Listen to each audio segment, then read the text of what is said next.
you suddenly received a portal that allowed you to freely travel to countless fictional worlds and could compete with the supreme god for world control and receive generous rewards by completing tasks, what would he do? This ability sounds amazing, but the problem is that the world of novels is never a playground for ordinary people. If you were just an ordinary person and transmigrated into the world of Warcraft, you'd probably be smashed in a mincemeat by an orc the moment you landed. Even if you're a millionaire and could buy a lot of guns, if you were to travel to StarCraft and face an overwhelming war machine, you could still be blown to smithereens.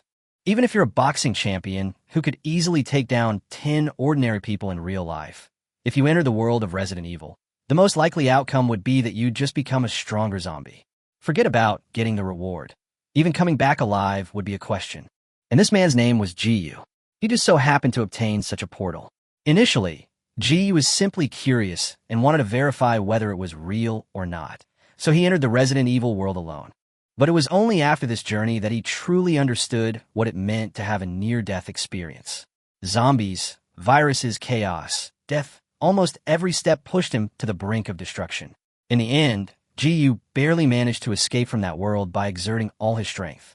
It was this experience that made him completely realize the truth. Developing this other world on his own was simply unrealistic. If he wanted to complete the mission reliably and receive the system rewards, he needed to find a truly powerful backer. Therefore, Jiyu made a bold decision. He directly reported his abilities to the nation. From now on, he would collect the system rewards, while the other world would be left to the nation for development. Meanwhile, at the National Security Headquarters, in a top-level conference room, a dozen high-ranking officials dressed in Zhongshan suits sat together, the atmosphere heavy. National Security Minister Li Feng was playing a video and explaining in detail the entire situation reported by Jiyu. The scene depicts a conversation between Jiyu and Yi Qingxiu. When Jiyu raises his hand and points, a white light portal appears out of thin air, causing the expressions of everyone present to change drastically, and the air in the conference room to instantly become tense. Li Feng froze the image and said in a deep voice, "This is all the information we have so far. What do you all think?" After a brief silence, an elderly man with white hair spoke first. "Resident Evil? I've heard of that name. The virus samples there are very valuable for research," the head of the Academy of Sciences said excitedly. Li Feng nodded and briefly explained that it was a movie world adapted from a game. At this moment, another elderly man in charge of strategic resources slowly asked, "Didn't that young man say that a passage to that world could be open for a long time in the future?" Li Feng nodded in confirmation and added, "Even more than one world." Upon hearing this, everyone's expressions immediately changed. Resource issues had always plagued the development of Earth, but the emergence of another world meant entirely new possibilities. In some people's eyes, barely concealed excitement already surfaced. However, an elderly man with general stars on his shoulders remained calm and poured cold water on the situation. "Don't forget, that's an extremely dangerous world. They're not only zombies, but also unknown enemies. We are facing a completely unfamiliar environment." He continued, "Only 10 people can be brought in on the first trip, and heavy weapons are also prohibited. If we make a wrong judgment, the consequences will be unbearable." These words silenced the room once again, and everyone began to reassess the risks. Soon, someone proposed a plan: select the top soldiers from across the country to form a squad to protect Jiyu.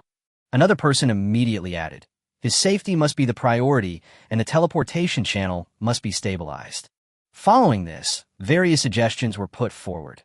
Arrange for accompanying scientific researchers to collect virus samples, equip medical personnel for emergency rescue, and even establish a special agency to concentrate national resources to support Jiyu's actions. The VIP at the head of the table tapped lightly on the table, and the conference room fell silent instantly. He spoke slowly. This young man did not choose to conceal it, but instead took the initiative to report it. "This is an opportunity for the country." His tone was unwavering. "There is only one core principle: to protect Jiyu with all our might. He is the key to the unknown world. As long as he lives and continues to grow stronger, the nation has limitless possibilities." As soon as the words were spoken, the atmosphere in the conference room was ignited. Subsequently, a top-level plan was finalized on the spot. The South Heavenly Gate plan was officially launched, personally overseen by the highest level. The order was issued swiftly. Select and assess elite soldiers from across the country. Assemble a think tank team to analyze all the data on Resident Evil and deploy the most advanced individual equipment to fully arm the combat squads. Time was extremely tight, with less than 22 hours remaining. Within 2 hours, resource mobilization, equipment checks, and initial readiness had to be completed, and all processes instantly entered a wartime rhythm. As the meeting concluded, a single order ignited the long-dormant national machinery. Military regions received top-level directives, and batches of elite soldiers were urgently transferred to the National Security Headquarters. They even wrote their wills on the planes, yet remained unaware of the specifics of their mission, knowing only one thing: to protect a young man at all costs. At the same time, the nation's top think tank was urgently summoned. They worked through the night, studying the Resident Evil movies, games, and novels, leaving no detail overlooked. Those previously overlooked commercial works have now become the most crucial sources of intelligence. The types of viruses, company backgrounds, and the sequence of events are all meticulously recorded and repeatedly analyzed. No one could be certain which type of world you had entered, whether it was a movie version or a complex world incorporating game elements. Therefore, no one dared to be careless in the slightest. While GU was fast asleep, military vehicles drove into the suburban base. The area was quickly sealed off, security was raised to the highest level, and even a fully equipped heavy force was deployed for comprehensive defense. Immediately afterwards, helicopters landed one after another, and elites from various fields arrived one after another. Scientists, elite soldiers, intelligence experts, medical teams, and weapons experts all assembled. Inside the underground base, the Minister of National Security personally approached Yi Qingxiu, the head of the laboratory, and solemnly explained the importance of the mission. He stated frankly that this operation concerned the future of the nation, and Yi Qingxiu was the only person who knew GU, so he hoped that she would accompany GU into the other world as a researcher. Previously, analysts and psychologists at Dasha repeatedly analyzed the surveillance footage and discovered that GU's heart rate stabilized significantly and his emotions relaxed after seeing Yi Qingxiu. This was crucial, as the only key to unlocking the other world. GU's condition directly affected the success or failure of the entire plan. This is precisely why the Minister of State Security decided to have Yi Qingxiu accompany him. On one hand, she could stabilize GU's emotions. On the other hand, the two had a teacher-student relationship, and GU naturally had a certain degree of trust and obedience towards her. This connection was especially precious in an unknown environment. Upon hearing the arrangements, Yi Qingxiu was first taken aback, then couldn't hide her excitement. "I guarantee to complete the mission." As a young and promising biologist, she originally thought that she was too inexperienced to participate in this level of exploration, but she never expected to be qualified and become the first researcher to enter the other world. After a brief explanation, the minister ordered, "GU is awake. Go and wake him. We'll assemble at the hangar in 15 minutes." Yi Qingxiu readily agreed, turned and left, clearly excited. Meanwhile, in the room, GU had just woken up and was still lying in bed, unwilling to get up. He habitually took out his phone to browse videos, and the first video immediately caught his attention. It was a detailed analysis of Resident Evil, and it already had over 1 million likes. GU read it very carefully and even gave a thumbs up. But then he found that the recommended content was becoming more and more outrageous. Gun tutorials, first aid and bandaging, Resident Evil plot analysis, monster encyclopedia. Almost all of them were related to danger and survival. GU was stunned. What's going on? Have I been set up? He vaguely realized that this content was deliberately guiding him to familiarize himself with the environment he might face in the future. But he still couldn't help but complain. Where are the long-legged beauties in black stockings? Undeterred, he continued scrolling and actually came across a pair of long legs, but they belonged to Jill from Resident Evil 2. G was both amused and exasperated. Just as he finished watching the video, there was a knock on the door. "GU, are you awake?" Yi Qingxiu's cold voice came from outside the door. GU immediately replied, "Yes, yes." At that moment, he inexplicably felt like he had been caught skipping class by the teacher. Yi Qingxiu said simply, "Pack up and come with me. We have a mission." GU obediently replied, "Okay, teacher." 10 minutes later, he followed Yi Qingxiu to the underground hangar. As soon as GU stepped into the hangar, he froze on the spot. The scene before him was comparable to a military exhibition, with all kinds of high-tech weapons and equipment neatly displayed, and elite soldiers quickly selecting and equipping themselves. A variety of equipment he had never seen before came into view. Hive drones, self-destructing mechanical dogs, holographic goggles, laser weapons, miniature missile backpacks. Some people even wore exoskeletons and held heavy weapons, just like fighting machines in a movie. Meanwhile, a large number of researchers and analysts were also busy, constantly typing on keyboards and adjusting equipment. The hangar was bustling with people, yet strangely quiet, with only the sounds of machinery and weapons clashing breaking apart. The moment Jiyu appeared, almost everyone stopped what they were doing and turned to look at him. At that moment, his scalp tingled. He sensed anticipation, respect, excitement, and a hint of impatience in those gazes. Clearly, everyone here understood their mission. They felt no fear, only a yearning for the future and an anticipation of battle. And at the heart of it all was Jiyu himself. As an ordinary college student, the biggest scene Jiyu had ever witnessed was a flag-raising ceremony. But the scene before him had gathered the most elite forces in the Great Xia dynasty, with elites from all fields in attendance. It is no exaggeration to say that this is the core strength of the state apparatus. And now, these elites from all directions have all gathered because of Jiyu, just to assist him in completing that unknown but crucial mission. As Jiyu was in a daze, a gentle greeting suddenly came from behind him. "Comrade Jiyu, did you sleep well last night?" He turned around and saw that the person was Li Feng, the Minister of State Security, with two imposing elderly men standing beside him. Li Feng gave a brief introduction.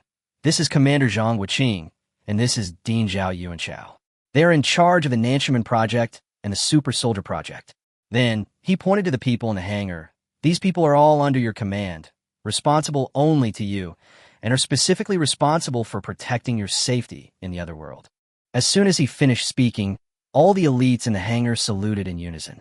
Jiyu was taken aback and subconsciously stood up straight to return the salute, but his heart tightened suddenly.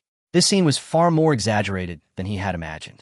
Commander Zhang didn't waste any words and directly ordered, "Less than 10 hours. Begin preparations immediately. Jiyu, you must learn the individual combat system, exoskeleton armor, and basic first aid procedures as soon as possible." This was Jiyu's first official entry into another world, and he could only bring 10 people with him, meaning he had to master the operation of a large amount of equipment in the shortest possible time. Otherwise, the consequences would be unpredictable if something went wrong. He nodded okay, but in his heart, he couldn't help but wonder, this equipment can even fight aliens. Is it a bit too much to use it against zombies? Li Feng led him to the equipment area and began to explain each item one by one. This is a holographic individual combat protective suit. It is made of nanomaterials, and its defensive power is comparable to 5 layers of bulletproof vest. Ordinary zombies cannot bite through it all. He continued, "The system integrates battlefield networks, projection goggles, thermal imaging, automatic locking, and communication systems. It has first aid capsules in the arms and nutrient solution, water, and miniature oxygen cylinders in the waist.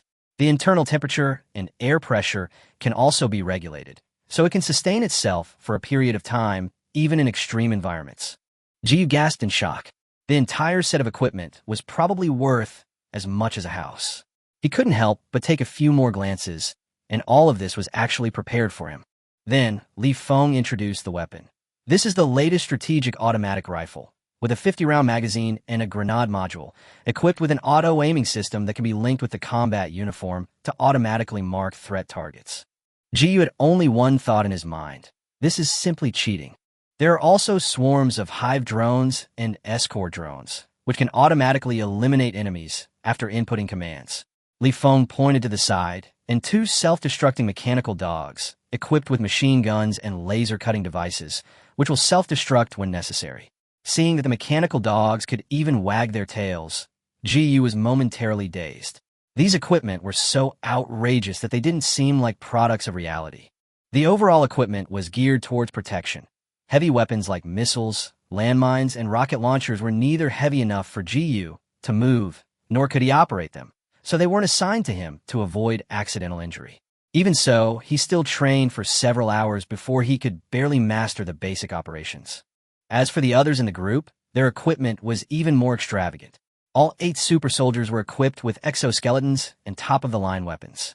Some carried missiles, some carried landmines, and others controlled drones and robotic dogs. Their firepower was practically a mobile arsenal. Simply put, any one of these individuals could potentially single-handedly defeat a regular army. There are 8 such super soldiers in total. The remaining 2 are a researcher named Yi Qingxiu and a versatile talent with expertise in weaponry, medicine, and engineering, responsible for logistical support. Time flew by, and the mission countdown had only 1 minute left. In the center of the hangar, Jiyu was already fully dressed and then opened the portal. The instant the countdown reached 0, a completely new world appeared on the other side of the white portal, and everyone present held their breath. The analysis team quickly checked. Air quality is normal, non-toxic. Air pressure, temperature, and gravity are normal. The space-time structure is abnormal, but overall stable. In just a few seconds, all the basic data were confirmed. Commander Zhang looked at Ji Yu, who was heavily protected, and said with unprecedented solemnity, "You must come back alive for the sake of Great Xia, and for your own sake." Ji Yu responded in a deep voice, "Yes." Then, Commander Zhang issued a direct order. "Captain Wang, you only need to do one thing. Protect Ji Yu. Eliminate any threatening targets without hesitation, even if it means destroying an entire country." Mission accomplished. Captain Wang responded immediately, stepping into the portal first before disappearing. One by one, the super soldiers entered. Ji Yu and Yi Qingxiu were positioned last, in case the portal closed prematurely. The moment Ji Yu stepped into the portal, a soft sound rang out, and the portal vanished abruptly. A brief silence fell over the hangar. Commander Zhang quickly ordered, "All personnel, level 1 alert. Await their return." "Yes, sir." In the world of Resident Evil, Ji Yu and 11 others from Great Xia are currently inside a moving train carriage, surrounded by the constant roar of engines. A transparent protective shield envelopes them. Outside the shield, apart from the still-moving train, all the characters in the story are frozen in place, as if the pause button has been pressed. At the other end of the carriage, there was a white protective shield, completely obscuring the situation inside. Yi Qingxiu, who had just arrived, couldn't help but remove the shield, exclaiming in astonishment, "This is amazing. Everyone outside is frozen. Only the train is moving. What kind of ability is this?" Compared to her astonishment, the other super soldiers were clearly much calmer. Captain Wang immediately ordered, "Number 3, analyze the situation." A soldier immediately activated the holographic projection on his arm, began to summarize the information, and quickly gave a conclusion. Number 3 received. Based on the available information, we are currently in a relatively static space. The external figures include Alice, Matt, Spence, and members of James's team. Inside the other protective shield, they're most likely those who have been training in the God Realm. Their number and strength are unknown. He continued, "The current plot is at the beginning of the movie, and the goal is to enter the hive. There are no high-risk plot points in the short term. It is recommended to prioritize eliminating Alice and the trainees, while also taking direct control of the train and shutting down the Red Queen to escape the hive with minimal risk." In his final analysis, he also raised a potential concern. However, if a large number of story characters are killed, it could cause the world to collapse, increasing the difficulty. Captain Wang nodded after listening, but did not immediately give orders. Instead, he looked at Ji Yu, who had remained silent, and asked, "Ji Yu, what should we do?" The true core of this squad is Ji Yu. If they acted freely, they were even confident they could wipe out the Umbrella Corporation. Neither lickers nor tyrants could survive against thermobaric weapons. Modern firepower was more than enough to crush any carbon-based life form. But Ji Yu's brows were furrowed at this moment, because the system had just released new tasks and rules. Stage task: after closing the Red Queen, escape the hive within 3 days. At the same time, several new side tasks were added, such as killing zombies, zombie dogs, and lickers, as well as killing trainees in specific stages to obtain rewards. More importantly, the system provides a restriction: do not kill story characters indiscriminately, otherwise it will deduct anchor point progress and may even lead to complete isolation from the main world. Also, it is not recommended to kill other adventurers before completing the quest, as this may attract even more powerful enemies. Ji Yu quickly grasped the logic. This system was more like a personal god, allowing him to compete for the world controlled by the greater god. He relayed all this information to Captain Wang and Yi Qingqiu. Captain, the system has updated its rules. We can't act recklessly. After listening, Captain Wang immediately adjusted the plan. Execute Plan 7, focusing on protecting GU, and do not interfere with the plot development. Be vigilant against the other trainees, prioritize their control, and do not kill them indiscriminately. Everyone responded in unison, yes. Meanwhile, within another protective barrier not far away, 7 adventurers from other worlds were also waiting for the story to unfold. 4 men and 3 women were present. 3 of the newcomers were still asleep, while the remaining veterans chatted quietly while smoking. Isn't this supposed to be an easy mission? Why is there another group of people? Someone complained, frowning. Another person sneered. The presence of other trainees means a battle is possible, so the difficulty is at least medium. The group quickly started making plans. After the mission, we'll take all the newbies' rewards, otherwise it'll be a huge loss. Someone else had their eye on the resources in the train. There are virus samples in this train. They're definitely good stuff. Some even revealed a greedy look, and Alice. If we have the chance, we could play with her. Finally, one person sneered and concluded. Once we deal with another group of trainees, this world will be ours to do whatever we want. Not long after, the 3 newly joined trainees woke up one after another. They found themselves in an unfamiliar carriage. Some immediately questioned the others loudly, while others cautiously observed their surroundings, and the atmosphere suddenly became tense. A seasoned veteran calmly drew his Desert Eagle, twirled it, and casually fired a shot near the feet of the 3 men, the loud bang instantly silencing everyone present. This is the main god space. Those chosen must complete the mission, kill zombies, and claim the rewards. His tone was cold as he continued. Once you accumulate 1,000 reward points, hand them over voluntarily.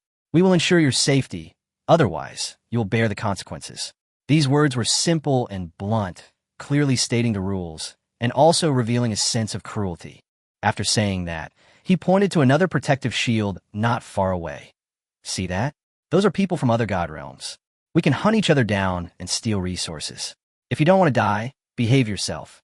As soon as the words were spoken, the protective shield inside the carriage slowly dissipated, and time resumed its flow.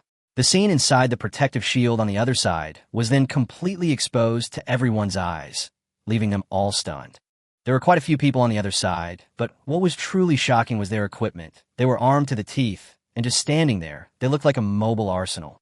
He wears a full combat suit with an alloy exoskeleton, holds an automatic rifle, carries a tactical backpack, and has grenades and missile components mounted on his body.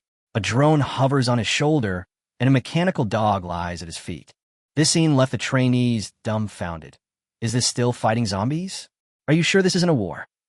Even James Sheldon, the Special Forces captain who had just resumed operations, couldn't help but stand there stunned. He was bewildered. Were these people the company's security guards? When did Umbrella acquire equipment of this level? At this time, the main god had already subtly implanted identity information into the characters in the plot to prevent the conflict from breaking out prematurely. GU and others were identified as security personnel of the Red Umbrella Arm Department of the Umbrella Corporation.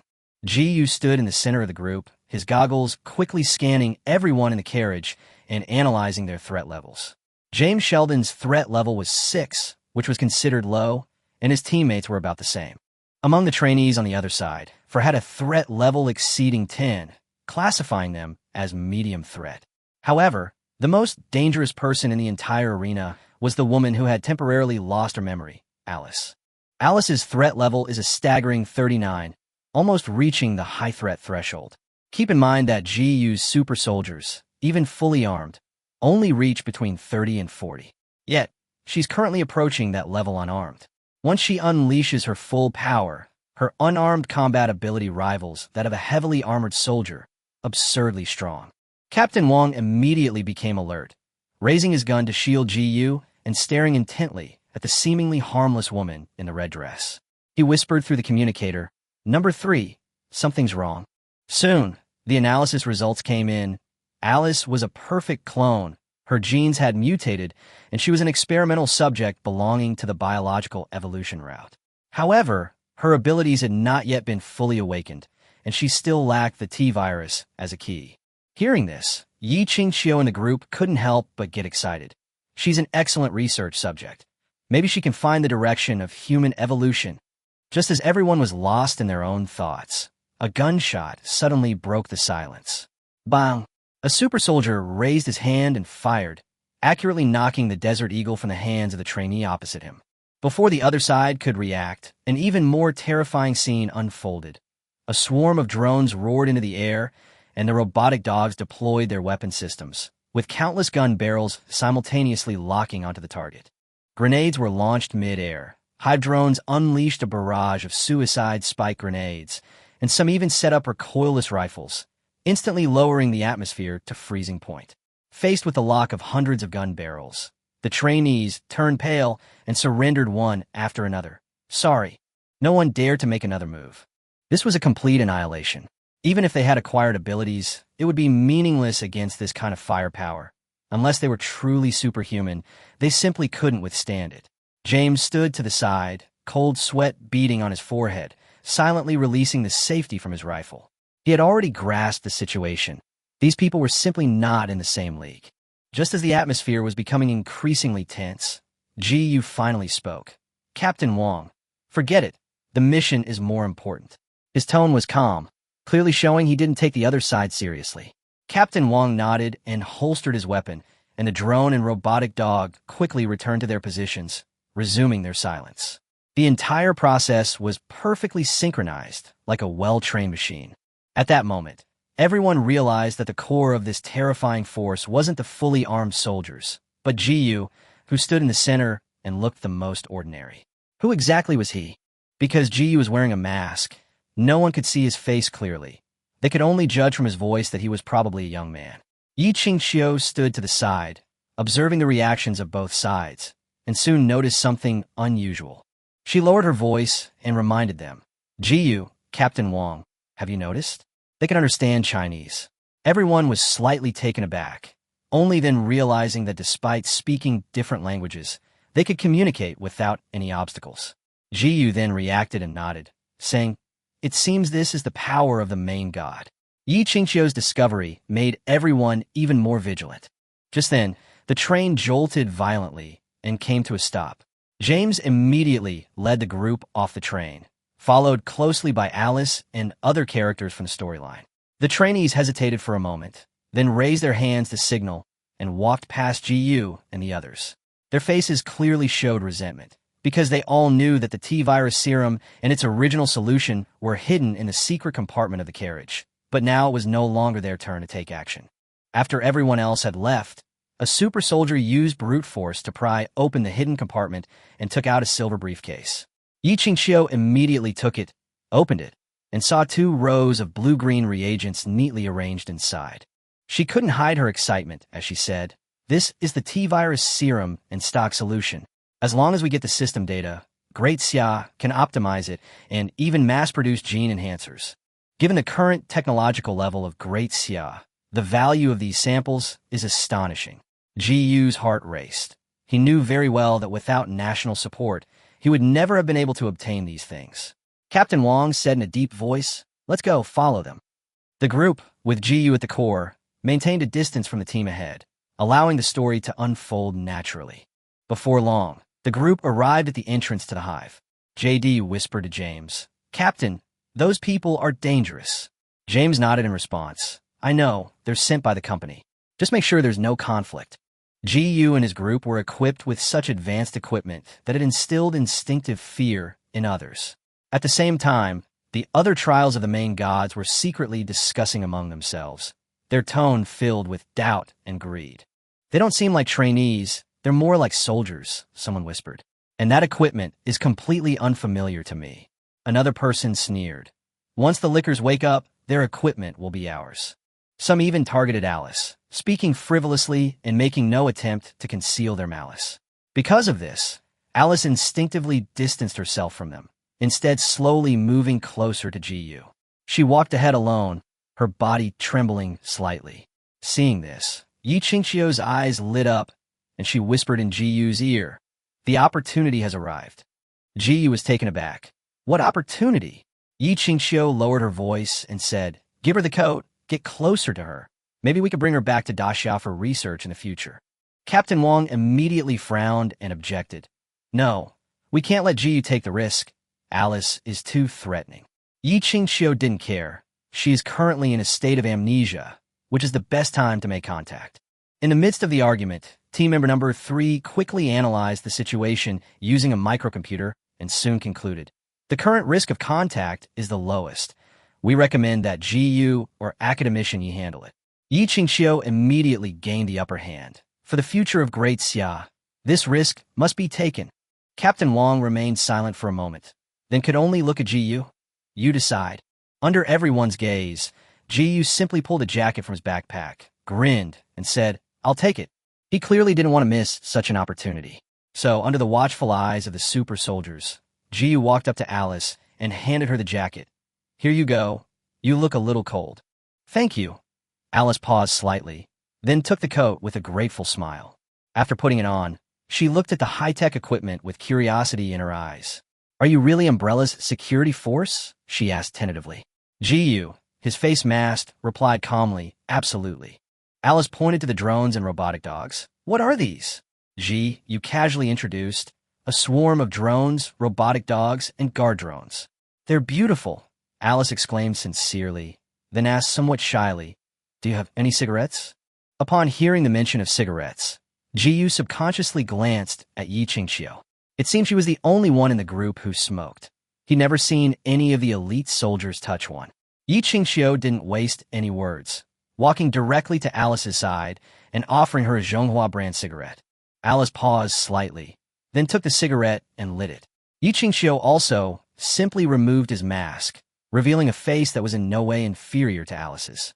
The two of them stood side by side, puffing away, making the group of grown men around them mere spectators. By this time, the group had penetrated deep into the hive, traversing passages and staircases, and gradually approaching the Red Queen's control room. Along the way, Yi Qingxiu remained fascinated by Alice, constantly asking her questions, and even took out a syringe, wanting to draw blood for research. Unfortunately, Alice had lost her memory and knew nothing of her past. But she wasn't stupid. She quickly realized that these people meant no harm, but Yi Qingxiu was just rather strange.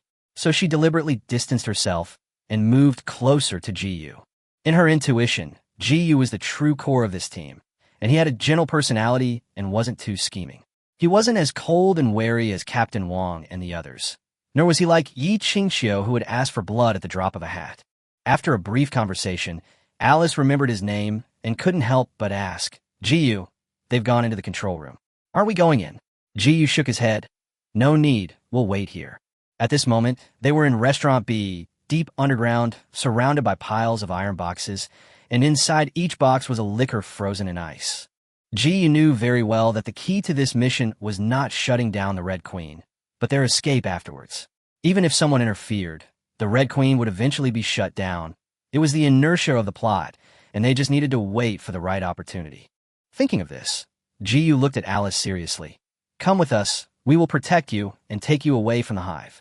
What he truly valued was the genetic value within Alice. Alice nodded slightly, a smile appearing on her face. GU gave her the impression of being innocent and trustworthy. In other words, his eyes were pure, like those of a college student who hadn't yet been shaped by society. Just then, the lights suddenly went out and quickly came back on. The Red Queen had been shut down, the blockade was lifted, and the freezing system had also failed. With a click, Captain Wang and the others simultaneously disengaged their weapons, their expressions calm, and quickly entered combat mode. They had already undergone simulated training and were no strangers to zombies. GU raised his rifle, ready to complete his side mission. The next second, a piercing scraping sound rang out, mixed with a low growl. The zombies had unleashed their fury. A large number of zombies slowly approached, their movements stiff, yet their numbers were astonishing. Alice's eyes widened. She saw that some zombies had lost half their heads, yet they could still move, something completely beyond her comprehension.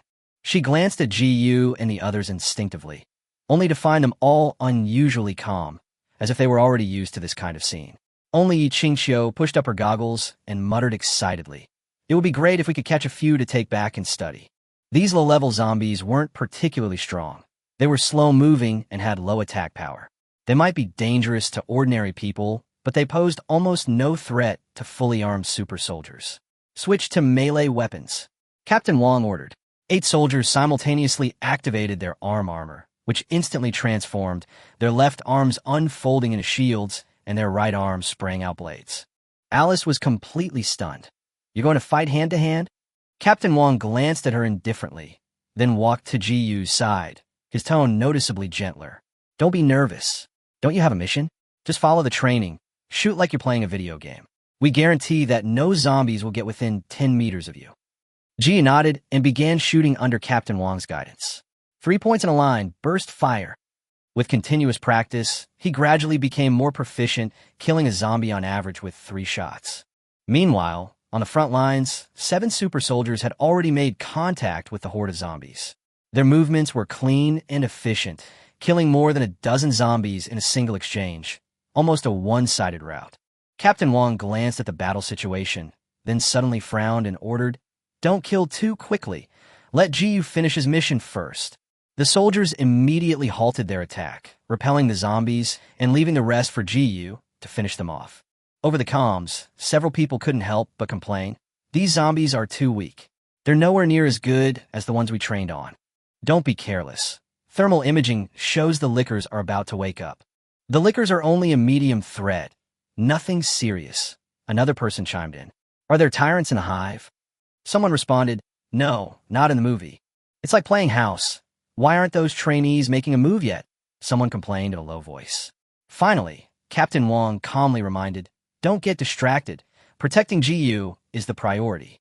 Outside the Red Queen's control room, a group of people hurriedly fled with suitcases, only to be struck by a horde of zombies. The sudden attack resulted in Kaplan being bitten on the spot, and a new trainee also suffered a torn thigh wound. The screams attracted even more zombies. Gunfire erupted as JD and Ryan opened fire to suppress the horde of zombies. The original 7-man squad was now down to 3. Captain James and the others had clearly perished in the laser corridor. On the other side, the 4 veteran trainees were much calmer.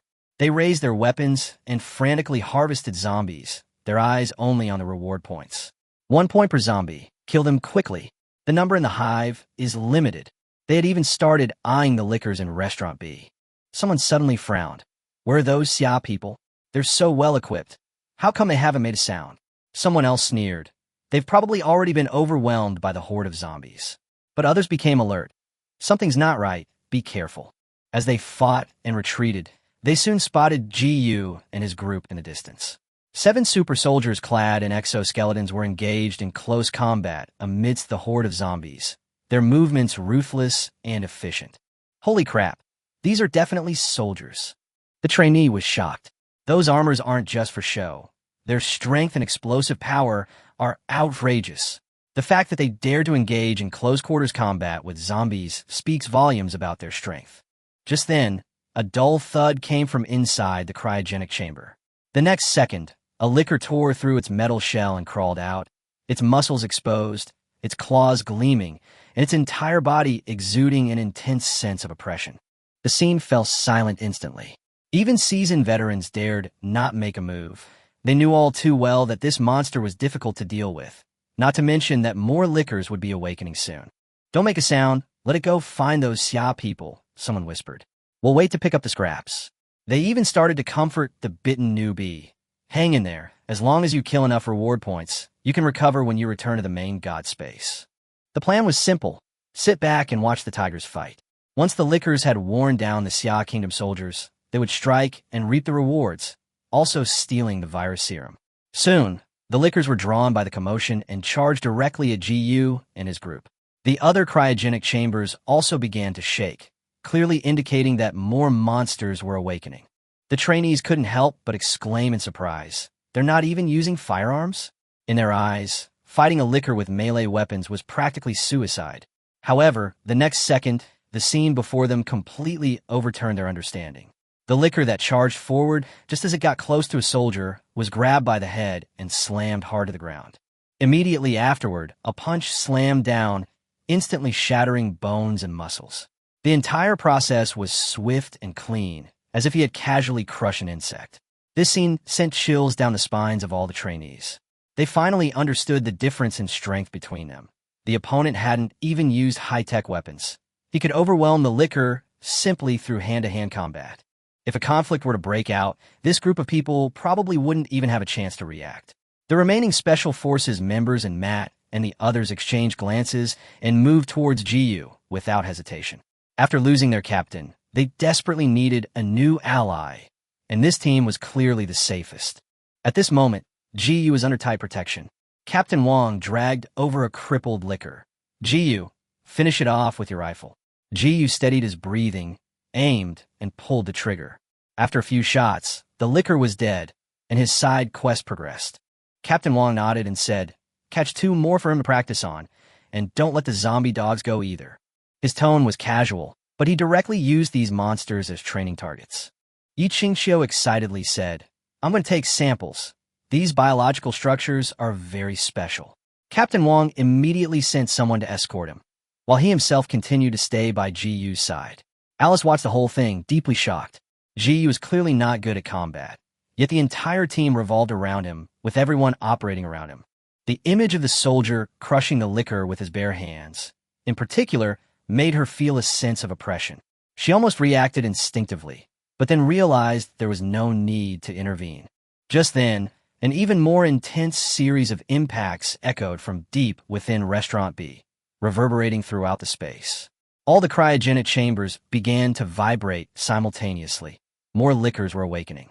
Alice felt a chill run down her spine and instinctively retreated to GU's side. She was currently unarmed and hadn't been injected with the T-virus. If surrounded by dozens of liquors, her chances of survival were slim. That's why she felt slightly safer only when she was near GU. Captain Wong also noticed the liquors riot, but remained calm and immediately ordered, "Set up 3 sniper grenades." The 3 super soldiers quickly assembled 40mm caliber weapons, which were far more powerful than sniper rifles, capable of causing area of effect damage with a single shot. With a deafening boom, 2 liquors that had just leaped onto the ceiling were instantly blasted into pieces. 3 sniper grenades formed a crossfire, suppressing the liquors and preventing them from getting close. In just over 10 seconds, nearly half of the liquors had been killed. The liquors that pounced from the ground were captured and slammed to the ground. GU raised his rifle and fired precise shots, killing 2 in quick succession. Side mission 3 completed. Anchor point progress increased to 5%.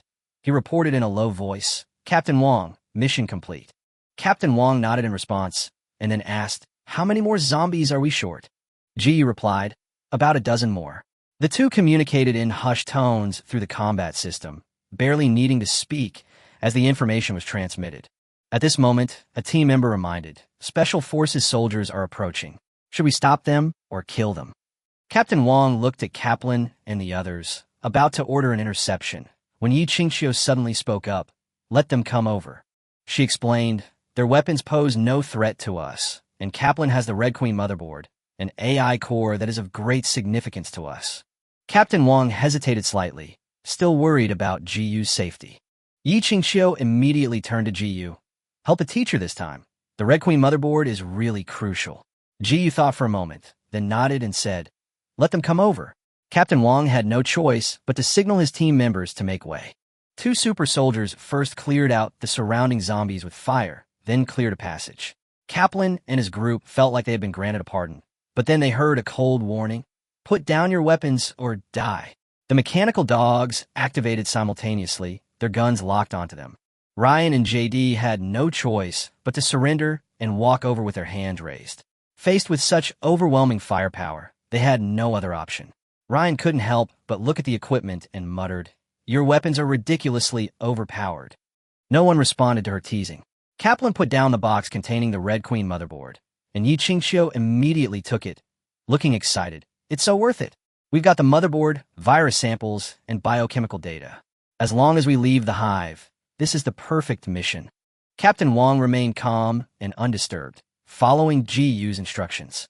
Soon, GU's zombie-killing mission was also completed. Side mission 1 completed. Anchor point progress increased to 10%. He reported, "Mission complete." Captain Wong immediately ordered, "Clear the area. We're preparing to evacuate." With the firepower restrictions lifted, the super soldiers opened fire in unison, and the horde of zombies fell like wheat being harvested, with almost every shot hitting the head. In less than 5 minutes, the zombies and lickers in the restaurant were cleared out. The remaining few lickers, sensing danger, chose to flee. As for the zombies, they were all completely wiped out. Kaplan and the others were dumbfounded. This firepower completely overwhelmed their original special operations capabilities. Someone asked in a low voice, "Where are those trainees?" The team member replied, "We haven't found them. They probably evacuated through another passage." Captain Wong nodded. "Go wait for them by the train." He clearly still remembered the side mission and was preparing to deal with those people at the right time. Right now, the most important thing was still to escort GU to continue the advance. The team quickly regrouped and headed towards the guardhouse upstairs. There was another group of zombie dogs there, also one of the mission targets. GU nodded and said, "Let's go." The group immediately formed a defensive formation. They passed through the restaurant littered with corpses and flames, with GU, Yi Qingxiu, Alice, and others tightly protected in the center. Kaplan and the others were pushed back, unable to approach the core area at all. Just as they passed a cryogenic chamber, an explosion suddenly occurred. 3 super soldiers quickly raised their shields, blocking the shockwave and debris completely, leaving GU unharmed. At that moment, JD pointed to an elevator on the other side and suggested, "Why don't we just take the elevator and leave?" Captain Wong paused, as if remembering something, and turned to look at one of his team members. The man immediately understood, casually tossing the Special Forces soldier's weapon over, his tone indifferent. "Either come with me, or go on your own." His attitude was ruthless. At this moment, Yi Qingxiu had already obtained the Red Queen's motherboard. In Captain Wong's eyes, Kaplan and the others were practically no different from zombies. As soon as he finished speaking, he turned and left, protecting GU, decisive and without the slightest hesitation. Only Kaplan and a few others remained standing in Restaurant B, their faces full of frustration. JD picked up his rifle, muttering somewhat annoyedly, "Since you're not taking us, we'll just have to take the elevator up ourselves." "Kaplan, what's the password?" Kaplan hesitated for a moment, then gave the numbers 0421 965. The group immediately decided to proceed on their own, unaware that danger awaited them ahead. Not long after GU and his group went upstairs, they suddenly heard bursts of gunfire below. Clearly, the Special Forces soldiers had indeed chosen the elevator route, and the situation was far from optimistic. Everyone heard the commotion, but Captain Wong and the others remained indifferent, as if the lives of those people were of no concern to them. Only Alice had a soft heart and grabbed GU's arm. Something might have happened down there. Before she could finish speaking, several dark gun barrels were instantly pointed at her head. "Let go of GU." The atmosphere suddenly became tense. If she made the slightest move, she would be shot dead on the spot. Alice could only suppress her emotions and slowly let go and back away. But GU grabbed her hand and reassured her, "Don't be nervous, we're all on the same side." This sentence eased the situation slightly. Captain Wong then signaled for everyone to put their guns away. GU looked at Alice, recalling the information he had gathered, and slowly said, "They stayed behind voluntarily. We have a more important mission." Alice frowned, impressed. "What mission?" She vaguely sensed something was wrong, but couldn't quite put her finger on it. GU guided her. "You've lost your memory now, but it will return soon. Then you'll understand that we're actually in cahoots." Alice hesitated. "You mean, we're all from the Umbrella Corporation?" GU denied it immediately. "No. Umbrella's biochemical experiments have already threatened all of humanity. Once the virus spreads, the world will be destroyed. You were fighting against them before you lost your memory, and we share the same goal, to save the world." These words caused Alice's expression to change. She raised her hand to her forehead, as if some fragment of memory had been touched, and a look of pain appeared on her face. Taking advantage of the opportunity, GU reached out his hand, his tone sincere. "Come with us. Let's stop all of this together." He even removed his mask, looking directly at her to increase his persuasiveness. Yi Qingxiu stood to the side watching, somewhat surprised. She hadn't expected GU to not only have a clear mind, but also know how to win people's hearts. This sincerity, combined with his appearance, made it easy for people to lower their guard. More importantly, winning over Alice is extremely valuable in itself. She is both a top-tier combatant and an excellent research subject, making a sure win from any perspective. Sure enough, after a brief struggle, Alice took a deep breath and nodded, saying, "Okay, I'll go with you." She finally made her choice. At that moment, Jiyu also felt a greater sense of responsibility. He wasn't one to make promises lightly. Since the other party had chosen to trust him, he wouldn't easily let them down. Captain Wong remained silent throughout, but had already swiftly issued orders via communication, assigning command, planning routes, securing the surrounding area, and even arranging for people to capture the zombie dogs. Everything was carried out in an orderly manner. His principle was simple. Jiyu was responsible for making the decisions, and he was responsible for executing the plan to its best. Even if he didn't completely agree, he wouldn't contradict him to his face. Meanwhile, in another underground tunnel, 5 trainees were being relentlessly pursued by 2 evolved lickers, a scene of extreme danger. Bullets rained down, but it was difficult to hit the fast-moving target. "These things are too fast," someone shouted anxiously. The leader made a decisive decision.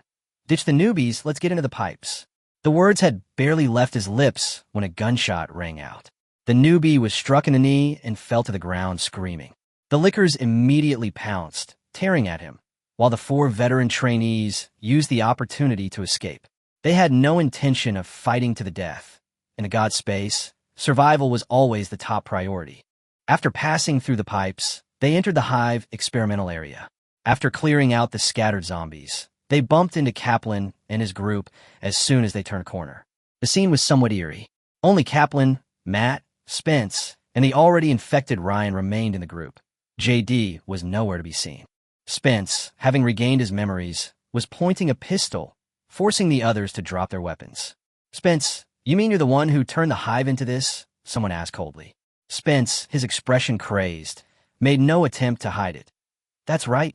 Only by destroying the hive will the T-virus become more valuable. I just didn't expect the Red Queen to be monitoring even the trains." Just then, the trainees suddenly appeared, and Spencer's expression instantly changed. The trainee sneered and said, "Your plan has failed. The virus sample has already been taken by that group of Xia people." Spencer's face was filled with disbelief, and his expression froze on the spot. The leader of the trainees raised his hand and fired a shot, knocking the pistol out of Spence's hand. He then swiftly and decisively killed Kaplan and the others. Spence was both shocked and furious, but he was suppressed by his opponents and dared not make a move. "Let's cooperate," the experienced one began, enticingly. "You'll contact Umbrella and have the company send troops over. Together we'll retrieve the samples." Spencer warily countered, "And what do you want?"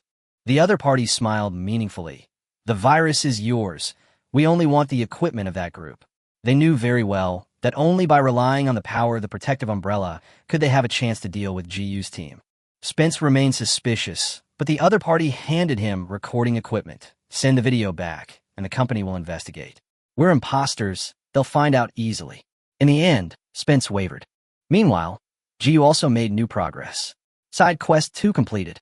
Anchor point progress 15%. With all the zombie dogs cleared, the mission progressed smoothly. Captain Wong prepared to lead the team to retreat, but Yi Qingqiu was still frantically collecting data in the experimental area, packing up everything she could carry. Just then, Alice suddenly covered her forehead, her memories gradually returning. GU's heart tightened, but he preemptively spoke to lay the groundwork. "Sure enough," Alice said in a low voice, "you're right. Umbrella must be destroyed." Her voice was cold, and her killing intent was clear. GU followed up smoothly. "You alone are not enough. We must join forces to deal with the protective umbrella. Let's work together to nip the virus in the bud." He knew that the world was already beyond saving, but these words were the key to winning Alice over. Alice nodded decisively, re-entering combat mode. "Okay, give me a gun."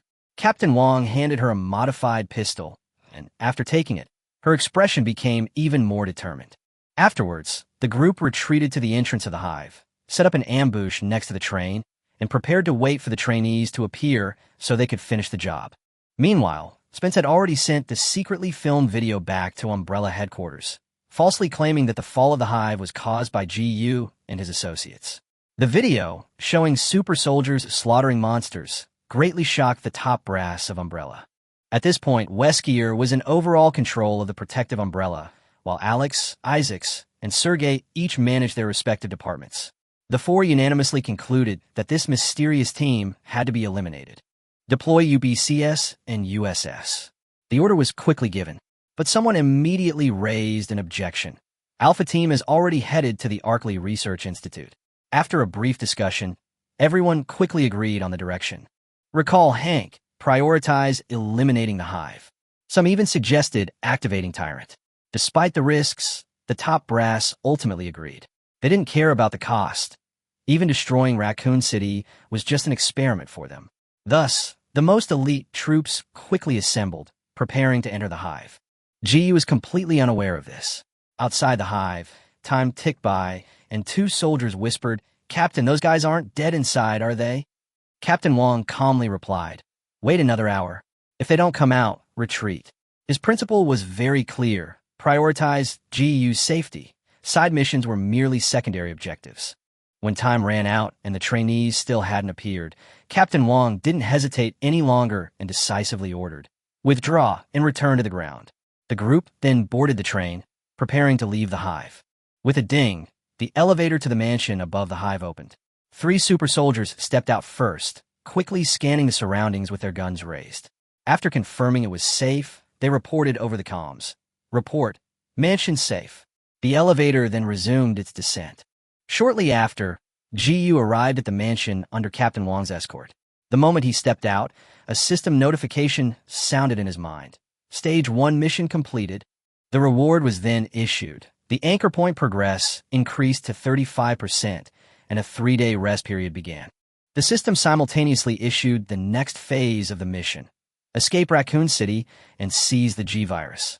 GU immediately felt relieved. The first phase was almost effortless, more like a sightseeing trip to another world. The only real challenges were clearing out the zombies and winning over Alice. He was about to speak and leave. "Captain Wong, teacher, I have completed my mission and can leave." But before he could finish speaking, a new notification suddenly appeared, causing GU's expression to change. Side Quest 5 unlocked. Slay tyrants or hunters. Each reward grants 5% anchor point progress. Maximum of 10. GU immediately realized something was wrong. Tyrants had likely already appeared.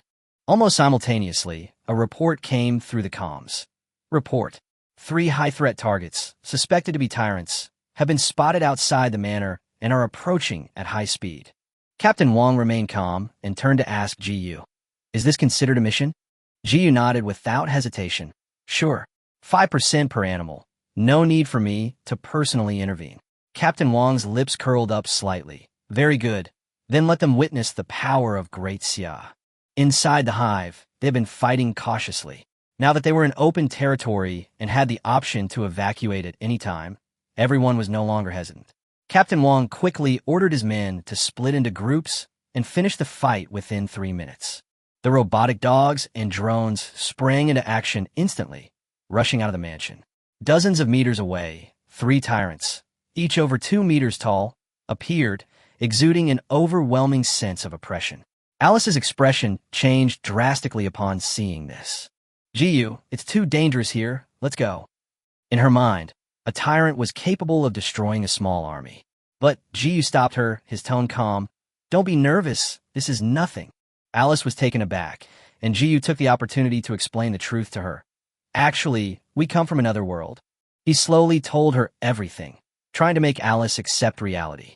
Meanwhile, team member number 3 completed the scan and announced in the channel, "Target is T-103 Tyrant, possessing a certain level of intelligence. It will mutate upon receiving a fatal wound. Be sure to kill it in its normal state." The attack began as soon as the words were spoken. Sniper grenades opened fire first, followed closely by a swarm of drones. A large number of suicide drones swarmed toward the target like bees, and the sound of explosions instantly engulfed the battlefield. One of the tyrants was instantly killed by concentrated fire, and the system notification immediately sounded. Side quest completed. Anchor point progress increased to 40%. The other 2, although not killed immediately, were already covered in wounds and began to mutate. A tyrant roared and swelled its body, about to complete its evolution, when it was instantly sliced and dismembered by the charging mechanical dog. The laser-cutting disc spun at high speed, tearing it into pieces in an instant. The other one also met its end, being swooped down and killed by the drone. When the dust settled, only a neat pile of wreckage remained on the ground. The entire battle was over in less than a minute. This is a complete and utter defeat. The equipment and combat power of the Great Xia far surpass the bioweapons of this world. Even if there were only 3 tyrants, or even if the number were increased tenfold, the outcome would not change. Report. All targets cleared, no life signs. Immediately afterward, another report came in. Over 100 armed troops detected outside the mansion. Please instruct whether to eliminate them. System notifications sounded again in quick succession. Anchor point progress increased to 45%. Anchor point progress increased to 50%. After the 3 tyrants were dealt with, 2 armed forces from the Umbrella Corporation arrived at the scene. Their original plan was to let the tyrants clear the way, and then the troops would follow up to finish them off. However, they did not expect that the Great Xia's super soldiers would wipe out the tyrants almost instantly.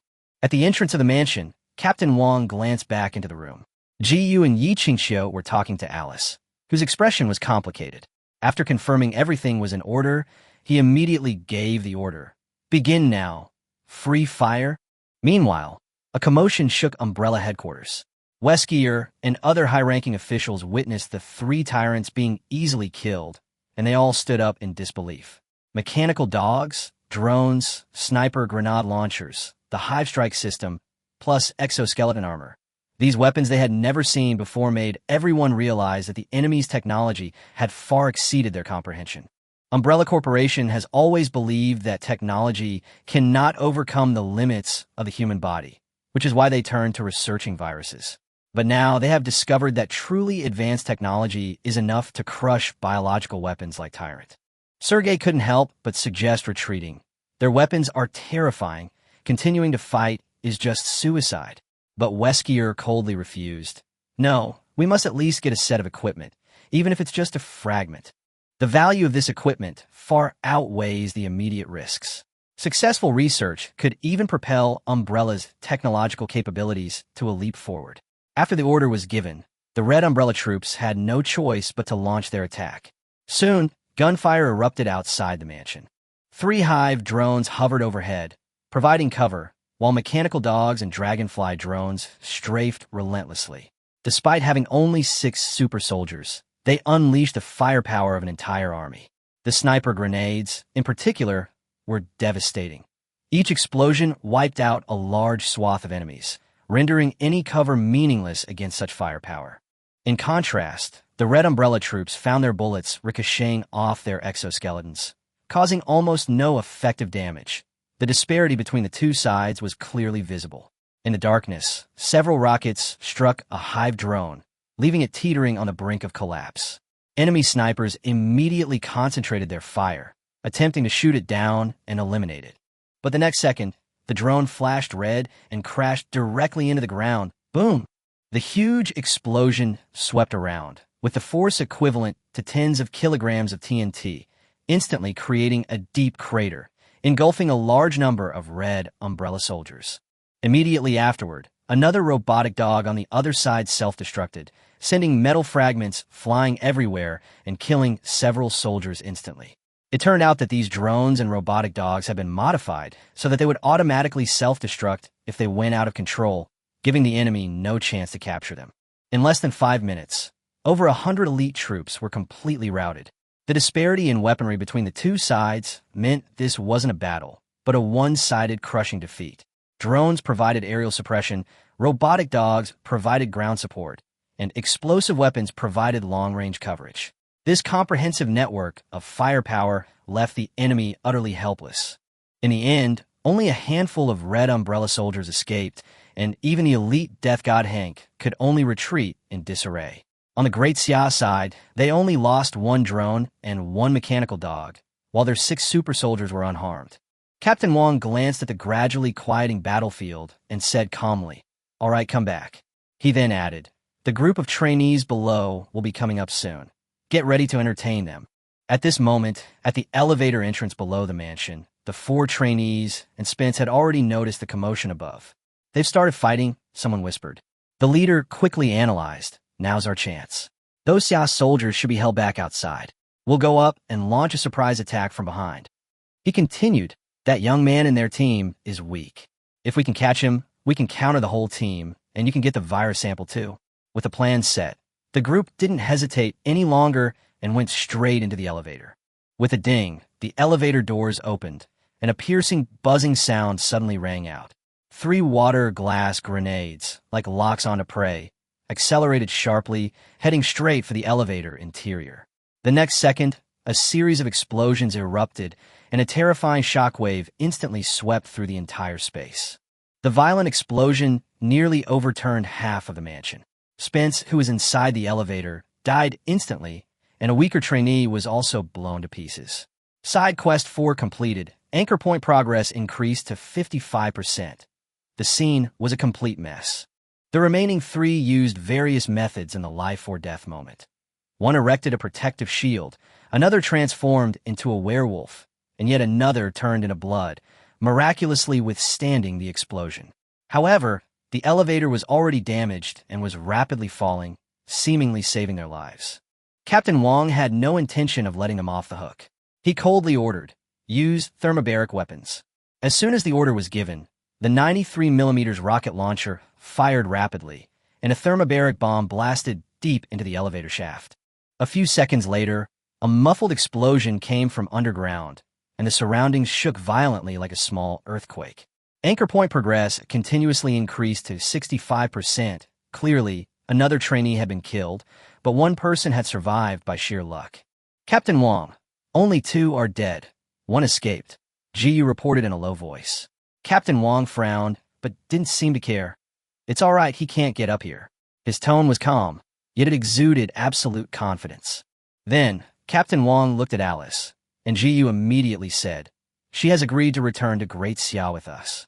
After witnessing the strength of this team, Alice finally made her decision, but also put forward a condition. She hoped that they could help eliminate the Umbrella Corporation. Ji agreed to the request. Although he knew in his heart that the destruction of this world was almost inevitable, it did not stop him from making the promise and trying his best to change the outcome. "Let's go back now." Alice nodded. Ji raised his hand and opened a portal. A white light gate appeared out of thin air, larger and more stable than before. Alice was shocked and was led inside by Ji. The next moment, inside the Great Xia National Security Underground Base, the portal opened again. Alarms blared instantly, machine guns locked onto the center, and the armed forces went on high alert, everyone staring tensely at the portal. Commander Zhang and the others rushed over, not even having time to put on their coats. Record the time. 8 hours and 23 minutes have passed. Just as the atmosphere reached its peak, Captain Wong was the first to step out of the teleportation portal. Immediately afterward, one super soldier after another appeared. Upon confirming they were friendly personnel, the tense atmosphere instantly transformed into jubilation. Disarmament. The order was given, and the weapon systems were immediately deactivated. But soon, everyone noticed something unusual. There was an extra woman in the group. That's Alice. Everyone was stunned. Ji had actually brought back the protagonist from another world. The moment Ji and Alice stepped out of the portal, a system notification sounded simultaneously. Successfully plundered world's fortune, reward, 30% anchor point progress. Ji's progress immediately soared to 95%. At the same time, Ji gained 2 exclusive abilities, Virus Saint Body and Interdimensional Overclocking Link. The former makes him immune to viruses and allows him to fuse and strengthen them. The latter allows him to bind with characters from other worlds, enabling them to travel between worlds together and share the strengthening effects. Ji instantly realized that this was the system's true hidden benefit. Simply taking Alice away yielded gains almost comparable to completing the main quest. If he had also killed the last adventurer, he might have even gained complete control of that world. More importantly, from this moment on, Alice was no longer just a companion, but a linked teammate. No matter which world they traveled to in the future, she could fight alongside Ji and become a true core of their fighting force. Alice clearly noticed the changes within herself, and when she looked at Ji again, her gaze held a more complex expression. For her, this change was far more drastic than Ji had imagined. It was as if she had been completely severed from her original biomechanical world. When Alice appeared in the hangar, everyone stared in astonishment. The fact that a character from a movie had actually come to life in this world was a shock that many of the Great Xia people found hard to accept.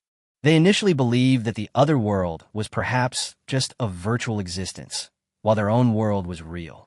But with the arrival of Alice, this perception began to be shattered little by little. At this moment, Alice was also a little nervous. She looked around at the unfamiliar surroundings, instinctively tightening her grip on Ji-Yu's hand. Clearly, she hadn't fully adapted to this world yet. Captain Wang stepped forward first, saluted Commander Zhang, and reported, "Report, mission successfully completed." His tone was crisp and efficient. "Number 3, report the situation." With the order given, the operation log was quickly transmitted to the analysis team. Even Commander Zhang was shocked by the results brought back. First, there are the T-virus samples, complete research data, and enhancement agents, enough to propel Great Xia's biotechnology to a leap forward. Second, there are the zombie samples and world exploration data, confirming that the other side is a world fused from movies and games. Most importantly, there's the Red Queen's motherboard and Alice herself, a living, breathing superhuman potential. Commander Zhang pondered for a long time, then walked over to Ji-Yu and asked, "Your system should have follow-up missions, right?" Ji-Yu nodded and explained, "The most likely scenario is that we'll gradually take control of that world. 3 days from now, we might enter the second phase of the biohazard storyline." His thinking was quite clear. Commander Zhang tentatively asked again, "Could we have the enhancement agent to research?" Ji didn't hesitate. "Sure, but only I can use it without side effects." His attitude was very cooperative. Then, Ji-Yu's tone changed, and he said seriously, "I hope Alice will join my team." This was a rare instance of him making a strong statement. Commander Zhang frowned slightly upon hearing this, clearly disagreeing. This matter requires careful consideration. Ji did not back down and directly stated his thoughts. "I can guarantee that she poses no threat. Moreover, we will be entering different worlds in the future, and I need to assemble an elite team that can operate across worlds." He further emphasized, "It's impossible to rely solely on our existing strength every time. We should absorb the strength of various worlds in order to confront greater risks." Ji-Yu's thinking was no longer limited to the present. These words silenced everyone present. Many whispered among themselves, noticing the change in Ji-Yu. He had not only become more confident, but his ambition had also clearly grown. Ye yingu sikit solfibesideher. She understood Ji-Yu's thoughts, but given her position, she couldn't easily interject and could only silently observe the situation unfolding. "Silence!" Commander Zhang ordered, and the entire room immediately fell silent. He finally stated, "This matter will be postponed for now and discussed in a later meeting. For now, you need to cooperate with the blood sample collection and research." "No problem," Ji-Yu agreed readily. He knew very well that only by demonstrating value could he have sufficient influence. Ji-Yu's viral constitution is a unique asset. By studying his genes, Great Xia might find the right direction to strengthen humanity rather than heading towards destruction. Ji-Yu's choice was not impulsive, but rather a move to gain the upper hand for himself and Great Xia. He knew very well that if he made a wrong decision, the consequences would be irreversible. If Alice were disposed of due to a misjudgment, Great Xia would lose a super powerful fighter with limitless potential, a loss that would be irreparable. For a period afterward, Ji-Yu and Alice remained in the laboratory, cooperating with a series of experiments, including blood draws and tests, without any resistance. Under Ji-Yu's reassurance, Alice gradually lowered her guard and became willing to cooperate with the research. Ji-Yu believed that the higher-ups would not make such a short-sighted decision. Meanwhile, in the National Security Headquarters conference room, an emergency discussion was underway. Someone directly voiced their opposition. "Ji-Yu is too idealistic. We must strictly monitor Alice, even implanting a chip in her to prevent her from going out of control. Alice's base stats are frighteningly high, and her potential far exceeds that of ordinary humans. A typical elite soldier's unarmed threat level is only 10 points, but hers is as high as 39 points. Such a difference is enough to make everyone wary. More importantly, she comes from another world, making it inherently difficult for her to gain complete trust. In contrast, Ji-Yu grew up in the Great Xia dynasty, and the trust placed in him by the higher-ups is clearly much more secure." Minister Li frowned and raised an objection. Ji-Yu's words are not without reason. Now that it has been proven that it is possible to enter another world, does that mean that we can only solve problems by force every time in the future? Commander Zhang shook his head. He's still too young. It's good that he's energetic, but how can he guarantee that Alice is not a threat? Clearly, he had not yet truly realized Ji value. Just as the two sides were arguing, Dean Zhao, who had been silent all along, tapped the table, looked up, and said, "The lab just sent in the latest data." His words immediately drew everyone's attention. His tone was very serious. The T-virus enhancer is indeed a miracle of biotechnology, but we cannot fully analyze it. Even if we had complete data, we could not completely eliminate the side effects. All animal experiments have failed so far. He paused. If we rashly use it on humans, it could very well repeat the disaster of Resident Evil. Upon hearing this, the expressions of the two bigwigs turned grim. What was once considered the greatest treasure had now become a source of disaster that could be triggered at any moment. Commander Zhang tentatively asked, "You mean we should seal it up first?" Dean Zhao shook his head violently, a gleam of excitement appearing in his eyes. "I support Ji Yu's decision."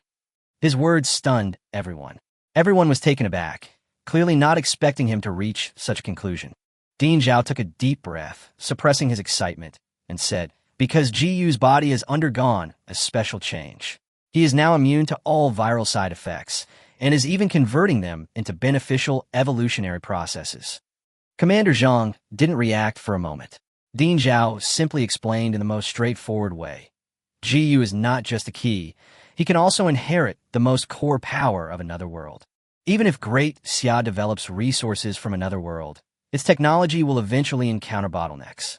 But through Ji Yu, we have the opportunity to achieve a true technological leap, which is more important than the resources themselves. He became increasingly agitated as he spoke. In the future, we can completely use Ji Yu's blood to develop a strengthening agent without side effects, thereby improving the overall quality of the population. This is the real breakthrough. More importantly, scientific analysis has revealed that Ji Yu's physique is highly similar to Alice's and even stronger, and this change is likely related to Alice. Dean Zhao's tone suddenly turned stern. If you rashly kill Alice, causing Ji Yu's abilities to be impaired, or even causing him to lose trust in Great Xia, who will bear the consequences? These words immediately changed Commander Zhang's expression. If Ji Yu could truly integrate all the viruses, it wasn't hard to imagine how powerful he would become. After a moment of contemplation, Commander Zhang changed his perspective, saying, "So, in other words, we not only need to explore the other world, but also help Ji Yu become stronger? The stronger he becomes, the stronger Great Xia will be." Dean Zhao nodded. That's a fair understanding. He further emphasized, compared to developing the world, cultivating Ji Yu is 100 times more important. The atmosphere in the conference room instantly became heavy. This was no longer a simple action strategy, but rather two completely different development paths. One approach is for the state to take the lead and use Ji Yu as a tool. The other is to center Ji Yu on the state, with the state assisting his growth so that he can then give back to Great Xia. Dean Zhao finally posed the most crucial question. Are you really willing to completely trust Ji Yu? This question silenced everyone. Minister Li and Commander Zhang exchanged a glance, neither speaking further. This matter was beyond their authority to make a decision alone. Reported up, let higher-ups decide, they ultimately decided. Because this concerned the future direction of the entire nation, even humanity. Soon, the highest-level meeting of the National Security Headquarters was convened again. Director Zhao laid out all the data and inferences, explaining the current situation in detail. A hush fell over the meeting room. What should have been a celebratory return had turned into a crucial decision concerning the future course of the nation. Choosing to support Ji Yu's ascension to godhood means accepting the existence of another world and taking on enormous risks, but the rewards are equally astonishing. Continuing to maintain the original path, while safer and more controllable, could very well lead to stagnation. The conference room was so quiet you could hear a pin drop. All eyes were on the elderly man at the head of the table. He took off his glasses, his voice gentle yet firm. Ji did very well this time, and he has indeed grown. He looked around at everyone and said slowly, "Why are you all looking at me? Isn't this a multiple-choice question? People will die eventually. What's important is to pave the way for future generations before you die, so that they have a place to shelter from the wind and rain, instead of just focusing on what's in front of you." The old man was the first to raise his hand. "I choose the future of Great Xia. I want to see the day when everyone is like a dragon. As soon as he finished speaking, everyone in the conference room raised their hands in response, and their attitudes did not waver at all. The resolution was quickly finalized. A special operations team would be established, with Jiyu as the team leader and Dean Zhao and others as deputy team leaders. In all matters involving the other world, Jiyu's judgment would be given priority, provided it did not endanger the nation. Someone raised the question of Alice's identity, but the old man simply responded, "She's just a nobody. Broaden your horizons. In the future, we may be facing beings of a much higher level." With that one sentence, he set the tone. After the meeting, everyone understood that the true core of the Southern Heavenly Gate project had become the special operations team centered around Jiyu. Meanwhile, inside the base laboratory, Alice, having just had her blood drawn, lay on the bed in a daze, her complexion clearly not good. Obviously, being used as a research subject was making her uncomfortable. Jiyu pushed open the door and walked in, jokingly asking, "What's wrong? Is our female warrior unhappy?" Alice rolled her eyes and turned away, ignoring him. Jiyu simply sat down opposite her and stretched out his arm. "Look, I also had a lot of blood drawn. We're treated the same." This calmed Alice down a little. She paused for a moment, then asked in a low voice, "Do you think Great Xia will accept me?" Jiyu answered without hesitation, "Of course.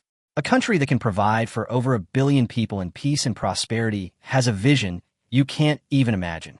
Alice nodded, but her emotions were still somewhat complicated. Seeing this, Jiyu wanted to comfort her and hesitated before reaching out to touch her face, but she laughed out loud. "Now I believe you.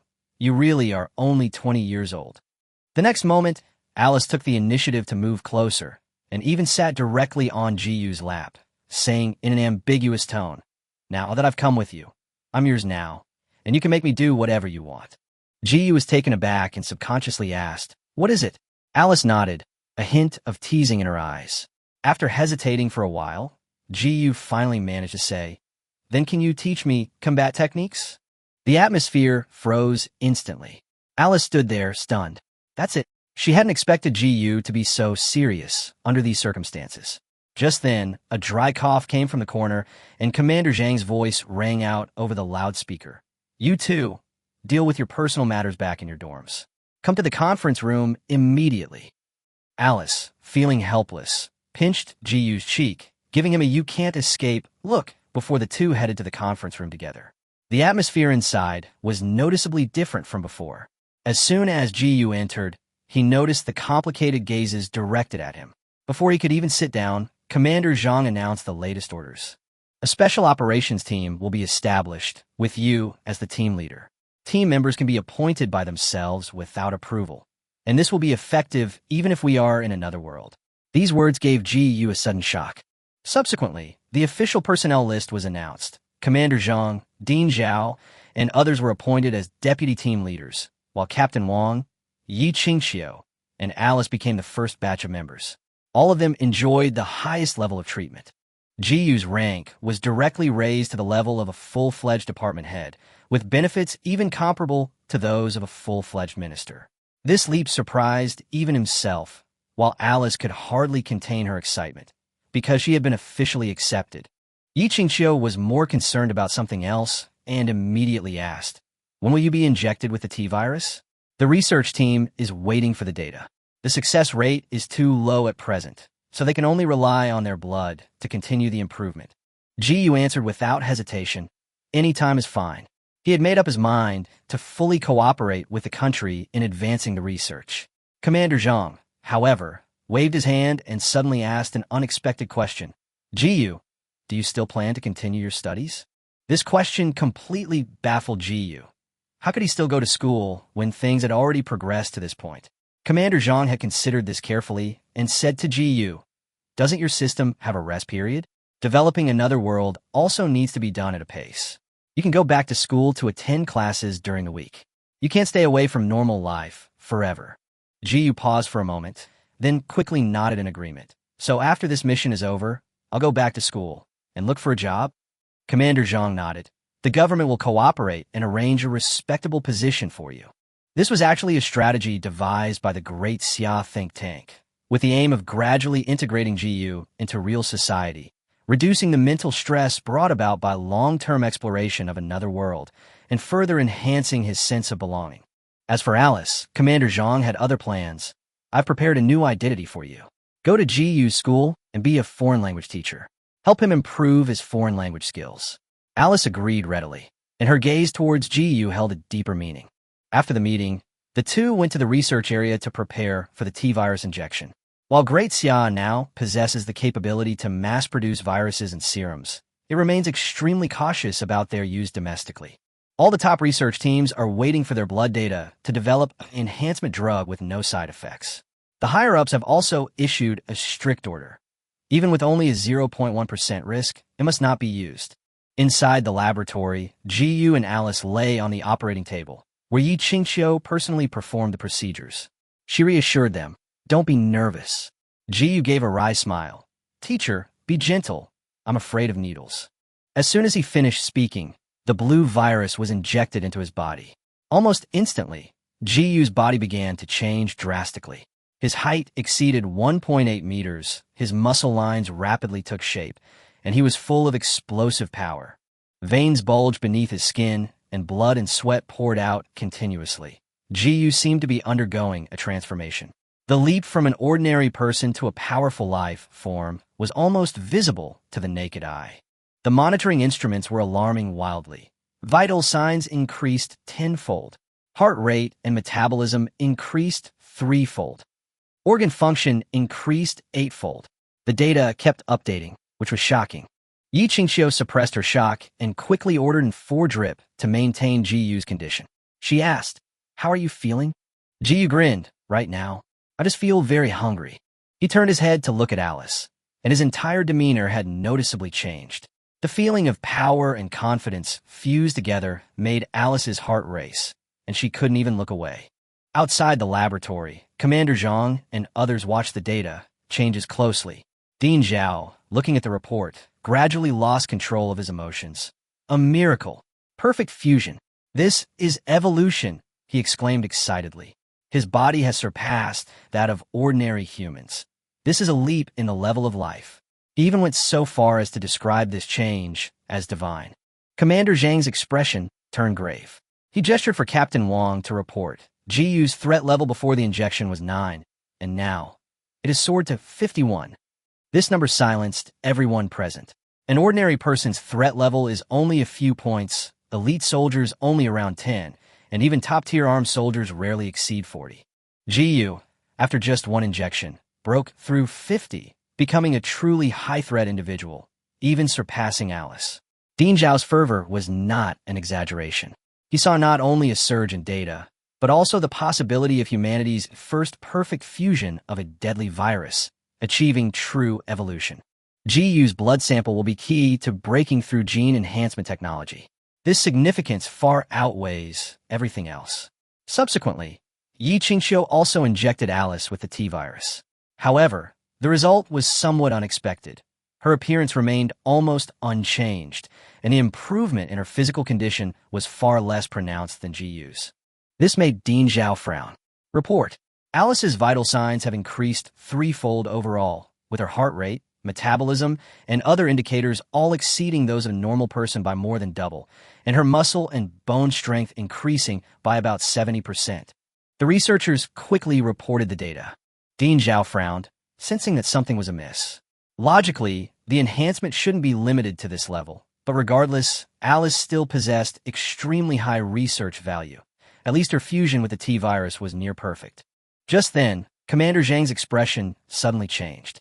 Through Captain Wang's equipment, he obtained another crucial piece of data: Alice's threat level. 62 points. This value far exceeded conventional understanding. Dean Zhao was taken aback, but immediately reacted. Change the equipment and test her brainwaves and mental frequency. Soon, new data came in.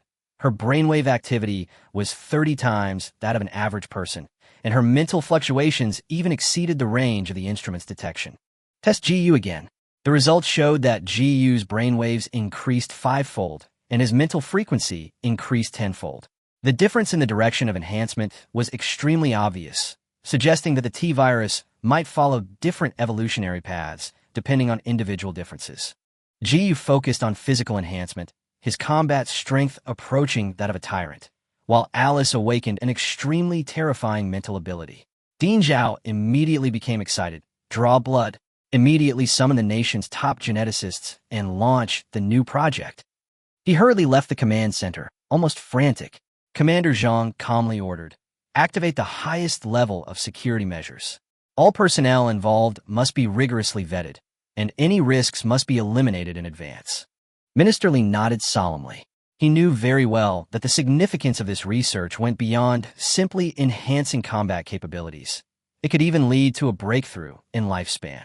GU's vital signs might even support a lifespan of 200 to 300 years. Meanwhile, Commander Zhang had already begun planning the next move.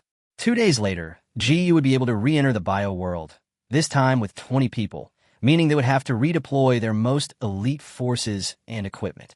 A day later, in the research area, after having a large amount of blood drained, GU finally escaped from Dean Zhao's grasp. Preliminary research results showed that Alice's blood would have difficulty replicating her abilities in the short term. Her mental power was almost impossible to replicate. Instead, GU became the true research focus. His blood was the key to unlocking the door to biological gene enhancement. When GU arrived at the underground hangar, he was somewhat surprised to see that Alice was already able to skillfully operate the exoskeleton armor and freely use various high-tech weapons. In just 1 day, her adaptability far surpassed that of ordinary people. GU was even a little envious. After all, even with training, he might not be able to master these equipment. Ew. Alice sensed his arrival immediately, turned around, and walked quickly towards him, her eyes bright as she looked at him. "You become stronger and more beautiful," she said bluntly. GU felt a little awkward and could only reply, "You're very pretty too." This made Alice's eyes light up, and she immediately grabbed GU's arm, saying, "Come on, I'll take you to see the dorm." Soon, the two entered the room. The moment the door closed, Alice pressed GU against it and kissed him passionately and decisively. Before GU could fully react, she had already taken control. In a short time, their relationship underwent a dramatic change, catching him completely off guard. Meanwhile, in the Resident Evil universe, the Umbrella Corporation dispatched an even stronger force to support them. Armed forces, tyrants, and hunters gathered at the mansion, preparing for a major battle.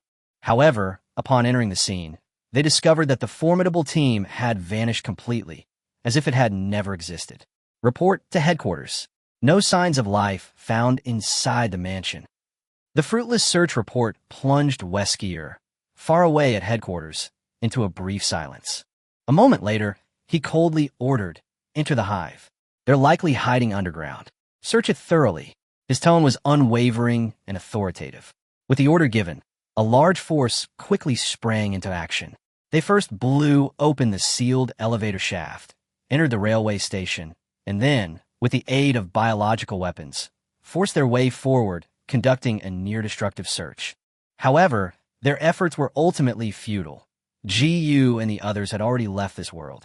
Even if Umbrella searched the entire hive, they wouldn't find a trace. But they didn't realize that this brutal destruction had brought even more serious consequences. Contaminated wastewater flowed into the groundwater system and spread continuously through the city's pipe network, and the virus thus quietly spread. Meanwhile, in another world, everything temporarily returned to calm. Half a day later, Alice leaned against GU. Her expression visibly relaxed.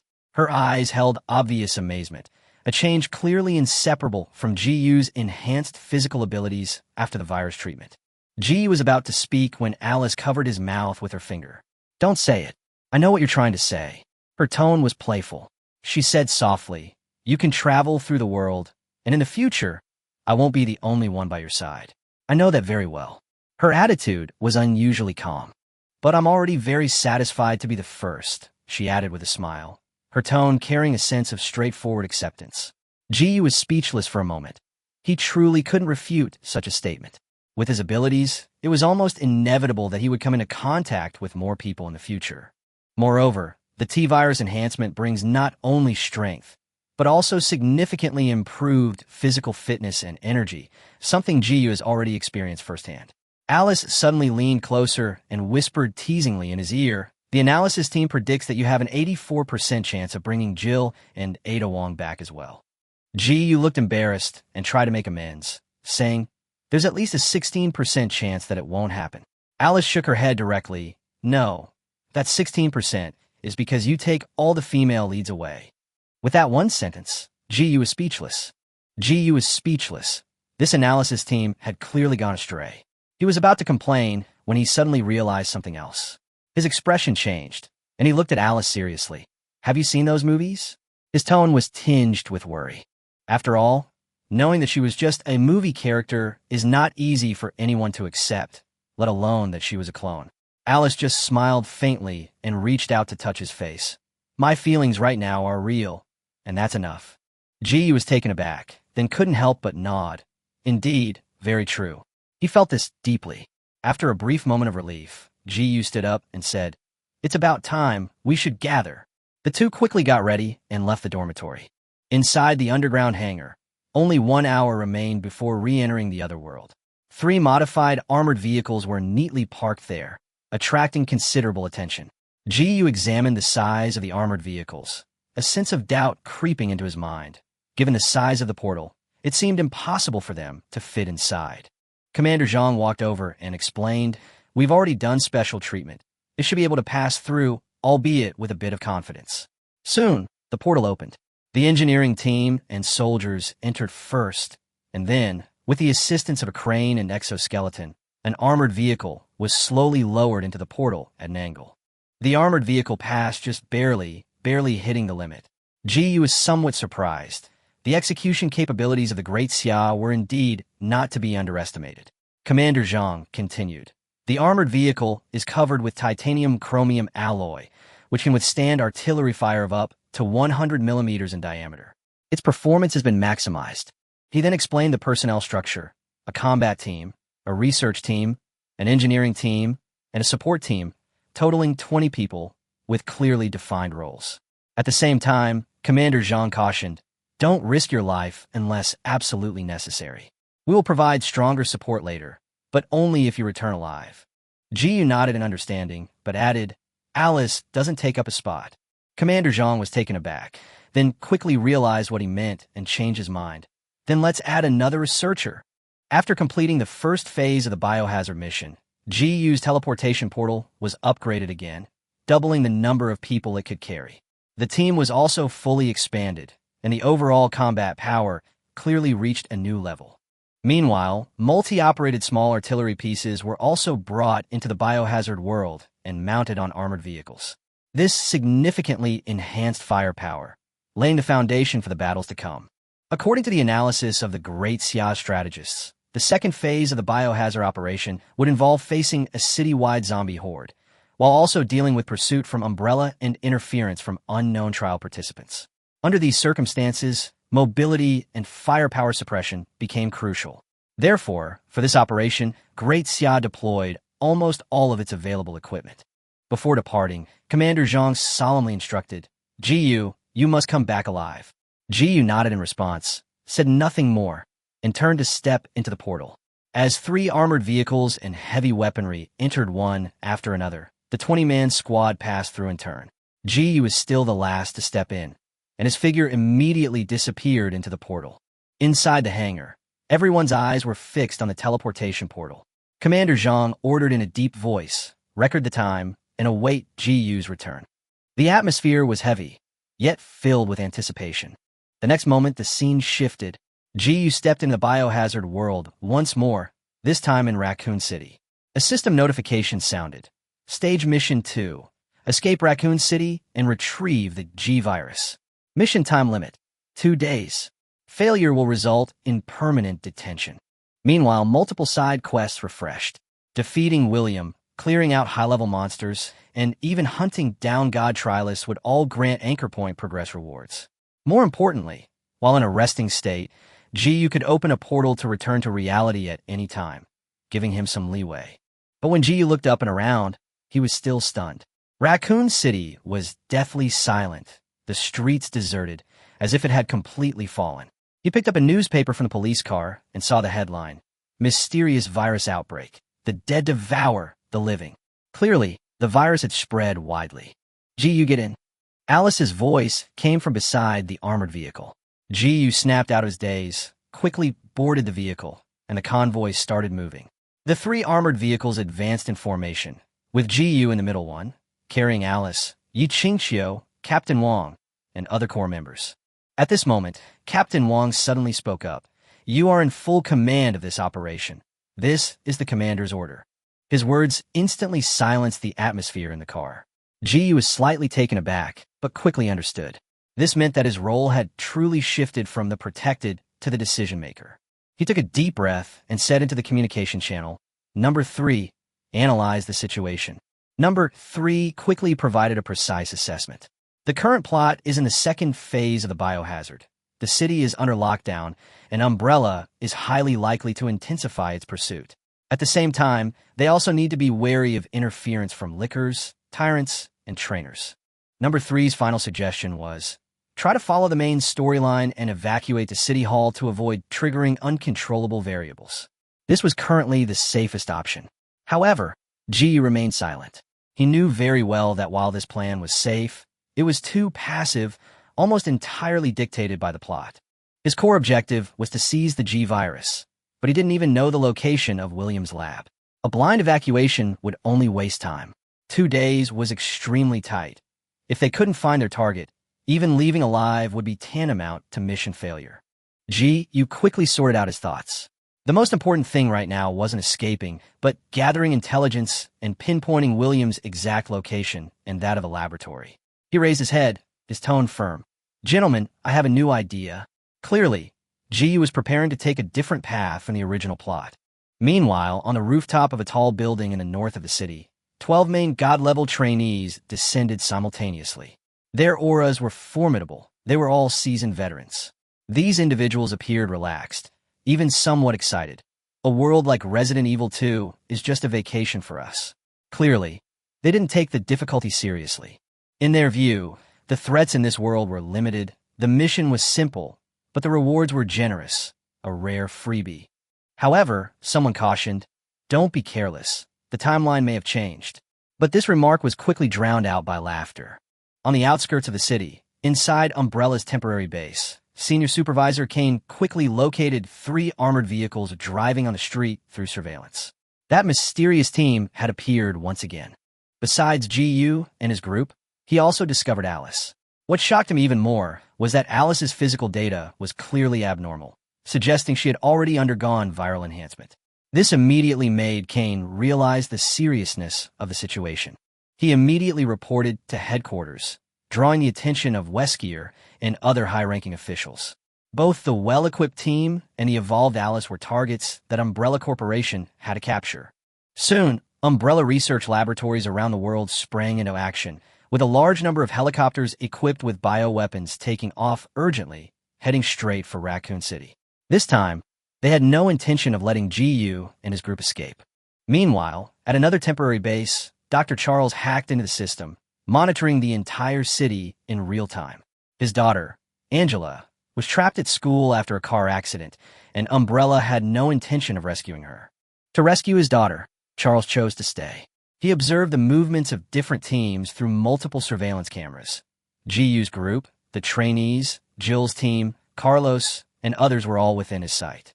But Charles quickly made a decision, not to contact GU, nor the trainees. These people were far too powerful. If things got out of control, it could put Angela in an even more dangerous situation. Ultimately, he focused his attention on 2 relatively normal teams, Gil and Carlos. Meanwhile, inside the armored vehicle, GU was explaining his plan to everyone. He made it clear that he did not intend to follow the plot storyline, nor did he plan to leave Raccoon City by plane. "We'll contact Jill and Peyton first, then Dr. Charles," GU said firmly, but not to evacuate, but to exchange intelligence and get the location of Dr. Williams' laboratory. His goal was clear, to use Angela's rescue as leverage to obtain Umbrella's core data. Whether he captured or killed Dr. William, he could acquire a large amount of crucial virus-related data. For GU, who possessed a special physique, these viruses were the truly valuable things. He hoped to use this opportunity to improve his own strength and simultaneously advance the Anchor Point's progress. After hearing the plan, Although the others were somewhat surprised, they did not object. Captain Wang even directly executed the order. Number 3. Analyze Jill's location. Soon, the results came in. The probability of Jill appearing at St. Peter's Church was as high as 99%. The route was sent simultaneously, and the armored vehicle quickly changed direction, heading straight for the west of the city. By this time, the battle inside the church had reached a desperate point. Jill and Peyton were desperately holding on with their pistols, but were surrounded by 6 lickers, making it almost impossible for them to hit their targets. Outside, a large number of zombies were still attacking the gate, and the situation was extremely precarious. After running out of ammunition, the two could only retreat to a corner, and Peyton even suggested staying behind to cover their retreat so that Jill could escape alone. Just as despair was setting in, a deafening explosion rang out. The church doors were engulfed in flames, and the zombies outside were instantly wiped out. Immediately afterward, 3 soldiers wearing exoskeletons stormed into the church, unleashing a barrage of fire. Rifles and grenades worked in tandem, almost instantly killing the 3 lickers. The remaining 3 attempted to fight back, but were precisely targeted and killed halfway through. The last one was even captured at close range and killed on the spot. The whole process was swift and decisive, without the slightest hesitation. This was not a battle, but a crushing defeat. In a short while, all 6 lickers were eliminated as easily as a massacre. This scene left Jill and Peyton completely stunned. The monster they had been unable to fight back against with all their might was utterly powerless against this group. Jill stepped out of cover, suppressing her shock, and asked in a low voice, Who are you people?" The 3 super soldiers didn't respond, but quickly dispersed after receiving orders to check for dangers and eliminate potential hazards inside the church. Just as Jill was wondering if they didn't understand English, footsteps suddenly came from the doorway. Gu and Alice entered the church under the protection of the guards. Gu glanced at Jill's attire and thought to himself that this woman's presence was indeed astonishing. At the same time, the combat system also provided data. Jill's threat level 9, Peyton's threat level 6. Gu was somewhat surprised that an ordinary policeman was nearly at the level of a top-tier soldier. He asked, "Are you Jill?" The other man immediately became wary. "Oh, do you know my name?" Gu said calmly. "You belong to the STARS Alpha team and have just been suspended on leave." Upon hearing this, Jill's expression changed drastically. She instinctively took a step back and coldly questioned, "Are you people from Umbrella?" "No." Gu extended an olive branch directly. "We are their enemies. Why don't you come with us and leave this place together?" Jill didn't agree, instead slowly backing away. "No, we'll go on our own." This reaction surprised Gu. "Why?" Jill stared at him, her tone calm. "Because you're more dangerous than those monsters." Her words silenced Gu. Alice, standing nearby, couldn't help but laugh. "Your method of recruiting is such a failure." She stepped forward, taking over the conversation. "Let me teach you." She looked at Jill and suddenly said, "Your companion seems to have been infected." Before she finished speaking, a red had already locked onto Peyton's chest. Jill instantly raised her gun and pointed it at Gu, but Alice chuckled. "Who are you threatening with an empty gun?" The next second, she raised her hand, and the pistol flew into her hand midair. This scene stunned everyone present. Gu was also somewhat surprised. "Your ability has awakened?" Alice winked and smiled, tossing the gun back. "I just tried it out, and I didn't expect it to actually work." She said casually, "See, you're no threat to us at all." Although Jill was unconvinced, she could only suppress her emotions and simply raised her hand. "If you're going to kill me, then do it. It's a misunderstanding." Alice shook her head. "Come with us, and your companions might still be saved." She directly pointed out the key. There was a virus serum in the city. Hearing this, Jill visibly wavered. Peyton, however, warned in a low voice, "Don't trust them. They're dangerous." The atmosphere froze for a moment. Finally, Jill took a deep breath, nodded in agreement, but still asked, "Why do you insist on taking me away?" Alice glanced back at Gu and said teasingly, "Because someone has taken a liking to you, and besides, you're a special forces soldier, so you're valuable." The words were blunt, and Jill naturally understood. However, this reason was easier for her to accept. She looked at Gu. "Okay, I'll go with you. I hope you're not lying to me." Meanwhile, Gu and his group's movements had already been monitored by Umbrella. Since other bioweapons were still en route, the higher-ups decided to stall them for time. Supervisor Kane issued a brutal order to have the Red Umbrella units in each district guide the hordes of zombies to surround Jiyu and his group. This was tantamount to using soldiers as bait, forcing both Carlos's and Hank's teams to carry out this high-risk mission. Kane, however, did not use the already deployed Nemesis to confront Jiyu and his group head-on. The reason is simple. They simply can't win. The Nemesis, as a new model of the Hunter, is still in the experimental stage, its combat power at most approaching that of Tyrant. But just a few days ago, Jiyu's super soldiers killed 3 Tyrants in half a minute. This disparity made Kane dare not act rashly. Rather than wasting experimental subjects, he preferred to have Nemesis deal with the STARS team and collect data along the way. But just then, an anomaly appeared in the surveillance footage.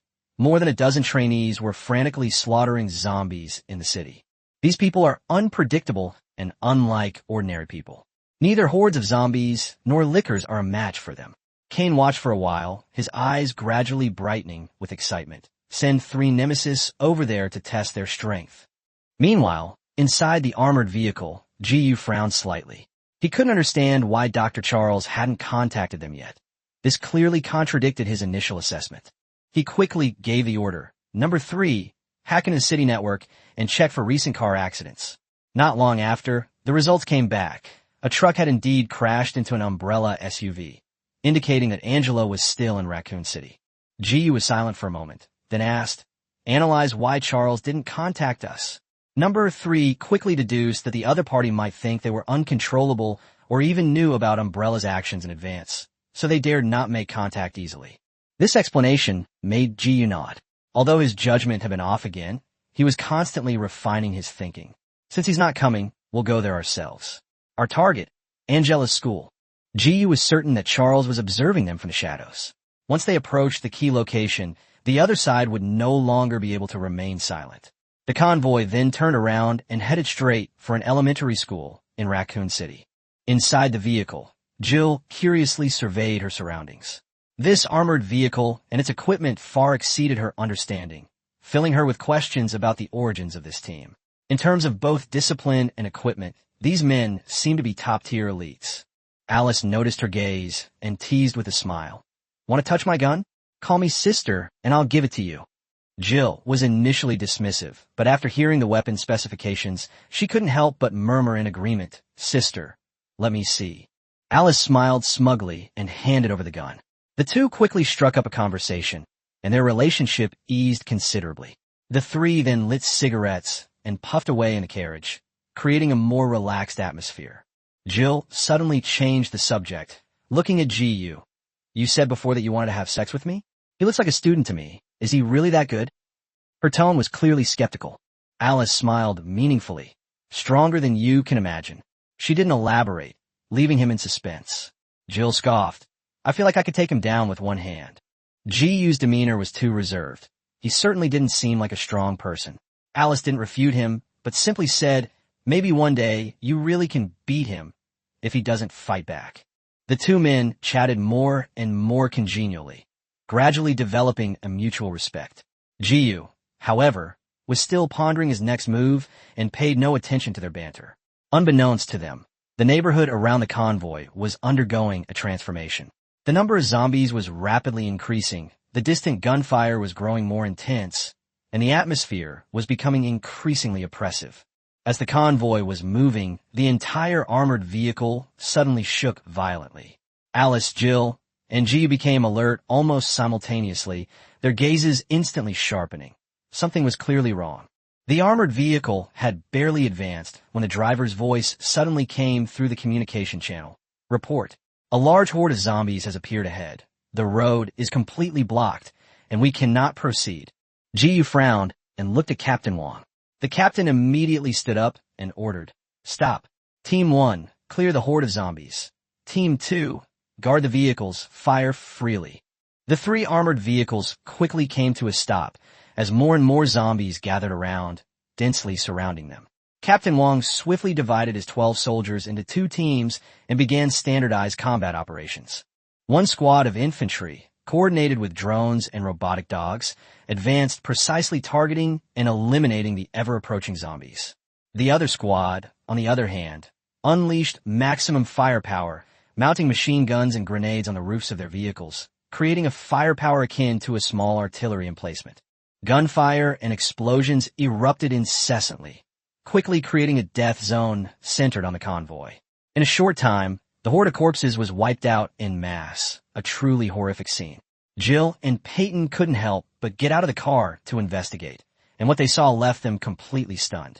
Drones in the air unleashed a barrage of fire, while ground-based robotic dogs sealed off the perimeter, creating an impenetrable network of fire. This didn't look like a dozen or so people. It was more like an entire modern military unit. Jill's hands were itching to fight. The pistol in her hand suddenly lost its appeal. She immediately ran back to the car and excitedly asked Alice, "Are we just going to watch? Not do anything?" Alice looked up and said calmly, "My mission is to protect GU. This kind of situation is none of my business." Her tone was as calm as if she were stating common sense. Jill was taken aback, then looked at GU. "He needs protection?" GU interrupted directly, "Don't make things worse. We're operating as a system. You'll only hold us back." His words were utterly blunt. Jill's expression changed, and she was about to retort when a phone rang in the car, instantly creating a tense atmosphere. GU's expression shifted slightly. He already guessed who was calling. He answered the phone, his tone relaxed. "I thought you wouldn't call." With that, GU immediately took the initiative. There was a moment of silence on the other end before Dr. Charles spoke. "It seems you know me quite well." He went straight to the point. "You want to go to that elementary school, right?" GU did not deny it. "I want the virus serum in your daughter's hand to save lives." His tone was very decisive. Charles calmly responded, "After 2 hours of infection, it's basically ineffective." Clearly, he wanted to undermine GU's objective. GU didn't seem to care. "We'll only know after we try. You didn't call just to remind me, did you?" Charles paused for a moment, then finally relented. "What do you want? As long as you don't hurt my daughter, I'll agree to anything." Compared to the original storyline, he was noticeably more cautious. The strength of GU's group made him hesitant to act rashly. GU then presented his conditions. "I need information on Umbrella, virus data, and system access to monitor the entire city." Charles readily agreed. "Okay, but you must guarantee my daughter's safety." GU nodded. "No problem." But Charles immediately added a condition. "After you get the serum, hand her over to the people I've arranged, otherwise the deal is off." GU frowned slightly, sensing something was wrong. Charles quickly explained the reason. Umbrella Corporation had their eyes on them. 50 tyrants and 40 hunters are being transferred to Raccoon City, specifically for you. This statement carried immense weight. Upon hearing this number, GU fell silent. Such a scale clearly indicated an intention to crush them outright. After weighing the options, GU agreed. "Okay, but the information you provide must be truthful." "I guarantee it," Charles replied readily. The data transmission was completed quickly. Before hanging up, Charles reminded him, "Don't stay in the line too long. The horde of zombies was lured here by the company, and it will only increase." GU nodded in acknowledgement, then instructed the communications personnel to analyze the data and cross-verify it with the Great Xia database. After comparison and confirmation, all the information was found to be true and accurate, especially the key data from the William Research Institute, which was completely correct. GU finally breathed a sigh of relief. The first step of the plan had been successfully completed, but he was also well aware that they were far from having complete control of the overall situation. The Resident Evil world is essentially an independent alternate dimension, and the information GU previously possessed was only superficial. For example, the game only mentions the location of Dr. Williams' laboratory as being on the outskirts of Raccoon City, without providing any specific coordinates. The term outer perimeter was too vague. Anything hundreds of kilometers from Raccoon City could be considered part of it, making the operation virtually impossible to carry out. It wasn't until receiving intelligence from Dr. Charles that GU truly grasped some of the details of Umbrella's operations. Not only was the location of Williams' lab confirmed, but it was also learned that Umbrella controlled 9 major viral systems. In addition to the T-virus, there were also several mature viruses such as the progenitor virus, the G-virus, the Veronica virus, and the Ouroboros virus. These viruses are scattered in secret bases around the world, making it virtually impossible to collect them one by one. Ji quickly realized that unconventional methods were necessary to break through the entire situation in one fell swoop. His thinking gradually became clear: to negotiate with the top brass of the Umbrella Corporation, using sufficient power to force them to the negotiating table. Since he was going to talk, he first needed to make the other side truly fear him. With this in mind, Ji made a decision. He would no longer conceal his strength, but instead proactively reveal his trump cards. Only by creating a sufficient deterrent would he have the right to negotiate. He immediately issued an order via communications. Captain Wong, a biological weapon will be airdropped within an hour. If it's a small-scale target, go all out and eliminate it instantly to create a deterrent. If it's a large-scale threat, Alice and I will handle it personally. This order was tantamount to Gu directly abandoning his hidden trump card. Captain Wong, standing outside the car, was visibly taken aback upon hearing this, but still responded decisively. Yes, sir. He chose to unconditionally carry out Gu's orders. After arranging the tactics, Gu turned to Jill and delivered a devastating message. Charles called. Your teammate Peyton is most likely beyond saving. Jill's face paled instantly. Gu quickly added, but my promise to you won't change. I'll do my best. This directness and commitment truly moved Jill for the first time, and she whispered thank you. Her attitude towards Gu had clearly changed. The convoy then cleared the streets and continued towards the primary school, 10 kilometers away. That was where Charles's daughter, Angela, was hiding. For ordinary people, this place would be a hellish dungeon, but for Gu's team, it was just a routine cleanup. Captain Wong led his men into the campus to clear out the zombies, while Gu and the main force guarded the gate. There was no need for everyone to go in. Just then, 2 soldiers suddenly went on alert, their guns pointed at a small alley. Who goes there? Come out. Under thermal imaging, no hiding place could be concealed.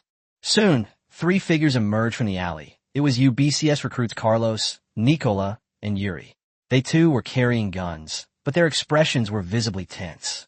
Seeing Gu's equipment, the 3 couldn't hide their envy. Nicola couldn't help but ask, are you here to rescue the doctor's daughter too? Gu didn't answer directly, but simply smiled and tossed over a few cigarettes. Want one? This simple gesture instantly bridged the gap between them. After lighting their cigarettes, the 3 of them visibly relaxed.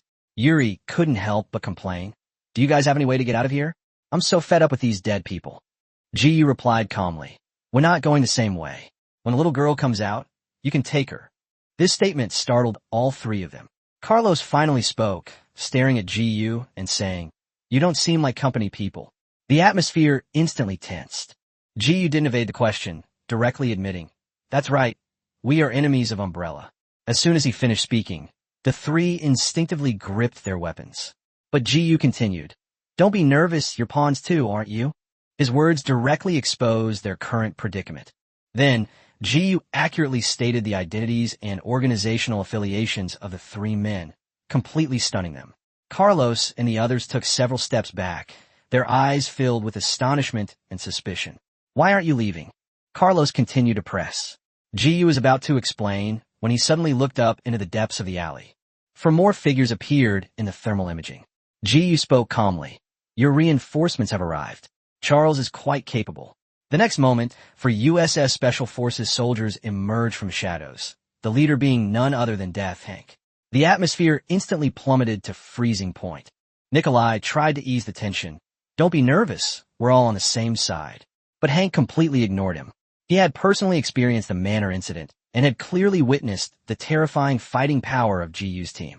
Therefore, he understood better than anyone else that these people could not be judged by ordinary standards. Gu said calmly, I advise you to put your guns down. Hank and the others did not react, and Gu did not say anything more, but just gave Alice a wink.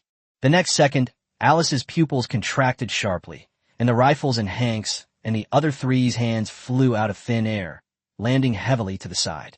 This sudden action stunned everyone.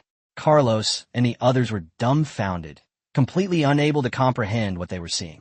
Jill, however, couldn't help but give a wry smile. She had been just as shocked before.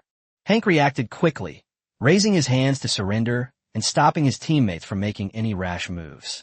Seeing this, Gu then explained the situation. I made a deal with Dr. Charles. Rescue Angela, and then you can take her away. He spoke calmly, but then dropped an even more shocking bombshell. As for us, you'll only be in greater danger if you follow us. Umbrella has already deployed nearly 100 tyrants and hunters to hunt us down. Upon hearing this, everyone's expression changed drastically. Carlos couldn't help but advise, leaving Raccoon City now might offer a chance of survival. Clearly, he didn't believe anyone could withstand a pursuit of this scale. Jiyu, however, paid no attention. Just then, gunshots rang out from inside the school. Soon, Captain Wong emerged with soldiers and a little girl. It was Angela. Jiyu took the briefcase, retrieved a vial of green serum, and said to Peyton, "If you've been bitten, get vaccinated immediately. If you delay, no one can save you." Peyton was on the verge of mutation, and his condition was extremely critical. Hank, however, intervened, saying, "It's pointless. He's beyond saving. Why waste serum worth hundreds of millions?" Jill glared at him, then looked at Jiyu with a hint of pleading. Jiyu didn't hesitate, injecting the serum directly into Peyton's body, and said calmly, "Do you think I'm short of money, or are you trying to get information out of me? Just say what you want to ask." Peyton grabbed Jiyu's arm and said with difficulty, "If I can't make it, take care of Jill for me." Jiyu nodded in agreement, which reassured Peyton somewhat. Jill suppressed her emotions and didn't let herself break down. Jiyu turned to Hank. "Ask away, aren't you curious?" Hank was silent for a moment before getting straight to the point. "Who exactly are you?" Jiyu shook his head. "I can't say." The other party then asked about the source of the weapons and their strength, to which Jiyu simply replied casually, "Mass-produced by an arms factory." When Jiyu revealed his purpose, to destroy the Umbrella Corporation, Hank couldn't help but sneer. "You? With just you?" Clearly, he didn't believe him at all. Jiyu didn't bother arguing, turned and walked to Angela, saying gently, "Go with them now. They'll protect you." The little girl nodded gently. In the end, Angela left with Carlos and the others. Jiyu watched them go, feeling a slight sense of regret. Charles's choice had cost him the opportunity for further contact. Soon, Jiyu turned to look at team member number 3. The team member reported, "We've obtained partial system access and can monitor the entire city. We just discovered the Nemesis fighting the trainees." The battle results were quickly compiled. 2 of the 3 Nemesis were dead, and 1 escaped. Of the 12 trainees, 1 was dead and 3 were injured. Both sides were formidable opponents. Number 3 continued analyzing the data. Nemesis's threat level is about 35 points. Among the trainees, 3 reached 30 points, 5 reached 25 points, and the rest were around 20 points, and they have a division of labor for ranged, melee, and healing. After listening, Jiyu simply nodded. He wasn't particularly interested in the trainees right now. After all, he only needed the final 5% of the anchor point progress to completely control this world. Rather than risk fighting against unknown trump cards, it was better to use them to distract Umbrella's firepower. After a moment's thought, Jiyu gave the order, "Lock on that escaped nemesis. Let's kill it and max out the anchor point progress." Jiyu wasn't actually sure what would happen once the anchor point progress reached 100%, but he was certain that once completed, it would most likely be able to completely anchor this world. If Jiyu can achieve this, he will no longer need to worry about the consequences of mission failure, and the restrictions on the teleportation portal may even be lifted. At that time, the Great Xia army may be able to enter this world on a large scale. If the portal were expanded several times over, heavy weapons could be transported in. If it were expanded further, even Dongfeng missiles could be deployed, and all hostile forces would be utterly crushed. Therefore, Jiyu decisively ordered the armored convoy to continue advancing towards the north of the city. Meanwhile, at the Umbrella Corporation base outside Raccoon City, Kane was monitoring the surveillance data, focusing on analyzing the combat performance of the trainees and Nemesis. These trainees of unknown origin intrigued him greatly. Not only were their methods bizarre, but they had also managed to kill Nemesis. Such combat power was enough to warrant serious attention.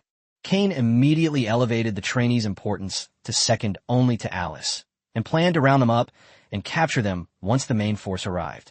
Just then, a report came from his subordinates.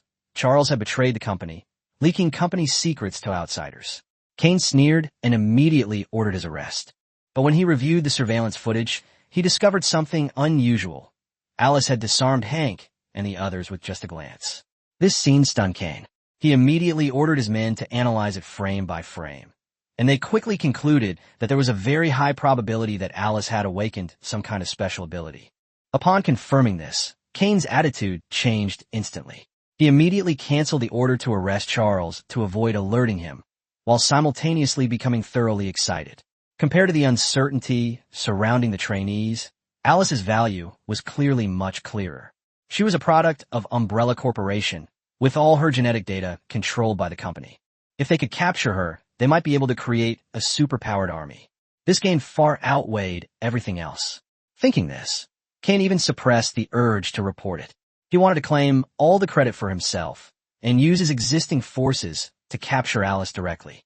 Immediately afterward, Kane made another bold decision to cancel the planned nuclear strike. Because if nuclear weapons were used, Alice would also be destroyed. Kane then redeployed his forces, mobilized the remaining 2 nemesis to pursue Alice relentlessly, forcing her to use her powers again. Soon, more intelligence arrived. Alice and her group were approaching the heavily injured 3rd nemesis, while the group of trainees codenamed werewolves were also hunting the same target. Kane gave a meaningful smile. Interesting. Let them meet. Meanwhile, under a bridge in the north of the city, 11 trainees were searching for the nemesis's whereabouts. She's nearby, spread out and search.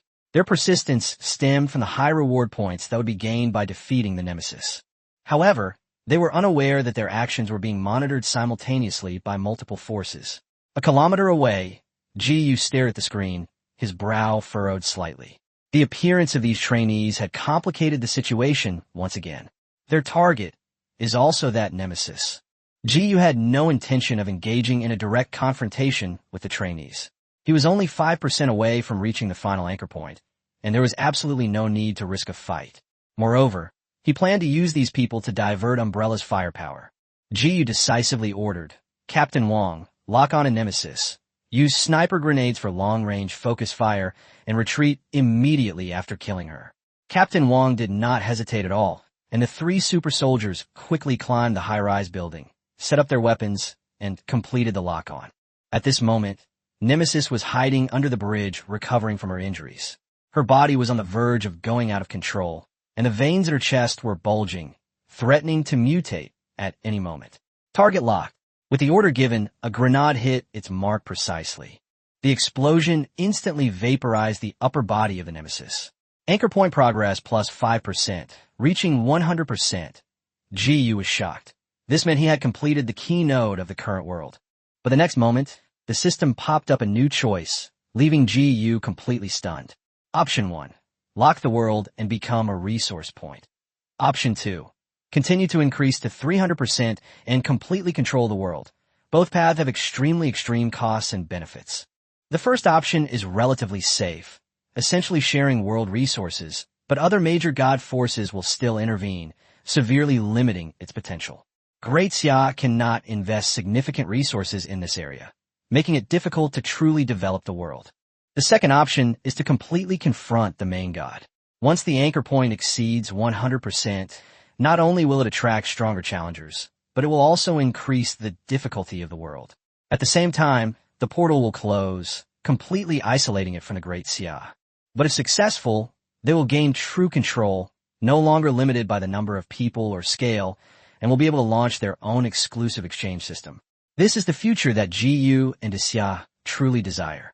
After a quick calculation, Ji-yu realized that relying solely on the existing tasks was far from enough to reach 300%.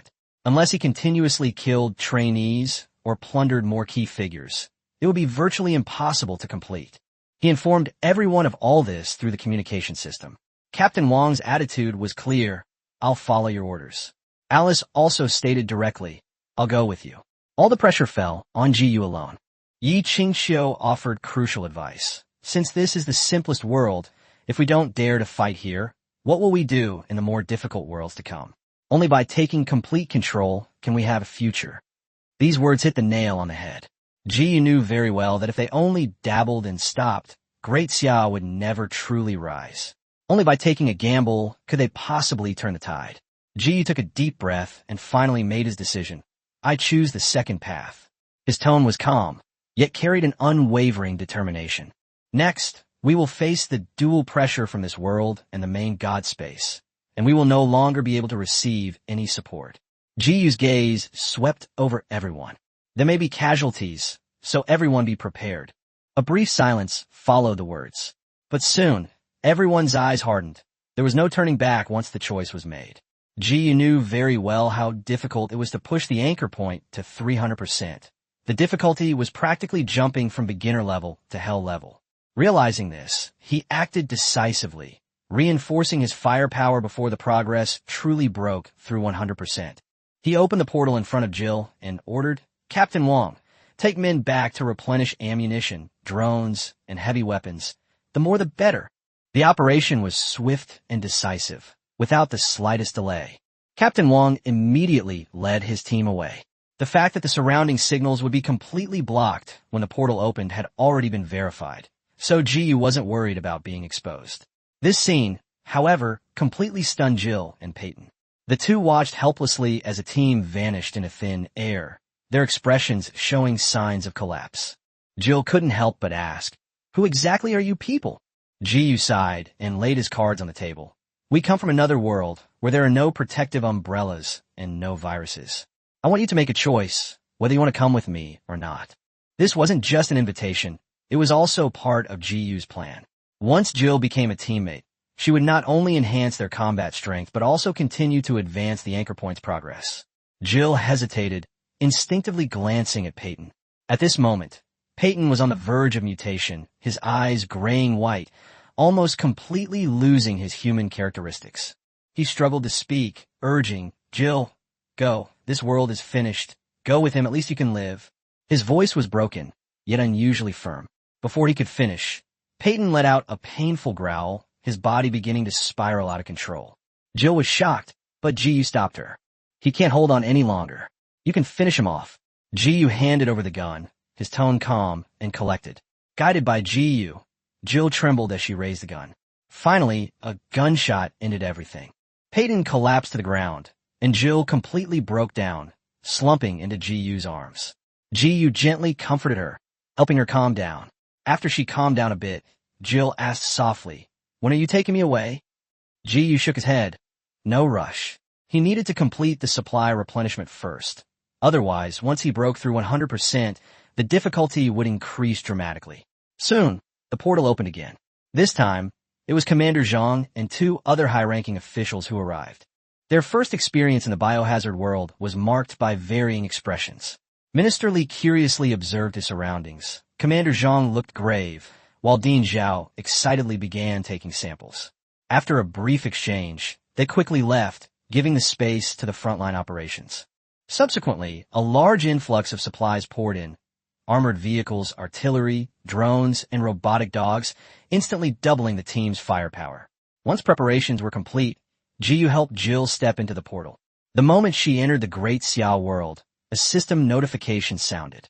The anchor point progress reached 115%, and I also received rewards of virus stock and enhancers, which were quite substantial. But then, a warning popped up, progress exceeded 100%, mission mode switched, and the portal began its countdown to close. Chapter 33. The Birth of a World Rule Breaker. The Pursuit and Manhunt from the Supreme God. It's important to know that Jiyu, who possesses the Overclock Link skill, can share exclusive rewards with Alice and Jill. If he draws a non-T-virus enhancer, he can further boost the two women's combat power. Good. Jiyu was only stunned for a moment before he came to his senses. Before leaving, he saluted everyone in the hangar. Then, pulling Jill, whose pretty face was filled with complex emotions, he returned to the bio world. Soon, Jiyu discovered that he could no longer summon a portal. This means that he is temporarily and completely cut off from the Great Xia. "Jill, this is a T-virus enhancer. Don't worry, it won't have any side effects on you. Just bear with it. It might hurt a little." Jiyu didn't rush to activate the random rewards. Instead, he immediately helped Jill improve her strength because things were about to get very dangerous. Unlike Alice, Jill did not receive the brief training that Great Xia provided to learn how to operate Great Xia's high-tech weapons. She was wearing at most one combat suit, and being an ordinary person, her chances of survival were extremely low. Therefore, only by injecting the T-virus enhancer and boosting Jill's strength can she survive the upcoming mission. Jill seemed somewhat distracted, not because she was affected by the other world. Instead, it was after she established a connection with Jiyu that she experienced the same feeling Alice had back then. From this day forward, I belong to Jiyu. We all prosper together, and we all suffer together.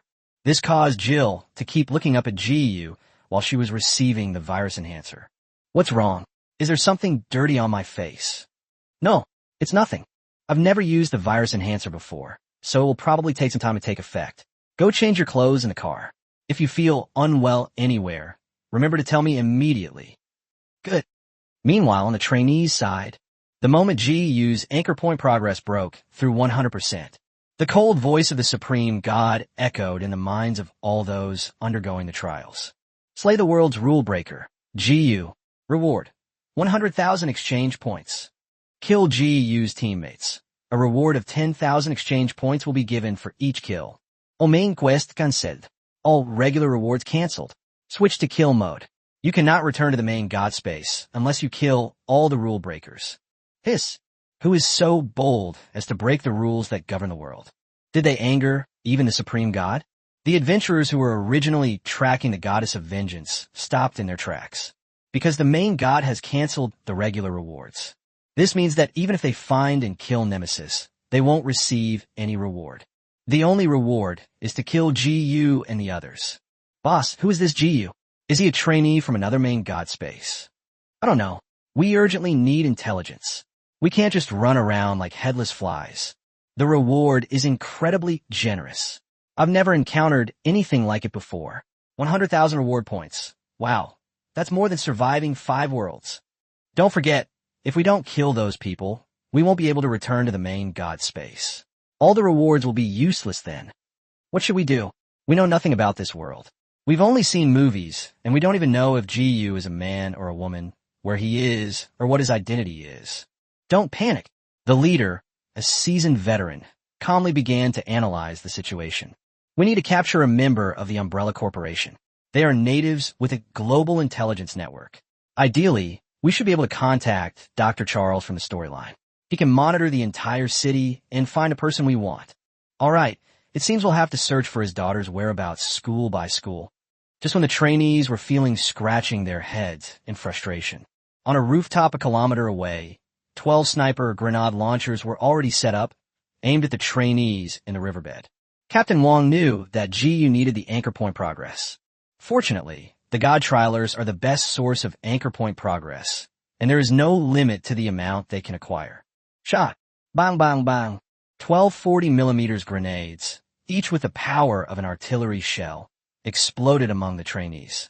In Jiyu's mind, 3 boosting sounds flashed in succession, and the anchor point progress increased by another 15%. Captain Wong, only 3 people are dead. Jiyu's voice came through, and Captain Wong had expected this. He had witnessed firsthand the uncanny methods and outrageous survival abilities of seasoned veterans. It would be difficult to kill them all instantly with just a sniper grenade, so the feast he prepared was far more than that. On my command, prepare 3 thermobaric warheads. Fire. Boom, boom, boom. 3 more notification sounds rang in Jiyu's mind. Without him saying anything, Captain Wong issued another order. Side quest 4 completed. 5% anchor point progress bonus. Current anchor point progress, 145%. Armored cluster gun. Coordinates XX, 6-round saturation attack. Fire. Boom, boom, boom. The earth shook violently. The entire riverbed, a kilometer away, was instantly smashed to pieces. To Jiyu's surprise, the most powerful 3rd round of artillery fire hadn't resulted in any deaths. Captain Wong, they may have already left. Only this possibility can explain why the 6 cluster shots yielded no results. Captain Wong ordered a halt to the attack and observed the situation 1 kilometer away using a thermal imaging telescope. Did they really run away? What kind of ability is this? Teleportation or teleportation? Captain Wong's expression was grave. 5 trainees had escaped, far exceeding his expectations. In this battle, they were in the shadows while the enemy was in the open, giving them an absolute advantage. They also launched sniper grenades, thermobaric rounds, and cluster munitions, exposing their own position and some of their high-powered weapons, but failed to achieve their goal. All right, Captain Wong, we should get going. This place has been exposed and is not suitable for staying for long. Jiyu needs to find a different place to draw the reward and wait for Jill to transform into a virus fusion user. Unlike Alice, Jill's transformation takes time. Let's go. In a building a few kilometers away, 5 trainees appeared out of nowhere. One of the female trainees, who appeared to be a young woman, coughed up a mouthful of blood and knelt on the ground, her face pale. Li Shan. This young woman, a trainee, exchanged for group defense and group teleportation skills in the main god space, making her an absolute core member of the team. However, faced with the concentrated fire from the high-tech weapons of the Great Xia dynasty, she fought with all her might, but could only save half of her teammates. She herself was completely exhausted, severely overdrawn, and on the verge of death. The moment one of the trainees hugged Li Shan, the young woman who had been training had died, having burned away everything she had. Who is it? Who is it? The captain of the trainees had bloodshot eyes and bulging veins on his forehead. He was furious to the extreme. The Umbrella Corporation? The U.S. military in this world? Or that rule-breaker Jiyu? Chapter 34, a multitude of demons and monsters arrive. The chaotic raccoon city. Ahem, boss. A man wearing glasses then made a judgment in a low voice. It shouldn't be Jiyu. No one in the main god space would exchange for this kind of large-scale firepower weapon, because one person can't control it all. In the biohazard world, only the Umbrella Corporation and the armed forces of various countries possess firepower of this scale. I suspect that either the Umbrella Corporation discovered our capabilities through surveillance, or the U.S. military considers us a threat, which is why they use these kinds of weapons. The bespectacled man's deduction is reasonable. After all, no one could have imagined that Jiyu, such a variable, would exist in this world, bringing with him an entire high-tech army of the Great Xia. To put it bluntly, the trainees were not fighting against Jiyu alone, but against the cutting edge of a world. Very well, whether it's the Umbrella Corporation or the U.S. military, I will make them pay a heavy price. The captain of the trainees gritted his teeth, his hatred for the Umbrella Corporation and the military reaching its peak. I swear I will not rest until I avenge this. I have no intention of leaving this world. That Jiyu has nothing to do with me. Anyone who wants to leave can go now. Anyone who wants to stay with me can come with me to the west of the city and wipe out the Umbrella Corporation's command center outside the city. The 3 remaining survivors wore bitter expressions, knowing that their captain had been blinded by rage. Left with no other choice, the 4 powerful trainees changed direction and headed towards the Umbrella Corporation's command center in the west of the city. System draw prize. Congratulations, host. You have obtained the C-Virus stock solution. Congratulations, host. You have obtained the V-Virus stock solution. Congratulations, host. You have obtained the O-Virus enhancer, exclusive. Inside the moving armored vehicle, a hint of joy flashed in Jiyu's eyes. 3 random draws yielded different types of virus stock solution and enhancer. Among them, the O-Virus is also known as the Ouroboros virus. It was developed by Weskier to specifically enhance itself. Its transmissibility is not as strong as the T-Virus, but its enhancement rate is higher than that of the T-Virus. How should it be allocated? Jiyu is a little conflicted. The best way to use him would be for him to combine the C and V-Virus stock solutions himself. Conservatively speaking, his threat level could exceed 100. Then give the O-Virus enhancer to Alice to further strengthen her first convert. However, Jiyu is not such a selfish person. The Xia helped him a lot. Without the help of the Great Xia dynasty, he wouldn't have made it this far. He might have died the first time he entered the other world. The original virus and its enhancer may be able to rapidly advance the research progress of Daxia gene drug. Therefore, after much deliberation, Jiyu decided to temporarily refrain from using the virus reward he had drawn. He should wait until the Great Xia research team has completed their research before using it to enhance himself. After all, with Jiyu's current strength and the combat power of his team, there is little need for further strengthening. Jill, are you feeling better? At this moment, Jill was leaning on Jiyu's shoulder, undergoing T-Virus modification. Unlike Jiyu and Alice, Jill has neither the virus body. She wasn't like Alice, a perfect clone host created specifically to fuse with the virus. She was just an ordinary person. Therefore, the process of Gil fusing with the virus is slow and difficult, accompanied by intense pain. During the testing of Jiyu's combat suit, Jill's threat level only increased by 1 point every 3 minutes on average. At this rate of modification, it will probably take 1 or 2 hours to fully integrate the T-virus. Fine. Jill's voice was extremely weak, and her delicate body trembled slightly, clearly indicating that she was enduring pain that was difficult for ordinary people to understand. Sitting opposite her, Yi Qingxia was also using instruments to monitor Jill's vital signs, to ensure that no unexpected events or gene mutations occur. Ji, where do we go next? Upon hearing Captain Wang's question, Ji pondered for a moment, and then inquired about team member number 3. Number 3, can you monitor the location of those trainees? Searching, found them. Team leader, they're just 5 kilometers away from us, and it looks like they're heading straight for Umbrella Corporation's command post. Ji was stunned for a moment, then realized that he had unknowingly and unintentionally completed a scheme to shift the blame to another party. Is the trainee planning to retaliate against Umbrella Corporation? That's interesting. Number 3, keep a close watch on the entire city. There's a chance the main god will send out more trainees.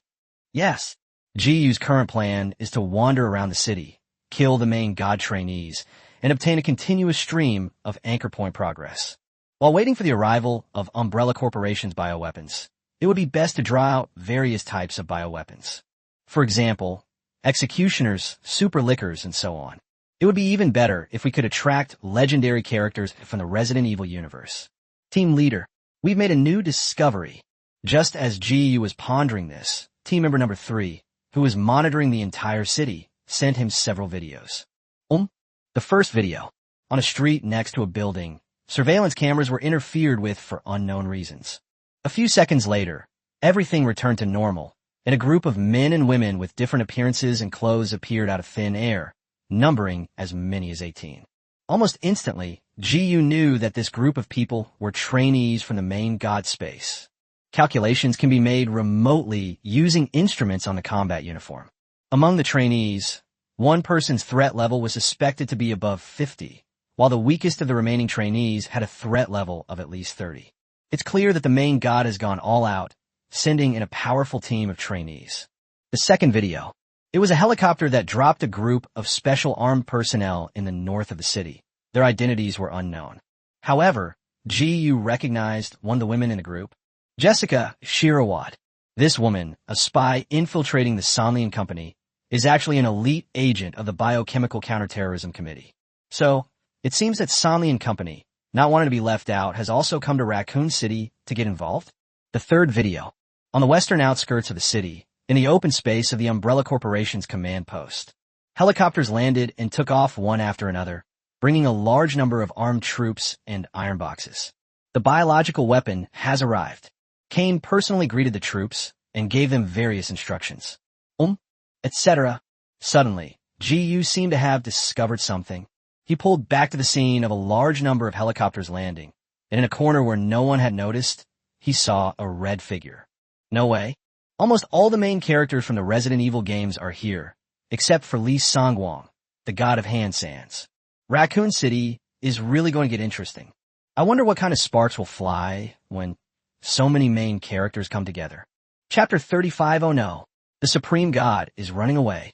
Change course. Ji immediately issued new instructions. Number 3. Lock onto the location of those new trainees.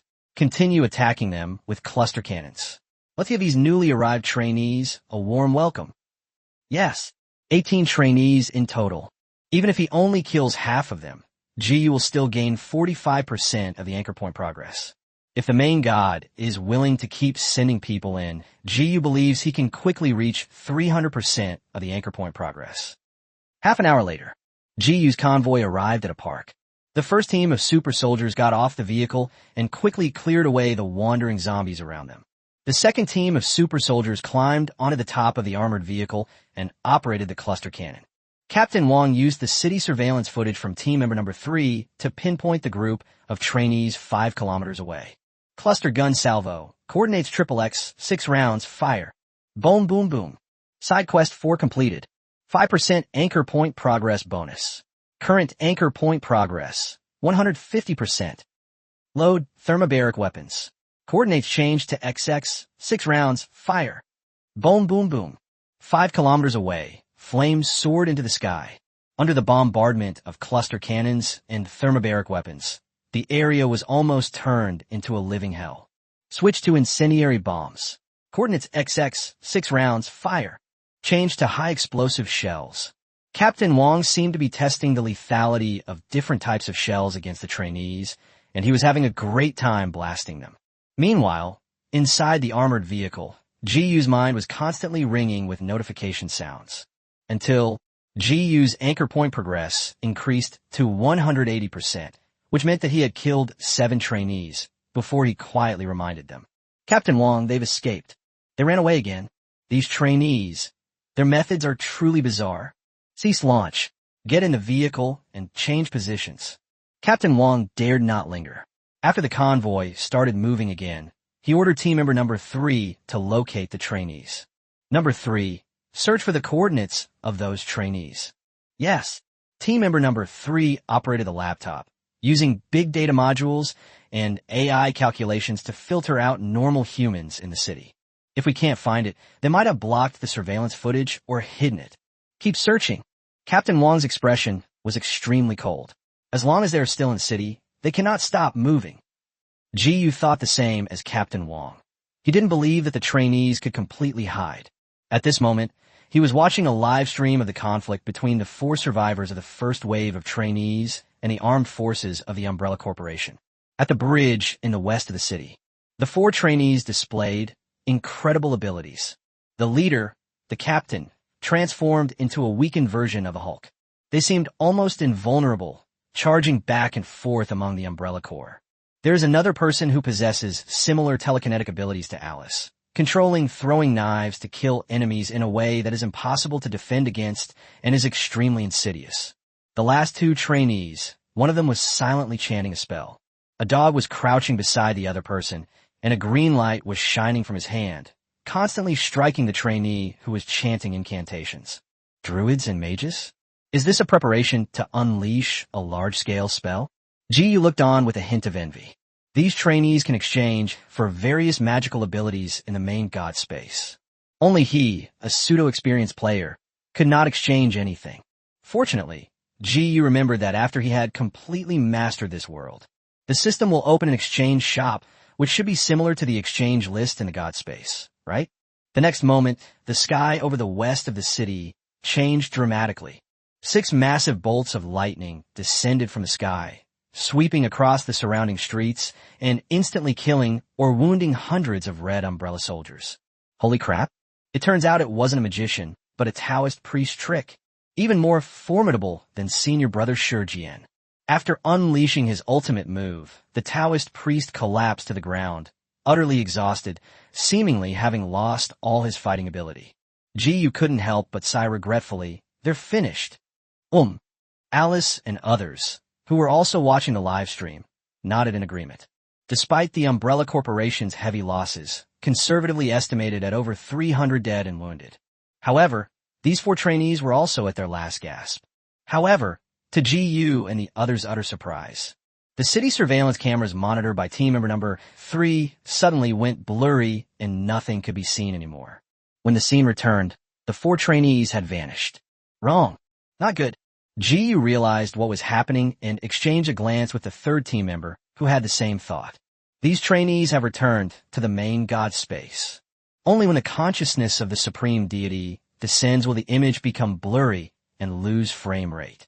So that means those trainees who disappeared after being hit by cluster cannons in the 2nd wave didn't just hide. They very likely also left this world. Why? Could it be? Number 3, analyze this. Yes. Based on the data collected by the Great Xia Analysis team, the following possibilities can be deduced. First, the trainee used some kind of life-saving treasure, ignored the main quest, and forcibly left the Resident Evil world. At most, he will be punished, but he saved his life. Secondly, the mission assigned to the trainees by the main god is related to the Umbrella Corporation. They have completed the mission and can leave at any time. 3. The main god realized that it couldn't do anything to us in the simple level world, so it forcibly took away the trainees to prevent their deaths from increasing the group leader's anchor point progress. The last possibility that team member number 3 analyzed was exactly what GU had just thought of. He had a strong feeling. After discovering that the trainees he had sent out had become accomplices in his efforts to seize control of the world, the Supreme God decisively took them away. Holy crap! The omniscient and omnipotent Supreme God actually ran away on his own. This was completely beyond GU's expectations. If that's the case, then he's really in a difficult situation. At this point, GU's anchor point progress was only 180%, and he was still 120% away from fully controlling the Resident Evil world. Even if he kills 6 tyrants and gains 30% progress. Even if you kill 3 more executioners and 3 level 6 executives of the Umbrella Corporation, that will only give you 30% progress. Adding Dr. Williams' 10% and the main quest 30%, you can get a total of 100% progress, but you're still 20% short. The key issue is, GU is difficult to kill. He is one of the 3 high-ranking executives of Umbrella Corporation. The so-called higher level refers to the 6 levels of management, according to the confidential information provided by Dr. Charles. Because there are only 4 level 6 managers in a company that acts as a protective umbrella. This includes the infamous Weskier. As for the other side quests, as far as GU knew, this side quest couldn't be completed entirely by killing the executioner or the super licker. Chapter 36, the mysterious Chong-Sam-clad female agent's proactive approach. The super licker is a bioweapon developed by the Red Queen later in the movie, and there is only one of it, making it impossible to replicate. According to the game and movie settings, lickers are mutated zombies. Therefore, super lickers must be mutated from powerful individual zombies, making mass production impossible. As for the executioner, it is currently in the experimental stage and cannot be mass-produced or deployed in combat. At most, one semi-finished product can be deployed to Raccoon City. Therefore, if the main god really summons all the trainees away, it will be extremely difficult for GU to increase the progress to 300%. This is troublesome. GU's heart sank, and he had no choice but to reread the biochemical world data collected by Xia. He was trying to find the possibility of gaining more anchor point progress from this. Before he knew it, GU had set his sights on several characters from Resident Evil. Chris, Carlos, Ada Wong, Jessica. The outskirts of Raccoon City. A red figure darted through the dark alleyways, precisely avoiding all city surveillance cameras, and steadily approached GU's convoy. She silently killed the zombies she encountered along the way, her methods swift and efficient, demonstrating terrifying combat skills. Even more outrageous is, the woman was actually wearing a red slit Chong-Sam and high heels. It's incredible that it can still display such powerful combat strength. It's simply defying the heavens. Report. We're close to the target, 2 kilometers away. She was like a cold machine. Although she possessed an exquisitely beautiful face, her voice was cruel and chilling. A deep voice came through the headset. Find a way to get close to the targets, find out where they came from, confirm the fusion status of the 2 targets with the virus, and ideally obtain blood samples from the targets. Yes.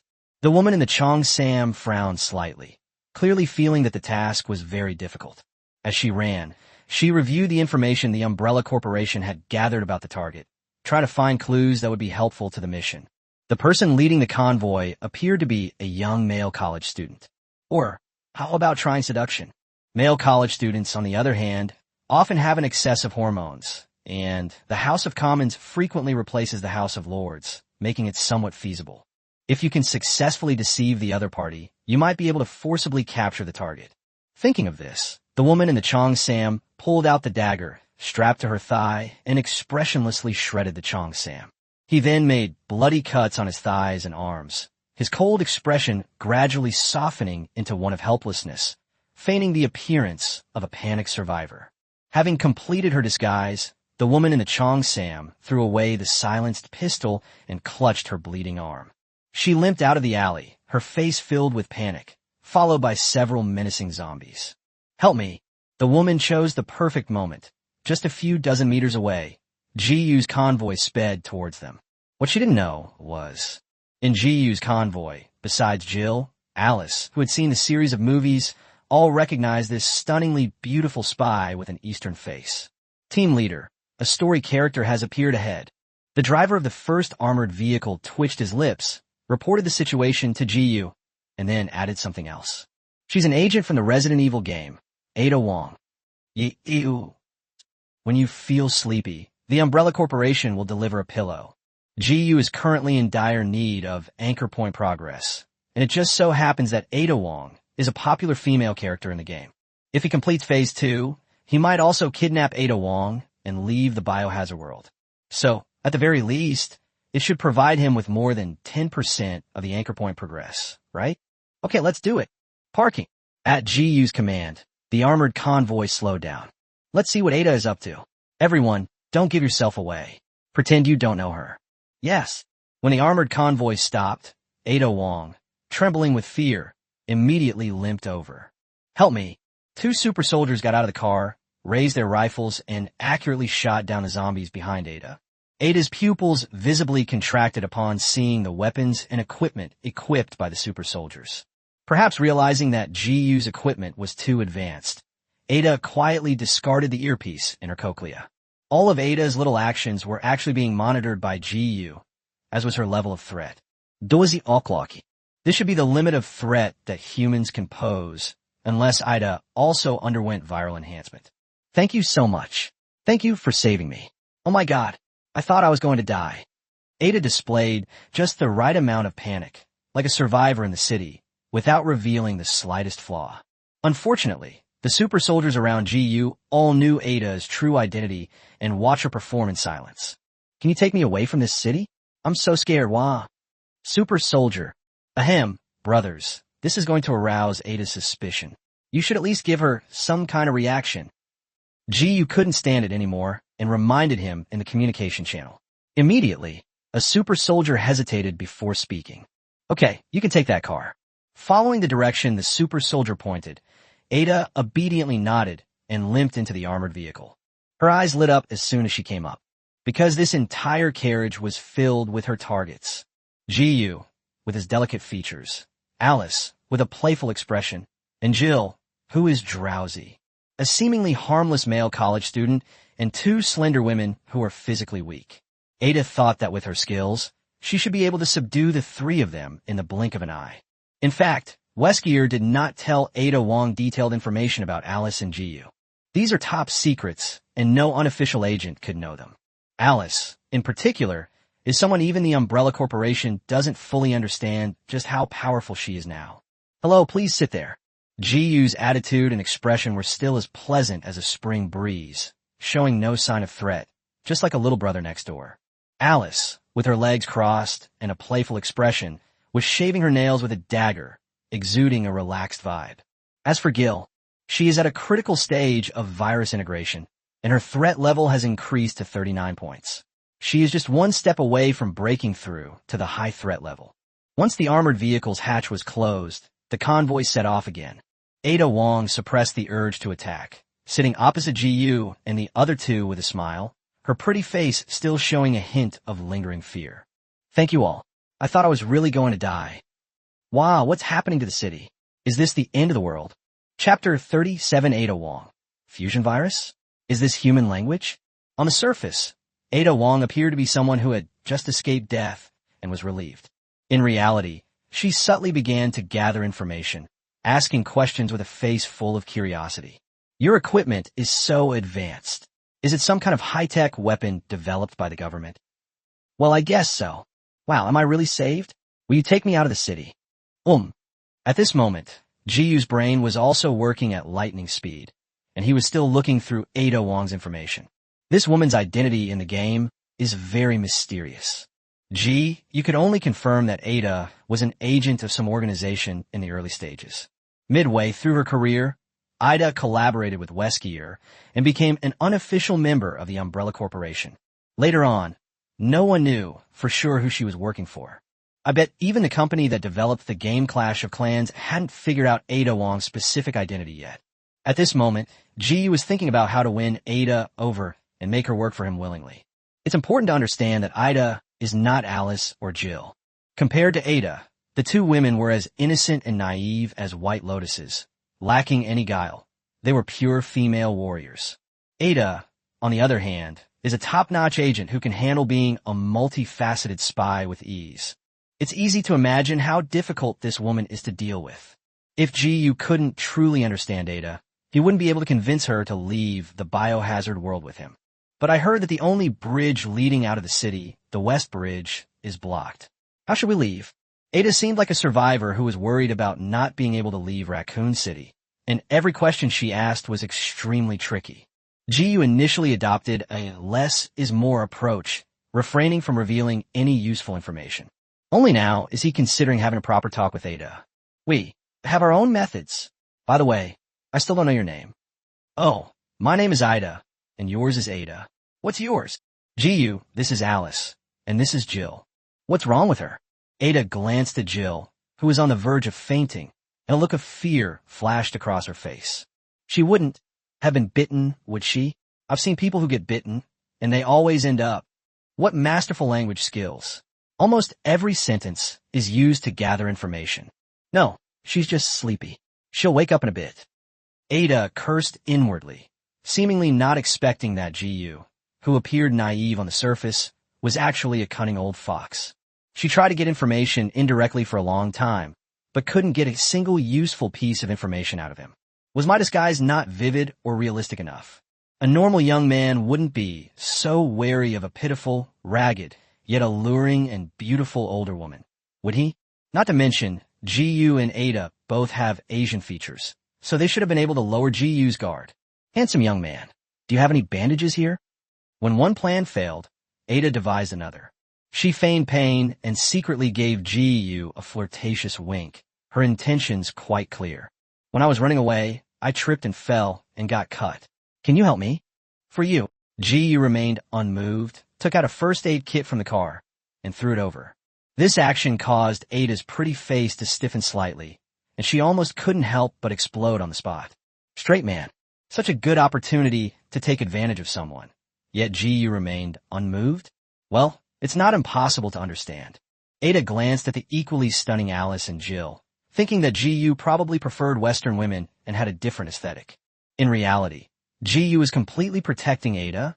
If Ada really attacks him, Alice, who doesn't know her own strength, might kill him on the spot.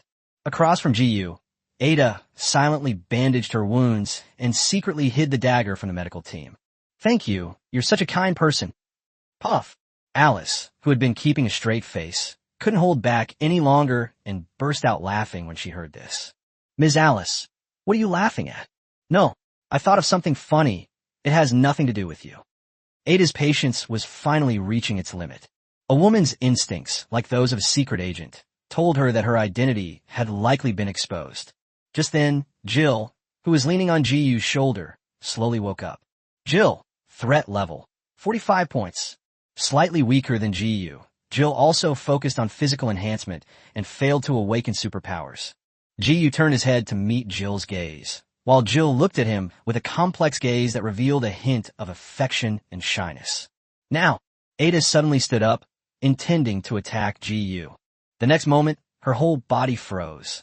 Ada felt a tremendous sense of crisis, which forced her to freeze in place. Alice then asked with a smile, Ida, what's wrong? And nothing. Ida silently sat back down, feeling dizzy and experiencing mild tinnitus. What has happened? Ada only felt an unknown, mysterious power descending upon her. Even her breathing was forcibly stopped, like suddenly drowning, creating the real illusion that she couldn't breathe. Who did it? Ada, now disguised again, warily eyed Jiyu and his two companions opposite her. She knew that her identity had been exposed, but she didn't understand why Jiyu and the other two pretended not to notice. Therefore, in order to save her life and continue to stay by Jiyu's side, Ada had no choice but to bite the bullet and pretend to be compliant. Of the four people in the carriage, only Jill truly failed to realize Ada's spy identity. After waking up, Jill reverted to her previous carefree and outspoken personality. She casually pulled out a pack of cigarettes and offered it to Ida across from her. He then offered one to Alice, who was all smiles, and started chatting with Ada in a friendly manner. Sorry, Ada, I was in a daze while fusing the T-virus and didn't say hello to you. Cough cough. Jill's first words shocked Ada, who choked on her cigarette and coughed until tears streamed down her face. What? Fusion T-virus? Is it spoken in human language? How could an ordinary person possibly integrate with a biochemical virus? If it were that easy, she would have already... Ada, what's wrong? Is this your first time smoking? Jill was startled, got up and sat down next to Ida, gently patting her back. I'm Fine. Ada tilted her head and looked at Jill with a gaze that was slightly fearful and envious, and couldn't help but ask. Jill, what did you just say? You fused with the T-virus? Really? Even now, Ada still finds it utterly unbelievable. This disbelief was mixed with a lot of complex emotions. There was shock and disbelief, as well as jealousy and envy, and a sense of confusion and frustration from the collapse of one's worldview. Chapter 38 finally grasped Ada's thoughts and desires. So much so that Ada forgot to hide her identity. It's important to understand that ordinary people would never know that this disaster was orchestrated by the Umbrella Corporation, let alone have heard of any T-virus. Hold head high. Speaking of this, Jill couldn't help but raise her head proudly and glance at Alice, as if she were challenging Alice. With GU's help, I successfully fused with the T-virus. Although I didn't awaken any superpowers, my combat strength is already no weaker than that arrogant woman. Whispering sound. Alice curled her lip in disdain upon hearing this. Jill was immediately provoked. Ignoring the shocked Ida, she stood up and challenged Alice. How about we practice together? Not interested. Alice, you've only been here a few days before me. What's with all the swagger? Humph. Jill, why are you acting like a little kid? Ada, it was probably because Jill inadvertently revealed too much information that caused Ada's brain to malfunction. Jill said that after she fused with the T-virus, her combat power was no weaker than someone else's. Was she referring to Alice? And what's this about awakening superpowers? And then they said that she was able to fuse with the virus because she received help from GU? What exactly happened? As Ada gradually came to her senses, her gaze towards GU held an undisguised curiosity and intense interest. At first, GU felt a bit of a headache when he heard Jill reveal their secrets. This woman is a typical female warrior, straightforward and honest, with outstanding combat talent and not much guile. However, GU soon realized that Ada seemed to have developed a strong interest in him because of Jill's words, which made him feel a little uneasy. Could it be that what Ada is also pursuing is formidable combat power? For example, could it fuse with bioviruses to become a viral host? Weaknesses exist only when people have desires. Just as GU saw it, he hoped to help Desya become stronger, which is why he and Desya were pulling and restraining each other. For example, he has a common flaw that every man has. He likes beautiful women. Therefore, Alice and Jill can take this opportunity to benefit from him. These things are all relative. So what exactly is it that Ida seeks? Strength? Status?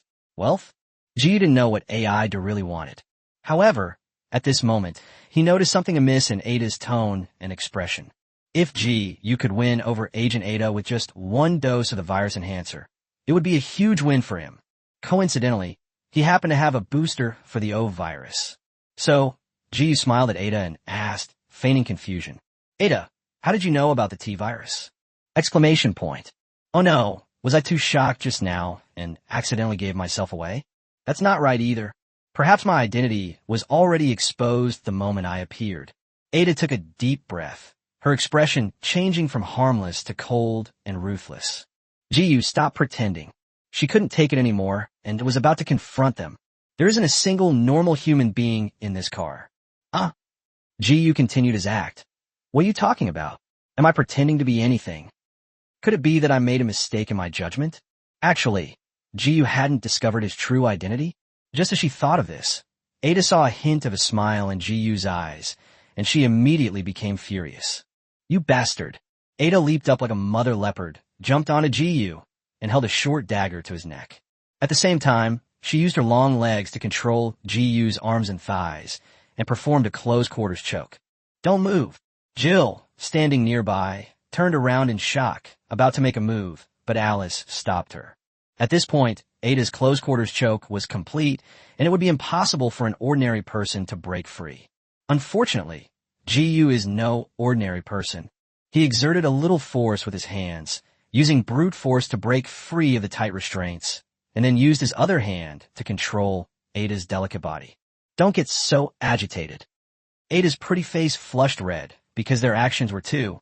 Even a most composed female agent couldn't help but show a look of shame and indignation. Let me go. Listen to me. Ada never gave up the fight, which surprised everyone. The next moment, she moved even closer to Ji-yu and kissed his lips fiercely. Puffed. The blade hidden in Ada's mouth barely grazed Ji-yu's lips, staining them with his blood. Blood sample obtained. Snort. As expected, he's just a male college student. He was stunned by such a small situation. Taking advantage of Ji-yu's momentary daze, Ada broke free from Ji-yu's grasp, jumped to the front of the carriage door, and pressed the open button. Don't think about me anymore, little brother. I'm leaving. Ida was somewhat smug, but her smile quickly faded as the door-opening button seemed to malfunction. What's going on? Ada, her face pale, pressed the buttons a few more times. Stop pressing the button. You don't have permission to open the door. Ji-yu touched his lips and said calmly, "Come here and sit down." Ada obediently walked back and sat properly opposite Ji-yu. No way, because Alice was manipulating more than a dozen daggers, aiming them at Ada from midair. Jill snapped out of her daze and quickly sat down next to Ji-yu, asking him with self-reproach. "Ji-yu, have I gotten into trouble?" "No, it might even be helpful." Ji-yu smiled and offered a word of comfort. Jill, flustered and confused, then calmly asked Ada, "Ada, who are you working for now? Weskier, the intelligence agency, or Simmons?" "Weskier." "Oh, then why do you work for Weskier? Don't you know he's a ruthless bioengineering maniac?" Ji was quite satisfied with Ada's tact and asked the question that had been bothering him, which was also the key to his ability to control Ada. Upon hearing this, Ada's expression became somewhat complicated. "I know, but Weskier promised me he's developing a new virus tailored specifically for me, like the Ouroboros virus that's been enhanced for him. All I need to do is collect enough samples of different types of viruses for Weskier." "You work for Weskier to gain power?" "Yes, that's one way to understand it." Ada hesitated, perhaps because she had some past events she was unwilling to talk about. Ji began to understand Ada's thoughts. In the game, Ada has a high degree of autonomy, a very flexible stance, and betraying her employer is commonplace. But what she's been doing has one thing in common. That is, she will do anything to take away the mature virus sample. So that's how it is. Did Ada actually want to gain the power to enhance the virus? Chapter 39, Ada's Compromise and Weskier's Ambition. That makes things much easier. Ji nodded and immediately stated his price. "As far as I know, Weskier won't waste manpower, resources, time, and energy researching viruses for outsiders. Your plan has failed. No one in the entire world would research a compatible virus for you. Or rather, no one has the ability to do so except me." You casually took out a tube of gray virus enhancer and pointed to Jill next to him. "Ada, I can help you become a perfect virus host like Jill, provided you pledge allegiance to me. This is an Ouroboros virus enhancer, even more potent than Weskier's. If you want it, I can give it to you." Ji acted decisively, tossing the virus enhancer to Ada without any concern that she might escape with it. Because, before becoming his overclocking linker, injecting this enhancer would only lead to death. Ada was equally stunned, catching the enhancer in disbelief, her eyes filled with pure greed. "But I have to warn you of something. If you choose to get the injection now, I guarantee you'll turn into a monster." "Are you lying to me?" Ada's excited expression froze, and she stared angrily at Ji. Ji just said that he could help her fuse with the virus without any side effects. Now they're saying it's not possible. What does that mean? Faced with Ada's questioning, Ji chuckled and explained. "No, what I mean is when the time is right, you will become the perfect virus host. I promise you. If you're not afraid of death, then take the virus enhancer and leave. You only have one chance. You will either choose to stay by my side and become my protector, and you will evolve, or you will gamble on that vague and uncertain possibility." Ida wasn't as easy to win over as Jill and Alice.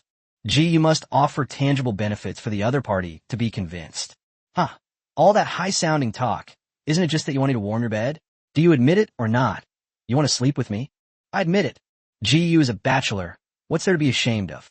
Which man who comes to the Resident Evil world wouldn't want to kiss Ada Wong? Unless he's a eunuch. But actually, I don't have much time usually. If you want me to sleep with you, you'll have to get past Alice." After saying that, Jiyu got up and walked to the carriage door, opened it, and looked at Ada with a sincere and expectant expression. If you want to leave, then go ahead. Jiyu firmly believes that sincerity is the ultimate weapon. Those who form friendships based on mutual benefit will sever those friendships once the benefit is gone. What he wants are loyal partners for the future, not teammates who are only superficially compatible. Tisich, don't give me that crap. Ada suddenly stood up, walked to the carriage door, and snorted before leaving. Keep dreaming. You think you can sleep with me? Whoosh. As soon as she finished speaking, Ada jumped out of the car. Jill, who was watching the show from inside the car, was stunned. She hadn't expected Jiyu to mess up his performance. Alice merely curled her lip in disdain, manipulated her mental power, and pressed the close button. Ignore Jiyu, let her die. Just before the car door was about to close, a red figure jumped in and glared angrily at Alice. Now I understand why Jill hates you, Alice.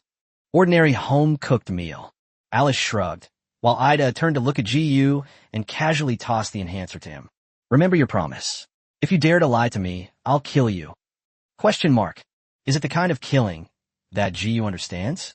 Ida still couldn't give up her desire to become the perfect virus host. She walked straight to Jill and sat down next to her, muttering to herself in self-consolation. I can't help it. I actually find you quite pleasing to the eye. Apart from being a bit dull, you're quite handsome.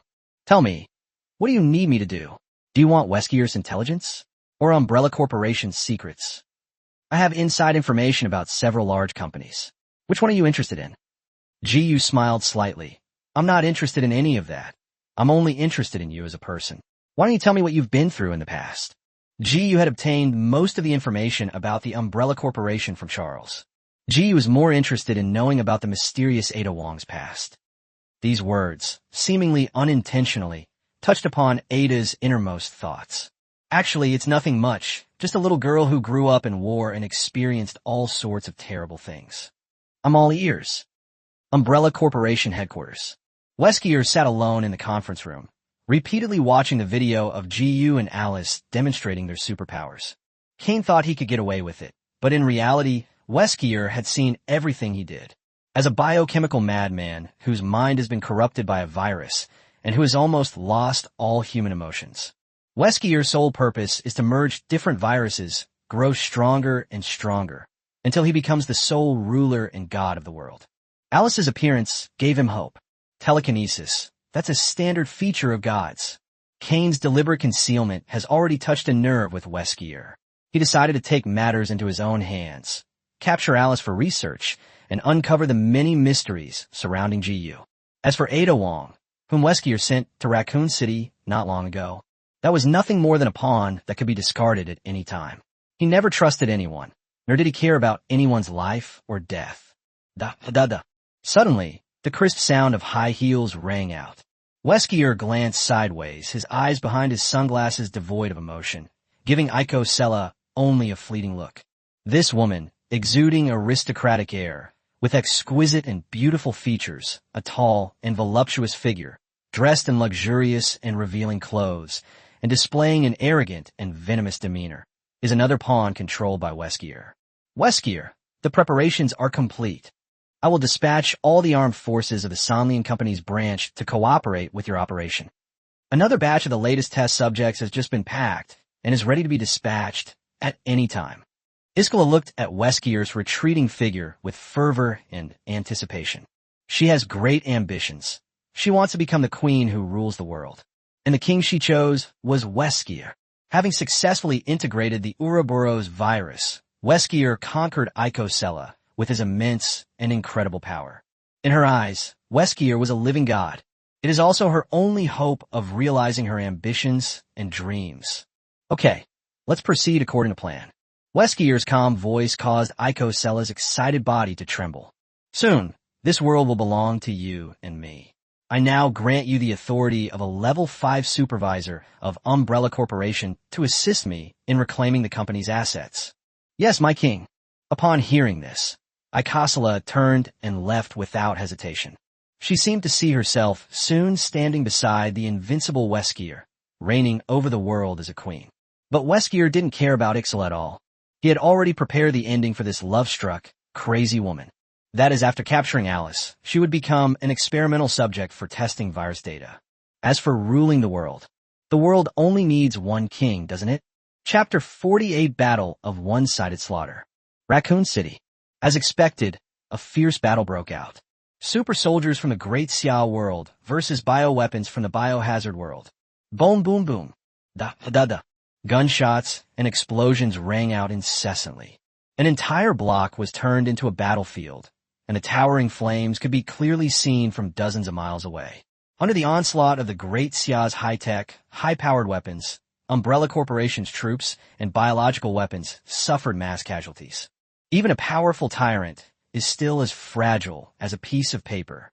The war machine of the Great Xia dynasty is now truly running at full capacity. All that had happened before was just small-scale fighting. 10 hive drones hovered in the sky, releasing a dense array of small, spike-burst suicide drones. There are also even more Falcon-class escort drones and Dragonfly-class attack drones, constantly reaping lives. On the ground, mechanical dogs equipped with machine guns and laser-cutting discs formed the first outer defensive line, strangling the tyrant and the hunter. 6 super soldiers operate vehicle-mounted cluster cannons to carry out long-range, wide-area strikes. There are also 6 super soldiers, armed with sniper grenades, precisely targeting and eliminating any creatures that approach the defensive line. This was not a war between equals, but a one-sided massacre. Side quest 5 completed. 5% anchor point progress bonus. October 10th. Current anchor point progress, 210%. Almost as soon as the battle began, GU completed the side quest of killing 10 tyrants/hunters. He didn't even get out of the vehicle, but instead used the 3D module of his combat suit to observe the battle situation on the street. This tactic of disregarding ammunition consumption was actually GU's order. He must demonstrate formidable combat power to intimidate the Umbrella Corporation's top management. This could force Weskier to send in new bioweapons, or simply lure out Weskier himself. Now the Supreme God has fled. To date, no new trainees have been deployed to Raccoon City. Therefore, GU had no choice but to resort to this desperate measure in order to gain more anchor point progress. Sitting opposite GU, Ada Wong, listening to the sounds of gunfire outside the carriage, expressed her concerns. GU, I think what you're doing will eventually attract Weskier. Oh, as expected of Ada, his purpose was immediately apparent. GU nodded, chuckling nonchalantly. That's right, I just want to lure him here. What? Ada Wong was stunned. GU Weskier is very strong, extremely strong. He's not even human anymore. I know. GU calmly reassured Ada. There are quite a few non-human beings on our side as well. There's nothing wrong with what you're saying. A host that has incorporated a virus is no longer considered human in the conventional sense. In GU's mind, with Alice and Jill as the 3 perfect virus hosts, defeating Weskier would be a piece of cake. Even if something unexpected happens, despite Weskier's extreme power, he cannot exceed the combat power ceiling of a simple level world. According to numerous calculations by the Great Xia Analysis Group, the upper limit of a so-called simple level world is around 100 threat points. If someone scores over 100 points, the world difficulty will likely be increased. Furthermore, GU currently possesses 2 types of viral stock solutions, allowing him to enhance his strength at any time. So he has no fear of Weskier. On the contrary, he also wanted to take this opportunity to kill Weskier and dismantle the Umbrella Corporation. Ideally, we could kidnap a high-ranking official and force the Umbrella Corporation to send more virus samples. On the rooftop of a building 5 kilometers away, the elite troops sent by Somni and Company are observing the battle through binoculars. Every Special Forces soldier wore a look of shock and disbelief. My God, what kind of weapons are those people using? Why can those mechanical animals fight autonomously? Don't they need human control? The company's higher-ups actually want us to deal with this kind of person? I feel like we're just sending ourselves to our deaths. The dozens of tyrants sent by Umbrella Corporation are as fragile as paper. Yes, not long ago, 2 tyrants destroyed our base on Donner Island and killed hundreds of soldiers. But when they encountered that group of mysterious people, they became so vulnerable. Who exactly are they? Which company do they come from? And why do they possess weapons that are so far ahead of the rest of the world? I think we should retreat. There's no need to go and die. This mission is better off not being done. The Triforce originally full of confidence, arrived in Raccoon City, ready to show their skills and compete with the Umbrella Corporation. After witnessing the fighting prowess of GU's side firsthand, they were completely stunned. It wasn't just one or two Special Forces soldiers who backed down, but over 90% of them. Nobody wants to go and die. The Umbrella Corporation sent over 1,000 armed troops and nearly 100 biological weapons. They went all out. As a result, the convoy that was besieging GU's side couldn't even get within 300 meters. What's the point of fighting now? Give up. The team leader thought the same thing. At that moment, he was on the phone with the company's senior management, reporting on the situation in Raccoon City and bluntly stating that he wanted to lead his troops to retreat. Yes, okay, I understand. Sonley & Company has been coveting Umbrella Corporation's virus research findings for quite some time. Of course, the company's top management couldn't pass up such a great opportunity. After learning about what happened in Raccoon City, the higher-ups issued a new order as a compromise. Instead of letting them plot against GU's side, they should follow in GU's footsteps. They secretly retrieved samples from the Tyrant Hunter's corpse. This mission is acceptable to the Special Forces soldiers of Sonley & Company. GU's side clearly had little interest in the corpses of the bioweapons, which allowed them to take advantage of the situation. Attention, mission changed. We will now follow that group of mysterious people to retrieve body samples from Umbrella Corporation's bioweapons. Yes, the protective Umbrella Command Center outside the city. Kane's face was extremely pale, and there was even a hint of shock. He never expected that such a powerful combined force would be unable to break through the outer defense line built by GU's side.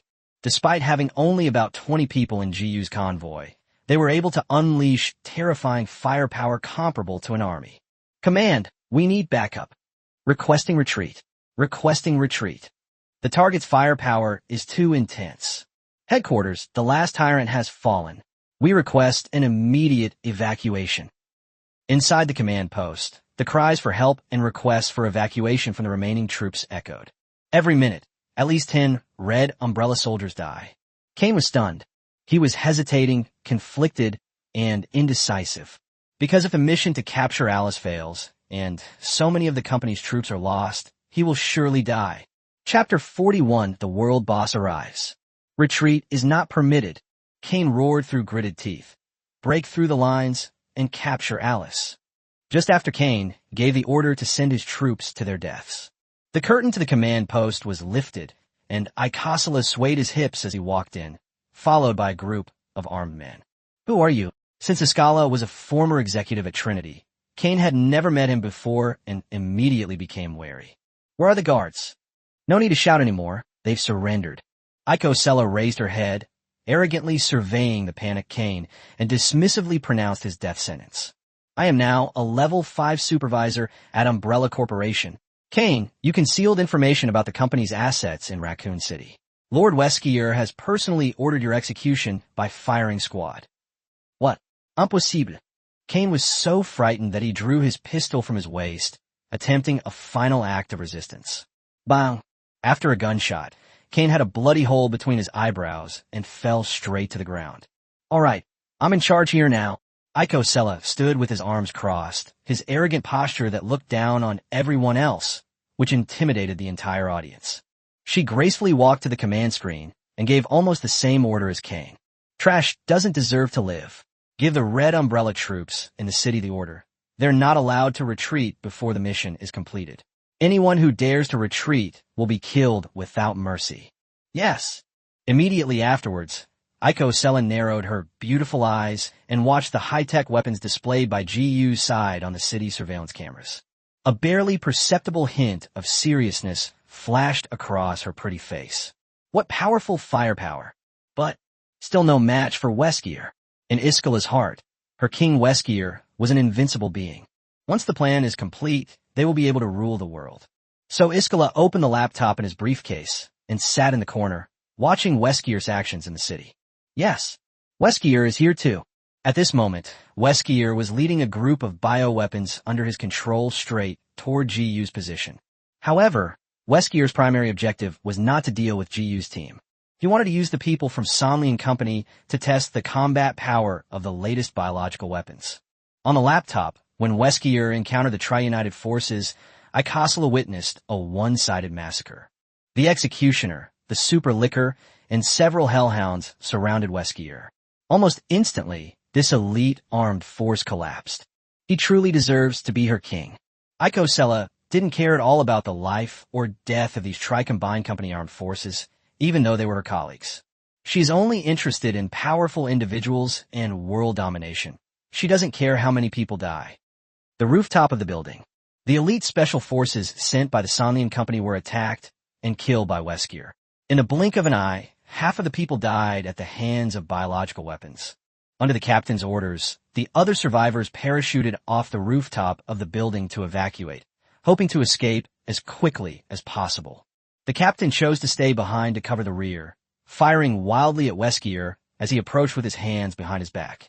Unfortunately, the bullet pierced Weskier's body, causing no harm other than splattering blood.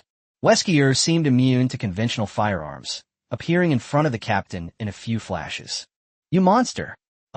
Weskier's arm transformed into a monstrous tentacle, piercing through the captain's body and tearing him to pieces. Weskier, having absorbed fresh blood, saw his wounds heal at a visible speed, expelling the spent cartridge cases from his body. The strength of this batch of biological weapons is not bad. After testing, the executioner's combat power was found to be 30% stronger than the tyrant's. The super licker's combat power is even more astonishing, at least 50% stronger than the tyrant. Go and kill all the escaped rats.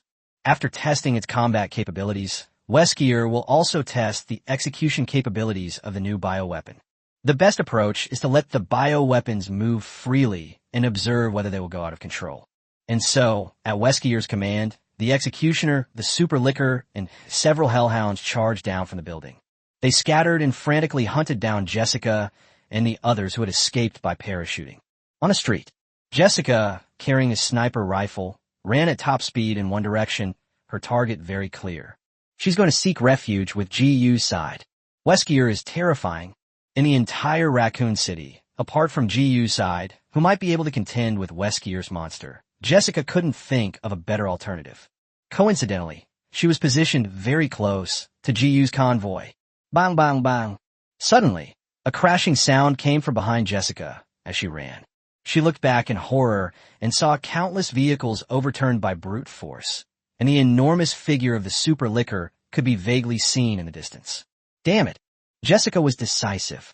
Without much hesitation, she immediately dropped the heavy sniper rifle in her hand, discarding various equipment as she ran to lighten her load and increase her speed.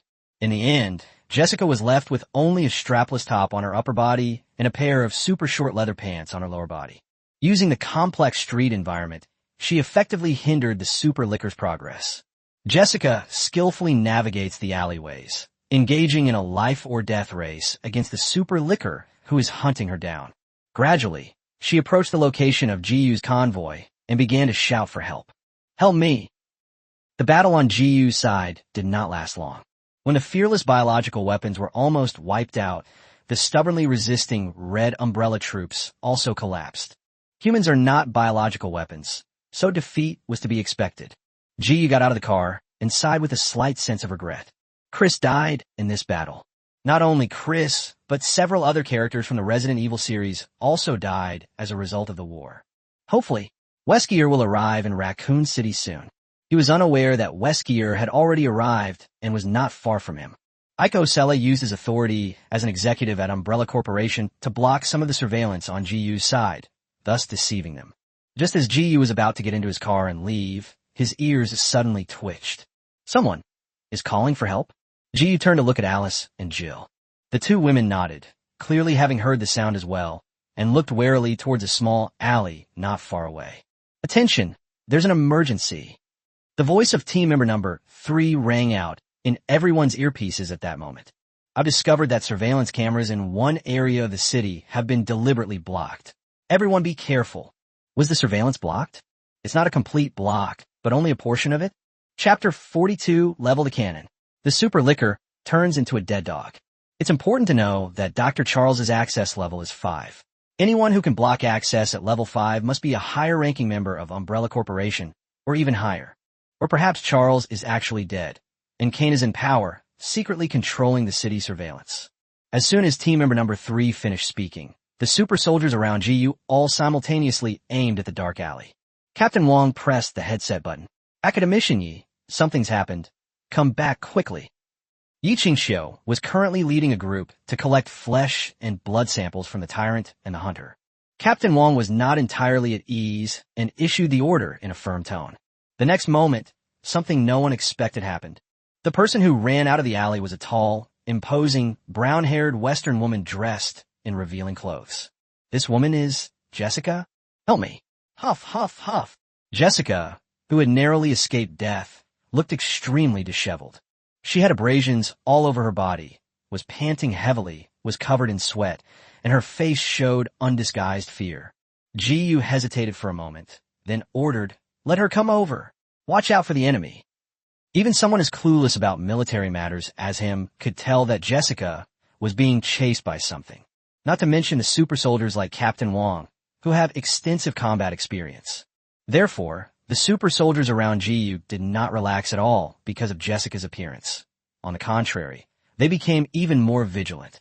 Jessica then limped over to Jiyu's side, panting heavily, and offered words of advice with lingering fear.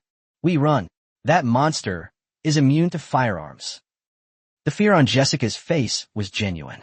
Jiyu couldn't help but take a few more glances at her domineering figure. He coughed and took off his coat, draping it over Jessica's shoulders. "Don't worry, it can't escape." Jessica was completely stunned by Jiyu's words. Even as a highly professional female agent, she was a little taken aback. "No, didn't I just tell Jiyu to run? What did Jiyu mean by that? What does it mean that a super liquor can't escape? You think you could defeat the super liquor?" Jessica took a few steps back without making a sound. She thought Jiyu and the others must have gone crazy. Once that super liquor gets close, everyone here will die. She was mentally prepared to escape at any moment and was secretly planning her route. While Jessica quietly recovered her strength, Captain Wong began his tactical deployment.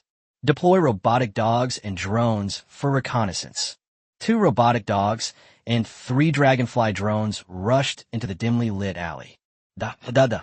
The burst of gunfire proved that an unknown enemy was indeed hiding in the alley. Boom, boom, boom. The series of explosions indicated that the mechanical dog and the drone had encountered a formidable enemy and had no choice but to self-destruct before they were damaged. That's interesting. Jiyu was not surprised but delighted, guessing that what was coming was some kind of new type of biological weapon. However, this bioweapon is very good at hiding, and Jiyu's combat suit is temporarily unable to pinpoint its location. Captain Wong, who was in charge of the battle, remained absolutely calm. When he saw the mechanical dog and the drone self-destruct, he immediately gave the order. Incendiary bombs, 6 rounds, fire simultaneously. Firing. Boom! The alleyway burned fiercely in the fire, illuminating the dim view. Because of the close proximity, Captain Wong dared not use weapons with too much destructive power. Incendiary bombs were the limit. The next moment, a colossal creature hidden in the shadows let out a deafening roar, its body engulfed in raging flames. It was the super liquor. What a massive biological weapon. The size of the super liquor is comparable to that of a mammoth, which is more than 10 times the size of a regular liquor. Moreover, its recovery ability, defense, and resilience are unmatched by ordinary liquors. In the movie, this creature even seems to have evolved reproductive abilities and territorial awareness, and even has its own nest. When the super liquor revealed its form, Jiyu and the others' combat suits finally detected the threat level of this bioweapon. 46 points. Captain Wong's expression turned serious. Biological weapons with this level of combat power must never be allowed to get close to the enemy. Otherwise, the consequences would be unimaginable. Sniper grenades focus fire on its limbs. Cluster guns switch to 60 mm high explosive shells. 6 sniper grenades fired at the super liquor immediately, exploding into sprays of blood on its body, but without causing fatal damage. Its only effect was to slow down the super liquor's movements, causing its limbs to fly into pieces and its constant roaring. Report. High explosive shells loaded. Level the cannon. 6 rounds. Fire. Boom, boom, boom. Dozens of meters away, several bloody holes exploded on the super liquor's body. If it hadn't dodged quickly enough, its head would have been blown to pieces. Nevertheless, the super licker was also severely injured at this moment, with both legs blown off and losing 60% of its mobility, leaving it only able to lie on the ground and roar. Continue, 6 high explosive rounds. Don't aim for the head. Fire. Boom, boom, boom. Captain Wong considered that GU's side mission was to personally kill the super licker. Therefore, he made a point of emphasizing this, leaving the disabled super licker alive so that GU could execute the monster.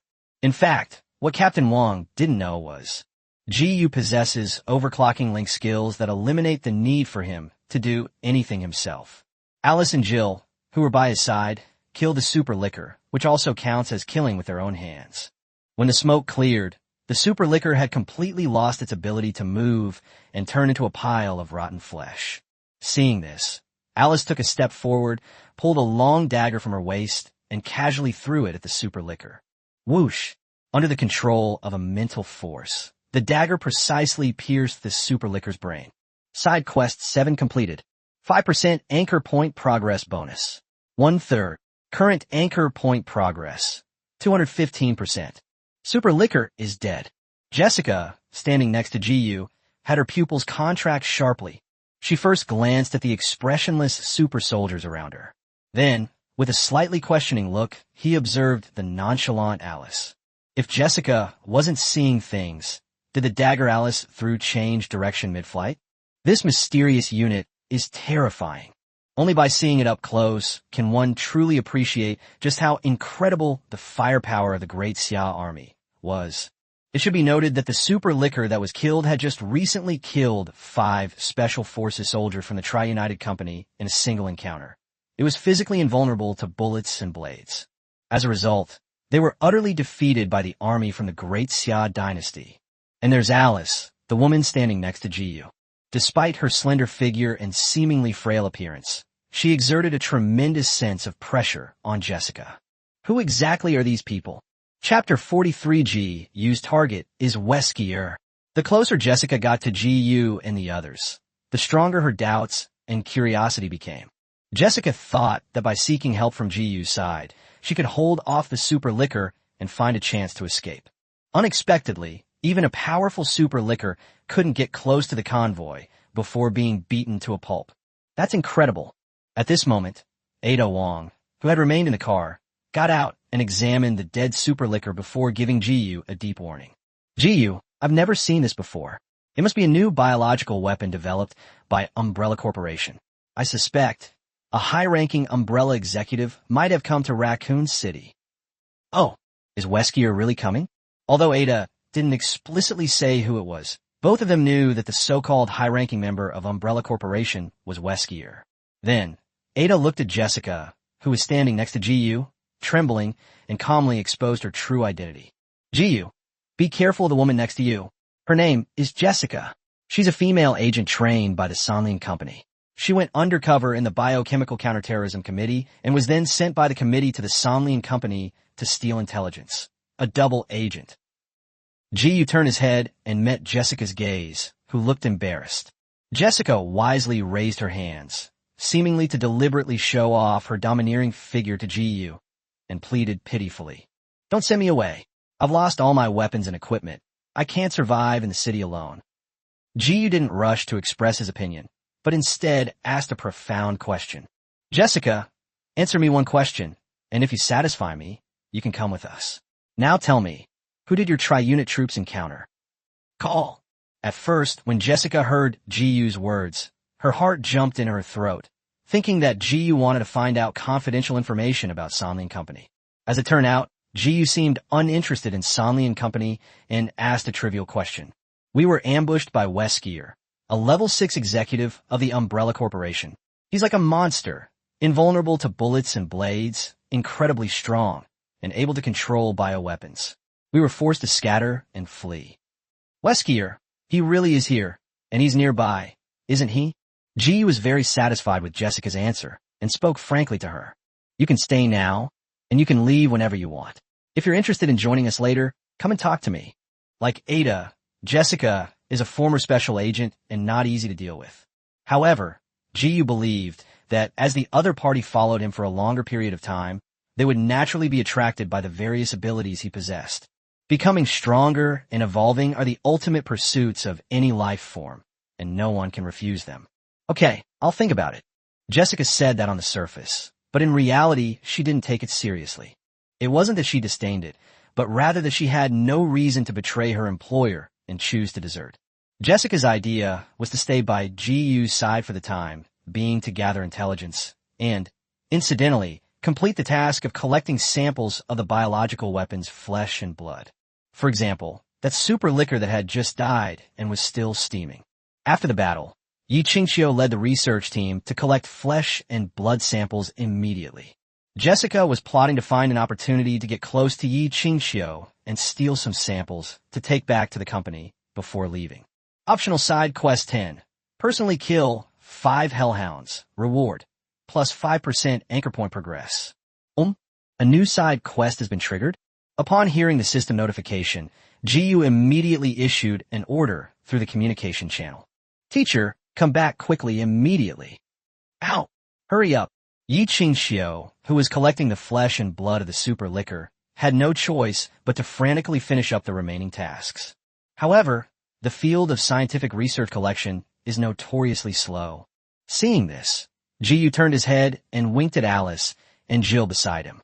The 2 female warriors, enhanced by the virus, rushed into the alley without hesitation. The next moment, a hellhound crawled up from the other side of the super liquor's corpse.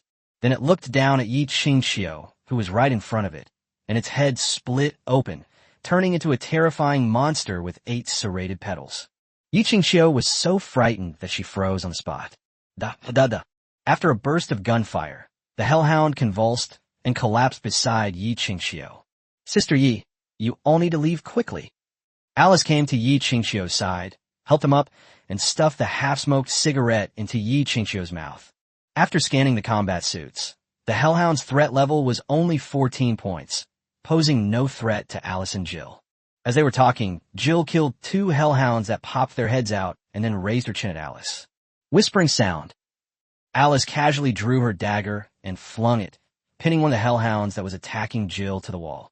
The 2 female warriors seemed to be competing with each other, using various methods to slaughter the hellhounds. And soon GU completed the side quest. Side quest 10 completed. 5% anchor point progress bonus. Current anchor point progress. 220%. Sizzle. Sizzle. A metallic scraping sound came from behind the corpse of the super liquor, catching the attention of Alice and her companion. They both took a few steps back at the same time, and then they saw a huge axe tearing the corpse in front of them apart. From the gap, a giant, over 2 meters tall and wearing a hood, emerged. Executioner. Threat level, 40 points. Alice, leave her to me. Jill, also dressed in combat gear, sensed the threatening nature of the executioner. She said something to Alice with great eagerness, and rushed forward without waiting for a reply. Da. Jill, relying on her superior physical abilities, performed a technique similar to gun fu. She moves very fast, covering more than 20 meters per second. The executioners couldn't even touch Jill and were quickly beaten and bruised. It was only a matter of time before they were defeated. Alice, with her powerful mental strength, sensed a hint of danger and remained vigilant. GU Weskia might be nearby. Upon hearing Alice's reminder over the communication channel, GU silently placed his hand on the alloy battle sword at his waist. Jessica noticed this and couldn't help but ask in a low voice, GU, aren't we leaving? Why do we have to fight these bioweapons? She didn't understand why GU's side had repeatedly given up such a great opportunity to leave by car. GU turned his head and smiled at Jessica. Because we're waiting for Weskia. What? GU's target is actually Weskia? Jessica was stunned. She never expected things to turn out this way. Weskia is so powerful he's like a humanoid monster. Does you want to go head-to-head with him? On what grounds? Chapter 44. Great Xia's laser weapon makes a difference. Instantly killing Weskia. According to the intelligence Jessica possessed, Weskia's physical body became virtually immortal after he fused with some kind of virus. As long as he can devour new flesh and blood, Weskia can keep resurrecting and is completely unkillable. Alice and Jill may be very strong and able to suppress the executioner, but what about Weskia? Jessica believes that GU's side is no match for Weskia. Side quest 7 completed. 5% anchor point progress bonus. 2/3 current anchor point progress, 225%. The moment Jill slew the executioner, Jiyu suddenly felt a slight tremor in the ground beneath his feet. It's here. He suddenly pushed Jessica and Ada aside, revealing his strength for the first time as they exchanged a punch with a black tentacle that burst through the ground. Bang! Jiyu's body flew into the air and landed steadily on the ground, his arm a little numb. What immense power! Everyone, retreat 100 meters immediately. Captain Wong, lead everyone to leave first. Jiyu realized that Weskier was not easy to deal with, so he decisively issued a new order. Upon hearing Jiyu's order, Captain Wong, who always took obedience to orders as his duty, showed hesitation for the first time. His mission is to protect Jiyu until his death. They encountered a formidable enemy, but Jiyu ordered him to retreat. Follow my orders. You're no match for them. Get out of here. Jiyu roared once again on the communication channel, his attitude more forceful than ever before.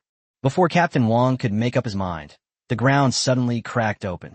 Countless tentacles emerged and coalesced into a tall figure wearing sunglasses and a suit. None of you are leaving. Weskier's voice was cold and sounded almost inhuman. After he appeared, he first looked at Jiyu, who was not far away, and Alice and Jill, who were running over. As for Captain Wong and the other super soldiers, as well as Ada Wong and Jessica, he didn't even have the slightest interest in glancing at them. Weskier, threat level 70. Is this the final boss in the Resident Evil world? That domineering aura and incomparably powerful combat strength truly inspired awe. Will you obediently lay down your weapons and surrender, or will I break your legs and take you away? Jiyu smiled and retorted sarcastically. Weskier, whatever you do, don't run away later. It would be so embarrassing if you did. A threat level of 70 points is not enough to scare Jiyu. He felt that he and the two female warriors beside him were working together. With the laser-type weapons modified by the Great Xia dynasty, they can surround and kill this world-class boss. Upon hearing Jiyu's words, the atmosphere between the two sides immediately became tense. Jiyu was actually waiting for Captain Wong to lead the main force to retreat. Weskier also seemed to sense a threat from Jiyu and the other two. Instead of taking direct action, he observed Jiyu, Alice, and Jill. The three of you have all successfully fused with the T-virus? Alice is one thing. Her genetic code was artificially modified, but you and this woman, how come you can perfectly fuse with the virus?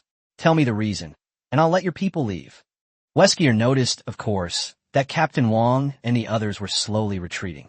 Compared to those technological weapons, he was clearly more interested in the bodies of Jiyu and the other two. Upon hearing Weskier's words, Ada Wong, who was not far away, breathed a slight sigh of relief, finally completely believing Jiyu's promise to her. Jessica looked astonished. Although she had been shocked time and time again since coming to Jiyu's side, she had become somewhat numb. But when she heard Weskier say those words with her own ears, she still looked at the backs of Jiyu and the other two in disbelief. Are all three of them perfect viral hosts? Is this possible? Jiyu simply shrugged at Weskier's threat and waited for the main force to withdraw before taking action. The headquarters of the Umbrella Corporation outside the city. When Aiko Sella saw Weskier and Jiyu's group confronting each other on the monitor, he couldn't help but get up and pace around excitedly. Her man will finally be able to rule the world. The idea that Weskier couldn't beat Jiyu and his two companions simply didn't exist in Iskala's mind. In her view, whoever faces Weskier is doomed. It might be due to Iskala's inexplicable confidence in Weskier's fighting ability. She actually disobeyed Weskier's orders and abused her authority as a level 5 supervisor. The monitoring data displayed on his computer was shared with the computers of all the staff members under the command headquarters. She planned to let everyone witness the moment when Weskier devoured Jiyu and the other two and became a god. Then Aiko Sella slowly stood up and said loudly, her voice trembling slightly, "Ladies and gentlemen, witness this. Soon, you will all see Lord Weskier become a god in this world." Upon hearing this, the Umbrella Corporation employees exchanged glances. They dared not refute the fanatical Aiko Sella, only thinking that this woman had something wrong with her head. Aiko Sella, however, remained unfazed and spoke confidently and eloquently. You will see with your own eyes how Lord Weskier kills and devours those few pieces of trash who dare to resist. Then, this world will welcome its true king. And I will become the queen of this world, assisting Lord Weskier in ruling the entire world. Iskala was clearly fooled by Weskier and became a fanatical follower of Weskier. The things she said made the Umbrella Corporation employees so embarrassed they were digging their toes into the ground. A world-ruling king? To become a god among mortals? No, is that even possible? The virus will only turn a person into a heartless monster. What makes Iskalith so convinced that Weskier would make her queen? Madman. Raccoon City on the street. Captain Wong had already led the main force away, leaving only Weskier, GU, and 2 others behind. The surrounding air seemed to freeze, an effect caused by Weskier's terrifying aura. GU and Alice's expressions turned serious, and Jill's breathing quickened slightly as they prepared for battle. Boom! The next moment, Weskier raised his hand, and 2 black tidal waves composed of tentacles twisted and attacked. Jill and Alice decisively drew their laser swords and severed the black tentacles. Even Weskier, who was invulnerable to bullets and blades, felt excruciating pain when faced with laser weapons. You're asking for it. GU sneered, seized the opportunity, and stomped his foot on the ground. His figure appeared in front of Weskier in an instant, like a cannonball. As the laser weapon flashed, Weskier's body was severed at the shoulder. Success. That's so simple. It has to be the laser weapons developed by Dasha that are truly powerful. A world-class boss, instantly killed. The moment the thought crossed GU's mind, his expression changed. Why didn't he die? Chapter 45. Trapped in a desperate situation. Even chopping Weskier into mincemeat wouldn't kill him. Inside GU's combat suit, Weskier's vital signs were still present. Holy crap, is this thing really a carbon-based life form? How can someone survive when their body is split in 2? Because GU had never experienced much combat before, his combat awareness was completely rudimentary, and he was stunned on the spot. Bang! A whooshing sound came as Weskier launched a sneak attack. But they were blocked by Alice and Jill, who rushed over, and the 2 women quickly pulled GU back. Roar! A roar that didn't sound like a human rang out. Countless tentacles spread from Weskier's split body. It had transformed into a black mountain of flesh, several meters tall, composed of tentacles, and looked utterly disgusting. Countless tentacles attacked from all directions, but GU and his 2 companions used their laser swords to sever one tentacle after another. Has Weskier completely turned into a monster? Suddenly, Alice's voice rang out on the communication channel. GU, Weskier is getting stronger. We need to retreat. The combat suit detected that Weskier's threat level was gradually increasing. 71, 72, 74. GU frowned, peering through the gaps in the tentacles around him. He saw that there were still some tentacles, devouring the corpses of nearby tyrants and hunters. Become stronger by absorbing? This thing is really hard to deal with. Weskier's main body is too large, and he has the ability to devour corpses to regenerate health and become stronger. Even if Weskier's physical body is shredded at close range, he can keep resurrecting. If it can't be killed, how can it be fought? Because GU had never experienced any battles before. Therefore, ignoring Alice's warning to retreat, he actually started thinking on the spot about how to deal with Weskier. What GU didn't notice was, as Weskier devours more and more corpses, the number of tentacles is rapidly multiplying.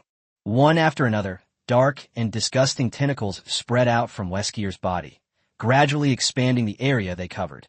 Wherever its tentacles passed, vehicles on the street were torn to shreds.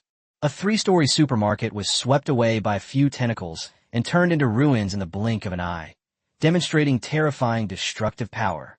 By the time GU realized what was happening and tried to retreat, it was too late.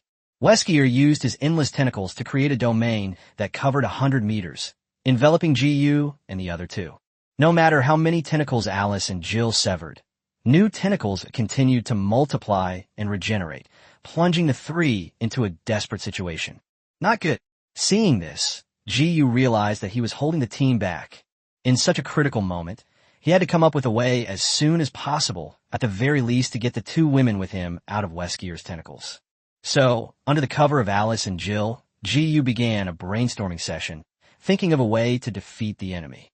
He originally thought that using the laser weapons of Great Xia and joining forces with Alice and the other woman, killing Weskier should not be difficult. After all, laser weapons can cut through iron like mud and even shred tanks. As long as Weskier remains a carbon-based life form, he will be unable to withstand the power of laser weapons. But the current situation is, even if Weskier is chopped into mincemeat, he can still keep resurrecting. Physical attacks have become completely ineffective. Team leader, I have a risky idea. At that moment, the voice of team member number 3 came through GU's communication channel. Explain. A few hundred meters away, Captain Wang's armored vehicle convoy stopped at a street corner. Everyone inside the vehicle was using interconnected three-dimensional modules in their combat suits. They watched with bated breath as GU and his 2 companions engaged in battle with Weskier. When everyone saw GU sever Weskier's body in one strike, they all breathed a sigh of relief. They thought that even the world boss Weskier was nothing special. The advanced laser weapon developed by Daxia is enough to instantly kill Weskier. However, the expressions of the super soldiers in the convoy quickly changed. Because Weskier didn't die. Instead, he turned into a mountain of flesh and continued to attack GU and the other 2. What exactly is this thing? Even laser weapons can't kill it. Captain, let team leader G find a chance to retreat. We'll use our cluster thermobaric cannons for a barrage attack. I refuse to believe Weskier won't die. A teammate offered an opinion, but Captain Wang refuted it. GU and the others can't escape. From Captain Wang's and others' omniscient perspective, centered on Weskier, the area within 100 meters was covered by black tentacles. Moreover, as Weskier continues to devour the corpses, this area is expanding. Captain, we can't just stand by and watch. We must cover the team leader's escape. Captain Wang remained silent, pondering the success rate of his actions. A few seconds later, he turned his head to look at team member number 3 and asked in a deep voice. Number 3, analyze this. If we all mobilize, can we help GU break through the encirclement? It's very difficult. The chances are less than 1%. Team member number 3 told everyone a rather cruel truth. Weskier's threat level is over 70. His tentacles seem like they could be easily severed by the 3 leaders. On the one hand, laser weapons are the nemesis of carbon-based life forms. On the other hand, the threat level of the 3 team leaders is all above 40. If it were us, trapped in Weskier's tentacles, even with laser weapons, we wouldn't survive more than 3 seconds. The super soldiers of the Great Xia dynasty all possess physical abilities at the level of normal humans. When fully armed, their threat level can reach around 30 points, but the strength of the human body remains unchanged. The action of forces is mutual. The moment the super soldier uses a laser weapon to sever the tentacles, the recoil from the collision of the tentacles was enough to shatter the internal organs of a super soldier. Then what should we do? This question was asked by Ada Wong. She was still hoping that GU would keep his promise and help her integrate the virus. Captain Wong did not give up and gave a serious order to team member number 3. Number 3, gather all the information and intelligence about this world as quickly as possible and help GU find a way and possibility to break the deadlock. Hurry. Yes.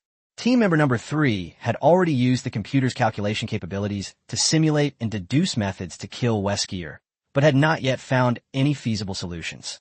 Seeing this, Jessica hesitated, then gave up trying to persuade her. Jessica subjectively believed that GU and his 2 companions were most likely doomed. Weskier is a non-human monster. No human could possibly match him. If GU had listened to her advice from the beginning and driven away earlier, there would still be a chance of survival. Now it's all too late. What Jessica didn't know was, team member number 3 had already identified Weskier's weakness and was using the communication channel to inform GU of his thoughts. Chapter 46, A Daring Strategy breaks the impasse. Weskier suffers a viral backlash. Iskala, who was in the Umbrella Command, shared the same idea as Jessica. When she saw Weskier on the monitor turned into a mountain of flesh, her beautiful eyes were filled with worship and fanaticism. This ability is something that no human being could possibly possess except for gods. Look at this, what a perfect form. This is our future god. Umbrella Corporation employee. They only saw one monster, whose body and soul had been corrupted by the virus. This is no god.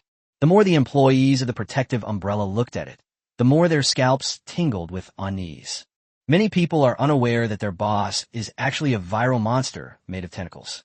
On the contrary, the combat power and various methods displayed by GU and his two companions were more like those of evolved advanced life forms. Unfortunately, no one dared to voice their dissenting opinions or their true thoughts, because Aiko Sella has clearly gone mad, actually worshipping this inhuman, ghostly thing. Aiko Sella. At that moment, a calm voice rang out from outside the door. Dr. Charles entered in a wheelchair. He glanced at Weskier's image on the computer and sneered. You actually call this thing God? It's nothing but a completely out-of-control monster. If any human could truly evolve into a god, it could only be Alice and the others, not Weskier. What did you say? Isquara immediately bristled, glaring at Dr. Charles with a chilling, murderous intent. You traitor to Umbrella Corporation. Who let you in? Aiko Sella. Aren't you also a traitor to the Tri-United Company?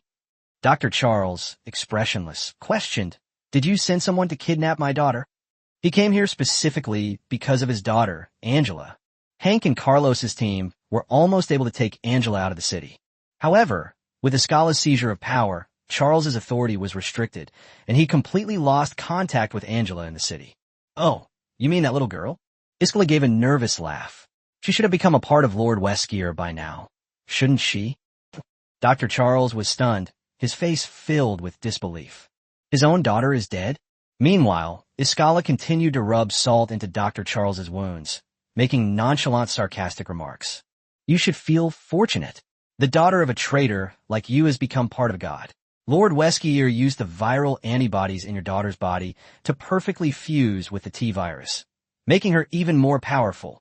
In fact, Dr. Charles's daughter, Angela, is quite special, because she has been injecting T-virus stock solution and serum for many years. She has developed benign antibodies in her body. Weskier had been eyeing Angela for a long time, waiting for the right moment to devour the little girl and fuse the O-virus and T-virus within his body. This is actually the fundamental reason why Weskier dares to devour the corpses of tyrants and hunters without restraint. Weskier would never have dared to do this without the antibody that fused with Angela's. You? Bang. Dr. Charles, completely devastated, had just raised his hand to unleash a torrent of abuse. Iskala had already drawn his gun and killed Dr. Charles, coldly warning everyone. He who dares to insult the gods shall die. Oof. Drag his corpse out and feed it to the dogs. In Weskier's tentacles. After listening to the analysis of team member number 3, GU felt that it had some feasibility. He immediately took out a tube of black viral stock solution, which was the Veronica V virus. Let's give it our all. Suddenly, GU injected the V virus stock solution into his femoral artery. Two viruses of different nature began to collide and merge violently within his body. Ling Jiu's skin bulged with veins resembling centipedes. Under Jill and Alice's watchful eyes, GU's threat level skyrocketed at an incredible speed. In just 10 seconds, it broke through 80 points and is still rising. Is GU planning to integrate the new virus and then kill Weskier? This is Alice's and her sister's idea. The two women exchanged a glance and tacitly leaned against GU, protecting him as he fused with the virus and grew stronger. However, GU strangely pushed away Alice and the other two women beside him, even throwing away the weapons in their hands. He took a few steps forward, allowing countless Weskier tentacles to envelop him and absorb his blood. Yes, team member number 3 provided GU with a risky plan. Since Weskier can't be killed even if you chop him into mincemeat, he can resurrect indefinitely as long as there's any human tissue left. The only way to kill Weskier is to strike from within. Team leader, my idea is that you combine a viral source fluid that is different from both the T and O viruses and then let Weskier absorb your blood. It might produce miraculous results.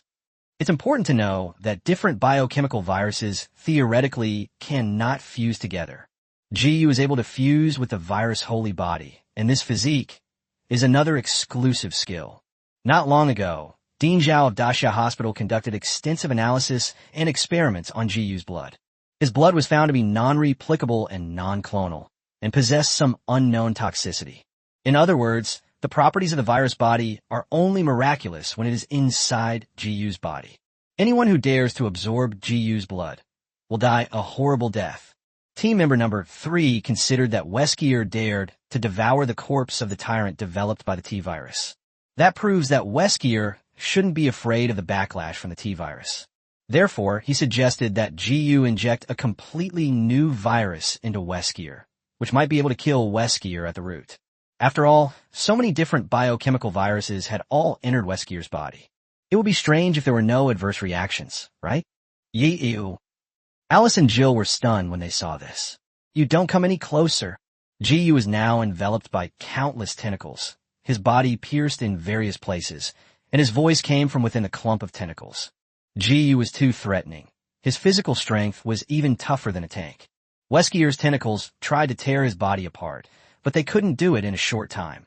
At most, they could only absorb his blood. And that was precisely GU's goal. Suck it in. Let's see who dies first. Roar. Suddenly, a beast-like roar echoed throughout Raccoon City. The tentacles that had been enveloping GU withdrew as if electrocuted. The tentacle domains surrounding GU and his companions began to collapse piece by piece, leaving the streets covered in asphalt like flesh and blood. Meanwhile, Weskier, who was not far away, seemed to have undergone some kind of genetic mutation after absorbing GU's blood. The enormous tentacles first expanded and burst repeatedly, then quickly returned to their original state, repeating this process endlessly. Did the risky strategy of number 3 work? Chapter 47 GU is the true god. Centered on Weskier, layers upon layers of viscous, asphalt-like, decaying flesh and blood piled up.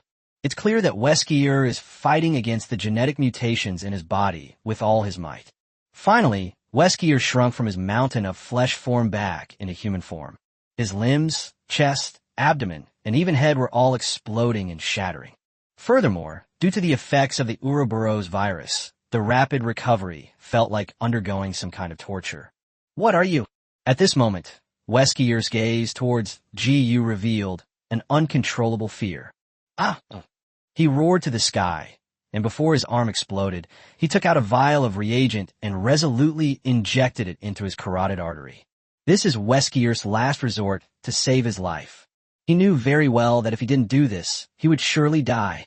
A miraculous thing happened. Weskier's body no longer exploded, nor did it regenerate. With only one leg and one arm left, Weskier collapsed heavily to the ground, his chest heaving like a bellows. What kind of reagent is that? GU was stunned. Because his combat suit was damaged by the tentacles, he was unable to detect Weskier's threat level or changes. Alice, standing beside him, noticed Weskier's dramatic change through his combat suit and whispered in surprise. GU, Weskier seems to have become an ordinary person. His threat level has dropped from nearly 80 points to 4 points. Upon hearing this, GU was stunned for a moment. Then something occurred to him. The vial of reagent Weskier just injected. Could it be the same kind of antidote Alice used at the end of Resident Evil 6, the one that could eliminate all viruses? Does this thing really exist? Furthermore, it can eliminate multiple different types of viruses at once? Ouch, that really hurts. At this moment, GU was covered in bloody holes, and in some places his internal organs were completely shattered. If it were an ordinary person, they would have already gone to report to the King of Hell and lined up to drink the soup of oblivion. But GU is different. He successfully fused 2 biochemical viruses, T and V. Not only does it possess a threat level of 95, but its physical attributes in all aspects are comparable to those of a superhuman. Those fatal wounds are healing at a visible speed, but it hurts a little. Alice, kill him. GU clutched the bloody hole in his abdomen, coughed up a mouthful of blood, and gave the order. No, don't kill me. To GU's surprise, Weskier actually begged for mercy. He seemed to have cleared the virus from his body and regained his human emotions. Please don't kill me. Alice, I know your past and your secrets. Please spare my life. Alice fell silent, not out of pity or curiosity about her own identity, as she already knew all of that. It was because Weskier, now disabled, was behaving very differently than before that Alice felt a pang of emotion. Weskier, after all, is just a mortal. God should not be as emotionless as Weskier was before. That's not a god, but a bioengineered monster. A true god should be like Jiyu. They possess human emotions and are far richer than those of ordinary people and have evolved into gods. As Alice thought of this, she couldn't help but turn her head to look at Jiyu, her beautiful eyes filled with deep affection. Jiyu grimaced, stubbornly enduring the pain. I'm fine, it's just a minor injury, nothing to worry about. Jiyu is a god, just as Iskala firmly believed that Weskier was a god and deeply worshipped him. Alice also regarded Jiyu as the only god she believed in. Of course, she didn't have the same ambition as Iskala. She was content as long as she could stay by Jiyu's side. Whoosh! The next moment, Alice manipulated a short knife and pierced Weskier's head from a distance. Side quest 8 completed. 5% anchor point progress bonus. 1/3. Current anchor point progress. 230%. Perhaps to prevent Weskier from resurrecting, Alice used throwing knives to slice Weskier's corpse into pieces bit by bit. That's enough, Alice. Jiyu raised his hand and pressed down on Alice's shoulder. He's dead. As they were talking, Captain Wang's armored convoy arrived. Several super soldiers jumped out of the vehicle, carrying rifles, and walked to Weskier's body. They kicked the body to confirm that Weskier was dead. Then, the group of super soldiers looked at the somewhat weak Jiyu with a gaze of worship and awe.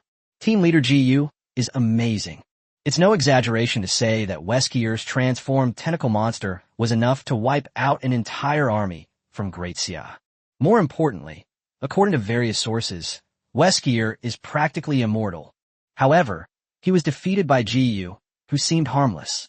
In a communication channel, many super soldiers were marveling at each other. The team leader truly lives up to his reputation as the core of the team. I had previously thought that the team leader would die at Weskier's hands. The higher-ups of our Great Xia are truly far-sighted. I bet they saw the team leader's potential a long time ago. Team leader G, you really has the potential to become a god. I used to think it was just a dream, but now I realize I was too narrow-minded. I really envy Alice and the others. They were able to fuse with the virus without any side effects. No need to rush. As long as the team leader is here, Great Xia will be able to develop the gene enhancer. In the future, everyone in Great Xia will be like a dragon. Regardless of how pathetic Jiyu's killing of Weskier was, and regardless of the methods he used. The fact is, Weskier, who is widely considered immortal, died at the hands of Jiyu. This means that Jiyu single-handedly killed one of the most difficult bosses to deal with in this world. What does that mean? It's worth noting that the analysis team on the Great Xia side had previously made this deduction. Even if Da Xiao really does take over the bio-world with Jiyu's help, Weskier will still be the most difficult individual to deal with. Commander Zhang once doubted that even launching a nuclear missile might not be enough to kill Weskier. One can imagine the shock that Jiyu's killing of Weskier brought to the super soldiers of Great Xia. Following them were several researchers from Yi Qingqiu's research team. Led by Yi Qingqiu, the research team rushed over with great interest and dissected Weskier's body on the spot. This is a world-class boss. Corpses are absolutely the best research material. Afterwards, Ada Wong got out of the car with a complicated expression, leaned against the car, and lit a cigarette, staring at Jiyu's figure with a strange look. She never expected that Jiyu would actually kill Weskier. They still used those unbelievable methods. Who exactly is Jiyu? Why can he so easily integrate new viruses without any side effects? Is this really a method that humans possess? Chapter 48, The Collapse of the Faith of the Fanatic Icosella. Even a powerful biochemist like Weskier, who claimed to rule the world, suffered a backlash from the virus.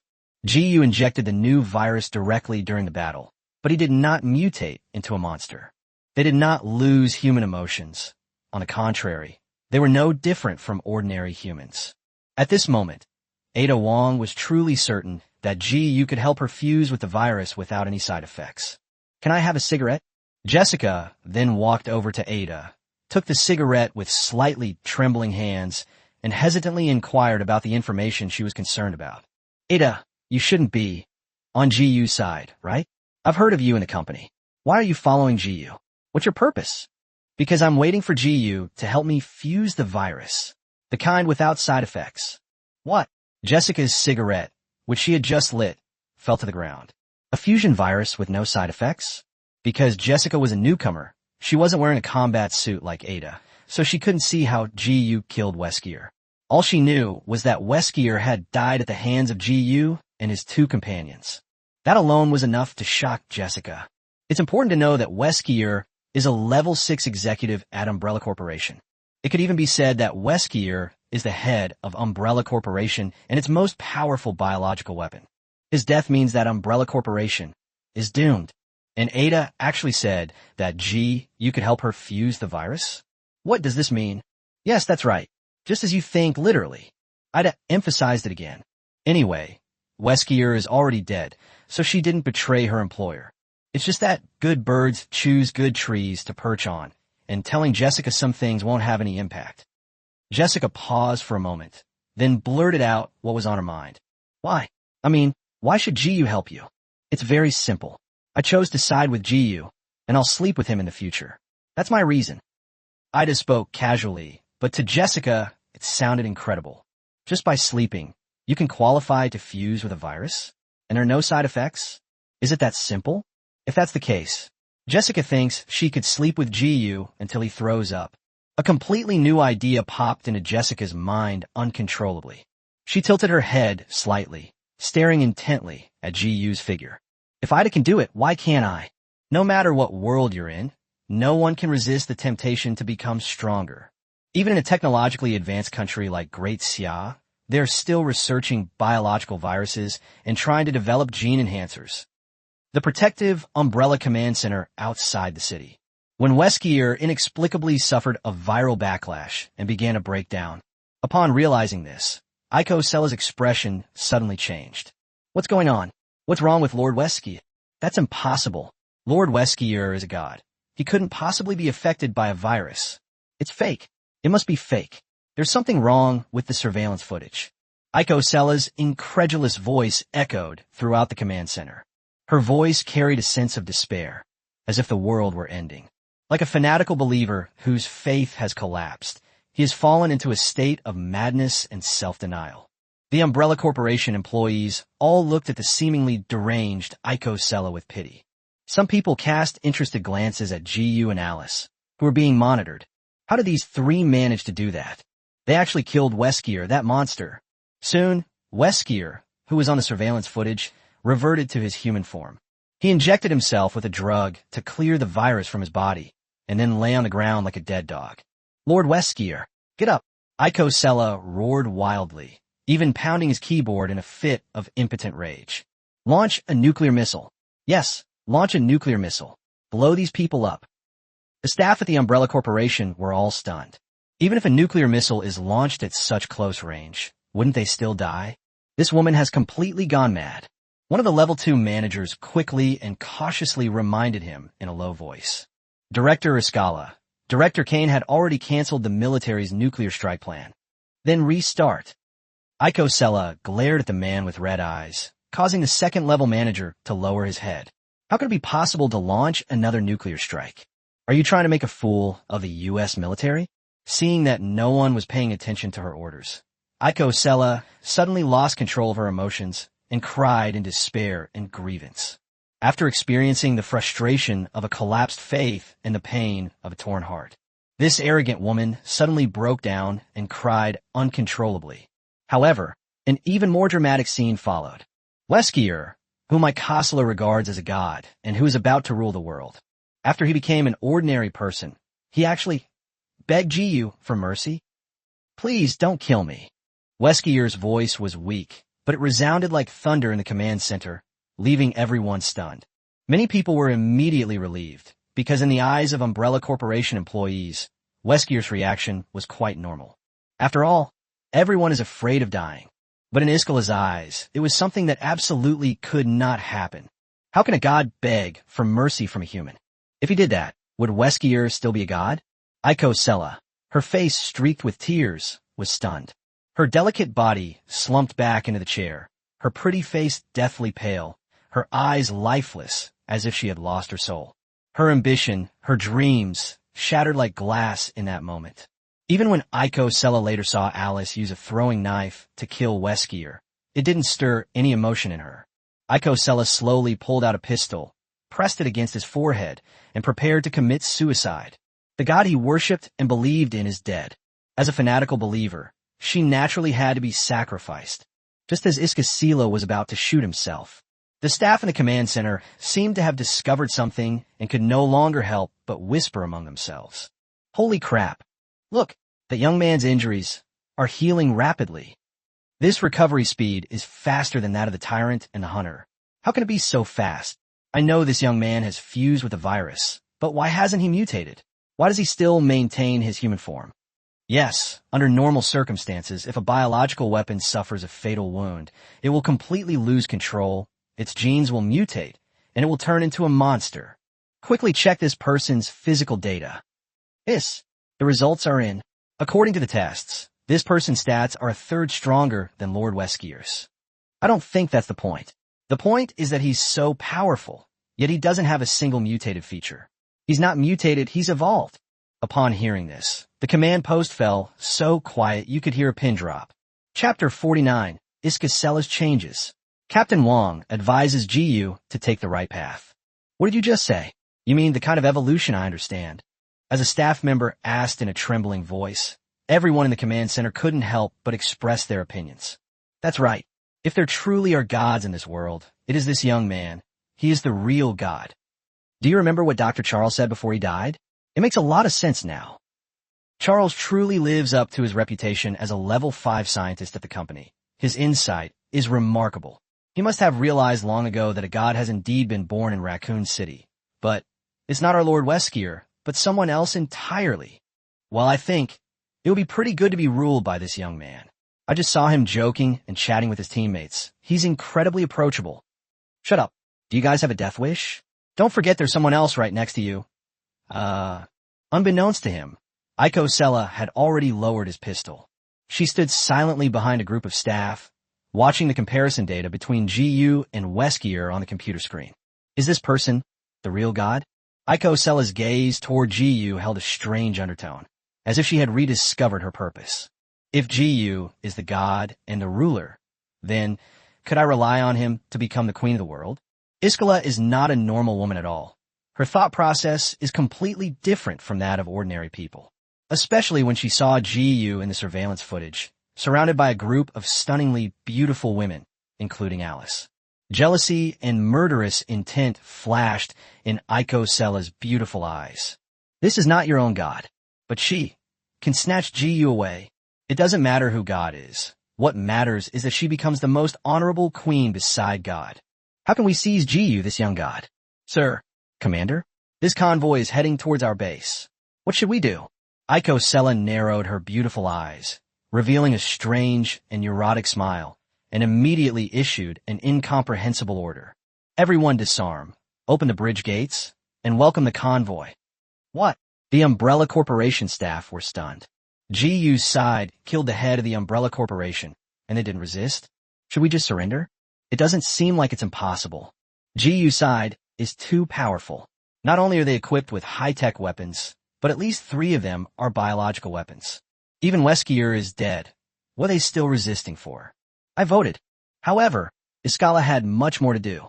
After issuing the order to disarm, she strode out of the command post in her high heels. Once outside the tent, Icosella summoned the commander of the Tri-United Company's forces and asked urgently, "Where is the intercontinental ballistic missile we brought?" "President, what do you want?"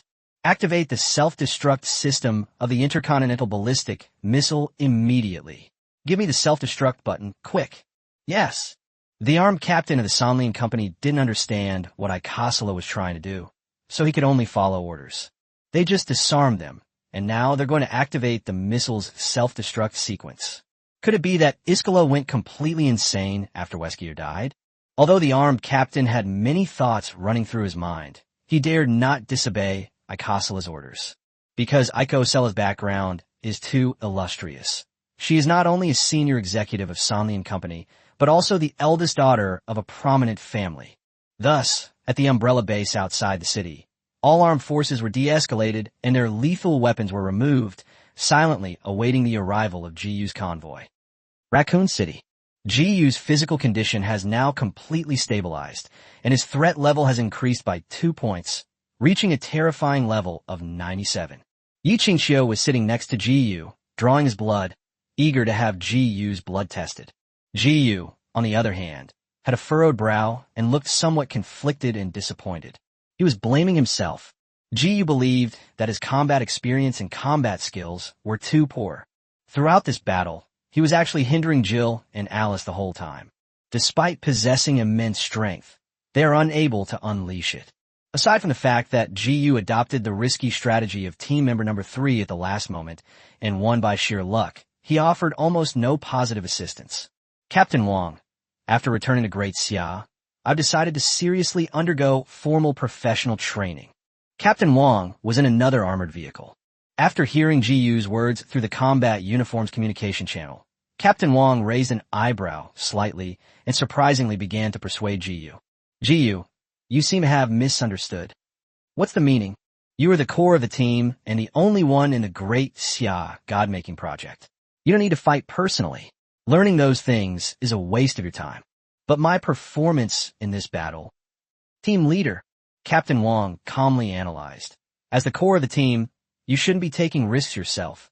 The reason this battle was so difficult is not because of you, nor because of your lack of combat strength, but because you had too few guards. Jill and Alice are just the two of them, and they've only been enhanced by the virus once. In the future, as you have more and more superhumans around you, you won't need to fight personally at all.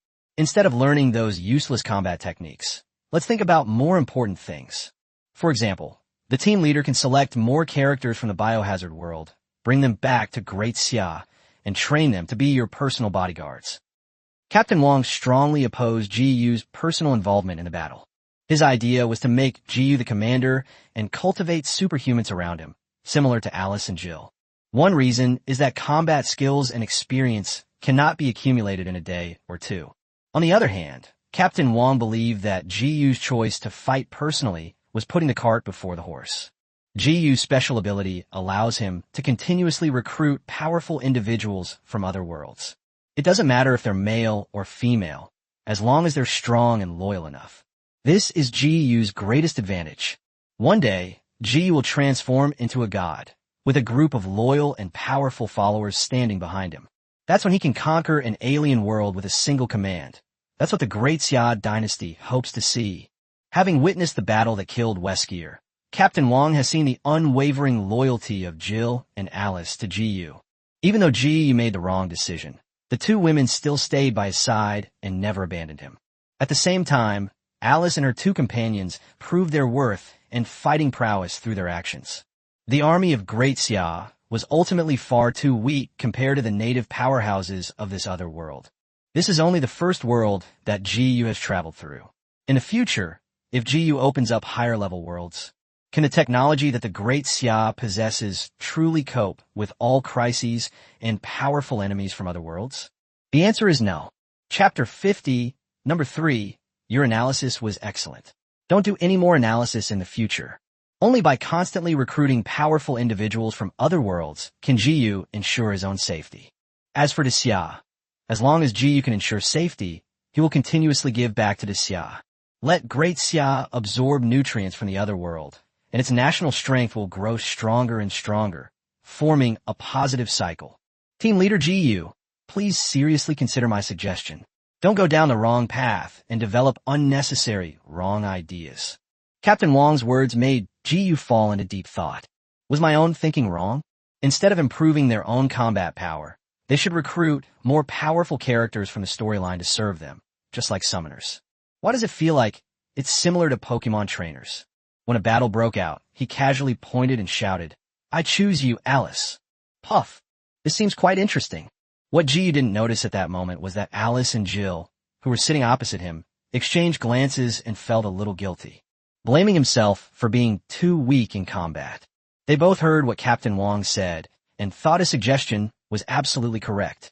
This made Alice and Jessica look at Ada Wang and Jessica beside them more closely, and they were less resistant to the new team members. Yes, if Ji Yu had 4 virus fusion users by his side, dealing with Weskier wouldn't have been so dangerous.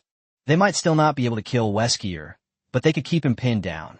Alice then winked at Jill, signaling her to get close to the absent-minded Jessie Carrara. Jill understood, took out a pack of cigarettes, and leaned over to Jessica to smoke. The voice of the third team member rang out again only when the convoy arrived at the West City Bridge. Gentlemen, something's not right. A monitor that the city gates were open, and all of Umbrella Corporation's armed personnel were disarmed. It's like giving up resistance? Jiyu, who had just had his blood drawn, paused for a moment, observing the Umbrella base outside the city through the shared surveillance system. Just as the third member said, all the hundreds of armed troops in the base had unloaded their weapons and stood in line by the wall waiting. After Weskier's death, did the Umbrella Corporation executives completely give up the fight? That's good. No need to call. Captain Wong remained vigilant and gave the order in a deep voice. Advance team, you go scout ahead. The rest of the vehicles stand by. The first armored vehicle, with its engine at full speed, sped past the bridge gate and came to a stop outside the base. Soon, 3 super soldiers got out of the vehicle and checked for danger with rifles in hand. Report. The enemy has surrendered. No threat detected. Just then, a tall, slender, black-haired woman in a revealing evening gown, holding a red button, walked toward the 3 super soldiers. I am Escala, a level 5 commander of the Umbrella Corporation, the branch manager of the Tripartite Company, and the next head of the Johnny family. I want to see your leader. The 3 super soldiers remained silent, their gazes fixed on Iko Sella's hand. Oh, that? See that missile over there? If I press a button, the intercontinental ballistic missile will self-destruct within a minute, and everyone will die. Where did this madman come from? Upon hearing this, the super soldier really wanted to shoot Iko Sella dead in front of him. Don't shoot. You can't guarantee I won't press the button before I die, can you? Iko Sella went all out. I just want to see your leader, that's all. Captain, there's new information. Intercontinental ballistic missile? Upon hearing the report from the advanced team members, Captain Wong was taken aback. Number 3. Who is that crazy woman? Iko Sella Johnny, born into a prominent family in the west of this world. Her maternal lineage is the Travis family, one of the founding families of the Tri-Union Corporation. The combined power of the 2 families covers most of the Western world and has a huge influence. And Escala himself is a super genius, a PhD in genetics and genetics. According to Game Information, she was a staunch supporter of Weskier, but was betrayed by him in the game and died from a viral mutation. Analysis. There is a 66% probability that Escala wants to take us down with him because of Weskier's death, just like a fanatical believer in God who martyrs for God. Westerners are religious countries and believe in this kind of thing. There's a 34% chance that Escala may want to change her faith, and she met with team leader Jiyu to determine her new faith and spiritual support. Hearing number 3 series of analyses, everyone, including Yi Qingxiu, was dumbfounded. What does that mean? Did Icosla go to such lengths just to see Jiyu and reestablish his faith? That's considered a high EQ response. A less sensible explanation is that Escala wants to acknowledge Jiyu as her master. Isn't this a classic case of a super psychopath plus the ultimate invincible masochist? Jiyu's teammates couldn't believe that such a bizarre existence existed in the world. Can't we just kill her already? Captain Wong's thinking was more straightforward. He didn't want to take any risks. Team member number 3 gave a negative answer. Captain, these fanatics aren't exactly mentally sound. It's best not to overstimulate her, especially since Iko Sella's faith has just collapsed, and she's in the most unstable period of her mental state. Team member number 3 then analyzed and came up with other things as well. If team leader you can take this opportunity to win over this woman, it will be of great benefit to Great Xia. First of all, the other party comes from a prominent family and possesses enormous power in this world, which will make it easier for the Great Xia to control this world in the future. Secondly, this woman is a scientific genius and a high-ranking executive in both companies. She has the authority to bring benefits to team leader GU, and may even be able to take control of both companies in one fell swoop. In conclusion, Escala is a rare individual who is extremely fond of strength. She will worship the person she has chosen as a god. She also has the looks and figure of a supermodel.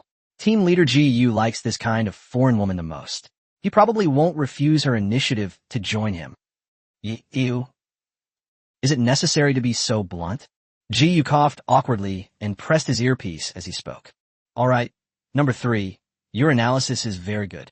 Don't do any more analysis in the future. Captain Wong, I'm going to see her. Okay, Jiyu, be careful. Have Alice and the others stay with you. And so, the armored convoy started up, passed through the bridgehead gate one after another, and stopped outside the base. Jiyu got out of the car, followed by Alice, Jill, Ada Wong, and Jessica. Upon seeing Jiyu in person, Aiko Sella's excited body trembled violently, and she couldn't help but excitedly take a few steps forward. May I have your name? Yi-Iu. Aiko Sella nodded, silently repeating the name over and over, his expression shifting unpredictably. I heard you wanted to see me. What do you want to say? Chapter 51, you little brat. You really don't know what's good for you. Upon hearing this, Aikosela suddenly raised her head, her eyes wide, and asked with a mixture of anticipation and trepidation. Would you be willing to be my god? Question mark. What's the problem? Ji was taken aback by Aiko Sella's blunt question. The main problem is that he has always been the one to lure women away through a combination of deception and trickery. This is the first time I've encountered a woman as eccentric as a Scala. Meanwhile, Ji was speechless with shock at Aiko Sella's shock. The nearby Umbrella and Tri-Unit troops, who had already disarmed, were also completely dumbfounded. Huh? Manager Aiko Sella, what did you just say? Did I hear that right? This arrogant, crazy woman, could she be thinking of acknowledging that young man as her master? No way. All this fuss just for this? Threatening everyone's lives just to be that person's dog? Hurry up and agree. What is that kid waiting for? Someone is willing to be his servant, and she's a stunning beauty from a wealthy family. What man could refuse that? That kid actually hesitated? He's definitely gay. TSK. I can't even imagine how great it must feel to have a bossy woman like Aiko Sella under his body. That kid is really lucky. Members of the armed forces near the base were drooling with envy, their faces contorted with jealousy, their eyes red. However, Jiyu, the person involved, said something that shocked everyone. You've misunderstood. I'm not the kind of god you're thinking of. I'm a human. Impossible. Aiko Sella seemed enraged by Jiyu's words. You killed a god. It was Weskier. I saw it with my own eyes. Jiyu shrugged and retorted with a dismissive look. Weskier is nothing but a monster, his brain corrupted by a virus. He's no god. Yi-Iu. I'm asking you this. Are you willing to be my god? As for Alice and the others around Jiyu, they were completely ignored by Aiko Sella. A noble woman from a prominent family, naturally arrogant and disdainful of others, had eyes only for Jiyu. Jiyu fell silent. He and Weskier were ultimately not the same kind of people. He used to be just a college student. He wasn't exactly naive or innocent, but he had a certain moral compass and found it hard to convince himself to lie to others. Even if, in Jiyu's communication channel, super soldiers, including team member number 3, were urging him to quickly agree to Aiko Sella's request. Aikosela, let me tell you the truth. I am not a god, nor can I become your god. Aiko Sella panicked, his fingers trembling slightly, and he became even more desperate, ready to press the button and take everyone down with him at any moment. Now, not only Aikosela panicked, but also Captain Wong and others from Great Xia. And the armed forces of the 2 companies in the base, everyone panicked. No, someone's practically begging to be your dog, and she's a stunningly beautiful and sexy woman at that. How can you be so ungrateful? Fortunately, Jiyu then said something that helped Aiko Sella regain her composure. But if you want to follow me and become my teammate, I might consider it. Put the button down first, and we can talk things over. Teammate. Aikosela was stunned. The word was completely unfamiliar to her. Seeing this, Jiyu felt that Aiko Sella was mentally ill. He was clearly a super genius, but he was missing a screw. The next moment, he flashed so fast that he left a series of afterimages. In the blink of an eye, Jiyu arrived in front of Aiko Sella, grabbed the tendon in her wrist with one hand, and looked down at Aiko Sella from above. Release the button. Yes. Aiko Sella looked up and met Jiyu's gaze, then obediently released the button, as if she had reaffirmed her new faith. The speed that Jiyu had just displayed made her realize that the man before her was a true god. In an attempt to impress the new god, Aikosela hurriedly offered a frantic explanation. Lord Jiyu, I didn't mean to blow you up, really. This button is fake. An intercontinental ballistic missile isn't a bomb. You can't control it with a button. Question mark. Jiyu pressed down on his headset. Number 3, explain this to me. Team leader, actually, Great Xia's intercontinental ballistic missiles have button controls. Alright, after the false alarm, Iskala clearly felt that Guyu's body temperature was burning hot, which was completely different from Weskier's coldness. As if drawn by something, her body went limp, and she leaned into Guyu's arms. How heartwarming. Giyu subconsciously put his arm around Aiko Sella's waist, causing Alice and the others watching the scene to twitch their pretty faces. The one who was the most furious was probably Jill. She hasn't tried it yet, and, judging from Aiko Sella's attitude, she seems to be planning to break the rules and cut in line. Fortunately, it was a false alarm, and Giyu even won over a female character, making it a relatively perfect ending. It is Iskala's mental state that is worrying. Giyu, what do you want? Iskala posed a probing question, and even gave a clear indication with his eyes. Want to come to my room? I can give you anything you want. It's my first time, really. Aiko Sella keenly realized the difference between Giyu and Weskier. Weskier was as cold as a machine, devoid of any human emotion. Giyu, however, was as fiery as a raging flame, and Aikasala almost melted away. Upon hearing this, Giyu immediately felt a thorn in his side. He was certainly tempted, but unfortunately, some people were already getting unhappy.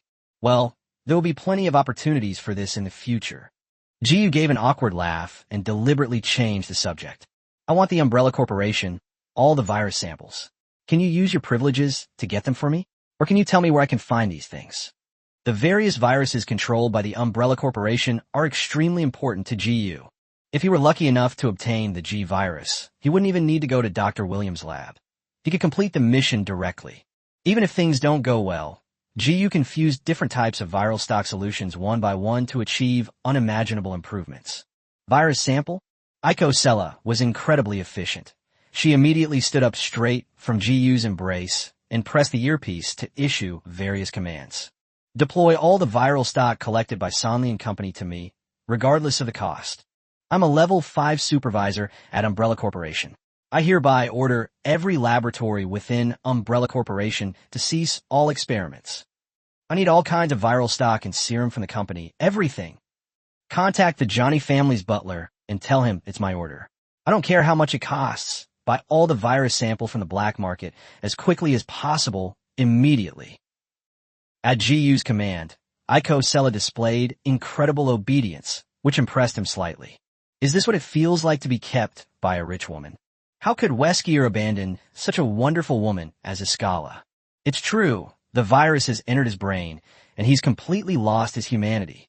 Chapter 52, Why not punish those who make mistakes, but instead reward yourself? Lord Giyu, do you have any other requests? At this moment, Aiko Sella looked at Giyu with pleading eyes, like an insecure female beast. There is none left. Giyu wasn't used to this way of getting along. Seeing that Aiko Sella looked terrified, he quickly stroked her pretty face to comfort her. You did a great job.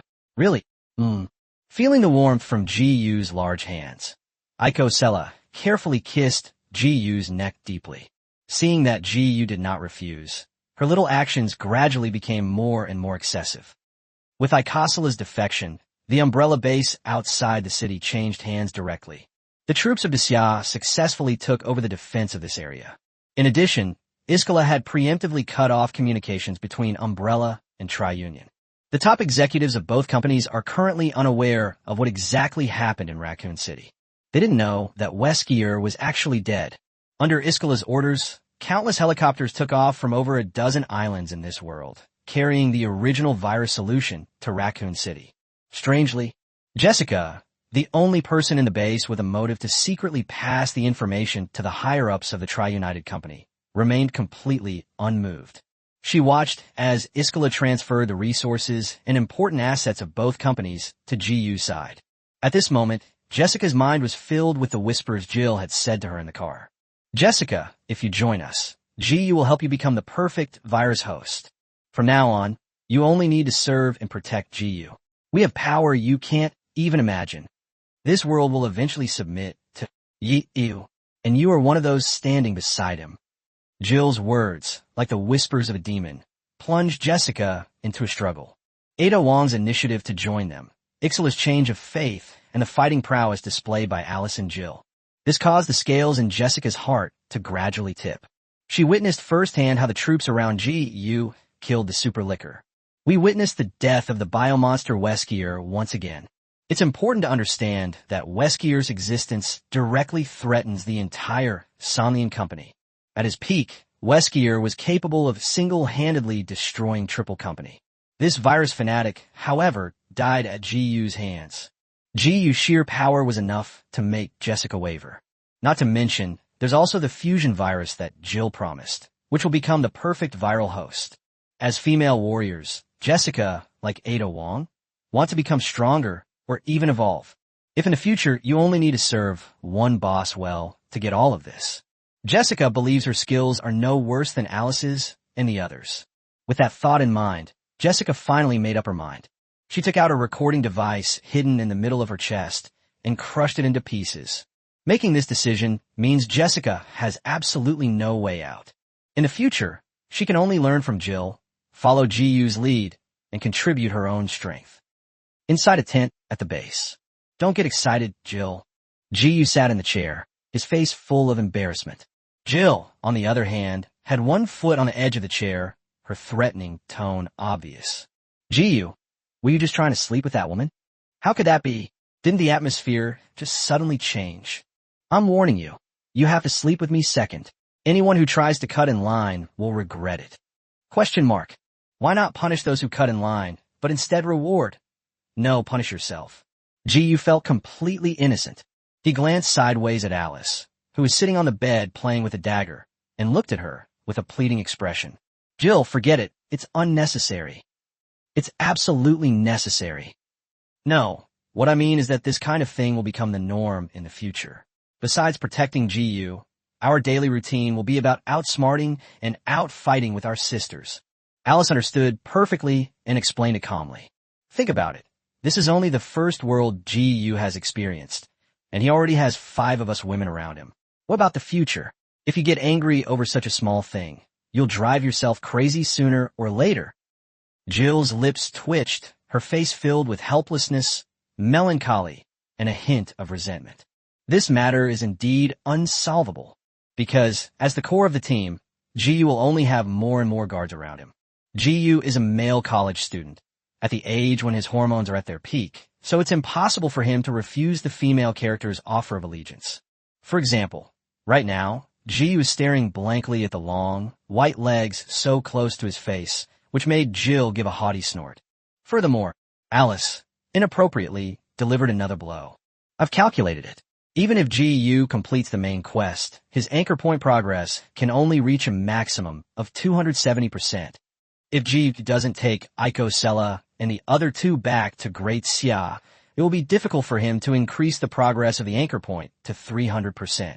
Even if we storm Umbrella Corporation's headquarters and complete all the side missions, the maximum success rate will only be 290%. The remaining 10% will depend on Ada Wong and the others joining us. TSK, what are you 2 up to? Alice stood beside him, trying her best to consider Ji-Yu's feelings. But then she suddenly realized that Jill was sitting on Ji-Yu and they were kissing deeply. Jill and Ji-Yu separated slightly, and Jill chuckled and teased him.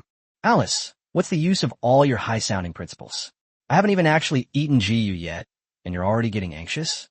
Do you even understand how I feel? Alice's face flushed with anger. She stood up and walked behind Ji-Yu. He grabbed Ji-Yu's head and leaned down to threaten him in his ear. Ji-Yu, there's an old saying in Great Xia. Without rules, there can be no order. I'm going to make a 3-point agreement with you. No matter how many guards you have, you're not allowed to have any relations with them in this other world. It's only allowed when we return to Great Xia. Okay. Forehead. Ji-Yu thought for a moment, then asked with some concern, but what if the mission takes a long time? Will you suffocate? Alice blushed slightly and spoke softly. Then you can come to me, and I'll help you solve your problem. Alice, go to hell. Get out of here. Jill, who had initially agreed with Alice's statement, suddenly flew into a rage and got up to start arguing with Alice. How scary. I'm out of here. Ji-Yu sneaked out of the tent, let out a long sigh of relief, and for some reason, he suddenly felt like smoking. Just then, a cigarette was offered to me. Thank you, Wow, what I was thinking about came true. Chapter 53 reveals the truth. Ada Wong and Jessica caught in a dilemma. Jiyu turned his head and saw that the person who came was Ada Wong. Ada, how did you know I wanted to smoke? I could hear all the noise you were making in the tent. I don't know exactly what you were saying, but I bet you were pretty annoyed. A secret agent like you. What are you doing lying in the corner? I'm waiting for you to tell me the truth. Jiyu stopped in his tracks, turned around, and met Ada's gaze, who had a calm expression on her face. You know, not really, but I'm not stupid. Ada Wong pointed to the headset on her combat suit. You forgot? I wore a combat suit too. Sometimes you guys communicate, talking about missions, data, analysis, etc. I can roughly guess some of it. Depend on. Forgot about this. Wait, Ada's reaction is way too calm, isn't it? He kept quiet all this time. All right. Jiyu felt it was time to tell everyone the truth. At that very moment, he wasn't in a hurry to find Dr. William. He was waiting for the virus stock to arrive. Ada, go and call Jessica and Aiko Sella. I have something to tell you. Okowo. Ada Wong smiled slightly, turned and left, then turned back to comfort Jiyu. Don't worry about Jiyu. Aiko Sella will definitely follow you. She's a lunatic. Jessica will also make the right choice. You are the core of the team. Don't always look so gloomy. After finishing a cigarette, Jiyu didn't find anything particularly good about it. It's either choking or burning your throat. I don't know why all these women are smoking. He crushed the cigarette but turned around and went back to the tent, speaking in a deep voice to Jill and Alice, who were still tearing each other apart. Ada and the others are coming. I've decided to tell them the truth. So fast. Half an hour later, inside the tent, Jiyu recounts his origins from another world and the various abilities he possesses. He also revealed to Ada Wong, Jessica, and Iskala how to help the women become virus hosts. Although Ada had already made some judgments, she was still shocked by Jiyu's words. Jessica and Iskala were completely bewildered, thinking they had just heard some kind of incomprehensible nonsense. Jiyu, from another world? Is this world, within Jiyu's Great Xia world, just a movie series? At the same time, does Jiyu also possess a portal to travel between worlds? The principle that helps them integrate the virus is to utilize the special skills granted by the system. Completely sever them from this world and make them Jiyu's overclocking converts? Even more terrifying is, according to Jiyu, as long as his mission is completed, Great Xia will be able to conquer the world in every way. Ada Wong and Jessica exchanged a glance and, unsurprisingly, fell silent. Only Aiko Sella suddenly became fanatical. She got up, walked to Jiyu's side, suddenly sat on him, and kissed him fiercely. What's wrong? Why did Iskala suddenly go crazy? After a long while, Aiko Sella, panting heavily, released Jiyu. At this moment, her beautiful eyes were filled with admiration, and her gaze towards Jiyu was almost drooling. Lord Jiyu, you are indeed a true god. Question mark. According to Ikasala, the various magical abilities described by Jiyu were unique to the gods. And this stunningly beautiful foreign woman has an extremely strong ability to adapt. When Aiko Sella realized that Jiyu was interested in her good looks, she didn't hesitate to offer herself to Jiyu time and time again, wishing she could teach him a foreign language on the spot. Lord Jiyu, you are my master. Aiko Sella didn't care what impact it would have on her own family if the Great Xia invaded this world. After her faith changed, Jiyu is all she could see. Aiko Sella hugged Jiyu's neck tightly again and kissed him without regard for others, looking impatient. On the contrary, Ada Wong and Jessica, after learning the whole truth, showed conflicted and worried expressions.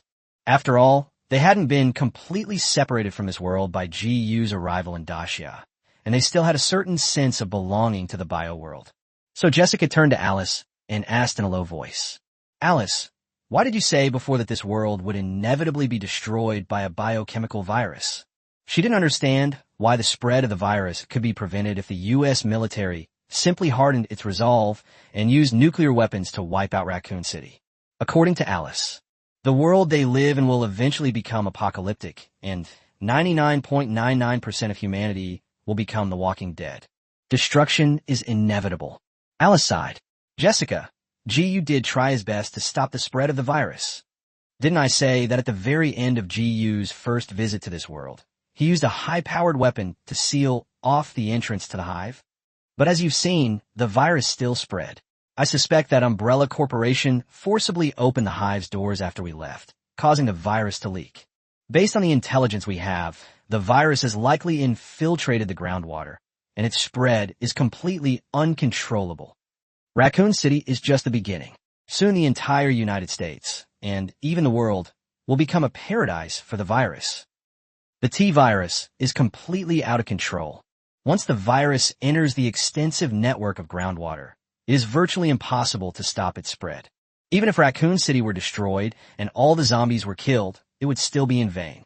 This is the inertia of global development, and also the evil deeds of the Umbrella Corporation. Jessica was stunned when she heard Alice say that, while Ada Wong's pretty face showed a complicated expression. What about the Great Xiao world, where GU is? How do they plan to treat this world? Great Xiao. Alice glanced at GU, who was being held captive by Icosella and unable to move, and calmly stated a cruel reality. This world will become nourishment for the Great Xia to strengthen its national power. This is also GU's ultimate purpose in coming here. Alice's expression was calm, as if she were talking about something trivial, and Jill's expression was the same. Because the two women had already traveled to Great Xia and established an overclocking link with GU, they had lost their sense of belonging to this world. Or rather, they belong neither to the biochemical world nor to the Great Xiao world. Their world consists only of GU. Seeing Ada Wong and Jessica's conflicted expressions, GU felt a little nervous. Icosella didn't need any persuasion. As for Ada and the other two girls, GU is unwilling to give up.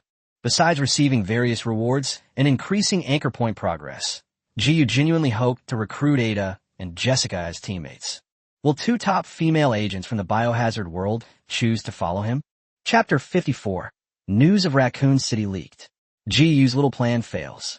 Seeing this, Alice sighed slightly and continued to persuade Ada Wong and Jessica.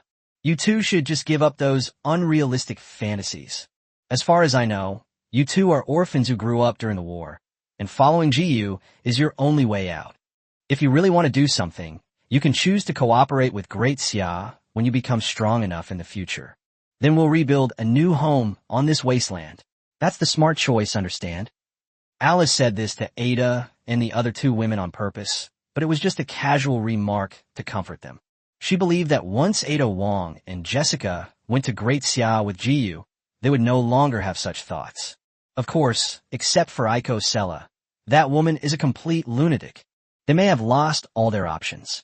It's also possible that after following GU for a period of time, they were attracted by GU's personal charm and various benefits. Ada Wong and Jessica ultimately chose to compromise. In reality, they didn't have a choice at all. Ada Wong's boss, Weskier, is dead. She was an outsider, and the other high-ranking members of Umbrella Corporation probably didn't even know she existed. Ada recently betrayed her previous organization in order to cooperate with Weskier and is now wanted by the authorities. She had no other choice but to continue following GU. Not to mention, GU's promise touched on what Ada had always longed for and wanted most. That is, to become stronger by fusing viruses. As for Jessica, she had previously destroyed the only communication device with Sonley and Company, an act that signified betrayal. Like Ada Wong, Jessica had no choice but to follow GU down this dark path from then on. Just then, a cacophony of noise came through Icosella's earpiece. Icosella, who was deeply kissing GU, didn't want to pay attention. However, when she heard what her subordinates reported, she was stunned and slowly separated from GU. What? How so? Report. Supervisor, the Sonley and Company's transport convoy is on its way back. Report, Director Iskala. All helicopters that took off from various Umbrella Corporation divisions have turned around and left. Iskala is a lunatic, but she's not stupid. On the contrary, she is actually very intelligent, a super genius in this world. Iskala immediately realized that the top executives of the Tri-Union Corporation and the Umbrella Corporation had noticed the anomaly occurring in Raccoon City. She issued the highest order, causing the transport team that was about to arrive in Raccoon City to withdraw. What should we do? Iskala was truly panicked. You have to understand, this was the first time she, as a fanatical follower of GU, had done something for him. And yet, she messed it up. Iko, what's wrong? Icosella pursed her red lips and whispered the truth to GU with self-reproach. Lord GU, it is my incompetence. The teams from Somli and Company and Umbrella Company that were transporting the virus source somehow discovered the truth in Raccoon City and have just returned en masse. Oh, is that so? Jiyu wasn't particularly angry or resentful, and he had no intention of taking his anger out on Ikasala. He's messed things up more than once since he came into this world. So how can things always go smoothly? If the plan fails, so be it. It's not a big deal. However, Ikasala thought differently. Lord Jiyu, please punish me. Question mark. This is all my fault for being incompetent. How did Weskia manage to adjust Ixala like this? Looking at the panicked, sexy foreign woman in front of him, Jiyu pondered for a moment, then asked, Iko, how's the situation with your family's purchase of the virus on the black market? There shouldn't be any problems over there. Neither of the two companies has jurisdiction over the black market. That's good, you did a great job. Jiyu didn't waste words trying to appease Ikasala. He changed his approach and praised her behavior, which proved more effective. Sure enough, Iskala's emotions stabilized considerably, but she still frowned and muttered to herself in bewilderment. That shouldn't be the case. I blocked all external communications from the base in advance. Why was the information leaked in the first place? Is there a traitor? Or have the two companies sent secret units that I'm unaware of?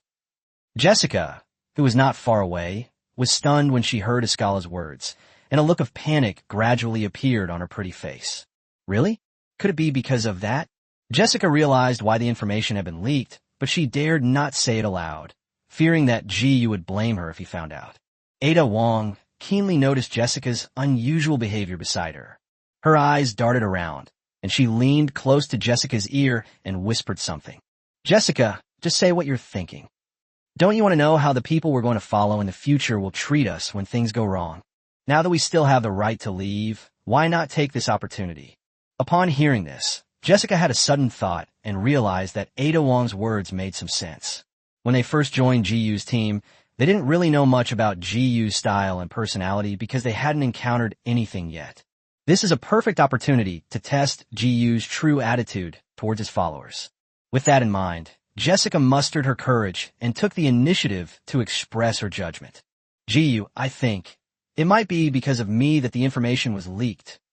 When Aiko Sella, who was sitting on Jiyu's lap, heard Jessica say this, she suddenly turned her head and scolded her fiercely.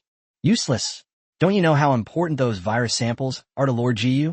You're supposed to be the company's top agent, yet you can't do anything right. Iko, be kinder to your teammates in the future. Yes. Jiyu restrained the enraged Aiko Sella. He wasn't angry. He just looked at Jessica with curiosity. What happened? Tell me clearly, don't be afraid. Yes, that's how it is, I guess. As Jessica explained, everyone in the tent understood what had happened. It turns out that more than half an hour earlier, Jessica had made up her mind and secretly crushed the surveillance communicator hidden on her body. She suspected that the communicator contained some kind of hidden backdoor. It was Jessica's actions that allowed Triumph to gain access to intelligence about Raccoon City, because it was a small surveillance device that recorded everything that happened after Jessica followed Jiyu. And the Trilink Company must have passed the intelligence to the Umbrella Corporation. The two companies' top brass realized that Weskier was dead, Iskala had switched sides, and Jiyu had completely taken control of the base outside the city. Therefore, the company urgently withdrew its transport fleets from all over the world to prevent the company's virus samples from falling into the hands of outsiders. Jiyu sighed inwardly at this. Taking shortcuts didn't work after all. Chapter 55, Jill seizes qualification. No cadre can withstand this test. After Jessica explained everything, she stared nervously at Jiyu, while Ada was also watching him intently. Jill and Alice seemed completely unconcerned that Jiyu would get angry, because they knew his personality. A person with high emotional intelligence would say that Jiyu is magnanimous and can tolerate all things under heaven. To put another way, Jiyu has low emotional intelligence because he is carefree and hasn't experienced the harsh realities of life, so he doesn't care much about gains and losses. As for Aiko Sella, she was furious, but she didn't dare to teach Jessica a lesson for making a mistake on Jiyu's behalf. Huh, why are you all looking at me like that? Jiyu blinked and smiled as he shared his thoughts. It's not a big deal. As long as we know where the problem lies, we can be more careful in the future. We'll learn from our mistakes. To me, you guys are the most important. We can get the virus source fluid back after we've run out. Jiyu had already figured it out after Captain Wong's guidance. As long as his teammates, including Alice, are alive and well, a few minor gains or losses are insignificant. If the benefits are gone, just go and seize them again. If you prioritize profit over people, you will lose both people and profit. If you prioritize people over profit, you will gain both people and profit. That's the principle. Jessica breathed a sigh of relief, exchanged a glance with Ada Wong, and couldn't help but feel a genuine sense of agreement with Ji Yu's attitude. Human hearts are made of flesh and blood. Although Ji Yu has not yet reached the level of leading a group of heroes, but his sincerity can touch the hearts of those around him unintentionally. Besides being unable to resist the temptation of beautiful women, having difficulty controlling one's spending, and being prone to falling in love with every woman one meets, Ada Wong and Jessica found it very easy to get along with Ji Yu. Then let's wait for the Johnny family to send over the virus stock they bought from the black market, and then set off for Dr. Williams' lab. Ji Yu cheerfully gave the women new instructions. Seeing everyone nod, he knew he had won over the newly joined Ada Wong and others. This is a huge profit. Ada Wong and Jessica are top-notch agents and female warriors. Iskala possesses leadership qualities and is also a super genius and genetic scientist. With just these 5 women by his side, Ji Yu's forces were no weaker than the squad sent by the Great Xia. More importantly, once he returns to Great Xia with Ada Wong and the other 2 women, he can conservatively estimate that he will gain dozens of anchor point progress points. When Ji Yu has fully anchored and mastered the bioworld, with the full support of the Great Xia army, will he still have trouble obtaining the Virusaur solution? We could flatten the Umbrella Corporation in a heartbeat. Ji Yu's only headache was that he didn't have enough virus enhancers. He currently has an O virus enhancer on hand, which he has reserved for Ada Wong. Completing the main quest in Phase 2 will reward you with the G virus enhancer, which can be used by Jessica or Iskala. After all the calculations, Ji Yu was still missing 1 virus enhancer. He could only pray that if he brought Ada Wong and her 2 daughters back to Great Xia, he could win a few lottery prizes like Jill. Even so, Ji Yu still felt it was far from enough. His goal was to have Alice and the others around him injected with 2 different viral enhancers, raising their strength to a threat level close to 100. Despite having merged with the T-virus, Alice and Jill's strength is slowly increasing. It will probably take a day or 2 to increase the level of threat. However, in Ji Yu's opinion, it was still too slow. It would be better to inject the enhancer directly for immediate results. Just like the advice Captain Wong gave Ji Yu, his top priority is to transform into a Pokemon trainer and find ways to improve the strength of the Overclock Linker. After finishing the meeting with Alice and the others, Ji Yu hurriedly left the tent. If he doesn't leave now, he won't be able to leave at all. Alice and the others looked on with predatory eyes, and Ji Yu, being easily embarrassed, couldn't handle the chaotic situation. To avoid being harassed by Jill and her gang, Ji Yu simply found an empty military tent on the outermost edge of the base, intending to take a short nap. Unfortunately, he seems to have forgotten. He possesses an overclocking link skill and an unknown, mysterious connection with Alice and Jill. Even with their eyes closed, the 2 women could pinpoint Ji Yu's location precisely through this mysterious connection. Therefore, not long after he turned off the light, the zipper of the tent door was carefully unzipped. Before Ji Yu could react, a fragrant, delicate body snuggled into his arms without warning. The person who arrived was none other than Jill. Ji Yu, Tilde. Jill didn't give Ji Yu a chance to speak at all, wrapped her arms around his neck, and kissed him passionately. Is this a test for cadres? Ugh, it's really unbearable. Jill appeared very anxious and seemed inexperienced, appearing quite clumsy. She didn't care about Alice's so-called 3 rules. The reason I had this opportunity was before Jill arrived, when I crushed Ada Wong, Jessica, and Aiko Sella with overwhelming power. That's how she got the right to come to Ji Yu's tent alone. Alice did not stop them. On the one hand, she felt that only Jill, who had been enhanced by the virus, could accept Ji Yu.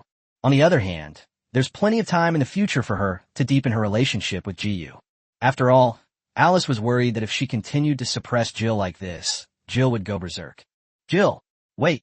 Having finally broken free from Jill's grasp, Ji Yu quickly reminded her. You can't hold on. You definitely won't recover by tomorrow. It's okay. I can do it. I know what I'm doing. Jill probably received Alice's hint that she knew Ji Yu was extraordinary, but she still insisted.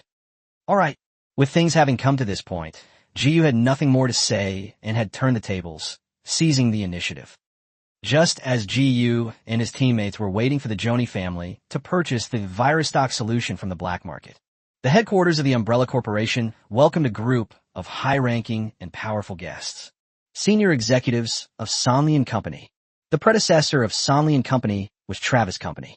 Therefore, this company is a family business, with all the senior executives being members of the Johnny and Travis families. The people received by the Umbrella Corporation were the three leaders, Alex, Isaacs, and Sergey. The two companies together had a total of 7 senior executives, who sat facing each other on either side of the conference table. AK, the audio monitoring you sent shows Weskier is dead? Is that true? Even then, the executives at Umbrella Corporation still found it hard to believe. Especially Weskier's sister, Alex. Is there any more evidence? The intelligence network in Raccoon City has been cut off.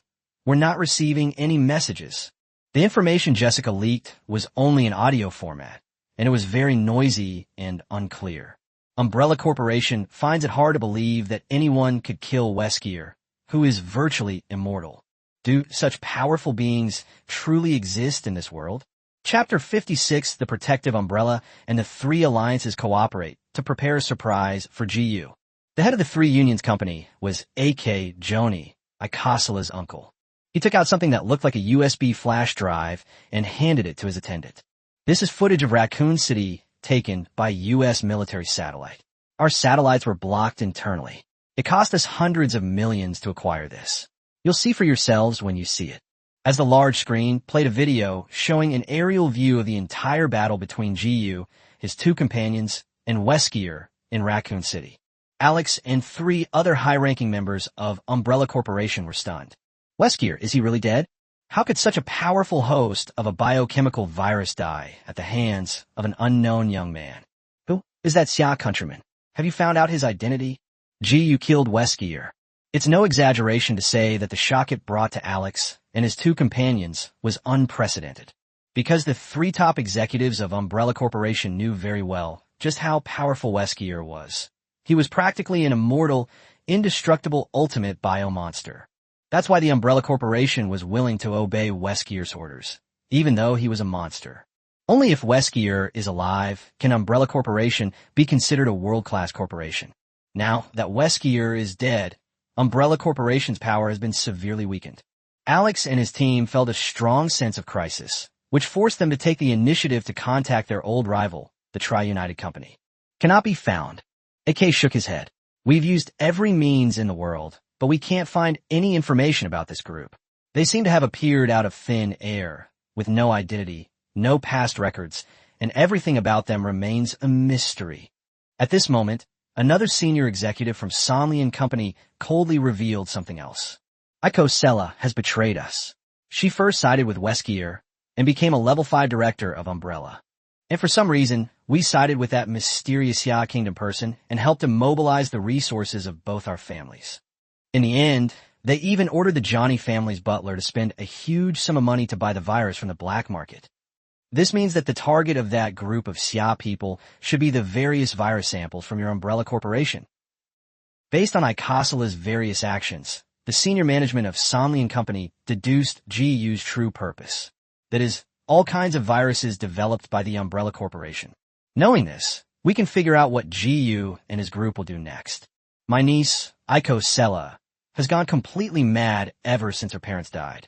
She acts erratically and is unpredictable. Now she even dares to betray her own family. If it weren't for keeping these mysterious people in check, we would have already. What's the meaning? Alex pressed on, puzzled. Explain yourself. Is that so? According to Johnny, the Johnny family did not completely stop Icosala from working for GU. Instead, they allowed the butler to buy the virus from the black market, all to buy time. Our housekeeper can only delay for half a day at most, any longer. AK revealed his plan in a deep voice. Based on the intelligence we have, we deduce that the next target of this group of mysterious people is the Arkley Laboratory on the outskirts of Raccoon City. Now, your Umbrella Corporation has 2 choices. Either we cooperate temporarily to deal with a mysterious force from Xia Kingdom and then divide the G virus among ourselves, or our Somnian company will stand idly by, and your umbrella corporation will fight those people alone. Somnian company and GU share the same goal, the G virus in Dr. Williams' possession. This is a new type of virus, which was actually researched and developed a year ago. However, William only provided the Umbrella Corporation with detailed data on the virus and a few virus samples, and remained unwilling to hand over the results.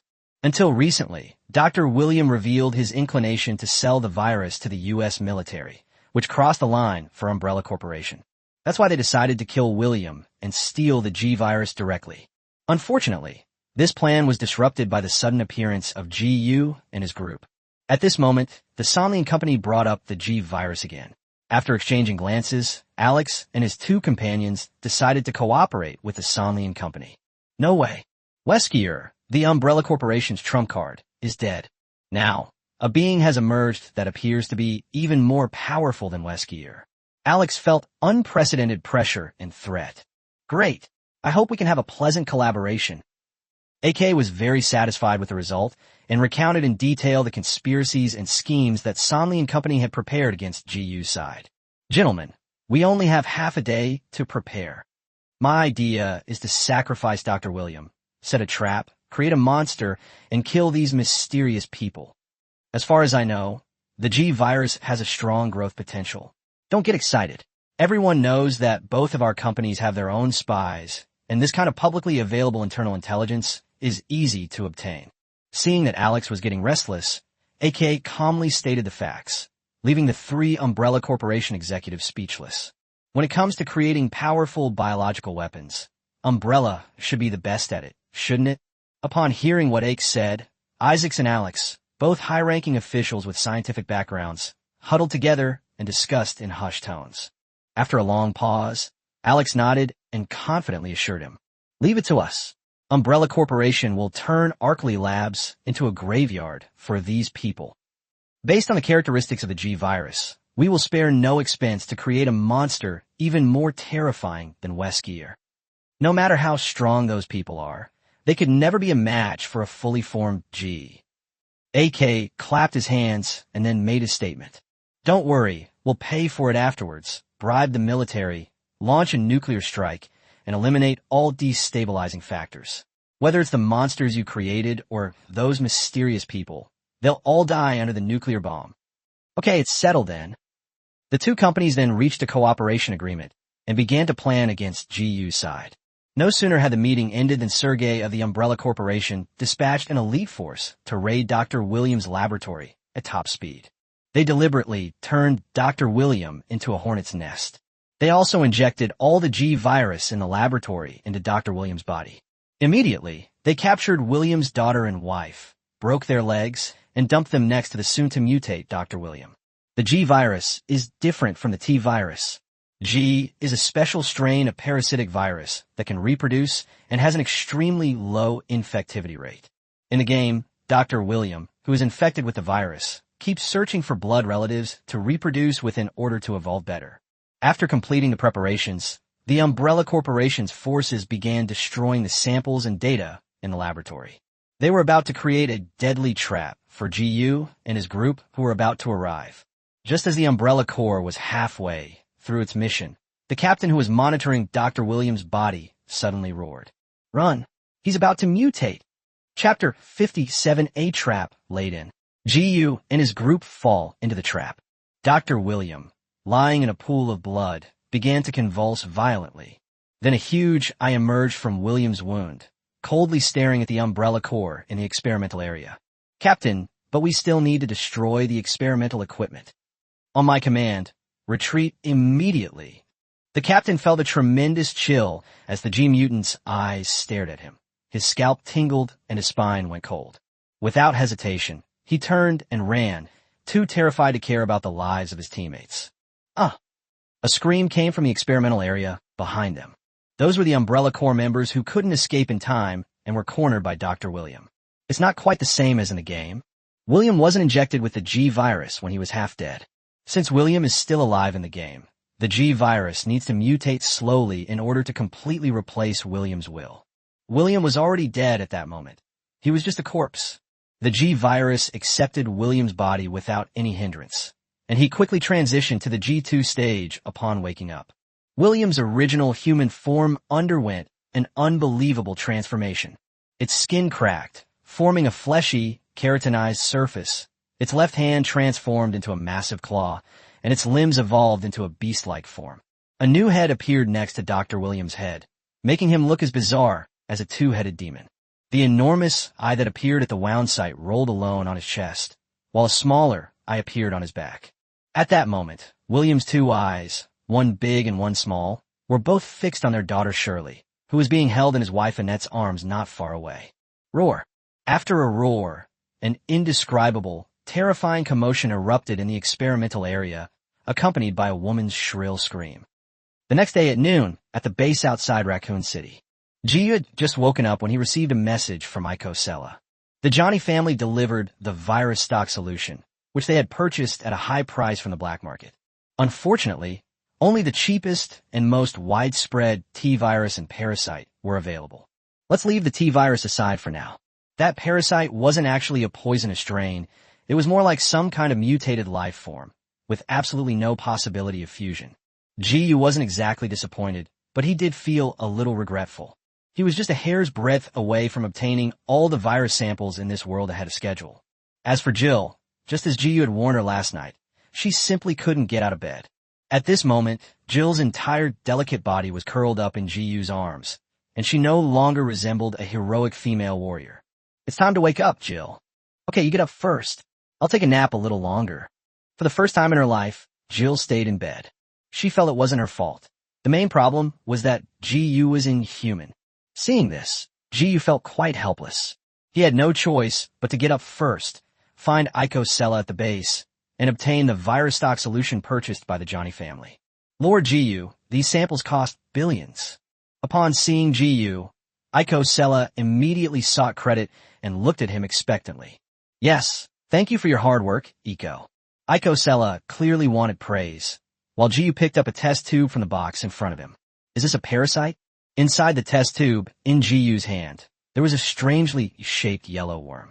This thing doesn't require much integration for him, but it does have some research value for the biological research of Dacia. Eco, come with us. Let's leave Raccoon City to the Umbrella Corporation to handle. The troops from Dacia are ready to depart at any time.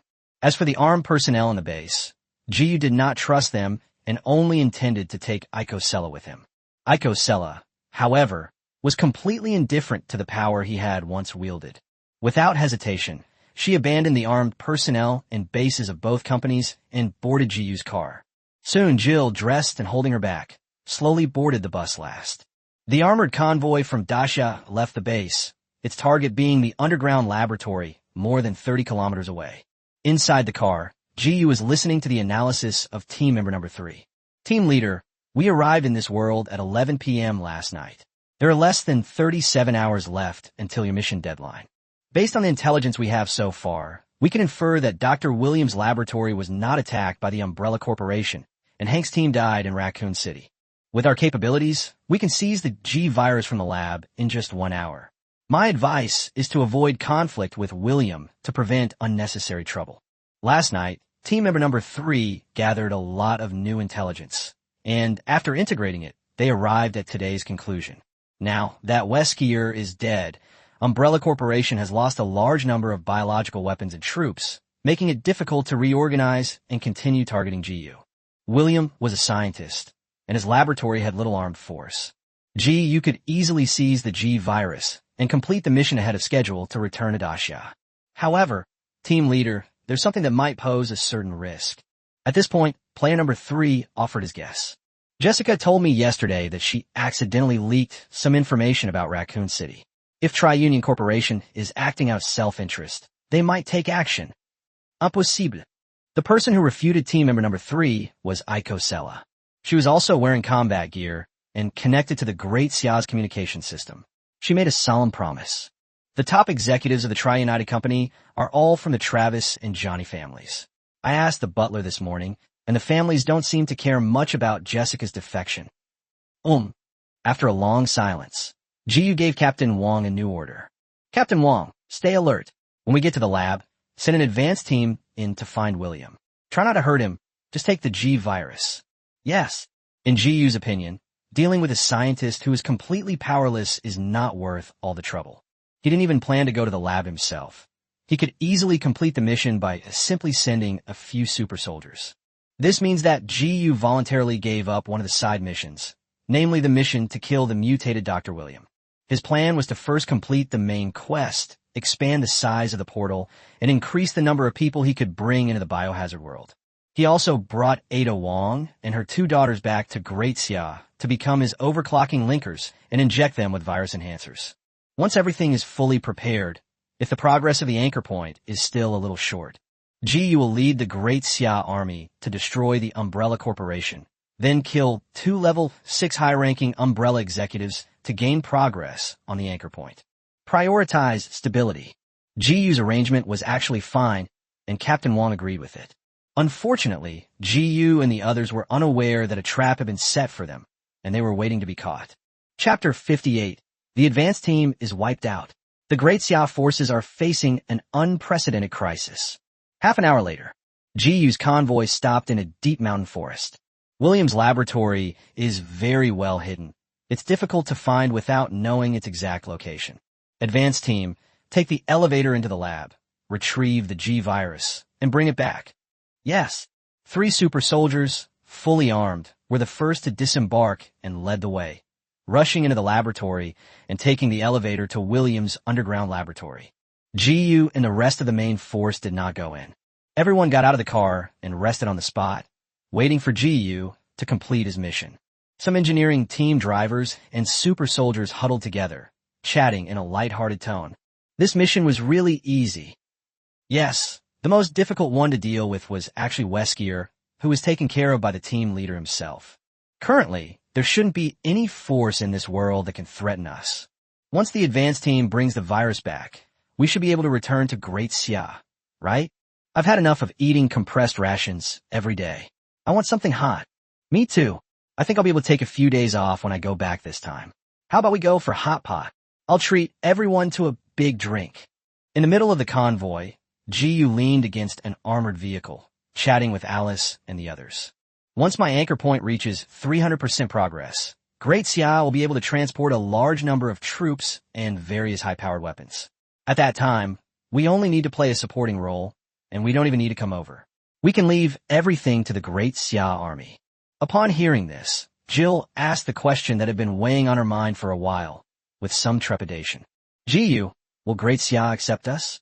We are, after all, from another world. Besides Alice, Ada Wong, Jessica, and even Iskala were all uneasy about this, and looked at Jiyu. Certainly. Jiyu smiled slightly, revealing his arrangements for Jill and the others. Next, I will use the virus enhancer to strengthen your combat power. From now on, you will be my guards and teammates as I travel between different worlds, and you will also receive official positions from the Great Xia dynasty. Don't worry. Jiyu had actually discussed some follow-up arrangements with Ministerly. What they are currently doing, conquering another world, is top secret. Jiyu is a college student, and his continued disappearance would raise suspicion.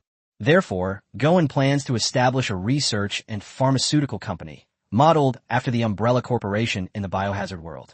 Yi Qingxiu serves as the head of the White Umbrella Department. Captain Wong serves as the head of the Red Umbrella Department, and Alice and other beings from other worlds form the Blue Umbrella Department. As for Jiyu, he will be arranged by the National Security Bureau to apply for a job at this company and gradually rise to the position of the company's top executive. By doing this, the Xia voluntarily gave Jiyu a superficial identity in reality. This was also to make Jiyu and the otherworldly people feel a sense of belonging to the Great Xia. Incidentally, this company can also serve as a starting point to promote gene enhancers to the general public. Just as everyone was chatting, Captain Wong's expression suddenly turned serious, because the advanced team that entered the underground laboratory has mysteriously lost contact. Advanced team, report your situation. Repeat. Something's not right. Something's wrong with this lab. Jiyu, I have a question. Boom. Da. Report. We are under attack. The enemy numbers are overwhelming. The perimeter security team of the convoy suddenly reported an emergency on the communication channel. Through the gaps in the forest, dozens of helicopters could be seen circling in the distant sky, constantly dropping missiles onto the ground. If Captain Wang hadn't deployed a sentry team on the perimeter in advance, the main force would likely have been ambushed and suffered heavy losses. Captain Wang's expression changed, but he calmly directed the operation. One group, go to the perimeter to provide support and stabilize the defensive line. The second group, get on the armored vehicles and use sniper grenades to take out the enemy's air power. Controlling the air is extremely important. In any form of combat, losing air superiority puts you at a disadvantage from start. Engineering team, operate the cluster guns on the armored vehicles to launch long-range, area-of-effect attacks on the enemy's helicopter swarm. Captain Wang's arrangements were methodical, and he remained calm even when ambushed. GU's brows were furrowed at this moment. The Umbrella Corporation's armed forces haven't been crippled yet? How did they manage to organize so many people to launch a surprise attack on them? And the timing of that attack was just too perfect. It was as if they were under the surveillance of the Umbrella Corporation. Satellite? Could it be that the U.S. military is also involved? GU looked up at the sky, and a sense of foreboding gradually arose in his heart. GU, get back in the car quickly. I will repel the enemy's attack. At this moment, Captain Wang said in a somber tone, the advance team may have been completely wiped out. What? Something's happened in William's lab. They will likely be attacked from both sides. GU was only stunned for a moment before giving orders to the three women beside him, including Ada Wong. You all retreat back into the armored vehicle. Quickly. Alice, Jill, come with me. GU thought of even more. If the advance team is wiped out, it means that William may have become a carrier of the G virus. But his wife and daughter are in the lab. We got tricked. GU, where are you going? Captain Wang was shocked to see GU and the other two rush into the laboratory. Captain Wang, something terrible has happened in the lab. I have to make sure G doesn't jump out of the elevator. Before Captain Wang could persuade them, GU and the other two rushed into the elevator shaft in the upper area of the laboratory. Umbrella Corporation headquarters. Executives from both companies were in the conference room, watching the cutout shots on the big screen. The screen showed both the intact surveillance footage of the underground laboratory and footage of armed forces from two companies outside the laboratory, engaging in combat with the super soldiers of the Xia. The most shocking part was the footage captured by camera on the lowest level of the laboratory.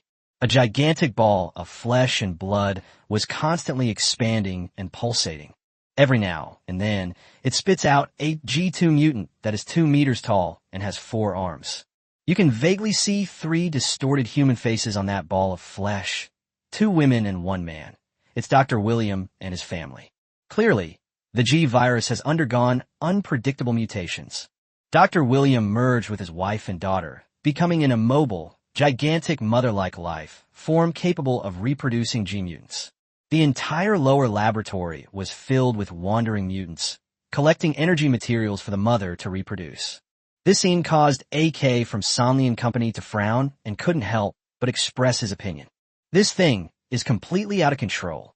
I don't think it could be allowed to exist in this world. I've contacted the military, and we'll drop a nuclear bomb to destroy everything in 3 days at the latest. Chapter 59, if GU cannot obtain the G virus, he will be completely cut off from the Great Xia world. No. However, Alex of the Umbrella Corporation opposed this.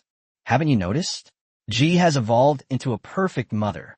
Each of those daughter life forms has data stronger than a tyrant. If we can control the G mother, we can create an endless biological army and thus rule the world. How do you control this monster? All I see is destruction and devastation and an endless reproductive capacity. There's always a way. Just like with the mass-produced tyrant, I suggest that Somni and Company cancel its cooperation with the military. Impossible. The two companies had a fierce dispute over the G matrix in the laboratory. At this moment, Sergei coughed lightly, trying to smooth things over. Gentlemen, we can deal with the future later. Our first priority is to destroy that mysterious force, and ideally, bring back Alice and the other two who killed Weskier. Currently, our intelligence indicates that in addition to Alice having fused with the virus, Jill, who came from the Raccoon City Stars unit, has also successfully fused with the virus. They are both important assets of the Umbrella Corporation and should be handled by us afterwards. Sergei was very confident. He believed there would be no surprises in this battle. It was only a matter of time before GU and his group were wiped out, and he had already begun to negotiate the distribution of the spoils afterward. The senior management of Sonley and Company, of course, could not agree. They also believed that GU's side was doomed. We put in a lot of effort this time. We've sent over 1,000 armed troops, so why should you take the lion's share? If these people and equipment aren't divided equally, we'll immediately withdraw our troops and let your protection umbrella do whatever it wants. The top executives of the two companies got into another argument, this time even more heated than before. Just then, in one of the shots on the big screen, GU, Alice, and Jill, armed with laser weapons, entered the upper entrance area of the laboratory. Their impending encounter with the mutants drew the attention of everyone in the conference room. Start recording data. I'd like to see how long these three can hold out. The lab shows that at least 50 mutants have arrived, and they will be routed within a minute. We really hope these three don't all die, or we'll be at a huge loss. Several high-ranking officials even began to worry about GU and his two companions. Fearing it would spiral out of control, the G-Matrix killed GU, Alice, and Jill. Inside the passageway on the upper level of the laboratory. Knock, knock, knock. A strange noise came from the elevator in front of GU, as if something was climbing the elevator shaft. Alice and Jill, their pretty faces grave, drew their laser weapons, ready for battle. Roar. The next moment, a humanoid creature covered in blood red burst out of the elevator shaft, looking very similar to G2 in the game. Is this Dr. William? GU scanned the mutant in front of him with his combat suit, and detected that its threat level was just over 40 points, reaching the high threat level. Kill it. Whoosh. Jill and Alice rushed forward from the left and right, nimbly dodging the monster's attacks, and using their laser weapons to cut the monster into 3 pieces. No system notification. This isn't Dr. William's thing. GU is a little confused. If it's not William, then what is this highly threatening mutant? Where has Dr. William gone again? Knock, knock, knock. Immediately afterwards, another loud, climbing sound came from the elevator shaft.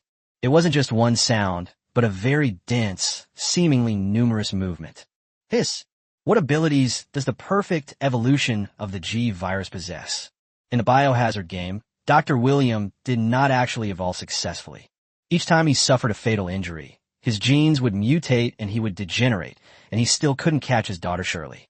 Therefore, no one really knows what the ultimate evolution of the G virus looks like or what specific abilities it possesses. At this moment, GU had already silently drawn his laser weapon and stood with Alice and Jill. Roar! A blood-red head had just emerged when GU severed it off. Immediately, his pupils contracted sharply, and he stared at the head in disbelief. This guy is one of the super soldiers in the advanced team? Sure enough, the second monster that rushed up still had fragments of the Great Xia's combat suit and exoskeleton on its body. Clearly, the advanced team of super soldiers were infected by the G larvae. Damn it! This is the first time GU has lost a team member since he came to this world. Swish, swish, swish. One mutant after another charged forward, only to be continuously killed by GU and his two companions. Each mutant possesses a high threat level of 40 or less, and there are a great many of them. What exactly happened beneath the laboratory? How could so many G mutants suddenly appear? GU, my weapon's energy is almost depleted. After Jill killed another mutant, she noticed that the laser weapon in her hand had dimmed in color. Here you go. Quickly replace the energy module. Upon hearing this, Alice tossed a square energy object to Jill. The laser weapons of the Great Xia dynasty are driven by fiber lasers and require a large amount of electricity to compress an energy body. It's no exaggeration to say that. That small piece of energy could supply a large city in the Great Xia dynasty with electricity for a week, and its power consumption was comparable to that of a large wind tunnel. GU, there are too many mutants. While fighting, Alice quickly relayed her assessment through the communication system. I suspect there's a G-type host in the lab, capable of continuously hatching these mutants. Should we go down? No. GU had some suspicions, but he rejected Alice's suggestion. I don't believe that the G-Matrix can incubate mutants without consuming energy. Let's hold off the mutants for now and wait for the main force outside to repel the Umbrella Corporation's armed forces. GU didn't want to take any risks. To be precise, he didn't actually need to deal with Dr. William. He only needs to obtain the G-Virus Doc solution to complete the main quest. I wonder if the G virus stock solution still exists in the lab. This is what GU is most worried about. If Dr. William absorbs all of the G virus stock solution, then GU will be truly at a loss. If he fails to complete the main quest within the specified time, he will be completely isolated from the Great Xia world. After 10 minutes of fighting, the laser weapons of GU and his two companions were running out of energy. Ida, go find Teacher Yi and have him bring in a batch of spare energy modules for us. Captain Wang, how's the battle outside? GU hadn't had time to pay attention to the battle outside the lab, mainly because there were too many mutants surging in. Chapter 60. Slaughter all G mutants. GU reveals terrifying strength. Soon, Captain Wang's voice rang in GU's ears.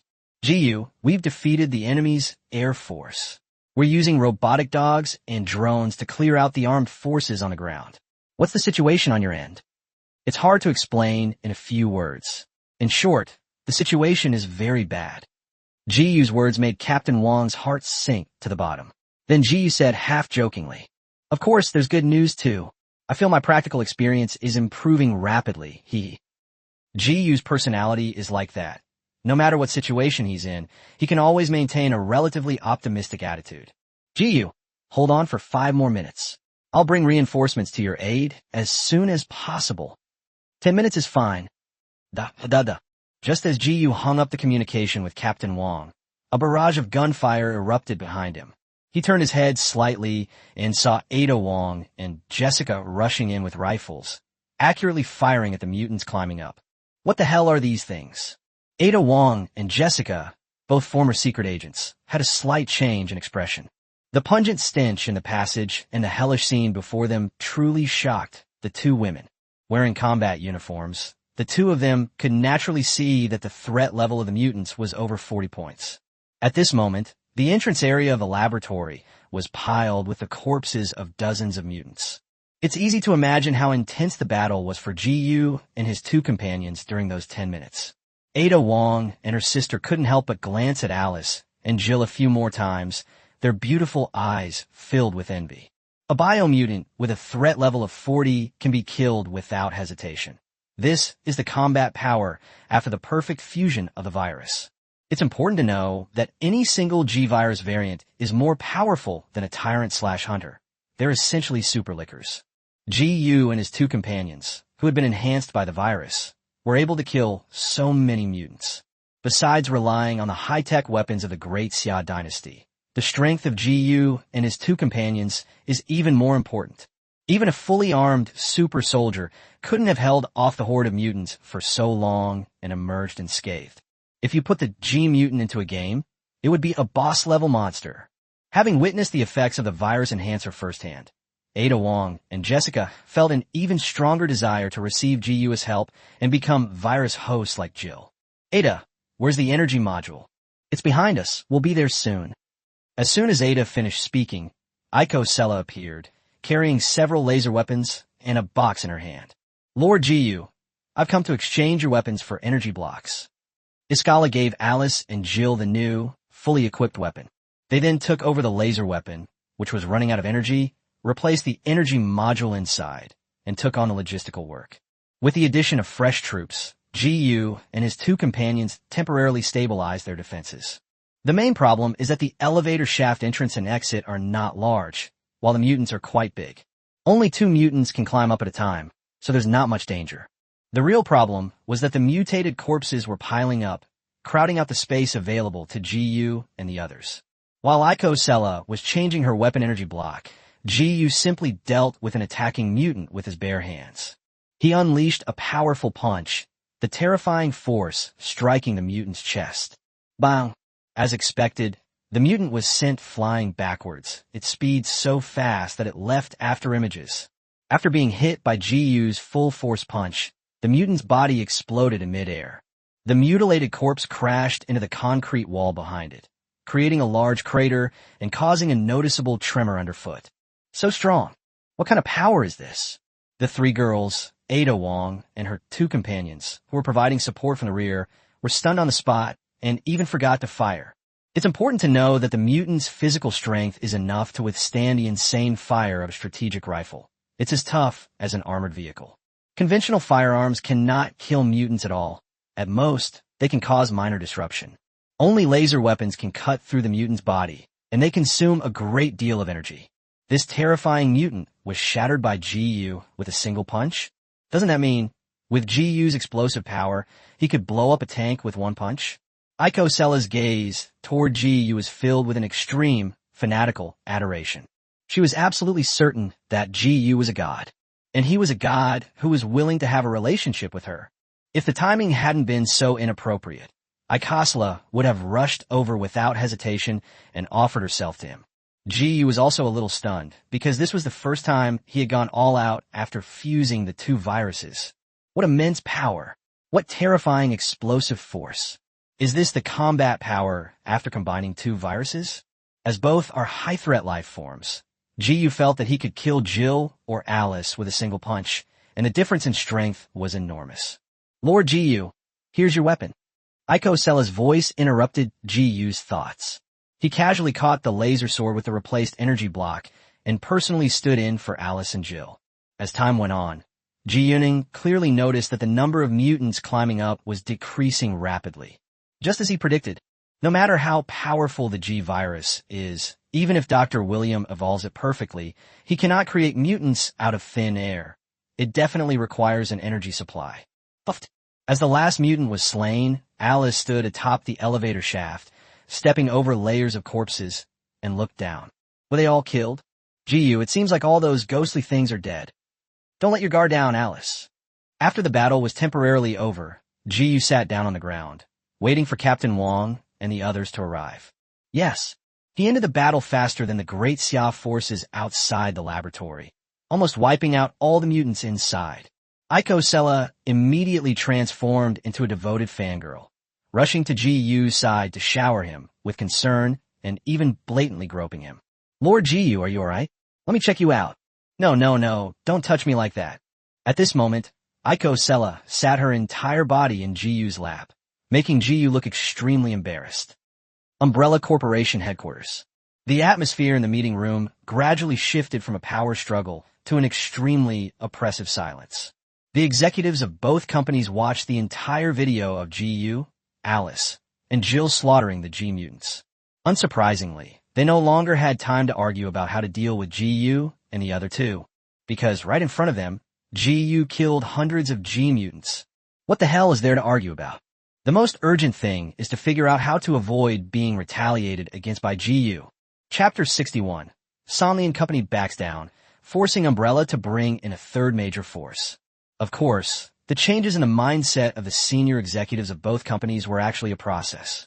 Initially, when they saw GU and his two companions using laser weapons to kill the mutants, they thought it was due to the superior weaponry and didn't realize how strong GU and his companions were. Once GU and his team run out of weapon energy, they will surely be overwhelmed by the endless stream of mutants. At that time, AK even took a liking to the laser weapon in GU's hand and couldn't help but try to take it from him. We're very interested in the weapons these people have. Surely Umbrella Corporation isn't going to try and take them all for themselves. Regarding the high-tech weapons of this mysterious group, Umbrella Corporation is willing to split the profits equally with Triumph. That's excellent. Alex showed little interest in the weapons from Great Xia. However, when she saw Ada Wong, Jessica, and Iskala run into the upper area of the laboratory to support GU and the other two, she couldn't help but mock them. Your Sonlian Company has quite a few traitors. Jessica and Iskala were both employees of the Sonlian Company, but they both defected and submitted to GU. AK gave a light snort, offering a meaningful retort. Your Umbrella Corporation is no less impressive. Besides Alice, you also have Ada Wong, right? As far as I know, that woman used to be an agent under West Gear. At this time, the top executives of the two companies were still exchanging barbs. However, they soon found themselves far from relaxed, because they witnessed firsthand the scene in the video where GU punched and shattered a mutant. What kind of power is this? Alex was so shocked that he stood up abruptly, his face filled with disbelief. The others were equally astonished and held their breath. It should be noted that the mutants spawned from the G-Mother are all more terrifying than the Tyrant. Even tank shells can only cause external injuries when they hit them. Only weapons of mass destruction could kill mutants. As for GU, He shattered the body of a mutant with just one punch. This means that the explosive power of his punch was enough to shatter a heavy tank. Both companies knew that GU was very capable. After all, he was a bio-warrior who could kill Weskier. But they never expected that GU would be this powerful. Is GU, with such terrifying combat power, truly someone they can contend with? Once this idea pops into your head, it's unstoppable. In particular, several senior executives of Sonley and Company frowned as they stared at the large screen, weighing the pros and cons in their minds. Originally, Sonley and Company had gone to great lengths to cooperate with Umbrella Corporation. The purpose was to annihilate GU's forces and gain various benefits. The troops currently fighting the Great Xia army outside Dr. Williams' laboratory are merely the first armed force dispatched by the Sonley and Company. 2 more waves of armed forces are on their way, determined to wipe out everyone in GU's convoy. However, when GU demonstrated his overwhelming strength, the senior management of Sonley and Company hesitated. This young man is incredibly powerful, more powerful than Weskier, with a more terrifying deterrent effect. Weskier alone was enough to deter the Tri-Union from openly attacking Umbrella Corporation for fear of retaliation. GU's demonstrated strength clearly far surpassed Weskier's. If GU is not killed this time, the consequences will be unimaginable. It's not that the top management of Sonlian lacks confidence. They were very clear that GU could unleash such power. This means that he can withstand the direct impact of artillery shells with his bare body. This level of being is completely beyond the reach of conventional weapons. One of the high-ranking members of the Johnny family leaned close to AK's ear and whispered his thoughts. Master, I think. This person proposed another strategy, to cooperate with GU's side. Aiko Sella is currently following GU. She is the legitimate daughter of the Johnny family. Regardless of whether they are valued or not, there are still people from 2 major families. If we could really cooperate with GU, it would be much easier than fighting against him. Ultimately, the 2 families of Sonley and Company were capitalists and businessmen, not warmongers.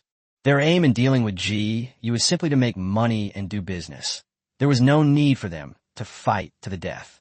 The 3 senior executives of the Umbrella Corporation naturally noticed that the senior executives of the 3 alliances on the other side were having second thoughts. So Alex quickly tried to persuade him, even though he was being stubborn. Don't worry. No matter how strong these people are, they can't kill the G-Mother. The mother body is enormous, perfectly evolved, and has taken deep root underground. The Umbrella Corporation will do everything in its power to control this matrix in order to fight against these mysterious figures. AK and the others didn't respond. After thinking for a moment, he still made a decision. I will order the next 2 waves of armed forces to stand by. Only if you can truly control the G-Matrix will the Sonley and Company go all out. Alex's expression changed drastically, and just as he was about to say something, he was interrupted by Isaacs. Okay, it's settled then. Alex looked at Isaacs with a puzzled expression. Isaacs offered no explanation, but simply lowered his head and sent out an encrypted message. He believed that another powerful family organization would definitely be interested in the fully evolved G-Matrix.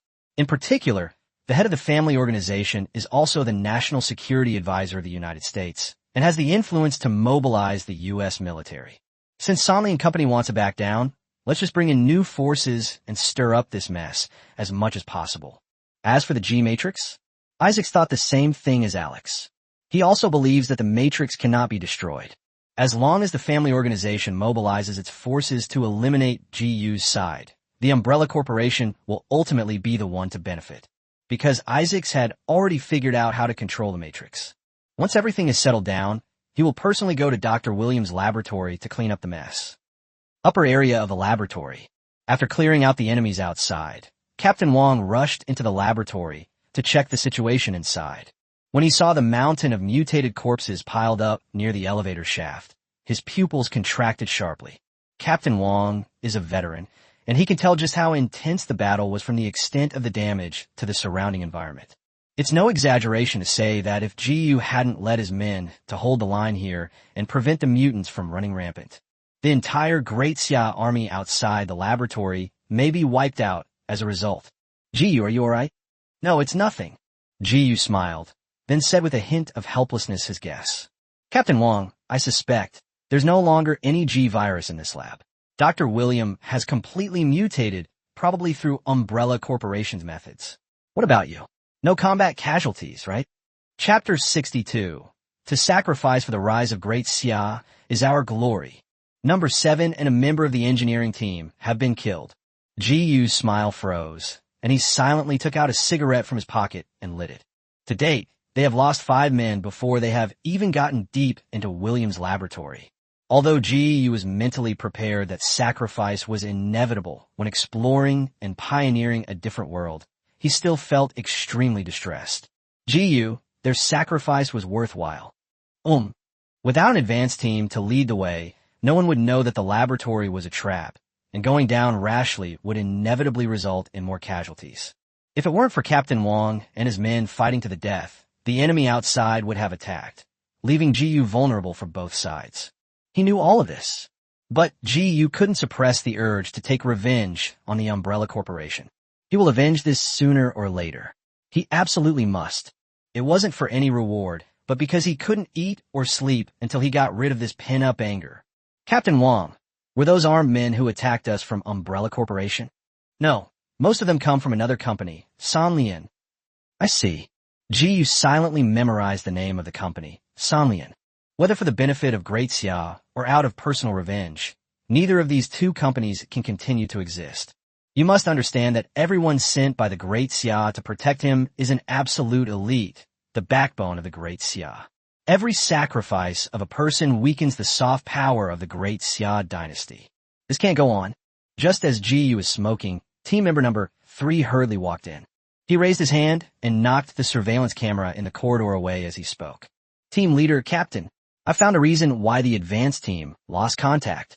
There's an unknown electromagnetic signal jammer in this lab.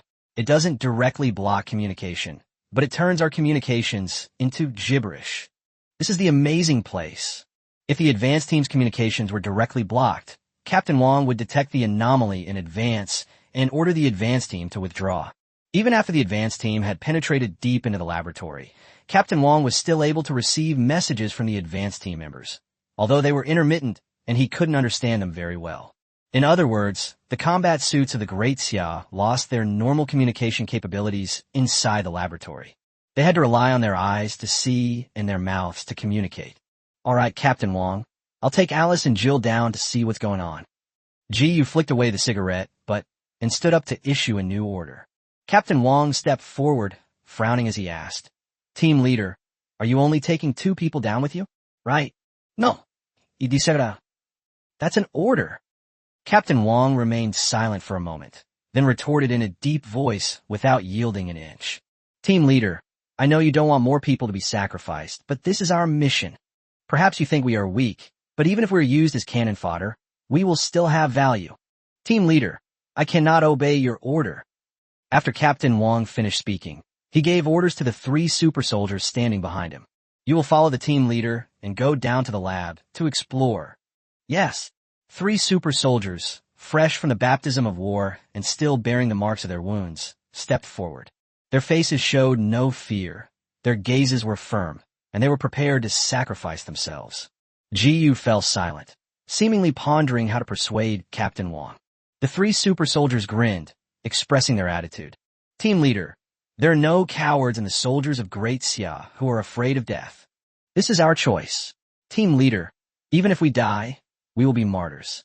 The country will not forget us, and the people will not forget us. To sacrifice for the rise of Great Xia is an honor for our generation. This is a chance to have a separate page in the family tree. It is our good fortune to be able to follow our leader to fight in another world. Alice and the others were shocked to hear the 3 super soldiers' words of fearlessness in the face of death. What kind of country is this that can cultivate warriors with such firm and noble beliefs? Great Xia. At this moment, even Alice, who had only lived in the Great Xia for a few days, deeply felt the true core strength of the Great Xia kingdom. It's not high technology, nor is it cutting-edge weaponry, but rather the people of Great Xia.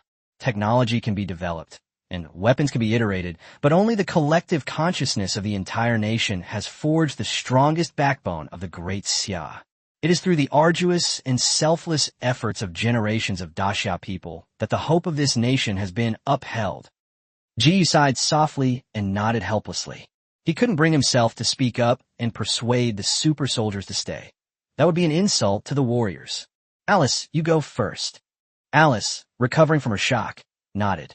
She picked up 2 laser-bladed long blades, twirled them a few times in her hands, and stood by the elevator shaft. Jill then attached the grappling hook to Alice's waist, with the other end secured to the railing. Whoosh! Alice leaped through a height of tens of meters and landed steadily at the bottom of the elevator, casually killing a lurking mutant. Safety! A shout came from below, and Jill, wielding a laser weapon, jumped down in the same manner. Following them were 3 super soldiers who had replenished their equipment and pills and were accompanied by mechanical dogs. Just as Ji was about to go down, Ada Wong suddenly stopped him. Ji, let's go down with you. Ji turned his head to look at Ada Wong and the other 2 women, and silently nodded. Good.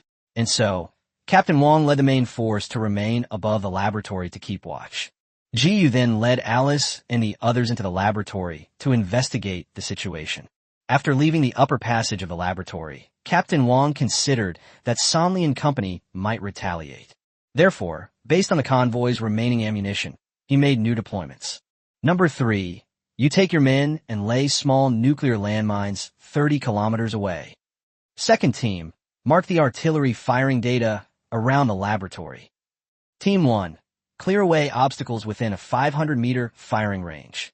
After the previous battle, the Great Xia Army suffered significant losses in ammunition.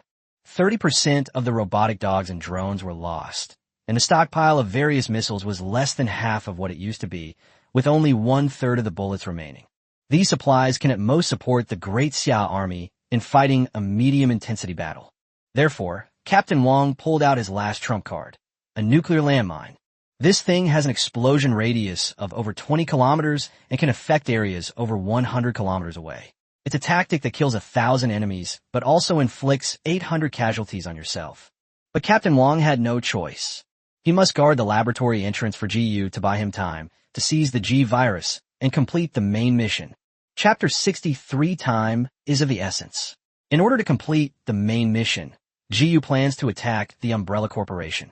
At the same time, the Pentagon, the capital of the United States, the office of the Supreme National Security Advisor. Simmons stood by the window with his hands behind his back. Behind him stood a woman who looked exactly like Ada Wong, only with a more alluring air. Kara, I've received information that there's a danger posed to national security and world order in a laboratory outside Raccoon City. I will deploy the National Guard to storm that lab, and you will have to retrieve the bioweapons inside at the end. Can you do that? Simmons, with his back to Kara, didn't notice that Kara's gaze towards him was filled with hatred and murderous intent. Mr. Simmons, what type of bioweapon is in that laboratory? The G-Matrix. It appears to have evolved into its complete form. Upon hearing this, Kara's breath caught in her throat. The fully evolved form of the G-Matrix. Kara hadn't taken the matter seriously at all. She had been secretly eroding Simmons' power, working to take revenge on him. However, when Kara heard that Simmons mentioned a G-Matrix in a laboratory, her expression immediately changed. If we could obtain a sample of the G-host, we could definitely overcome the difficulties of the C virus and develop an enhanced version. It's important to know that the C virus developed by Kara is a completely new virus created by combining the V and G viruses. Dr. William was greedy and had secretly collaborated with Simmons long ago to sell the G virus to the U.S. government. As for the V virus, it was a sample that Simmons stole from Umbrella Corporation Laboratory a few years ago when he collaborated with Ada Wong. Yes, I will follow your orders and retrieve that bioweapon. Please rest assured. Kara left the office with a respectful demeanor. After returning to her secret base, she began her plans. Kara's time has eroded Simmons' power. She has gradually gained access to a number of members of both the U.S. Secret Service and the FBC. Simmons tasked her with cooperating with the National Guard, but she had her own ideas. Kara plans to personally lead a special agent team to infiltrate the laboratory ahead of time. They secretly obtained a live sample of the mother organism G and brought it back for research. To ensure the mission's success, she selected only 4 top agents to accompany her. They are Rachel and Raymond from the FBC and Leon and Helena from the Secret Service. With Kara and 5 others in total, she believed that was enough to deal with any danger. Thus, before the U.S. Imperial National Guard had fully assembled, Kara had already set off ahead of time under Simmons's name, leading a team to Arkley Labs outside Raccoon City. Inside the laboratory, after GU and his group jumped down, they immediately followed the advice of team member number 3 and cleared all the surveillance cameras. The entire experimental area was a dark and desolate place due to the destruction caused by the G-mutant. The only light around GU was from the laser weapons, making visibility extremely low. Activate night vision and thermal imaging. Without GU specifically reminding them, everyone who came down turned on the night vision goggles that came with their combat suits. Maintain formation, don't scatter, mechanical dog in the lead. Following Captain Wang's command style, GU led his team members to explore the laboratory. He obtained the laboratory map provided by Dr. Charles, which clearly indicated that the target was Dr. Williams' experimental area. Regardless of the outcome, GU was determined to try his luck. If he could find even a single vial of G-virus stock solution, he would have completed the main quest. It is likely that the vast majority of the mutants died in the upper area. Aside from destroying the surveillance cameras, GU and his group did not encounter any attacks from any living beings along the way. This place is like a tomb. The environment is eerie and oppressive. Soon, they arrived safely at the main experimental area, the place where Dr. William had worked and developed the G-virus. GU, there's nothing here except some documents. After a brief search, news arrived that greatly disappointed GU. The compartment that was supposed to store virus samples was completely empty, not even a hair. GU sighed involuntarily. Although he had suspected it, he still felt a sense of panic at this moment. If he cannot obtain the G-virus source solution in the implementation, it means his main mission will fail. He will be permanently trapped in this world, and he will never be able to return to Great Xia. What to do? Less than 36 hours remain in the mission. Were there still G-virus samples? Is this the headquarters of the Umbrella Corporation? Thinking of this, GU turned his head to look for Ada Wong's figure. Ada, I'm here. Ada emerged from the darkness, while GU asked with a hint of urgency. Do you know the exact location where the Umbrella Corporation stores G-virus samples? I'm not sure what's wrong. I've decided to attack Umbrella Corporation headquarters and seize the G-virus sample. This is the only way for GU to complete the main quest. Time was of the essence. He had to lead the Great Xia army to confront the Umbrella Corporation head-on. GU's only worry was, it would be truly disheartening if the Umbrella Corporation didn't have the G-virus either, or if they simply destroyed it. Just as GU was about to leave, Aiko Sella's voice suddenly rang out. Lord GU, do you really need the G-virus? Yes, we desperately need it, and we only have less than 36 hours left. Aiko Sella hesitated for a moment, then walked over and shared her thoughts. My lord, do you remember the T and parasite virus samples that my steward bought from the black market? I have read some of the research data recorded by William. G is a new virus developed by T and parasites. Most of the equipment here works, perhaps. I can help the adults synthesize the G virus. What? G was stunned on the spot. Synthesize a new G virus? Aiko Sella, are you sure? This is no joke. This matter is of great importance, and GU has no choice but to be cautious. When Aiko Sella heard what GU said, she hesitated a little, because she alone simply didn't have absolute confidence in successfully synthesizing the virus in a short period of time. Even though Escala is a genius scientist in genetics who has studied many viruses, but the G virus is different. Dr. William kept the virus very well hidden. Iskala had never received any data about it before. Lord GU, I'm not confident. Time is too short, and I have no help. Perhaps we should just give up. GU nodded silently, ultimately abandoning Ikosela's suggestion. The risk is too great. Let's go. Let's leave this place and rejoin Captain Wang and the others. Yes. Chapter 64, The Terrifying G-Matrix. Encountering a second Ada Wong? The pitch-black underground of the laboratory. This place is inhabited by a gigantic, fleshy life form, which is the G-Matrix. All the mutants bred by the mother died at the hands of GU and his group. In addition, due to insufficient energy supply, the mother organism is no longer able to produce new mutants. However, the mother body did not completely give up at this point. Its reproductive instincts led it to begin devouring its own flesh and blood energy. They attempted to create a special clone before Gu and his group left the laboratory. Suddenly, a drilling sound rang out in the quiet underground area, and the sound grew louder and louder. The next moment, a rock stratum next to the mother body cracked open, and a human figure emerged from it. Hiss! When Leon, the first to infiltrate the underground laboratory, saw the Matrix life form before him through his night vision goggles, he was immediately terrified. What the hell is this thing? The size of the G-Matrix is terrifyingly enormous, more impactful than a 5-story building. Seeing this monster up close is only possible because Leon has received professional training. Otherwise, most people would have been terrified on the spot. Behind Lion, several more figures emerged in quick succession. It was Kara's special agent team. What is this? Dr. Kara, you never told us there was such a monstrosity in the lab. Kara was equally shocked by the mother, her fearful eyes tinged with a hint of fanaticism. Is this the G-Matrix? It really is the complete form. Its twisted and terrifying form would send chills down the spine of any living being who saw it. Rachel, who was relatively timid, was terrified by the mother's body and turned to run away, trembling all over. I quit. I want to go back. Bang! A gunshot rang out, hitting Rachel's feet and stopping her escape. Kara coldly threatened. You are all professional agents. You have received the nation's highest orders. Those who desert their posts will die. Having successfully intimidated Rachel, Kara took a deep breath and reassured Leon and the other three. Let's go over there, collect a sample, and leave quickly. This thing looks immobile, so don't worry, there's no danger. No danger? Just looking at the mother body makes them feel dangerous. However, Kara was tasked with this mission by the highest security advisory office of the United States, and, as agents, they had no choice but to obey orders. Led by Kara, the group carefully approached the G-Matrix via the underground staircase. Experimental area. There are gunshots downstairs. Did you hear gunshots? After being enhanced twice by the virus, Gu's 5 senses far surpassed those of ordinary people. He heard the noise the instant Kara fired his gun.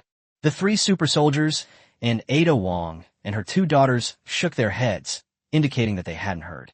Alice and Jill nodded hesitantly. We think we heard a little noise, but it was too faint. We're not sure. Are there living people below?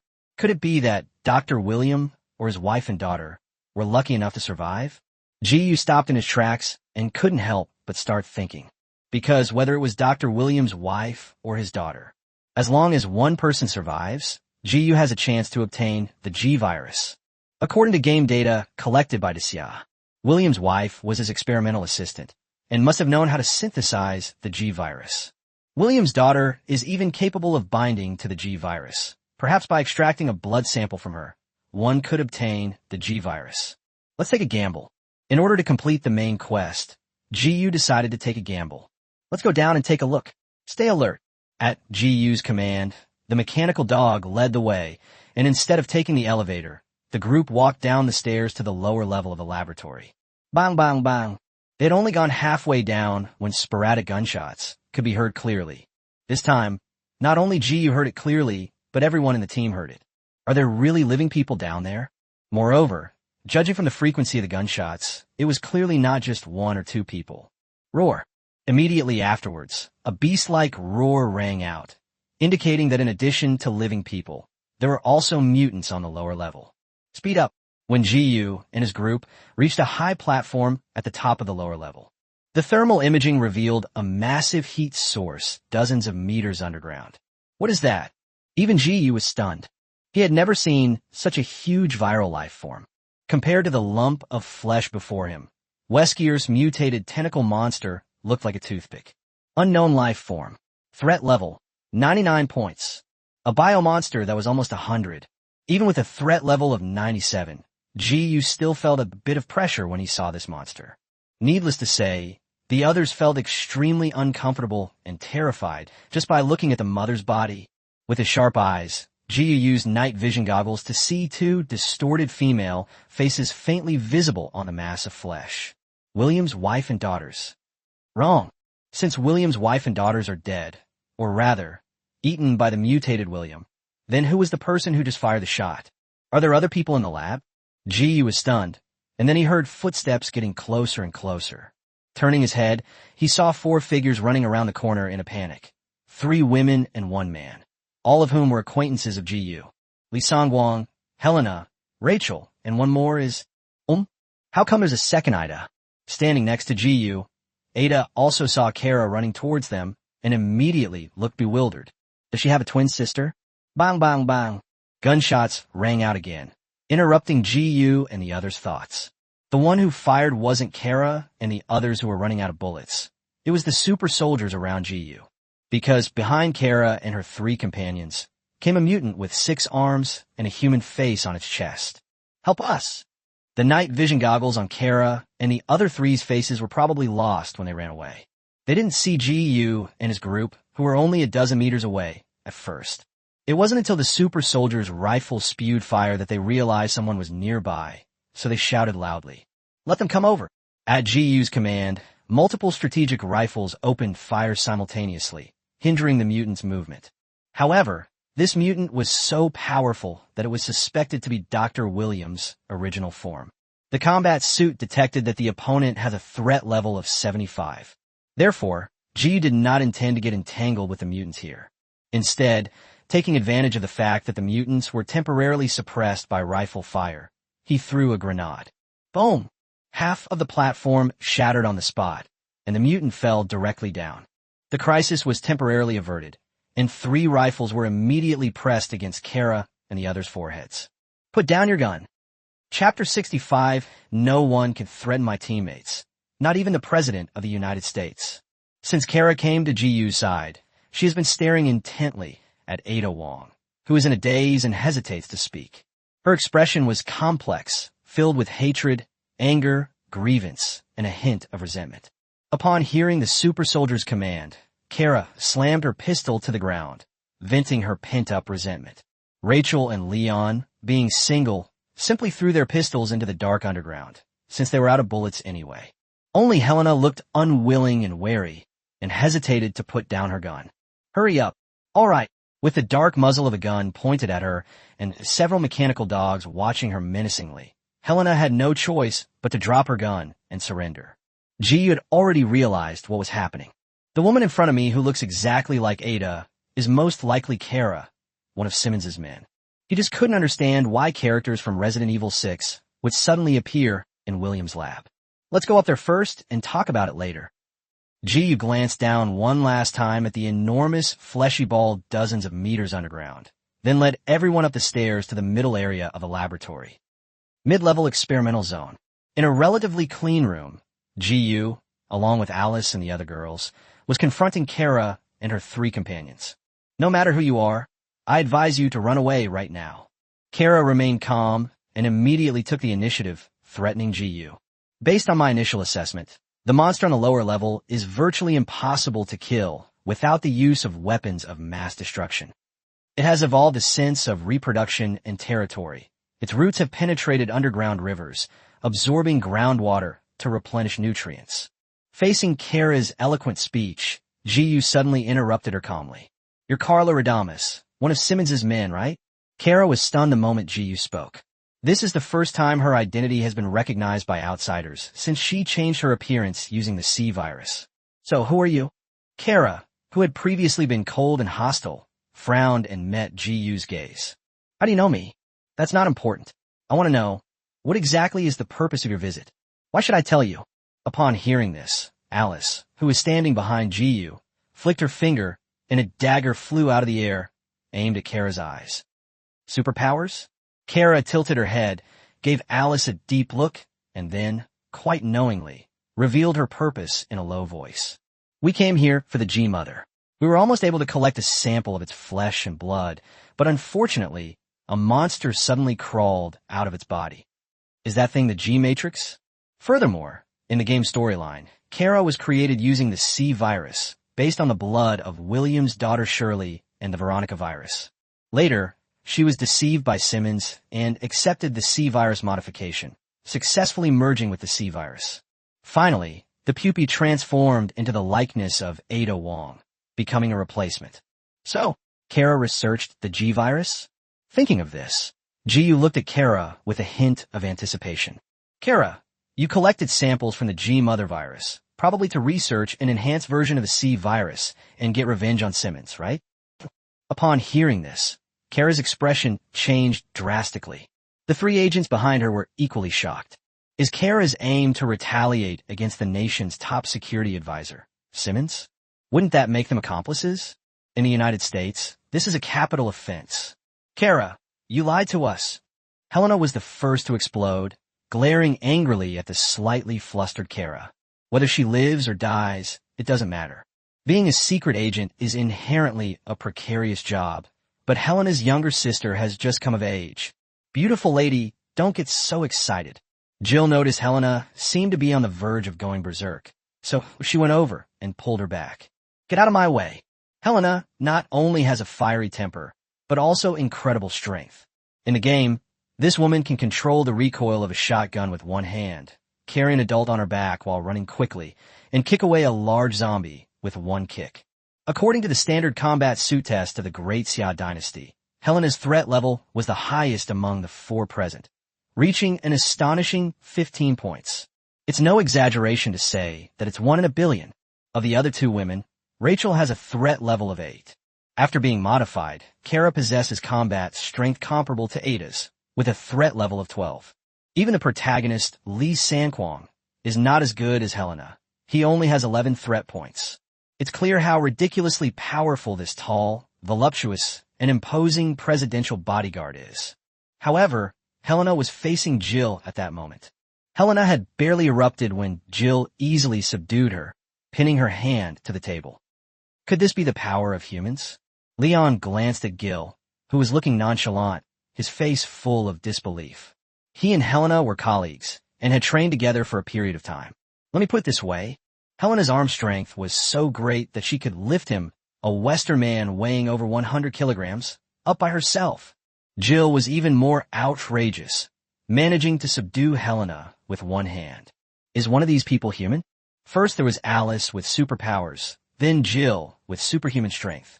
After Jill helped Helena regain her composure, Jiyu then spoke sincerely to Kara, whose expression was complicated. Kara, I'll help you get revenge on Simmons. Oh, how about you help me synthesize the G virus? On what grounds? Kara had calmed down by this time. Her original personality wasn't like this. She was later altered by a virus, causing a cognitive distortion. Furthermore, blinded by hatred, he gradually became arrogant and indifferent. Didn't I say I'd help you get revenge? Oh, what I'm asking is, what makes you think you can handle Simmons? Why? Jiyu found it very difficult to communicate with Kara, so he stood up, wanting to teach her a lesson. Of course, it's not impossible. Just as Jiyu was about to make a move, Kara suddenly pointed at Ada Wong next to Jiyu and calmly stated her conditions. Kill her first, then I'll help you synthesize the virus. Snap! Jiyu controlled his strength and appeared in front of Kara in a flash, casually slapping her across the face. Remember this. No one can threaten my team while I'm alive. Not even the President of the United States. Kara covered her pretty face and glared angrily at Jiyu. Ada Wong, who had been watching the show, could no longer hold back and asked incredulously, Are you really Kara? She had worked with Simmons before and had met Carla once. Ida remembers that Kara didn't look like this back then. She was a genuine, optimistic, and brilliant researcher. Why did you become like this? Chapter 66. Tens of thousands of National Guard troops attack. Jiyu, enraged, instantly kills the mutant. Hearing the culprit ask this question, Kara finally couldn't hold back anymore, and she suddenly stood up and shouted, It's all because of you. It's you who fascinated Simmons and transformed me into who I am now. I'm just your replacement. Upon hearing this, Ada showed a hint of embarrassment. Honestly, she had almost forgotten what that old man, Simmons, looked like. I'm really sorry. G was in a real bind. He first gestured for Jill to release Helena, then approached Kara and said sincerely, Please believe me, in this world, only I dare to kill Simmons. Perhaps. Kara showed no intention of compromising, instead sneering. I'll consider cooperating with you after you've weathered this storm. What's the meaning? Simmons has redeployed National Guard troops from nearby states, numbering over 10,000, equipped with heavy firepower. They'll be here soon. Do you think you have any hope of surviving? Tens of thousands of National Guard troops. Ji-Yu's pupils contracted as he suddenly realized something was wrong. Because outside the laboratory, there was also a large force led by Captain Wang. No matter how capable the Great Xia army is, it's impossible for each of them to fight against 1,000. This is not the era of cold weapons, but a direct confrontation with the state apparatus of a superpower. Everyone, let's go up first. For Ji-Yu, the current situation is an unprecedented crisis. Externally, tens of thousands of National Guard troops are about to arrive. Internally, a G-Matrix is watching with predatory intent. Furthermore, his main quest is still undecided, so every minute and second counts. Da-da-da. Suddenly, a burst of gunfire rang out outside the room. That mutant climbed up. Watch them. Ji-Yu's face turned cold, and he drew his weapon and rushed out. A mutant suspected to be Dr. Williams' original form. Its threat level is similar to Weskier's. Even super soldiers cannot defeat it. Seeing Ji-Yu leave alone, Alice and the other women couldn't help but look at each other in bewilderment. Kara tensed up too. She had witnessed the horror of that mutant. However, on the surface, she asked sarcastically, "Aren't you going to help? That weakling thinks he can handle mutants." "Ada, how could your new boss be a mere kid? It's pathetic." "Shut up." Icosella glared fiercely at Kara, who had spoken rudely. "Lord Ji-Yu is a god. If you dare to insult my lord again, I will cut out your tongue." "Of gods? That's hilarious." When Kara and Icosella were exchanging sharp words, Helena and Leon exchanged a glance, seemingly planning to launch a sudden attack and find a chance to escape. It's not that they have a grudge against Ji-Yu's side. Instead, they felt that staying in the room was simply waiting to die. Once Ji-Yu is killed by the mutant, they won't be able to escape even if they want to. "Don't move." Alice sensed Helena and her companions' impending actions and positioned a throwing knife in front of the four of them. "Madam, since you have such abilities, why don't you go out and help?" Leon didn't quite understand Alice's thought process and raised his hand in confusion to ask. Alice glanced at Icosella and said calmly, "Although Iku is mentally unstable, she's right. Ji-Yu is a god and doesn't need our help." After Alice finished speaking, everyone, including Jill, showed their agreement. "Helena, this group of people are all insane." Outside the room, a six-armed mutant charged forward, seemingly immune to the intense fire of the strategic rifles, and advanced steadily. Ji was in a bad mood. After leaving the room, he activated the laser weapon and signaled the super soldiers around him to stop firing. As the gunfire ceased, the mutant roared and charged forward. Feeling somewhat agitated, Ji fearlessly charged head-on at a speed too fast for the naked eye to see. Boom! With a loud bang, the once arrogant mutant collapsed to the ground, unable to get up. It was knocked over by Ji, who then stepped on its chest, rendering it unable to move. Immediately, the mutant was sliced into 7 or 8 pieces by the laser blade, without even the power to resist. A threat level of 97 points is a complete crushing defeat compared to a threat level of 75 points. Despite its ferocious appearance, the mutant could not actually harm Ji even when it unleashed its full power. At most, it would only cause minor, superficial injuries. Ji possesses laser weapons, which, theoretically, can cut through any matter as long as there's enough energy, thus instantly killing the mutants. Of course, the price is... The laser weapon, with its full energy bar, consumed a third of its energy after only a few swings. It's easy to imagine just how tough this mutant's body is. Why am I not receiving a system notification that the task is complete?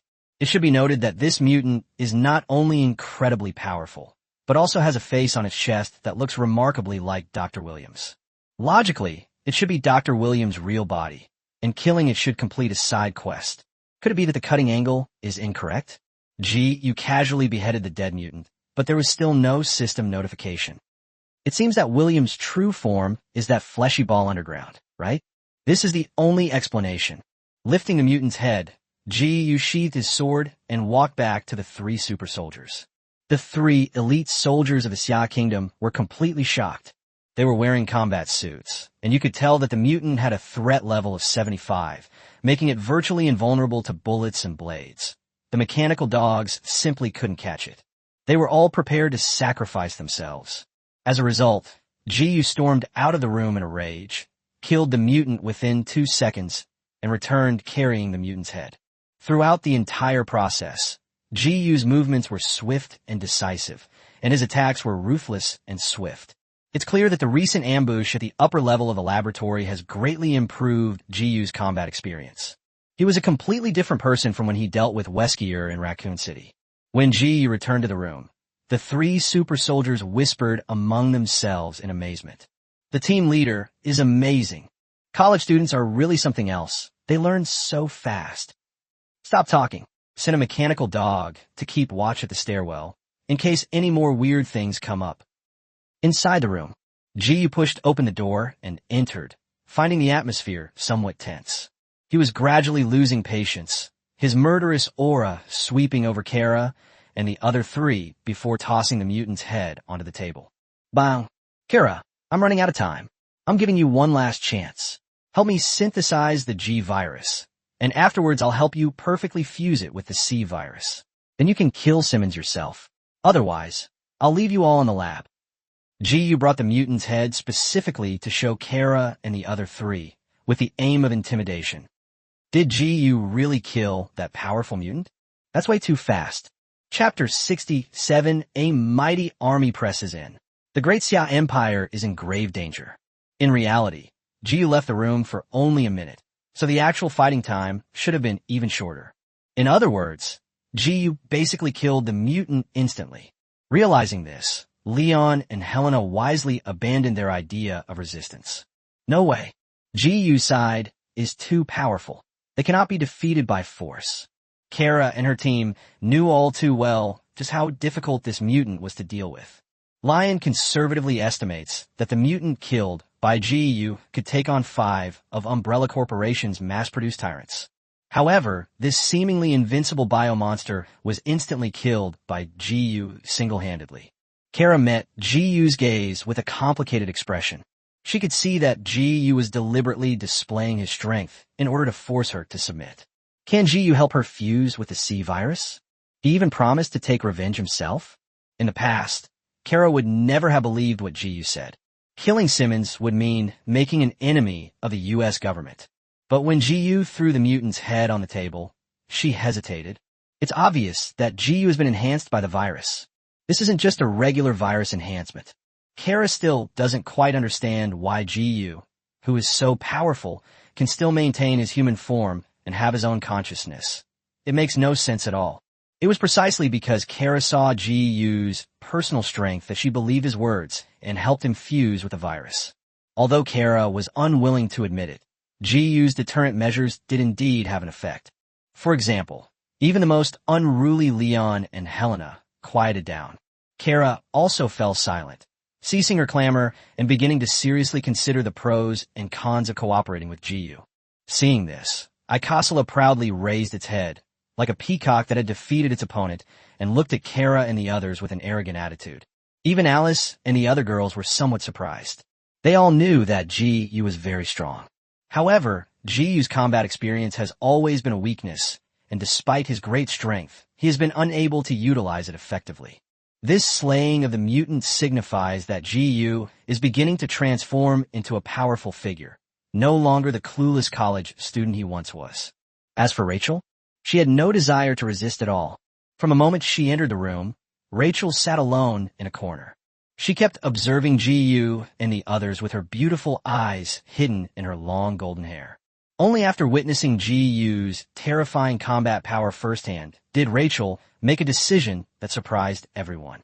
Rachel stood up from the corner, lowered her head, ran to Jill's side, and whispered a prayer. "Can you take me with you? I'm very obedient. I can do anything." Rachel just wanted to escape this awful place as soon as possible. She didn't actually want to carry out this mission at all. Don't let Rachel's broad-chested, sexy, and fiery appearance fool you into thinking she's a hot, warrior-like woman like Jill. In reality, she is rather shy and timid. It's just that she was naturally too well-developed, so it's not her fault. Hearing Rachel say that, Helena asked in shock, "Rachel, don't forget you're an FBC agent. What you're doing is tantamount to treason." "I just want to live," Rachel angrily accused. "If it weren't for you guys, I'd still be at home watching TV and eating chips. It's all your fault for bringing me to this godforsaken place. Besides, Haven't we already committed treason? Rachel, wearing a slit leather jacket, pointed at Kara sitting there, highlighting the harsh reality they faced. This woman wants to kill Simmons. She's gone mad. Whether she succeeds or fails, we'll all be guilty of treason afterward. You don't think we have any way out, do you? Helena was speechless, and her expression turned somewhat pained. Kara remained silent, showing no concern whatsoever about treason. Only Leon raised his hand, jokingly teasing. Ladies, I don't think it's that serious. I have a good personal relationship with the president. At most, I'll just be fined a little money. Ji-yu ignored Rachel and the other two, staring quietly at Kara, waiting for her reply. Kara sighed and said calmly to Ji-yu, "Could you give me some time to think about it? Well, you could also mean I want to see what you're capable of. The National Guard is coming soon. How do you plan to deal with them?" Before Kara could finish speaking, the laboratory suddenly began to shake violently, as if a magnitude 10 earthquake had occurred. "Has war broken out up there?" Ji-yu frowned, took a deep breath, and gave the order in a deep voice. "Let's get to the elevator shaft quickly." No matter what, he had to go up and check the situation. He absolutely couldn't abandon Captain Wong and the others.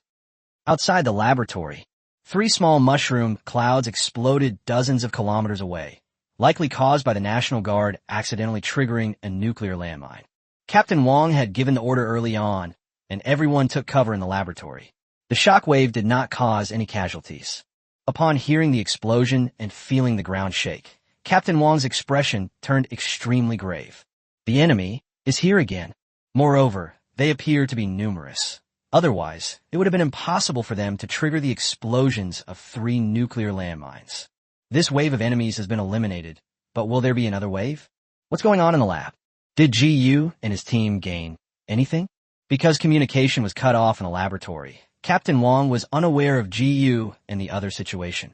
He only knew that they were still alive. Only after the shockwave subsided and the earthquake ceased did Captain Wong issue his command in a deep voice. "Everyone back to your battle positions. The research team will remain here on standby." "Yes." Pushing open the laboratory door, Captain Wong and his team saw helicopters circling in the sky. Armored vehicles and jeeps emerged from the woods a few hundred meters away. There were even tanks. The U.S. military? How could so many people still be alive after surviving 3 nuclear landmines? Looking around, there were at least several thousand American soldiers surrounding them. "Captain, judging from their uniforms, they should be the National Guard. I doubt they're equipped with high-powered long-range artillery." Captain Wong nodded after hearing the analysis from team member number 3. With a wave of his hand, the cluster guns on the roofs of the 6 armored vehicles at the laboratory entrance aimed in different directions. Meanwhile, dozens of robotic dogs and drones rushed towards the U.S. military. These were all their assets. Thermobaric weapon. Free fire. Boom, boom, boom. At the same moment the cluster mortars opened fire, several National Guard tanks also fired shells. One of the outermost armored vehicles was destroyed on the spot, and the engineer inside who was operating the cluster gun was killed in action. There was no time for grief. Under Captain Wong's command, the Great Xia Army unleashed its full firepower, bringing out all sorts of trump cards. In a short period of time, the sheer number of troops suppressed, and the well-equipped American army was unable to raise its head. In particular, the robotic dogs and drones, once they malfunction, will recklessly rush into the crowd and self-destruct, causing great casualties to the National Guard. However, Captain Wong's side did not have air superiority. This is extremely fatal. Captain Wong knew very well that this small force alone could not withstand the siege of a modern army. All he could do was place his hopes on Ji-yu. Chapter 68. With over half the troops gone, there is no way out. In the sky near the laboratory, dozens of armed helicopters engaged in fierce firefights with drones. As more and more robotic dogs and drones become obsolete, the Xia is at a disadvantage. First, the outer defenses were breached, and 2 super soldiers, clutching bombs, perished together with the enemy. Next, 3 armored vehicles were destroyed, and the entire engineering team was wiped out. Just then, Ji-yu climbed up the elevator shaft alone. Hearing the intense sounds of battle outside, he paused for a moment before making a difficult decision. "Teacher Yi, hurry up and go down the rope. Alice and the others will come to your rescue." "Good." Immediately afterwards, Ji-yu rushed out of the laboratory. What came into view was a dense mass of American soldiers and various armored vehicles and tanks, which gradually surrounded them. He witnessed firsthand a member of the integrated logistics team with one arm missing sit in the driver's seat of an armored vehicle, drive the armored vehicle through a barrage of fire, and crash head-on into a tank, resulting in a horrific explosion. He also saw a heavily wounded super soldier with a shattered exoskeleton, covered in grenades, rush into the crowd and self-destruct despite being riddled with bullets. This was the first time Ji-Yu had witnessed war firsthand, and it had a profound impact on him. I am Ji-Yu. On my orders, everyone retreat and get into the laboratory. Withdraw. This time, Captain Wong did not argue with Ji-Yu and issued the final order. The remaining super soldiers braved enemy fire and ran back from all directions. At that moment, a rocket was launched from somewhere, its target the retreating super soldiers. Upon seeing this, Ji-Yu didn't have time to think too much. His body reacted immediately. In a flash, he appeared in the path of the rocket and slashed out with his sword. Boom! An explosion rang out at Ji-Yu's location, and the super soldier and Captain Wong, who had just retreated, froze on the spot. Ji-Yu? Oh. Before the smoke had cleared, Ji-Yu rushed back, carrying a broken laser weapon and dressed in rags. Aside from his hair being a little messy, he wasn't injured at all. The rocket that could shatter an armored vehicle landed on Ji-Yu, only causing his skin to turn slightly red, similar to the injury an ordinary person would suffer from being whipped. Go inside quickly. Ignoring the stunned Captain Wong and the others, Ji-Yu roughly pushed the 3 surviving super soldiers through the laboratory door and casually tossed a nuclear landmine outside. Quick, everyone, get down the elevator shaft. With time running out, and urged on by Ji-Yu, the 4 Xia Kingdom soldiers, including Captain Wong, jumped off the elevator one after another. He took one last look at the laboratory door, sighed softly, and then jumped down. He has no way out. Just 3 minutes later, the nuclear landmine will explode, leveling the upper level of the laboratory and completely isolating it from the outside world. Of course, doing this is extremely risky. Even if the laboratory is located hundreds of meters underground, it could still be affected by the detonation of a nuclear landmine overhead. But Ji-Yu had no choice. On the one hand, he wanted to delay the U.S. military. On the other hand, it is to destroy all of Great Xia's weapons and equipment so that the United States in this world will not be able to take advantage of the situation.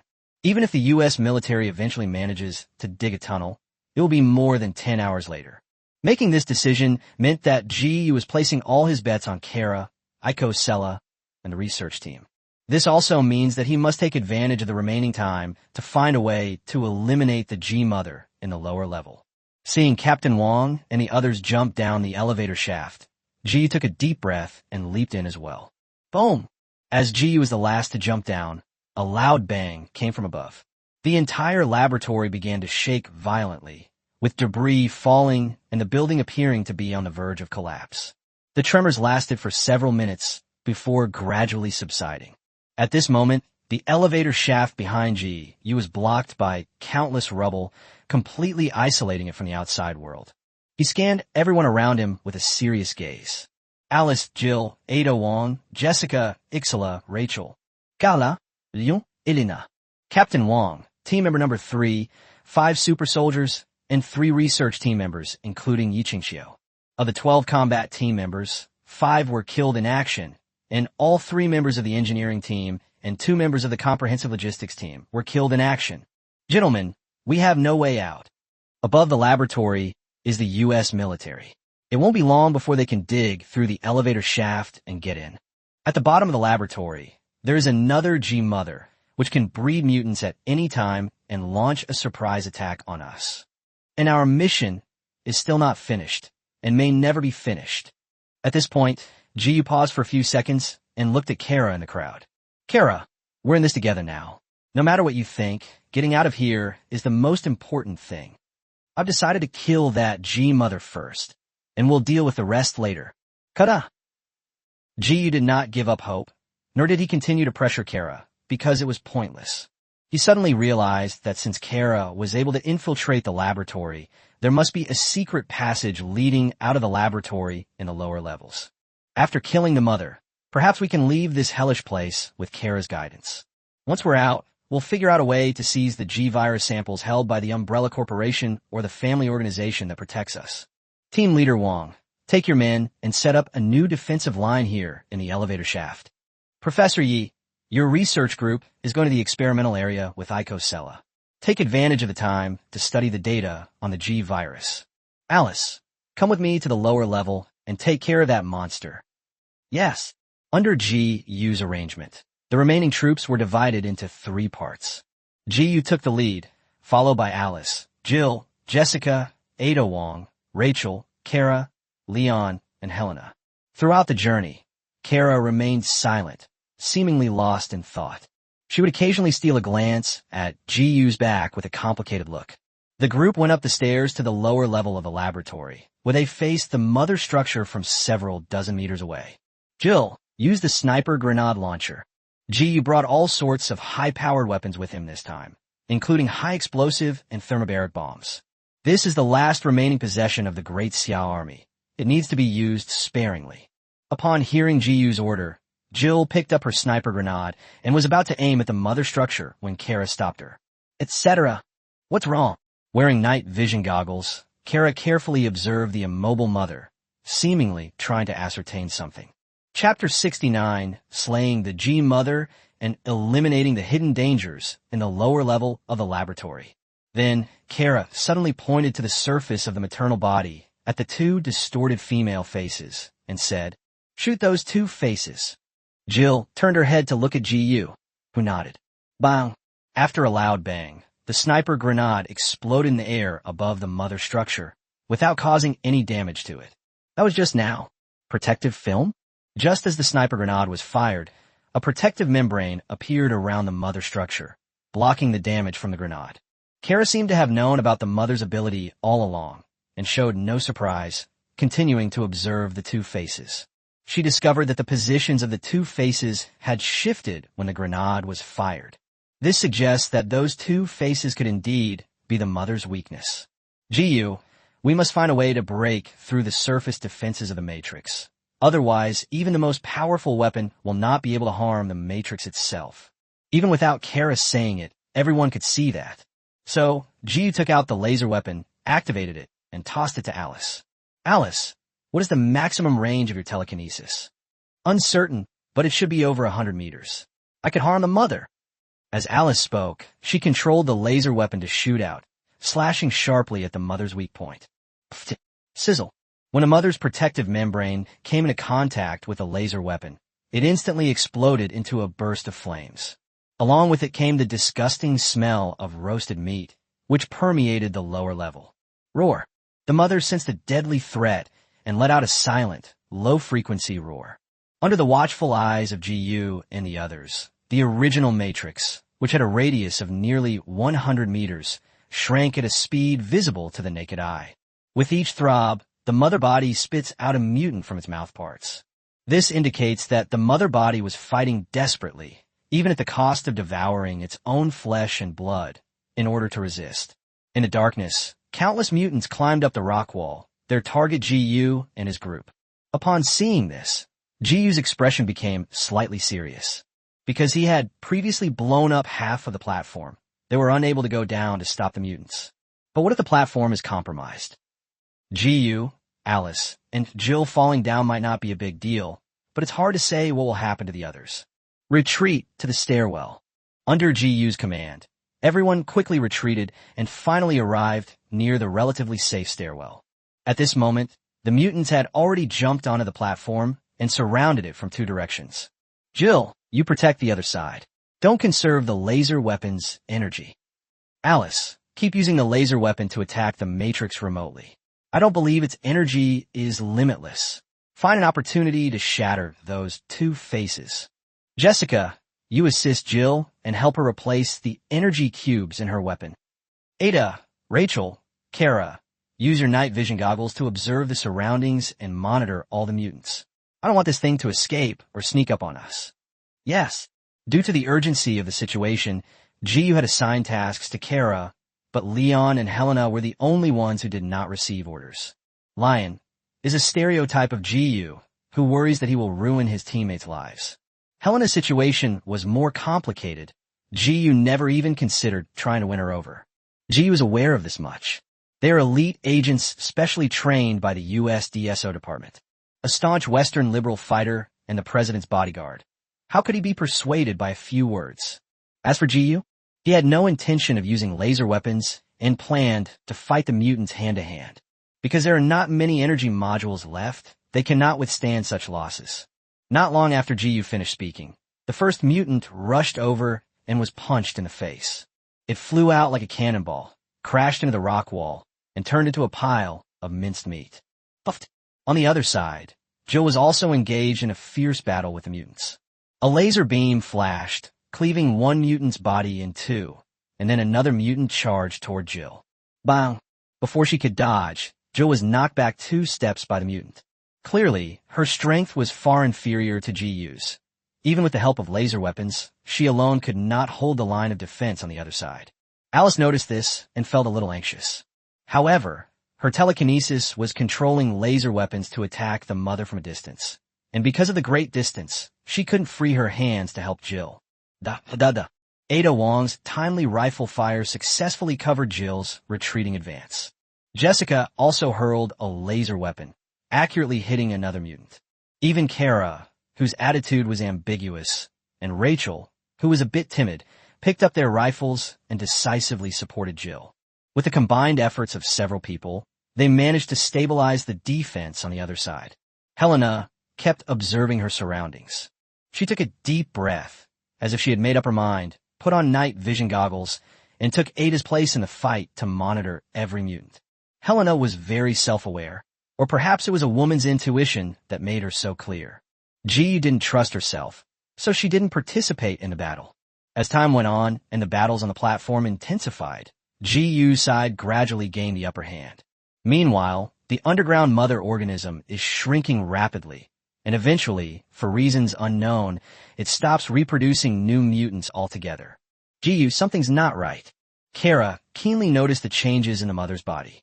Despite the danger, she clung to the railing, switching to thermal imaging to detect the underground water river channels beneath the mother structure. Oh no, this monster is hatching its young. I saw a large number of them escaping along the groundwater. Jiyu frowned, having no good solution to this. We can't exactly let them follow us into the turbulent underground waters and hunt down every single G larva, can we? Besides, this thing wasn't made by Jiyu. If the virus really spreads, then he should be looking for the Umbrella Corporation to protect it. Alice, don't let the mother body escape.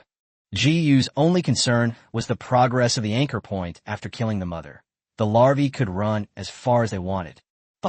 At this time, it is possible that the mother's energy consumption was too high. Alice's laser weapon successfully sliced through the enemy's protective shield and struck one of the faces on the surface of the mother body. Then, the mother body, which had shrunk to the size of a bedroom, was forcibly cut in two. Roar! A painful roar echoed through the lower levels of the laboratory. A bizarre scene unfolded. The mother body was split in two, with one half becoming a pile of rotten flesh and blood. The other half coalesced into a reptile, somewhat resembling the G4 form. However, its belly was very large and kept throbbing, as if something inside was about to burst out. Alice, kill it! At this point, all the mutants had been killed by GU's side. These monsters were fearless and showed no intention of fleeing. They were clearly protecting the mother. Now is the perfect time to kill the mother. Chapter 70, A Turtle in a Jar. Trapped and dying inside the laboratory. Whoosh! The laser weapon ripped through the sky, splitting the monster in two from its head. Inside its belly, countless tadpoles, each about the size of a fist, emerged in an instant. They are frantically trying to squeeze through the gaps in the lower layers and into the underground sewers. Side quest 6 completed. 10% anchor point progress bonus. Current anchor point progress, 240%. Upon hearing the system notification, GU was certain that the G matrix formed by Dr. Williams' family was truly dead. Seeing water seeping from several deep underground fissures, GU examined the structure of the surrounding rock walls and gave a deep command. Fire high explosive shells, shatter the rock wall, and seal off the underground completely. Yes. Upon hearing this, Alice and other supporters of GU acted without hesitation. Kara stared intently at GU, seemingly quite surprised by his decision. Helena was shocked and asked incredulously, "Gee, what do you mean? You're not planning to deal with those escaped larvae? If you let them go, feel sorry." Gu interrupted Helena and turned to calmly meet the female agent's gaze. "That's not something I should worry about. He is only responsible for Xia and his teammates, and has no interest in other trivial matters."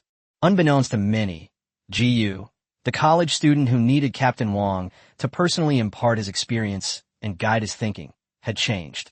Having experienced so many changes in battles, his growth is clearly visible. Similarly, he firmly believed in what he should and should not do.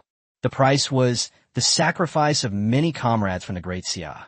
Growing up is always painful. Gu didn't want his own overprotective nature to lead his teammates to take unnecessary risks. Not to mention that this gene matrix wasn't even created by him. Even if it really was his doing, given the current situation, Gu would ruthlessly choose to turn a blind eye. Clap, clap, clap. For some reason, Kara suddenly clapped her hands and said to Gu in admiration, "Gu, now I believe you. You have the guts to kill Simmons. What, you've thought it through?"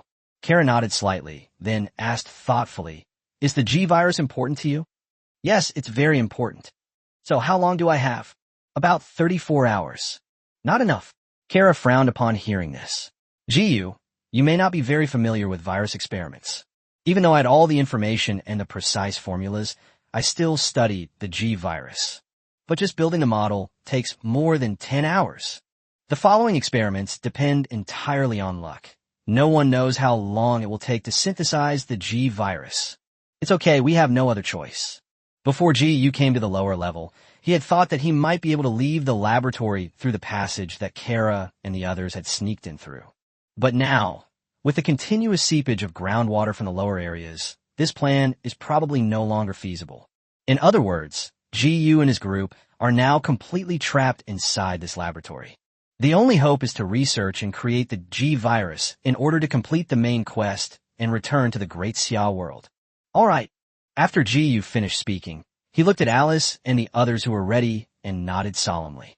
Boom, boom, boom. 3 high explosive shells hit the rock wall below with precision. The entire lower level collapsed continuously during the explosion, and countless pieces of rubble fell, completely blocking the gaps in the underground waterway and preventing the laboratory from being flooded. "Let's go up." Umbrella Corporation headquarters. According to the latest intelligence obtained by the two companies, the U.S. military has launched a brazen attack on a laboratory outside Raccoon City. This National Guard unit of tens of thousands was nominally dispatched to Raccoon City to carry out orders to clear out the zombie horde and prevent the spread of the zombie virus. Simmons, however, secretly sabotaged the operation by ordering the National Guard to besiege Arkley Laboratory. The executives of both companies originally thought that this would be a one-sided, crushing victory. Unexpectedly, the U.S. military suffered 2/3 casualties in the end and failed to even enter the laboratory. When the accurate information reached Umbrella Corporation, the top executives of both companies were unsurprisingly stunned. No, as far as they know, Gu's side has at most 20 people, right? Faced with a systematic siege by tens of thousands of National Guard troops, they not only escaped into the laboratory, but also inflicted such heavy casualties on the U.S. military. AK is clearly a smart man to have become the head of Somnian Company. He thought about it again and realized some of the key points, then looked at the higher-ups of the protective umbrella. Could it be that you guys contacted the U.S. government and military? How well hidden was Williams' laboratory? Previously, I didn't even know Somnian Company or the exact location of their laboratory. The fact that the U.S. military was able to pinpoint the location so precisely suggests that no one could have tipped them off. AK roughly guessed what the Umbrella Corporation leadership was thinking. Their Somnian Company was unwilling to contribute, which attracted new forces to intervene.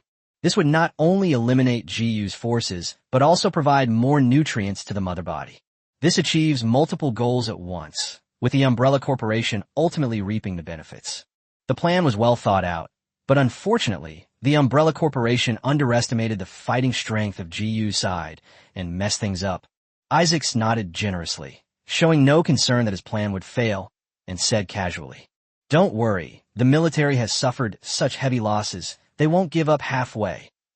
He knew very well the nature of American politicians. It doesn't really matter how many soldiers at the rank and file are killed or wounded. The key is whether they can bring tangible benefits. If Simmons could seize everything in the lab, he could complete his mission. Conversely, if Simmons doesn't gain enough benefits, he'll have to go to a military court and become a scapegoat. Therefore, Simmons, who has now suffered huge losses, will inevitably do everything in his power to infiltrate Williams' laboratory. This national security advisor is now in a predicament where he has no way out. Isaacs's plan was not only unaffected, but also brought closer due to the resolute resistance from GU's side. Akfronet. Then, does our cooperation still stand? Certainly. Isaac smiled knowingly. Once the National Guard is wiped out, it'll be up to your troops to clean up the lab. We could just keep watching the show. That mysterious force from the Xia Kingdom is now trapped, unable to advance or retreat. They either become nourishment for the mother, or they are killed or captured by the military. This outcome is beneficial to both of us, isn't it? Upon hearing Isaacs's words, AK nodded slightly, temporarily abandoning his idea of reconciling with Aiko Sella, the eldest daughter of the family. Because as Isaac said, GU's side was already in dire straits, trapped like turtles in a jar. Death was only a matter of time. At this time, the upper level of the laboratory was blocked by the U.S. military, while a G-matrix still existed in the lower level of the laboratory. No matter how powerful GU is, what can he do? Chapter 71, The End of the World, is inevitable. There is no hope left in this world. Experimental area. Time slipped away second by second. Thanks to the tireless efforts of Aiko Sella, Kara, Yi Qingxiu, and others. In just 8 hours, they successfully constructed a simplified model of the G virus. Of course, this is only the first step in synthesizing the virus. The real challenge lies in the subsequent experiments. There's now just over a day left until the mission deadline. It seems like there's plenty of time, but in reality, it's simply not enough. According to Kara, this amount of time is only enough for them to conduct 10 experiments. Because the cultivation of a virus requires a process, it's not as simple as putting 2 different viruses together and calling it fusion. Is it really that simple? Umbrella Corporation, which has access to multiple virus samples, can create hundreds of new viruses in an instant. The actual experimental situation is not only extremely complex, but also very time-consuming and energy-intensive. Even a tiny mistake could lead to the loss of all previous efforts. If Aiko Sella and the others experiment 10 times and all fail, then GU's main mission would be considered a failure, and he would be completely isolated from the great Xia world, trapped in this world forever. At this moment, GU was sitting alone in a room, pretending to be asleep. He certainly couldn't sleep. Instead, he was reflecting and making worst-case scenario plans. One thing GU had to admit was, ever since he fused 2 viruses and managed to kill Weskier, he became somewhat arrogant, believing that no one in the world could stop him. If GU had been more cautious at the time, he would have known that Jessica had inadvertently leaked information. If they had rushed to Dr. Williams' laboratory, they wouldn't have ended up in such a passive situation. He's still too young and inexperienced. As for the hatred for his comrades, who sacrificed their lives, GU forcibly suppressed it in his heart. He must remain calm and rational, and think of a way to break the deadlock, rather than letting hatred cloud his judgment. Just as GU was pondering, Alice pushed open the door and came in, followed by Helena, Leon, and Rachel. GU, they want to see you. Please sit down. GU roughly guessed why Leon and the others had taken the initiative to meet him, and calmly gestured for the 3 of them to sit opposite him. Alice tactfully left the room and held the door open for GU. Say what you have to say. Leon and Helena exchanged a glance, and then Leon spoke first. GU, who exactly are you people? Does it matter? Very important. GU glanced at the 3 people in front of him, each with a different expression, and answered calmly. To know our origins, I first need to determine whether you are willing to follow me. Helena sneered. Follow you? On what grounds? Your actions have already threatened the security of the country. GU nodded and expressionlessly gave the order to leave. If that's the case, then what's the point of talking? I'm not in a good mood right now. You should be thanking me for being alive. Don't push me to the point of turning against you. Of all the members in this team, only Kara has any real value. GU only made a promise to Kara. He didn't care much about the others. If Kara and the others successfully synthesize the G virus, GU's anchor point progress will reach 270%. At that time, he will take Jessica, Ada Wong, Ixala, and Kara back to Great Xia. It can increase the progress by more than 30% with 100% certainty, allowing you to completely control this world. But if Kara's experiment to synthesize the G virus fails, everything will be over. Snort. Helena snorted and turned to leave. Leon looked troubled, but Rachel spoke softly to GU. GU, I'm willing to follow you.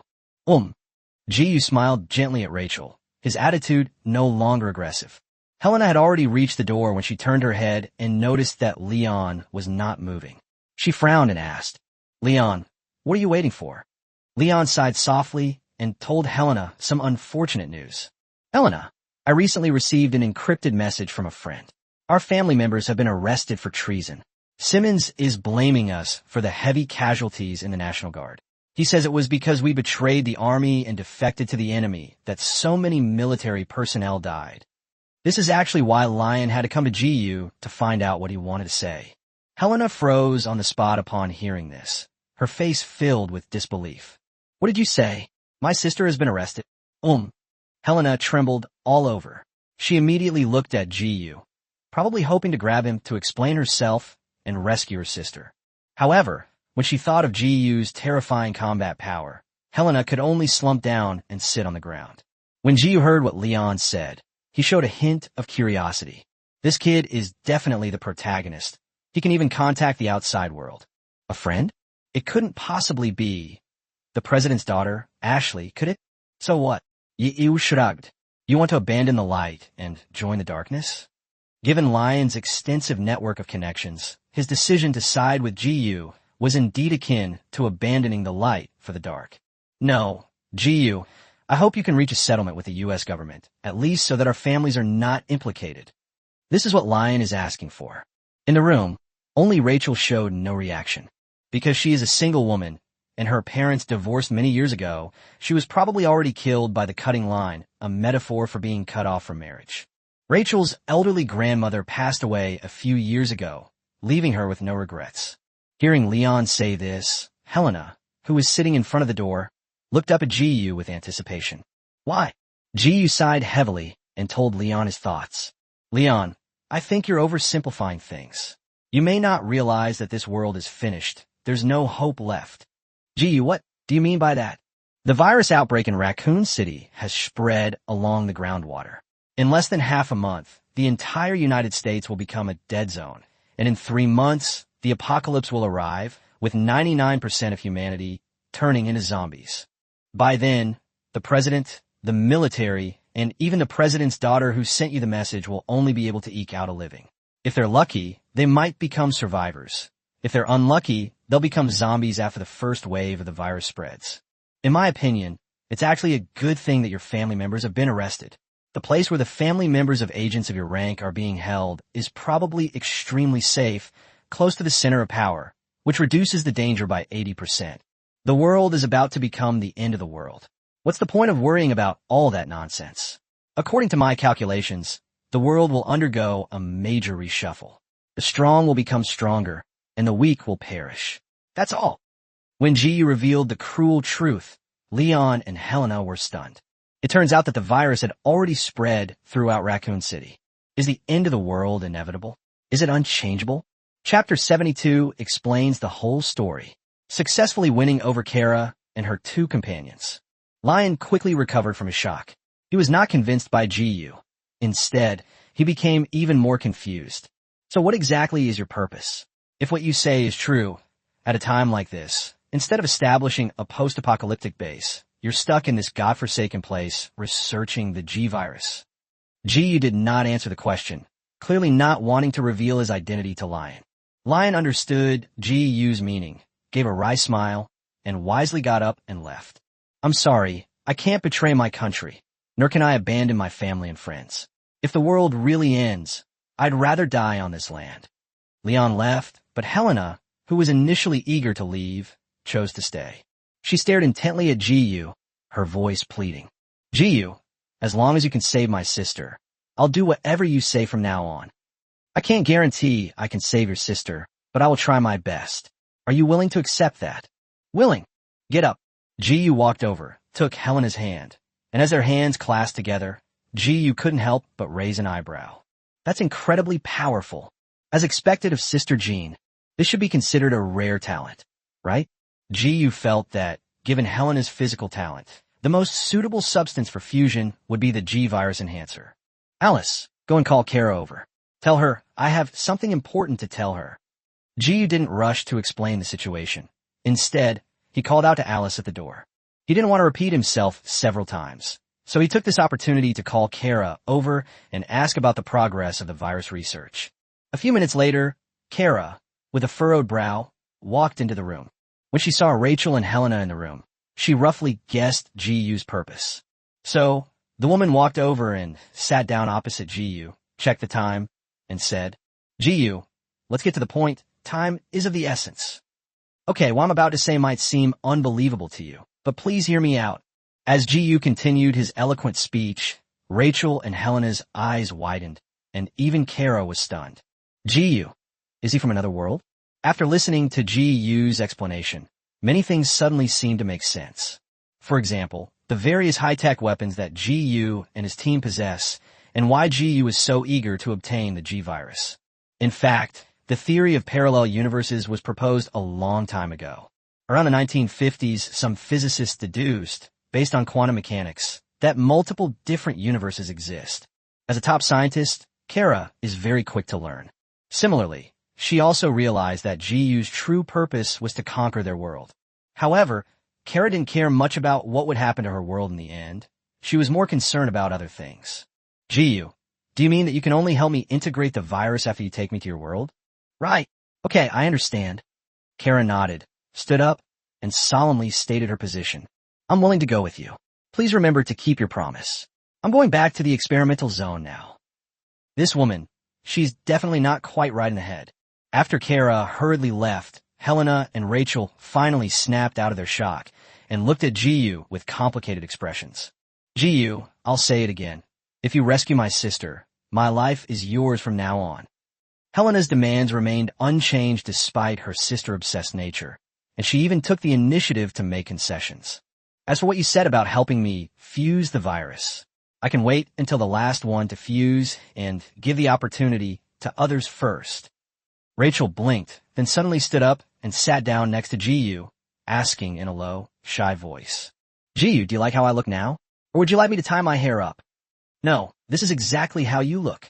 Clearly, after Ji revealed his identity, Rachel was not afraid or worried. On the contrary, she became even more dependent on him. Anyone who isn't a fool can realize that Ji holds an extremely high position in his world. For Rachel, her needs have always been very simple. Living freely, occasionally going to work, lazing around, and taking it easy is enough. I don't have many grand visions. After joining Ji's team, Rachel only needed to serve and protect him, which was much easier than being an FBC agent. In this way, Ji successfully won over Helena, the sister-obsessed girl, Rachel, the slacker, and Kara, the vengeful goddess. Ji felt quite regretful that he couldn't persuade Lion, not because Lion had suddenly changed his orientation. Rather, he felt that Leon was really useful. In the future, they went to some other world and threw Leon into the hands of an enemy force. In a few days, we'll be able to reap the benefits. It's simple and straightforward.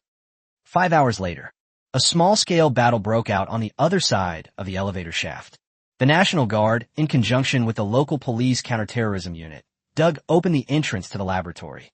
The United States is, after all, a long-established industrial power. Although it has been riddled with holes by the erosion of capital, the foundation left by World War II is still there, and it is impossible that it cannot even be dug through 100 meters underground. Unfortunately, the National Guard encountered fully armed and prepared Great Xia super soldiers. Furthermore, in the restricted environment of a laboratory, high-powered weapons cannot be used. Therefore, all of the dozen or so American soldiers who jumped out of the laboratory were killed.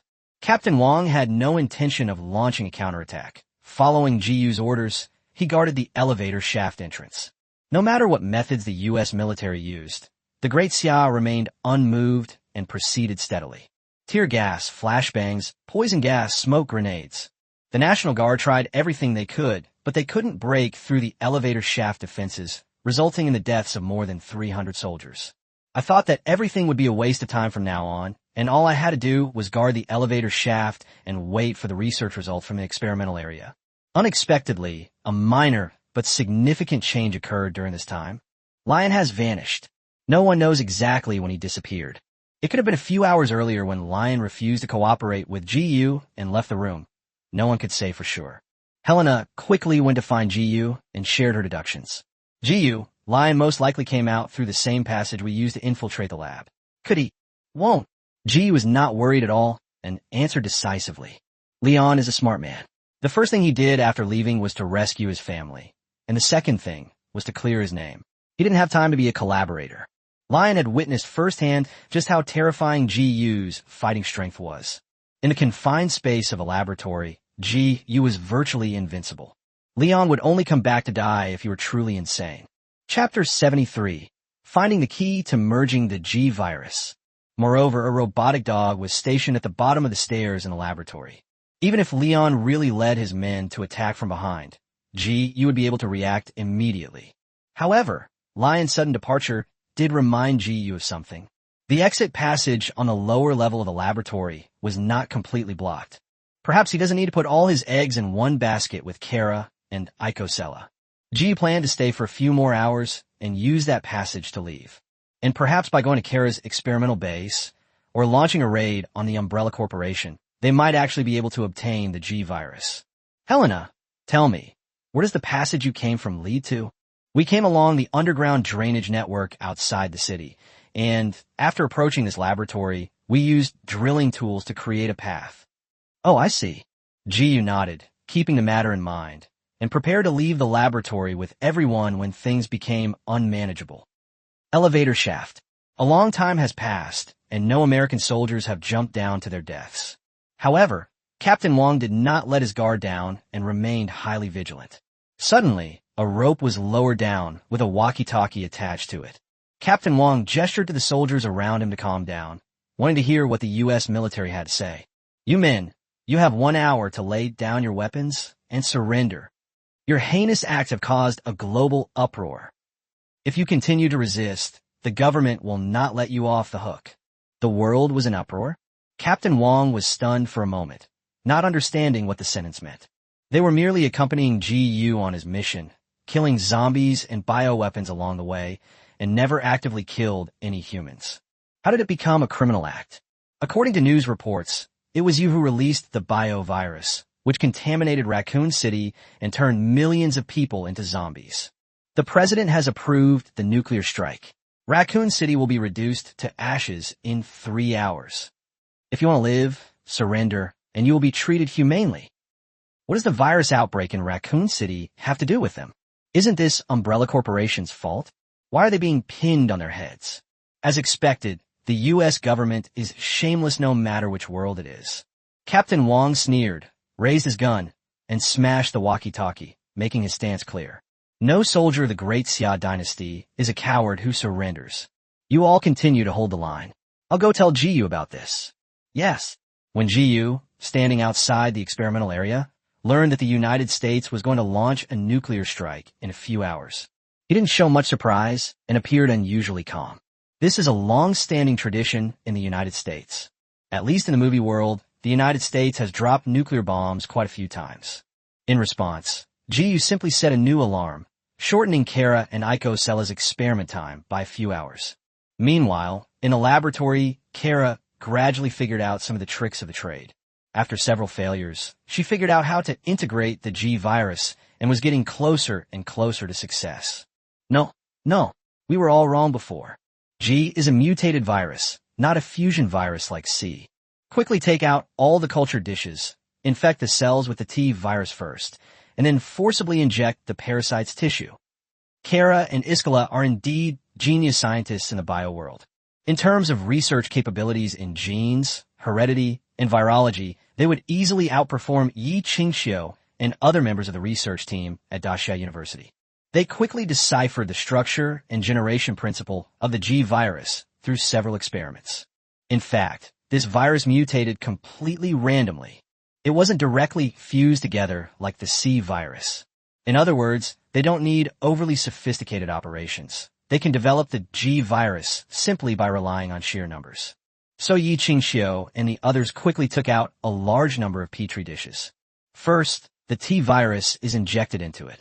Once the cells inside are infected, the parasite's tissue is injected one by one. This mutation is full of unknowns and randomness, and may even mutate into a completely new virus. Kara and Icosella examined each petri dish one by one and quickly discovered that all the cells in these petri dishes had mutated and died. Quickly, keep doing it. Experiment after experiment was conducted, and time passed quickly. Just as Jiyu, who was outside, was getting restless, he suddenly saw Kara and Icosella excitedly embracing each other. Is this a success?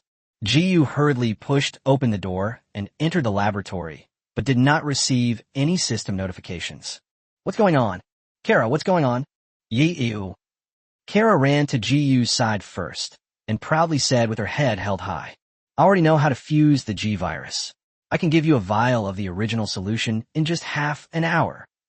At this moment, Kara was completely devoid of the gloomy, repressed, scheming, and calculating aura she had displayed before. She's more like an innocent little girl who loves scientific research. Upon hearing this, Jiyu breathed a sigh of relief, subconsciously raised his hand to rub Kara's head, and praised her with a smile. Kara, you did a great job. Thanks to you this time. Thank you for your hard work. Jiyu genuinely acknowledged Kara's research capabilities. There was no exaggeration in his assessment. As the saying goes, human senses are 10 times faster than words. Jiyu's sincere praise stunned Kara, who stared blankly at him. This was the first time she had received praise since she started working for Simmons. This unprecedented sense of belonging made Kara clench her fists. Even her hatred for Simmons and her resentment towards Ida have diminished considerably. This little man can be really charming at times, making people want to get closer to him. After hesitating for a moment, Kara nodded slightly and asked in a low voice, Jiyu, isn't it because I look exactly like Ada that you— Upon hearing this, Jiyu retorted, somewhat speechless, Kara, you are you and Ida is Ida. To be honest, I've never considered you a replacement for anyone, so stop dwelling on such trivial matters. A person doesn't need to live to gain the approval of others. Do you understand? Kara lowered her head, a slight upturn at the corners of her mouth, her red lips pursed, her heart beating faster and faster. Thank you, Jiyu. Really? ? Why would you suddenly thank yourself? Didn't do anything, did he? Just as Jiyu was feeling bewildered, Kara had already turned around and returned to the experimental table to begin synthesizing the G virus. Chapter 74, Main Quest Complete. I'll return next time to avenge this. At the same time, inside the Hexagon, the capital of the United States, Simmons gradually made up his mind. He informed the president of the dangers of the virus's spread and obtained authorization to launch a nuclear strike. This decision wasn't made by Simmons himself, but by Lion, who came back and helped him make it. A few hours earlier, Lion had returned to the U.S. Capitol alone. By leveraging her connection with the president's daughter, Ashley, she explained everything and regained the president's trust. At the same time, Lion also informed Simmons of detailed information about Jiyu and others. When Simmons learned that Jiyu, Alice, and Jill possessed superhuman strength and had apparently successfully fused with some kind of virus to become evolved beings, his first reaction was to capture Jiyu and the other two, conduct biochemical research, create a superhuman army, and help the United States conquer the world. Unfortunately, the army besieging the laboratory was unable to break through the defenses set up by the Great Xia, and the capture operation became a pipe dream. Considering that Kara has already betrayed them, and also knows the escape route on the lower level of the laboratory. Therefore, in order to prevent Jiyu and his group from escaping, Simmons decided to use a nuclear bomb to destroy the mysterious force led by Jiyu. If you can't have it, destroy it. If you can't control it, eliminate it. This is the style of American politicians, and it's also a traditional Anglo-Saxon craft. As for Kara, Simmons only treated this woman as a tool. He had no feelings for her whatsoever. What he truly desired was King Ada's submission and allegiance. Unfortunately, according to the intelligence provided by Leon, Ada Wong seems to have submitted to Jiyu. This gives us another reason to eliminate GU. Simmons, dressed neatly, strode out of the hexagon and drove to the command center. Without hesitation, he used his authority to activate a nuclear bomb. It will all be over in just 30 minutes.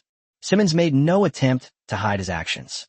Executives at Umbrella Corporation and Tri-United Corporation also received intelligence about the nuclear strike on a laboratory. AK felt like he had come up empty-handed and got up to leave. But Isaac stopped him and offered a suggestion that surprised everyone. AK, why don't our two companies cooperate? AK stopped in his tracks and looked at the three Umbrella Corporation executives. You should be well aware that the spread of the virus is now unstoppable and the world will soon be reshaped. Continuing to fight alone will only lead to destruction. You are a large family, and protecting your family members is the top priority. And Umbrella Corporation has the capability and technology to manufacture biological and chemical weapons. If our two companies join forces, we will be the ones who call the shots in this world in the future. Ike stared intently at Isaacs, seemingly weighing the pros and cons. Resident Evil World. Stage 2 mission completed. The host will receive a 30% increase in the world's anchor point progress, a 30% increase in the portal size, and an increase of 20 people that can be brought in, currently 40. Also included are the G-Virus Enhancer, exclusive, and analysis of all G-Virus research data. Current anchor point progress, 270%. Notice, because the host has chosen the path of world control, the rest period will be greatly shortened. Time limit, 1 day. Warning, the host cannot anchor to a new world until fully controlling the current one. Please increase the anchor point progress to 300% as soon as possible. In the experimental area, GU obtained the G-Virus synthesized from Kara and Icosella, and his face lit up with joy. It really worked. As for the progress of the anchor point, GU has absolutely no need to worry. Now, besides Alice and Jill, who have already been to the Great Xia world and cannot obtain any rewards, he is now surrounded by others. There are also several female characters who can provide new rewards. Jessica, Ada Wong, Ecclesia, Kara, Rachel, and Helena. A total of 6 female characters from the Resident Evil world. Even if it's because Ada Wong and her 6 friends aren't the main characters like Alice. Surely one person should be able to reward GU with 5% of the anchor point progress. Kara, well done. GU couldn't help but praise Kara again. Then he looked at everyone in the experimental area and said in a deep voice, "Get ready. Come with me to the elevator shaft, quick." He wanted to immediately lead his men back to Great Xia, claim the generous rewards, increase the anchor point progress to 300%, and then completely control this world. GU was worried that if they kept dawdling, a nuclear bomb would be falling on their heads. 5 minutes later, GU led everyone to the elevator shaft and met up with Captain Wong and the others. "Captain Wong, mission accomplished. I'm taking you home." When the word home was mentioned, GU's nose tingled slightly. Because the original 20-person team of Xia is now only half left. Yes, among those present were Alice, Jill, and Yi Qingxiu and others from Daxia. Ada Wong, Kara, and the other natives all stared intently at GU. Sizzle. When GU raised his hand and released a teleportation portal, the overhead lights were interfered with and suddenly exploded. However, nobody paid attention to how the desk lamp was doing. Captain Wong and his men were trembling with excitement, while Ada Wong and the other natives were dumbfounded, even though they had already accepted in their hearts that GU came from another world. But when they actually saw the portal open with their own eyes, they still couldn't suppress their shock. Are GU and his companions really visitors from another world? What kind of world lies on the other side of the door? Would the so-called Great Xia truly accept their identity as beings from another world? Once you take that step, there's no turning back. Even Iskala, who had made up her mind to follow GU, held her breath at this moment, feeling a strong sense of oppression and suffocation. GUE, believe me, GU's voice was deep, and his gaze toward Icosella and the other girls was firm and sincere. I will not abandon my companions. The Great Xia will not abandon anyone who has contributed to the Great Xia, even if you are from another world, believe me. Under GU's persuasion, Icosella and the others gradually calmed down and stopped panicking. After Captain Wong and the others went in, the women followed GU and entered the portal one after another. Before leaving the bio-world, Ji looked back at the laboratory one last time. No one noticed that his eyes had turned cold and fierce. Umbrella Corporation, Triple Company, Simmons. When he returns, he will make those people pay with their blood. The warriors of Great Xia cannot die in vain. Ji has never provoked these three forces. When he first came to this world, he even thought about bringing together Great Xia and the biohazard world. We must work together to develop and build a better world, resist the spread of the virus, and rebuild a new home. However, the three major forces relentlessly pursued him like mad dogs, causing the warriors of Great Xia to sacrifice themselves one by one. Ji vowed that he would make these three major forces pay a heavy price to commemorate the fallen comrades. Chapter 75 Return to the Great Xia World. Obtain massive rewards and unlock a new world. It remains an underground base of the Great Xia State Security Department. A loud bang suddenly erupted in a previously quiet training hangar. A white portal, much larger than before, appeared out of thin air, waking up the dormant training hangar. Countless searchlights were turned on instantly. The many Xia staff members who were on standby got busy. Hurry, hurry, hurry.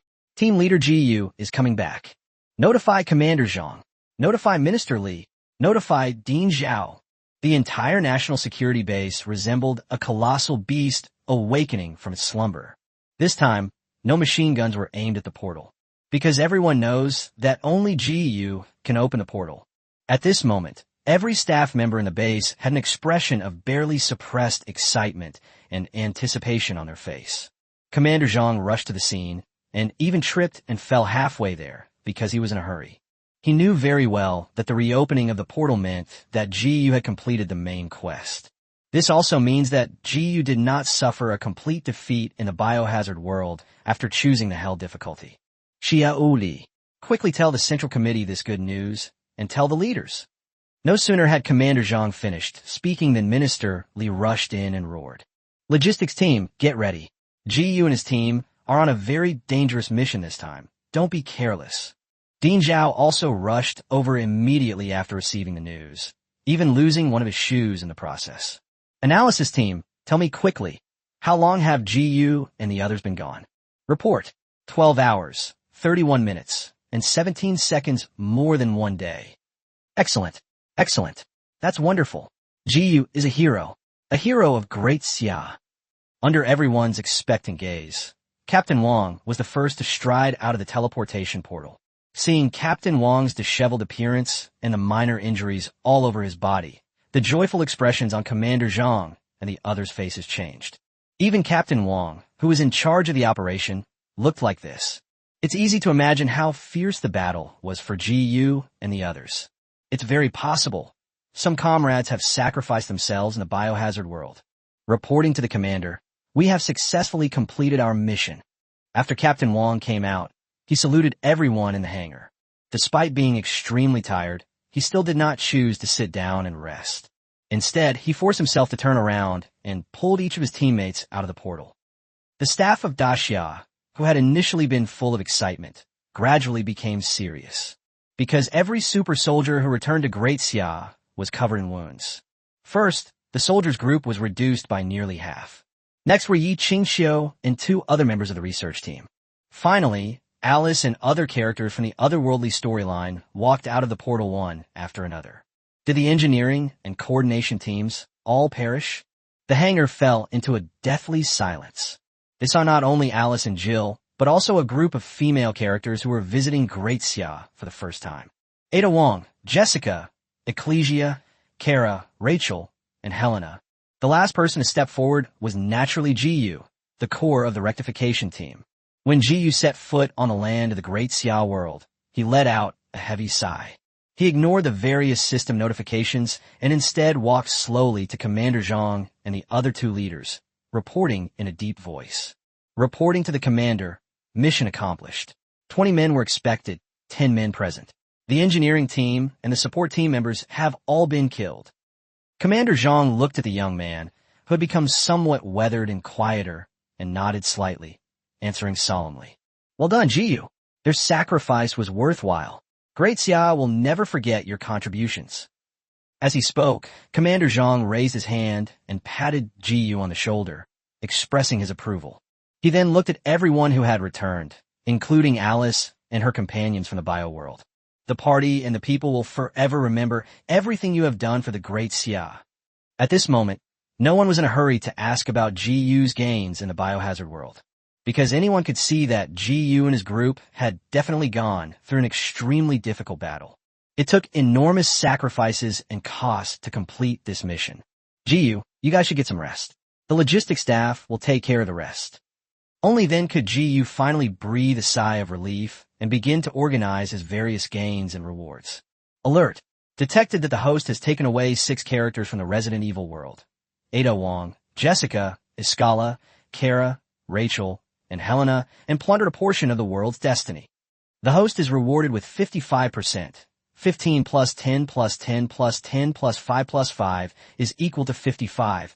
Of the anchor point progress, 21 random virus stock solutions, 8 random virus enhancers, 6 specified virus stock solutions and research data, and 2 specified virus enhancers and research data. Current anchor point progress, 325%. Current linkers, 1. Alice 2 Jill 3, Ada Wong 4, Jessica 5, Echo Zera 6, Kara 7, Rachel 8, Helena, quantity 8. Having brought back 6 female characters, Ji Yu was shocked by the sheer number and abundance of rewards he received.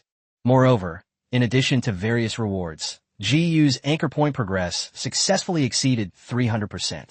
This means that he has completely taken control of the Resident Evil world, preventing the possibility of other gods descending. This means the Xia can use the portals he opens to create clones and gradually conquer the bio-world. They also plundered the nutrients and resources of the other world to enhance the national strength of the Great Xia. Host's anchor point progress in the biohazard world has exceeded 300%. The host has completely taken over the Resident Evil world. The size of the portal, the number of people, and other aspects will no longer be subject to any restrictions. Main storyline quests have been removed. Anchor point progress has been converted into achievement redemption points. The corresponding biohazard world's exchange shop is now open. Current exchange points, 325. Hint: the host can continue to explore the bio world, uncover more secrets, activate more hidden side quests, and obtain more rewards. Conclusion: as a newly born supreme god, the abilities and resources you possess are practically a pile of papers. Ew. Why is there such a thing as a conclusion? Ji Yu was stunned for a moment, and then the system announced information about the next new world. To be precise, it's not one new world, but 3 whole worlds. Anchoring in the new world. 1. Transformers. Main god space type. Mid-level world. Multidimensional fusion type world. Anchoring progress 12%. Estimated to take 10 days to fully anchor this world. 2. Underworld Legends. A mid-level world within a godlike space. A multidimensional fusion world with 10% anchoring progress. It is estimated that it will take 12 days to fully anchor this world. 3. A Chinese ghost story. A high-level world within the main god space. A multidimensional fusion world with 3% anchoring progress. It is estimated that it will take 45 days to completely anchor this world. Chapter 76. Exchanging personal space. The rewards are simply not enough. Host, would you like to activate guidance prompts regarding the new world? Activate. Ji Yu didn't quite understand what the bunch of signs behind New World meant. Guidance Tip 1. A godlike world refers to a world jointly ruled by multiple gods. Upon arrival, the host will be considered an intruder and will be subject to hostility and attacks from other gods undergoing trials. Guidance Tip 2. World levels are divided into 4 tiers: low, medium, high, and mythical. The higher the world level, the greater the difficulty and danger, but the richer the rewards. At the same time, the system will convert the progress of the different world anchor points owned by the host into achievement points according to the world level. The multiplier is 0 for low-level worlds, 3 for mid-level worlds, 9 for high-level worlds, and 30 for mythical worlds. Guidance Tip 3. Multidimensional and integrated worlds refer to worlds composed of multiple storylines, not limited to world names. For example, the Transformers universe is known to include branch storylines from Pacific Rim, Godzilla, Alien Predator, etc. Goodness, Thank goodness for the guidance. Otherwise, you wouldn't have known that a fusion-type world meant this. How can a Transformers universe incorporate so many movie storylines? Let's calculate the time.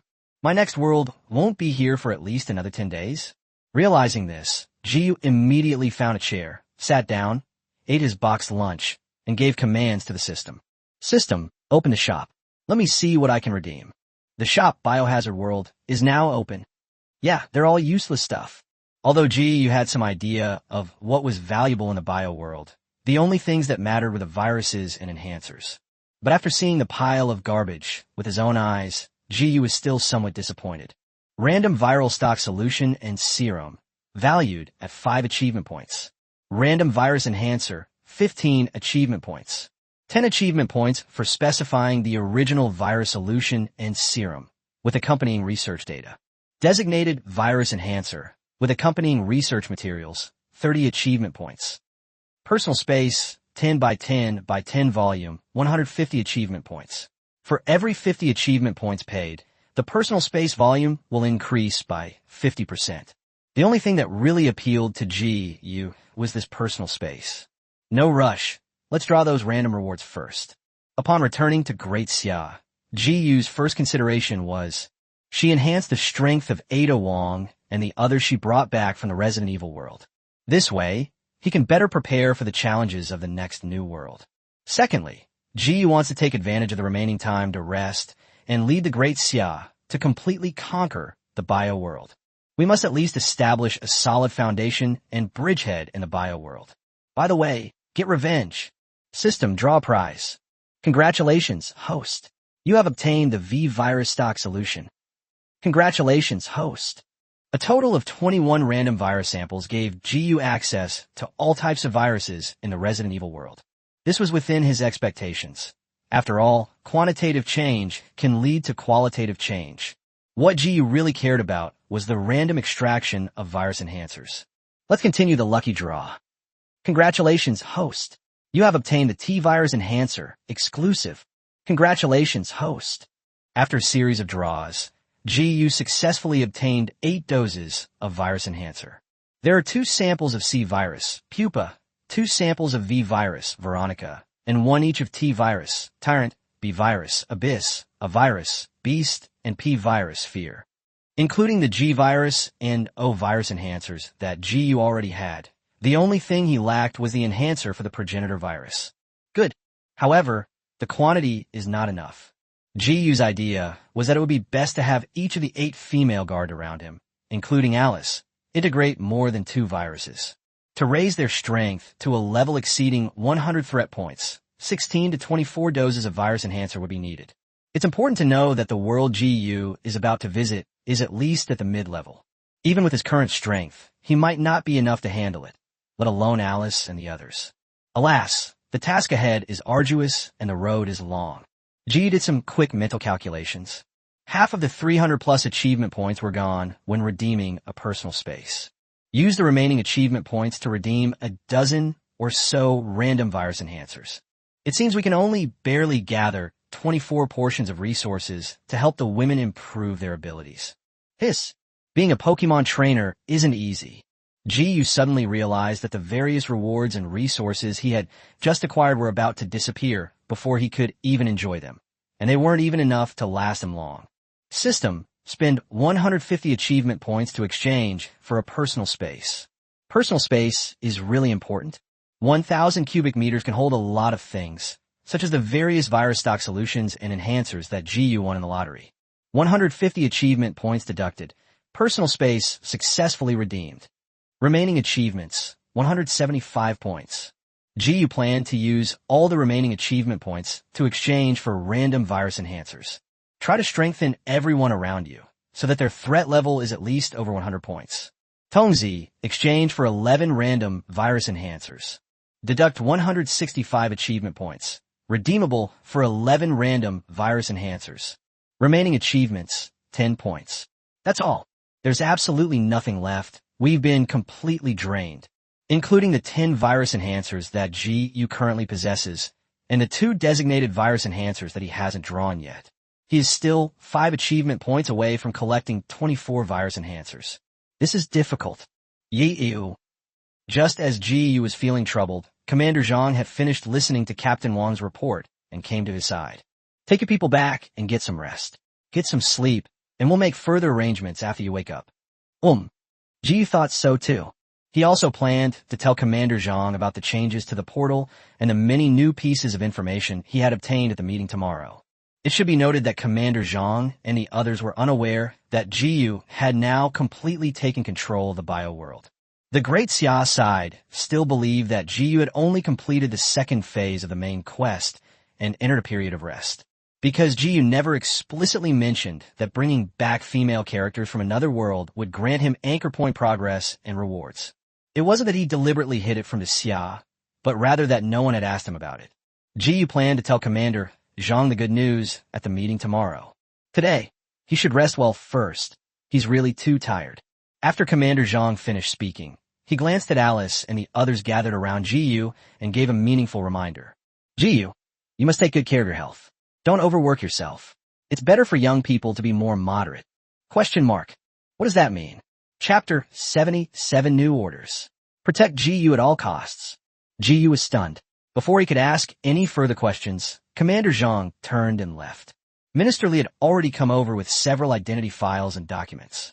Ji, I need to register the new people you brought back and assign them positions. Have them come with me. Ji nodded, winked at the 7 female characters, including Jill, and whispered a promise. Everyone, from now on you, will be citizens of Great Xia, with new identities and new positions. Rest assured, all the promises I made to you before will be fulfilled. Jill nodded and followed Minister Li to register first. Aiko Sella and the other girls seemed a little uneasy, leaving with many glances back. After arriving in the Great Xia world, they completely severed ties with the bio world and became GU's overclocking linkers. But their inner desires remain. For example, Alice and Jill, who had already tried the new virus, hoped to integrate it and maintain their positions by GU's side.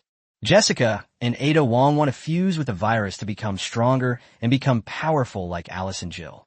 Aiko Sella, on the other hand, hopes to stay by GU's side forever and will do anything for him. Rachel doesn't want to work. She just wants to give up and doesn't even want to go back to the biohazard world. Kara, on the other hand, longed to return to the bio world and take revenge on Simmons, though this thought was no longer as strong for her. Helena hadn't forgotten her sister, whose fate was unknown, and desperately wanted to return to the biohazard world to save her loved ones. However, since the women had just arrived in the Great Xia world and were unfamiliar with the place, they chose to be patient for the time being. Behind GU, only Alice didn't go, because she had already registered her identity information. Seeing GU's gloomy face, Alice leaned down and whispered in his ear, teasing him with her sweet breath. What's wrong, GU? Isn't this what you wanted? To take all the female characters from the Resident Evil world under your command, and let them do whatever they want, and do whatever they want us. What did you mean by sighing just now? Is there still some female character you've been eyeing that you haven't managed to win over? GU tilted his head slightly and stubbornly argued back. Alice, you know me. I didn't want this to happen, but they came to me on their own, and I had no choice. Yes. Alice leaned her delicate body against GU's back. Our GU is the most charming. Who can blame you for being such a heartthrob? Just as GU and Alice were flirting, Dean Zhao rushed over. Yi. I just heard from Xiao Yi that you fused with a second virus in the biohazard world. Is that right? Quick, let me draw a vial of your blood. GU raised his arm. He was already used to it, letting the research team members skillfully insert needles and draw blood. GU, don't rush to integrate the third virus. Give Great Xia some time to overcome this problem. Thank you. Dean Zhao respected GU because his stance and perspective differed from the other 2 leaders at the base. He firmly believed that GU was the hope for the rise of Great Xia and the development of science, and naturally gave him the utmost respect. Okowo. After Dean Zhao left after drawing blood, GU casually ate a couple of bites of his box lunch.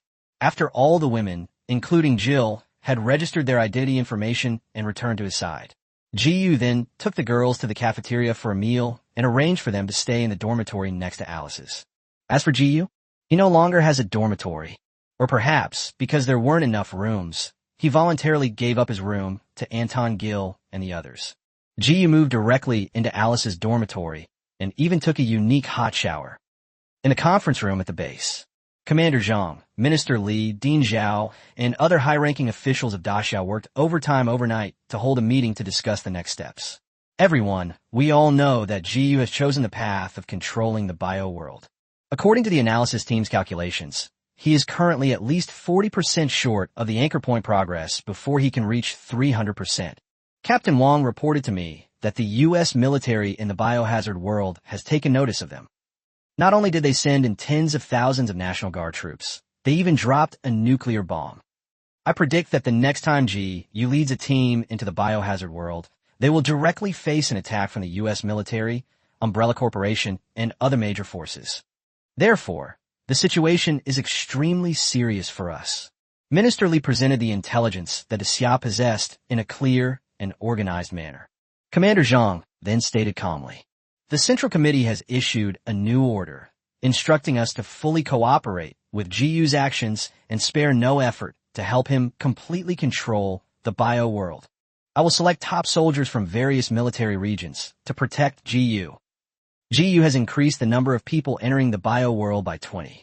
We need to make careful plans on how to rely on these few dozen people to fight against the army of a major power. However, it's not entirely without good news. As far as I know, the people Jiyu brought back from the other world are not included in the quota. Alice and the others are all elite warriors, with a minimum threat level of 8. I plan to train them into the elite of Great Xia as quickly as possible." Upon hearing Commander Zhang's words, the Deputy Minister of State Security raised a different opinion. "Commander, we can't be sure yet whether the people from another world are truly loyal. Based solely on Jiyu's account and Captain Wang's assurances, I'm a little worried. Is there really no risk in imparting the core technology of Great Xia to them?"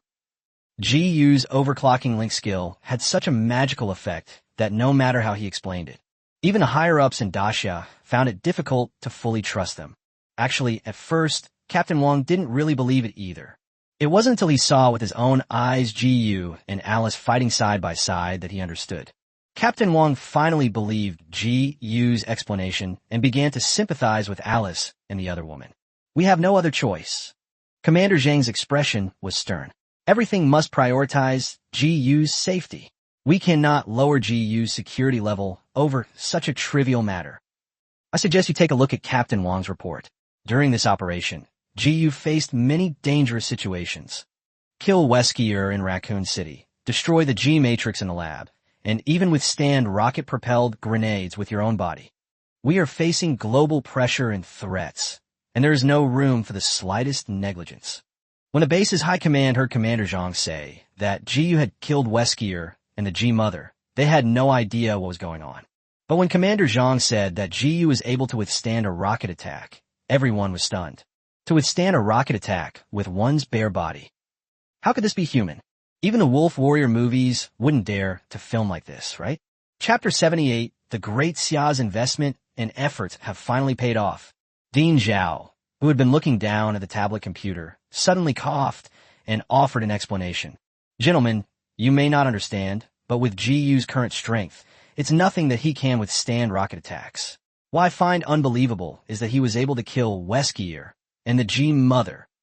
Upon hearing this, the base's high-ranking officials all turned to look at Dean Zhao on their left, awaiting his explanation. Weskier, having fused with the C-virus, is practically immortal, literally. Let me put it this way. Even if you chop his body into mincemeat, he won't die. And that G-Matrix is even more outrageous. Its size is comparable to a football field, and it can continuously reproduce mutants. Each mutant has a threat level of up to 40 points. A single mutant could destroy a city in our Great Xia, and Jiyu single-handedly killed over 100 of these mutants. Do you understand what I'm saying? The danger Jiyu faces is something we can't even imagine. It wasn't until Dean Zhao explained in detail that the higher-ups realized just how many dangers Jiyu had faced in the biohazard world. Weskier, the immortal bioengineering maniac. The G-Matrix is as large as a football field. Any one of them, if placed in the Great Xia world, could cause a devastating catastrophe. However, Jiyu led a mere 20 people and overcame all obstacles to complete the main quest. That's awesome.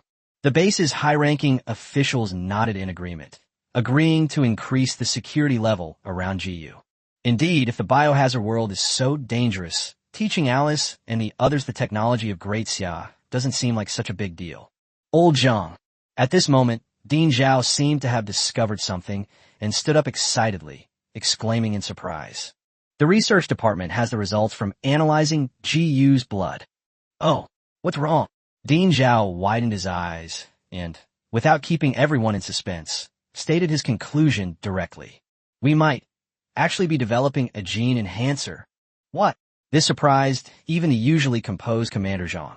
Explain yourself clearly, Lao Zhao. Yes, that's right. Didn't GU fuse with the second biochemical virus? We analyzed his blood and found the secret of how GU's genes eliminated the side effects of the virus, successfully overcoming many problems that had been troubling us before. Dean Zhao was so excited that he danced around, his eyes becoming increasingly fervent. Soon, the first batch of stable gene enhancers will be available. Those present were deeply moved upon hearing Dean Zhao's words. The Great Xia dynasty's investment in GU has finally paid off. The mere fact that they developed the gene enhancer was enough to comprehensively strengthen the overall national power of the Great Xia dynasty. Completely block all information. Commander Zhang looked seriously at Minister Li on the other side. Raise the security and martial law levels inside and outside the base to the highest level. No one is allowed to enter within a 50-mile radius without my order.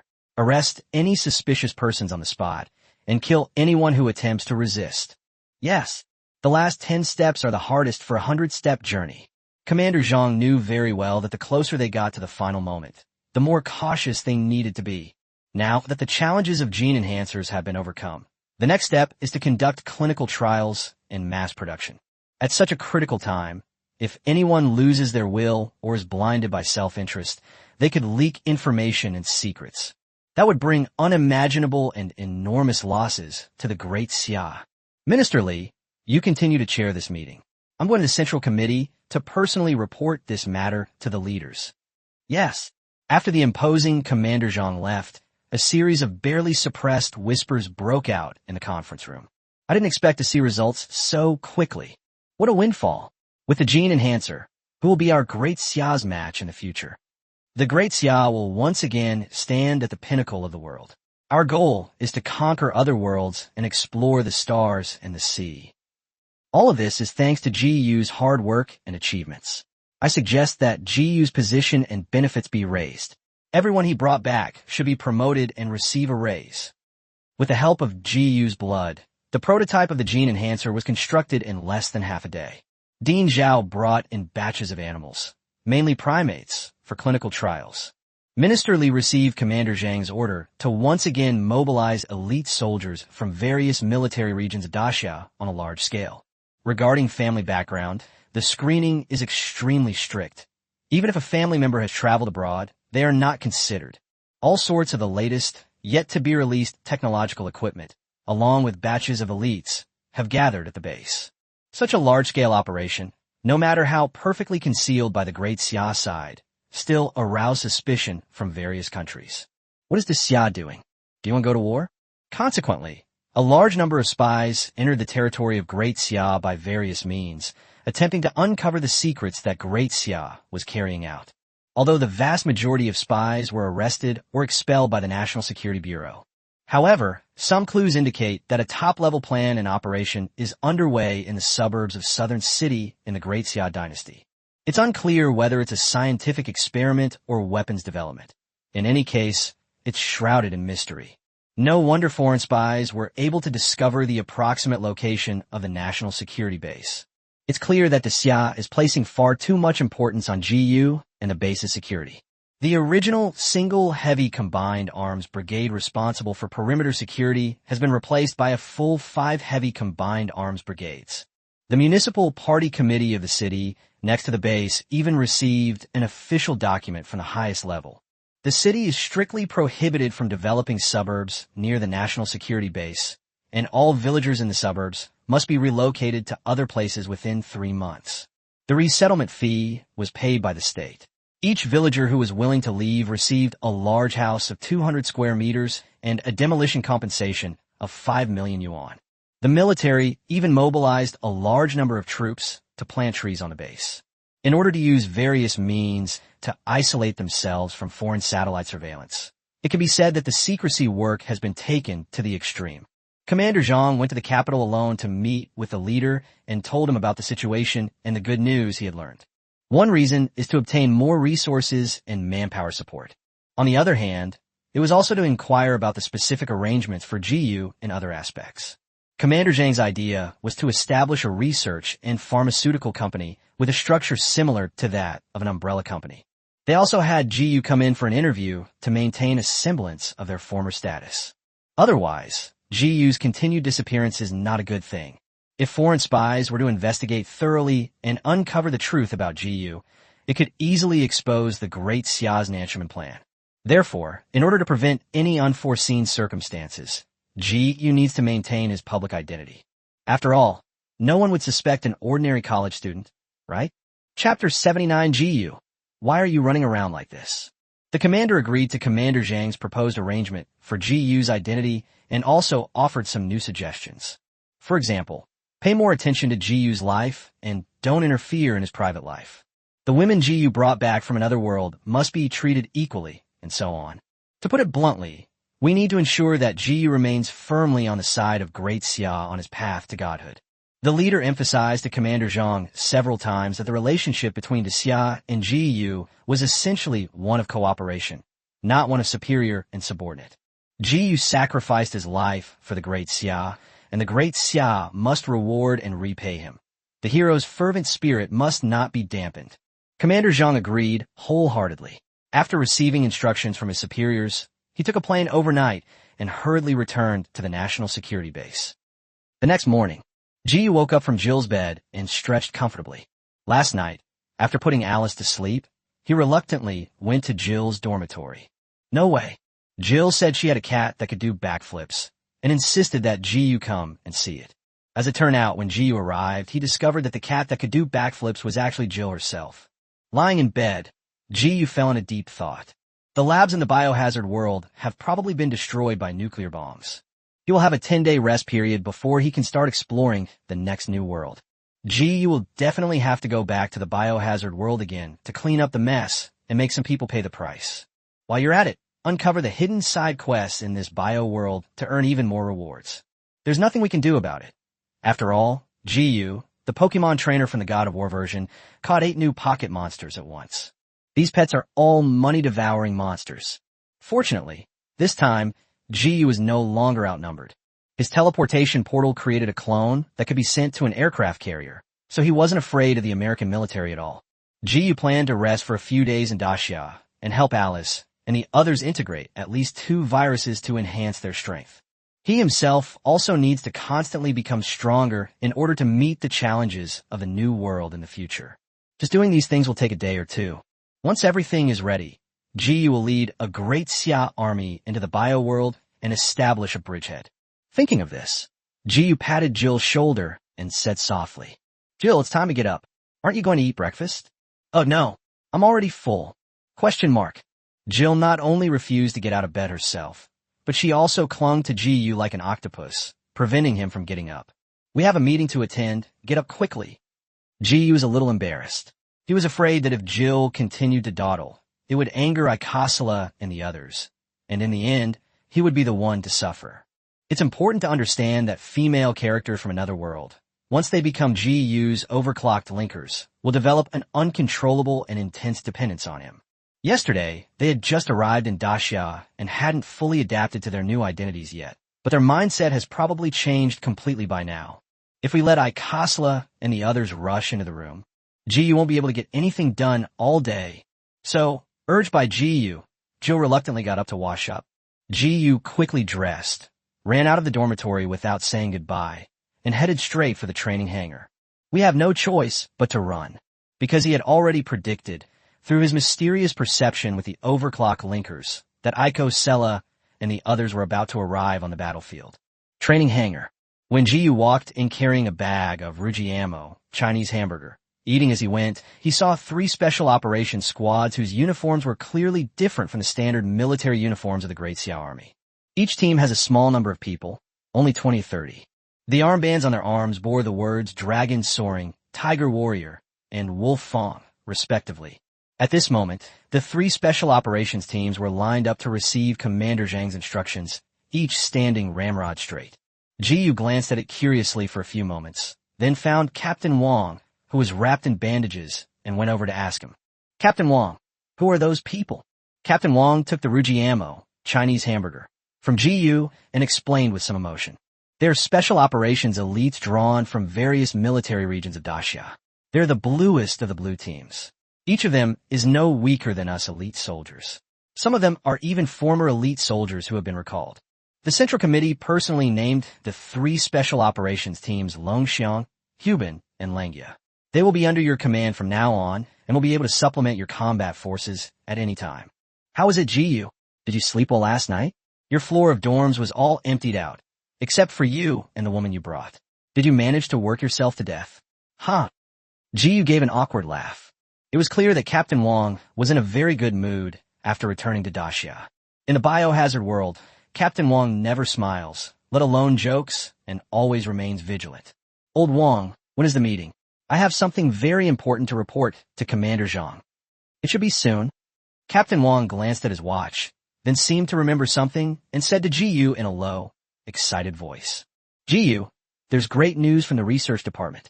Your blood played a crucial role in helping us overcome the challenges of gene enhancers. I've already applied to be a volunteer for the first batch of human trials. We won't be ordinary people anymore. A day passed, and the research department of Daxia made rapid progress.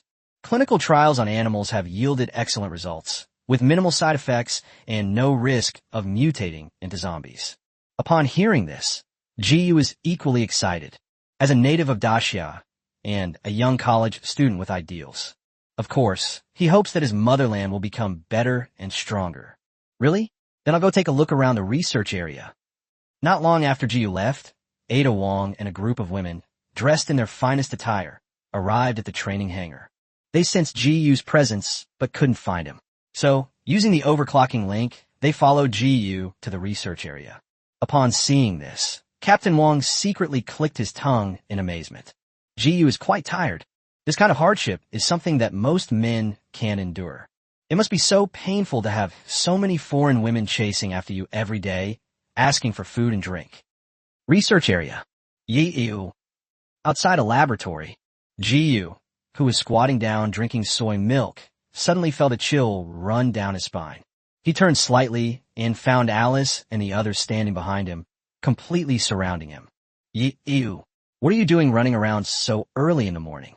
We've been looking for you for ages. You wouldn't be planning to start something with us and then abandon us, would you? Why didn't you reply to my message last night? Why are only Alice and Jill getting to eat so well? I'm warning you, Jiyu. You're the one who brought us to Great Xia. We've already severed ties with our original world. If you dare abandon us, I'll kill you. Chapter 80, Injecting Virus Enhancers. Enhancing pet babies according to different types. Jiyu was getting a headache from all the noise from the women. He slowly stood up and gestured for Alice and the others beside him to be quiet for a while. Then, Jiyu waved to a passing researcher and instructed him to fetch Dean Zhao. A short while later, Dean Zhao appeared, a cigarette dangling from his lips, his hair a messy, scraggly mess. Jiyu, what's wrong? I'm busy right now. Old Zhao, I plan to inject the guards Icosella and the others I brought back with a virus enhancer. Oh, then go ahead and get the injection. Is it the T-virus? We've already collected the data. Do you need our cooperation? Dean Zhao didn't care much about this matter.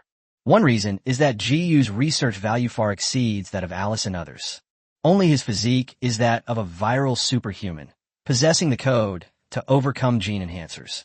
On the other hand, Dean Zhao believed that Jiyu had been injected with a T-virus enhancer.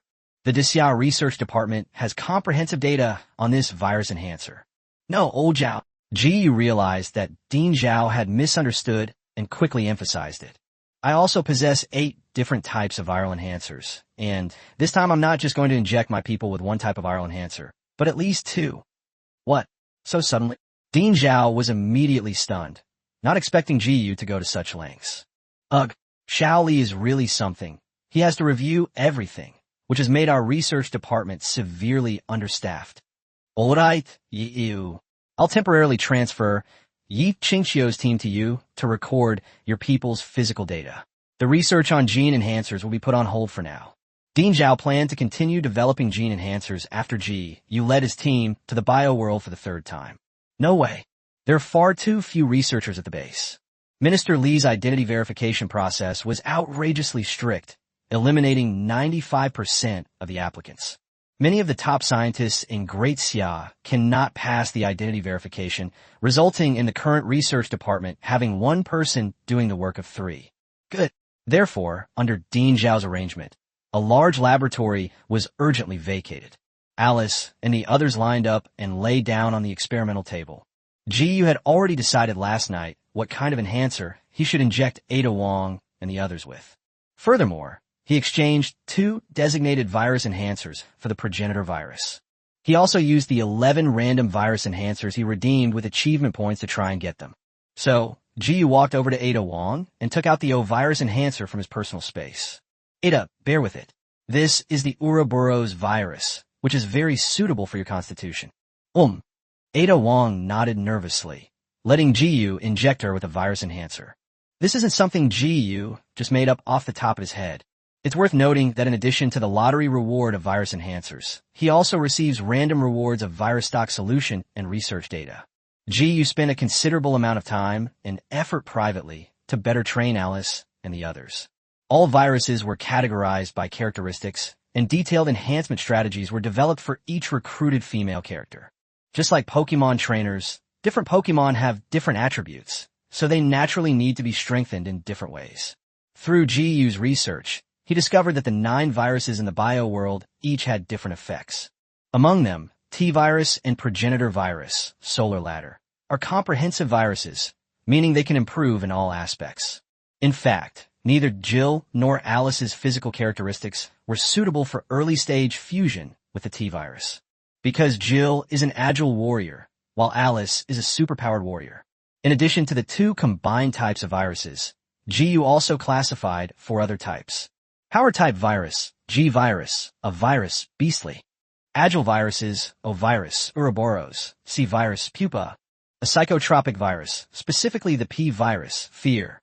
Special types of viruses, V virus, Veronica, and B virus, abyss. Super genius scientists like Iskala and Kara are naturally more suited to be the first to fuse with the special type of virus and enhance intelligence.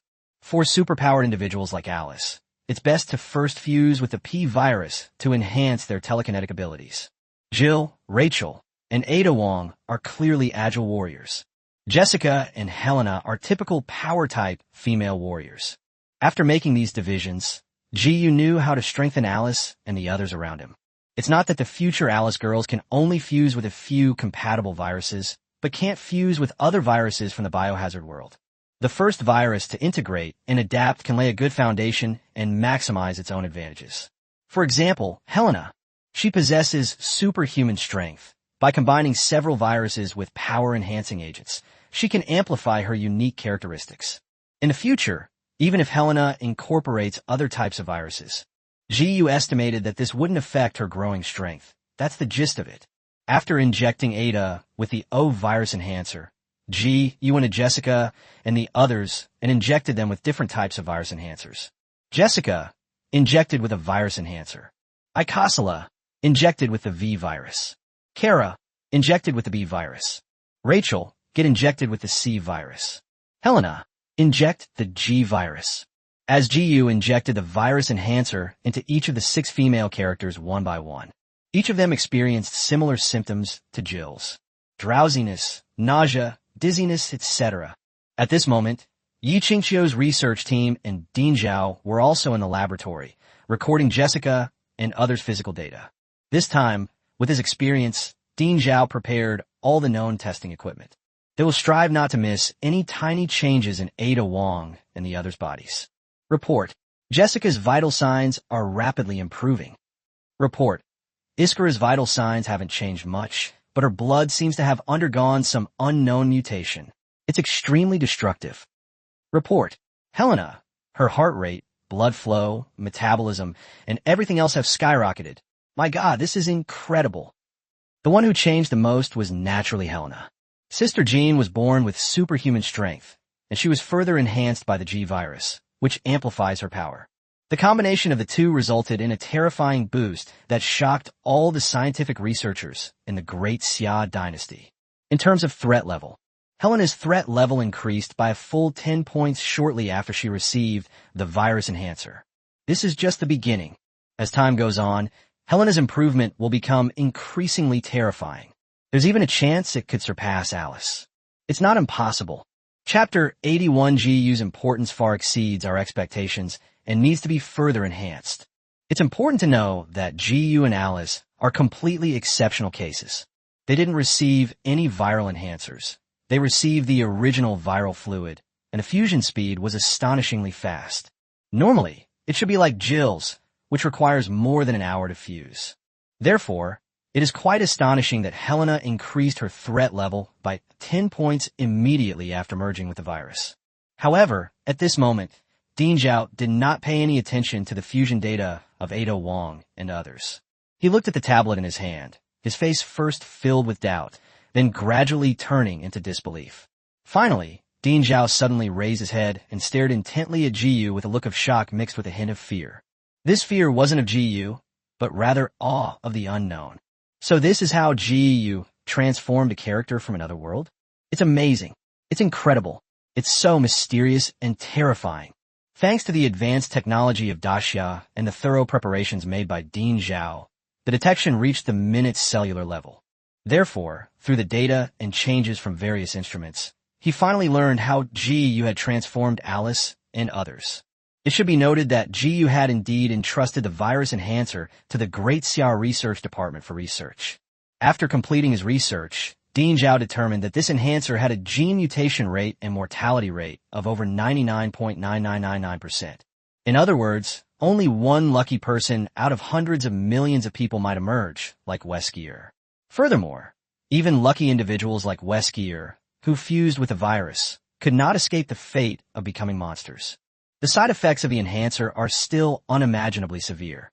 It has simply retained its intelligence. But GU's transformation of Alice and others was completely different. It will not mutate, has no side effects, only various benefits and enhancements, and represents a comprehensive evolution. This was never going to happen, but GU has created miracles time and time again. First Alice and Jill, then Ada Wong, Jessica, Ecclesia, Kara, Rachel, and Helena. A total of 8 miracles. Is that still considered a miracle? Therefore, this time, Dean Zhao was not only inspecting Ada Wong and others. He was still monitoring GU's physical changes, and sure enough, he noticed something amiss. According to data from Daxia Precision Instruments, the 6 Ada Wong girls who were injected with the viral enhancer underwent a real mutation after their cells fused with the virus. It also produced various side effects, but these were eliminated by a mysterious force, or rather a magnetic field. Yes, the source of this magnetic field that affects Ada Wong and the others is GU. Genetic mutations and side effects occurred in the bodies of Ada Wong and the other 6. Everything was annihilated by GU's magnetic field, leaving only beneficial evolution. This is also the fundamental reason why it takes Ada Wong and her team 1 or 2 hours to successfully integrate the virus. What kind of heaven-defying method is this? All side effects and mutations were artificially eliminated, retaining only the beneficial components. Why is this happening? Dean Zhao, a staunch believer in science and a staunch materialist, had his faith shaken after discovering GU's secret. Gods. If there truly are gods in this world, then GU, who possesses such abilities, is undoubtedly a deity. Xiaoyi, you continue to assist GU. I need to go upstairs. Something's come up. After giving a brief instruction, Dean Zhao hurriedly ran out of the experimental area to meet Commander Zhang and Minister Li. Ji didn't know why Dean Zhao had suddenly left. He remained in the laboratory, gently comforting Ada Wong and the others. At the same time, Dean Zhao barged into the highest conference room on the upper level of the base.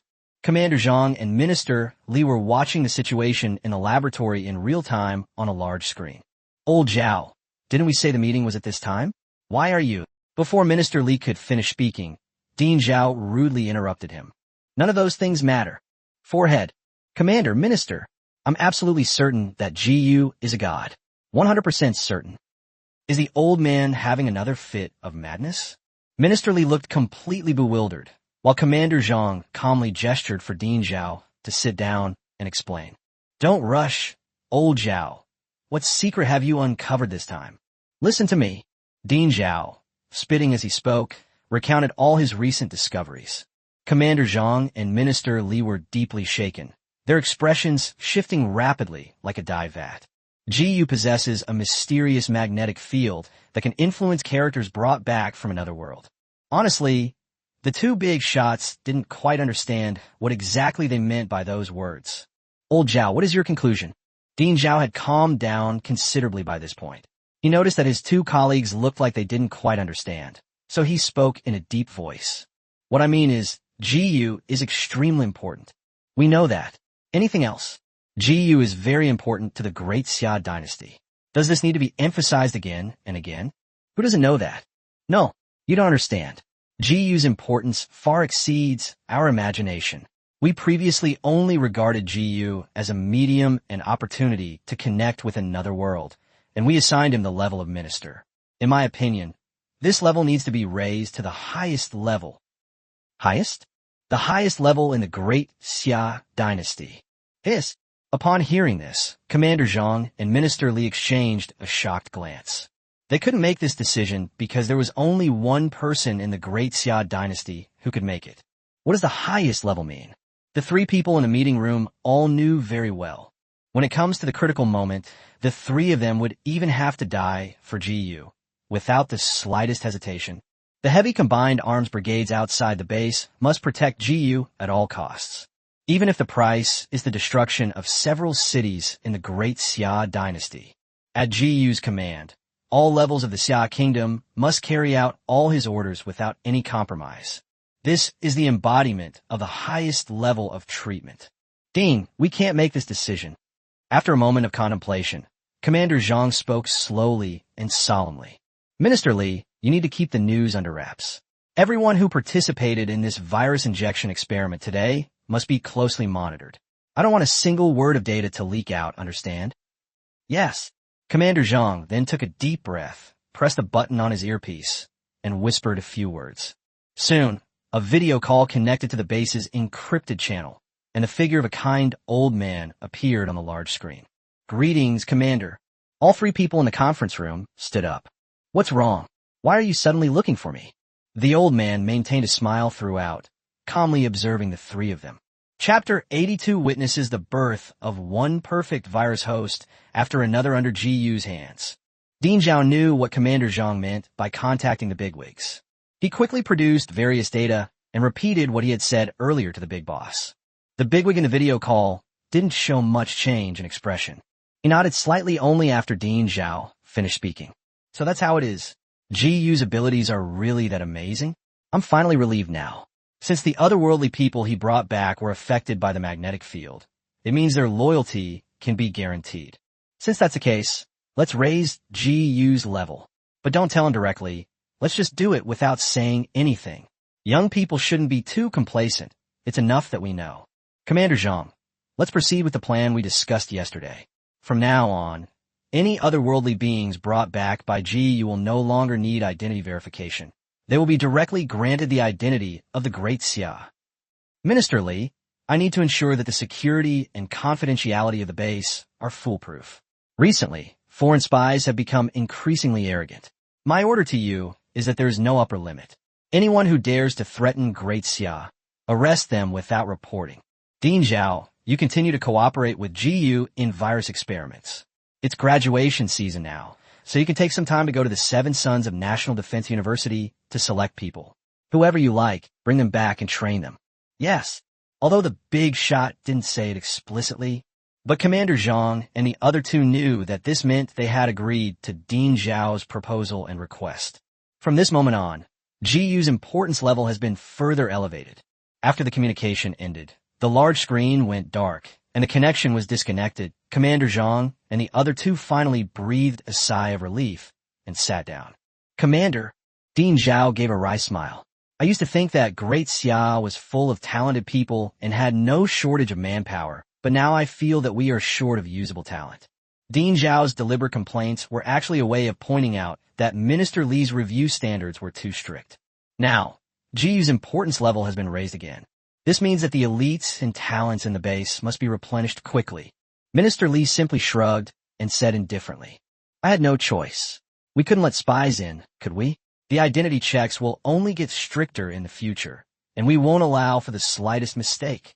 Okay, I agree. Dean Zhao chuckled and said sarcastically, Little Li, then send your people to the research area to assist me. I'm short-staffed. Well, I don't care if you're not afraid of my people breaking all your precious bottles and jars. All right, you two, stop bickering. Commander Zhang tapped the table and announced in a deep voice, Let's start with our routine meeting. Tell everyone to come to the conference room. Research area. After more than an hour of fusion, Ada Wong's 6 female characters successively became perfect virus hosts. Among them, Helena unsurprisingly has the largest increase in power and poses the greatest threat. This woman almost achieved physical immortality after being infused with the G-virus enhancer. Helena, threat level, 72. His vital signs were about 15 times higher than before, which was even more outrageous than Jiyu's. Furthermore, the virus's strengthening is permanent and continuous.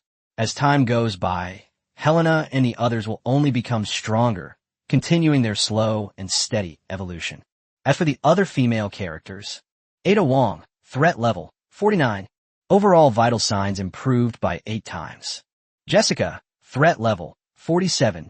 The improvement was almost the same as that of Ada Wong. Aiko Sella, threat level, 42. Her mental strength and wisdom increased dramatically, and she awakened a certain superpower, the specific mechanism of which is unknown. Ikasala can manipulate blood, create flames and explosions, and its destructive power is extremely astonishing. Kara, threat level, 45. Her mental strength and intelligence also improved rapidly, and she awakened a supernatural ability to control water flow. Rachel, threat level, 51. Her overall vital signs increased tenfold. Sister Tan's physical talent is truly undeniable. In a laboratory, researchers are constantly monitoring changes in the data. Witnessing one perfect virus host after another being born before my eyes was both shocking and enviable. This is incredible. How exactly did Jiyu do that? Is it Jiyu's ability, or are the people from this other world just special? Isn't that obvious? It's definitely because of Jiyu. Our gene enhancer hasn't even undergone formal human trials yet, and Jiyu has already helped the female characters in the biohazard world become perfect virus hosts. Unbelievable. Our first-generation enhancement agent, based on ideal calculations, could at most increase vital signs by 3 times. But these female characters from another world, even the weakest of them, saw their vital signs increased by more than 7 times. Jiyu was also very satisfied with the changes in Ada Wong and the others. After all, no Pokemon trainer doesn't want their captured Pokemon to become stronger and stronger. Helena was the first to jump off the experimental table and eagerly spoke to Jiyu. Jiyu, let's hurry back to the biohazard world and rescue my sister. I feel incredibly strong right now. Really? What's the rush? Lie back down. Helena paused for a moment upon hearing this, tilted her head to look around, and asked bluntly, What? You've come to your senses. You want to meet with me here? I don't care. Alice said you're strong. I really want to see just how strong you are. Question mark. Jiyu is stunned. Because Helena's voice wasn't quiet, all the researchers from Daxiao around him cast strange glances at him. What nonsense are you talking about? What I mean is, the virus injections aren't over yet. Oh, I see. Helena immediately showed a hint of disappointment, obediently lay down, and continued to tease. Jiyu, I hope next time you can inject me with something else. Me too. I want one too. Get lost. Don't you even know what first come, first serve means? Let's duel. Enough with the nonsense. Whoever wins goes first to Jiyu. Helena's teasing instantly piqued the interest of Ada Wong and the others. They were all eager to take their revenge on Jiyu on the spot. Jiyu coughed lightly, not daring to turn around and meet Yi Qingqiu's gaze. This time, he went to Alice's side first and took out AP virus enhancer. Alice, I haven't tried to help you fuse the second virus yet. If you feel unwell anywhere, You must tell me. Okay, come on. Alice nodded gently, letting GU inject her with the P virus. Forehead. This should be considered Alice's first injection of a virus enhancer, and she immediately felt a strong wave of dizziness. Two completely different viruses are eroding each other within Alice's body, searching for an opportunity to merge. Will it succeed? Chapter 83, Successful Virus Integration. GU's rank is raised again. At this moment, GU was watching Alice with considerable tension. He didn't actually know whether he could help the female characters in the biohazard world fuse multiple viruses. The only thing GU was certain of was that the virus enhancer with its unique identifier would not have any side effects on Alice. In the worst-case scenario, Alice fails to fuse the two viruses. This proves that female characters from another world can only receive enhancement from one type of virus at most. As time passed, Alice's physical condition stabilized, and some kind of magical change occurred within her.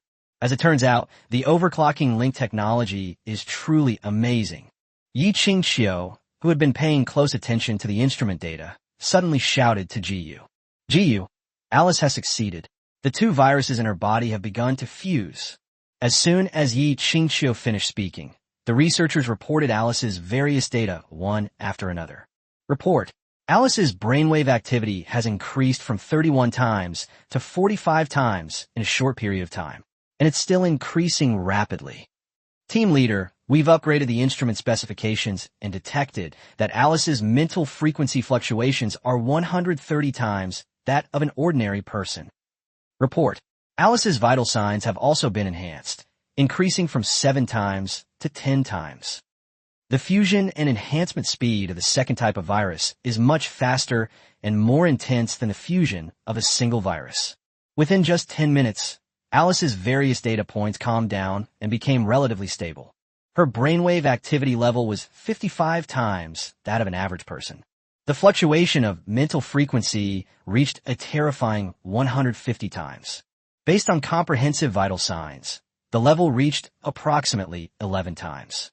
At this moment, Alice's threat level broke through the 100-point mark and stabilized at 111 points, which was much stronger than GU's. Seeing that Alice had succeeded, GU breathed a sigh of relief and took out a C-virus enhancer before walking towards Jill. Since the female characters from another world he brought back can perfectly integrate multiple viruses, today he will make his 8 female bodyguards become true superheroes. GU was not worried at all about whether Alice and the others would get out of control after they became stronger. He and Alice, among others, shared a symbiotic relationship where their fates were intertwined. There was no possibility of betrayal between them. GU's chosen path was to cultivate female characters from other world around him, who would then follow him to conquer different other worlds. In the conference room of the base, the leadership team, headed by Commander Zhang, was holding a meeting while watching the live stream on the big screen, where GU was promoting Alice and others. Apart from Commander Zhang, Minister Li, and Dean Zhao, the other senior leaders of the base. After witnessing Alice in the lab successfully fuse 2 viruses and reach a threat level of over 100, everyone immediately became uneasy. Threat level 111. What does that mean? Calling him Superman wouldn't be an exaggeration. When GU's threat level was below 100, he could withstand rocket attacks with his bare body, only getting his clothes slightly dirty. Alice, with a threat level of 111, will only be stronger. In particular, the leaders then discovered that GU in the laboratory seemed to have no intention of giving up. Judging from his appearance, he seems to be planning to inject every female character from the other world with the second type of virus. Inside the meeting room, someone immediately raised a question. Dean Zhao, aren't you going to do anything about what GU is doing? What do you mean, Manich? Dean Zhao said calmly. Alice and the others are people GU brought back. They are followers from another world. We have no right to interfere. Whatever GU does is none of our business. He knew perfectly well that Alice's success was entirely due to GU's special magnetic field. The depth and wonder of the connection between the two parties have transcended the realm of science. Minister Li. Then someone turned their gaze to Minister Li and asked incredulously, "You're the person in charge of verifying everyone's identity in the base. I personally believe that GU's actions are against the rules. Alice and the others have become too powerful. If they get out of control, the consequences will be unimaginable. This statement immediately garnered the support and approval of most of the base's high-ranking officials. Yes, the goal of Great Xia is to create a god, and this god can only be GU himself. But now GU is making Alice and the others keep getting stronger, which is not appropriate. I'm curious, why doesn't GU use his special ability on the people of Great Xia? Compared to the otherworldly beings, wouldn't it be safer to enhance the strength of the people of Great Xia? It's simple because GU can improve the Great Xia people. Minister Li casually offered an excuse for GU. GU's ability can only target people from other worlds. His virus enhancer has already been studied many times by the research team, so we can't use it at all. So, everyone in the conference room looked at Commander Zhang, who was sitting at the head of the table. They vaguely sensed it. Commander Zhang and the other two big shots should know what's going on and are not afraid at all of Alice and the others' betrayal. All right, let's not talk about this anymore. As expected, Commander Zhang changed the subject and started talking about the arrangements for GU. Ladies and gentlemen, I personally went to Kyoto yesterday and had an in-depth discussion with the bigwig. The conference room fell into a deathly silence, so quiet you could hear a pin drop, with only Commander Zhang's deep voice breaking the silence. What the big boss, hereafter referred to as Big Boss, means is that GU made an outstanding contribution to the Great Xia dynasty during this mission. The Central Committee has decided to raise his rank from the level of a department director to the level of a vice minister, placing him directly under the jurisdiction of the Central Committee. Alice, a veteran member of the Special Operations Team working alongside GU, has been promoted to the rank of Director General, while Jill and the other 7 new recruits have been promoted to the rank of Deputy Director General. Many senior executives in the conference room secretly clicked their tongues in amazement, harboring genuine envy. Vice Ministerial level. That's a rank that countless people would fight tooth and nail for, and that they could never achieve in their entire lives. Although everyone present is at least at the Vice Ministerial level, how old are they compared to GU? To put it bluntly, GU just graduated from university this year. Just 2 weeks ago, GU was a college student who had difficulty finding a job, but now he has become a Vice Ministerial level cadre under the management of the central government. Anyone at the vice ministerial level wields considerable power. You won't find many vice ministerial level officials in the whole country who are nominally in power but actually hold some degree of authority. And GU's power became even greater. For example, the Special Operations Team set up specifically for him is the core of the entire base. All departments, including major national institutions, are actually serving this group. GU had never been in officialdom and was unaware of the extent of his power. If he wanted to seize power, he could have directly sidelined Commander Zhang, the nominal head of the base. As for Alice and the others, they perfectly illustrate the saying, when one person attains enlightenment, even their chickens and dogs ascend to heaven. They were GU's team members and teammates. Upon arriving in the Great Xia world, they immediately rose to high-level positions and acquired new identities, starting at the Deputy Director General level. If you put a Deputy Director level official in any county in Daxia, he would at least be a member of the County Party Committee, Standing Committee, right? Chapter 84G, you hasn't even become a god of physics yet, but he's already going to become a god of wealth. However, the high-ranking officials in the conference room were unaware that this was merely Commander Zhang's appetizer. What he was about to say next stunned everyone. The central government has decided to establish a state-owned enterprise with GU at its core. The company name has already been chosen for us. Xiaoji Technology Pharmaceutical Company. This company will be structured according to the organizational structure of the umbrella corporation in the biohazard world, divided into 3 departments: White Summer, Red Summer, and Blue Summer. The base's research department will transfer a group of young people to the White Summer division to conduct research, while the Red Summer division will be led by Captain Wong and 3 special operations teams. The Blue Summer division is the department that GU himself is in charge of. All the alien technologies that the base researches in the future will be sold and mass-produced through this company. The Xia will hold 30% of the shares, GU will hold 51%, and the various departments of the base will hold 19%. Holy crap. Commander Zhang's words were like a bolt from the blue, exploding in the conference room and leaving everyone stunned and speechless. What did they hear? Did they establish a high-tech company specifically for GU and then sell products from another world to the outside world? For example, gene enhancers, or the Red Queen's intelligent supercomputer, etc. Such terrifying profits.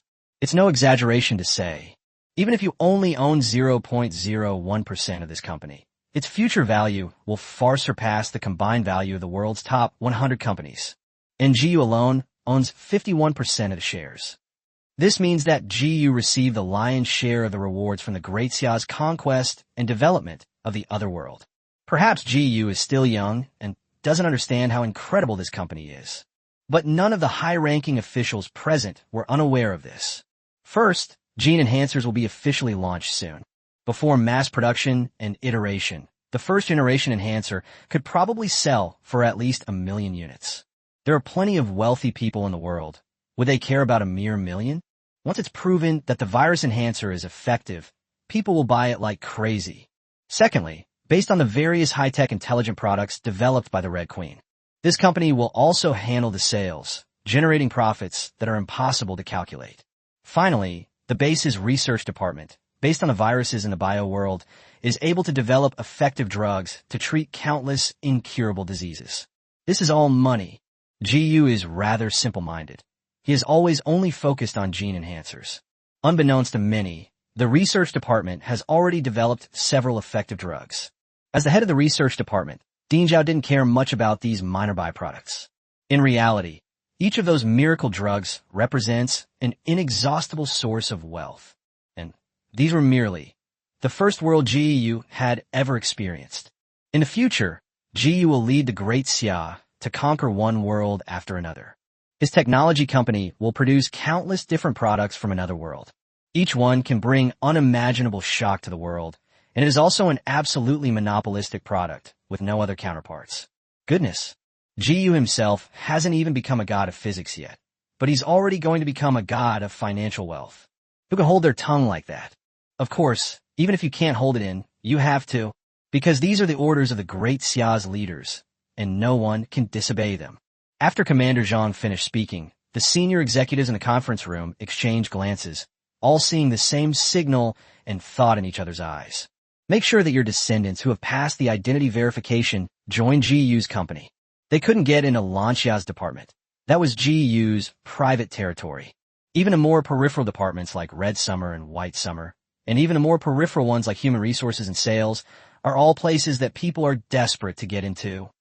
In a laboratory, GU spent half a day fusing 2 or more virus enhancers into Alice and the others. Aside from Aiko Sella, she is the only female character who has only fused 2 viruses. Since GU only has 23 doses of virus enhancer on hand, he has no choice but to make do with what he has for the time being. Why do I say that? In order to persuade Icosala to suffer some losses, GU promised to spend the entire day alone with Icosala, at the earliest tonight and at the latest tomorrow night. In the end, GU had to bear all the suffering and sins himself. He was exhausted. As for the other 7 female characters, led by Alice, they all received enhancements from the 3 viruses. Their threat level has reached a point where it makes everyone's scalp tingle. Alice has successively merged with the T virus, P virus, and progenitor virus, with a threat level of 177. Jill, a combination of the T virus, C virus, and O virus, has a threat level of 149. Ada Wong is a combination of the O virus, the C virus, and the progenitor virus, with a threat level of 166. Jessica is a combination of the A virus, G virus, and T virus, with a threat level of 161. Aiko Sella, a fusion of the V virus and the P virus, has a threat level of 109. Kara, a combination of B virus, T virus, and P virus, has a threat level of 159.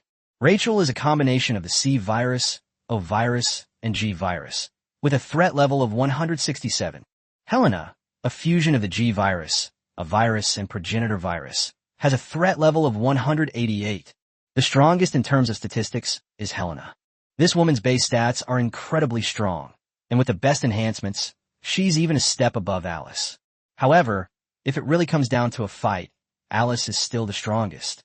Her superpowers are unique, belonging to the level of overwhelming power that is akin to a dimensional reduction attack. One cannot judge them solely by the data on paper. Only after Alice and the others finished their experiment with the fusion virus did GU nod in satisfaction. He hadn't originally planned to improve his strength so quickly. After all, he was different from Alice and the others. Ji possesses the virus saint body, so he only needs to inject the original virus solution and does not need to inject the virus enhancer. Therefore, he can fuse with 9 viruses from the bio world at any time and become the king of viruses. Ji's initial idea was to wait until he went to the next world before making any improvements. Ji was not quite sure what the upper limit of a mid-level world was. If things go wrong and the strength increases too quickly, forcibly elevating the mid-level world to a high-level world, then that would be truly heartbreaking. Therefore, Ji planned to wait a while. But when he discovered that the Alice women in the laboratory had greatly improved their strength, they were all staring at him with dangerous eyes, and Ji suddenly had a feeling of a tiger entering a flock of sheep. It's not that Alice and her friends are going to cause trouble. Rather, it is because of their increased strength that they want to forcibly seize the right to reproduce. No, that won't do. Ji felt that he couldn't withstand this kind of torment, so he decisively changed his plans. He took out a vial of G virus stock solution from his personal space and plunged it into his femoral artery with a soft plop. That's so refreshing. The rapid improvement in strength is truly fascinating. A few minutes later, Ji's threat level reached 142 points. Alice and the others were completely stunned. Chapter 85 Jiu. Commander, I have actually taken control of the bio world. Not enough. Just as Jiu was about to inject the 4th type of virus, Yi Qingxiu stopped him. Jiu, wait. What's wrong? Draw blood first. Quickly. Even if you become a god, can't you escape the blood drawing process? And what's even more outrageous is, Yi Qingxiu considered that Jiu's skin toughness was becoming increasingly terrifying, and she was actually using a needle with a laser. And so, Jiu endured the pain of having several hundred cc of blood drawn from him, enough for the research department to use for several years. Then he took out the C virus stock solution and plunged it into his latissimus dorsi muscle with a plop. Cool. Threat level, 186 points. That should be about right. At least he could stand up to Helena, that strong woman, and avoid being forcibly restrained and having his virginity taken away by her. Clap, clap, clap. Before Ji could say anything, Yi Qingxiu returned. At this moment, Yi Qingxiu, holding a large laser needle, ran to Jiu's side and gently patted the veins in his arm. Question mark. Is this never going to end? Blood test? Teacher Yi, could you please give my hematopoietic stem cells a little rest? Yi Qingxiu has already had 700 or 800 milliliters of blood drawn. Are they really treating him like a blood bank? Shall we draw it tomorrow? Yi Qingxiu was somewhat disappointed upon hearing this, but before leaving, she didn't forget to remind Jiu. Jiu, your blood is the basis for the iteration of gene enhancers and has high research value. Before your blood is drawn, you must not attempt to fuse with new viruses, understand? Good. Alice and others, who had been keeping an eye on Jiu, were equally disappointed. They were just imagining how to tear Jiu to pieces, devour him completely, and start a hellish battle. As a result, Jiu suddenly increased his strength, making it clear that brute force was no longer an option. Let's go. Come with me to the meeting. At Jiu's command, Alice and the other women jumped off the experimental table and left the research area. In the conference room, at this moment, only Commander Zhang and his 2 companions remained. After Jiu led his men in, Commander Zhang revealed in detail the arrangements and appointments made to him by the Great Xia leader, awaiting Jiu's reaction. To the surprise of Commander Zhang and his 2 companions, Jiu didn't react at all. In his entire life, Jiu had only ever had 2,000 yuan in his bank account. How could he possibly understand how much wealth a technology company could create? People cannot understand things that they have no concept of or have never experienced. Just like Jiu, he didn't know what a vice ministerial level position actually represented or how much power it held. Most of the women around Jiu, including Alice, were equally clueless about this. They may understand the title and power associated with it, but they don't really care about it. Look at the teammates around Jiu. Alice, a clone with no memory. Jill, a pure female warrior in the police force, only knows how to fight, kill, and torture Jiu. Ada Wong, a war orphan, is a female spy who only wants to become stronger. Jessica, a female agent who only knows how to carry out missions. Aiko Sella, a fanatical believer who cares about no one but Jiu. At this moment, she was lost in thought, fantasizing about having 1,000 rounds of intense battle with Jiyu that night. Kara was originally only interested in revenge, but after she got her revenge, she just wanted to focus on scientific research. Rachel, a lazy bum, loves eating potato chips and binge-watching TV shows, and doesn't want to work. Helena, an extreme sister-obsessed woman and an elite bodyguard, doesn't want to think about anything other than training and fitness. Including Jiyu, it's fair to say that there isn't a single normal person among them.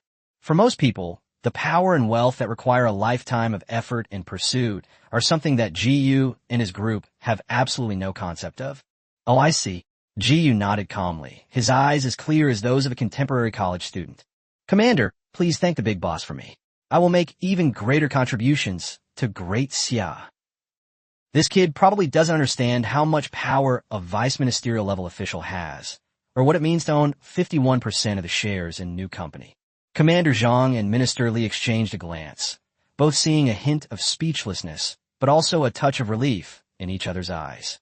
Jiyu has now become so powerful that he rivals Superman, and he is followed by 8 powerful beings from another world. With his strength, even in the Great Xia world, he would be a terrifying existence that would be difficult to control. Jiyu, however, still retains a childlike heart and remains loyal to the Great Xia. Unlike most people, he did not become arrogant and domineering after gaining power, strength, and wealth. This is truly commendable. Aside from being a little lecherous and prone to falling in love with every woman he meets, Jiyu has almost no major flaws. Commander Zhang smiled slightly and began to explain to Jiyu the arrangements that Great Xia would make in the bio world. Jiyu, next time I go into the biohazard world, I remember you can bring 40 people, right? I've decided. Commander, wait. Jiyu suddenly spoke up, interrupting Commander Zhang, and said somewhat embarrassedly, Commander, I have actually completely taken control of the bio world. This time, not only Commander Zhang was stunned, but Minister Li and Dean Zhao also had their minds go blank because of Jiyu's words. Has Jiyu taken control of the bio world? That shouldn't be the case.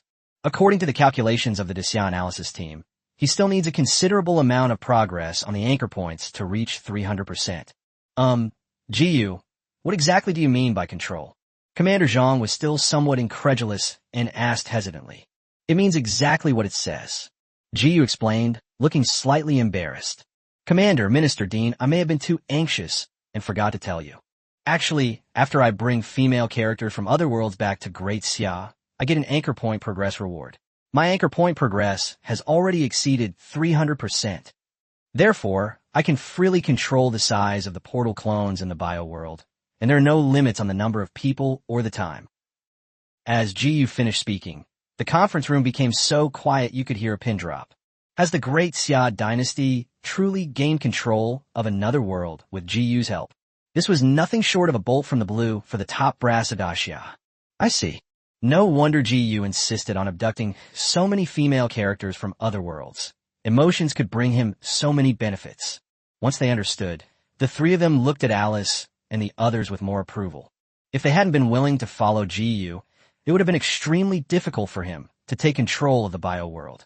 They are all heroes of the Great Xia dynasty. Jiyu, you did a great job. Jiyu, you are a true hero of Great Xia. Minister Li and Dean Zhao were so excited that they couldn't contain themselves and praised Jiyu from the bottom of their hearts.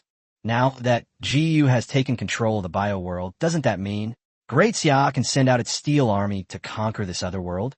Chapter 86 Foreign languages are great. We must learn foreign languages. Commander Zhang, who was at the head of the table, was already overwhelmed with emotion. He was extremely satisfied with Jiyu and was also very excited. But on the surface, he tried his best to remain calm. Jiyu, thank you for your hard work. Let's leave the rest to the mighty army of Great Xia. We will show the bio world the crushing power of cutting-edge weaponry. However, Jiyu shook his head and declined Commander Zhang's offer. Commander, I plan to take some men to the biohazard world again tomorrow. There are still some things I haven't finished. He promised Kara he would take revenge on Simmons. He also promised Helena that he would rescue her sister. Of course, Kara nowadays doesn't really want revenge anymore. Her mindset subtly changed, and she only wanted to follow Jiyu from then on. But Jiyu disagreed. He used the pretense of helping Kara get revenge, but was actually preparing to settle a personal score. Jiyu has never forgotten his comrades from Dacia who died outside Dr. Williams' laboratory. He will personally avenge them. In addition, Jiyu needs to find ways to explore the benefits of the bio world, complete the remaining side quests, and gain more achievement points. Alright, then you take Long Xiang, Hubin, and the Wolf Fawn troops with you. Oh right, there's one more thing. Commander Zhang seemed to have thought of something and quickly pressed for an answer. Jiyu, now that you have mastered the bio world, have you started on the next new world? Not at the moment. Before Commander Zhang could show any disappointment, Jiyu added, my system shows that there are currently 3 alternate worlds that are being anchored.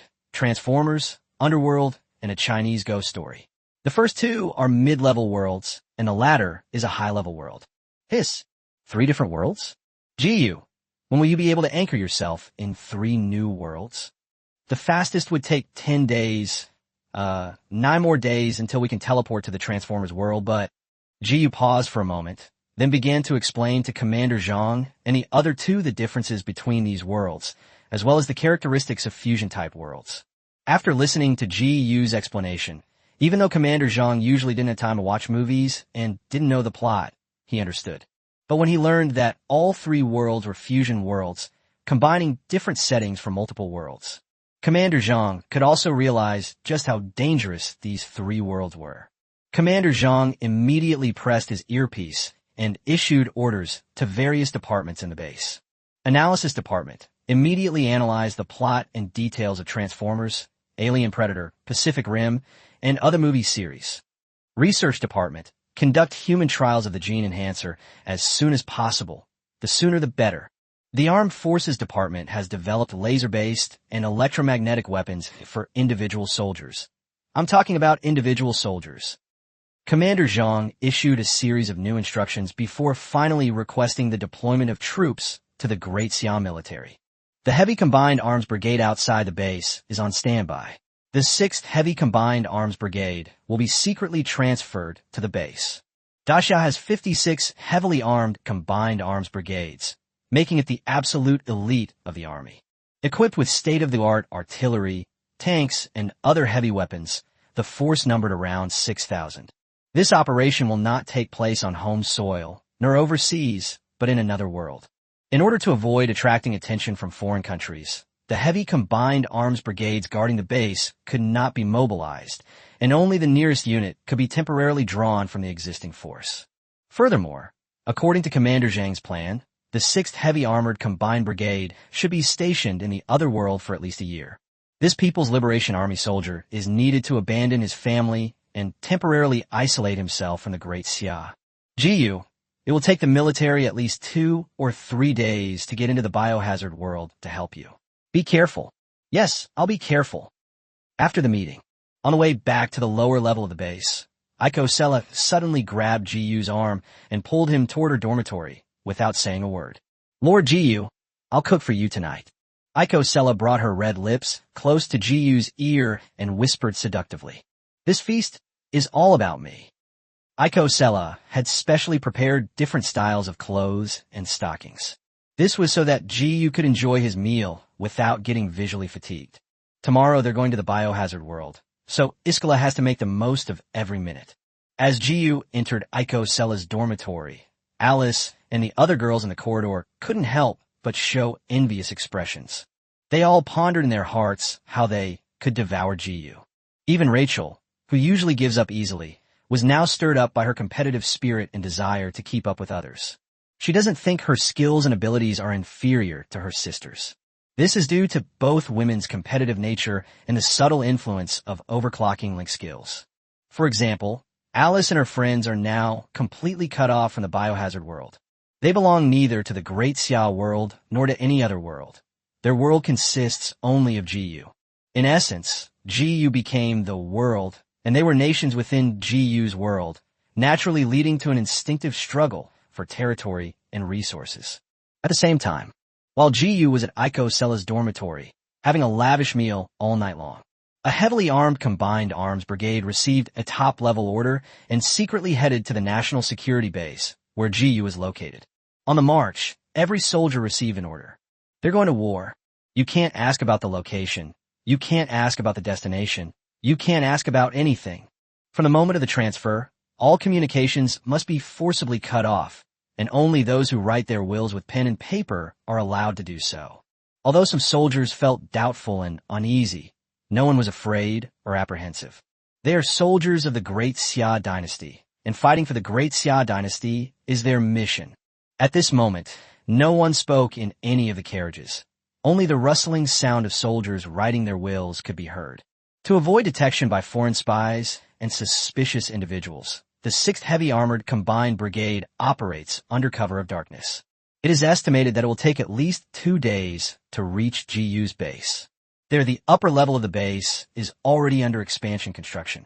They are making various preparations to transport this heavily armed Combined Arms Brigade into the biochemical world. The next day at noon, GU walked out of Aiko Sella's room feeling refreshed. After successively integrating 4 viruses, his overall combat power reached an unbelievable level. If the other party hadn't been deliberately letting him win, he wouldn't have left so quickly. Foreign women are really great. You must learn a foreign language. Aiko Sella, true to his fanatical nature, gave GU a completely different experience. Despite having a disdainful and world-weary face, she was completely obedient to any request GU made. Coupled with the other party's supermodel-like looks and figure, GU was forced to stay up almost all night. He finally understood why so many people enjoy learning foreign languages. It's really not Vice Dean Shun Qingchuan's fault. Using this to test cadres, which cadre can withstand such a test. Chapter 87, Re-entering the Biohazard World. World level upgraded to medium. After eating a little lunch in the canteen, GU was immediately summoned to a large hangar on the 2nd basement floor. When he arrived, this floor was still under emergency expansion and construction, and Commander Zhang personally supervised the progress of the construction. Besides Commander Zhang, Alice and the other women were also undergoing training, familiarizing themselves with the various weapons and equipment of Great Xia. Because they are so powerful, their areas of enhancement are quite different.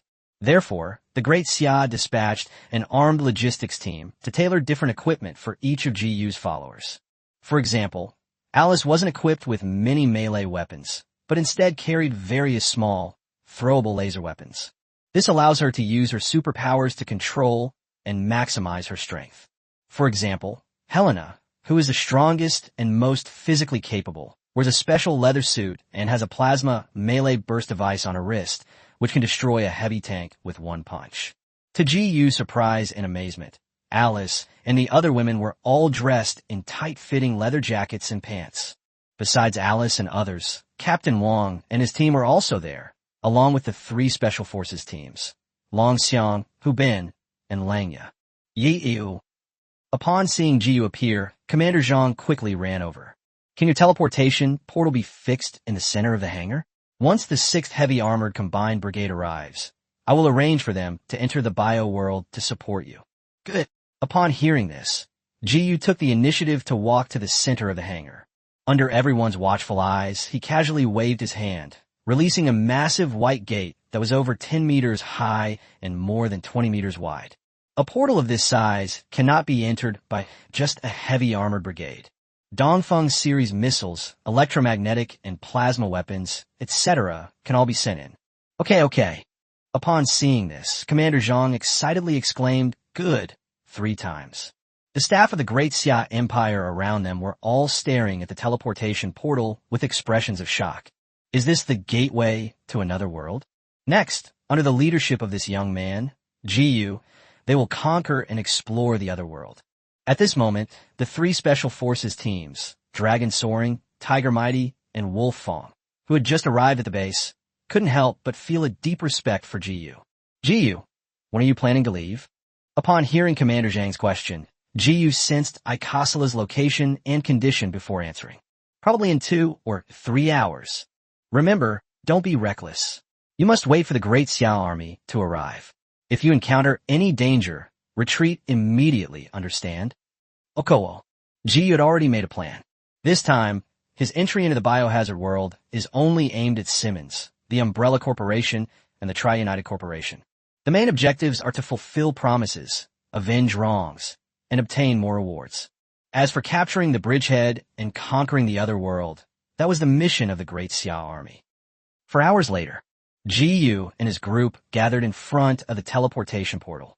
Besides Alice's 8 followers from another world, there are also 90 special operations team members led by Captain Wong, 10 research team members headed by Yi Qingxiu, and 60 comprehensive team members responsible for engineering and logistics. There were a total of 11,169 people, several times the number from last time. As for weapons and equipment, it's extremely luxurious. Because the portal was large enough, the advanced force entering the biohazard world was equipped with various heavy weapons. Mobile artillery, heavy armored vehicles, Tiger tanks, attack helicopters. Walk. At GU's command, he was the first to rush into the portal linking to the bio world, an abandoned base outside Raccoon City. When GU arrived, he was somewhat surprised to find that Raccoon City was completely intact. Clearly, the U.S. military did not drop nuclear bombs to clean up the city. Why? GU is somewhat puzzled by this, since the origin of the virus outbreak should be the Hive laboratory underground in Raccoon City. The U.S. government was unaware that the spread of the virus had become uncontrollable. Under normal circumstances, eliminating the source of the virus is exactly what the U.S. has always done. Of course, since the United States had given up Raccoon City, GU planned to take over the city. Raccoon City has a great geographical location, with existing walls and a natural moat, making it ideal as a bridgehead. Not to mention, beneath Raccoon City lie many sleeping high-ranking officials of the Umbrella Corporation, as depicted in the movie. With this in mind, GU decided to use Raccoon City as a base to establish a post-apocalyptic survivor base. At this moment, behind him, fully armed Special Forces soldiers walked out of the portal, and armored vehicles and tanks came through. The next moment, a system notification sound suddenly rang in GU's mind. The strength of the host and the overclocked linker has been detected, exceeding the world's upper limit. The biohazard world will be upgraded from simple level to medium level. Really, the world ranking has improved. Warning, the world line is changing. The difficulty of this world will increase significantly. Rewards will increase accordingly. Optional Mission 1. Kill a Level 6 high-ranking member of the Umbrella Corporation. Each kill awards 10 achievement points. Optional Mission 2. Kill high-ranking members of the Somnium Company. Each kill awards 10 achievement points. Optional Mission 3. Kill the top leaders of the Family Organization. Each kill awards 5 achievement points. Optional Mission 4. Annihilate a world-class local power. Each annihilated power rewards 20 achievement points. Optional Mission 5. Find and eliminate the catastrophic bio boss. Each defeated boss rewards 15 achievement points. Optional Mission 6. Recruit/eliminate key figures in this world. Each reward grants 10 achievement points. Warning, since the host has taken control of this world, the overclock link skill will no longer be effective against characters in this world. The reward for the task has changed from anchor point progress to achievement points, and the reward has been significantly increased. Unfortunately, the bio world wasn't a mid-level world before, otherwise GU's anchor point progress could have been 3 times faster. Meanwhile, the overclocking link skill is no longer effective. This means that even if GU takes the character to the Great Xia, he will not be able to turn it into an overclocked linker like Alice and others. GU silently remembered this detail. In other words, if he particularly values a certain female character from another world in the future, he must bring the other party to the Great Xia world before the anchor point progress reaches 300%. For him, the sudden rise in the level of the bio world was more beneficial than harmful overall. GU can use this world to get used to the difficulty of a mid-level world in advance, so that he can be prepared and make some predictions about the next world. Where exactly are the specific changes reflected? Just as GU had this thought, Captain Wong gave him the answer over the communication channel. The zombies in this world seem to have mutated. They've gotten faster, kind of like those enhanced zombies in Resident Evil 3. We don't have time to build a defensive line, and the robotic dogs and drones aren't activated yet. We urgently need your reinforcements. Chapter 88, a dramatic change occurs in the biohazard world. Simmons seizes power in the United States. Intense gunfire erupted outside the base.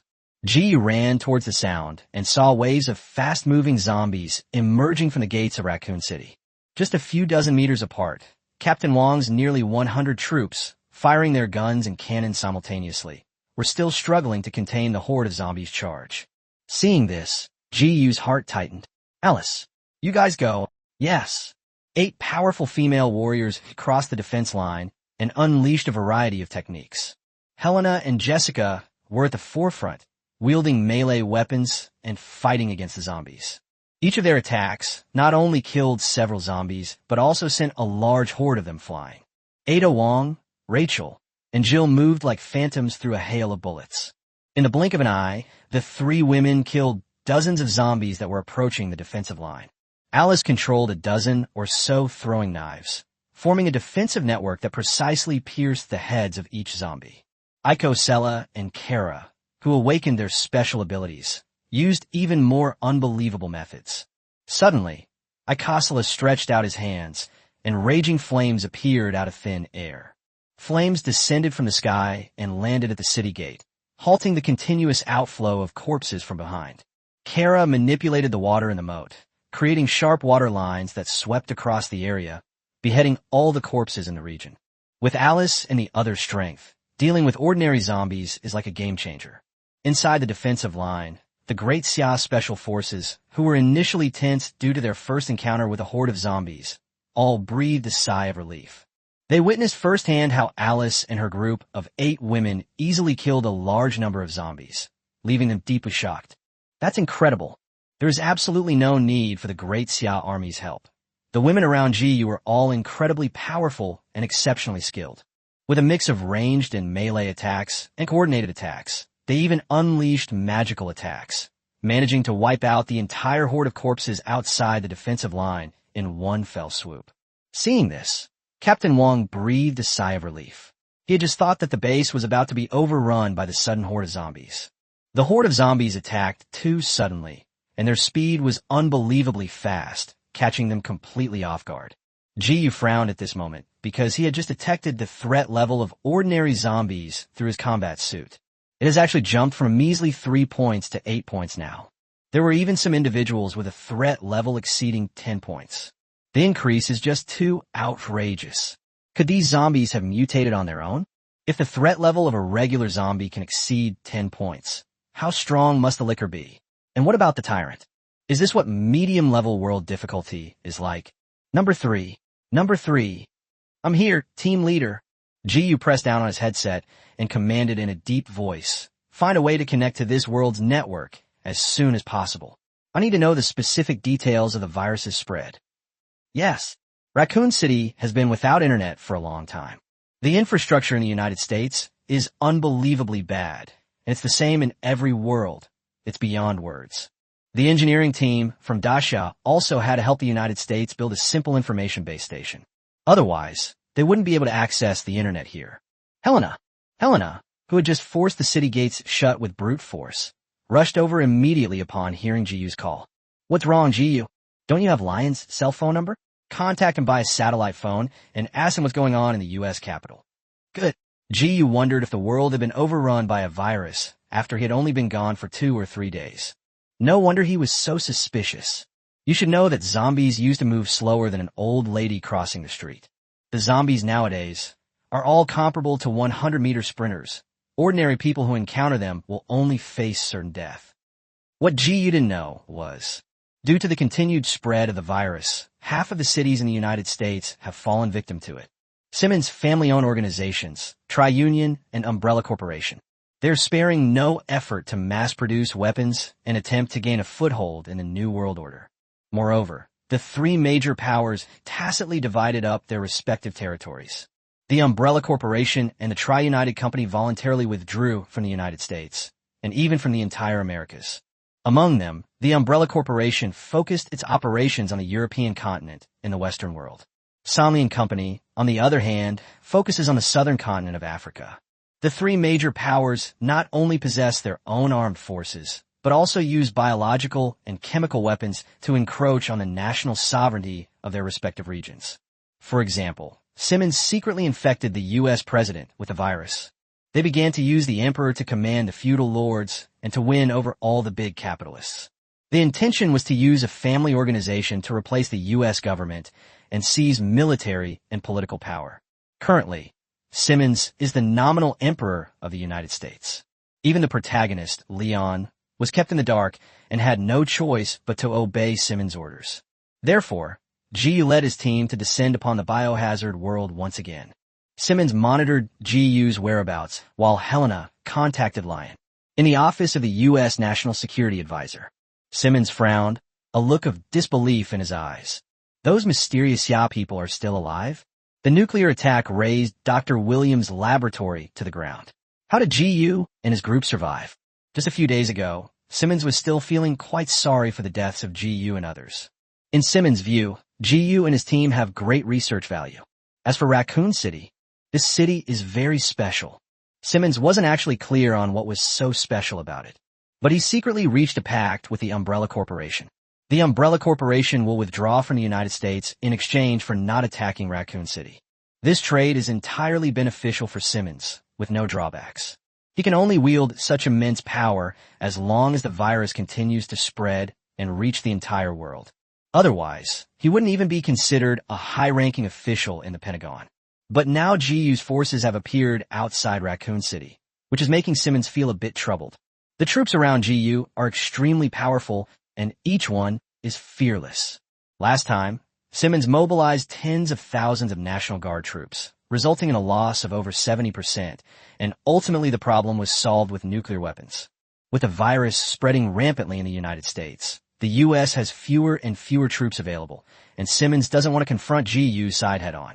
So he first informed the senior management of the Umbrella Corporation about the matter, and adopted a strategy of using one enemy to devour another. Since the Umbrella Corporation values Raccoon City so much, let them send troops to deal with it. Simmons can just sit back and watch the fight. He might even reap the benefits. Simmons then issued an order in the name of the president. 10 Secret Service agents were dispatched to secretly infiltrate Raccoon City to investigate the movements of GU's side. If it were GU's troops, a fight between them and the Umbrella Corporation's armed forces would result in mutual destruction. He could take this opportunity to capture GU, Alice, and Jill, his 3 research subjects. Chapter 89 Leon. How did you get yourself into such a miserable state? At the base outside Raccoon City, the Dasha project team spent half a day building a base station and barely managed to connect to the U.S. network. GU then learned that, centered on Raccoon City, most of the United States had been conquered by the virus. The surviving people migrated to more distant cities. At this rate of spread, the entire Americas will become a zombie paradise in less than 3 days. What left GU speechless was, Umbrella Corporation and Trinity Group actually deliberately released the virus around the world. Cities on what were once relatively safe continents have fallen one after another, and some small countries have even perished. This is the true end of the world. After learning about the current state of the bio-world, GU pondered for a moment and then gave an order over the communication channel. Captain Wong, you stay here to guard this base. I will keep the teleportation portal open so that the great Xia troops can come and go at any time. I'm preparing to take my special operations team to the U.S. Capitol to kill Simmons and rescue Helena's sister. Splitting our forces into 2 groups for now is the best option. The large portal left in the base is a clone. You can also open his own main portal. Rescuing Helena's sister and killing Simmons were part of his revenge plan, not to mention the rewards he could get. Okay, you guys be careful. I'll send a few people to drive you around. Captain Wong had just witnessed the strength of Alice and her group firsthand, so he wasn't too worried about GU's safety. In addition, Raccoon City is not far from the U.S. Capitol, only a few hundred miles away. If things go smoothly, you can complete the mission and return a day. Just as GU and his group were getting ready to set off, Helena suddenly spoke on the communication channel. GU, Lion contacted me via encrypted channel. He wants to meet with us privately. Oh, where's it located? He said it was at the foot of a small hill, about 10 kilometers outside Raccoon City. Let's go over there. GU is highly skilled and daring, and was not afraid of any ambush. He immediately led his team to the location. Having experienced 2 journeys to other worlds, GU deeply understands the importance of intelligence. He was able to complete his missions without any major incidents in the early stages because he was familiar with the plot. However, as the timeline changed, GU's side became stronger, but they lost most of their intelligence sources. Therefore, GU attached great importance to the secret meeting with Lion. Compared to the meager rewards gained from winning over Lion, Jiyu hoped to get information from Lion about what had happened in the past few days. He needs to understand the changes in the bio-world through Leon, this native agent, in order to better help Great Xia conquer this world. And by the way, to avenge our fallen comrades and vent our anger. At the foot of a mountain, Lion, covered in wounds, hid in the bushes. In an attempt to escape the Secret Service, he faked to fall off a cliff and, by sheer luck, survived. After an unknown amount of time, heavy footsteps could be heard from not far away. Leon picked up his pistol and aimed it in the direction the sound came from. He only put down his pistol after seeing the figure of his old acquaintance, Jiyu. Leon, what happened to you? You got yourself into this state. At this moment, Lion was covered in scratches, and his left arm appeared to be dislocated. It's a long story. Jiyu immediately went over and pressed down on Leon's shoulder, who had a bitter smile on his face. Bear with it. Click. Leon grunted, moved his reattached arm slightly, and then sighed as he asked, Thanks, Jiyu. Did anyone bring any cigarettes? Give. Jiyu lit a cigarette for Leon, then took one out and put it in his mouth himself. I'm sorry for last time. I left without saying goodbye.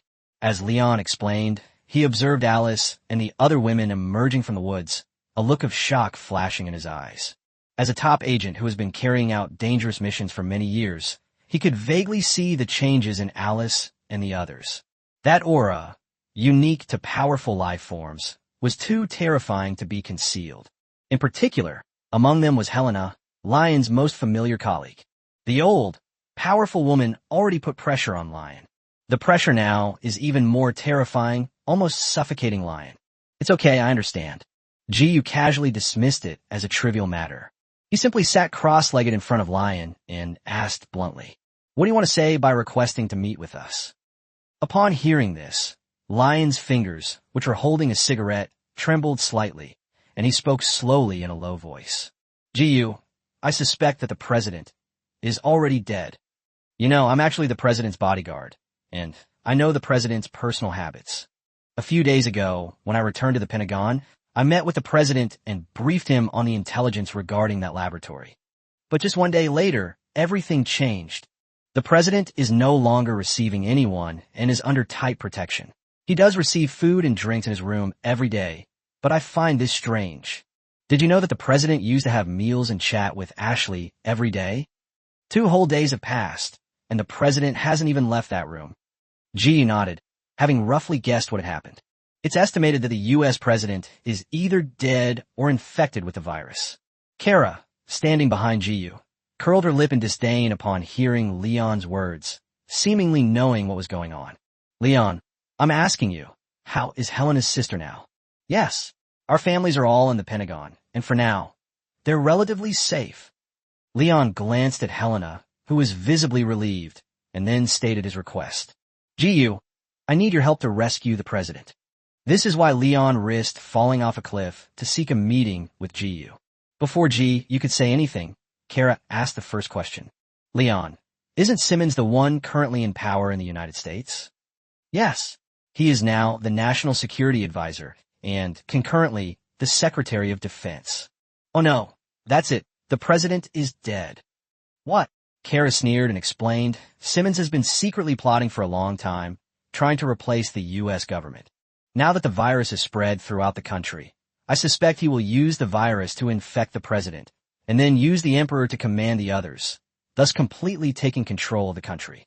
And the family organizations he established are all led by people who are heads of large conglomerates and large capital. The U.S. military is financially controlled by him, so even if the president is still alive, he is of little use. Lion was stunned by what he heard, never expecting Simmons to have such great ambitions. Mr. President, are you dead? Chapter 90. Infiltrating the Hexagon and Rescuing Helena's Sister. Jiyu then threw away his cigarette, but pulled Leon up and said in a deep voice, Leon, we're on the same page. I'll help you rescue the president, whether he lives or dies. And you'll take me to Helena's sister. If possible, I'll storm the Pentagon and kill Simmons. That last sentence was actually Jiyu's true purpose. That son of a bitch Simmons killed many of the warriors of the Great Xia. If Jiyu doesn't avenge this, he won't be able to sleep well. Can the people of Daxia die in vain? Perhaps the higher-ups of the Great Xia world have loftier ideals and goals, and are able to endure certain sacrifices. But Jiyu isn't a high-ranking official. He was just a college student who witnessed the soldiers who had protected him sacrifice themselves. He couldn't let go of this grievance until he got rid of it. Hearing Jiyu say this, Leon hesitated for a moment, then finally nodded. Good. Come on, tell me everything that has happened in the world these days, and everything you know about the changes in the Umbrella Corporation and the Tri-Union Corporation. Jiyu temporarily won over Lion, and the group traveled by car to the U.S. Capitol. On the way, thanks to Leon's detailed explanations, Jiyu finally grasped the latest information about this world. The headquarters of the family organization is located in the basement of the Hexagon. No one could have imagined that the headquarters of this mysterious family organization was located in the Hexagon, the political center of the United States. In a dimly lit conference room, 13 men and women, whose faces were obscured, sat around a round table. The person in the lead was none other than Simmons, the leader of the family organization.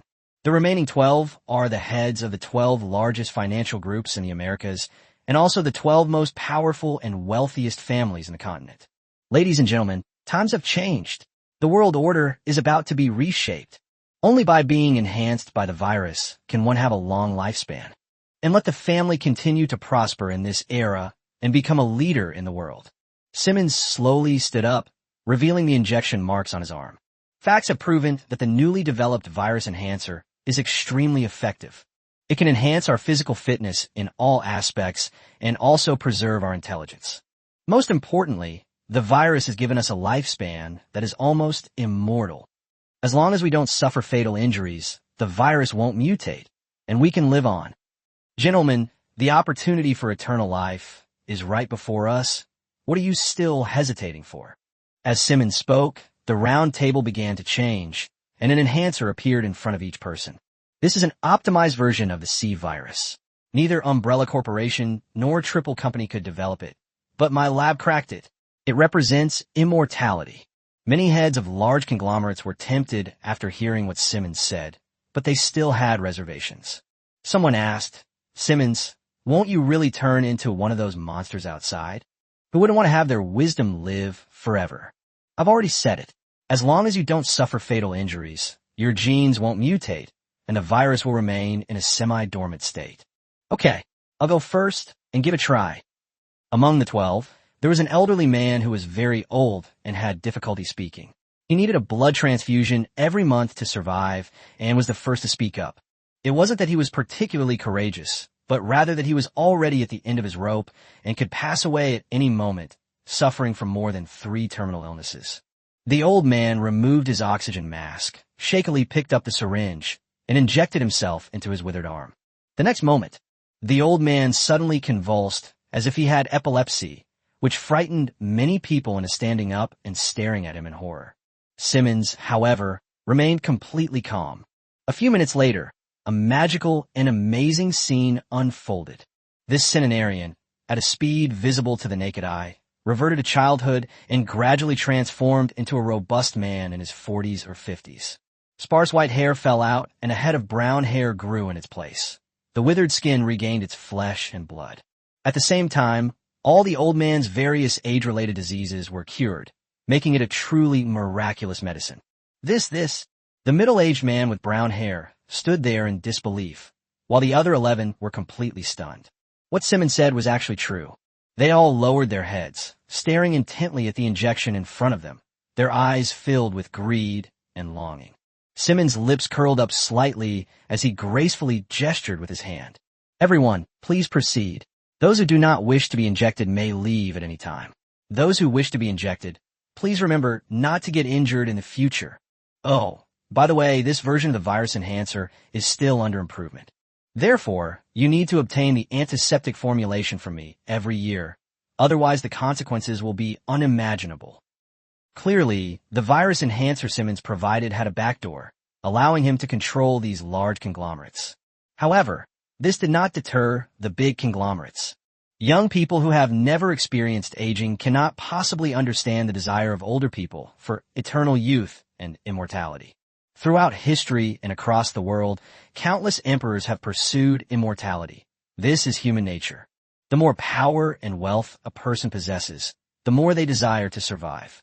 Therefore, following the brown-haired middle-aged man who had rejuvenated, everyone present chose to receive the virus enhancer. At this point, Simmons used the virus to directly control the United States, and even the entire Americas. Inside the hexagon, through various means, GU, led by Leon, successfully infiltrated the area with Alice and the other women. They were wearing Secret Service agent uniforms and didn't attract much attention. In addition, Simmons dispatched Leon and other agents to Raccoon City in a secret operation, the kind that no one knew about. Therefore, following in Lion's footsteps, GU and his group arrived at a room on the 3rd floor. Lion distracted the 2 officers on duty at the door, allowing GU to lead his men smoothly into the room. Younger sister, elder sister, Helena's sister, Deborah Harper, is her only family member. The 2 sisters were overjoyed to see each other again and immediately embraced. GU glanced at Deborah, then looked away and turned to look at the other 2 women, one older and one younger. Ashley, the president's daughter. Ingrid, Leon's assistant and intelligence agent. At this moment, Lion dismissed the outsiders and hurriedly went into the room. Lion, who are they? As a member of the Secret Service, Ingrid had never met anyone other than Helena and Rachel. Some friends. Leon didn't have time to explain much. He quickly walked over to Ashley and knelt down beside her. Ashley, I'll take you to see your father right now. Real? GU patted Leon on the shoulder and asked casually, where's Simmons? Do you know where he is? Chapter 91:13 against 3, the advantage is mine. Simmons's mysterious confidence. I'm not sure, but what I do know is that Simmons goes to the president's office several times a day, so maybe we'll run into him if we're lucky. After Leon finished speaking, he gave Ingrid a wink, pulled Ashley to stand at the doorway, and turned to GU with a deep voice to remind him. GU, according to Simmons's instructions, Ashley cannot leave this room. We expect to be questioned. I can't wait any longer. GU smiled slightly and took out silenced rifles he had prepared from his personal space, handing them to Alice and the others. Leon? Magic. Leon, do you need it? No, I have some. Ladies, let your performance begin. At GU's command, Kara was the first to kick open the door and shoot and kill the 2 agents who were walking towards her. The others followed suit, and the slaughter began like tigers among sheep. GU followed leisurely behind Leon, looking around for his target. We absolutely cannot let Simmons get away. Inside the presidential office, just as Kara had predicted, the U.S. president was now dead. To be precise, he turned into a zombie and was firmly strapped to the seat. Simmons has some kind of weird hobby.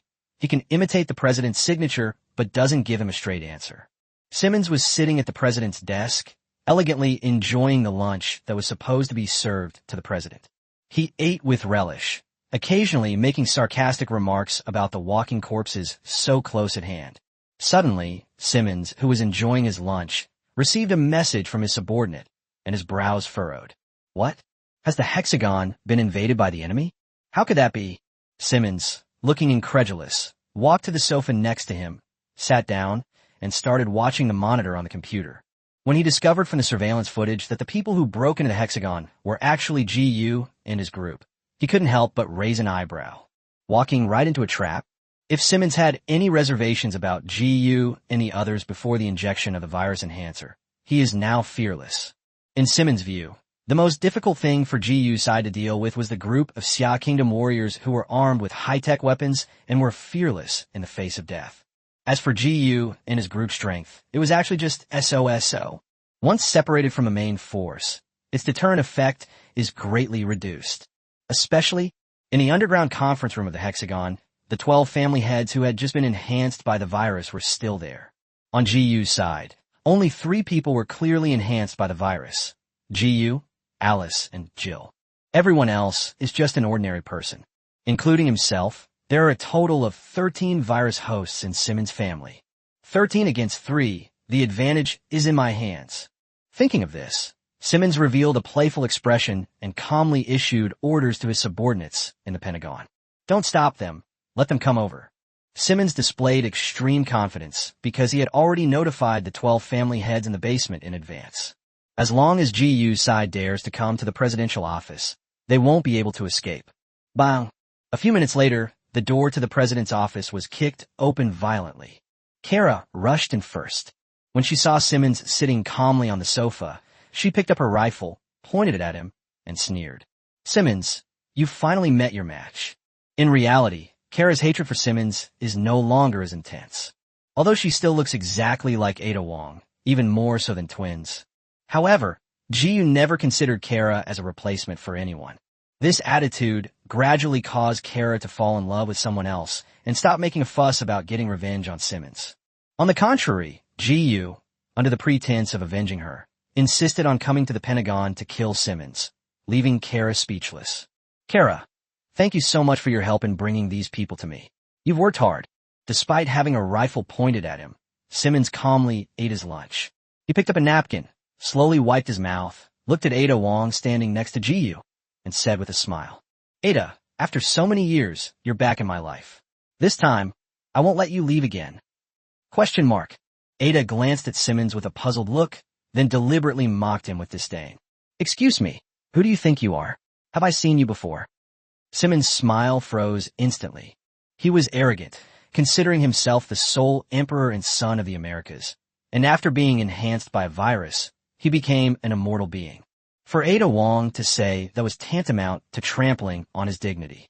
Simmons looked at Ji-yu, who was surrounded by beauties, and coldly pronounced his death sentence. Your name is Ji-yu? If you know what's good for you, kneel down and surrender now, and I might consider giving you a quick death. ?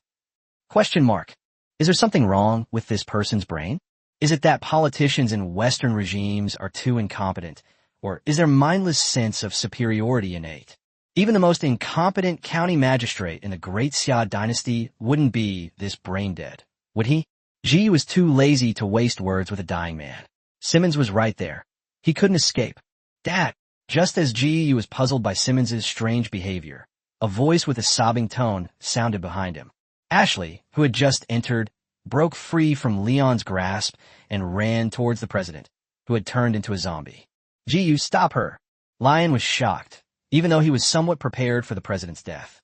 But when he actually saw the president turn into a zombie, he still felt a deep sadness, to the point that he ignored Ashley. Ji curled his lip, raised his hand, and swiftly and cleanly shot the president in the head. In less than a minute, Alice and the others who were fighting and retreating outside had all rushed into the room. After killing the president, Ji turned his gun around and shot Simmons between the eyebrows.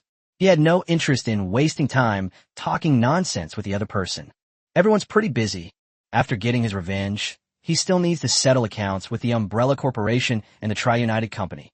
What made Ji frown was, the system didn't send any notification, and Simmons, who had been shot between the eyebrows, not only didn't die, but instead had a strange, cold smile on his face. This guy also got injected with the virus? Ji guessed the reason and didn't think it was a big deal. Everyone around him was injected with at least 2 types of viral enhancers. With this in mind, Ji used his combat suit to detect Simmons's threat level. Simmons, threat level, 95. This is truly a mid-level world. Even a minor boss is stronger than Weskier. Kara, Ada, I can give you a chance to turn away from darkness and embrace the light. Simmons thought he had successfully intimidated Ji and his group, and spoke in a condescending tone. If you two kill Ji, I can allow you to return to my side and become my trusted confidant in my rule of the world. Chapter 92, Kill Simmons. Destroy the family organization. As Simmons was speaking, the door to the president's office was pushed open again. A dozen or so middle-aged white men in suits walked in one after another, blocking Ji and his group's escape route. You've come at just the right time. Simmons clapped his hands and personally introduced them to Ji and his group. They are the rulers of the future world. This world will eventually submit to us. Ji glanced at the dozen or so white men behind him, their faces full of confident smiles. The threat level of this group is all between 70 and 80. In other words, they were all injected with the virus? Could these people be the top leaders of the family organizations in the optional missions? Gentlemen, these women are all exceptional female warriors. If you train them well, you will be very fortunate in the future. Simmons, looking completely confident, treated the Alice and her companions around Ji as commodities to be distributed at will, and began to choose them with a smile. Only one Ada. The other women are yours. Upon hearing this, the leaders of the family organizations immediately revealed wicked smiles. The way they looked at GU and the others had a playful cat-and-mouse feel to it. At this moment, Leon moved closer to GU and whispered a reminder. GU, these people aren't acting right. Let's find a way to get out of here quickly. The agent's keen intuition made him sense a strong danger. It was as if I were in a duel arena, surrounded by hungry beasts. Why are you leaving? GU smiled dismissively. He was waiting for Alice and the other women around him to be ready so that he could capture all the top leaders of the family organizations and maximize his own interests. I wonder what Simmons and his team are waiting for. Ida. Simmons talked on and on trying to persuade Ada Wong to surrender, only to find that she completely ignored him. So, somewhat impatiently and angrily, he issued an ultimatum. This is your only chance to live. Ada was already close to a window, waiting for GU's order to unleash her killing spree. Alice. As GU's calm voice rang out, more than a dozen laser blades slashed through the air, cutting the 12 family organization leaders in half not far away. From the president's office came piercing screams. The middle-aged white men were not dead. Their bodies were slowly healing. The virus gave them a strong vitality, but suffering was unavoidable. Simmons was stunned by what he saw before he could even stand up. GU flashed, drew his laser weapon, pierced through Simmons' body, and pinned him to the sofa. Don't rush, I'll kill you last. GU unleashed terrifying power, easily suppressing the struggling Simmons with overwhelming force. GU wanted Simmons to watch as he destroyed everything Simmons owned. Impossible. How can he be so strong?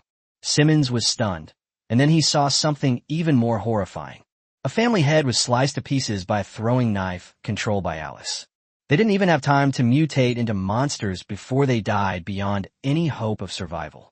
Another family head took a direct punch from Helena. It was as if he had been hit by a speeding train. His body exploded into a bloody mist. Kara's methods were even more bizarre. She slightly raised her hand, revealing 2 family leaders who had been enhanced by the virus. Kara forcibly extracted the blood and water from their bodies, turning them into 2 dried corpses. The remaining family leaders realized the danger and tried to escape by jumping out of windows or banging their heads against walls. However, she was stopped by Ada Wong and several other female warriors who were even faster and was instantly chopped into powder. In the blink of an eye, 8 of the 12 family leaders, who had been incredibly arrogant, died on the spot. The remaining 4 family leaders survived by sheer luck, but suffered fatal injuries and began to mutate, because the family heads were injected with the C virus. Therefore, their mutation direction and morphology are quite similar to those of Helena's sister in the game. At the same time, after their mutation, their threat level barely exceeded 100, and they were completely reduced to biomonsters. Before Simmons could even feel a glimmer of hope, another scene of despair unfolded. Even though the 4 monsters had become much stronger after the mutation, they were still easily killed by Alice and the others. The difference in strength between the 2 sides was too great. Optional task 3 completed. Achievement reward 60 points. December 13th. Current achievement points 65. This group of people is indeed the leader of the family organization. This is a huge profit. GU's original intention was to kill Simmons to avenge himself. Unexpectedly, the Hexagon house was hiding all the family heads. Leon swallowed hard. It was the first time he had witnessed firsthand the strength and methods of Alice and her companions, especially Helena. This woman's power is so great that it is beyond description. The punch produced a sonic boom, and the air itself seemed to be distorted. If that punch landed on the ground, Lion suspects the hexagon would collapse. He quickly shielded Ashley and Ingrid in front of them to prevent them from being affected by the monsters. After all the family heads were dead, GU didn't rush to kill Simmons. Instead, he asked Kara about something else. Kara, if Simmons dies, will the family organization be considered destroyed? Certainly. Oh, that's good. Among GU's optional missions is one to destroy a powerful force, with a very generous reward. Wait, don't kill me. Once Simmons came to his senses, he begged for mercy with a look of terror on his face. I'm still useful to you. Really, I figure out the direction for enhancing the C virus. Kara, I used to love you so much. Please put in a good word for me. Kara sneered upon hearing this and raised her hand to unleash her special ability. Suddenly, Simmons screamed in agony as Kara forcibly drained blood and water from his body. And at a speed visible to the naked eye, it turned into a dried-up corpse. Roar! Just before he died, a cluster of tentacles burst out from Simmons' chest. With lightning speed, Jiyu unleashed a punch that blasted Simmons, who was about to undergo a sudden change, into dust. Optional task, 3 completed. 5 achievement points awarded. 13/13. Current total achievement points, 70. Optional task, 4 completed. Achievement points rewarded. Current achievement points, 90. Mission accomplished. Simmons' death does more than just mean the demise of the family organization. More importantly, with Simmons and the family heads all wiped out, without unified leadership, the Americas will fall apart. This will greatly help Great Xia in its subsequent conquest of the bioworld. At the same time, Jiyu felt refreshed and invigorated. His ideas have always been simple, and his stance has always been very firm. Simmons killed the warriors of Great Xia. If he doesn't die, who will? Even before leaving, Jiyu wanted to blow up the hexagon, destroying the central hub and ruling center of the United States in this world. Chapter 93 incorporates the Left 4 Dead setting. Hordes of zombies besiege the Great Xia base. Meanwhile, outside Raccoon City, Captain Wong looked through his binoculars and saw more than a dozen helicopters bearing the logo of the Umbrella Corporation. They flew into Raccoon City and dropped waves of troops and biological weapons. Judging from the location, that should be the mansion on top of the beehive. Simmons' plan to use one enemy to devour another failed, and the Umbrella Corporation did not choose to confront the Great Xia side head-on. Putting down his binoculars, Captain Wong inquired over the communication channel. Number 3. Analyze the motives behind Umbrella Corporation's actions. Yes, based on the existing intelligence, it is inferred that Umbrella Corporation wants to take away the high-ranking officials who are sleeping inside Hive. According to the movie setting, the real Umbrella Corporation executives are sleeping deep inside the Hive, while those outside are clones. However, this world is a fusion of game and movie with a chaotic timeline, so I can't say for sure if that's actually the case. After listening to the analysis of team member number 3, Captain Wong thought for a moment and then gave the order. Stay vigilant, remain on standby, and wait for GU to return. Yes, although the Great Xia forces brought attack helicopters this time, Captain Wong did not plan to launch an attack rashly unless absolutely necessary. Their mission was to guard the portal, and under GU's leadership, to serve as the vanguard and lay the foundation for the main force that followed, rather than causing trouble everywhere. However, what Captain Wong didn't know was that the Umbrella Corporation had no intention of letting them go. A day passed, and after the Umbrella Corporation's troops had taken away the company's senior executives from the Hive, the day's events were over. A helicopter suddenly took off and flew towards the outskirts of the city. Report. Something's up. Captain Wong picked up his binoculars and saw what appeared to be several obese humanoid creatures hanging below the approaching helicopter. Cluster guns, anti-aircraft guns, shoot that helicopter down. Yes. Boom, boom, boom. Intense artillery fire erupted from the base, shattering helicopters hundreds of meters away into pieces. Before Captain Wong could even breathe a sigh of relief, he saw a human-shaped fireball burst out of the plane wreckage.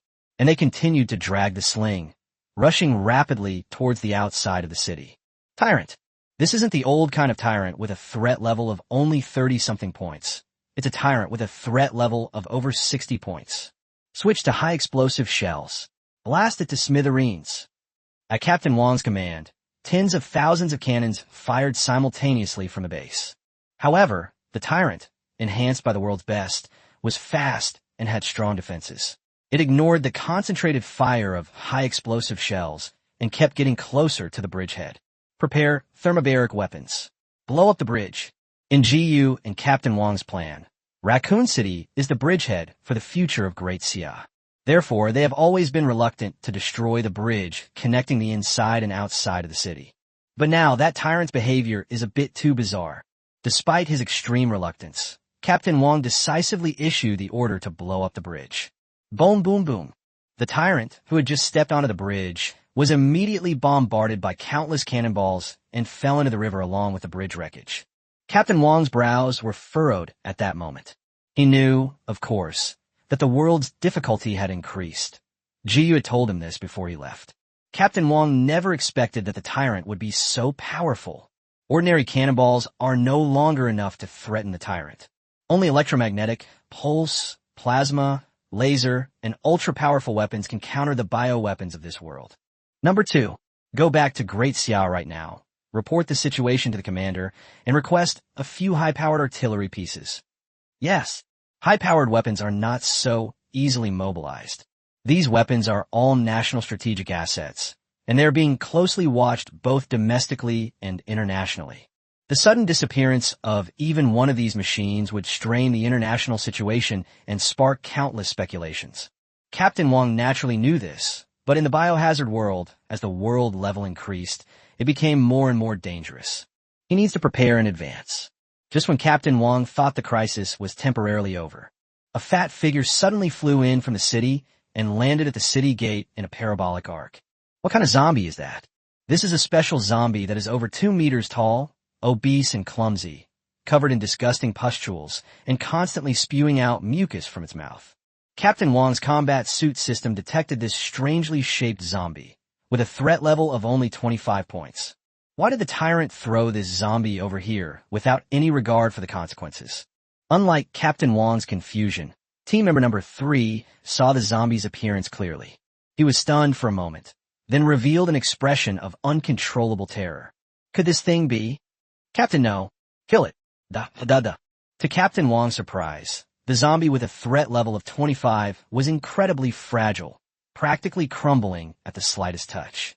After the gunshot, the obese zombie exploded, spraying countless amounts of slime all around, creating an extremely disturbing scene. It's over. Team member number 3 felt a chill run down his spine and shouted into the communication channel. Captain, immediately put the base on high alert. The horde of zombies is coming. What's the meaning? That's the boomer vomiter from the game Left 4 Dead. Its slime after death attracts hordes of zombies. The third player seemed quite frustrated. The world's level has been upgraded, and the Left 4 Dead setting has been added. Sigh, I should have known. Ordinary zombies move so fast. I should have known. A path to survival?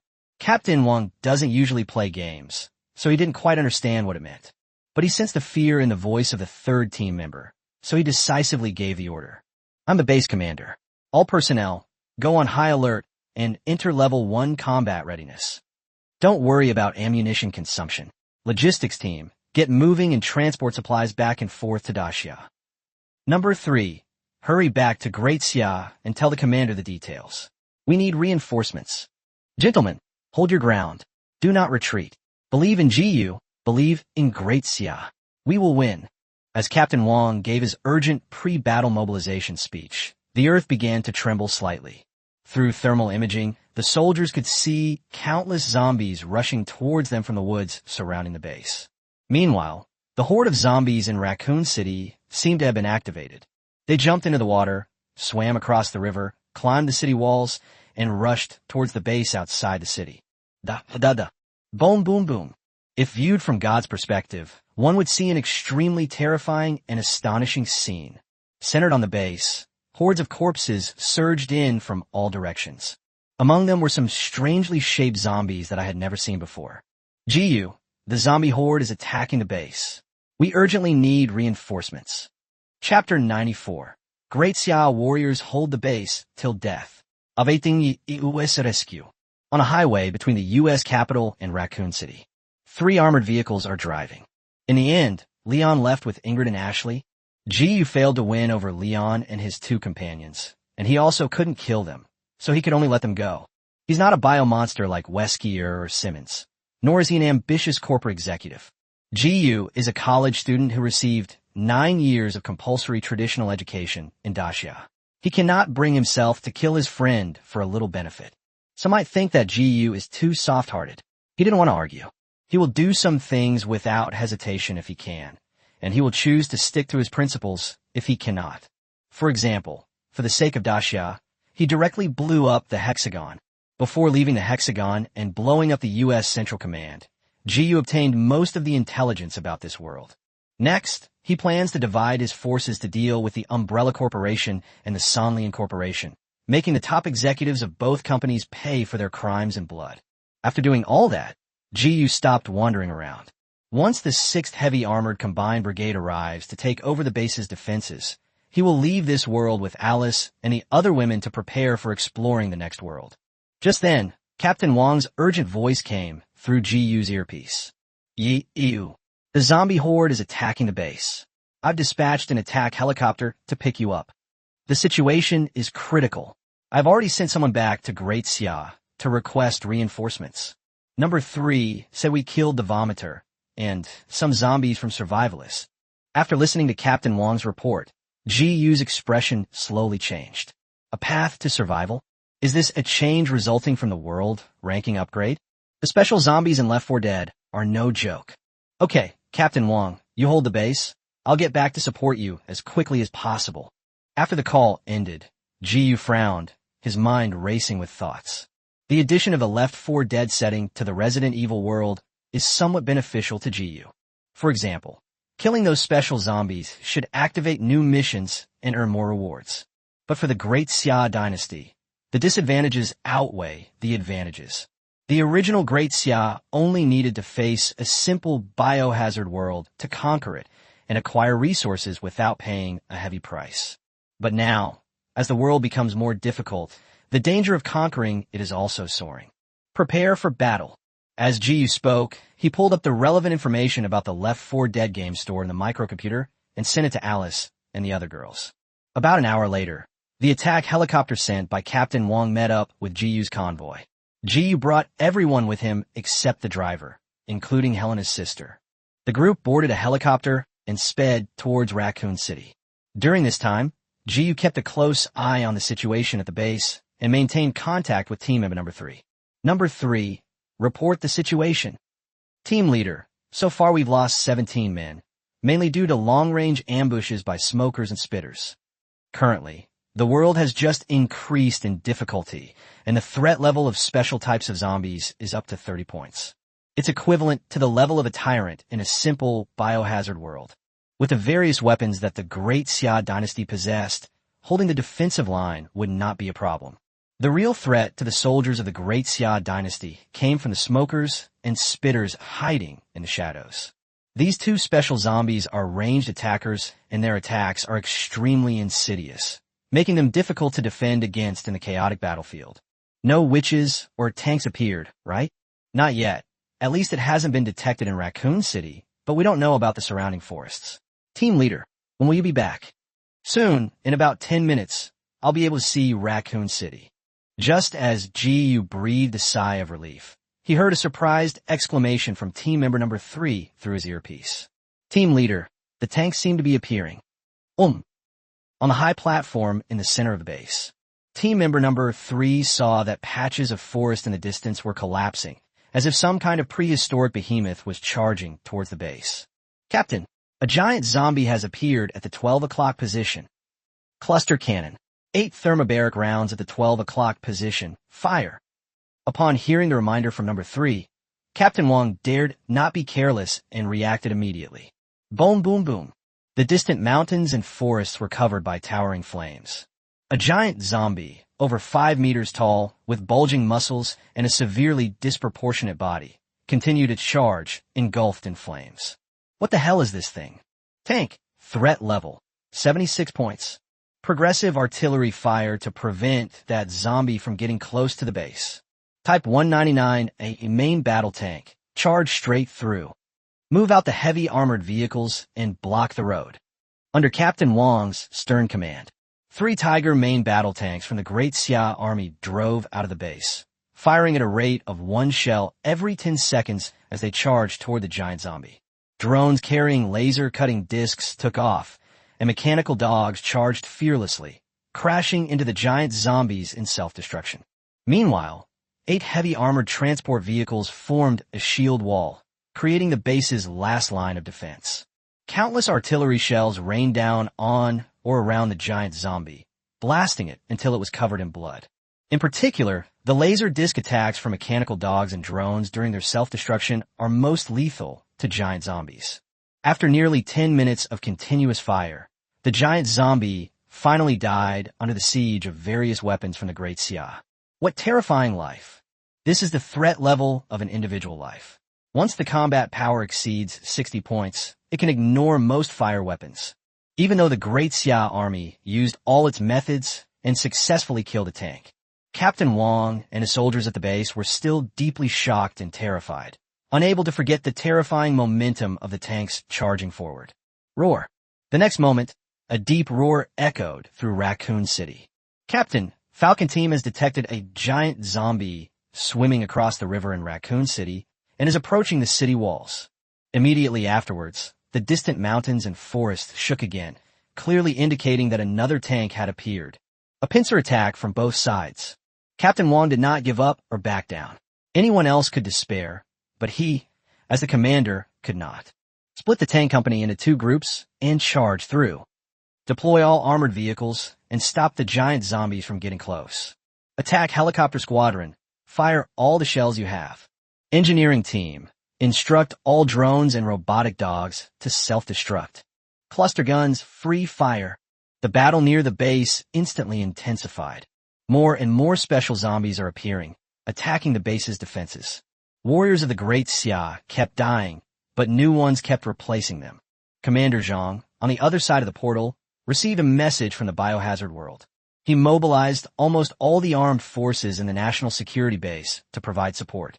Commander Zhang will not deploy the heavy combined arms brigade near the national security base until the very last moment. He must remain calm. Great Xia is their foundation. Furthermore, Commander Zhang believed that Jiyu would lead the team to defend the bridgehead outside Raccoon City, buying enough time for Great Xia. Chapter 95 Great Xia Soldiers. Jiyu and the others are simply superhuman. A helicopter sped through the skies above Raccoon City, carrying Jiyu and his squad. As he approached the base west of Raccoon City, the system indeed emitted a series of notification sounds. Optional Mission 7. Personally kill 30 boomers, vomiters, reward 10 achievement points. Optional Mission 8. Personally kill 30 hunters, reward 10 achievement points. Optional Task 9. Optional Mission 13. Personally kill 5 tanks, reward 20 achievement points. Optional Mission 14. Personally kill 3 witches, reward 30 achievement points. Alice, let's go down.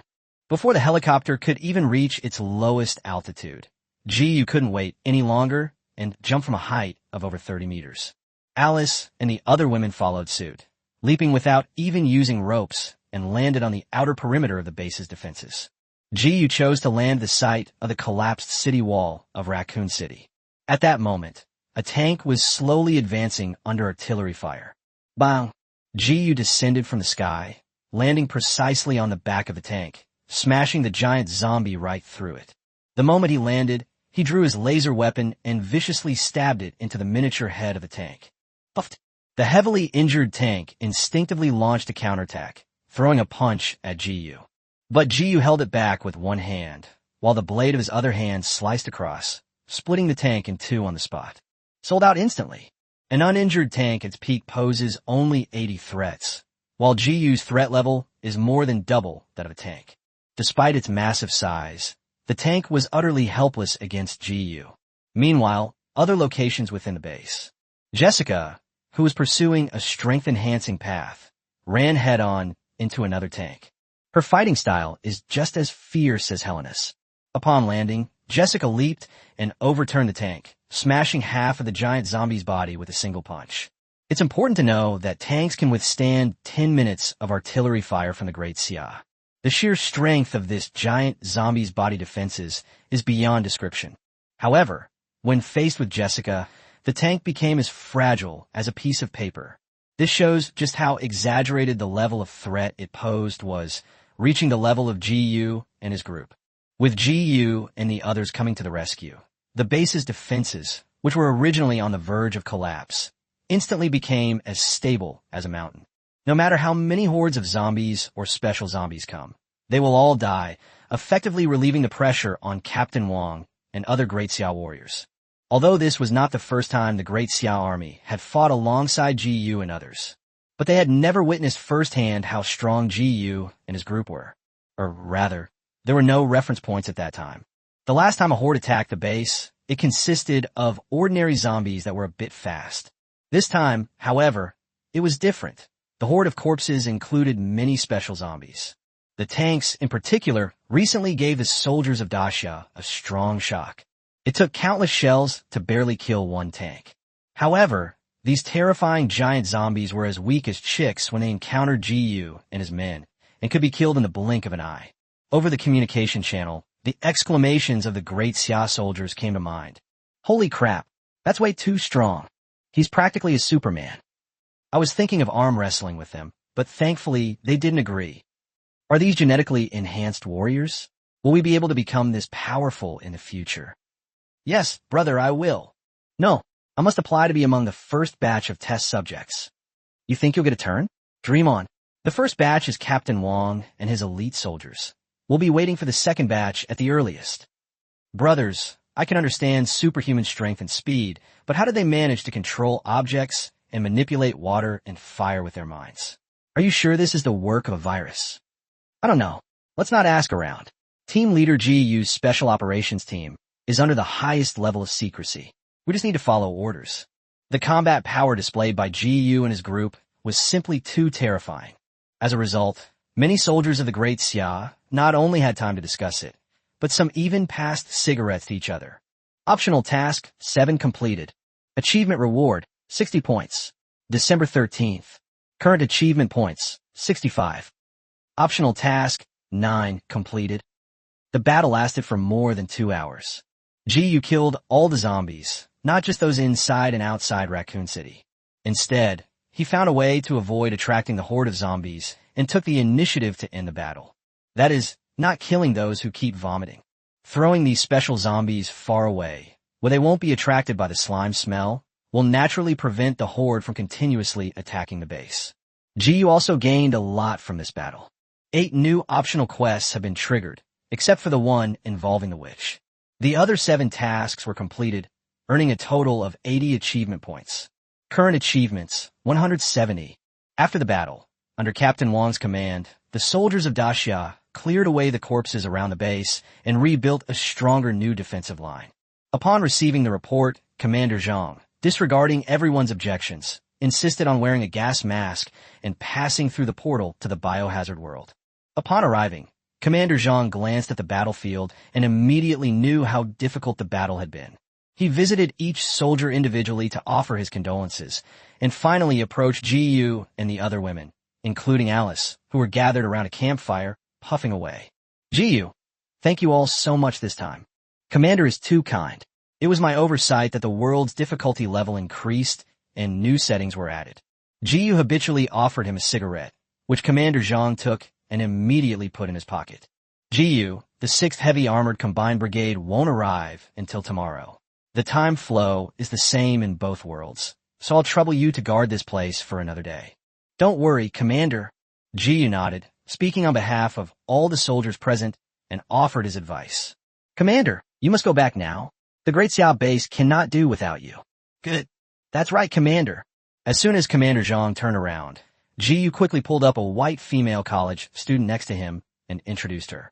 Commander, she is Helena's sister, Deborah. Arrange for her to stay in Great Xia. Oh, Commander Zhang tentatively asked. Could it be that she is also? No, it's not.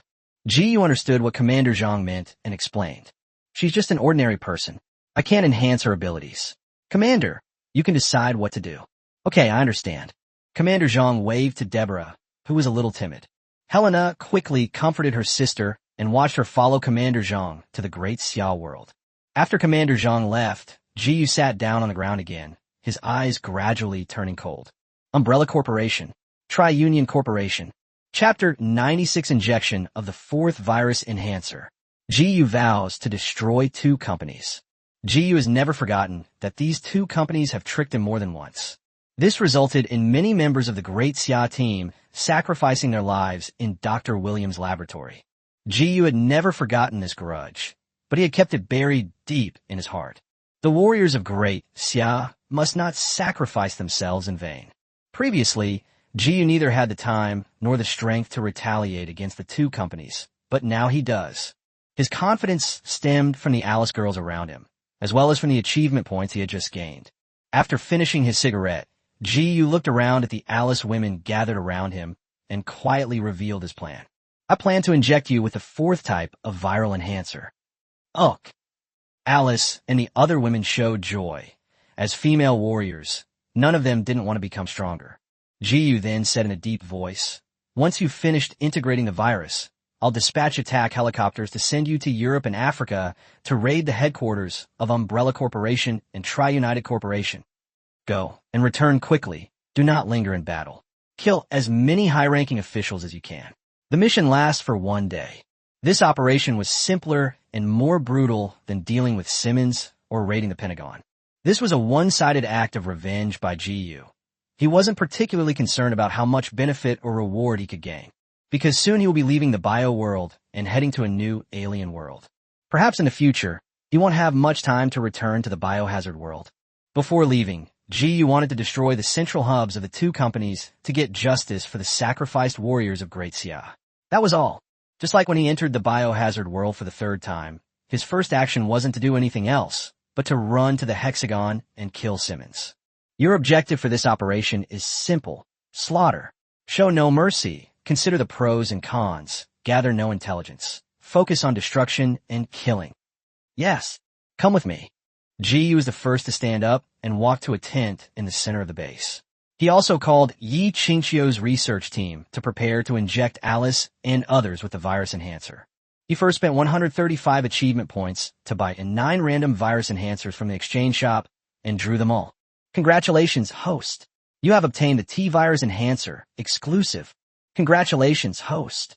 Immediately afterwards, Ji injected Icosala, who was lagging behind the others in the enhancement process, with the third type of virus, the T-Virus Enhancer.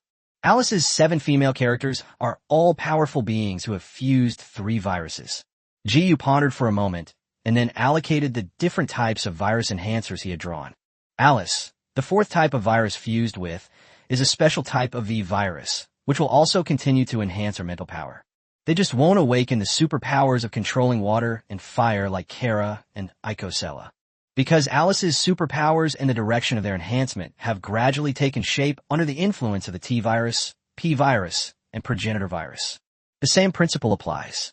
Ji injected the other female characters with the appropriate viral enhancer. Jill was injected with the progenitor virus that provided a comprehensive boost. Ada Wong was injected with the T-virus. Jessica, injected with the progenitor virus.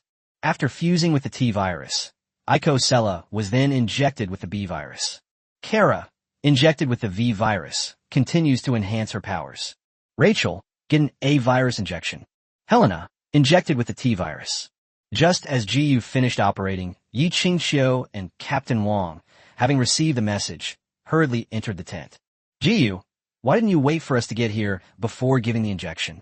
Quick, turn on all the equipment and check Alice and the others' physical data. Yi Qingqiu muttered complaints about Ji. While directing the research team members, he hurriedly set up various instruments and equipment. Report: Alice's mental frequency is rapidly increasing. Report: Captain Wang walked up to Ji, his brows furrowed slightly, somewhat puzzled by Ji's actions. With the strength of Alice and her companions, they could easily defend the base, so why continue to improve their strength? It wasn't that Captain Wang was jealous of Alice and the others' improved strength, but rather that the timing was wrong and their motives were unclear. It was wartime, and Ji's sudden action alerted Captain Wang to something amiss. Looking at Alice and the others inside the tent, the threat level skyrocketed, gradually approaching the 200-point mark. Helena had even surpassed 200 threat points, so Captain Wang couldn't help but ask, Ji, what do you want to do? The veteran's intuition is still sharp. Ji smiled and stated his purpose frankly. Captain Wang, I plan to send Alice and her team to Europe and Africa to launch a surprise attack on the headquarters of Umbrella Corporation and Tri-Union Corporation.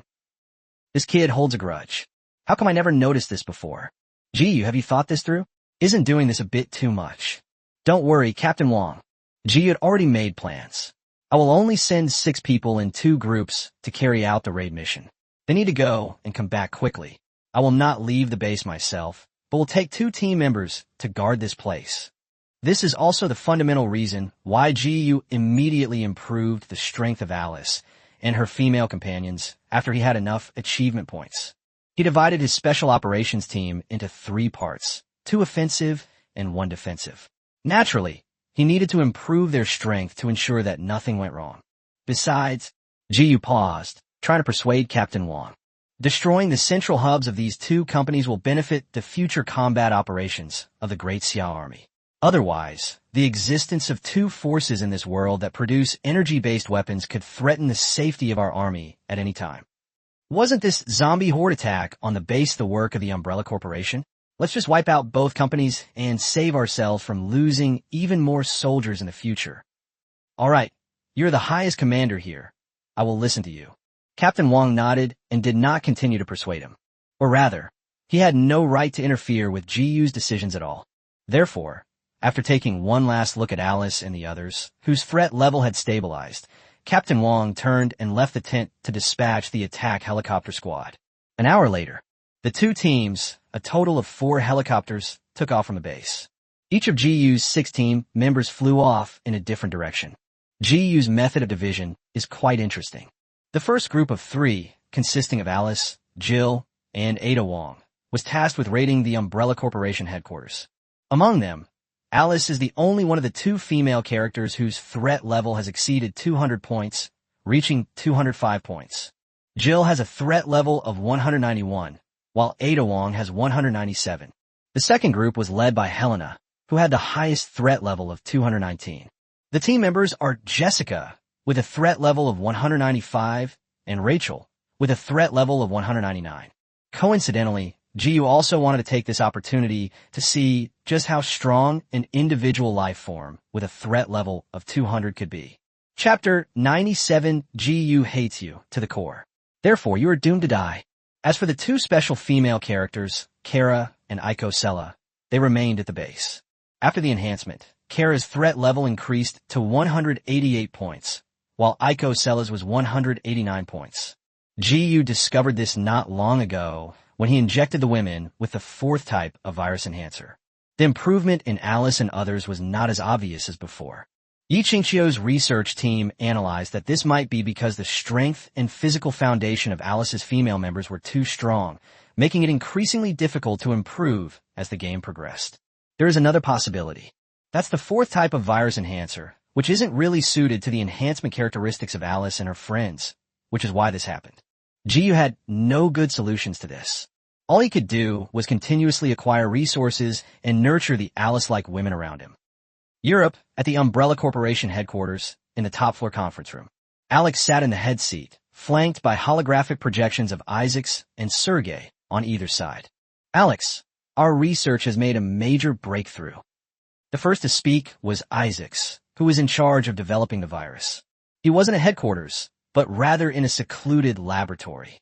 I never imagined that zombies could evolve to this extent. Not only have they mutated into many different types with different characteristics, but they have also strengthened the virus within their bodies through natural evolution. Based on my research, I believe that it won't be long before we can develop enhanced versions of various virus enhancers. At that time, we will be able to use these enhancers to create an army of bioengineered warriors. Alex was equally excited, but her expression was more somber, because she received the news not long ago. Simmons, who wanted to rule the United States and occupy the Americas, and his family organization members were all wiped out, suspected to be the work of GU's side. Alex then looked to the side at Sergei's projection and asked in a deep voice, "Mother Goddess, are you still unwilling to join us?" "What do we do?" In an ancient village in Eastern Europe, a terrifying being lurks. The ruler of the black fungus, Mother Goddess Miranda. Very few people knew about this, and Alex only found out by reading the diary left by Spencer, a veteran of the Umbrella Corporation. Today, the world order has changed dramatically, and the Umbrella Corporation is not only trying to win over the Mother Goddess Miranda. They also hope to use Miranda to establish cooperation with European bioterrorism organizations TCT and HCF. Pity. Miranda is dedicated to resurrecting her daughter and has no interest in ruling the world, repeatedly rejecting Sergei's attempts to win her over. Alex, I've discovered that the TCT organization is secretly cooperating with the Triunion Corporation. If we can't win Miranda over, she might very well side with the Tri-Union. The implication is that Sergei hopes to use drastic measures to kidnap Miranda. No, you are no match for Miranda. Alex flatly rejected the proposal and persuaded Sergei to lead the troops to find another bioengineering madman. You shall depart immediately for the closed Antarctic laboratory. I'm absolutely certain that Alfred and the Alexia siblings are still alive. They faked their deaths and hid in the Antarctic Research Institute in order to completely integrate the Veronica virus. I've already contacted Alfred. Once you're there, bring back the sleeping Alexia. Make sure you don't wake her. All right. After hanging up the call, Alex in the conference room let out a deep sigh. Since Weskier's death, Umbrella Corporation has lost its pillar of strength. In a world where biochemical viruses are spreading rampantly, to gain a foothold, one first needs a top-tier expert to oversee things. That's what Alex thinks, and she believes that Trinity also intends to do the same. In particular, when news came that GU had killed Simmons and destroyed the family organization, Alex became even more anxious. Ring ring. Suddenly, a piercing alarm sounded, startling Alex from his reverie. Enemy invasion. This is the highest level of alert at Umbrella Corporation headquarters, meaning that the enemy has breached all of the company's defenses. It's GU's men. Having learned from Simmons' experience, Alex's first thought was about GU's methods. She didn't dare to linger for a moment. She hurriedly packed her things and rushed to the rooftop of the building, preparing to escape by helicopter. However, when Alex, escorted by guards, pushed open the rooftop door, 2 flashes of cold light instantly killed all of Alex's guards. Are you all alone? Alice sat on the edge of the rooftop, tossing a dagger in her hand, her pretty face full of disappointment. Alice, don't kill me. Alex was too terrified to move, because 2 blood-stained throwing knives were hovering beside her. I'll do anything you want. Just spare my life. Feel sorry. Alice shrugged and calmly, but cruelly pronounced Alex's death sentence. GU hates you to the core. Why did you have to provoke him? Whoosh. Before Alice could finish speaking, Alex was already decapitated. Before long, Ada, Wong, and Jill, who had slaughtered their way through the entire building, ran up. Upon seeing Alex's completely dead body, the 2 women couldn't help but ask urgently, Alice, is there only one high-ranking member of Umbrella? Yes. Alice sighed and said softly, I have a feeling we're going to lose this gamble. Helena side has definitely killed more high-ranking members of the Tripartite Alliance than we have. Before leaving, Alice and the other girls secretly made a bet behind GU's back. Whoever kills more company executives will qualify to start the Shura Field, a chaotic battleground. It's obvious that Alice's team is likely to lose. Jill looked resentful, while Ada Wong seemed indifferent. Because according to the order, she will be the next person to possess GU. If she can't create a chaotic scene, then she'll just take on GU alone. Africa, the underground headquarters of the Sonlian Company. Just as Alex had expected, the Travis and Johnny families, who controlled the African continent, sent people to Eastern Europe to invite Miranda to join them. At this moment, only one senior executive from Sonlian was in charge of the headquarters. The remaining 3 high-ranking officials, led by AK, personally went to Eastern Europe to visit the thatched cottage 3 times. Helena shattered the iron gate of the Tri-United headquarters with a single punch and jumped down, with Jessica following closely behind. As for Rachel, she stayed on the ground to prevent the Triad's top brass from escaping.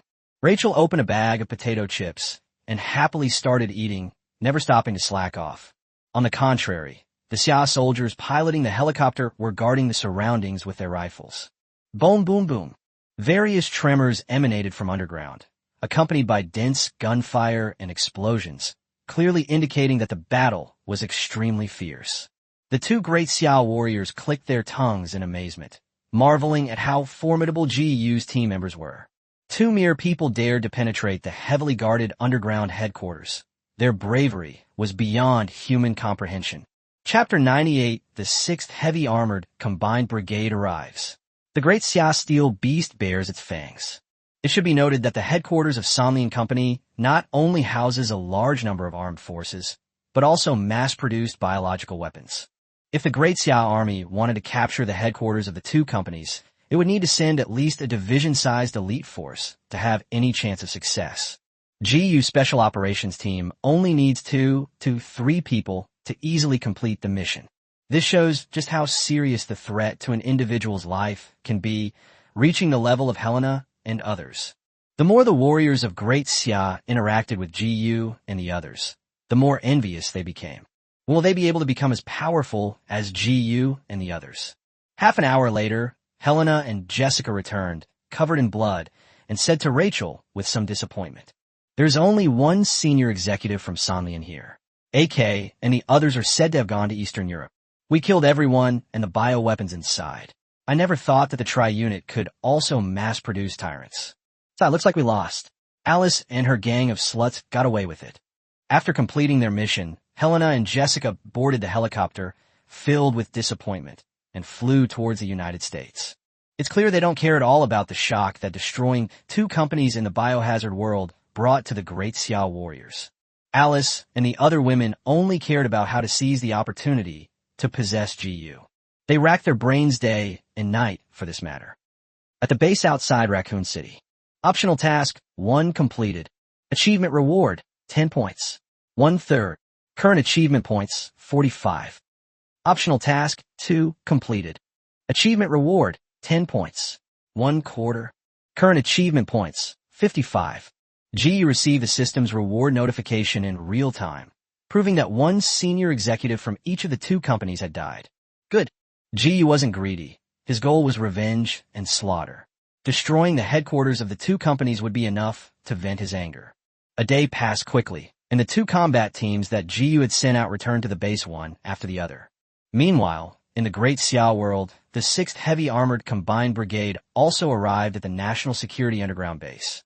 They began to pass through the portal in an orderly fashion and arrived in the biohazard world. At this moment, Gu was standing with Captain Wang and others, watching tanks and armored vehicles pass through the portal. First, there were 120 Type 199A main battle tanks, equipped with 225mm smoothbore guns. Secondly, there were 155 Type 09B infantry fighting vehicles, carrying 60mm autocannons and anti-tank missiles.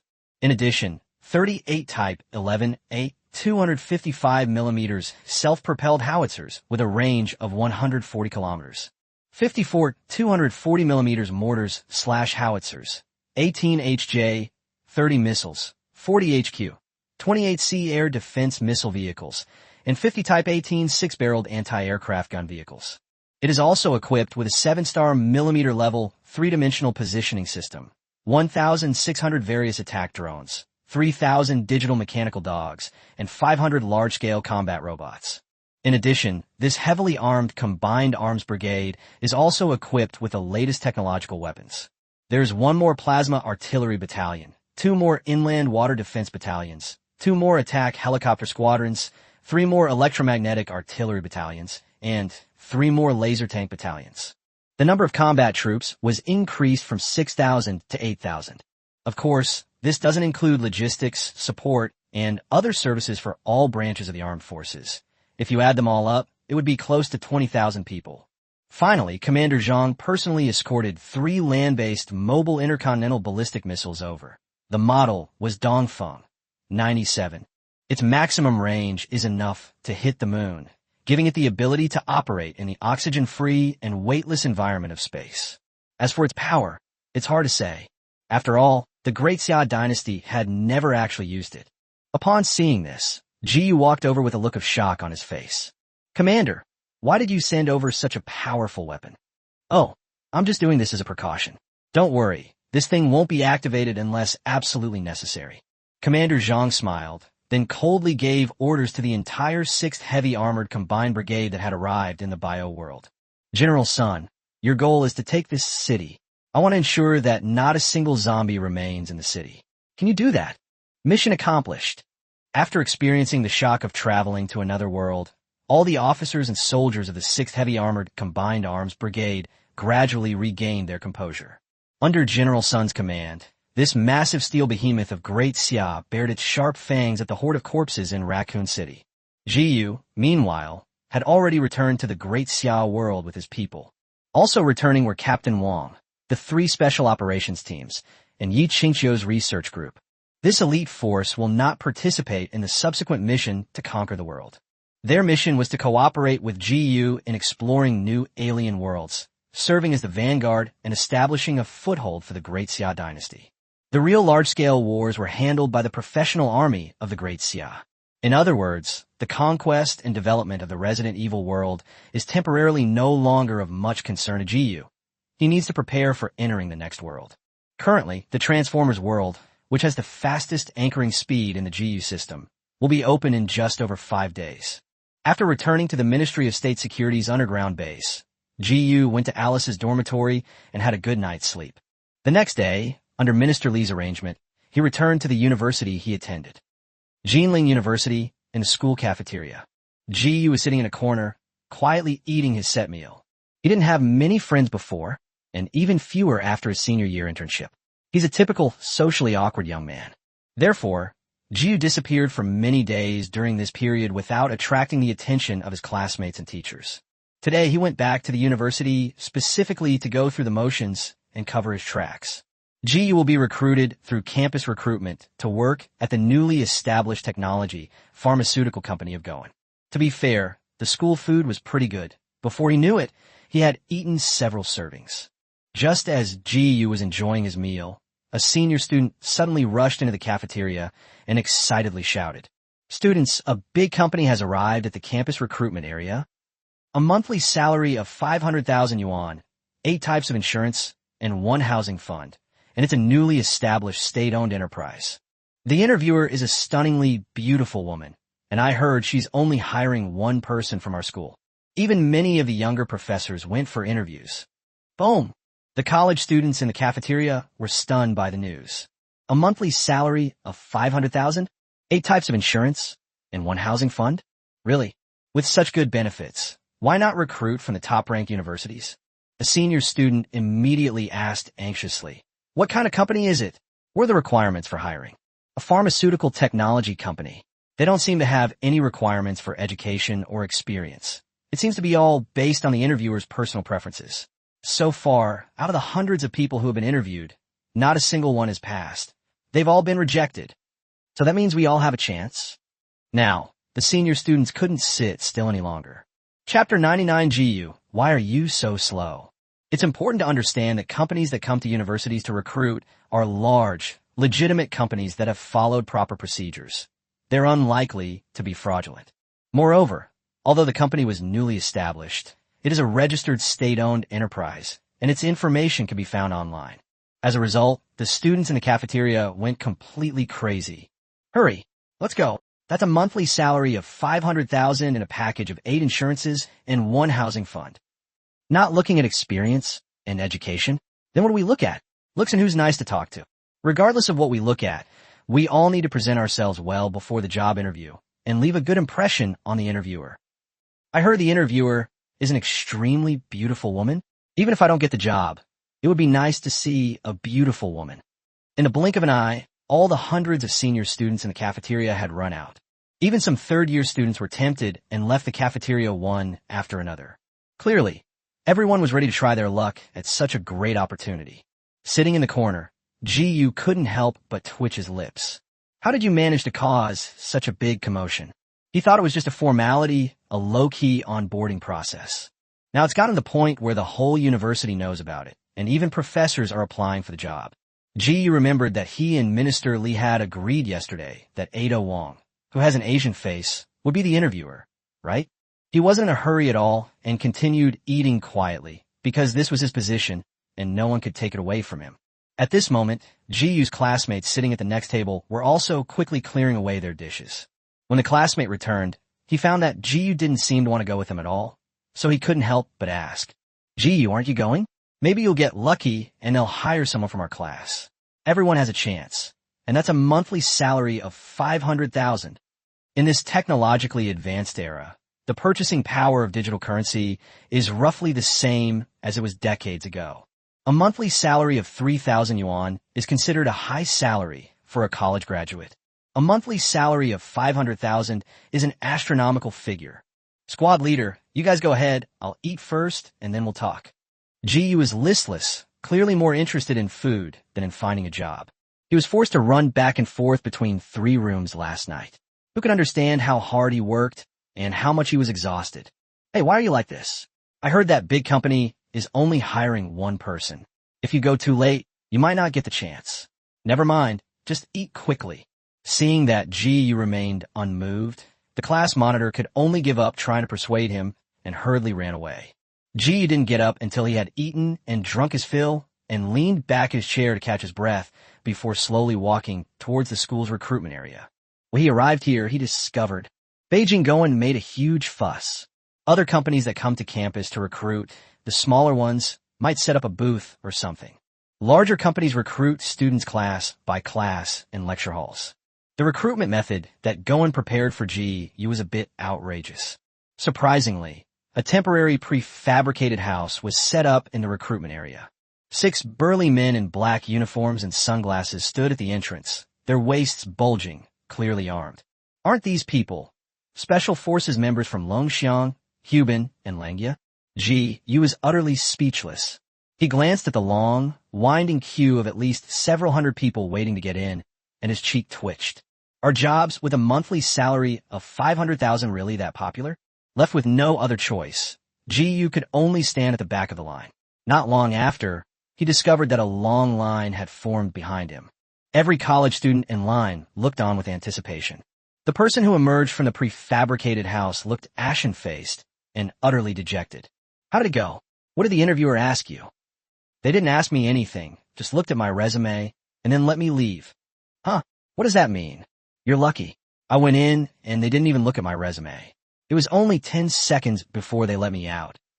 Huh, well, my treatment is much better than yours. The interviewer said just one word to me. What did you say? Jig will win. Haha, you're so funny. Does the hiring criteria really depend on the interviewer's personal preferences? Is it only for handsome candidates? That's it. Our senior's campus heartthrob is his son Sheng. He's the student minister. His family is incredibly wealthy, and he's handsome. Rumor has it that his father is the richest man in our city. Could it be that this interview is just a formality, and it's actually an internal recruitment? Very likely. I suspect it's all for Sun Sheng. That's why they're after this plate of vinegar-wrapped dumplings. We're just there to make up the numbers. Look, Sun Sheng is going in. The student minister, whom the students had mentioned, walked in confidently. And then, he came out in less than 5 seconds. The students in line kept a close eye on Sun Sheng as he came out, wondering if he had been hired. When everyone saw Sun Sheng's expression change from confident to confused and then to very ugly, then everyone realized that even the most handsome senior on campus had been eliminated. Not Sun Sheng? Who was that? Could it be that they all guessed wrong? At this moment, Sun Sheng, who walked out of the prefabricated house, frowned and looked somewhat incredulous. Instead of leaving, he stood to the side, scrutinizing each student who went in for an interview with a critical eye. As the son of the richest man in the gold market, Sun Sheng naturally wanted to join this new state-owned enterprise. He had access to broader information and heard that the company had terrifying backing. In the past few days, the Standing Committee of the Municipal Party Committee of Jean City has undergone a major reshuffle, with each member receiving top-level treatment, and this is all related to this company. Some of the elders' direct descendants were desperate to get in. As the son of a businessman, if he had the opportunity to infiltrate the company, his future would be limitless. Meanwhile, Ada Wong, who was the interviewer, was waiting for GU to come and go through the process. The longer she waited, the more her mentality collapsed, because GU's dawdling and failure to appear made her attitude increasingly worse. Until GU slowly walked into the prefabricated house. Ada Wong, who was dozing off with her legs crossed, suddenly brightened up. GU, why are you so slow? I thought it was just a formality. Why is it making such a fuss? There was only one chair in the room, and nothing else. GU walked over to Ada, and Ada immediately stood up and made GU sit down with an air of nonchalance. Then, Ada lifted her long legs and sat on GU's lap. She wrapped her arms around his neck, leaned close to his ear, and whispered seductively in his ear. GU, I can't wait any longer. It's my turn today. Okay. GU understood what Ada meant by those words. It's simply based on the ranking of the women. Ada is the third woman from another world to follow GU. However, Aiko Sella beat her to it, which made Ada resentful. The next moment, just as Ada was about to act, Ji-Yu's nose twitched, and he suddenly noticed something was wrong. The perfume and body scent on Ida don't match. Chapter sans surprise. Someone actually jumped out and made a fuss. Ji-Yu was stunned on the spot, staring incredulously at Ada, whose beautiful eyes were shining brightly. Kara. Wait, you are. Kara? With her identity exposed, Kara gave Chi Tongwei no chance to resist and immediately kissed Ji-Yu. She used her powers that morning to restrain Ada, then disguised herself as her and got there first. Apart from Rachel, the women around Ji-Yu are mostly unconventional and shrewish. They behaved obediently and docilely in front of Ji-Yu because Ji-Yu is their world. Overclocking Link's skill is an alternative skill exclusive to the main god. Alice and the other women were considered to be trainees under the control of Ji-Yu, the main god. In reality, Alice and the others often dueled in private, and none of them would concede to the other. If it weren't for Ji-Yu suppressing them, they would have started fighting each other first. Time passed second by second. The students who were still queuing outside noticed that Ji-Yu had gone in and hadn't come out for a long time. 2 minutes passed, and the students thought Ji-Yu was lucky. The interviewer asked him a few more questions, and he would soon be kicked out. Then half an hour passed. The students in line were gradually stunned. Really? Could it be that? Who just went in? I don't recognize them. A nobody in class 3 of the senior year, who has been living off campus since freshman year. I think his name is Ji-Yu. Why hasn't he come out yet? Could it be that I got accepted? Impossible. Absolutely impossible. I admit that guy was tall and handsome, but his muscular physique, typical of fitness enthusiasts, clearly doesn't fit the aesthetic standards of Eastern people. No way. Even if I've been accepted, why does the interview take so long? Half an hour has already passed, just as the students at the door were getting impatient and whispering amongst themselves. Deputy Captain Long Xiang, who was guarding the door, pretended to press his earpiece and shouted in a deep voice. Recruitment is now complete. Thank you all for your participation. You may leave now. Ji-Yu has been accepted by this big company. His, a monthly salary of 500,000, plus 8 types of insurance, and 1 housing fund. Okay, I'm out of here. Most students are quite open-minded, basically adopting a what I gain is my fortune, what I lose is my fate attitude. There is certainly envy, but very few are so resentful that they can't sleep. After all, college students haven't experienced the harsh realities of society yet, and young people are full of confidence, vigor, and high spirits. Many students even forgot about it immediately and went to internet cafes outside the school to go online. Ugh, I'm so unwilling to accept this. I'll stay up all night tonight. Outside the prefabricated house, there was only one person who hadn't left, Sun Sheng, the son of the richest man. He waited outside the prefabricated house with a gloomy face, his expression constantly changing, and it was unclear what he was thinking. Meanwhile, several Special Forces members who had fought alongside Ji-Yu in the other world ignored Sun Sheng and gathered together to smoke. Today's recruitment is just a formality. It would have been over in just a few minutes if Kara hadn't insisted. The fact that the two of them haven't come out for so long means they must be doing that kind of thing inside. Everyone at the National Security Base knew perfectly well the relationship between team leader Ji-Yu and his special operations team members. Despite the fact that all the women in Alice's group are beautiful and charming, no one in the base dares to make a move on them, not even to make contact. This is Ji-Yu's absolute authority as the core of the Great Xia dynasty, and it cannot be challenged. Those who provoke will be crushed by the will of the Great Xia. The higher-ups of the Great Xia even tolerated the soldiers who followed Ji-Yu deserting in the face of fear. But no one can be allowed to make a move on Alice and her women, because the two things are completely different in nature. The former constitutes dereliction of duty, while the latter is a betrayal of the will of the Great Xia dynasty, which cannot be challenged in the slightest. Captain, I heard. Captain Wang applied to be the first to participate in human experimentation today.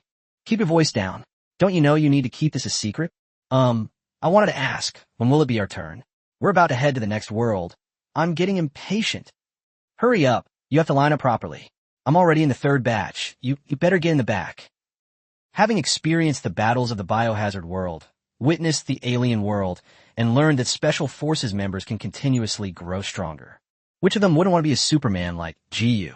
Inside the National Security Base, there are countless elites queuing up for enhancement. More than 3 hours later, Kara, dressed neatly, happily stepped out of the prefabricated house first. The 6 Special Forces members saluted on the spot, watching Kara walk away with a radiant face and high spirits, secretly marveling at her performance. Being the team leader, Jiyu, isn't an easy job. Surrounded by a group of women from another world who demand food and drink every day and chase after him everywhere. Most people couldn't stand it. A few minutes later, Jiyu finally came out with a speechless expression. This time, the Special Forces soldiers did not salute. After all, they had to make sure the appearances were perfect. Jiyu stood at the door, lit a cigarette, tilted his head back, and began to exhale smoke, actually deep in thought. Kara has Ada under control. Is she going to have to deal with Ada again when she gets back? The 2 women look exactly alike, even more so than twins.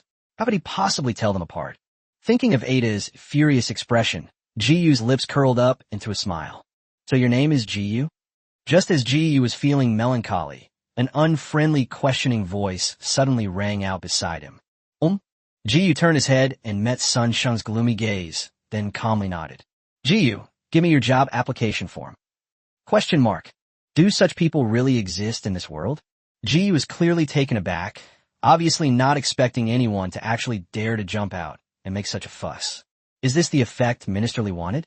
Disguising oneself as an ordinary college student? Jiyu gave a wink to the Special Forces members around him who were about to explode, signaling them to calm down, and then asked curiously, Why? Sun Sheng snorted coldly, thinking that Jiyu was just an ordinary college student, and said arrogantly, Don't worry about it. You don't deserve to work for that company.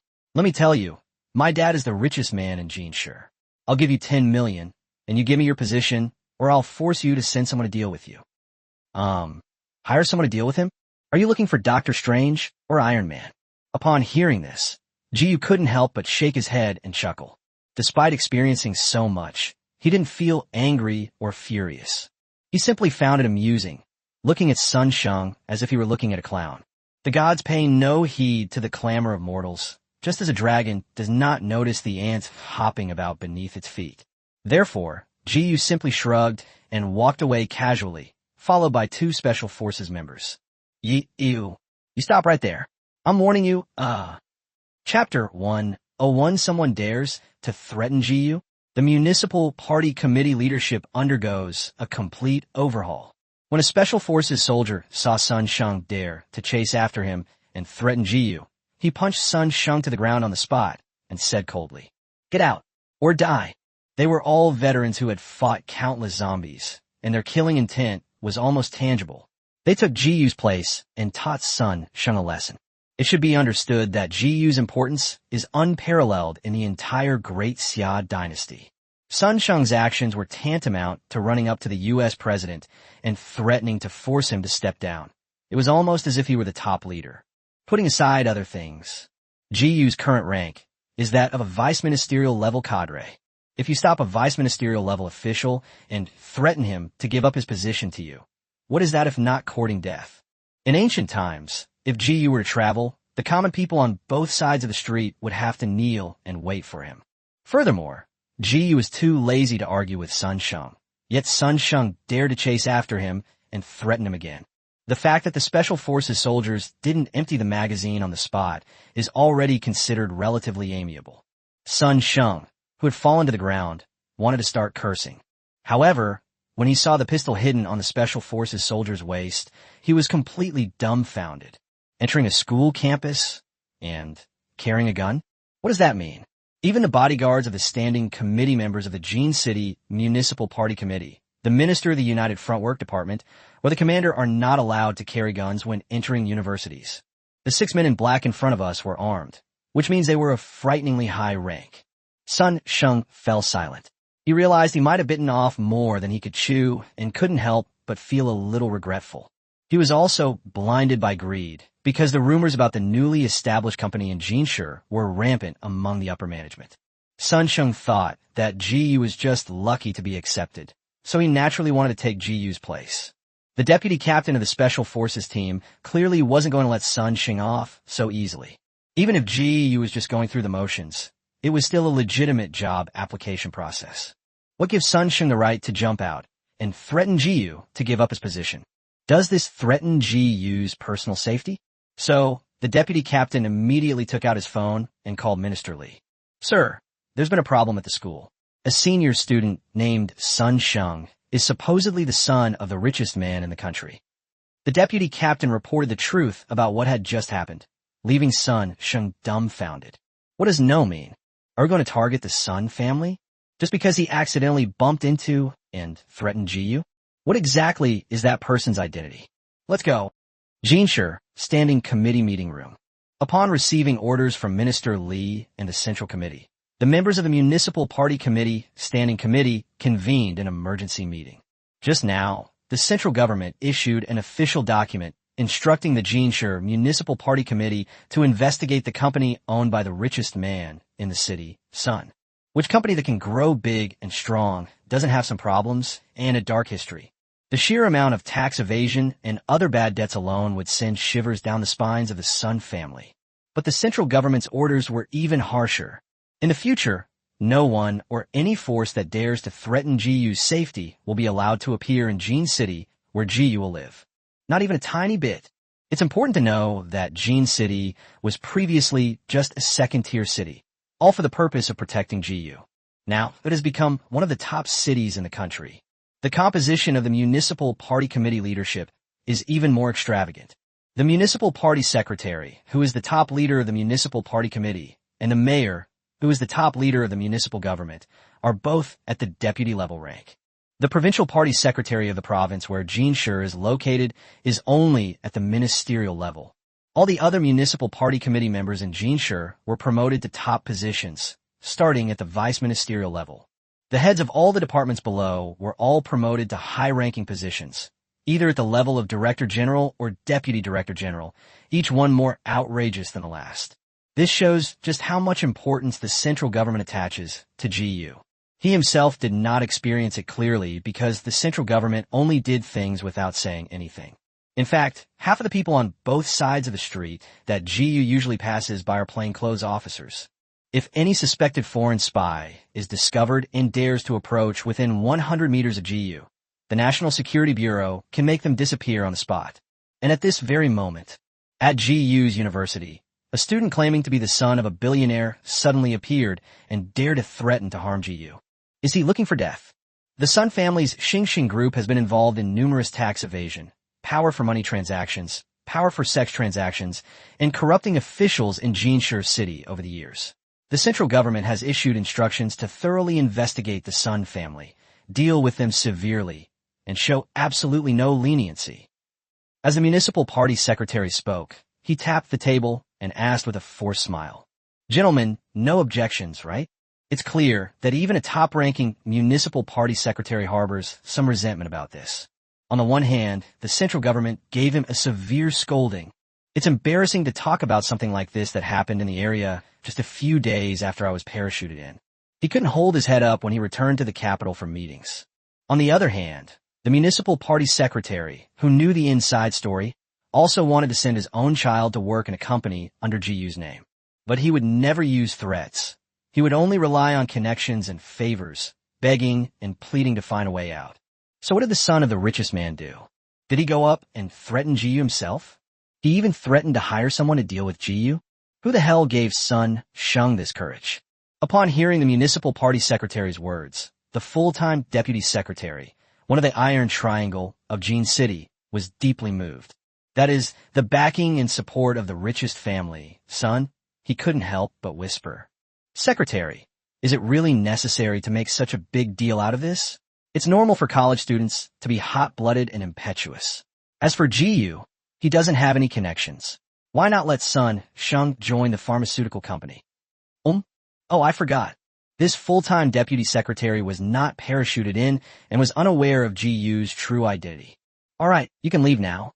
Don't come to meetings again. Holy crap.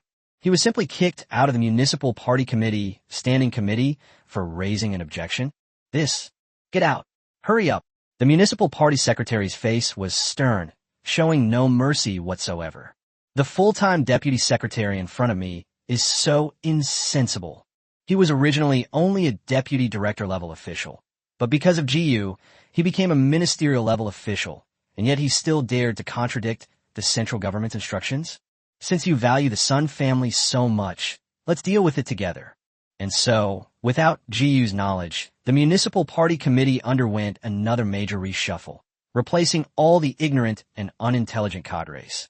The Sun family's company was also found to have a host of illegal and unethical activities, and was quietly uprooted by the Municipal Party Committee. GU left the campus, got into a car parked at the gate, and headed to a villa area near the National Security Base on the outskirts of the city. That was the accommodation that Xia had arranged for GU and his team members. From then on, GU's life consisted of going back and forth between 3 points: the company, his residence, and the base. As for Kara, she had already left in another car, probably to duel with the furious Ada. GU was in the car, with 2 Special Forces soldiers sitting in the front row who were reporting the situation to him. Team leader, Captain Wang, is undergoing the first batch of human trials with gene enhancers today. Oh, so fast. Is the research department confident? Chapter 102, an extremely exaggerated security level. Isn't Minister Li going a bit too far? Upon learning this news, GU couldn't help but show a hint of worry. Captain Wang and he had always worked together very well, so of course he didn't want anything to happen to the other party. According to Dean Zhao, the success rate of the experiment is almost 100%. That's good. If Captain Wang's gene enhancement experiment succeeds. Next, the Special Forces members around GU, and even the members of the research team, engineering team, and comprehensive team will receive gene enhancer injections one by one. How's the situation over in the biohazard world? GU then inquired about his first experience in another world. Raccoon City has been taken over by us. In addition to the 6th Heavy Armored Combined Brigade, the 8th and 22nd Heavy Armored Combined Brigades will be deployed to the biohazard world in succession, taking Raccoon City as the center and occupying a territory for development. Developing and conquering another world is not as simple as just defeating the army of a certain country. The goal is to transform the resources of the bio world into real national strength for the Great Xia dynasty. It requires a series of operations, including mining, construction, refining, and transportation. Fortunately, Great Xia is an industrial Cthulhu possessing a complete development industry chain. I believe that before long, Great Xia will be able to continuously reap benefits from the bio world. As they spoke, GU's car quickly drove out of the city and arrived at a villa area in the suburbs. Looking out the car window at the villa area, GU couldn't help but twitch his lips. Is that really so exaggerated? At this time, a police station and a National Security Bureau office building were newly built at the entrance of the villa area. Those patrolling the streets outside, judging from their uniforms, should be members of the People's Armed Police. When passing through the gate at the entrance of the residential area, the security guards on both sides were leading well-trained police dogs. Throughout the entire community, there are more security personnel than residents. It's a standard setup with a sentry every 3 steps and a post every 5 steps. The property management staff, who mowed the lawn, were all over 1.8 meters tall, strong and muscular, and some even had scars on their faces. A worker taking out the trash inadvertently revealed his sidearm at his waist when he bent down to pick something up. The reflections of sniper scopes occasionally flashed across the rooftops of the villas on the edge of the area. On the perimeter wall of the residential area, there are rows of Falcon drones that look like sculptures, their electronic eyes scanning with infrared light 24 hours a day, monitoring all unusual movements in the surrounding area. Is this a residential community? Why are you making things so exaggerated again? G was speechless. When he arrived at the gate of his villa, what he saw when he got out of the car was a castle.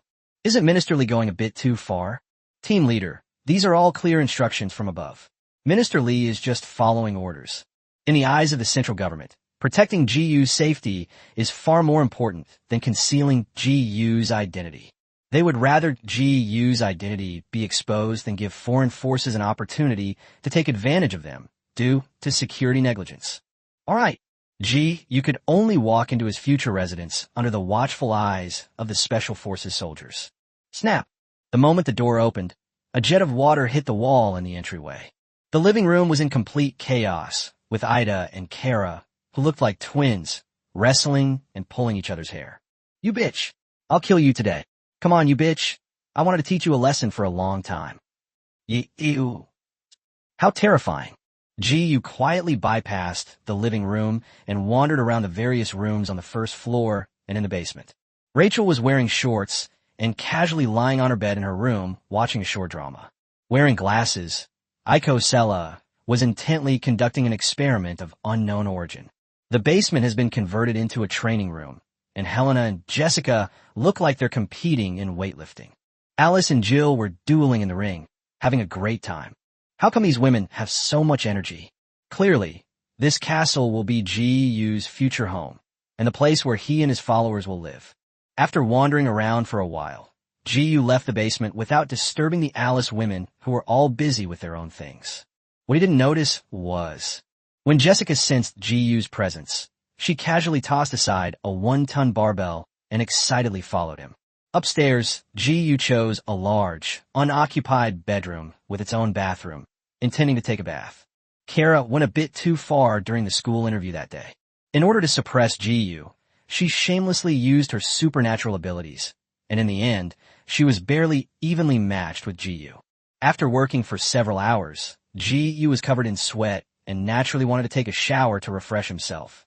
Meanwhile, Jessica, now dressed in a black lace-up battle robe, tiptoed into Ji-Yu's bedroom and locked the door behind her. Even after doing all that, Jessica was still a little worried. She simply and violently broke the doorknob lock and rushed into the bathroom. "Jessica? What are you doing, wait?" According to the private agreement between Alice and others, they would receive their due reward from Ji-Yu one by one, according to the order in which they followed him. Aiko Sella was an accident. Ida and Kara switched places, with Ida now standing after Jessica, who had forced herself on her. The main reason is that Kara and Helena were among the last group of women from another world to choose to follow Ji-Yu. The two decided to fight each other to see who would go first. In the end, Kara was no match for Helena, who was stronger and could throw bricks, and ended up in last place. Unwilling to accept defeat, Kara ambushed Ada that morning and stole Ada's turn. Ida was naturally furious and aggrieved, and she immediately turned on Kara because, according to the agreement among the women, she moved from 3rd to 8th in the rankings, and the fact that she didn't kill Kara was already a favor to Ji-Yu. The next morning, Ji-Yu walked out of Aiko Sella's bedroom, yawning. Today, they're going to work at their new company. Although it's called going to work, it's actually the same as being at the base, having meetings, watching movies together, and researching information about the next alternate world. The core staff of the new company are basically Ji-Yu's teammates from his adventures in another world, such as Yi Qingxiu and Captain Wang. In the living room, Ji-Yu sat in the main seat, while Alice and the other women sat on either side, eating breakfast together. With him in charge, the group of demons and monsters behaved relatively harmoniously.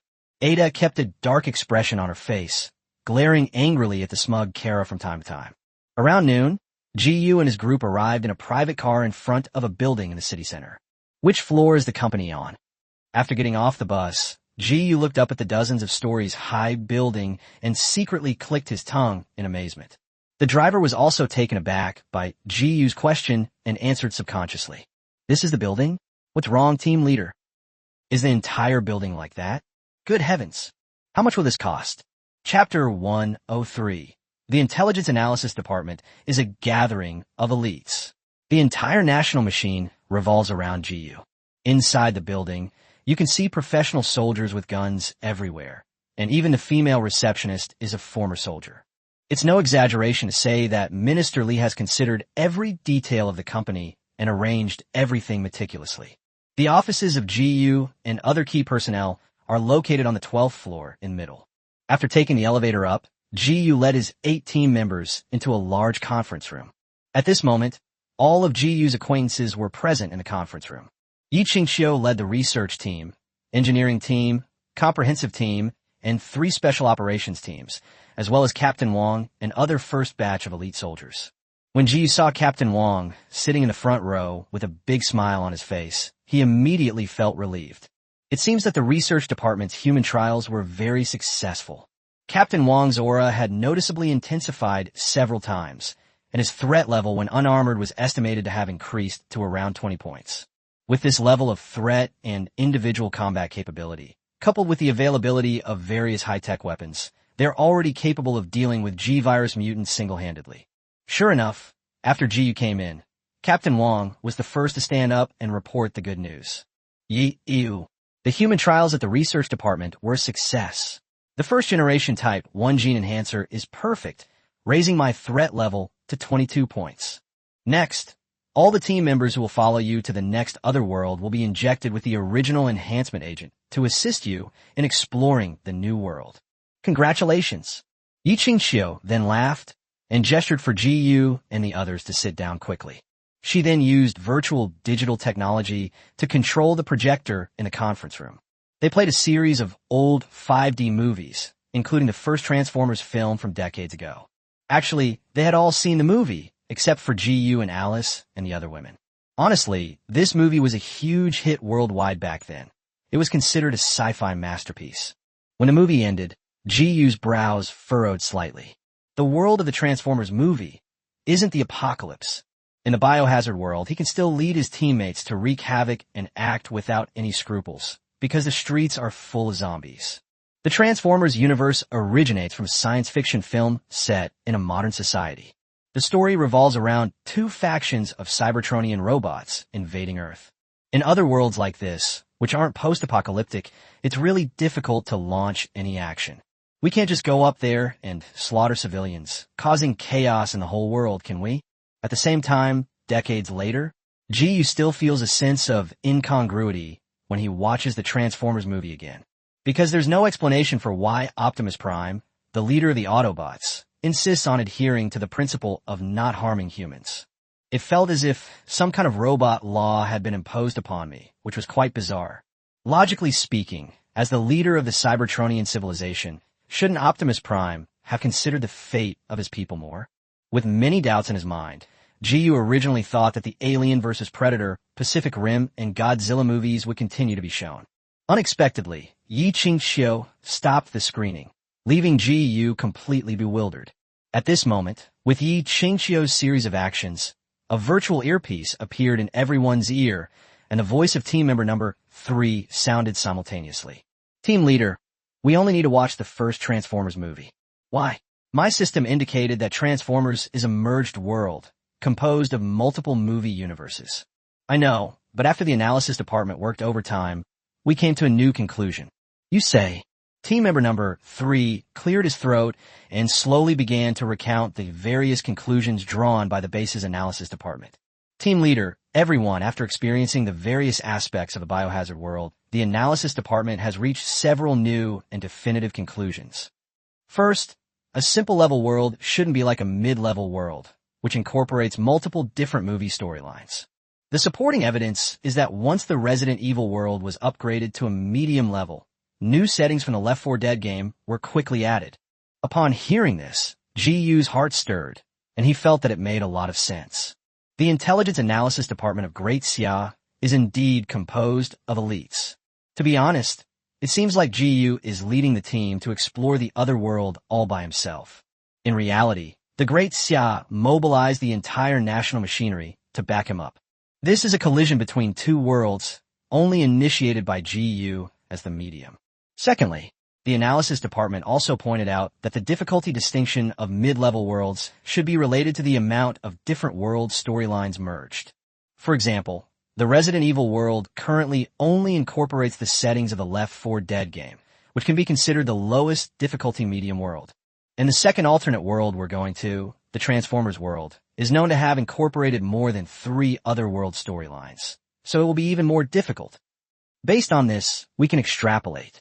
Conservatively speaking, the Autobots and Transformers have a threat level of over 200. The Kaiju in Pacific Rim has a threat level of 400, and Titans like Godzilla could very well have a threat level of nearly 1,000. Nearly 1,000 threat levels. What does this mean? It's important to understand that the threat level isn't simply increased exponentially. An individual life form with a threat level of 20 is more than 5 times stronger than one with a threat level of 10. This is an exponential increase, and every 100 points of threat level is considered a bottleneck. No matter how many lives there are, they can't break through the skin of a life with a threat level of 200 or more. If the threat level of the Titans really approaches 1,000 points, unless it's a weapon with extremely high power, it simply can't harm life forms of this level. Judging from this, the difficulty of the next world is indeed terrifyingly high. Despite the fact that Ji and his group have been enhanced by the biohazard world, Their threat level is around 200 points each. In reality, their combat strength is at most comparable to that of ordinary Autobots and Decepticons. For example, Bumblebee. They might not even be able to defeat Optimus Prime, let alone be colossal life forms like the Kaiju and Titans. Given the current size of GU's portal, it cannot carry high-powered weapons. At most, it can allow a medium-sized tank to pass through. So, number 3, the analysis department should have figured out the next world's exploration plan by now, right? That's right, team leader. Team member number 3 paused for a moment and then uttered a conclusion that stunned GU on the spot, something he had never expected. We believe that if the team leader wants to break through in the Transformers universe, the key lies not in anything else, but solely in the female lead, Michaela. What's the meaning? The actress who played Michaela in the movie was indeed beautiful and charming, and could be considered one of the sexiest Western beauties of that era. GU admitted that he had some feelings for Michaela, but what he couldn't understand was why the female protagonist, Michaela, would become the key to breaking the deadlock. Chapter 104, so that's how it is bringing back the heroine from another world really that important? Was the key to breaking the deadlock? To put it simply, if GU were to fall into a disadvantageous situation in another world, he could rely on a certain person or event to turn the tide. The Great Xia Analysis Department surprisingly concluded that the female protagonist, Michaela, was the key to GU's breakthrough, just as GU was wondering why the Analysis Department would come to such a bizarre conclusion. The tone of the third player suddenly became extremely serious. Team leader, I have a question for you, and you must answer it carefully. Ask. The Analysis Department is still unable to determine the specific rewards and benefits you received after bringing back Alice, the female protagonist from the Resident Evil world. You haven't explained clearly what those rewards and benefits were. Could you describe them in detail? This is really important. Ugh. GU then briefly explained the various rewards he received after bringing Alice back to the Great Xia world.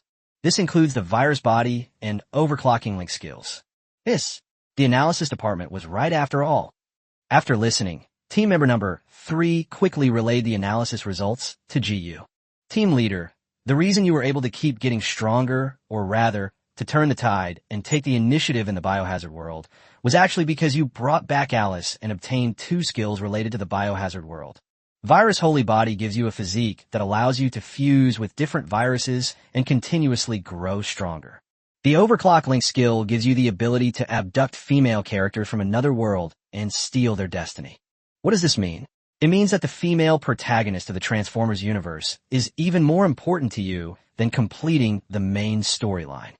Once you successfully abduct Michaela, you might also gain some crucial special skills and make a difference in that world.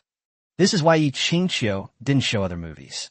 Regardless of how many different movie storylines the Transformers universe incorporates, it remains a complex and multifaceted universe. Ultimately, it's an alternate world centered around Transformers, and there's only one female protagonist, Michaela.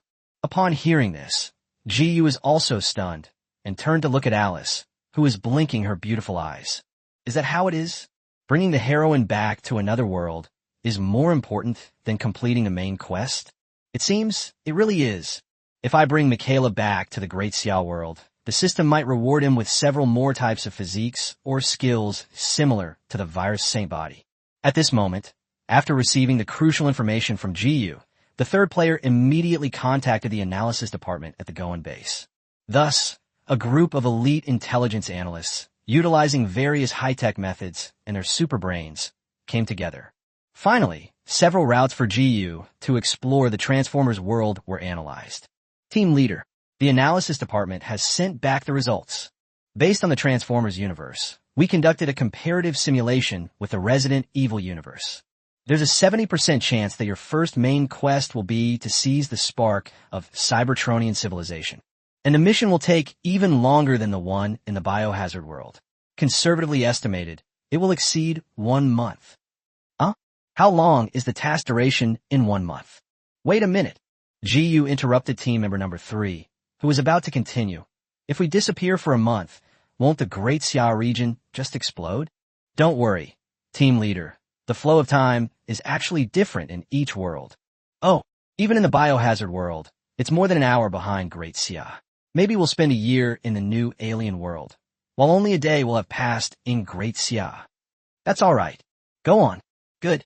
The analysis department has provided us with 3 options: direct violent invasion, cooperation with the U.S. government in another world, and self-sufficient covert development. Jiyu thought for a moment, then calmly said, "A violent intrusion won't work.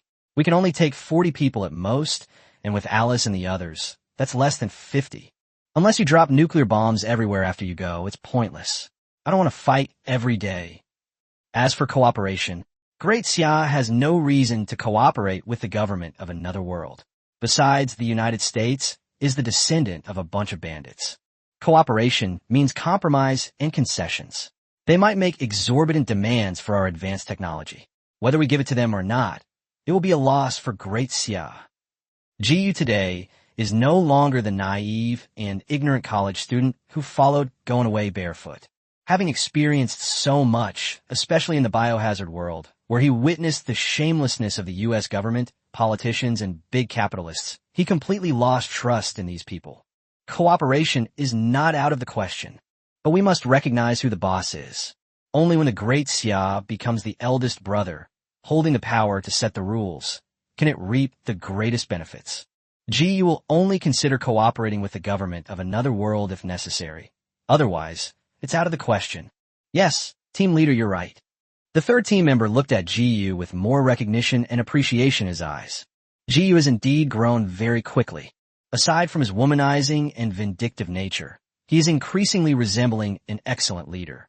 Then we could develop slowly in that world, recruit local armed forces, and reduce our losses. Of course, the premise is that your system, team leader, will really give us enough time for the mission. To be more specific, how should we develop? It's simple. All you need is money. That's it. Ji is clearly taken aback, seemingly not expecting the method to be so simple. Does having money guarantee success in the U.S.? Yes, team leader. We can establish a security company in the next alternate world. The Transformers universe is a fusion world of alien invasion. All sorts of aliens are constantly thinking about invading Earth and destroying the world. This is the theme of that world. We possess high-tech equipment and strong individual combat capabilities, which is sufficient to establish a world-renowned mercenary company. For example, when the Autobots and Decepticons invade, we can show our strength and get the U.S. government to hire us to deal with it. Or, when the Kaiju invade, they can come to us. With this opportunity, we can use both money and force to gain a foothold in that world and conquer the Transformers world through a kind of peaceful evolution. That sounds good. Teammate number 3's words made Ji begin to recall the various mistakes he had made in the biohazard world and the lessons he had learned. Let's do it this way. Okay, team leader, then I'll have the base start printing US dollars and preparing high-quality gold. In Ji's current era, paper money has long been phased out, and everyone uses digital transaction systems. The Transformers universe is set in the early 21st century, where physical currency still possesses strong purchasing power. Fortunately, Ji has a personal space, which allows him to carry a large amount of cash to the other world. Chapter 1:05 New World anchored successfully. The main quest makes Ji unable to hold back anymore. And so, after Ji's side held a meeting and reached a conclusion, the National Security Base received orders to begin printing outdated American banknotes at an alarming rate, making them even more realistic than the real thing. In the Great Xia world, these banknotes will be nothing more than a pile of waste paper. Only if Ji takes them to the Transformers world will they have purchasing power. That's right. Ji suddenly thought of something. Analysis department. Have you considered that other main gods might send trainees to descend? That's been considered. This time, it was Captain Wong who answered Ji. In order to deal with the god trials, Great Xia has upgraded our equipment, including drones and mechanical dogs. All of them have been replaced with plasma, pulse, laser, and electromagnetic weapons. Even Titans, in theory, can be forcibly killed by these weapons as long as there is enough energy. Cough cough. Team member number 3 suddenly corrected Captain Wong's mistake. Captain, the Titans are immortal. They represent the oldest and most advanced life forms native to Earth. Even if they are physically destroyed, they will be reborn soon. Ji smiled slightly and gestured to Yi Qingxiu with his eyes to continue playing the movie.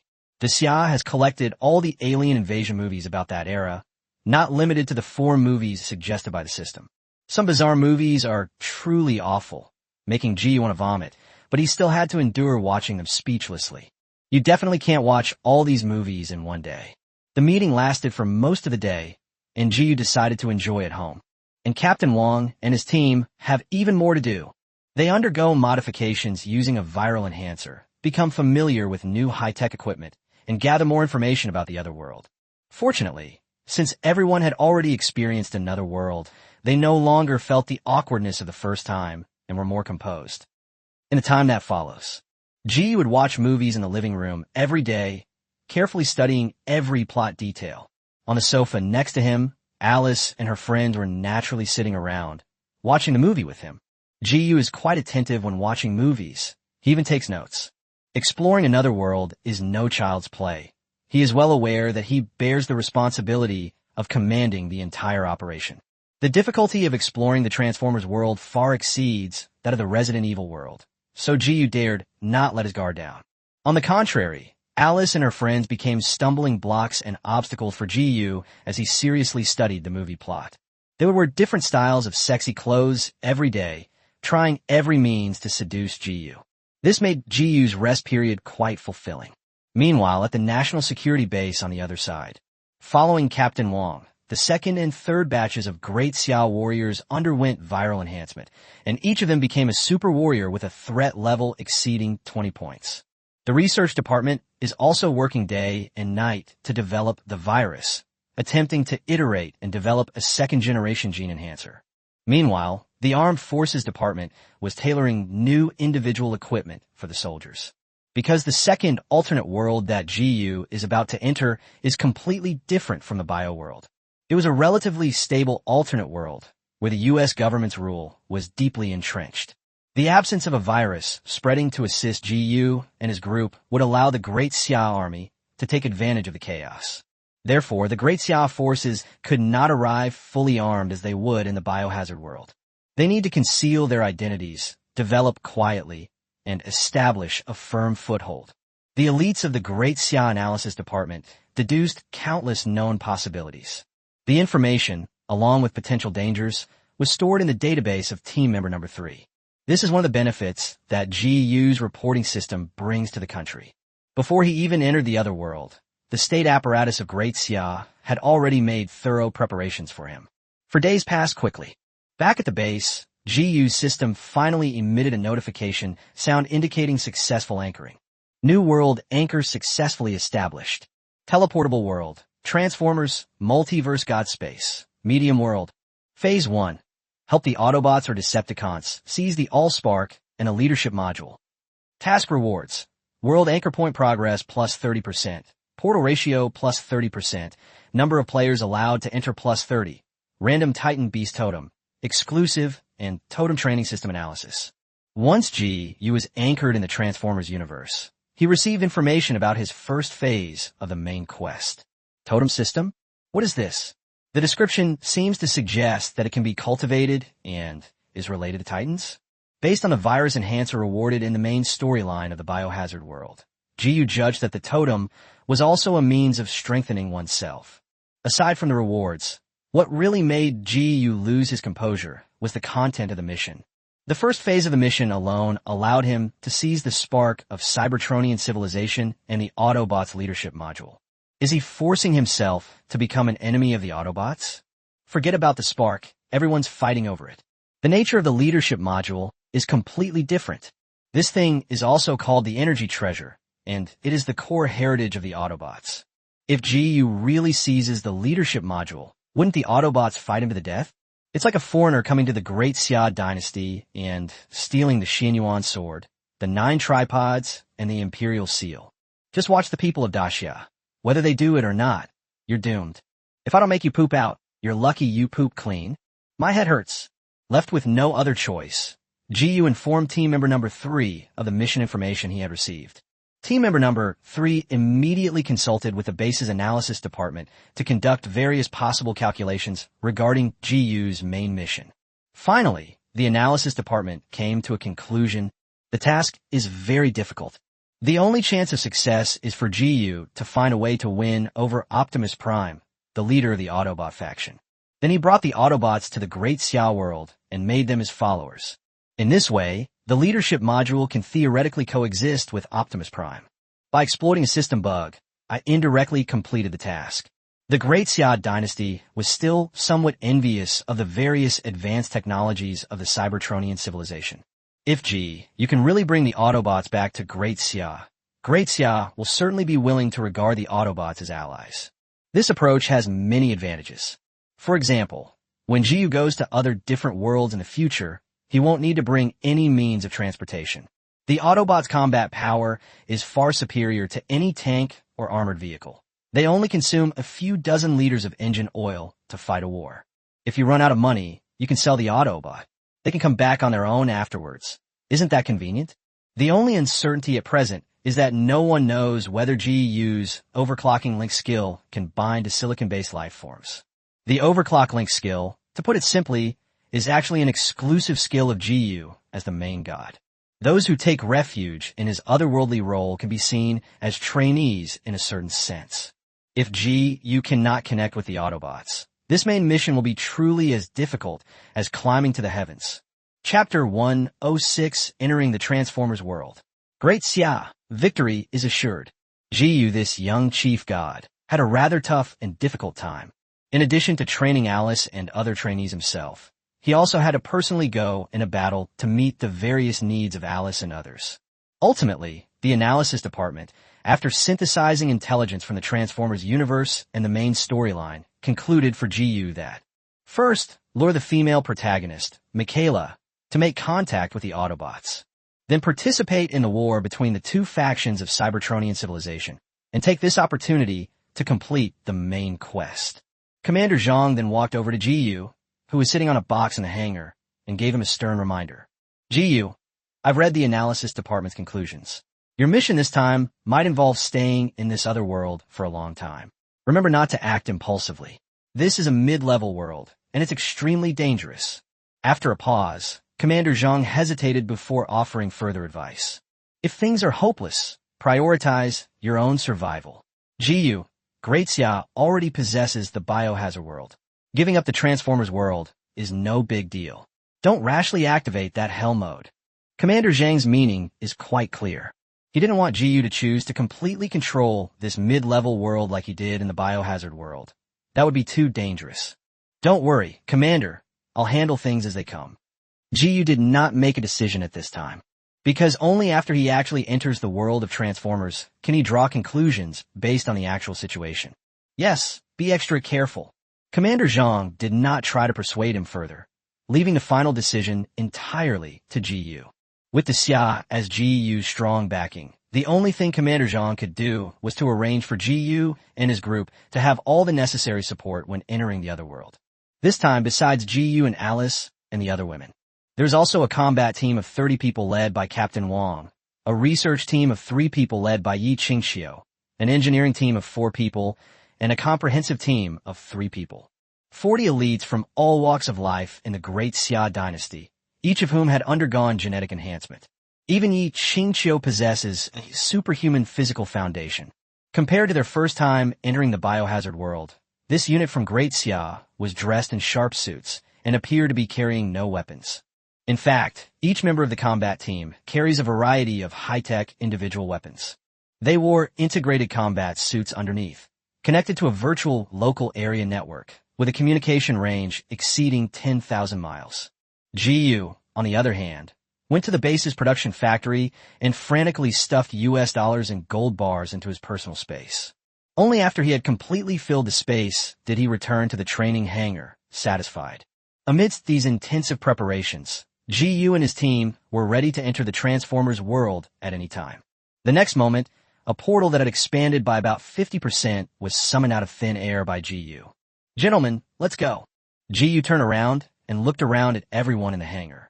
His expression showed less anxiety and more composure and calmness. He then gave a standard military salute to the staff of the Great Xia building inside the hangar.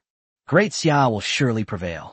Seeing this, everyone stood up, their eyes filled with awe and anticipation as they looked at GU. Great Xia will prevail. The Transformers world. After passing through the portal, Gu and his group arrived at an abandoned, unfinished building. Since it was their first time entering a new world, Gu and the others were enveloped in a protective shield, and time outside was completely frozen. World, Transformers, medium tier. Phase 1. Help the Autobots or Decepticons seize the Allspark and a leadership module. Mission duration, 3 months. Failure to complete the mission will result in being trapped in this world forever. Optional side mission 1. Personally kill a low-level Autobot/Decepticon.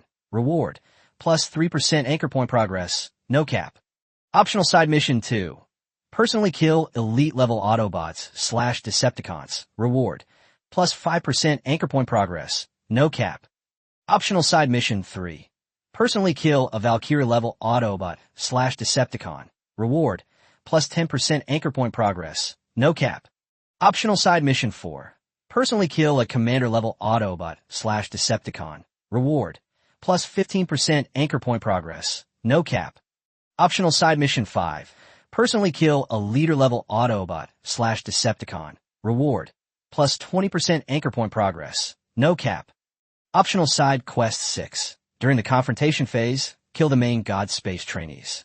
Reward, plus 5% anchor point progress, no cap. So this is how Cybertronians categorize their energy? Through several side quests, Gu determined the hierarchy of Transformers. These are the so-called miscellaneous soldiers, elite soldiers, generals, commanders, and leaders. Optimus Prime is definitely a leader. He is the descendant of a super leader, without a doubt. As for Megatron, that's hard to say. Just as Gu was waiting for the protective shield to disappear, the system suddenly sent a new notification. Note, the host can choose to terminate the protection period directly. Hint, although the host is the most incompetent of the main gods, the host can still sense information about other main gods sending out trainees. Current number of world's main god trainees, 0. Please continue to control more worlds, enhance the power of the supreme god, and unlock more advanced privileges and talents. So, does that mean I am indeed a god in some sense? Gu guessed that he must have awakened this ability after he completely took control of the bio-world. In other words, he can enhance his own godlike authority by constantly controlling other worlds? What exactly are the system's so-called higher privileges and talents? System, what abilities do the main gods possess? The main gods' known permissions: detect the strength of other main god trainees, predict the location of other main god trainees in advance, and if the host permissions are high enough, can also forcibly seal off other worlds to prevent other main god trainees from entering, etc. That's really awesome. Gu had to rethink how to completely control the Transformers world, just like he did with the Biohazard world. By doing this, in addition to conquering a new world for the Great Xia, he could also enhance the power of the main god. Immediately afterwards, Gu casually waved his hand, and the protective shield that had enveloped them disappeared on the spot. The ability is quite useful. Great Xia Warrior. Holy crap, what the hell is this ability? Captain Wong and others, who had followed Gu and experienced the Biohazard world, looked at Gu, who remained calm in disbelief. Is it still possible to do this? Could it be that Gu has acquired some new skill? One of the research team members next to Yi Qingxiu was stunned for a moment, then quickly ran to Gu's side and asked excitedly, "Team leader, what's the specific principle behind your ability to control space and time? Please tell me. I beg you. Controlling time and space. This is absolutely a manifestation of divine power." Chapter 107, The Lure of the Capital World. And Gu's bottom line. Gu was a little embarrassed, because how could he possibly know the specific principles behind it? It was just one of his innate abilities. Heavenly secrets must not be revealed. Gu gave a mysterious reply, which caused the research team members around him to show extreme disappointment. All right, ye vingu rolet herius. She knew her student well and immediately exposed him. Gu clearly doesn't understand the principles either. He's not a scientist, so asking him is pointless. Teacher, can't you give me a little face? Whispering sound. While the group was talking, team member number 3 had already hacked into the Transformers Worlds network. Team leader, I found out that we're located in Blue Heart, Michigan, USA. The male lead, Sam Witwicky, has 1 week left until he graduates this year. In other words, the story hasn't even started yet. We're currently in the week leading up to the events of Transformers 1. I also found out that Sam's eBay account sells all sorts of adventure gear left by his grandfather, including the glasses that record the coordinates of the Allspark. By the way, team leader, I checked all the surveillance footage in the city and found 66 instances of signal interference. I suspect that this might be related to the descent of a god-level trainee. No, there are currently no trainees in this world. But GU looked at the bewildered third team member and emphasized calmly. Believe me, I'm quite certain that no main god has ever sent any trainees into this world. What's the meaning? Has GU acquired another new skill? Can it detect trainees from other main god spaces? If it's true, that's incredibly ahead of its time. This would give the Great Xia side an absolute intelligence advantage. Captain Wong coughed lightly, stopping the third team member who wanted to ask further questions. All right. Number 3. Obey the team leader's orders and proceed according to the prearranged plan. Yes. Long before arriving in the Transformers world, the Great Xia Analysis Department had already devised a meticulous action plan, numbering in the hundreds. Now that they know the Transformers timeline, all they need to do is follow the plan step by step. Team leader, I'm taking some men to the city's immigration office to purchase official citizenship. Upon hearing this, GU took out a large box from his personal space, which contained a total of $20 million US. Captain Wong, don't we need to go ourselves? GU was clearly influenced by the operating model of Daxia. In his mind, immigration status was similar to Daxia's ID card. Shouldn't the person have to be present to process it? Captain Wong chuckled, revealing a disdainful expression towards the makeshift leadership and power structure of the American government. Team member number 3 then took over the conversation and explained to GU. Team leader, you don't know this. It turns out that the United States is currently experiencing the most prosperous period of capitalism. Capitalism has never been as dominant as it is now. With enough money, you could do whatever you want within the United States.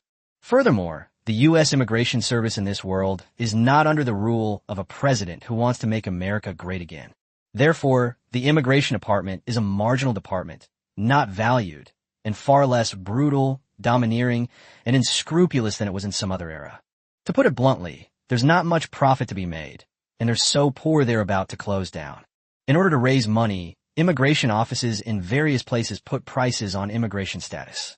To obtain official status, a reincarnated human can be bought for $50,000. If you're willing to spend more money, $200,000 can get you royal treatment, with various identities tailored to your needs. Even if it's a fake identity for a member of parliament, as long as the money is right, they can get it done for you. GU is still wondering why he could get a new identity without being present in person, but team member number 3 told him directly. Don't think you don't need to go in person. As long as you're willing to pay, the immigration office can come to your door and provide any service you need. It's anything. That's the allure of the capitalist world. No wonder so many wealthy people are flocking to the United States. It really means that with money, you can do anything. What laws? What rules? What morality and rule of law? None of that matters in America. There are only criminals who can't afford bail or lawyers, not wealthy criminals. If so, then the money wasn't enough. Even if you open fire in the street and kill hundreds of people without cause, you can still be released without charge if you pay the money. After listening to the explanation from team member number 3, GU's face twitched, and he gave instructions to Captain Wong. Captain Wong, let's proceed according to plan. Yes. GU needs to get close to the female protagonist, Michaela, and bring her back to the Great Xia world. Number 3, after you get the new identity, buy a security company and try to save time. No need, team leader, we can act simultaneously. Team member number 3 glanced at the time and said with a smile, I can guarantee that on your way to the female lead school, you'll have all the necessary preparations, including immigration status and starting a company, sorted out. You can start school today. Is the efficiency really that fast?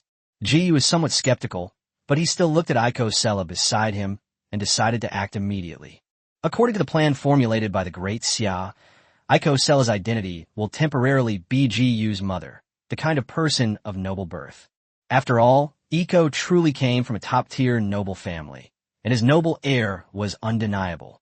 All right, everyone, let's get started. If you run out of money, just come to me anytime.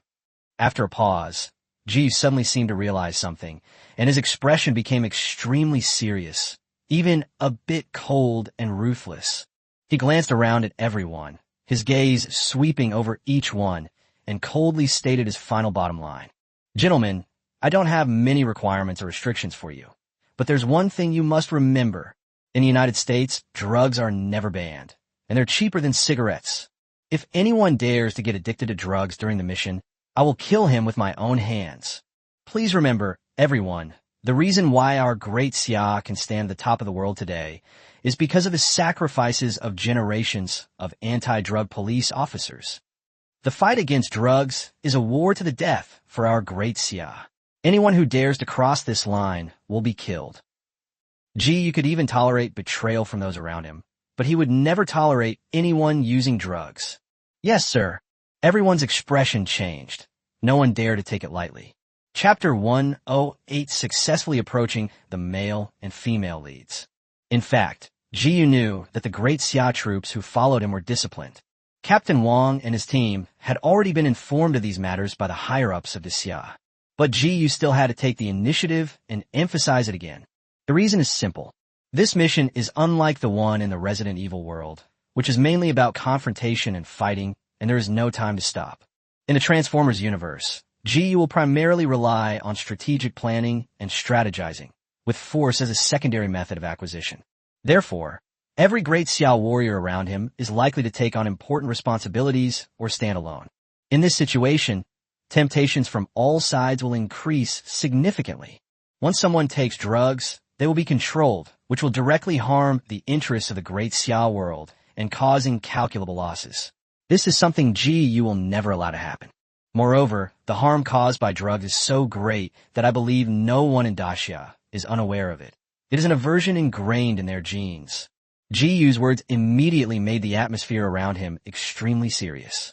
After most of the team members had left, Helena and Ada Wong approached Rachel with cold, pretty faces and questioned her with extreme dissatisfaction.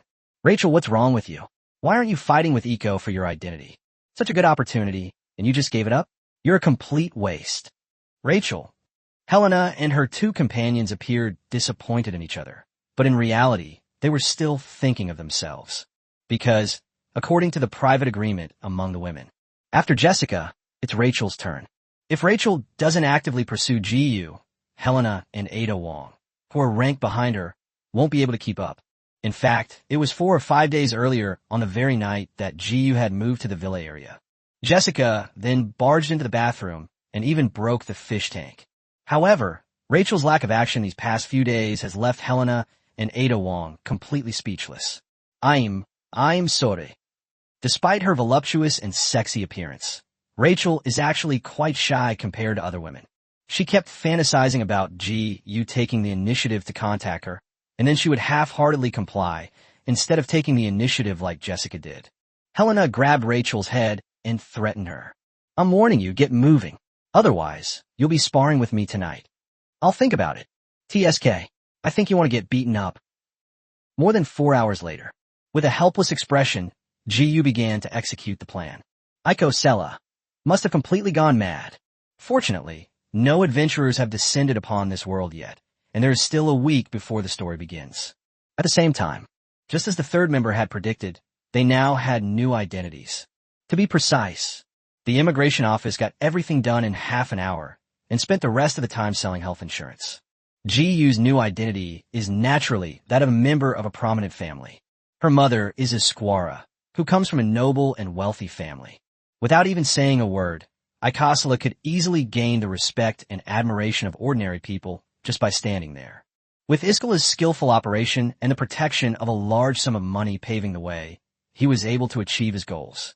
Before leaving the school, Iko Sella held Jiyu tightly, pretending to be very sad, and gently stroked Jiyu's head. Wah, my sweet son, you'll be studying here from now on. Mommy promises you won't mistreat you. Jiyu's face flushed red with anger, seemingly never expecting that Iko Sella would take advantage of him under this temporary identity. They finally managed to escape Iskara's clutches. Jiyu sighed, took the enrollment documents given to him by the principal, and found the class of the protagonist Sam and the female lead Michaela. Class 2. This man is named Jiyu, from a noble family and has won numerous awards. The homeroom teacher's enthusiastic praise made Ji-yu a little embarrassed. The key point is that Aiko Sella didn't mention any of these things at all. 90% of the praise from the homeroom teacher was added by the teacher himself without authorization. All I can say is that this homeroom teacher took the money and actually got the job done. In order to get Ji-yu, this cash cow, to integrate into his class as soon as possible, he spared no effort in praising him. During this time, Ji-yu, standing on the podium, casually glanced at the students below. The most time was spent on the female lead, Michaela, and the male lead, Sam. Sam was unremarkable, exuding an air of slacker. Michaela is truly amazing. It is said that when this movie was filmed, the female lead had just debuted and was really young at the peak of her beauty. In addition, Westerners mature quickly, and the young Michaela, who had just come of age, possessed both the naivety of a young girl and the mature charm of a young woman. At least according to the movie's setting and the world information collected by team member number 3. At this time, Michaela was most likely still a virgin, while Ji-yu openly stared at Michaela on several occasions. The female lead was also sizing up the tall, handsome man, whose physique was nothing like the slender people of Xia. On the contrary, Ji-yu is over 1.9 meters tall, with bulging muscles all over his body, presenting a bodybuilding and trendy type. Is this new classmate from a wealthy family? To be called a wealthy and noble family, they must at least be the richest family in the city, right? Chapter 109. I bought glasses that record the coordinates of the spark source for only 1,000 yuan. Michaela's aesthetic has always favored strong, muscular men, as she herself stated in her film. Coincidentally, Ji-yu's appearance and looks surpassed all the boys in the class, and even in Ithaca school. In addition, he is young, rich, and has an outstanding temperament. Therefore, Ji-yu immediately caught Michaela's eye, making her unable to help but smile at him. Michaela's behavior was clearly seen by her boyfriend Trent, who was sitting next to her.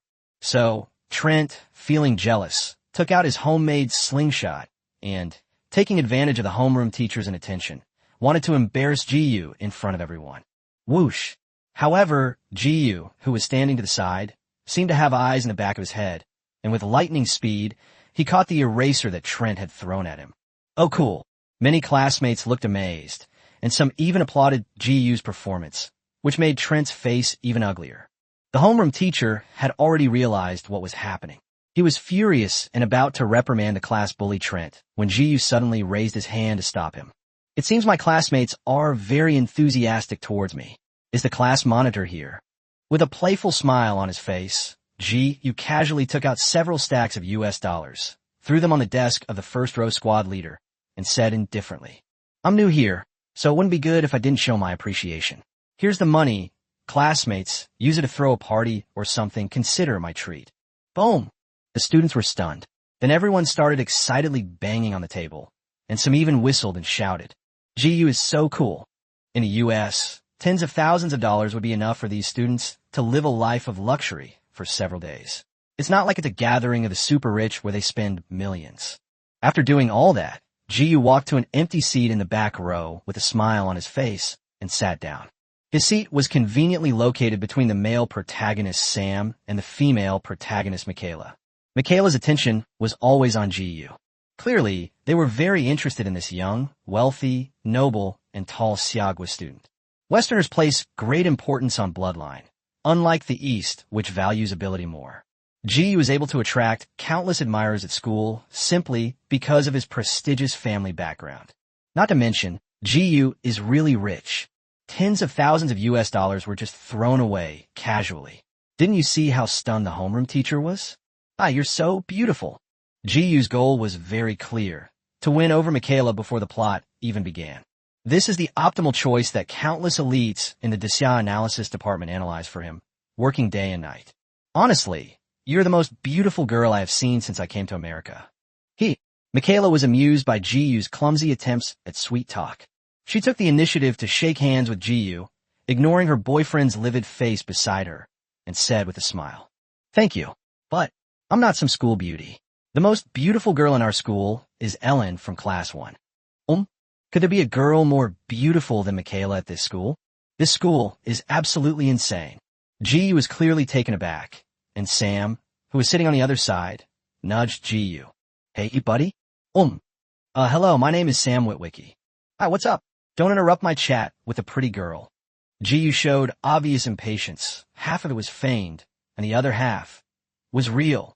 He discovered that the Michaela in this world was indeed a virgin, because Michaela's eyes were very pure, with a thin, watery membrane, which was a sign of virginity.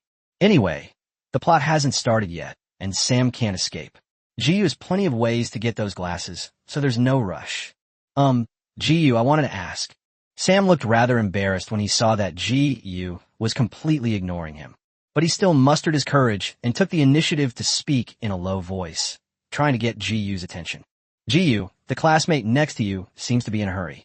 Michaela covered her mouth and giggled as she reminded him, which made Ji-yu look apologetic. Wait for me a moment. Ji-yu turned around and glared at Sam. What exactly do you want? Ji-yu, it's like this. Aren't you from a prominent family? I wanted to ask you, do you like adventure and sailing or anything like that? Get to the point. I'm very busy. All right, let me introduce you to my grandfather first. His name was Archibald Whitwich. He was a captain and the first person to explore the Arctic. As Sam rapidly recounted his family history, he pulled out a pile of old objects from his desk. Among them were the glasses that recorded the coordinates of the source of the spark. Sam actually carried this with him? Ji-yu's attention was successfully drawn to Sam, causing Michaela's pretty face to change slightly. She couldn't help but wonder if Ji-yu was gay. Otherwise, would a normal man give up chatting with a beautiful woman to go and look at a bunch of garbage from decades ago? Ji-yu, look at this, a sextant. Only $50, a great deal. And these glasses. Wow, super cool, right? They bear witness to many of my grandfather's legendary experiences, and I haven't even appraised them yet. Sam became more and more excited as he spoke, and Ji-yu, seeing that the time was about right, asked with a smile. Then give me an estimate, Sam. I'm quite interested. Really? Let me think soon. Ha. Trent, who was next to Michaela, suddenly burst into laughter and shouted mockingly. Look everyone, there's a fool trying to buy that pile of junk. Sam's met his lucky star today. Laughter immediately filled the classroom. The homeroom teacher on the podium merely glanced in their direction before continuing to lecture to thin air, completely absorbed in his own world. Ji-yu remained unmoved and gestured to Sam with his eyes to hurry up and appraise the value. I think it adds up to 500. What do you think? I'll give you 1,000. W.H. What? Sam was stunned and stared at Ji-yu in disbelief. Oh, I'm so sorry. Ji-yu, you're such a discerning person. Ha. Trent, standing next to him, laughed even louder. Ji-yu ignored the clown's ridiculous behavior and took out a stack of US dollars from his pocket. He casually picked out a few bills and placed them on Sam's table, without even counting them. Sam excitedly counted the banknotes, then said to Ji-yu with some reluctance, Dude, you gave me 400 too much. It's okay, just consider it making friends. 400 and 400 million US dollars make no difference to Ji-yu. The great Xia can print more than $1 billion per minute. Thank you. Sam took the money and didn't even bother with his backpack. He pushed everything on the table into the bag and handed it directly to Ji-yu. Just as Ji-yu received the important prop from the plot, a large hand suddenly pressed down on his shoulder. Trent had already walked up to Ji-yu, casually snatched the US dollar from his hand, and whispered provocatively in his ear. You dead monkey. I'd like to be your friend too. Consider this money a reward for getting to know me. Is that all right? Chapter 110 Ji-yu. Luckily I'm a college student. Otherwise, I might have really been corrupted. Ji-yu couldn't help but laugh. He wasn't angry at all. On the contrary, he found it very amusing. Because he remembered his first trip to the biohazard world, when he nervously confronted the trainees and the Umbrella Corporation Special Forces constantly facing danger. Now, Ji-yu has arrived in the Transformers world of medium difficulty, only to find himself facing an ordinary class bully. That was so easy. Of course, no problem. Whispering sound. Seeing Ji-yu's cowardly behavior, Trent curled his lip in disdain and looked arrogantly at Michaela. He seemed to be saying this to his girlfriend. See? Ji-yu is all show and no substance. He's nothing but rich. Michaela immediately showed a hint of disappointment. Admiring strength is a woman's instinct. If Ji-yu is really a coward, then he would be at the very bottom in the United States. Just as Trent was about to turn and leave, Ji-yu suddenly stood up. He grabbed Trent's head and slammed it onto the table with a bang, smashing the table to pieces. Trent, on the other hand, was unrecognizable and unconscious. The students, who had been whispering amongst themselves, gradually fell into an eerie silence. Everyone stared in disbelief at GU, who was expressionless, as he pulled out several stacks of US dollars and casually tossed them at Trent. I can give you a little more. This friend is definitely worth having. Before coming, GU had made a special effort to learn more about it. In American public schools, bullying is considered politically correct and has virtually no impact. Besides, didn't GU already pay? You guys take him to the infirmary. GU casually pointed to the boy who stood up next to him and placed a stack of US dollars on the table. Once you get back, this money will be yours. The group exchanged glances, swallowed hard, stared at the US dollar, and hurriedly carried Trent away from the classroom. Head teacher, Miss Sitch, seemed to be blind the whole time, frowning and staring intently at the textbook.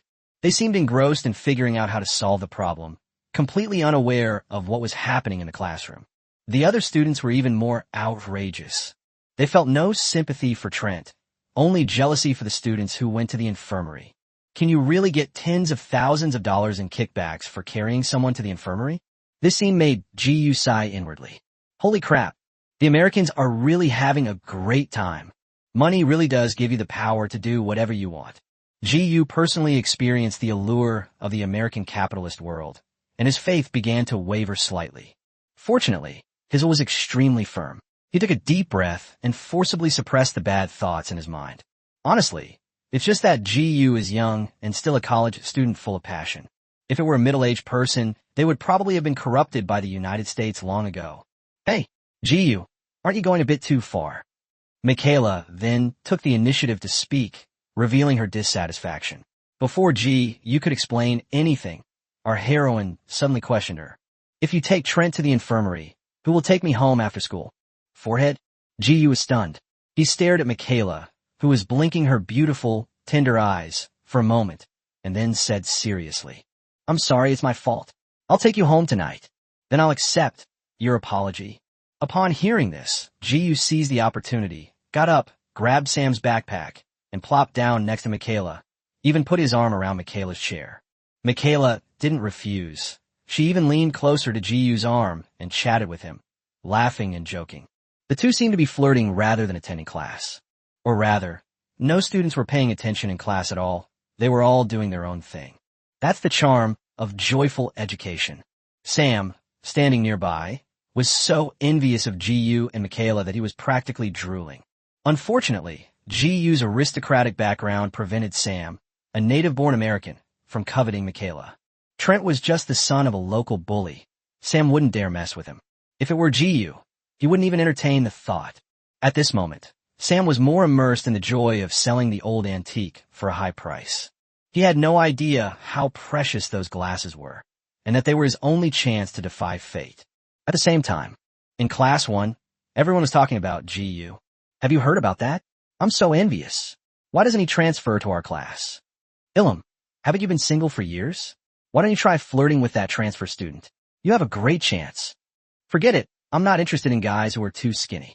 Ellen showed little interest, as she had a preconceived notion that people from Xia were rather small in stature. If GU were in Class 1, he would have recognized who Alice was on the spot. It was none other than... It was the Decepticon female classmate that Sam met in his college dorm in the second Transformers movie.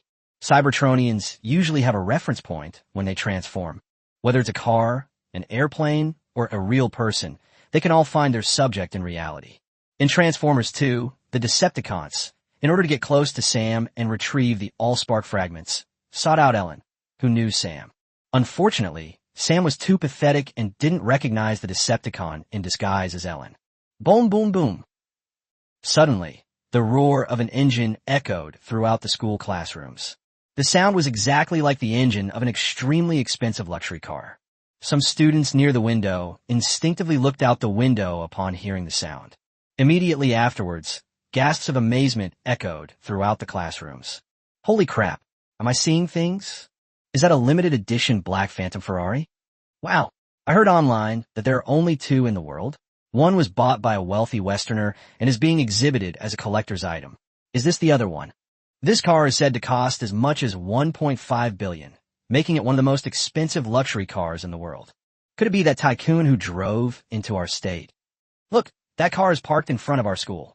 Many students ran out of the school before get out of class ended, excitedly taking pictures with their phones. Alice from class 1 naturally noticed the luxury cars parked outside the school. Soon, a tall, well-built man from Sia State, dressed in a sharp suit, got out of the car. The man was wearing sunglasses and didn't have the air of a tycoon. He looked more like a bodyguard or a soldier. Many girls approached the man in sunglasses, hoping to take photos with the luxury car, but he waved them off. Elon, this car, could it belong to that transfer student from the wealthy family? No way, no way. That rich? This isn't just ordinary rich. Chapter 111. So this supercar really belongs to GU? Damn it, Michaela really hit the jackpot. Ellen was equally stunned. She stared incredulously at the streamlined, gleaming supercar, a little regretting that she had spoken too confidently earlier. If this supercar really belongs to GU, that transfer student, she might consider accepting a thinner man. Class 2. GU glanced at the outside of the school and couldn't help but twitch his lips. Why did Captain Wong cause such a commotion? Could it be that he has been corrupted by the allure of American capitalism? Otherwise, where would Captain Wong and his team get the money? No, we absolutely have to stop this. Their mission is to conquer other worlds and the stars. It's beautiful. Michaela stood up, staring blankly at the black phantom supercar in the distance, and muttered to herself, "If only I could touch the steering wheel." Upon hearing what Michaela said, GU deliberately raised his hand to look at his watch. The homeroom teacher on the podium understood and coughed lightly before speaking. "Let's leave school early today and everyone go home." Sensible. Honestly, GU could have taken Michaela away from the classroom at any time. However, he still wasn't quite used to the school style and culture in the United States, and he had an instinctive respect for all teachers. Upon hearing this, the remaining students in the class immediately took off running out of the classroom. "Come on, Michaela. I'll take you home." "Uh-huh." Michaela took one last look at the car, then left with GU, somewhat disheartened. She didn't even dare to hope that the car belonged to GU, because this sounds too surreal. At this moment, the entire school gate was blocked by young students, but no one dared to approach rashly. It wasn't that Captain Wong was too intimidating, but rather that the young people on the American side had long been tamed by capital and were extremely obedient. They were worried that if they scratched or bumped the car, they wouldn't be able to afford to pay for it, even if they sold themselves. Just then, Captain Wong, who was leaning against the car smoking, saw GU's figure. There was no way around it. GU was just too tall, standing out like a crane among chickens among a group of American students. So, Captain Wong raised his hand to GU, who was walking over, which immediately attracted everyone's attention. The crowd parted, and GU, holding Michaela's smooth little hand, walked up to Captain Wong, immediately frowning and complaining. "No, why are you making such a big commotion?" Captain Wong shrugged and glanced at the dumbfounded female lead. He secretly sighed at how quick GU was. He'd already hooked up with Michaela on his very first day. The Great Xia forces were initially worried about whether GU could attract Michaela's attention. To bolster GU's image, team member number 3 embezzled funds from several global terrorist organizations and international fraud groups to purchase this car. As it turns out, judging from the current situation, GU has successfully won over the female lead. "I'm just worried that you don't have a means of transportation. If you don't like sports cars, I'll get you another one." The two spoke casually, as if the supercar in front of them was just an ordinary means of transportation. However, the students around them were stunned. Is that really the transfer student's car? Is what you're hearing even human language? Because I didn't have a means of transportation, I bought a globally best-selling supercar. Do you want to exchange it if you don't like it? Honestly, if you don't even like this kind of supercar, you could be diagnosed with a mental illness. Every female student around her stared at Michaela, who was still in a daze, with envy and jealousy. That little slut really hit the jackpot. She hooked up with GU, a rich and handsome young master from a wealthy family. In the crowd, Ellen stared at GU's handsome and dashing face and his tall and imposing figure, regretting it so much that she wanted to slap herself. This man is so stylish. Even if GU were a penniless wretch, she would still want to try her luck, let alone someone as rich as him. Never mind, it's too much trouble. GU shook his head speechlessly and refused firmly. Captain Wong casually tossed the car keys to Ji-yu, who then casually handed them to a bewildered Michaela. Ji-yu, don't turn around. Captain Wong suddenly moved his lips slightly and spoke in the virtual channel. Bumblebee is watching you from just 60 meters away. Did you get those glasses? Yeah, it cost $1,000. It was great value for money. I knew it. You better watch out. Bumblebee's threat level is over 200. I see. As Ji-yu and Captain Wong passed each other, they exchanged some information. Then, he turned around and, with a smile on his face, opened the door of the supercar for Michaela. Michaela, didn't you want to touch the steering wheel? Come on. Me? Can I really do it? Michaela snapped out of her daze, too panicked to look around at the various gazes directed at her. For the first time, she felt scared and waved her hands repeatedly in refusal. Never mind. I'll just forget about it. Bring it on. Ji-yu grabbed Michaela's hand and pressed her into the driver's seat. Ji-yu himself walked to the other side and sat in the passenger seat. This old car is so crowded. As soon as Ji-yu got into the car, he couldn't help but complain, seemingly quite dissatisfied with his ride. What garbage truck? Michaela, you drive it. If you break it, I'll get a new one. I don't like this car. Michaela was stunned by Ji-yu's words and didn't know what to say for a moment. Me drive? Ji-yu, I don't have a driver's license. Aren't you afraid I'll break it? Don't be silly, Ji-yu said nonchalantly. It's good that it's broken. This old car is too uncomfortable to sit in. Do you want it? I'll give it to you. Never mind. I can't afford to raise them. Michaela was startled and frantically tried to insert the key, but she was too nervous to do so. Hey, handsome guy, what's your name? Just then, a charming and melodious voice rang out beside Ji-yu. Then, Ellen leaned against the car window and boldly poked her head in. She glared at Michaela with envy and jealousy while introducing herself with a smile. My name is Ellen. What's yours? Decepticons. Ji-yu instantly recognized the woman in front of him. Isn't she the female classmate Sam met in Transformers 2 when he went to college?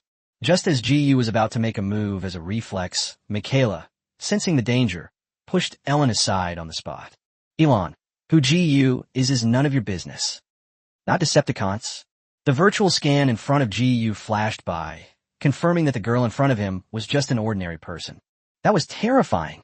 Ji-yu suddenly remembered that Michaela had mentioned before that the school's most beautiful girl was named Ellen. So she's the Decepticon from Transformers 2, the one who transformed into a sexy and alluring female college student. The original body was indeed both hot and beautiful. Chapter 112 Michaela. Ji-yu, why are you so good to me? I'm so scared. In Ji-yu's eyes, Michaela and Ellen's were equally beautiful and charming. However, Michaela is the female protagonist of the world, and she is very important to Ji-yu. Normally, he wouldn't mind taking on a few more female characters to increase his anchor point progress. But now, it's not the right time yet. At this moment, Ellen glared indignantly at Michaela, who was smugly sitting in the car. She still didn't want to give up on Ji-yu, so she took the initiative to come over again and ask for Ji-yu's contact information. Ji-yu, we're classmates. How about we exchange contact information? I'm no worse than Michaela. Good. Ji-yu had intended to refuse. But he soon discovered that Michaela, after Ellen's appeared, acted like a cat with its fur standing on end, behaving quite adorably. So, Ji-yu naturally gave his contact information to Alice, who was beaming with delight. Thank you. Ji-yu, you're such a good person. Question mark. I meant well, so why is this beautiful woman swearing at me? Snort. Upon seeing this, Michaela turned ashen with anger. She wanted to open the door and get out of the car, but she held back, her hands gripping the steering wheel of the supercar so tightly that she couldn't let go. Hold on tight. I'm going to wreck your car today. Then I must thank you. Boom, boom, boom. With a beast-like roar from its engine, the supercar sped away with the two of them. In fact, Michaela definitely doesn't have a driver's license. Ji-yu wasn't afraid of the supercar going out of control. He wouldn't die even if there was a car accident. As for this supercar, it is said that it cost 1.5 billion, which is equivalent to wasting 2.5 minutes of the Great Xia's money printing time. That's all the loss. Michaela, don't be angry.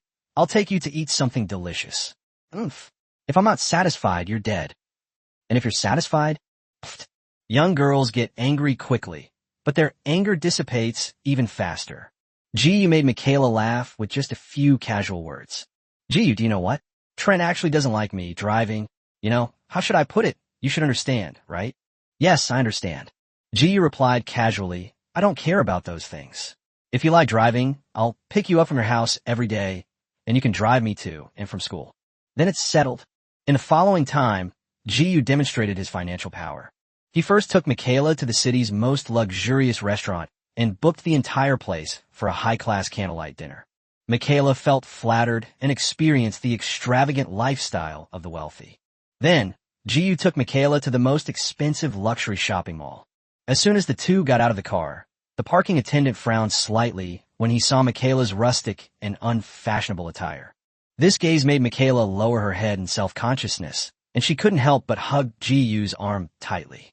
It seems she's implying that her boyfriend is very wealthy, and that she's entitled to come in and spend money.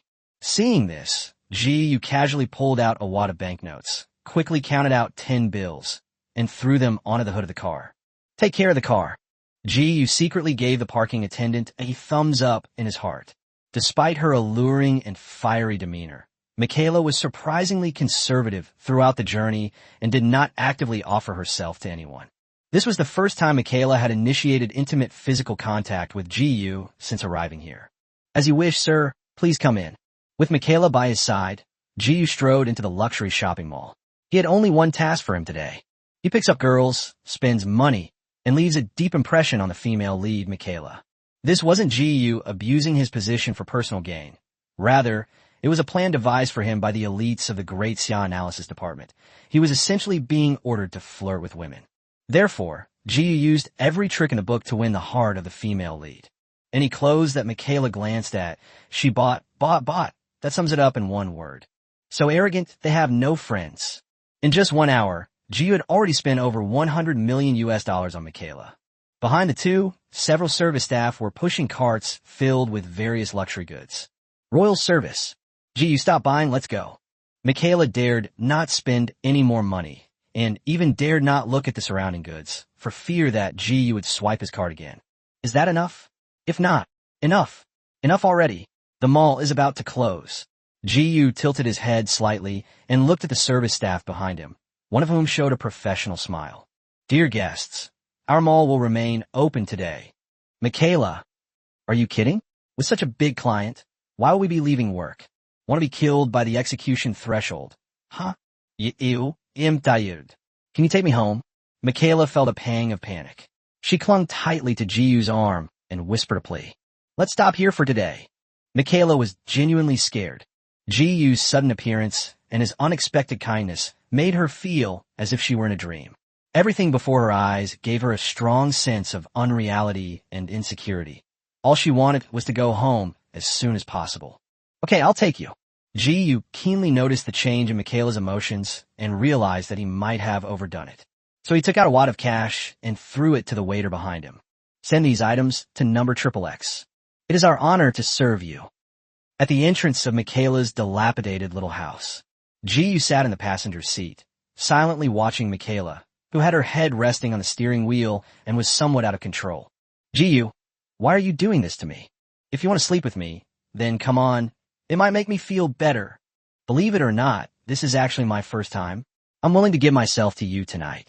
Ji thought for a moment, then suddenly reached out and grabbed Michaela's waist, placing her delicate body on his own.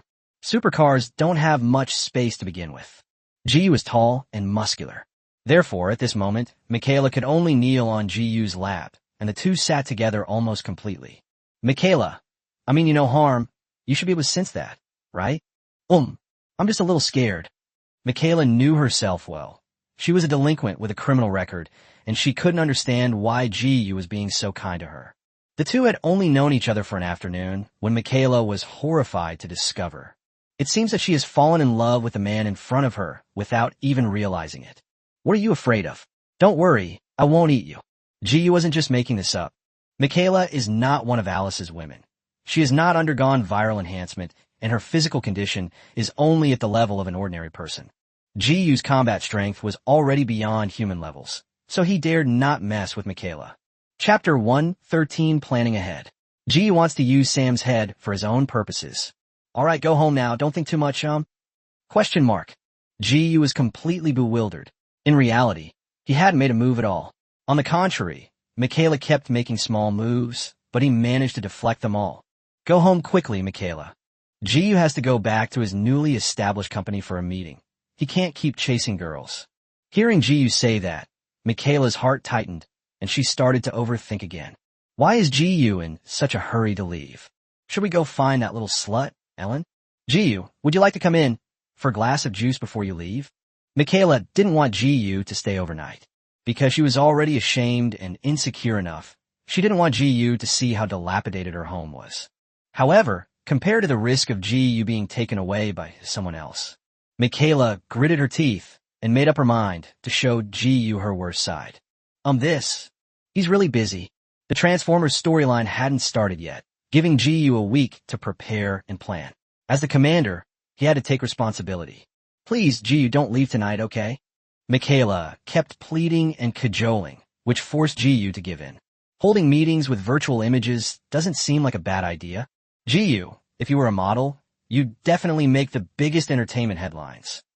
Unable to shake off Michaela's entanglement, Ji simply carried Michaela's delicate body out of the car and walked towards the house not far away. Bumblebee, are you still here? A few dozen meters away on the street, a dirty Chevrolet Camaro was parked. Ji, don't get distracted. Carry me inside.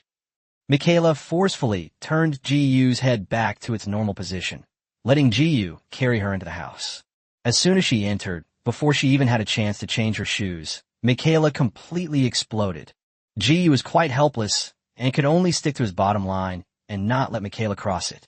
He and Michaela argued for a long time at home. He was protecting the female lead. Otherwise, without the virus's enhancement, Michaela might have truly perished. Fortunately, Ji remained steadfast and composed, and his skillful methods allowed Michaela to calm down temporarily. Only then did Ji have time to look around Michaela's residence. Indeed, it's pretty rundown. Is that person Michaela's father? Noticing Ji's gaze and looking at the photo on the table, Michaela hurriedly offered a flustered explanation. My parents have been divorced for many years. My dad went to work in another city, and, our family can't afford a nanny. Anyway, I'm sorry. What are you apologizing for?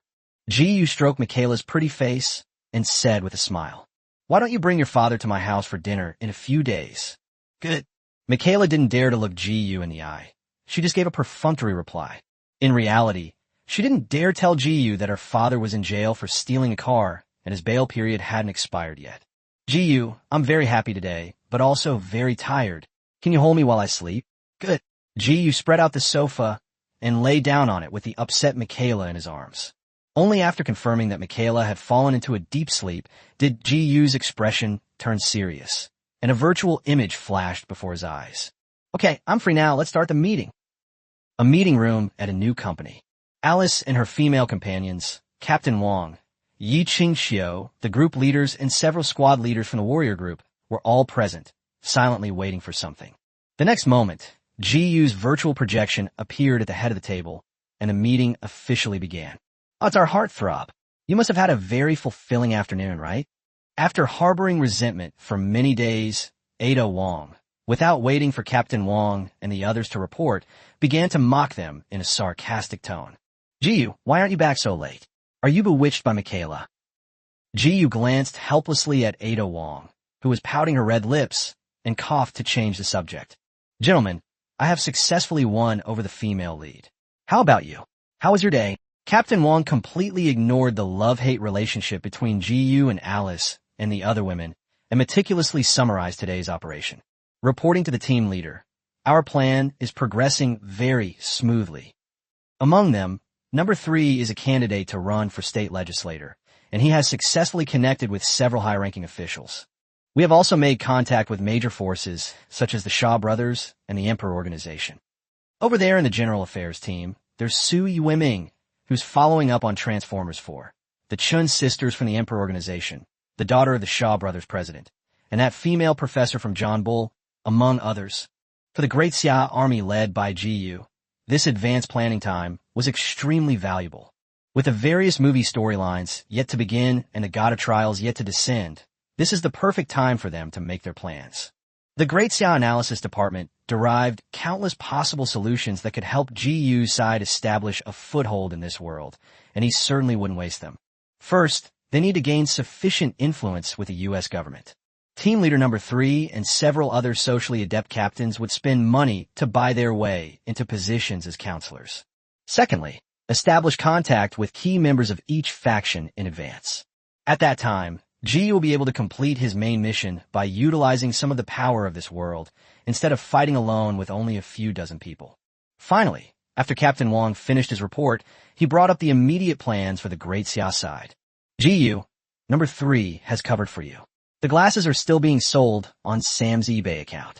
Sam himself shouldn't find out anytime soon. As planned, number 3 hacked into the U.S. Department of Defense and stole classified information.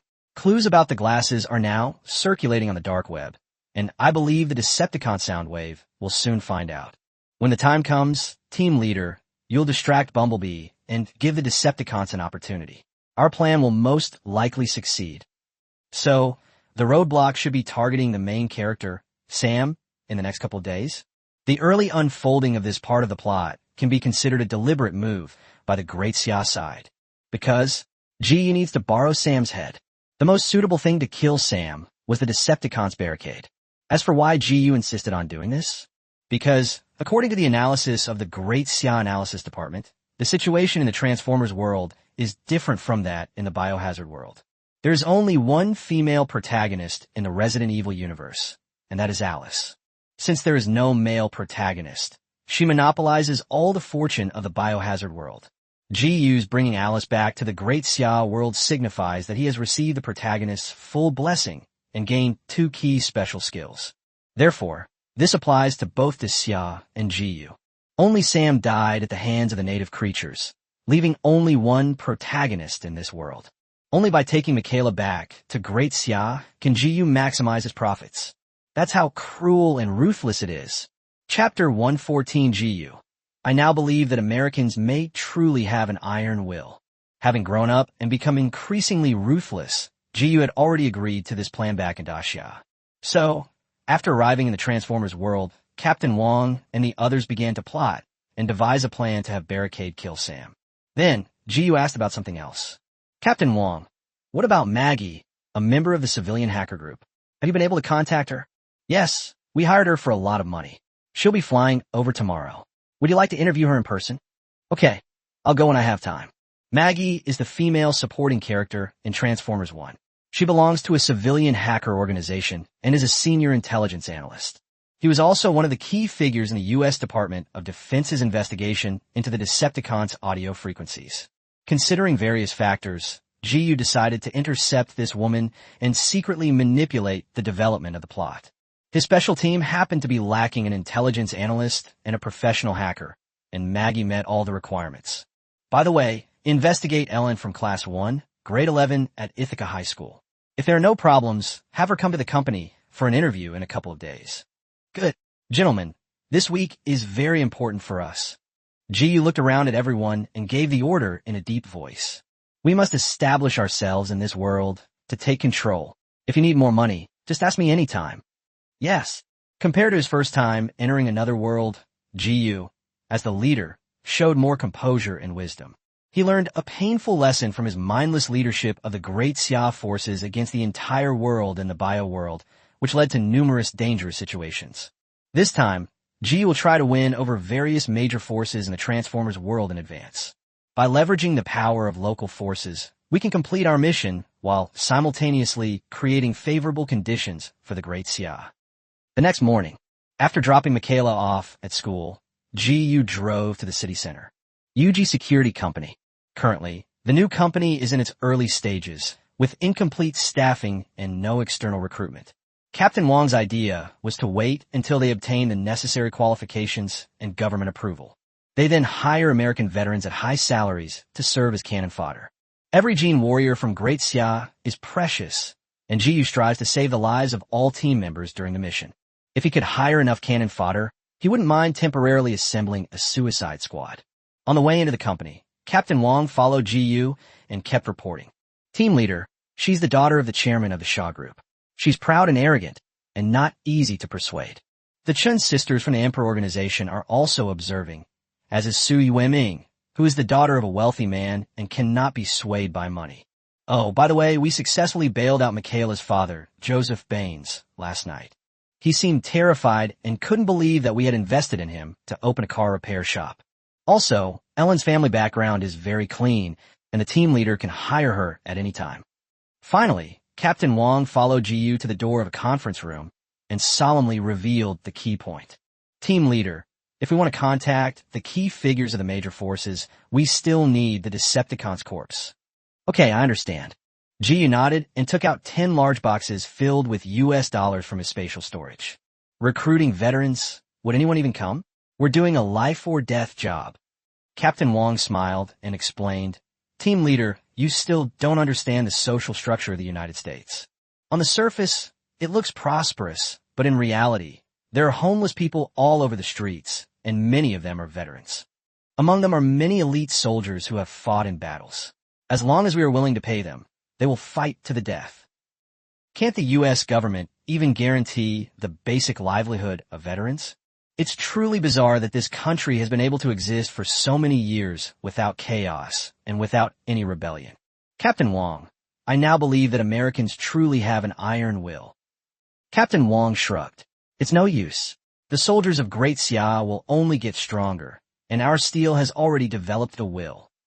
Jiyu smiled and nodded, then immediately gave the order.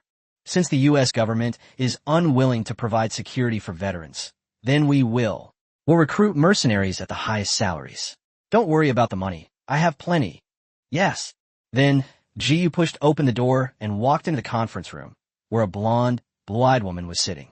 The Western woman in front of me had a nose and lip piercing, wore smoky makeup, and looked to be around 25 or 26 years old. She doesn't look like a high-level intelligence analyst or hacker.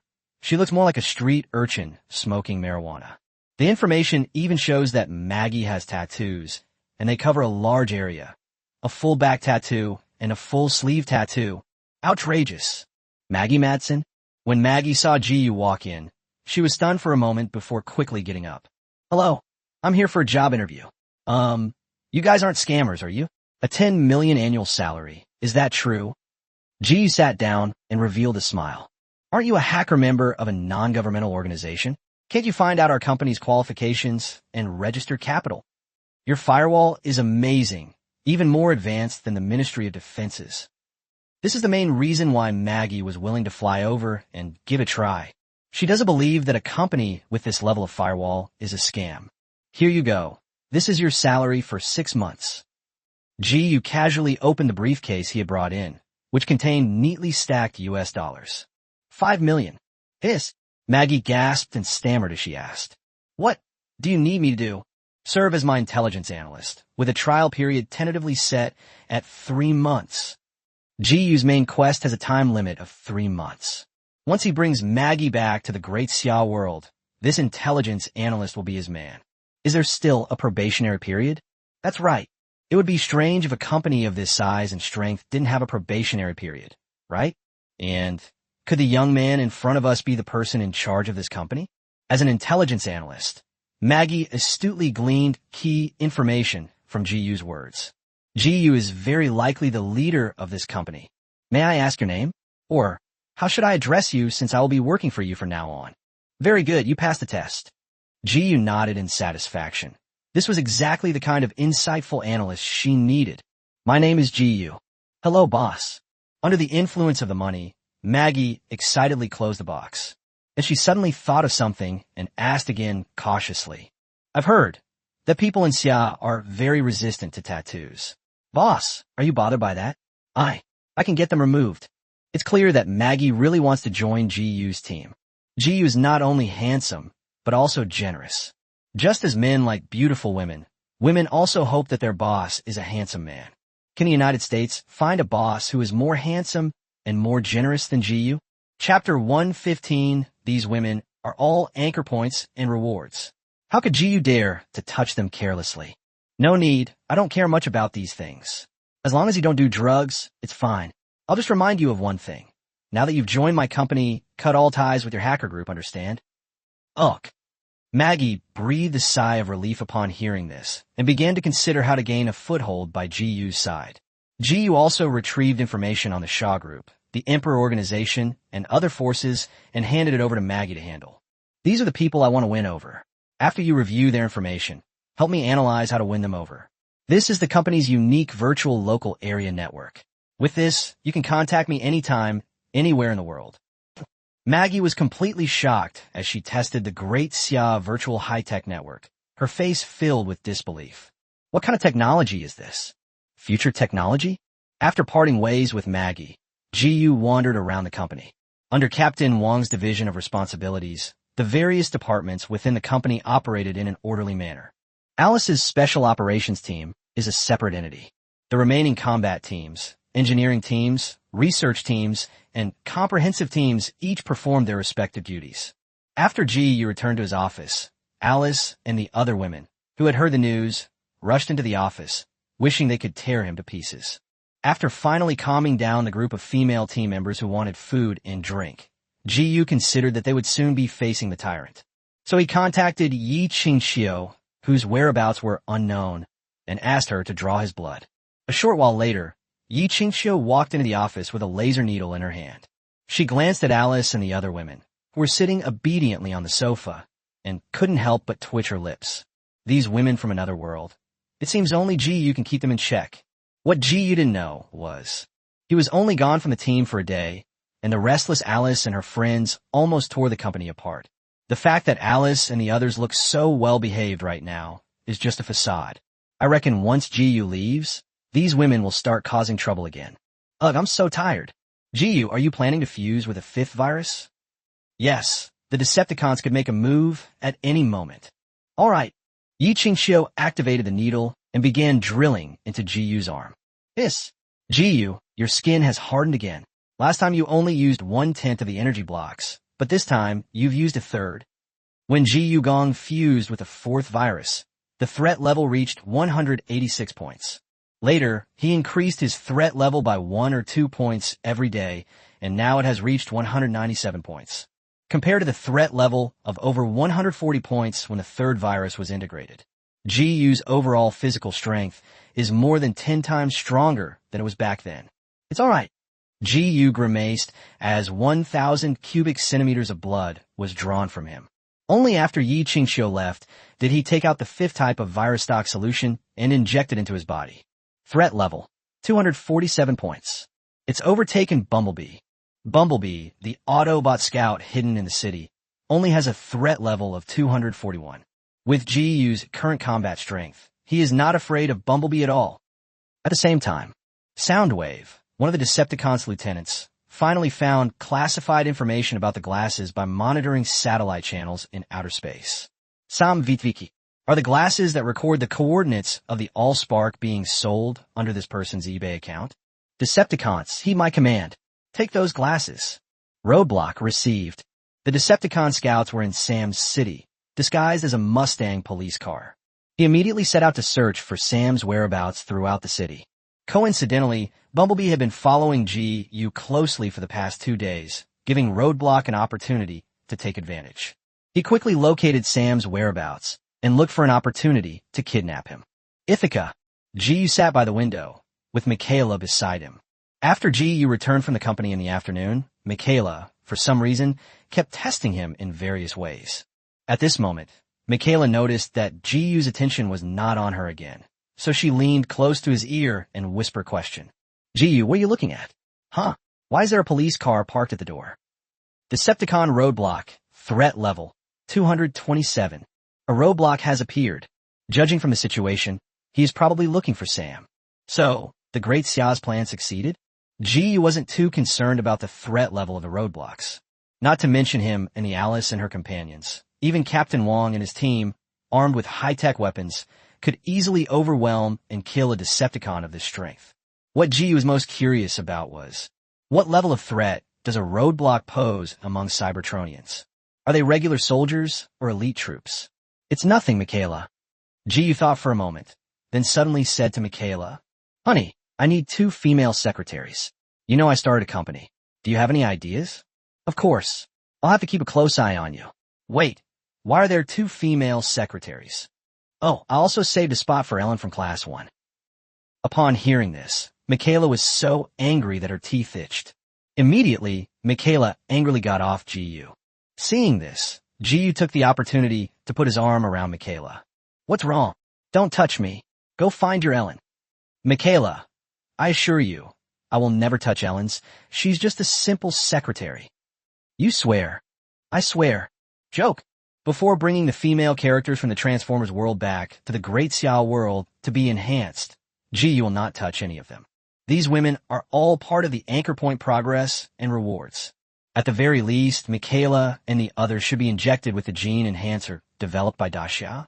For example, after their physical fitness has improved several times over. Okay, I'll trust you this once. Young girls calm down quickly. Evening. GU received Maggie's report that Ellen had already gone to the company, and then he spoke to Michaela beside him. Let's go. I'll take you to the company. Now. Now that the roadblocks have been deployed, GU needs to speed up his plans. He planned to take Michaela, Ellen's, and Maggie, whom he had just recruited, to see the supernatural powers he possessed. Incidentally, use the corpses from the roadblocks to complete the subsequent layout. As for whether Ellen will become his secretary, need I say more? Chapter 116 Sam, the male protagonist of the Transformers universe, is dead. After driving Michaela back to his company, GU took her hand and led her into a conference room. When GU and Michaela appeared, Ellen was so shocked that she stood up on the spot. You? Michaela? What are you two doing here? The only reason Ellen was able to come for the interview was because Captain Wong gave her such a generous invitation fee. They're offering her $10,000 for an interview. She can stay or leave as she pleases. Only a fool wouldn't come. To prevent being kidnapped or held hostage, Ellen also carried pepper spray in her bag. I have to say, Americans are really bold. It's very simple. This is the company I own. GU sat down opposite Ellen and said with a smile, "You can be my secretaries. The annual salary is $1 million, and there will be bonuses for good performance." Ugh. Ellen was immediately moved and agreed without hesitation. Actually, when Ellen saw GU, she was so happy she was stunned. Suddenly, Ellen's realized what was happening and glanced thoughtfully at Michaela, who was standing behind GU with a resentful expression. Us? Does that include Michaela? Of course, I'll reward whoever performs well. Ellen laughed on the spot and met Michaela's gaze defiantly. Michaela, you have no chance. Whispering sound. GU never expected that Ellen would argue with Michaela over such a trivial matter. He quickly stopped the two beautiful girls, and a virtual image flashed before his eyes. A roadblock. Is it blocking Sam's way? Come on, I'll take you to see something good. GU lifted Michaela and Ellen in one arm and strode out of the company. After school, Sam would ride his bike with his pet dog to the hospital to have his cast changed. The roadblock that had been following them all the way finally managed to corner the bewildered Sam in a small alley. Officer, is there anything I can help you with? Oh, it's medicine prescribed by the vet, not drugs. Sam thought he was being chased by the police for illegal drugs, so he quickly stood in front of the car and gave a long explanation. The next moment, the roadblock seemed to mutate, with a sharp spike extending from its front end, which scared Sam so much that he turned and ran. While riding his bike at breakneck speed, Sam also took out his phone to call the police and shouted wildly, "Hey, I'm being chased by a mutated police car. Get everyone on board. No, don't ask me any questions, okay? My dad's the community security chief." A man and a car chased each other into the interior of an abandoned factory. After blocking Sam, the roadblock transformed into a giant robot amidst a series of mechanical friction sounds. He pressed down on Sam's tiny body with his large hand, uttering a crazy and distorted electronic sound. "Are you Sam? Is your username Mr. Charming 217? Answer me." You.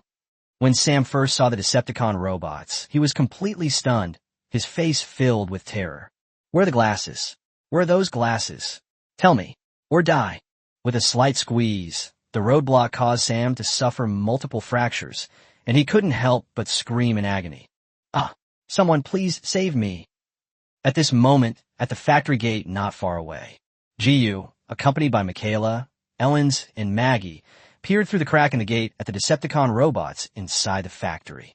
"My God, what is that? Aliens? High technology. I think I heard it speak."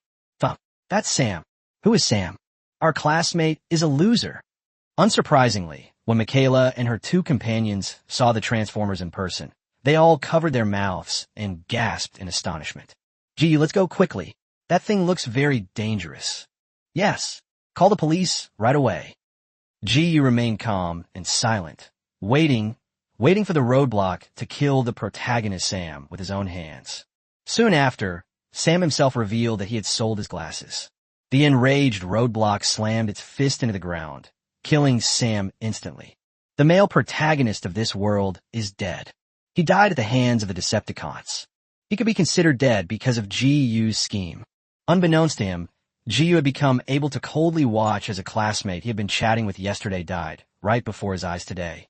On the contrary, GU didn't really care about whether the male protagonist, Sam, lived or died. He turned and met the gaze of the flustered Michaela with a cryptic look. And so, only Michaela remains as the protagonist of this world. I wonder what skills and rewards he will receive when he brings Michaela back to the Great Xia world this time. It shouldn't be any worse than what Alice gave, right? GU, quickly take us away. Michaela didn't understand what GU's gaze meant. She trembled with fear, grabbed GU's arm, and looked pleadingly at him. Seeing this, GU used his other hand to rub Michaela's head. Don't worry, just wait for me here. I'll be back soon, be good. Having broken free from Michaela's grasp, GU removed his outer garment and strode into the factory. GU, come back quickly. Don't go over there. Michaela and the other two women were terrified and at a loss for what to do by GU's actions. Just as the three were about to follow them inside, two ghostly figures appeared and blocked Michaela and the others' path. Little sister, listen to GU. Let's just watch the show. Jill and Alice looked at the stunningly beautiful young girls, Michaela and Ellen, whose skin was so tender it seemed like you could squeeze water out of them. The two women couldn't help but sigh inwardly. GU is indeed a lecherous man. Who are you? We are your seniors. Alice snapped her fingers, and the three women, including Michaela, suddenly found themselves unable to move, as if they were being controlled by some mysterious force. What exactly are these people doing? Jill then put her arm around Ellen's shoulder, looked at GU walking towards the roadblock in the factory, and said meaningfully, Little sister, the GU you saw before was just the tip of the iceberg. What you're about to see is the real GU. Watch carefully, and you will witness with your own eyes a god walking among mortals. Chapter 117, Killing the Tyrant Roadblock. Is this the real GU? In an abandoned factory, GU walked up to the roadblock and looked up to meet the Cybertronian's gaze. According to official data, the roadblock is nearly 5 meters tall and weighs over 1.5 tons. Close contact with them does indeed create a strong sense of pressure. Roadblock, human scum, get out of here. At that moment, GU suddenly took out a pair of glasses from his personal space. You Decepticons, aren't you looking for this? It's in my hands. Give it to me, or die. When the roadblock saw the mission target appear, it reached out to grab it. GU flashed and appeared a few meters away. I want to test your strength. Come on, let me see just how strong the Decepticons of Cybertron really are. GU's words revealed the roadblock's identity, causing the roadblock to pause in a rather human-like manner. This person actually knew their identities and origins. If you don't come, then I won't be polite. No sooner had he finished speaking than GU appeared in front of the roadblock, jumped 3 meters high, and punched the roadblock in the chest. Boom! A terrifying power erupted. The mechanical body of the roadblock could not withstand the force and flew more than 10 meters away. The three women, Michaela and her companion, standing at the factory gate, were completely stunned by what they saw. Could this be human? Who exactly is GU? At this moment, GU raised an eyebrow, because it seems he didn't hit the roadblock's body, but rather hit the special energy shield. Is this the spark that Cybertronians gave them, bestowing upon them their racial characteristics? However, GU has already tested it out and found that despite its huge size, the roadblock is actually not as strong as him. 1/3 of the threat level of the roadblocks should be attributed to the enhancement of various Cybertronian weapons. Unlike GU, whose threat level is over 200, which is entirely based on his physical combat strength. Who are you? The roadblock was also stunned by GU's punch. He struggled to his feet, his arm transforming into a hand cannon, firing wildly at GU. After the smoke and dust cleared, Jiyu's voice suddenly rang out from behind the roadblock.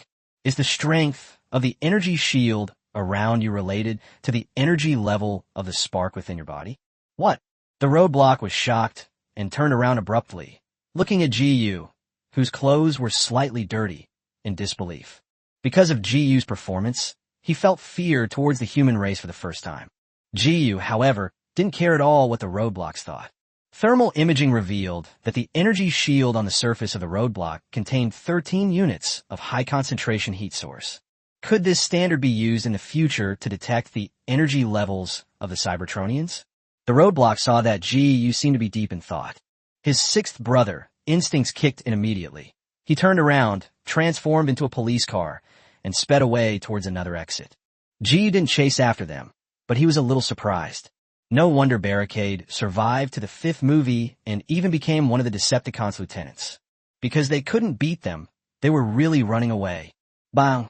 The next moment, a loud bang was heard. The speeding roadblock looked like it had crashed into a train, its parts flying everywhere. He was sent back to the factory, still spitting out red machine oil. Clearly, given the energy level of the roadblock's spark, its energy shield was violently shattered in the collision, resulting in severe damage to its main body.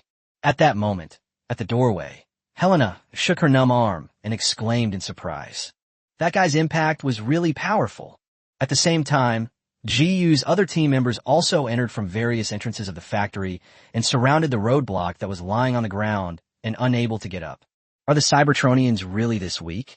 How disappointing. Yeah, before we came, the analysis department described the Decepticons as so dangerous, and I was nervous for days. And this is what we got. Don't be careless. Barricades are probably just grunts on Cybertron. Leaders like Optimus Prime are the real powerhouses. Ugh, I thought we were going to have a really intense battle. How come he's so bad?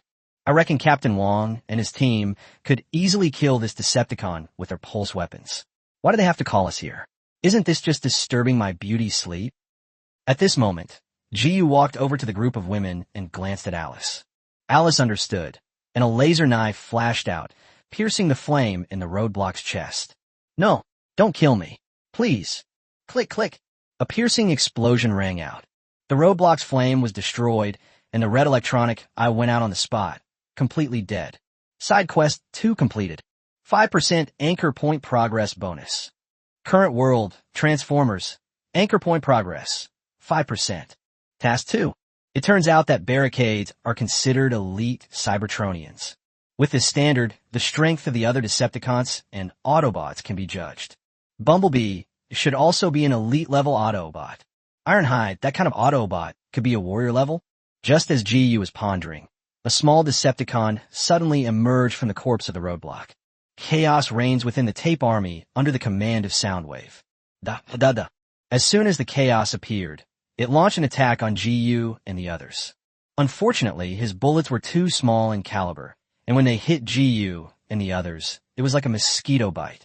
Kara, take them alive. Jiyu gave a calm shout, and Kara immediately activated her superpower, slapping her hands on the ground. Suddenly, the earth began to crack. Under Kara's control, groundwater gushed out continuously, enveloping the chaos within. Furthermore, the mass of water was rapidly condensing and compressing, causing Miluan to be immobilized in the water, unable to move at all. Jiyu's idea was very simple. By capturing a living Cybertronian, he could forge alliances with core members of organizations, such as the Shaw Group and Monarch. Before long, Captain Wong and his men, fully armed, stormed into the factory. Behind them followed Michaela, Ellens, and Maggie, all with complex expressions. Michaela and her two friends never expected that they would encounter an alien invasion of Earth just as they started work today. That's already amazing enough. Even more terrifying is their boss, Jiyu, and a group of glamorous women. It actually displayed superhuman abilities, effortlessly killing the alien. Team leader Wong secretly bring the body from the roadblock back to the company. Yes. Number 3. Contact Joshua and proceed according to the established plan. Clear. By the way, after bringing confusion back, take a video and send it to the target. I don't have that much free time to run around. If they're interested, they can come to Michigan to find me. Yes. At this moment, the 3 women, including Michaela, watched Jiyu, who was giving orders, with their beautiful eyes filled with tension and trepidation. Is this the real Jiyu? Chapter 118, The Three Tyrant Tiger Generals Attack. Target: Jiyu in Blue Heart City. A superpowered individual from a wealthy family? Which one is the truth? What's wrong with this world? Why are there aliens and superpowered individuals? What happened today had a huge psychological impact on the three women, Michaela, who came from ordinary backgrounds, until Captain Wong and Alice and the other women left the factory one after another. Jiyu walked up to the three women, Michaela, with a smile and stood in front of them. Let's go to my house for dinner. Ew. Michaela, I have a surprise for you today. Jiyu embraced the trembling girl and whispered words of comfort. Don't be afraid. This world has many secrets. These are just the tip of the iceberg. You will see many more unimaginable things in the future. Women's intuition is usually very sharp. Hearing Jiyu's gentle voice and feeling his warm attitude, Michaela gradually calmed down. Jiyu hasn't changed. It's still the same man I know. That's enough. Maggie and Ellen exchanged a glance, then tried to get closer to Jiyu, reaching out their delicate hands to hug his other arm. Jiyu did not object and even smiled at the two women, trying his best to calm their flustered emotions. The factory is located on a hilltop a few hundred meters away. A huge black shadow was watching everything happening in the abandoned factory through blue electronic eyes. The Decepticon's barricade is dead. He was killed by a mysterious human organization. The key is, the roadblocks were destroyed, not by the firearms that humanity is so proud of, but by several powerful superhumans. This was the first time the Bumblebee, who had been hiding in the human world for many years, had ever seen a human like Jiyu. It's no exaggeration to say that even Bumblebee was stunned, because his energy level is at the same level as that of the roadblock. Jiyu could easily kill the roadblock, so killing him wouldn't be difficult either. More importantly, Sam died at the hands of the barricade, and the glasses that recorded the coordinates of the Allspark were in Jiyu's possession. Thinking of the mysterious Jiyu's side, with its extremely powerful strength, Bumblebee, acting as an Autobot scout, sent an encrypted signal from Cybertron into the sky. He judged that if Optimus Prime had only brought a few members of his clan to Earth, they would likely not be a match for Jiyu's side. It's important to know that if Sam had the glasses, he wouldn't need to use Force to obtain the coordinates of the Allspark. Jiyu's side is clearly fundamentally different from Sam, the male protagonist. Therefore, Bumblebee must notify Optimus Prime in advance to summon more elite Autobots to Earth in order to have any chance of getting the glasses from Jiyu. At the same time, Soundwave, the Decepticon lieutenant in outer space, also monitored the entire process of Barricade's death via satellite. Where did these humans come from? Even Soundwave, who had experienced the Cybertronian Civil War, was shocked by the strength and methods displayed by Jiyu's side. Did the physical body break through the Cybertronian energy shield? Are these people really human? Of course. The Soundwaves were only surprised, not afraid or terrified. Jiyu and his group were individually very strong, but they only demonstrated the combat power of elite Cybertronians. There are quite a few strong Decepticons. If Jiyu's side strength is only this much, Soundwave was confident that he could wipe out everyone on Jiyu's side single-handedly, without needing Megatron or Fallen to intervene. It's important to know that, as one of the Decepticon's three lieutenants, Soundwave is actually the weakest of the three. However, his energy level has also reached the level of a beginner commander. Needless to say, the even more powerful Starscream and Shockwave possess combat strength approaching that of a leader. Especially Shockwave's. This Decepticon lieutenant is a super strong fighter who can fight Megatron for hundreds of rounds, and his energy level is dozens of times that of Barricade. After a moment's thought, Soundwave, in his capacity as the temporary commander of the Decepticons, issued the latest orders to all Decepticons except Starscream. Dizziness Noise, Bone Crusher, proceed to this city immediately, kill a human named Jiyu, and retrieve the glasses. When Decepticons around the world received Soundwave's command, they all reacted. A U.S. military tank maintenance base, an M1 Tiger main battle tank broke through the fence. Noise! Report in. At another U.S. military base, a Buffalo mine-clearing and blast-resistant armored vehicle started moving on its own. Bone Crusher Demon, move out. In the Middle Eastern desert, an MH-53 heavy helicopter was originally scheduled to fly to a mole base. As the command came through the sound waves, the helicopter changed direction. Dizziness, take your place. Long live the Decepticons. These 3 Decepticons are all Cybertronian warriors of the general rank. Brawl belongs to the Decepticons battle team. Bone Crusher is the leader of the Constructicons, while Stun is an important part of the Decepticons Air Force and one of their guerrilla units. Soundwave believed that deploying these 3 tyrants would be enough to easily wipe out everyone on GU's side. As GU drove Michaela and the other 2 women to the property in Blue Heart City, several images flashed before his eyes. The Decepticons have been mobilized. At this rate, the 3 Decepticon members will arrive in Mitchin within 2 days at the latest. But GU, however, was not worried at all, because whether it's noise, bone-crushing demons, or dizziness, their hidden identities on Earth are all tactical vehicles used by the U.S. military. At this moment, they brazenly traveled across multiple states and even multiple countries to Michigan. Do they really think the U.S. government is blind and mentally challenged? Even the most incompetent U.S. government wouldn't fail to conduct any investigations and allow 3 Decepticons to enter the city without any scruples. This is actually part of the Great Xia's plan, or rather, a possible possibility. According to GU's deduction, the 3 Decepticons will definitely encounter the U.S. military on their way, resulting in a fierce battle. The United States and other countries around the world will witness firsthand the Cybertronian aliens and pay an extremely heavy price. Given the technological and weaponry of the United States in this world, it would be extremely difficult to deal with the Cybertronians. Unlike movies, which weaken the Decepticons and Autobots to an extreme degree in order to make the plot better and be politically correct. Let's put it this way. The dead barricades alone could easily crush a modern American army. A threat level of over 200? Are you kidding me? Among modern weapons, artillery with a caliber smaller than 200 millimeters cannot penetrate the Decepticons' energy shield at all, unless the United States dares to launch high-powered weapons of intercontinental ballistic missile level on its own territory. Otherwise, sending more troops will be a waste of time and effort. At this moment, GU had already anticipated what would happen next. Chapter 119: Decepticons Encounter with U.S. Army. One-sided slaughter. After the 3 Decepticons had broken through the American army and arrived in Michigan. By then, GU had almost completed all the arrangements, and this was the perfect opportunity to showcase his company's strength. Otherwise, given the nature of those old American politicians, they wouldn't realize how powerful GU's side was until they were severely punished. These descendants of pirates don't understand anything about benevolence, righteousness, propriety, wisdom, or trustworthiness. All they care about is whether you have the strength. Only when you are strong enough will they sit down and talk to you properly, spouting righteousness, morality, glory, and faith. If you show even the slightest weakness, they will immediately turn into pirates and take advantage of your kindness to betray you.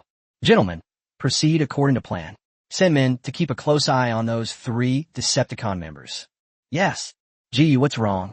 At this moment, Michaela, who was sitting next to GU, curiously came over. Just then, the 3 women in the car saw the virtual image that flashed before GU's eyes. Well, it's nothing serious. We just detected 3 more Decepticons coming. Oh, the robot I killed earlier was one of the Decepticons from the Cybertronian civilization, named Barricade. As GU explained, he manipulated the virtual technology of Dacia. I granted local area network access to the bewildered Michaela and Ellen in the back row. This includes Maggie, who had already obtained virtual access. Through the advanced technology of Great Xia, the 3 women saw tanks, armored vehicles, and helicopters located in different parts of the United States. Decepticons. GU, are you saying that these tanks and planes are all robots like that? Michaela and the other 2 women panicked on the spot and started whispering among themselves. I had no idea there were so many aliens in the world. Judging from their direction of travel, they seem to be heading this way. Should we just run away and take our families with us? I suddenly feel like this place is really dangerous. Isn't the government doing anything? What about the military? Hey, look, the army has been mobilized. That's the National Guard. At this moment, all 4 people in the car, including GU, could see the real-time monitoring through the virtual channel. The main battle tank was noisy because it was too conspicuous. Before he even entered the city, he was stopped by a National Guard unit of over 1,000 American soldiers. Then, the noisy, tan-colored spray paint transformed into a giant robot with a series of clattering sounds. Covered in various weapons, they engaged in fierce fighting with the National Guard, creating a chaotic and extremely shocking scene. Just as Jiyu had predicted, ordinary firearms couldn't even break through the noisy energy shield. It's not like in the movies, where a few American soldiers with grenade launchers can force the Decepticons to retreat. Less than 10 minutes later, almost the entire National Guard was wiped out. This battle was nothing short of a one-sided massacre, with no suspense whatsoever. Upon receiving the news, the U.S. military naturally wouldn't let the matter rest. They continued to deploy more elite troops to surround and intercept those who had revealed their identities. It can be said that wherever the Decepticons go, it becomes a battlefield. The three women, including Michaela, standing next to G, you were completely stunned. Are these alien robots, called Decepticons, really that powerful? A fully armed National Guard unit was wiped out in minutes? Perhaps it was because Jiyu had acted too casually when he killed the roadblock earlier. This left the three women, including Michaela, completely unaware of just how powerful the Decepticons were.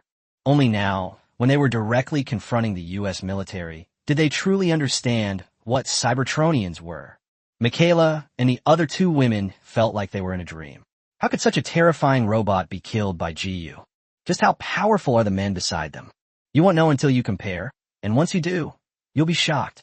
Western women have always admired strength. Otherwise, they wouldn't be so fond of muscular men. As the three women, including Michaela, gradually realized that Jiyu's strength was beyond human comprehension, they were both afraid and excited. At the same time, their gazes toward Jiyu held a distinct possessiveness. This is a genetic instinct unique to female organisms. Don't do that. Jiyu only managed to remain innocent today after a lot of hardship. Team leader, based on our comparison and calculations, the threat level of Decepticon Ulster should be between 260 and 290. The battle between the noisy enemy and the U.S. military was naturally monitored by the Great Xia side in its entirety. His threat level was calculated based on his noisy combat performance. Team leader, based on this, the threat level of Cybertronian elite soldiers should be between 200 and 250. Threat levels below 200 are considered grunts, while 250 to 300 might be what are called generals. Team member number 3 analyzed the situation logically and explained it to Jiyu, drawing inferences from one instance to another. Therefore, we can conclude that the threat level for commanders and above is 300 to 350, and for leaders it is 350 to 400. That makes sense? Jiyu, who was driving, nodded slightly and asked through virtual communication technology, "Can you deal with a Decepticon of this energy level, like Noisy, using the equipment from Great Xia?" It should be possible. Among the weapons we brought this time, the most powerful pulse weapon, if turned on to its maximum and the attack is not consumed, can almost destroy the noisy energy shield. But if it is a more powerful Cybertronian, our weapons will not be able to do much. I see. Jiyu knew that the high-tech weapons of Great Xia, such as pulse, electromagnetic, and laser weapons, all had power limitations. In theory, such weapons could indeed destroy everything, but perhaps their quantity and power are insufficient. Just like electricity, can 10,000 volts and 100,000 volts be a destructive force? The same applies to weapons. To break through the noisy energy shield, the Great Xia warriors would need to consume at least a third of their energy blocks. It's not worth the effort. After thinking for a moment, Jiyu immediately asked, "Number 3, can we replenish our weapon energy in this world?" It's possible. Team member number 3 sighed and explained, "But the U.S. government might not be willing." This isn't about money. It's about the energy blocks that can be compressed to this power level. Just one of these blocks would cause a power outage in an entire state in the U.S. for more than a week. The main problem is that the U.S.'s infrastructure and power generation are simply too weak. So it seems that if the Great Xia wants to deal with the Cybertronians, they have to buy a power plant and modify it themselves? Good heavens. This is really troublesome. Number 3, let's plan ahead. Buy 1 or more power plants to provide energy for our weapons. Okay, I'll get on it right away. Chapter 1:20 The Cybertronians make their first appearance. stunning world leaders. Through a brief clash between the Decepticons and the U.S. military, Ji-Yu saw through many things and obtained a lot of useful information and made temporary adjustments to the plan. He also believed that major powers around the world would eventually learn the details of the battle that had broken out in the United States.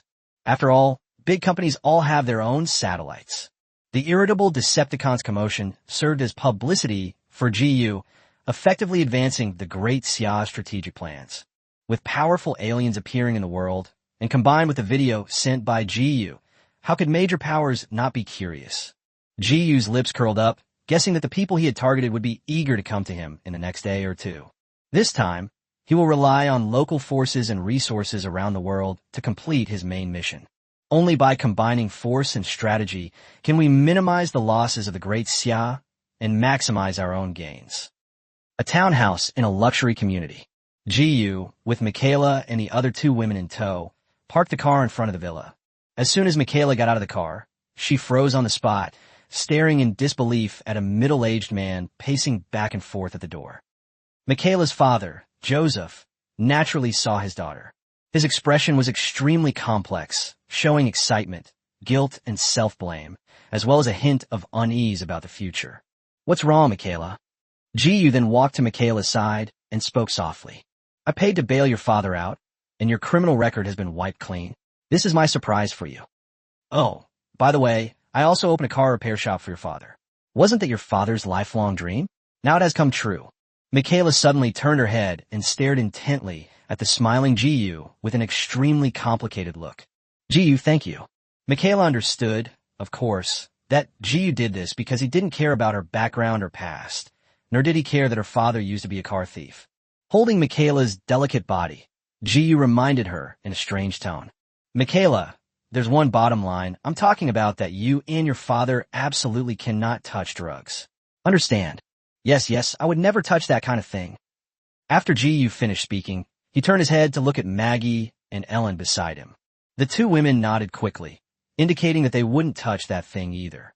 "Come on, this is my new home, and it's actually my first time here too." Ji-Yu put Michaela down and led the three women into the villa. Joseph is very perceptive and sensible. He must have suffered a lot in prison.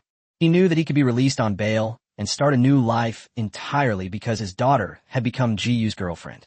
Joseph, however, did not let his status cloud his judgment and remained humble towards Ji-Yu. He merely went into the villa, had a drink, exchanged a few words with Michaela, and then took his leave. Joseph came here today, partly to see his daughter and partly to meet with his behind-the-scenes boss. Captain Wong and his group, being soldiers who had experienced the battles and wars of the biohazard world, exuded a strong sense of oppression, causing Joseph to live in fear all day, until he realized that Ji-Yu had no ill intentions towards his daughter, Michaela. He was no longer intimidated by some kind of twisted, wealthy old man, and only then did he truly feel at ease, excitedly heading off to take over the auto repair shop. The party at the villa went on until late into the night, and unsurprisingly, Michaela and her two friends got drunk. The three young and beautiful foreign women were already infatuated with Ji-Yu, and naturally hoped that something would happen between them tonight. However, Ji-Yu adhered to his bottom line and did not want to hurt the female character from another world whom he had finally managed to win over. Therefore, he repeatedly rejected the advances of the three women, including Michaela. This made the three of them wonder, could Ji be gay? Otherwise, given the ambiguous atmosphere in the villa, why hasn't Ji-Yu taken any action yet? Ji-Yu, you could be... No, my orientation is perfectly normal. Then why have you kept refusing us? At this moment, on the sofa in the living room of the villa, Ji-Yu was at a loss for words when asked the question, and in the end he could only truthfully express his concerns. "Ugh, I'm suddenly feeling sleepy. I'm going to sleep." Ellen was so frightened she almost lost her mind. Her pretty face flushed red as she got up and ran away. Maggie even pretended to be drunk on the spot and fell asleep with a thud. That evening, the video shows the major battle between the National Guard and the Decepticons that broke out in the United States. It then spread within the governments of major countries around the world and among the top echelons of powerful organizations. When these important figures saw aliens with their own eyes, their first reaction wasn't one of surprise. After all, as important figures, Their knowledge and vision are unmatched by ordinary people. However, a few minutes later, the bigwigs from all over the world were stunned by the fighting power displayed by the noise. An alien robot easily wiped out a modern army? You have to understand, that's the professional military of a superpower, the United States. Equipped with a variety of cutting-edge weapons, including rifles and cannons, and even providing aerial fire support. Such a 1,000-strong armed force is enough to destroy the regime of a small country. As a result, they encountered the Decepticons and got beaten so badly they didn't even recognize their own mothers. Subsequently, after analysis by major countries and forces, a harsh conclusion was reached. That is, to destroy the special energy shield on the surface of a noisy creature and harm the Decepticon's main body. At least 200 millimeters or more armor-piercing rounds will be needed. This type of artillery, in terms of power and caliber, already represents the maximum lethality for ground combat in the Army. If the caliber is even larger, it rises to a different level of artillery concept. And no country would use artillery of this power to fight on its own territory. Because the affected area is too large, the accidental injury rate is too high. Furthermore, this is still in the deductive stage. No one knows whether a 200 millimeters armor-piercing round can really threaten an alien robot. If not, are we supposed to use high-powered missiles for a blanket attack? Chapter 121, the female characters from the other world that GU had targeted arrived in Blue Heart City one after another. It is no exaggeration to say that the Decepticons' first appearance alone caused a major earthquake in the world. Undercurrents are swirling between nations, and the leaders of various powers have differing intentions. The only thing they have in common is that all the big shots who are paying attention to this matter want to obtain detailed information and data about aliens, and preferably capture one alive for research. Therefore, more than half of the world's satellites are currently closely monitoring the noise within the United States. Soon, the United States dispatched another Marine Corps unit consisting of tens of thousands of people, which was the elite of the elite. It is equipped with over 1,000 artillery pieces, tanks, and helicopters, carrying powerful armor-piercing missiles. In the early hours of the morning on the American side, the rioters engaged in their second fierce battle with the American Army. Ultimately, his energy shield shattered, and he escaped with some injuries. As for the U.S. military, 60% were lost, 30% escaped, and there were still some remaining troops who dared not pursue and riot. This alien is too powerful. The U.S. Department of Defense, which was in charge of commanding the operation, was completely dumbfounded. With such heavy losses, they didn't even manage to save that alien robot. Do we really have to drop intercontinental ballistic missiles onto our own territory to kill aliens?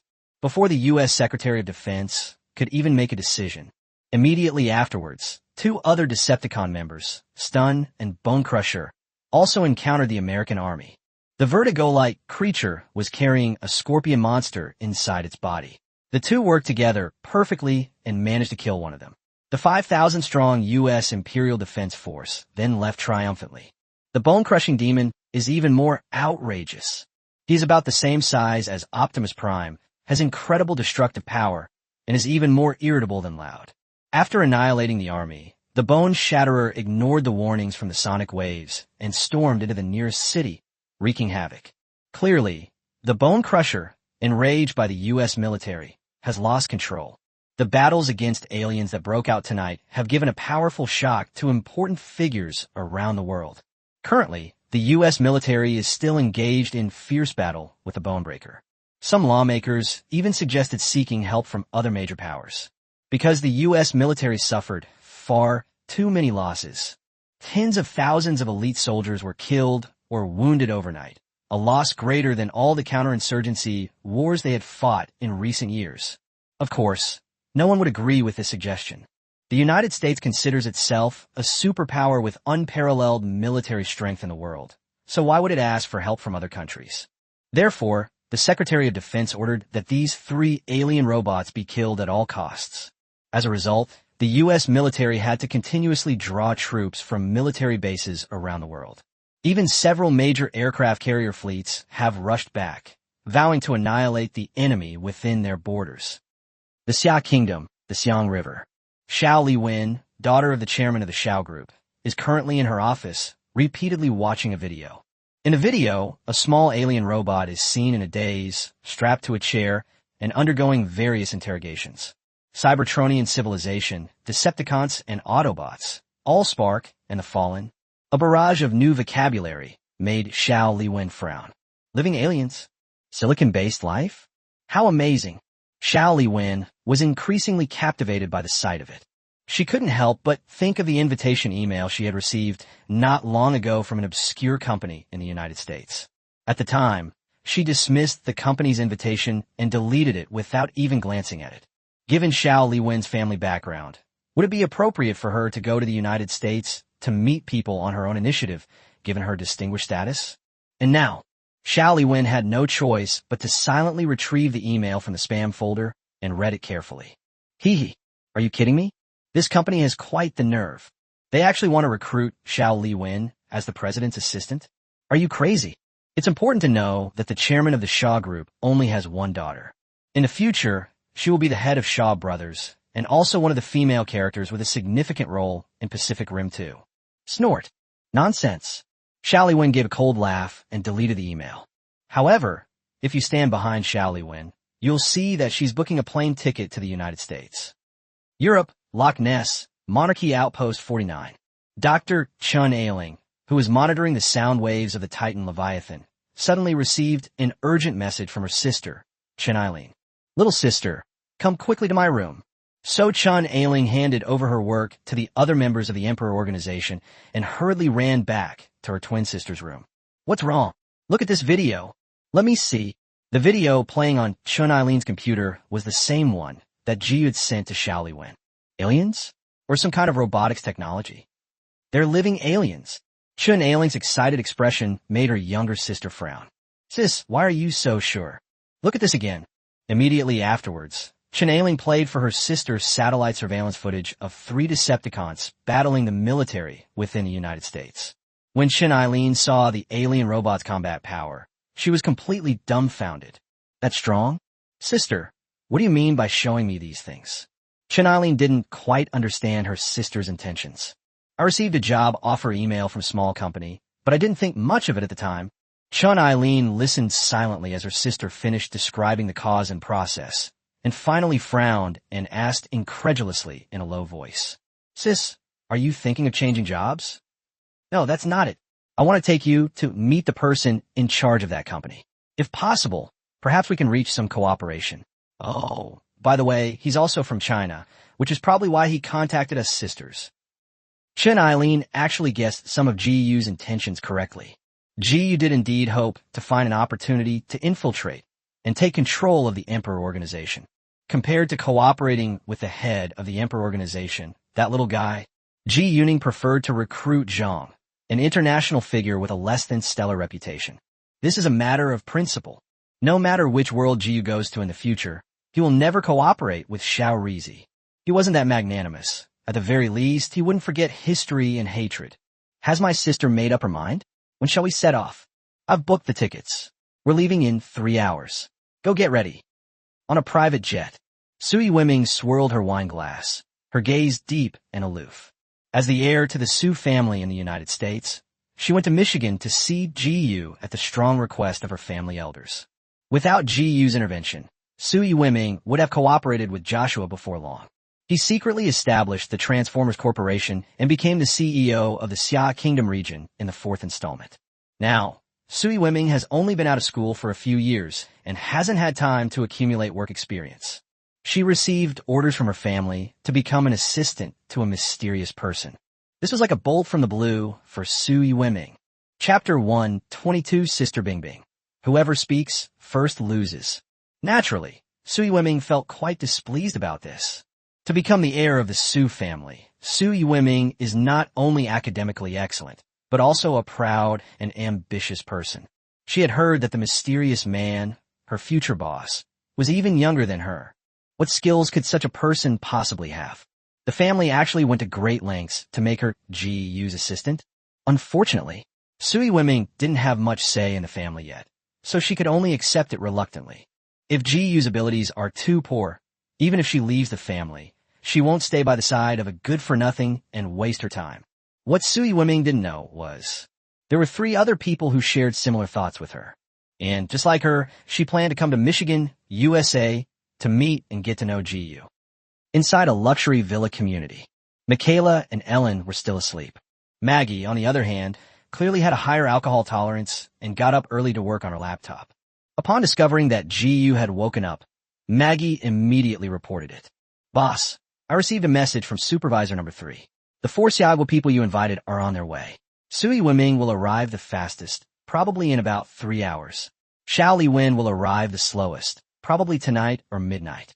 GU placed his large hand on Maggie's waist and gently rubbed the tattoo on her back. "Have you finished compiling the materials I asked you to?" "Certainly."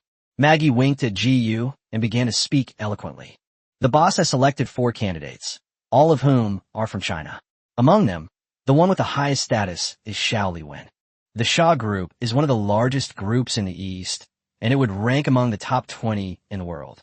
As the sole heir to the group company, Xiao Li Wen is proud, strong-willed, and the most difficult one to deal with. Not to mention, boss, your request is to recruit Xiao Li Wen as an administrative assistant. This is almost impossible. Even if you, boss, demonstrate great strength, it will be very difficult to succeed. Unless you, boss, can offer Xiao Li Wen a world far beyond the Xiao group, like the stars and the sea, this young lady will only discuss cooperation with you. Therefore, I dare say that if the boss doesn't take the initiative to compromise, your first negotiation with Xiao Li Wen will end in failure." GU nodded, gaining a deeper understanding of Maggie's intelligence analysis abilities. Every word she said hit the nail on the head. He is indeed a rare and exceptional talent. Continue. At this moment, Maggie was clearly a little aroused, and she couldn't help but lean close to GU's ear and say something seductively. "Boss, I believe that the most suitable person among the 4 to be your assistant and help you manage the company is actually Sui Wenming. She is the heir to the American Su family. Growing up surrounded by such influences, she is shrewd and capable, even more so than Xiao Li Wen. Furthermore, she doesn't have that much of a spoiled princess attitude. She's only graduated with her doctorate a few years ago. As long as the boss shows her some extraordinary skills, Sui Wenming will be completely subservient." Maggie had clearly deduced part of GU's plan to recruit the 4 people through various clues. That is, GU needs Xiao Li Wen and Sui Wenming to help him manage the company. Whether it's the security companies in this world or the pharmaceutical companies in the Great Xiao world, GU lacks talent in this area. If he could win over these 2 women, GU would be able to hand over the company to them to manage in the future. He can also leverage his status as the sole heir to the 2 women's conglomerate to facilitate a faster collaboration between the Great Xiao world and the Transformers world. With the advanced technology and developed industry of Great Xia, they gain control of 2 more conglomerates. Perhaps we can acquire resources and benefits faster than in a biohazard world. As for the last 2 Chan sisters from the Emperor organization, does the boss want to control the entire Emperor organization through them? Good. Then their identities are perfect. The Chen sisters are core members of the Emperor organization, second only to the organization's leader. If the boss kills the leader of the Emperor organization, this mysterious organization in the private sector will be his for the taking. Upon hearing this, GU couldn't help but exclaim, "Maggie, you really are a professional intelligence analyst." In the afternoon, GU arrived at the company with Michaela and the others. Sui Wenming had arrived long ago and had been left waiting in the conference room for almost 3 hours. The Chen sisters just got off the plane, and it will take them about half an hour to arrive. As for Xiao Li Wen, we'll have to wait until evening. GU glanced at the time, then gestured to the 3 women, including Michaela, to wait for him in his office. He planned to see Sui Wenming first. Michaela and the other 2 women obediently left. GU then strode into the conference room and smiled and nodded at Sui Wenming, who had her arms crossed. "Sister Bingbing, it's so cold. It seems that no matter which world she's in, Sister Bingbing always plays this type of strong woman with a cold and aloof demeanor." GU didn't say anything to Sui Wenming.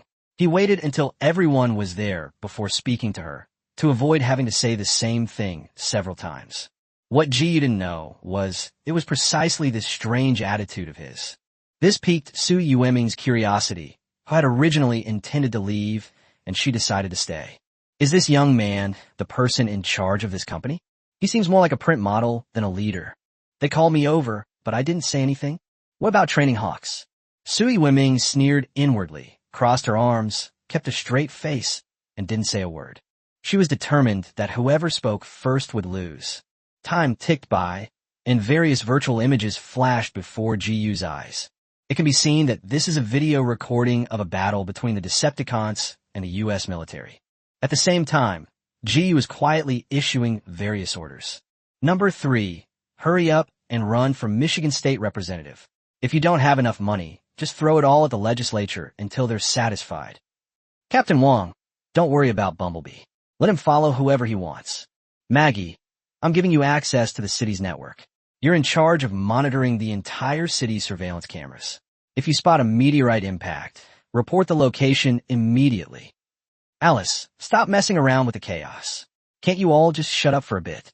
Number 2, you'll temporarily take over Number 3's duties and monitor the ocean trench. If you find anything amiss, don't hesitate to tell me immediately. So you mean? I suddenly feel like asking a question. What should I do? Chapter 123, is there not a single normal human being in this conference room? As the saying goes, a woman's curiosity is comparable to that of a cat. Sui Wiming looked like she wanted to say something, but hesitated several times, but she forced herself to swallow it back each time. Her strange behavior, however, aroused Ji-Yu's suspicion. What is this woman doing? Clenched fists, fidgeting. Do you need to poop? Just then, 2 identical twins pushed open the door and walked in. Hello, my name is Chunaline, Lin, as in Lin Lang, and this is my younger sister Chunaling, Ling, as in Ling Long. Perhaps he was worried that Ji-Yu didn't recognize the 2 characters. Chunaline then picked up a pen and paper from the table and wrote down the 2 people's names. We received your email and came all the way from the outpost. Hello, my name is Ji-Yu. We'd like to see that alien robot. Is that all right? So you mean? What is that? Alien robots? Since Captain Wong contacted the head of the Su family, Sui Wiming had no idea why she had been sent there. When she overheard Ji-Yu's conversation with the Chen sisters, she was completely dumbfounded. Notarus. Ji-Yu waved for the Chen sisters to sit down and gently comforted them. One person is still missing. I will explain the situation once everyone is here. Okay, we're not in a hurry. After a brief exchange, Ji-Yu used virtual technology to hold a meeting with Yi Qingqiu, Captain Wong, and others, completely ignoring the 3 women beside him. Seeing this, the Chen sisters did not dare to disturb Ji-Yu, who was working. After making eye contact with Sui Wiming, who had a cold expression, Chen Eileen took the initiative to introduce herself. Hello, we are scientists from Monarch. This year, I'm in charge of monitoring the Leviathan, the Titan of Loch Ness. This is my sister. Her mission this year is to go to Japan to monitor male mudos. May I ask who you are? So you mean? Is there anyone in this office who is normal? What kind of alien robots and titans are these? What should I answer? Oh, I'm Sui Wiming from the XX organization, in charge of certain supernatural phenomenon. Originally, after Sui Wiming came to Ji-Yu's company, she had an arrogant attitude, as if she were the most important person in the world. With the arrival of Ji-Yu and the Chen sisters, they revealed some unbelievable information. Sui Wiming's mindset had already subtly shifted. You can tell from her sitting posture that she has changed from sitting with her arms crossed to placing her hands on her lap. Sui Wiming's silence made Chen Ailing frown and couldn't help but ask a question. My sister is asking you a question. Can't you have some manners? Xiaoling, don't be so impulsive. Maybe he's someone from a powerful organization. Sui Wiming looked slightly embarrassed and finally spoke. My name is Sui Wiming. Actually, I don't know what you're talking about, and I don't know how to answer. Saudi. Chen Eileen was taken aback for a moment upon hearing this, and quickly explained. I thought you came here for aliens too. Haven't you seen the comments online? It's all over the news. Sui Wiming glanced at Ji-Yu in the main seat. My phone is dead, and I can't find a charger. If you can't find a charger, can't you just ask someone for one? This person is so strange. Chen Ailing took out a power bank from her bag and pushed it in front of Sui Wiming. Thanks. Sui Wiming quickly charged her phone and turned it on to browse the information circulating online.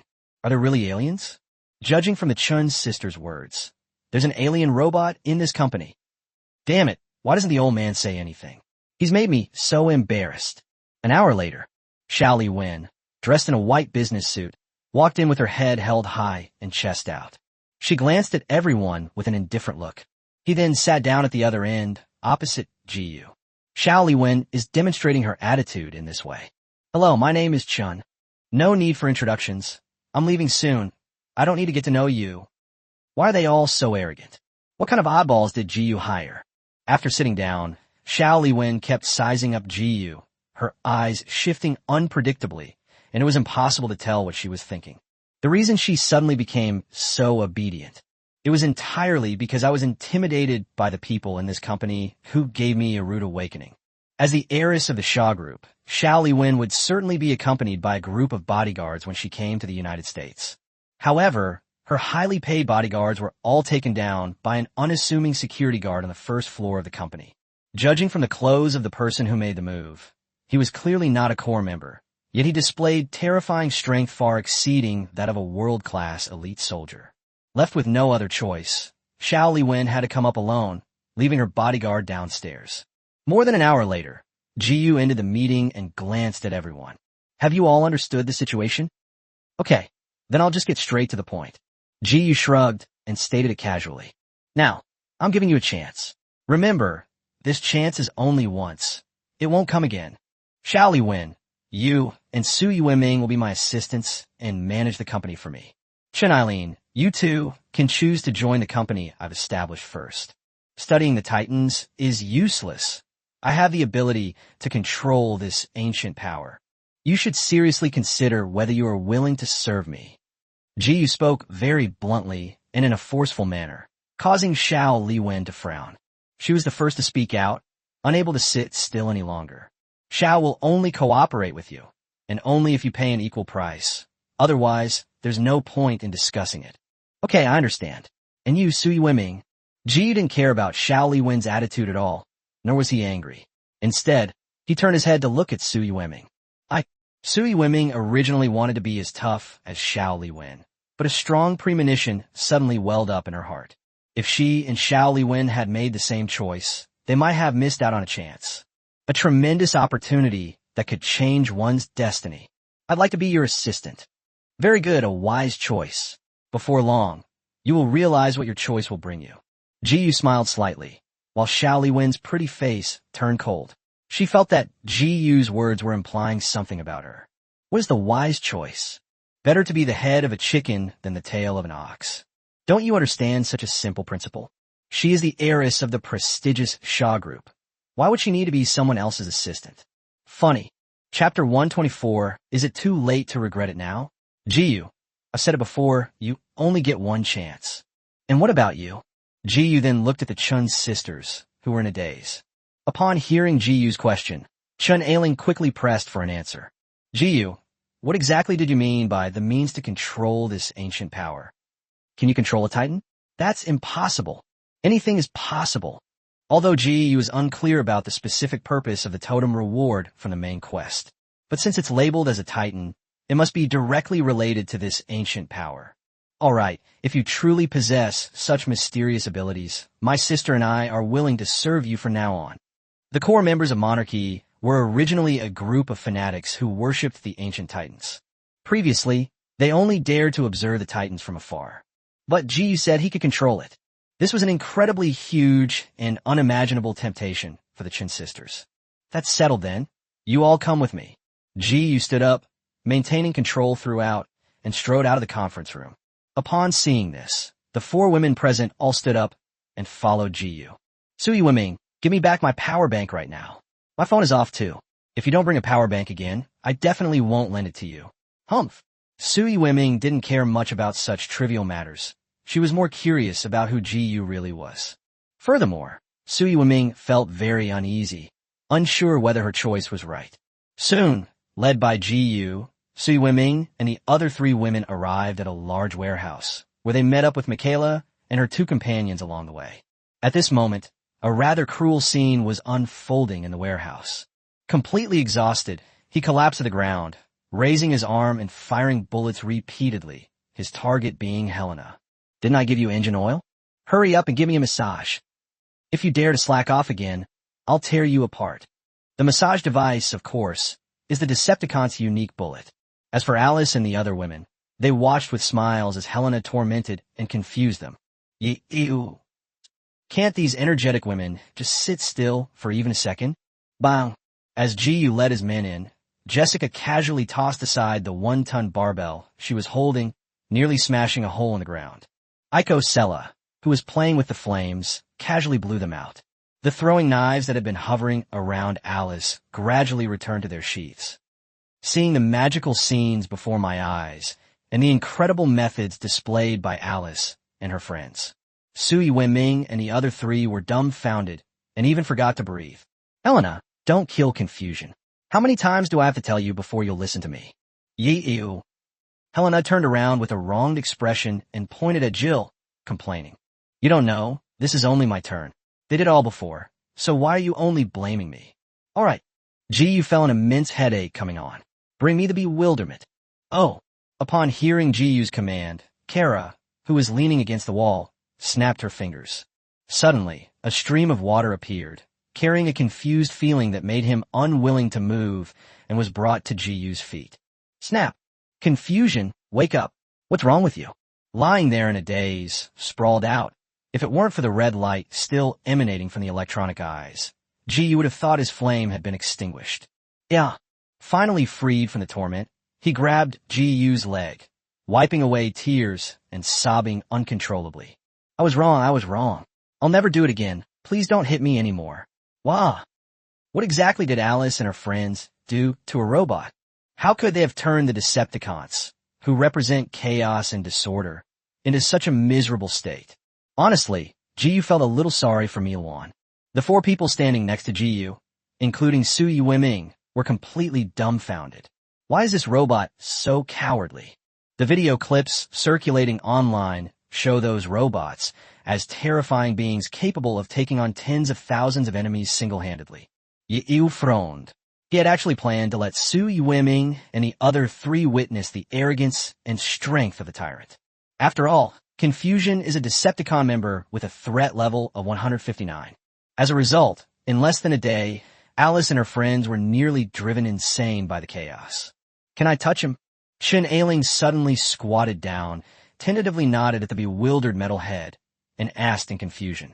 Jiu, is he your pet? He's so cute. He seems so obedient. Never mind. Jiu glared at Alice, blaming her for not keeping an eye on Jill and the others. This must be a Decepticon, I think.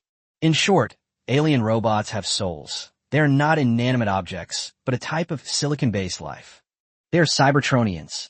This one is called Chaos, and he belongs to the Decepticons. There is another faction, the Autobots. Ada, bring me that barricade corpse next to you. Jiu had barely finished speaking. From the dark corner, Ada dragged out a huge robot corpse and threw it in front of Jiu. Bang! Has this woman still harbored resentment? Ignoring Ada's resentful expression, Jiu looked at Xiao Liwen and asked calmly. Mr. Xiao, which piece do you want? Huh? What do you mean?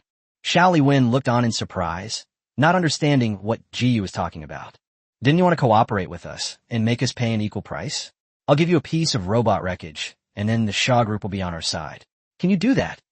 Xiao Liwen stared blankly at Jiu, then suddenly blurted out a question.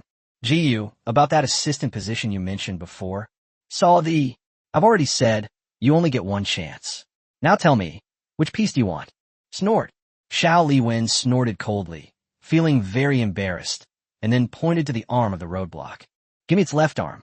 Good. Click, click. Jiu stepped on the roadblock's chest and casually ripped off its arm. Then, he waved his arm, which weighed several hundred pounds, and said to Xiao Liwen, I'll have someone bring it downstairs for you. This seems a bit heavy, probably over 300 kilograms. You can take it back and study it yourself. Does this company only hire extraordinary beings? There isn't a single normal human being? Xiao Liwen took a deep breath, turned around and left, because she felt extremely embarrassed. Rachel, take this arm downstairs to Mr. Xiao and pack it up for him to take with him. Oh. Rachel, who was eating potato chips, heard the order and quickly ran to Jiu's side. She placed the unfinished bag of potato chips in Jiu's hand, hoisted the mechanical arm, and hurriedly left. What Jiyu didn't know was that Xiao Liwen was currently thinking about how to steal his girlfriend away. Chapter 125. Mr. Xiao. The power and wealth you possess are worthless to us. After Xiao Liwen left, Jiyu glanced at the Chen sisters and Su Yueming. All right, come with me to my office for a meeting.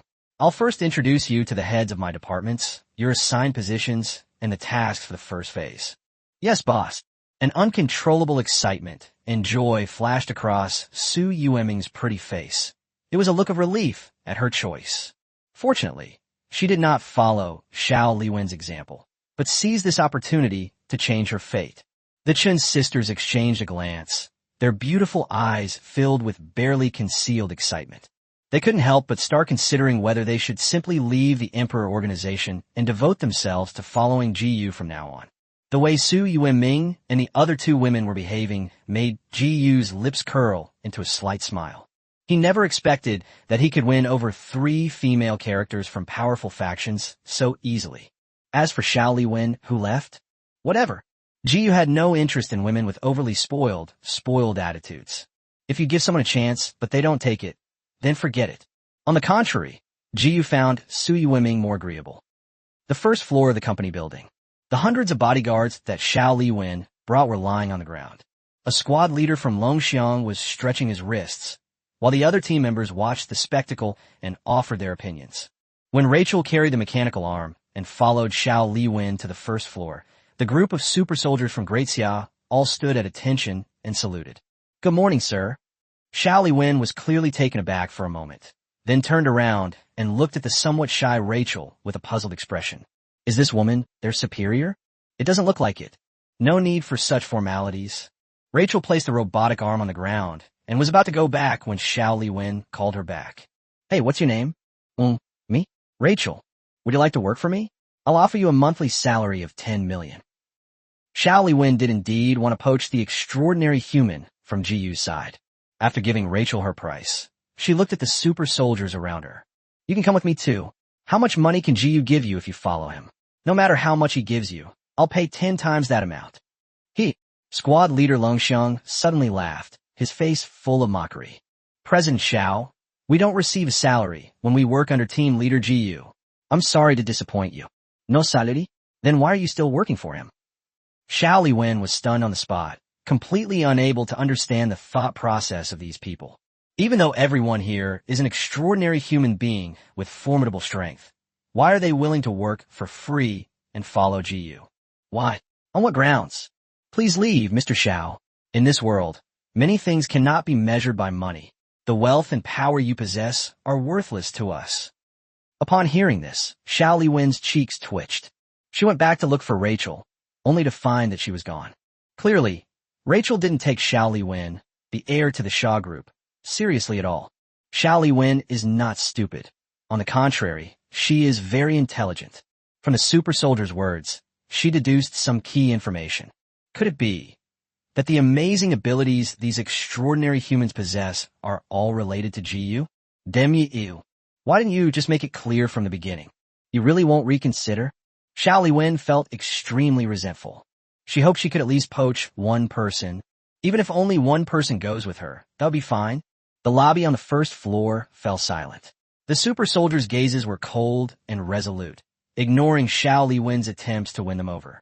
At that moment, Xiao Liwen suddenly felt a strong sense of regret. It seems I really missed a chance to change my fate. Of course, Xiao Liwen wouldn't admit it. She just gave a cold snort. Get up, grab your things, and come back with me. Yes, Mr. Xiao. The fierce battle between the 3 Decepticon generals and the U.S. military lasted for 2 whole days. The United States military has more than 4 million registered professional soldiers. In just 2 days, it lost more than 2/3 of its strength, almost crippling the military power of this superpower. What surprised the world and Jiyu's side even more was the United States' proud 4 carrier battle groups, which dominated the world, were all wiped out. The one who made the move was Starscream, the Decepticons' second-in-command. Don't let Lao Lu's sleazy and cowardly appearance fool you. He's actually quite capable and not someone to be trifled with. Under the Red Spider surprise attack, the United States lost almost all of its naval and air force capabilities. Although in theory the United States has more than a dozen carrier strike groups, That's just in theory. The reality is that the U.S. can only mobilize 4 carrier strike groups. Other aircraft carriers are either decommissioned and displayed or returned for maintenance, remaining in a state of readiness for 5 or 6 years. Commissioner Smith stated that these aircraft carriers could be repaired for another 10 years. Due to the devastating losses, the United States is continuously redeploying troops from its overseas bases to the mainland.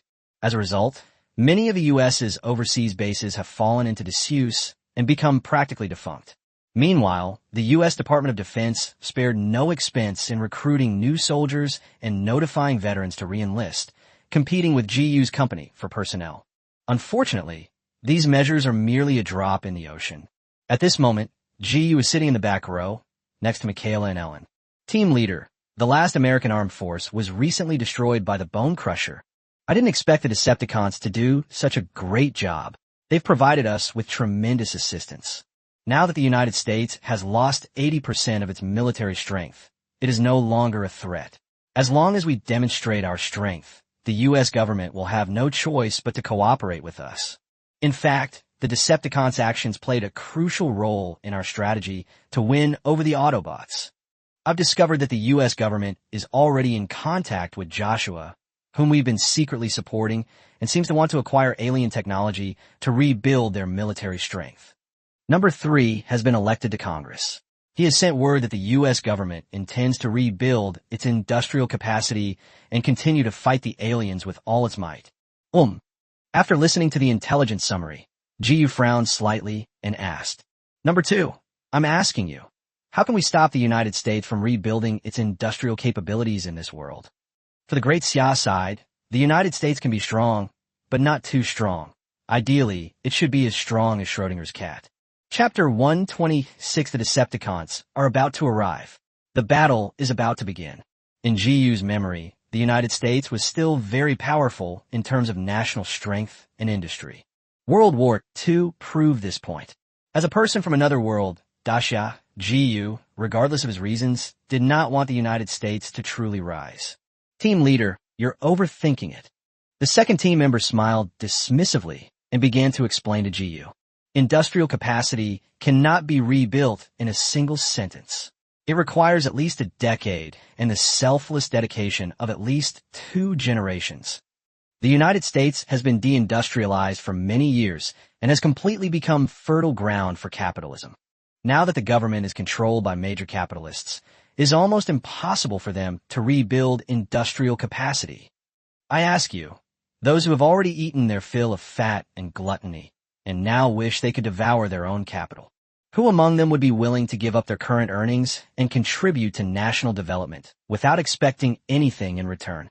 Ideology dictates that this country is on the verge of death. They're the last swan song of capital in this era, and they will walk towards their own doom without any external interference. That's good. After listening to number 2's account, GU breathed a slight sigh of relief and stopped paying attention to the U.S. government, instead inquiring about the plans of the great Xia side. Where are the Decepticons? When will they arrive in Blueheart City? The fastest is the noisy one. It's less than half a day's journey from Blueheart City. The slowest is the Bone Shatterer. His temper is rather violent. He indiscriminately destroys cities and slaughters civilians along the way. I see. Notify Captain Wong to have his team prepare to prevent the Decepticons from entering the city. Yes, Blueheart City is GU's base of operations in this world, and he doesn't want it to be destroyed by the Decepticons. The United States' infrastructure and industrial capabilities are already a cause for concern. If the Decepticons are allowed into the city, it will take several years for Longsheen City to recover its vitality. We can't let Daxia build it up, can we? That's too abstract. As time went on, videos about aliens went viral online in the United States and could not be suppressed. The main problem is that the Bone Crusher is acting too ostentatiously. People are causing a lot of destruction in the city, so how can they hide the news? Therefore, people all over the world who have internet access almost all know that alien robots have appeared in the United States. Seeing the terrifying combat power of the aliens, who could destroy the military strength of the world's largest superpower by just 3 Decepticons, no one could help but be shocked. The most shocked were Xiao Li Wen and the family members of the Shaw Group.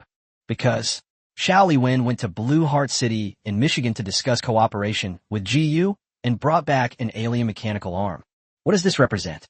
This means that GU's side killed an alien robot with such terrifying combat power.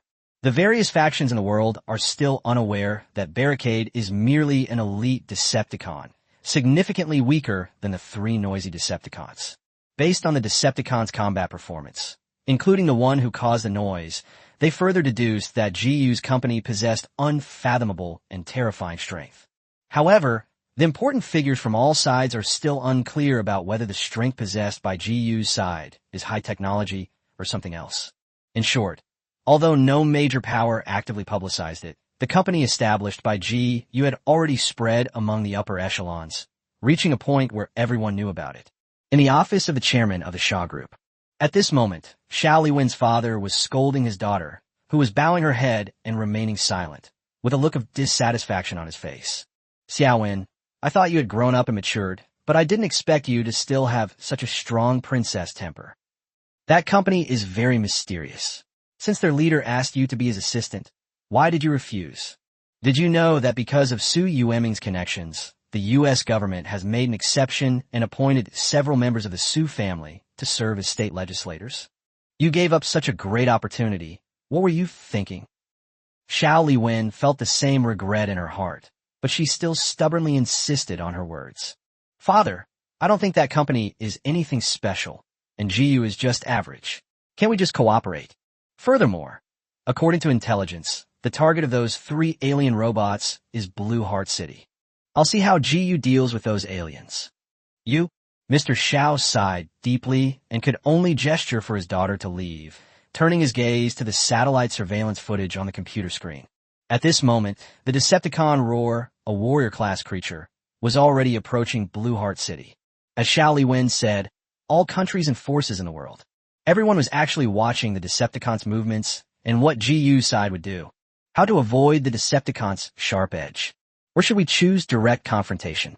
Perhaps, through the Battle of Blue Heart City, all parties will be able to confirm what means GU's company actually possesses. At the same time, GU, who was at school, noticed that more and more students in the classroom were receiving phone calls and leaving in a hurry. Even the teacher who was supposed to be teaching the class ran away. Clearly, the disturbance is about to reach Blue Heart City, and the U.S. military is powerless to stop it, causing widespread panic among the city's residents. It is human nature to seek advantage and avoid harm. In particular, the Decepticons have already demonstrated their formidable fighting power under the watchful eyes of people around the world. Many people even claim that the alien robots were messengers sent by God, and that they were invincible and impossible to defeat. Only by submitting to and obeying the aliens can one have a chance to survive.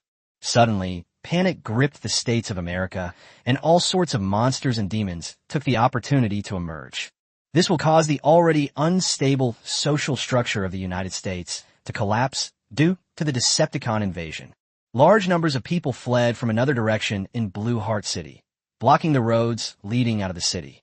Meanwhile, GU in the classroom remained calm, with Michaela and Ellen still nestled beside him. Soon, with the arrival of the commotion, the Great Xia forces who were on high alert outside the city detected the threat level of the Decepticon commotion. 261 points. So, a Cybertronian of the Warlord level has a threat level between 250 and 300. The threat level during the peak of the disturbance should be even higher, because he had experienced hundreds of battles along the way. His energy shield had been broken several times, and he was already covered in wounds, so his combat power had obviously declined. GU knew that the whole world was watching the battle on the outskirts of Blue Heart City. The people of various countries are unaware that GU's company and a mysterious military force are hidden in Blue Heart City, but the major powers around them are aware of it. Therefore, this battle against the Decepticons was the first time that Great Xia had displayed its strength and flexed its muscles. GU must make it clear to the world that they're the only force capable of resisting alien invasion. At least for the time being, the Great Xia faction is the only one. At the same time, GU himself was also mentally prepared to strike at any time. If the Great Xia's individual pulse weapon cannot kill the general-level Decepticon, he will lead the Alice girls to take action personally. The battle is about to begin. Chapter 127 Defense Minister. What the hell kind of company is this? Blue Heart City, a suburban area. No longer concealing its identity, the noisy creature transformed into its robot form as soon as it approached Blue Heart City, rumbling as it headed towards the city center. The sound waves from outer space had already transmitted GU's location to the three noisy Decepticons. Just as the noisy man took a step forward with his left foot, a flash of blue light appeared. The blue light shone on the noisy man, shocking him so much that he sat down on the ground. What is that? From over 100 meters away, Captain Wong glanced through the binoculars and saw that the energy shield was still making noise, causing him to frown. What powerful Decepticons! With such high-power microwave energy, how come it couldn't break through the opponent's energy shield? The pulse weapon carried by Xia is a non-nuclear electromagnetic microwave high-frequency pulse cannon for individual soldiers. That single strike was equivalent to the total electricity generated by the Great Xia dynasty in 1 or 2 days. The result was that it didn't break the noisy energy shield on the body's surface. This demonstrates just how terrifying the spark level of a Warlord-class Cybertronian is. Double the power output. Yes. One pulse. Target Decepticon. Fire. Boom. A pale blue light streaked across the sky once more, moving so fast that the Decepticons couldn't react in time. In less than a second, the energy shield surrounding the distant, noisy body shattered on the spot, also breaking one of his arms. This time, Captain Wong consumed nearly a third of the energy blocks that Great Xia carried. Holy crap! Is the energy shield of a warrior-level Decepticon really that powerful? As a frontline commander during wartime, Captain Wong cannot afford to take things one step at a time. Realizing the strength of the warrior-level tyrant, he immediately notified GU. Team leader, come quick. There are 3 Decepticons, and our energy reserves aren't enough to kill them all. Okay, I'll be right there. Captain Wong breathed a sigh of relief and turned to look at Alice beside him. Alice, it's your turn. Chow now didn't die from the pulse cannon. The final kill was carried out by Alice, who was by GU's side, in order to obtain the mission reward. Alice nodded and slowly walked towards the noise, which had been temporarily rendered immobile by the pulse wave. She was specially arranged by GU. The purpose was to display superpowers to the world. By personally killing the arrogant Decepticons, he would demonstrate the existence of the Great Xia to the world. It's no exaggeration to say that after 100 battles and much noise, its energy shield and arm were knocked off by 2 beams of blue light. This scene has actually shocked the high-level officials from all sides who have been paying close attention. Anyone with half a brain could guess that the company that made the move was the one controlled by GU in Launching City. Because Blue Heart City has virtually no armed forces, and the police officers at the police station had long since fled. Even the bumblebee hiding in the nearby woods, who had been prepared to stop the noise, was stunned. What kind of weapon is this? The Decepticons at the warrior level lost their ability to resist after just 2 hits? Bumblebee believed that his energy shield wasn't as powerful as Noisy's, meaning he could only take 1 hit at most. Then, under the watchful eyes of the crowd, Alice, dressed in a black tight-fitting leather outfit, walked towards the giant alien robot. Just when everyone was puzzled, suddenly, the throwing knives Alice carried soared into the air with a whooshing sound. At the same time, a deep blue laser was activated on the throwing knife, swirling around Alice. Holy crap, a person with superpowers? Does GU's company actually have such a person? Do superpowers really exist in this world? Not just movies and legends? Whoosh whoosh. More than a dozen laser blades shot out, piercing through the noisy chest armor's defenses and penetrating the Decepticon spark. Alice's killing of the Decepticon generals looked smooth and effortless, as if it were very easy. In fact, that's exactly right. If we only look at the threat level on paper, Alice and her group of women have just broken through 200 points, which is only comparable to the combat power of Cybertronian elite soldiers. However, the perceived threat level of the Cybertronians is somewhat inflated. 1/3 of their threat comes from the various Cybertronian equipment they carry. The 200 threat points that Alice and her companions possess are genuine physical strength or mental abilities. Furthermore, with the addition of the high-tech individual weapons of the Great Xia dynasty, the threat level of Alice and her group of women has actually exceeded 250 points. Their true combat strength is comparable to that of a Cybertronian warrior of the elite warrior level. Side quest 3 completed. 10% anchor point progress bonus. Current world, Transformers, anchor point progress, 15%. After killing the noisy creature, Alice waved her hand to retrieve the laser knife and checked its energy consumption. GU, the tyrant of the warrior general level, has twice the defensive power of the elite soldier level mech. Okay, I understand. After doing all this, Alice glanced at the woods where the bumblebee was hiding, then turned and walked away nonchalantly. As a noisy man was killed by GU's men, all the forces were shaken and no one could sit still. United States Department of Defense. Defense Secretary John remained silent in the operations control room, watching the large screen. Just now, the arrogant alien robot was killed by GU's men, and its body was towed away by a truck. That was so easy, compared to the United States, which has lost millions of soldiers and countless weapons and equipment in the past 2 days. This is a stark contrast. GU's side killed the noisy person with remarkable ease. First, 2 beams of blue light, unidentified as they were fired, flashed past, and Chaluo lost its ability to resist. Next, Alice, a superpowered individual, used throwing knives to reap the rewards. Simple, straightforward, efficient, and powerful. What about our intelligence analysts? Have they been able to determine what weapons and capabilities those people were using? Minister, the analysis department has pointed out that blue light may be some kind of microwave-based high-frequency pulse weapon, but it only exists in theory. We haven't even made a PowerPoint presentation. The Minister of Defense fell silent upon hearing this. He realized that GU's company likely possessed high-tech weapons far exceeding those currently used in the world. So, how did that woman manage to control the throwing knives? Minister, based on the footage and testing, we found no technological phenomena. It must be some kind of superpower. Superpowers. Even the reporting personnel looked incredulous as they spoke, making it even more hard for the Minister of Defense to believe. Do superpowers really exist? What kind of company is this anyway? As Secretary of Defense, how could John not know that such a powerful force exists within the United States? Another high-tech weapon decades ahead of the world. Another superpowered individual. It should be noted that the U.S. military's armed forces were almost completely destroyed by the 3 Decepticons. As a result, the alien robot was surprisingly vulnerable when it encountered GU's side. Chapter 128, no one wanted to believe that GU's side possessed such terrifying martial power. Gentlemen, can anyone tell me what this, what kind of U-something-G security company is? Oh my god, what kind of name is that? It's so hard to pronounce. What do they do? The command center was completely silent. No one could answer the Minister of Defense's questions. Because the company firewall set up by team member number 3 was too sophisticated and its information security was extremely well protected. All the outside world knows is that the chief person in charge of UG Security Company is named GU. The command room remained silent for a long time before being broken by the voice of Senior General.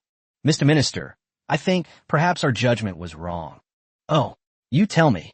Ahem, as everyone knows, our army fought against the alien robot for 2 days, suffering heavy losses and also severely damaging this alien. This high-ranking American general surveyed everyone and solemnly stated his deduction. Therefore, I think these aliens who can only transform into tanks may already be at their last gasp. Although it seems that the company's troops won easily, in reality, our army deserves the lion's share of the credit. They were just the last straw that broke the camel's back. They are not as terrible as we imagined. Upon hearing this, the Minister of Defense's eyes lit up, and he thought the general's analysis made a lot of sense. Upon hearing these words, the others in the command room couldn't help but whisper among themselves. Yes, perhaps, as the general said, it is true. In fact, the U.S. military had already severely damaged the alien robot, and GU's side took advantage of the situation. The reason they have this idea is actually due to the U.S. military and government, which have been powerful for many years and have always been the world's hegemon. Deep down, they didn't want to believe that their dominant position was about to fall into someone else's hands. If we acknowledge that GU's side is even stronger than the United States, it means the decline of hegemony. With such a distorted social system as the United States, Once it loses its confidence in its hegemony, it could very well collapse within just a few years. Yes, you're absolutely right. The defense minister nodded vigorously, agreeing with the general statement. I'm asking you, the second alien robot, the helicopter, I remember, its protective shield wasn't breached, was it? Yes, Mr. Minister. All right, let's see if the high-tech weapons this mysterious company possesses can harm the second alien robot. Minister, I think that's impossible. The senior general then answered with great confidence. That heavy helicopter is far superior to the first alien robot in both maneuverability and defense.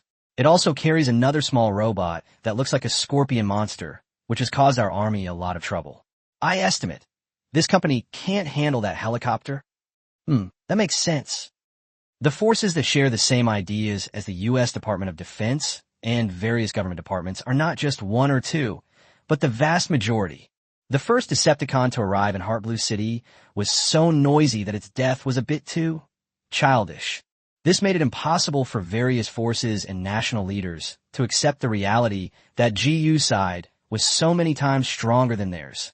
Keep in mind that the riots destroyed a third of the U.S. Army's modern forces and killed millions of people in just 2 days.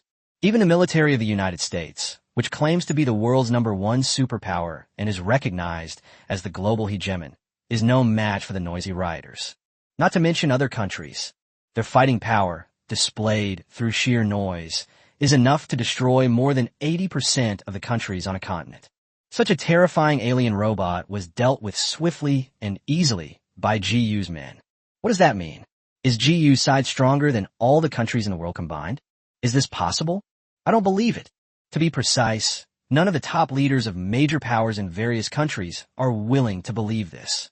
They were all waiting for the second alien robot, Vertigo, to arrive in Blue Heart City. The dizziness has not been breached by the U.S. military's protective shield and is theoretically at its peak. All parties wanted to see for themselves whether the dizziness would cause any trouble for GU's side. Only in this way can they accurately determine just how strong the military force controlled by GU's side is, and how large is the gap between its military strength and that of other countries. Of all the forces, only Bumblebee, hidden in the shadows, and Soundwave, located on a satellite in outer space, discerns some of the strength of GU's side. Those pulse weapons are really powerful. One shot severely damaged the Warlord-class rider, and another shot paralyzed it. Its power is enough to threaten even a Cybertronian of the general level. Soundwave realized something was wrong, and, through the Decepticons' communications system, contacted Starscream, who was destroying American shipyards in various locations. Red Spider, this is Soundwave. Hurry to Blue Heart City, Noisy just died. Soundwave, you have no right to order me around. You're not Lord Megatron. Are you just going to watch Dizziness and Bonecrusher die? Useless trash doesn't deserve to live. You *%. Soundwave unleashed a string of Cybertronian curses, while Starscream cut off communications. Unfortunately, Soundwaves can only serve as a warning for Dizziness. Do not take it lightly. GU's side has clearly obtained a deadly weapon that can threaten the war, general-level Tyrant Tiger. No wonder Soundwaves are so cautious. The 3 Decepticon generals had suffered too much damage along the way. You must understand that whether it is the noise of death or the dizziness that is about to arrive, they didn't have enough ammunition to launch a long-range strike.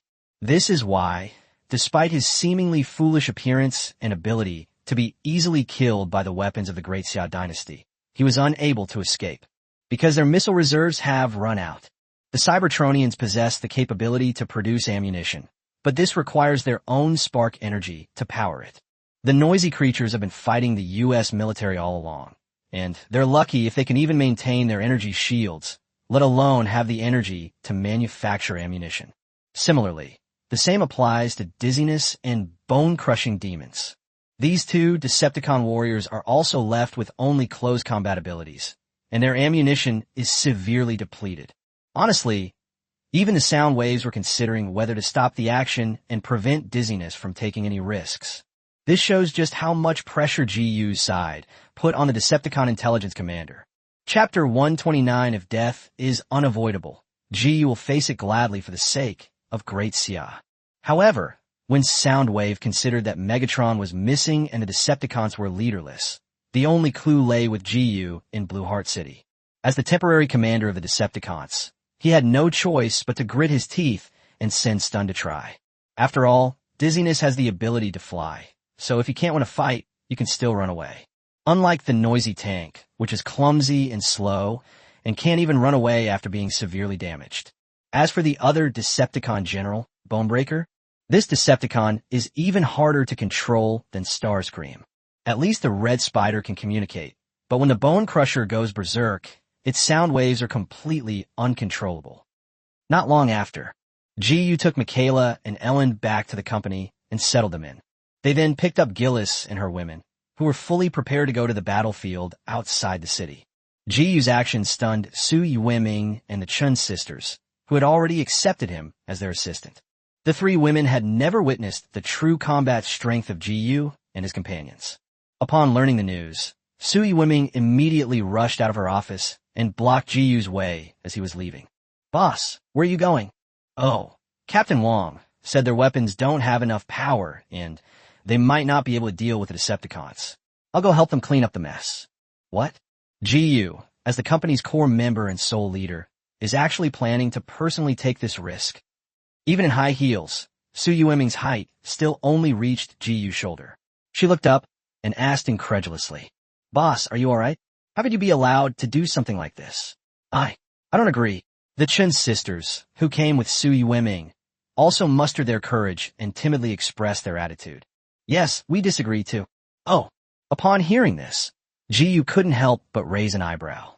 He hadn't expected that Su Yueming and the other two women, who had just joined his ranks, would care about him so much. Jiyu smiled slightly and said casually, "Yueming, besides being a company leader, I'm also a warrior. Don't worry, I'm confident. War is dangerous. Boss, accidents can happen anytime. What'll we do if?"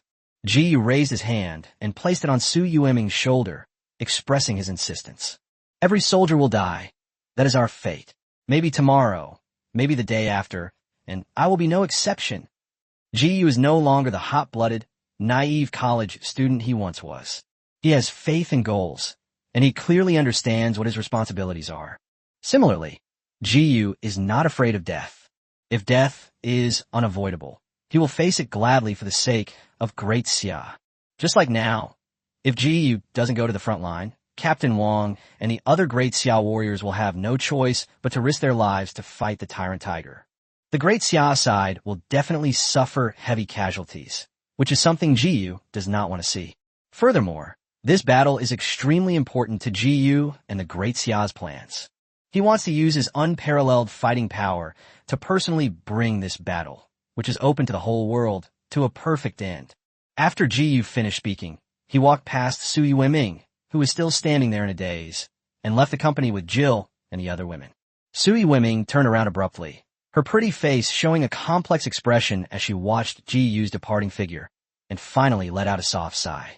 The Chin sisters beside Su Yueming suddenly began to whisper among themselves. "Sister, the boss was so handsome just now. Hasn't the boss always been handsome?" "No, he was so cool just now. I finally understand why there are so many women around the boss.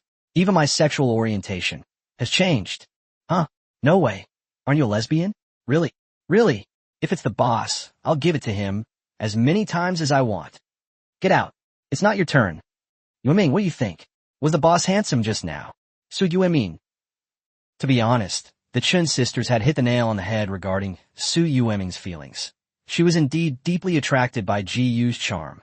Even someone as proud as her suddenly had the idea of giving herself to Jiyu in that instant. It wasn't an impulse, but an instinct. A strong man will inevitably attract a constant stream of outstanding women. Like moths to a flame, they rush towards Jiyu without regard for anything else. Meanwhile, in the suburbs of Lanshin City, you can hear the hum of the helicopter rotors from afar. Captain Wong was on high alert. He ordered the two pulse cannons to start at maximum power and track the dizziness several hundred meters away. After these two pulse cannon shots are fired, the Great Xia Army's energy blocks will be depleted. Only Jiyu and his team members still have some energy reserves. Those energies cannot be used arbitrarily, because it is necessary to ensure the combat effectiveness of Jiyu and the others. "Alice, the scorpion monster is yours." We'll take care of the dizziness. Good. Alice leaped forward, deliberately approaching the incoming dizziness. As expected, sensing the threat, the Decepticon warriors deployed the scorpion monsters they carried with them. Whoosh whoosh. The battle immediately broke out. With Alice's strength, dealing with a mere grunt like the scorpion monster would be a piece of cake. However, the scorpion monster's ability to burrow underground and launch surprise attacks still poses a certain threat, so Alice dared not be careless. Dizziness didn't linger or get entangled with Alice any longer, and continued flying towards Blue Heart City, its destination being the public school where GU studied. Captain, target locked. 2 pulse cannon shots, fire. Buzz. The pulse cannons, at maximum power, fired at the dizzying figures in the sky from 2 directions. The dizziness seemed to have anticipated this, taking tactical evasion a step in advance. He dodged the first blue light, but not the second pulse cannon. Dizziness took a big hit head-on. The energy shield shattered on the spot, and he barely returned to his original form before falling from the sky. The man, who was dizzy, did not die. Instead, he collapsed to the ground and rolled around, clearly seriously injured, spitting out dark red engine oil. You're asking for it. Even with dizziness, he was desperate. He recklessly activated his own fire energy, generating several projectiles that he fired at Captain Wong and the others. Boom, boom, boom. Unfortunately, the dizziness shots all missed their mark, failing to harm Captain Wong and the others in the slightest. This is because microwave pulses interfere with the electronic systems responsible for dizziness. It's equivalent to a human being blind. It's simply impossible to accurately hit the enemy. Click, click. Just as he was struggling to get up due to dizziness, several laser knives pierced through his fire from behind, causing him to scream and fall to the ground with a thud. Side quest 1 completed. 3% anchor point progress bonus. Current world, Transformers, anchor point progress, 18%. Side quest 3 completed. 10% anchor point progress bonus. Current world, Transformers, anchor point progress, 28%. Scorpion was indeed a Decepticon grunt. After Alice killed the Scorpion monster, she helped GU gain 3% of the anchor point progress. Captain Wong waved his hand as soon as the battle was over. Behind the battle line, various trailers and trucks that had been prepared in advance were deployed. Countless strong white soldiers were dispatched, dragging the corpses of the Dizzy monster and the Scorpion monster back to GU's company. Chapter 130. As long as GU obediently hands over everything he possesses, he can become a guest of honor in the United States. These white soldiers were local veterans recruited by Captain Wong at great expense. Despite their professional combat skills, they are considered elite troops in the U.S. military. In GU's company, they could only do odd jobs, handle logistics, and act as cannon fodder. In a real battle, they would either be sent to their deaths or become a liability. U.S. Department of Defense. All the senior generals, including the Minister of Defense, were stunned. If they had previously clung to wishful thinking and tried to comfort themselves, now the U.S. military has to admit that GU's high-tech weaponry is at least 100 years ahead of theirs. Defense Secretary John moved his lips, but for a moment he didn't know what to say. He silently lowered his head, turned, and left the command room, returning to his office, wanting some peace and quiet. As the Secretary of Defense left, the American staff in the command center couldn't help but whisper among themselves. My God, what exactly is the background of this group of people? That was a fully powered alien robot, and it was rendered immobile by a single shot. If we could acquire this weapon. Don't be ridiculous. Do you think that's possible? These kinds of weapons are definitely controlled by big capital. Why is it impossible? There is no cash flow behind this company, which means it is not supported by established capital. It is obviously a new force. Oh, then maybe it can actually succeed, as long as we act tough. The core members of this company are all from China. I remember that Chinese people are relatively easy to talk to. We might be able to seize their technology through negotiations. Look, that group of Xia people with high-tech weapons has left. Why? Don't they know that a third alien robot is about to arrive? Go and inform the minister. The great Xia troops, led by Captain Wong, have exhausted their energy reserves. Therefore, they had no choice but to withdraw from the battlefield under GU's orders. Next, GU led the team to deal with the last Decepticon general, Bonebreaker. This scene outside Longqing City has attracted strong attention from various forces. Because GU, the person in charge of the company, has finally shown up. Accompanying him were 8 Western women dressed in leather, each with a different appearance, yet all more beautiful than the last. So the core members of this company aren't all from China. Looks like these white women are part of the core group. Can we win them over? Get them to work for the U.S.? After all, we are their homeland. My thoughts are similar to those of Xiao Liwen. When everyone witnessed Alice's superpowers and learned that they were from America, many people have started to consider poaching GU's girlfriends. This is perfectly normal. Talented people are in high demand wherever they go. Just like how the Great Xia dynasty also granted Alice and her fellow women extremely high-level status certifications. This wasn't just because of GU.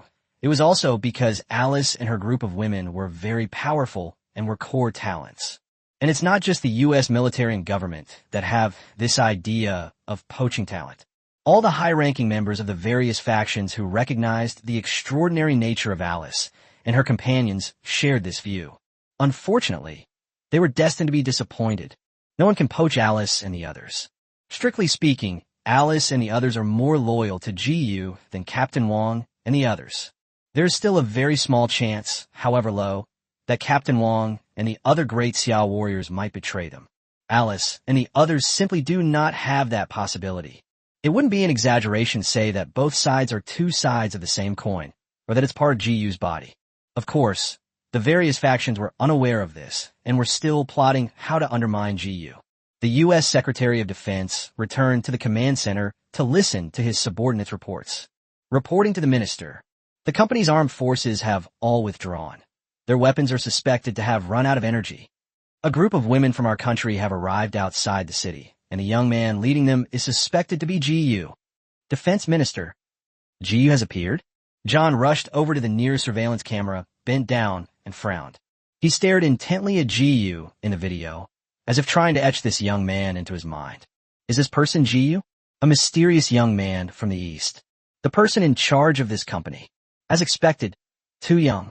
How could such a young and inexperienced man possibly take control of such a powerful company and become the leader of a group of extraordinary warriors? The Minister of Defense then looked at Alice and the other women surrounding GU, and a thought struck him. Can you find out the identities of these women from our country? I need their detailed information. Immediately.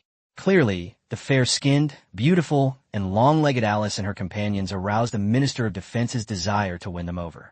I'm sorry, sir, we couldn't find any information. Almost none of the core members of this company have publicly known identities or any spending records. Upon hearing this, the Minister of Defense fell into deep thought, silently watching several monitoring screens.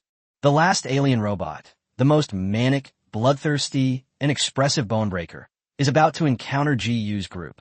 What puzzled the Secretary of Defense and the staff of the United States was, at this moment, GU and Alice and the other women were standing on the outskirts of the city without any weapons. Do they really think they can fight against a 10-meter-tall bone crusher with their bare hands?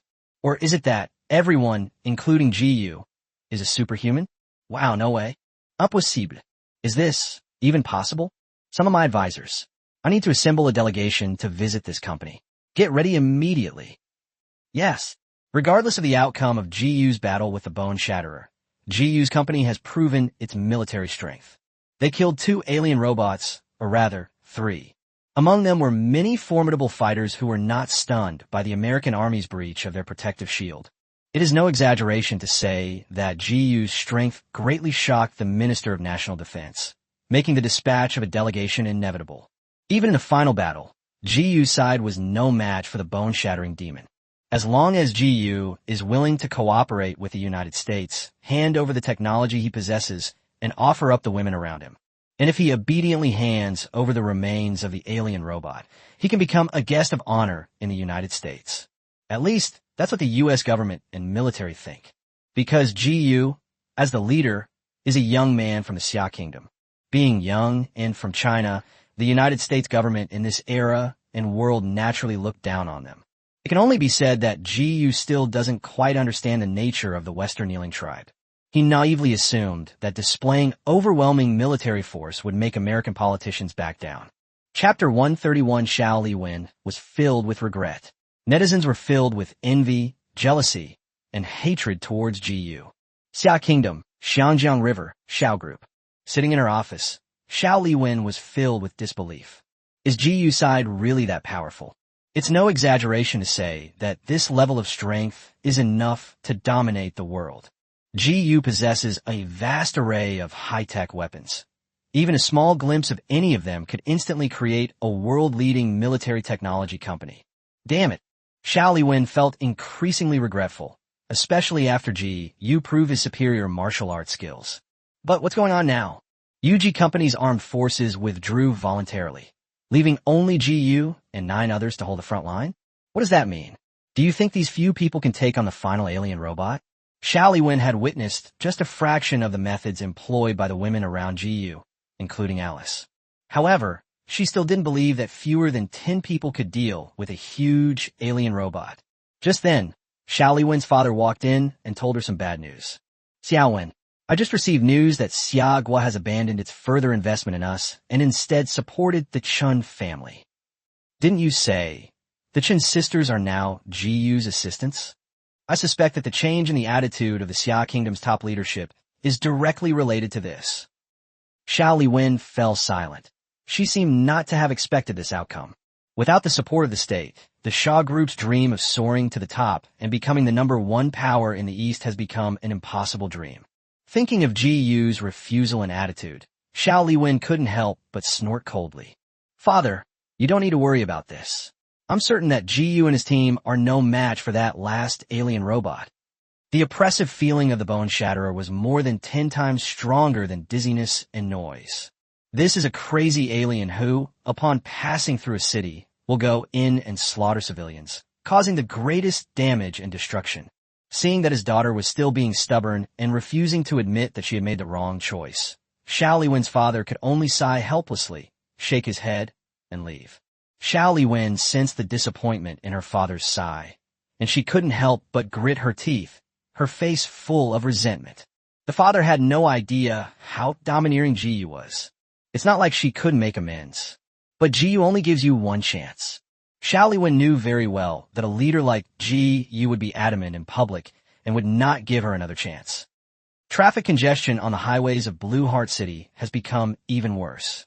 The people who originally wanted to flee the city were shaken by the sight of GU's forces. Perhaps they don't need to run? Americans don't seem to have much of a hometown sentiment. The main problem is that leaving a familiar city makes it easy to lose your job, become homeless, and be killed. GU's side is acting so aggressively now. If GU can really kill 3 of these alien robots that even the US military can't handle. From now on, the safest city in this world will be Blue Heart City.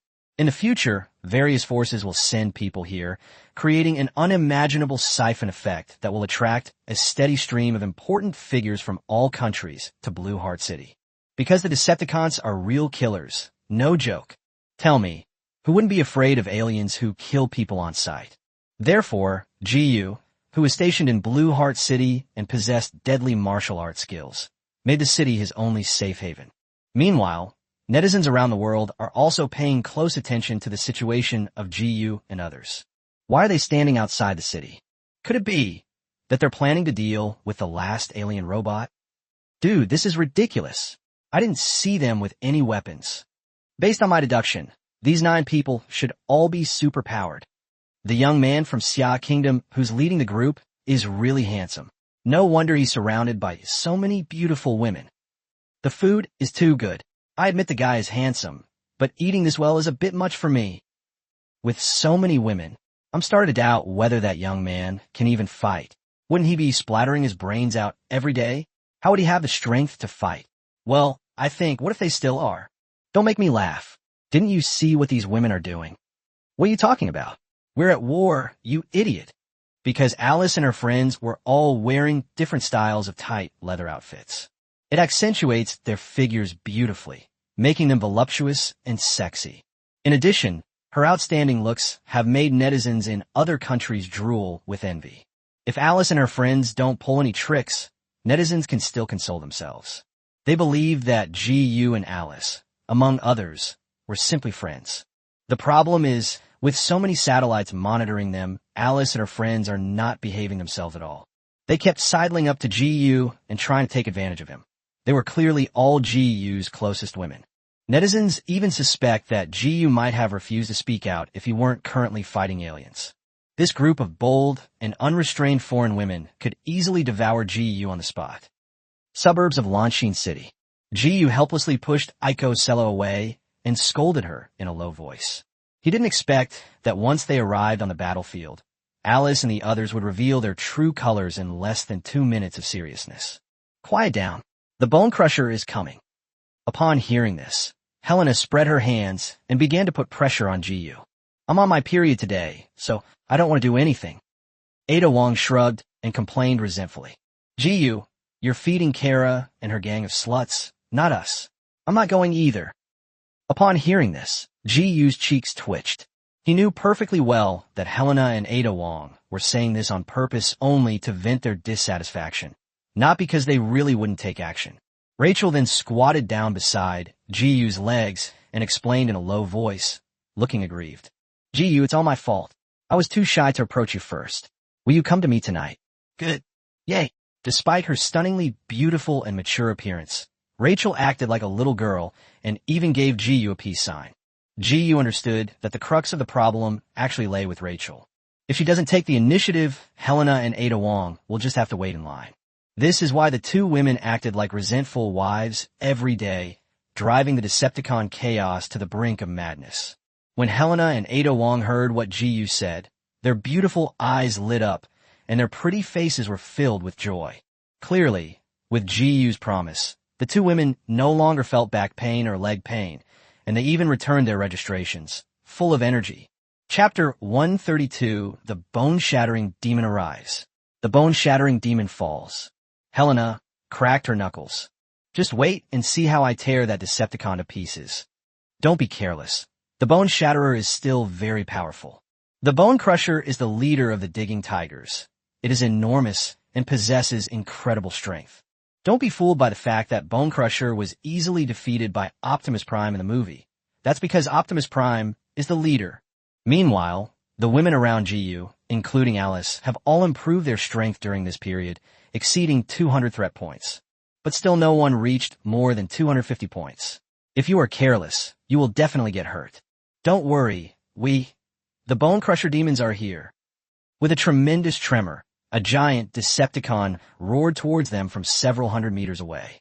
Let's go. Without GU giving any instructions, Alice and the other women went to greet them one after another. Although they fight and argue every day, they actually cooperate very well in battle. Helena and Jessica, empowered by their abilities, led the charge. With their speed enhanced, Jill, Rachel, and Ada Wong spread out on the perimeter. Kara, Aiko Sella, and Alice, three ranged ability users, stood at the back, forming a well-rounded battle formation that balanced offense and defense. After the women left, GU slowly got up, gripped the hilt of the sword at his waist, and strolled out of the city outskirts. Boom! On the distant highway, a battle soon broke out. Helena's fearless punch clashed with the Bone Crusher. With the support of the Great Xia electromagnetic amplification gloves, she only had to take a few steps back to block the charging bone-shattering demon. The Berserk Bone Shatterer was clearly stunned for a moment after being hit so hard. He seemed to have never imagined that such a tiny human being could be on par with him in terms of strength. Furthermore, in addition to amplifying Helena's strength and explosive power, the electromagnetic gloves also caused a certain impact on the energy shield of the Bone Crusher. Immediately afterward, taking advantage of the Bone Crusher's stunned state, Jessica leaped into the air. Another electromagnetic punch struck the Bone Crusher demon's chest, sending him staggering back several steps. Buffed. 3 laser-long swords flashed by like ghosts, almost slicing through the energy shield of the Bone Shatterer. Roar! The bone-crushing demon, who was sitting on the ground due to inertia, was about to get up when the ground around him suddenly cracked open, and a large amount of groundwater gushed out, forming waterspouts that bound his limbs. No! Aiko Sella, who was behind, slashed his wrist on the spot, spraying blood everywhere. When her blood came into contact with the air, a series of explosions occurred, creating a burst of fire that crashed down on the Bone Shatterer. Normally, Iskala wouldn't do this. She can manipulate air friction to create flames. However, the temperature of that flame was too low, only a few thousand degrees. Unlike the flames produced by Icosala's blood, which reach tens of thousands of degrees and are almost turning blue. In an instant, water and fire intertwined on the Bone Shatterer's body, and laser and electromagnetic weapons followed one after another, and soon his energy shield shattered. This scene was captured by countless satellites and transmitted to networks around the world. Immense strength? Lichtning fast? Superpowers? Controlling water and fire? The women surrounding GU are all superpowered. These women are terrifying. She was so scared she cried. Suddenly, I feel so sorry for alien robots. These few women alone are enough to conquer a great nation. Are there really people with superpowers in the world? I thought it was just in the movies. No. Why do they have superpowers and still get controlled by others? Shouldn't I just not eat beef? Who knew? This is absolutely outrageous. I've really seen something new today. Superpowers versus aliens. Even movies wouldn't dare to film something like this. I heard. They seem to belong to the same company. What company is so awesome? I want to apply for it too. After Alice and her friends revealed their abilities, they stunned everyone. The U.S. Secretary of Defense swayed, nearly suffering a stroke and dying on the spot. The chairman of the Shaw Group spat out a mouthful of tea and stood there stunned, not knowing what to say. The sound waves from outer space remained silent, gathering information while cursing Red Spider under their breath. After he died from dizziness, he ordered the Bonebreaker to retreat. Unfortunately, the bone-shattering demon had gone berserk and refused to obey orders, insisting on going to confront GU. As for the leaders of various governments and major powers, their gazes toward Alice and her companions were filled with covetousness and greed. Even if they could win over just one of the superpowered individuals, they would immediately become the ones who hold the power of discourse. Even before the battle was over, all factions had already dispatched people at breakneck speed, rushing to Blue Heart City. On the one hand, they wanted to contact GU's company to purchase alien remains. I'll sneak in and see if I can win over Alice and the other women. On the other hand, all parties are planning to establish branches in Blue Heart City, because anyone who isn't stupid can foresee it. Blue Heart City will become an extremely special city in the future world because GU is here. GU didn't care about the reactions of the various forces. He had taken this into account when he dared to lead the women into battle. Based on GU's understanding of Alice's women, they only care about fighting and eating and drinking, so it's impossible for them to be poached. Every day, all they could think about was how to torture GU to the point of exhaustion. Meanwhile, GU had already left the outskirts of the city and approached the Bone Shatterer, who was fighting Alice and her women on the highway. Roar! Get out! The Bone Crusher went completely berserk. After the energy shield shattered, in order to break free from control, he recklessly used his physical advantages to roll back and forth, crushing the Water Dragon and the Fire Dragon.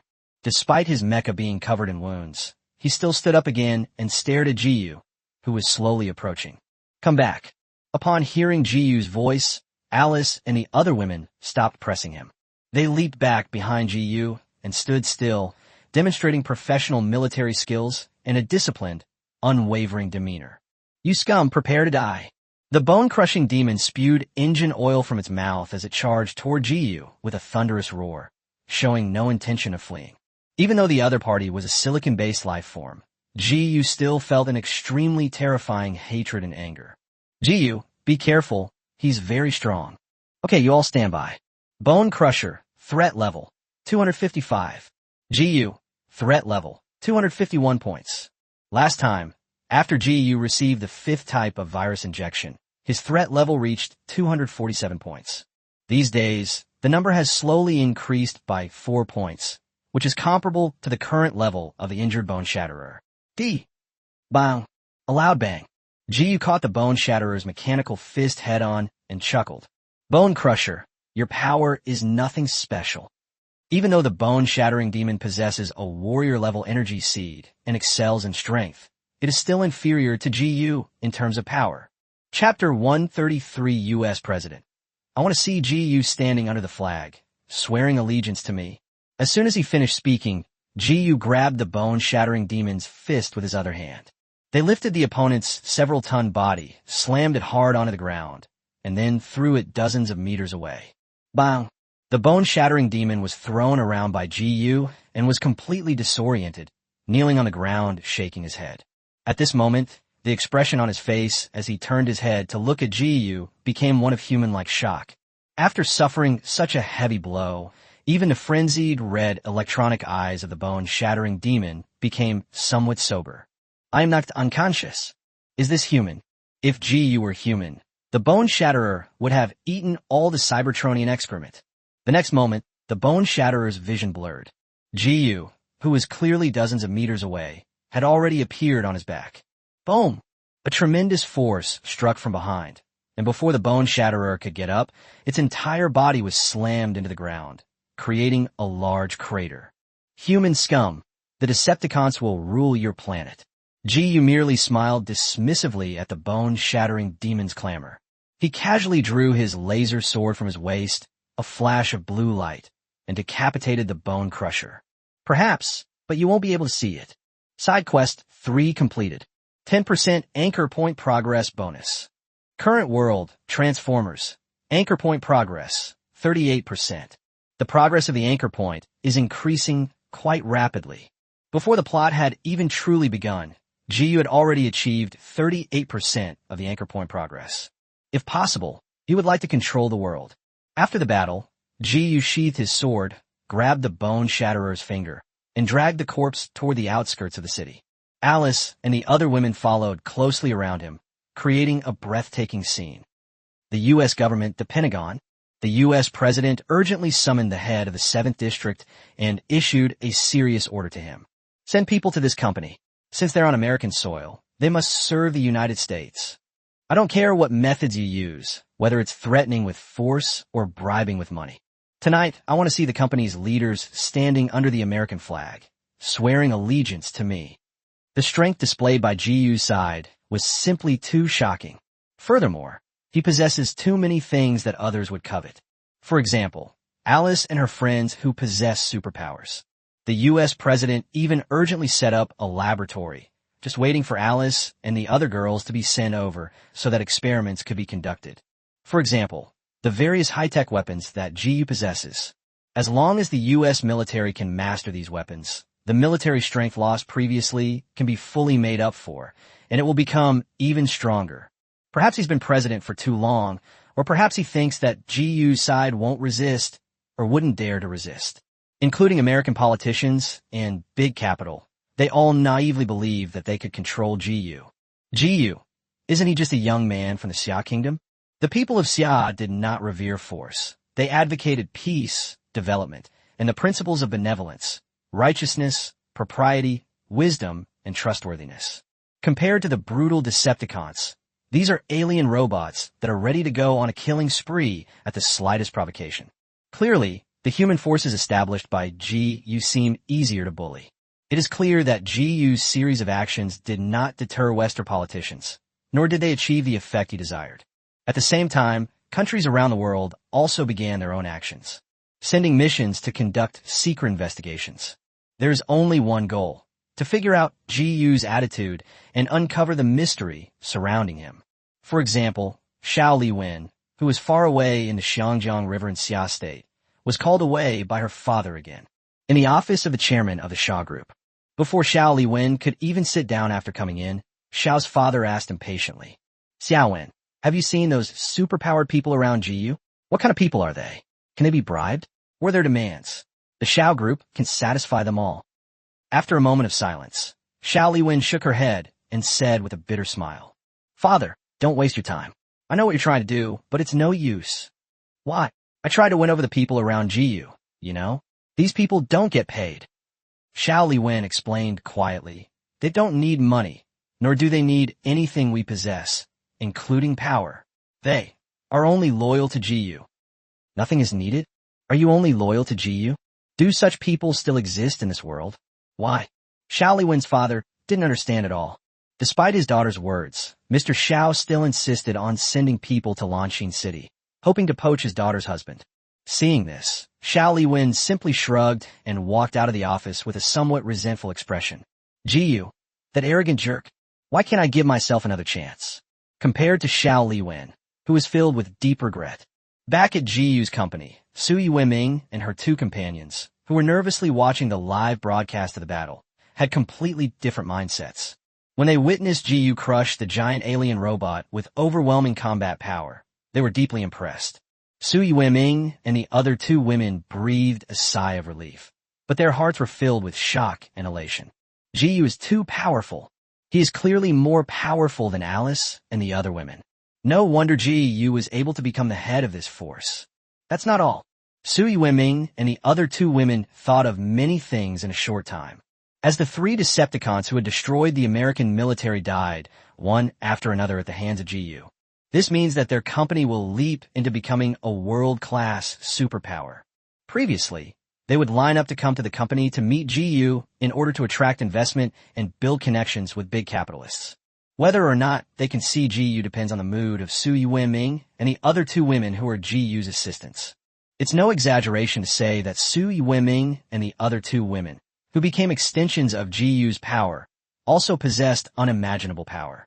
He might even be of higher status than the presidents of some small and medium-sized countries. And all of this stems from one man, Jiyu. Boss, that's amazing.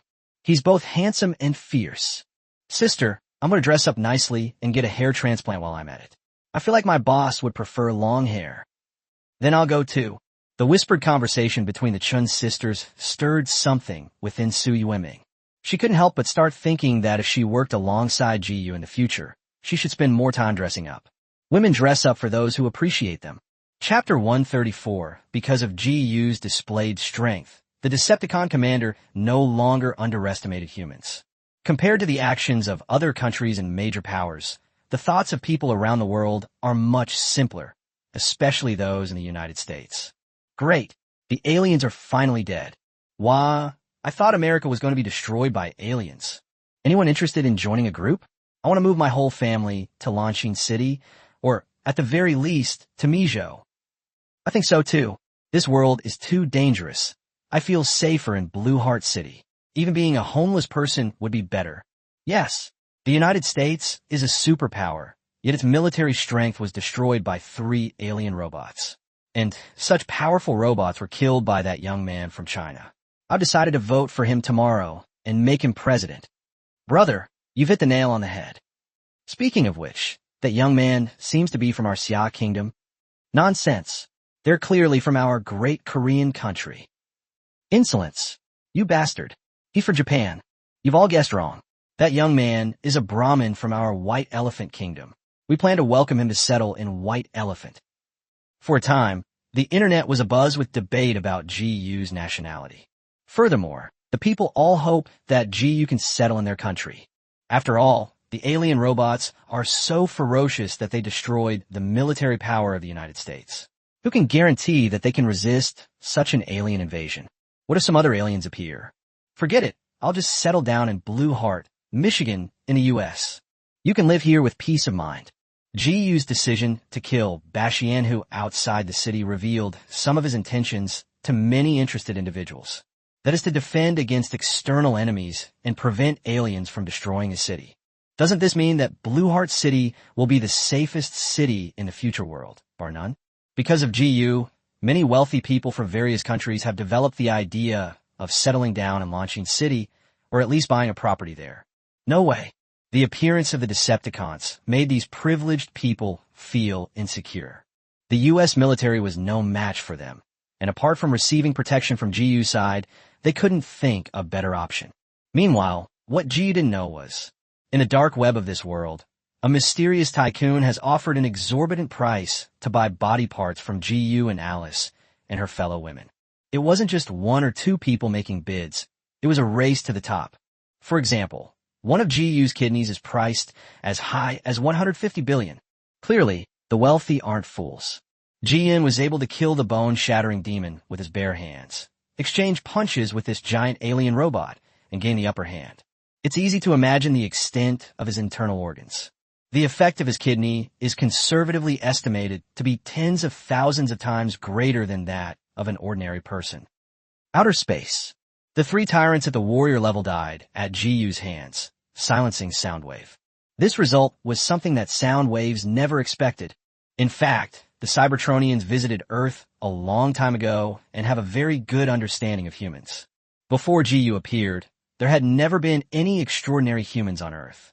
The Decepticons' attention was always focused on the Autobots, and they held humans in contempt. Until now, with the deaths of the 3 Decepticons, Brawl, Soundwave has been forced to re-examine the human race, especially the power that GU has established. Based on the Soundwave's assessment, he determined that GU possessed the strength of a warrior general. The 8 female guard around GU, when combined, also possessed the means to kill a tyrant tiger at the warrior general level. Secondly, the high-tech weapons possessed by Captain Wong and others are also capable of killing a warrior-level tyrant. Is this the upper limit of GU's side strength? Unable to ascertain GU's background, Sheng Bo, as an intelligence expert, believed that GU bore primary responsibility for the deaths of the 3 noisy generals. His mistake was sending his men into action without gathering detailed intelligence. Furthermore, Soundwave also did not expect that the human race would knowingly send troops to fight the Decepticons, even though they were no match for them. Soundwave pondered for a long time in order to obtain the glasses and find the whereabouts of Megatron, the Decepticon leader. For a fleeting moment, he even considered cooperating with human nations. Fortunately, Soundwave eventually abandoned this absurd idea and decided to send the Decepticon vanguard to officially invade Earth. Although the 3 noisy Decepticons died, their deaths were not without purpose. At least it deterred all the nations of humanity on Earth. The sound waves could be used to monitor the fear of the Decepticons among the top leaders of various countries via satellite. Therefore, he judged that GU's side must be a rather special existence. Even among humans, they are an anomaly, extremely rare. Most humans are weak and cowardly, and are not a threat to the Decepticons. At this moment, Soundwave has come to regard GU's side as a formidable enemy, second only to the Autobots in terms of threat level, far exceeding that of all human nations. Therefore, in order to deal with GU, the vanguard of the Decepticons' invasion of Blue, Star needs a powerful and capable commander. Red Spider? Not good. Too selfish, extremely ambitious, and out of control. Shockwave? This lieutenant needs to be stationed on Mars, the Decepticons' headquarters and arsenal, and also the sleeping place of the fallen, Megatron. Currently, there are not many Decepticon leaders who can be commanded by Soundwave and who possess strong leadership abilities. After much deliberation, Soundwave finally settled on a Decepticon leader who had distinguished himself in the Cybertronian Civil War. Attack! He is the commander of the tank unit, a boisterous older brother with commander-level combat power, calm and decisive, and outstanding abilities. Attack! I am Soundwave. I command you to serve as the Decepticon Vanguard Commander, leading the Decepticons on Earth to deal with a human named GU. The attacker was not currently on Earth. He was asleep at the Decepticons' Martian base, conserving his energy. Suddenly receiving a command from the sound waves, the attack was awakened from its slumber and received all the events that had occurred during this time. Noisy or dead, or were they killed by humans? How is this possible? Attack! Lead your war convoy and invade Earth. The noisy embers have returned to the source of the embers. If we seize the source, one day your brothers will be resurrected. Yes, Commander. Long live the Decepticons. Before long, several meteorites flashed across Mars and flew towards Blue Star. They were the other members of the attack team, led by the attacker. In addition to the Decepticon battle caravan, Soundwave also deployed Constructicons to the attack.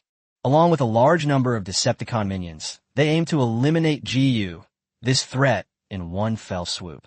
What the shockwave station on Mars failed to detect was that 10 meteorites were hurtling toward it at high speed from another direction in the solar system. At this rate, it's estimated that these meteorites will fall on Earth in 3 or 4 days. It is clear that these meteorites are not Decepticons. Chapter 135, the 7th District arrives. You want to be barbaric? Then I'll be 10 times more barbaric than you. When GU returned to the company with his team, the Chin sisters immediately ran out to greet him. Boss, you're so cool. Xiaoling, stop talking nonsense. Boss, the U.S. government has sent people to negotiate. They claim to be from the 7th District and are representing the president. They insist on seeing you, and Yueming is dealing with them right now. District 7? GU nodded slightly, not showing much surprise, as if he had expected this. He made so many plans and schemes, and even personally killed the Bone Shatterer, showing off his strength. The goal, of course, is to cooperate with the local forces in this world. GU's goal has always been very clear. That is to obtain the Allspark and, incidentally, take advantage of American politicians to trick the Autobots and obtain the leadership module. If possible, GU didn't want to make a big fuss. If District 7 is willing to cooperate, it will hand over the spark source to us. He didn't mind giving the U.S. government some benefits, such as the remains of the Decepticons. If the U.S. government doesn't know what's good for them, then they can't blame him for being ruthless. Understand. Take me there. Okay, boss. GU gave Alice and the other women behind him a wink, and they immediately understood and dispersed. Only Alice followed GU closely, and under the guidance of the Chin sisters, they entered an office. I'm warning you, this is private property. According to U.S. law, you have no right to take anything from this office. As soon as GU arrived at the office door, he heard Su Yueming's stern reprimand. When he pushed open the door and entered, he saw a group of men in black rummaging through drawers and cabinets, showing no manners whatsoever. The leader of District 7 is none other than Simmons. Upon hearing Su Yueming's words, he casually pulled out a badge and said arrogantly, "See this? With this, I can do whatever I want anywhere in the United States, including shutting down your companies and putting you all in jail." With just one sentence, GU knew what the U.S. president's attitude was and couldn't help but sigh inwardly.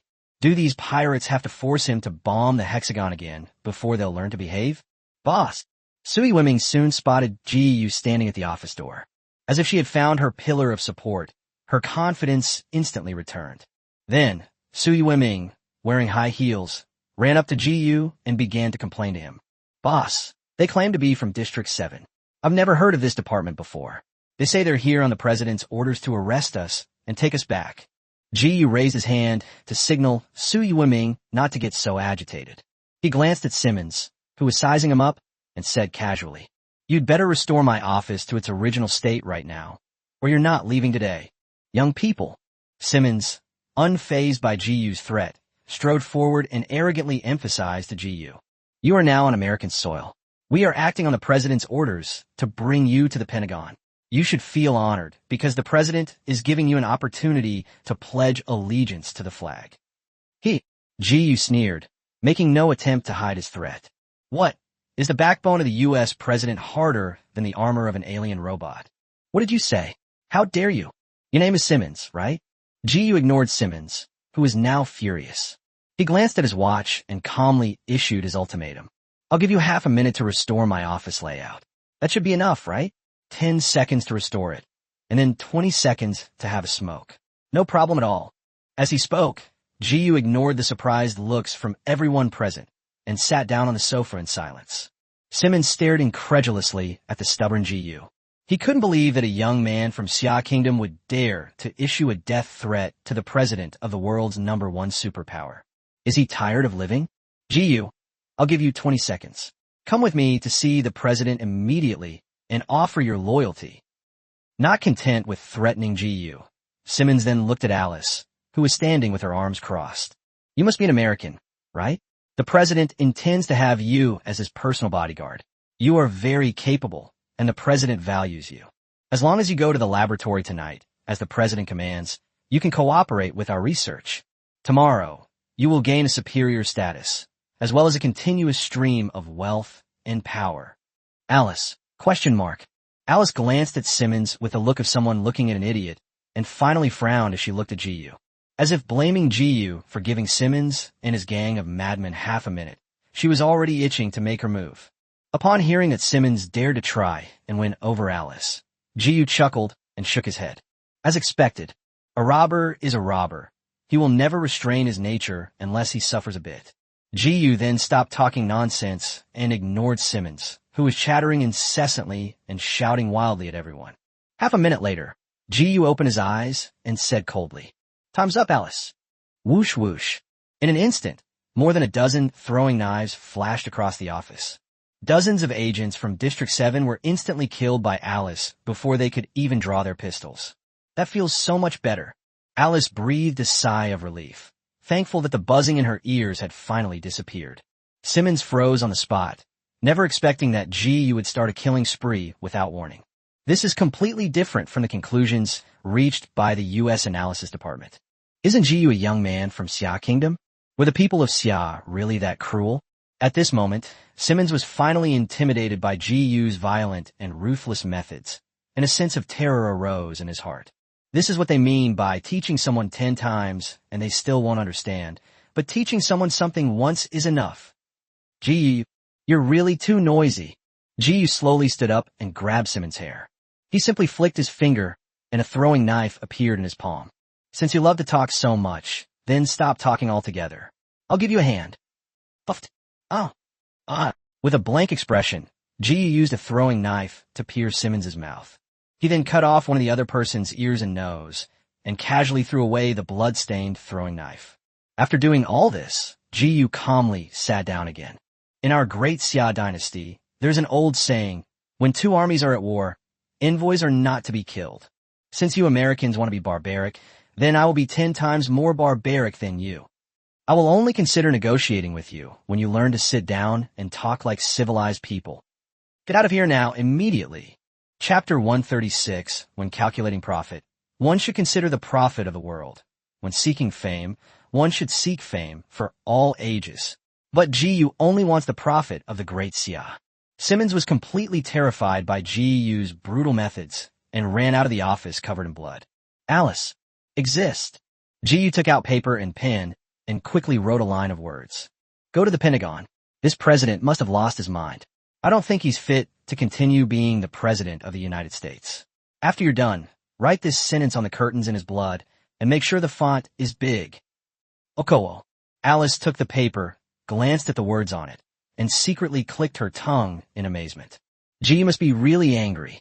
As Jiyu's follower, there was no one Alice dare not kill. She immediately accepted the order and went to fetch Jill and the other women.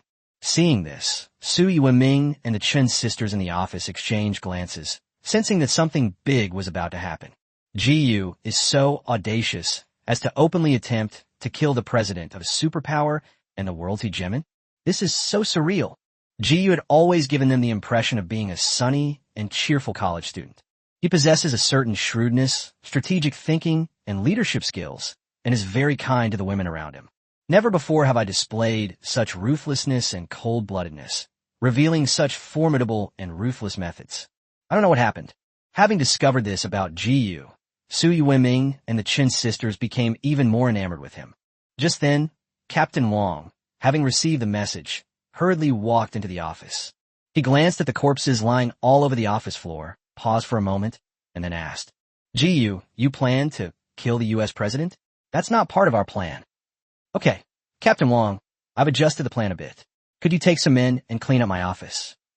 Jiyu spoke casually, as if he hadn't sent someone to assassinate the president of a superpower, but rather done something insignificant.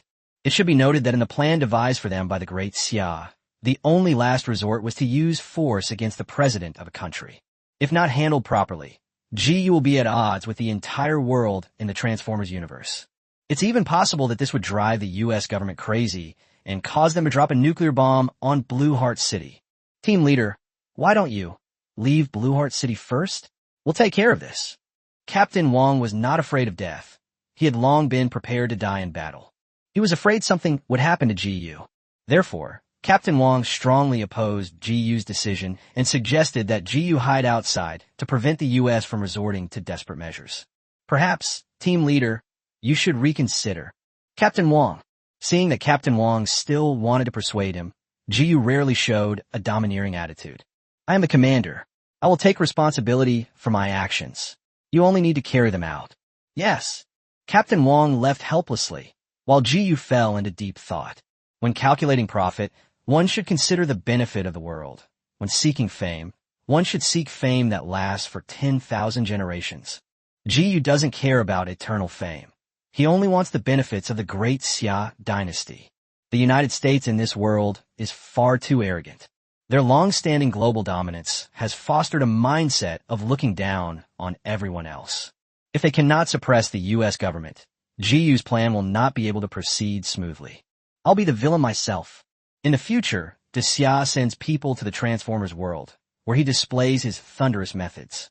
The great Xia world will be able to better utilize his deterrent power and smoothly control this world. The great Xia people are gentlemen, upholding the principles of benevolence, righteousness, propriety, wisdom, and trustworthy. As the vanguard of Great Xia's conquest of the other world, Ji had to pave the way and lay a solid foundation for Great Xia. If Ji kills more people now, there will be less bloodshed in the future of Great Xia. Someone has to take drastic measures, relying solely on benevolence. Righteousness, propriety, wisdom, and trustworthiness is not enough to suppress the other world, because truth lies only within the range of canons. Of course, Jiyu's actions were not a mindless act of going against the world. He changed his action plan at the last minute, so he naturally thought of remedial measures. So, Ji turned his head and looked at Sui Wiming and the Qin sisters. Contact your families and say, I hope to use your family connections to discuss cooperation with the higher-ups in Xia Kingdom. Yes, boss. Upon hearing this, Sui Wiming and the other two women's beautiful eyes lit up immediately. They are able to become core members of powerful forces. Naturally, they're exceptionally intelligent, belonging to the elite among the best. Without needing Jiyu to explain much, they deduced his plans and ideas.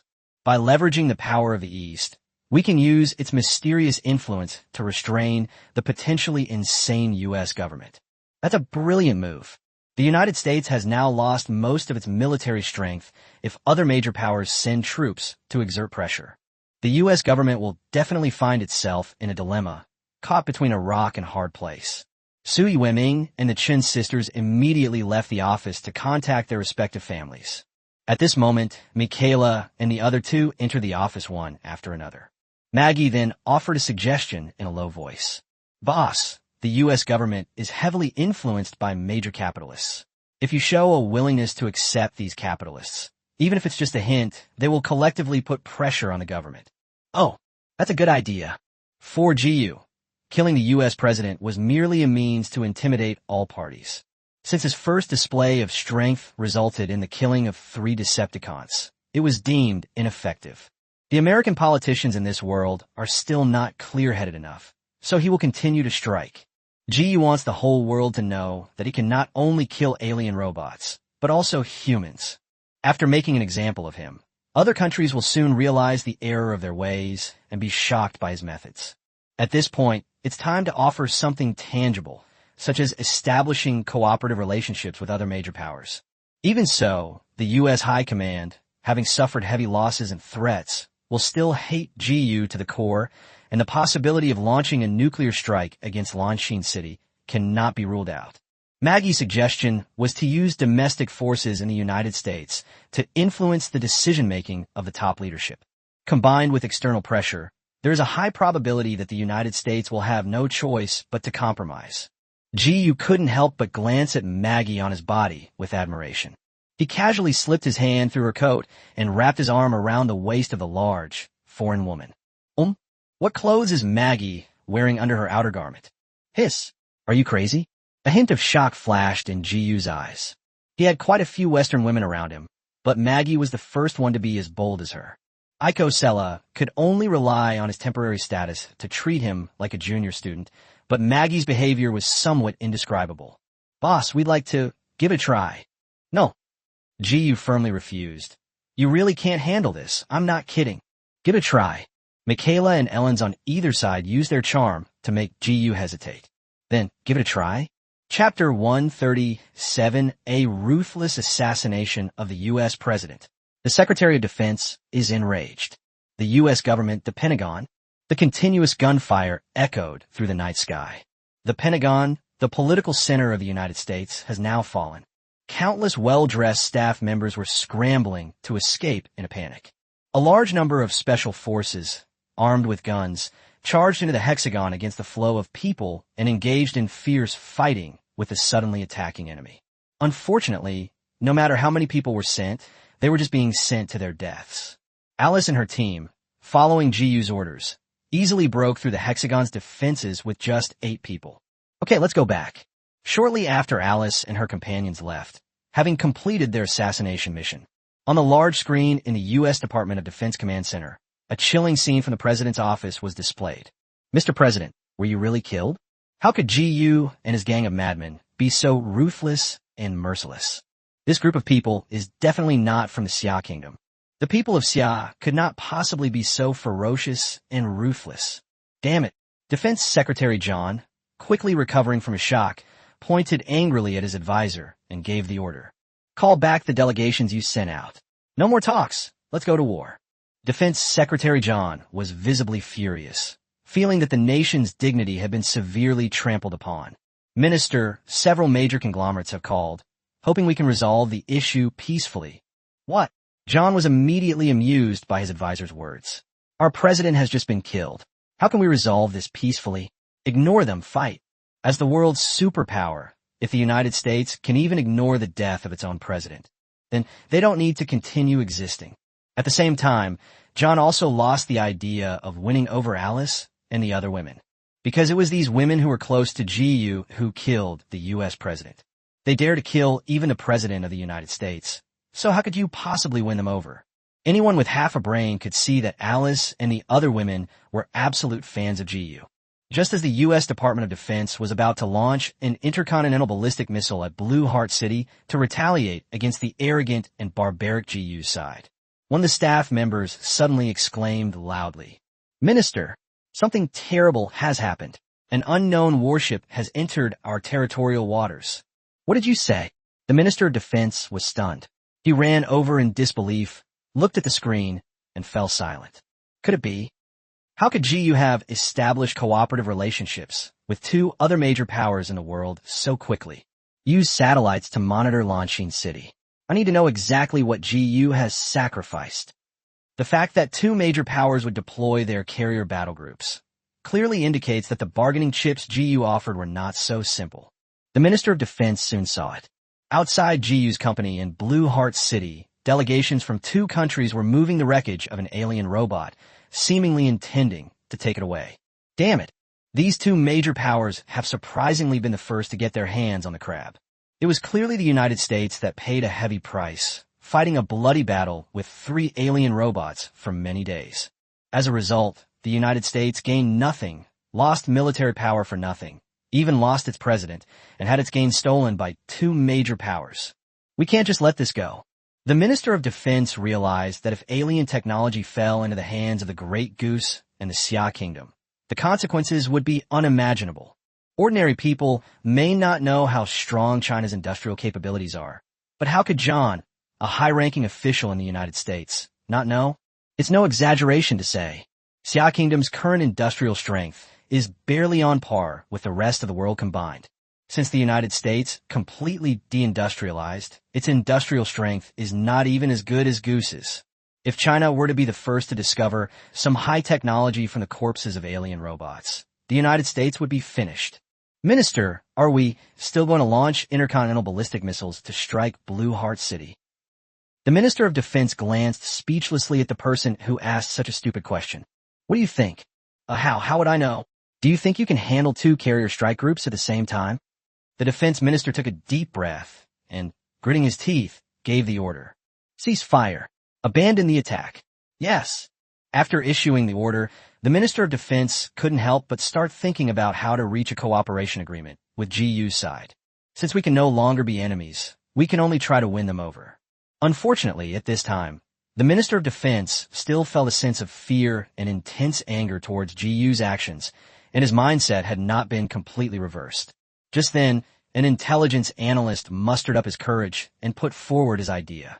Minister, I have something to say. Explain. I believe that as long as GU's company is still based on American territory, we will remain the world's hegemon. The defense minister paused for a moment, then gestured for everyone in the command room to be quiet and listen to what the intelligence analyst had to say. Oh, be more specific. What do you mean? Chapter 138 under GU's brutal methods. The Western kneeling tribe gradually became skilled in singing and dancing. Minister, think about it. With GU in the United States, it's equivalent to our country having a superpower. This company possesses world-leading technological weaponry and powerful superhumans. They can even kill alien robots. Tell me, even the U.S. military was decimated by alien robots. The fact that the alien robot was killed by GU means that this company's military strength is undoubtedly the #1 in the world. Nominally, GU's company is still a registered company in the United States. As long as he is still in the United States, who would dare to invade us? That makes sense. These words completely change the Minister of Defense's mindset. Yes, as long as GU's company remains within the United States, won't the United States still be a superpower? Presidents can be changed and armies can be rebuilt, but GU company is unique in the world. Once his mind started working, the Minister of Defense's eyes brightened, and he came up with even more ideas. Do you think, is it possible for us to let GU become president? The president is dead, and the presidency is vacant. If GU becomes the president of the United States, wouldn't that mean that all the high-tech weapons and superpowered individuals he controls belong to the United States? Will GU agree? No, no, no. The Minister of Defense paced back and forth excitedly, muttering to himself. Even if GU doesn't want to be president, that's fine. We can win over the people around him at all costs. Give us money, status, and identity. We'll give you whatever you want. Even if we could win over just one person, it would be good. We were too domineering before, and we shouldn't have provoked GU. Clearly, after experiencing GU's even more barbaric methods, these American politicians have had their pirate nature awakened. From initially being arrogant and rude, she began to transform into someone who could sing and dance well. So much so that the Secretary of Defense even hoped to nominate GU as the new U.S. president without any psychological burden. Yes, let's do it this way. John slammed his fist in his hand. He had finally figured it out and gave orders to his advisor. Inform the delegation to pay a visit to GU. Remember, be sincere, humble, and kind. Whatever conditions GU proposes, we will agree to them.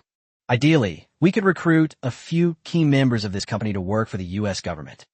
Yes, just as GU had predicted, American politicians are highly adaptable, but they also lack any real beliefs or principles. When you first flex your muscles, Western politicians will test you or apply maximum pressure to figure out your intentions. If you act too agreeable, they will think you are weak and can be easily manipulated. After all, in the mind of a robber, if you are strong enough, why should you speak softly? Since you are gentle and refined, doesn't that mean you are weak and can be bullied? And once you flex your muscles again, demonstrate sufficiently ruthless methods, and act even more barbaric than Western politicians. Their eyes immediately became clear. Then, the descendants of these pirates would become skilled in social interaction, and even in singing and dancing. They transform into messengers of civilization, attempting to negotiate with you in a civilized manner to resolve your thorny survival issues. For example, the Western big capitalists and the defense minister at this moment are the best examples. At this moment, the so-called civilization was redefined. To be fair, while these Westerners who are so shameless are indeed groveling, it's actually a kind of skill in itself. Ultimate shamelessness, powerful adaptability, and a bit of luck have created the United States, this distorted beacon of the world. When a U.S. president died in the Pentagon, the symbol of supreme power, he was photographed and the photos were posted online. The world's countries and various forces were collectively shocked. GU had no intention of hiding anything. He openly told all the countries in the world that he was the one who did it, brazenly killing the President of the United States. For a time, all countries were shocked and terrified. This incident has also caused a huge uproar online. Wow, good heavens. Now I'm starting to wonder if that young man is actually from Xia Kingdom. I'm serious. The people of Xia are definitely not that fierce. The Xia Kingdom is known as a land of etiquette, emphasizing benevolence, righteousness, propriety, wisdom, and trustworthiness. This person seems to have none of these things in his mind. All I see is barbarity and bloodlust. It's all over. The world is really going to be at war. First, alien robots invaded Earth. Then a mysterious force openly assassinated the U.S. president. And I also heard that the U.S. and China's fleets have sailed into U.S. waters. I estimate that a world war will break out in the next few days. No, what did the U.S. government say? They can't just sit idly by. Aren't they supposed to be the world's #1 superpower? Their president has been killed, and they're not even going to retaliate. They will definitely retaliate. I guarantee it. The U.S. Department of Defense will absolutely launch intercontinental ballistic missiles to strike Blue Heart City. Yes, that's exactly how the U.S. government behaves. Under nuclear weapons, all people are equal. Japan has the most right to speak on this. After all, They're the only nation in the world that is willing to accept nuclear weapons. Just you wait, either tonight or tomorrow, Blue Heart City will most likely be razed to the ground. Ugh, I better not go to Blue Heart City. The people at that company are all crazy. They seem more dangerous than alien robots. Most countries and powers in the world are now watching the reaction of the U.S. Department of Defense. GU's provocation of American imperialism led almost everyone to believe that the Ministry of National Defense would retaliate at all costs. Even the two major countries that had already reached a strategic cooperation agreement with GU's company were worried about GU's side. They did indeed send a fleet, putting considerable external pressure on the United States. No country wanted to initiate World War III, especially in today's uncertain world with the threat of alien robot invasion. Everyone wants to preserve their strength and wait and see how things unfold. To put it bluntly, the two countries received benefits from GU just to lend a hand and flex their muscles, not to actually fight. However, soon, something happened that none of the world's top officials had ever expected. Satellites have captured images of the second mission from the U.S. Department of Defense, which has proactively gone to GU's company. What the heck? Could it be that the U.S. has backed down to GU? If it's true, that would be interesting. Midnight, GU drove Michaela and the others, whose faces were full of bitterness, back to the villa. GU also remembered that he had promised Rachel that he would go to see her. How can a man break his word? No matter how hard or tiring it is, we must go back and keep our promise. Chapter 139 completely surrenders. Actively proposes that GU serve as the next president. GU, let's try again. At the villa entrance, Michaela and her two friends clung to GU, their pretty faces full of resentment. It's all right, you don't need to rush. GU reached out and rubbed Michaela's head, then gently revealed some information to the three women. In 2 months at most, I will make you stronger, and then... Oh, really? Upon hearing this, the three women, including Michaela, were overjoyed and immediately pressed for more information. Does it mean becoming as powerful as Alice and the others? Oh no, that's not it. GU had no intention of using the precious exclusive virus-like enhancer on people like Michaela who were unable to fight. He planned to inject non-combat members like Michaela with a gene enhancer developed by the Great Xia. The research speed of the Xia Research Department is not slow. Perhaps, after GU completes the first phase of the mission and returns, the second type of gene enhancer will be available. At the very least, it can enhance Michaela and others to a threat level of 30 or higher. Yes, as long as the boss doesn't abandon us, we'll be very satisfied. The three girls, including Michaela, didn't really care about whether or not they were being strengthened. What they cared about was GU's attitude towards them. Clearly, since GU was willing to make sacrifices for them, he wouldn't abandon them after starting something, which reassured the three women, including Michaela. In fact, what Michaela and the other two women didn't know was GU simply couldn't give up the female character he brought back to the Great Xia world. On the one hand, he wasn't that shameless or heartless. Since he had brought the person back, he would take full responsibility. On the other hand, the female characters bound by the overclock link skill are all GU's converts and trainees, and there's no way to shake them off. This actually creates a vicious cycle. In order to control the world, increase the progress of the anchor point, and obtain more rewards, GU has no choice but to subdue more female characters from other worlds. However, the number of female characters from another world around GU is increasing. He also has to devote more time and energy to nurturing and satisfying these people. One-track mind has led to a double bind. All right, you guys go back now. I have something to do.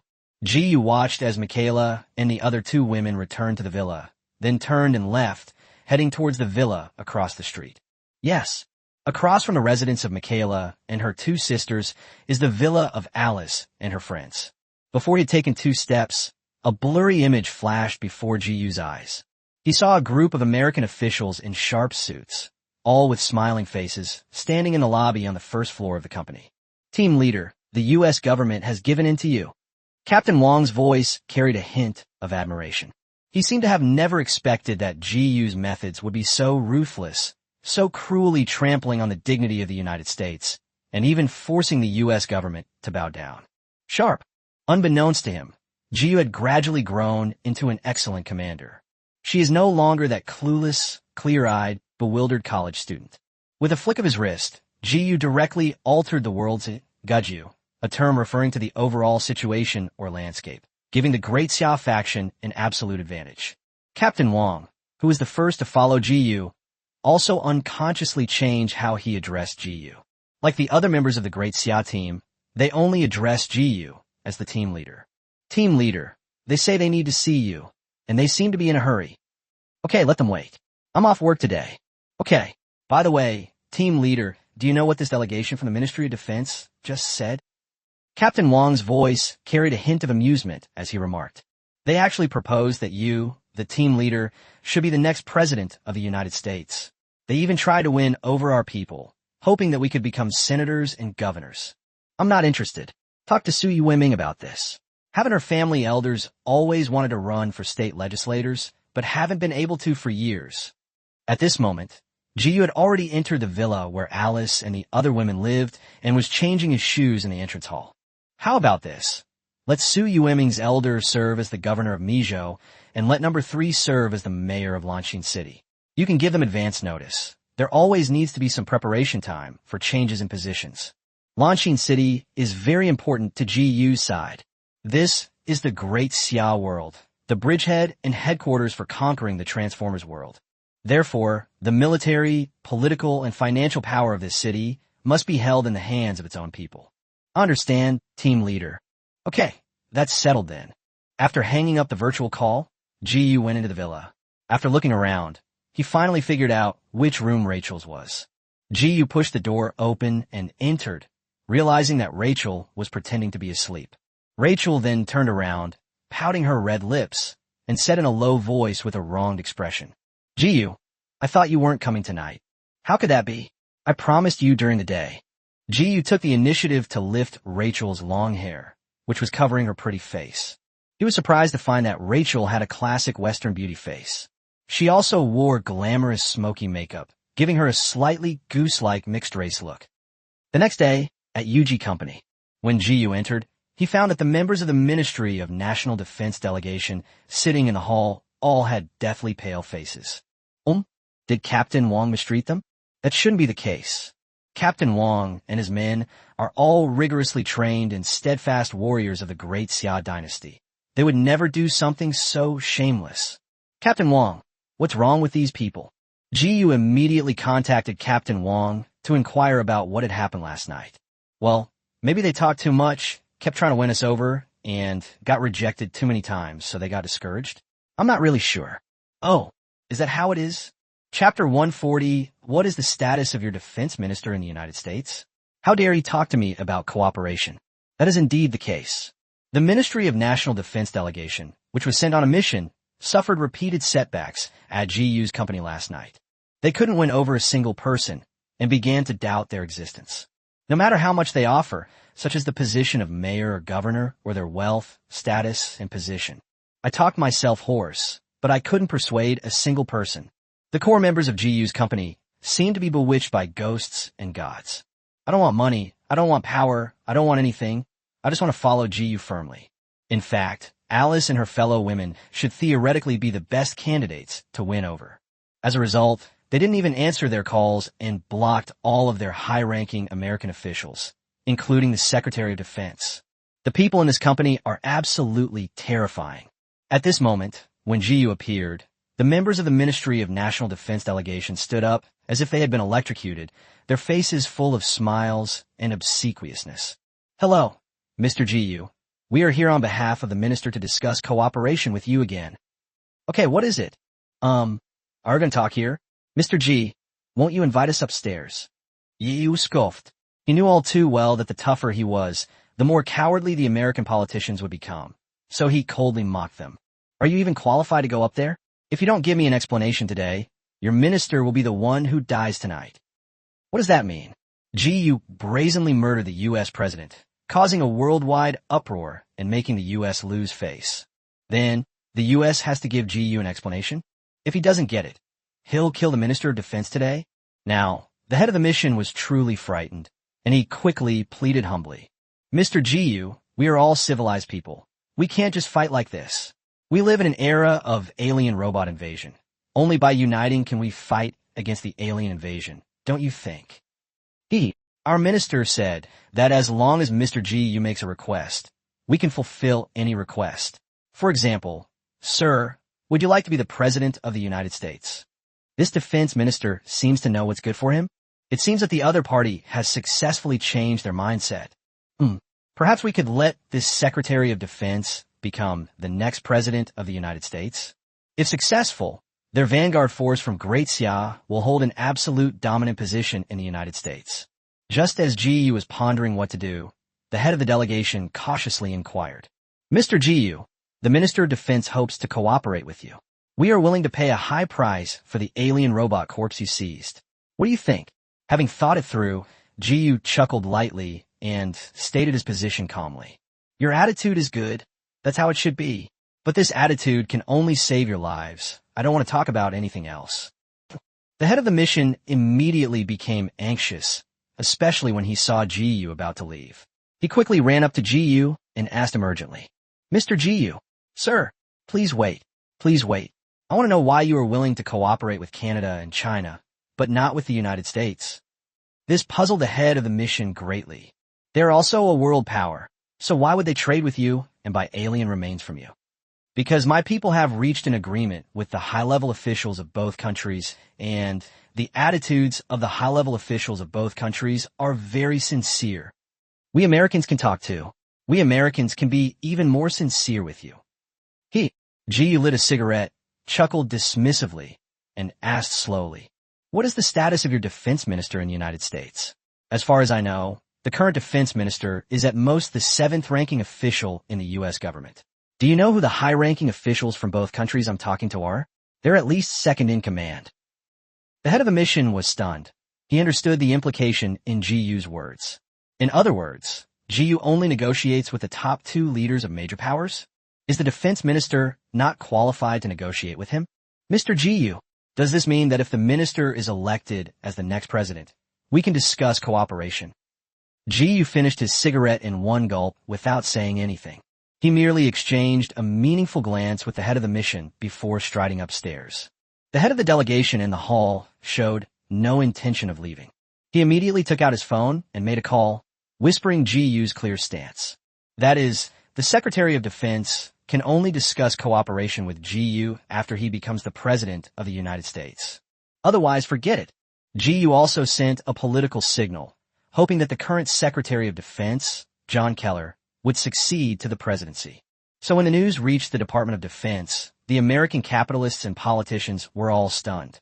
How could GU, a mere young man from the Xia Kingdom, possibly want to control all of this? This is unprecedented.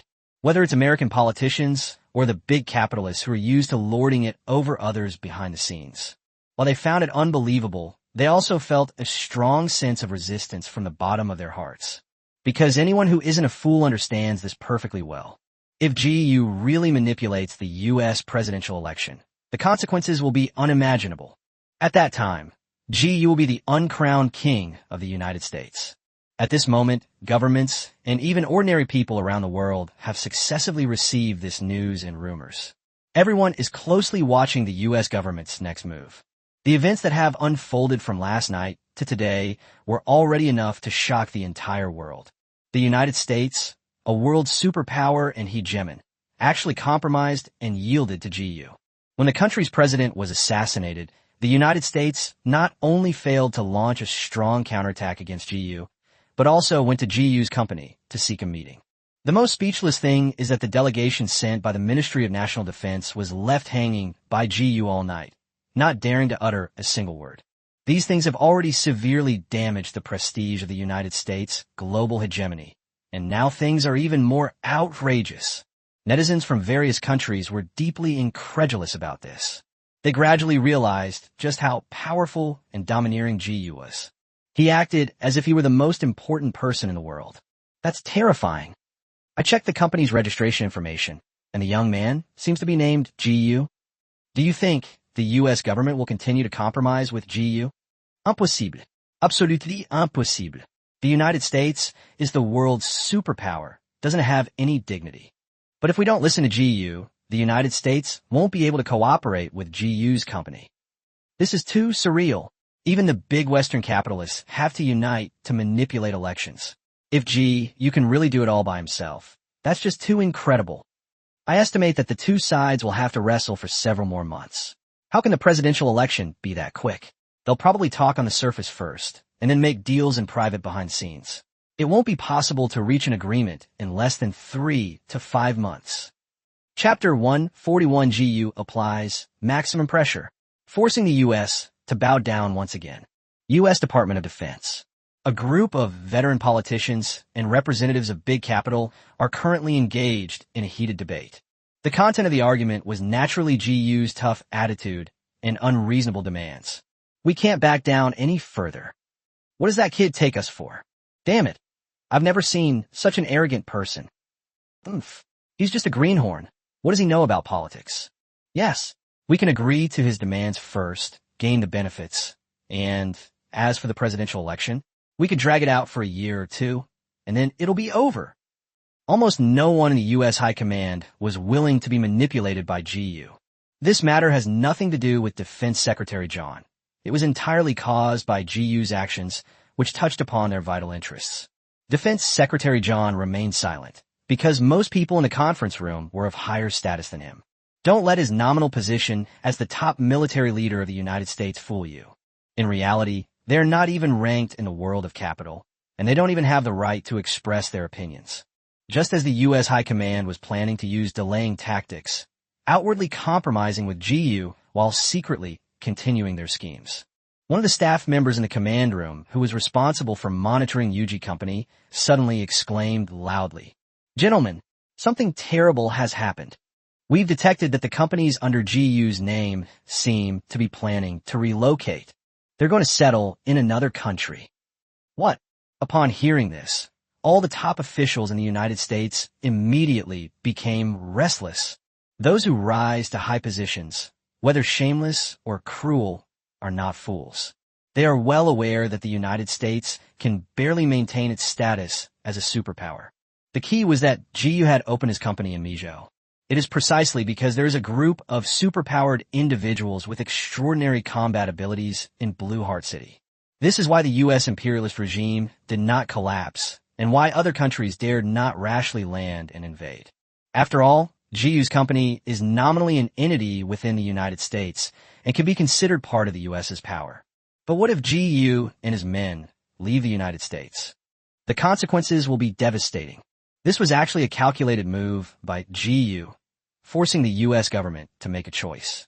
Maximum pressure tactics aren't something only old American politicians know how to use. He does it too. Therefore, when the U.S. high-ranking officials realized the serious consequences of GU's departure, they all changed their tune. The first to change their attitude were the representatives of big capital. Let's get the election going. Stop dragging our feet. We all know the U.S. can't afford to lose GU.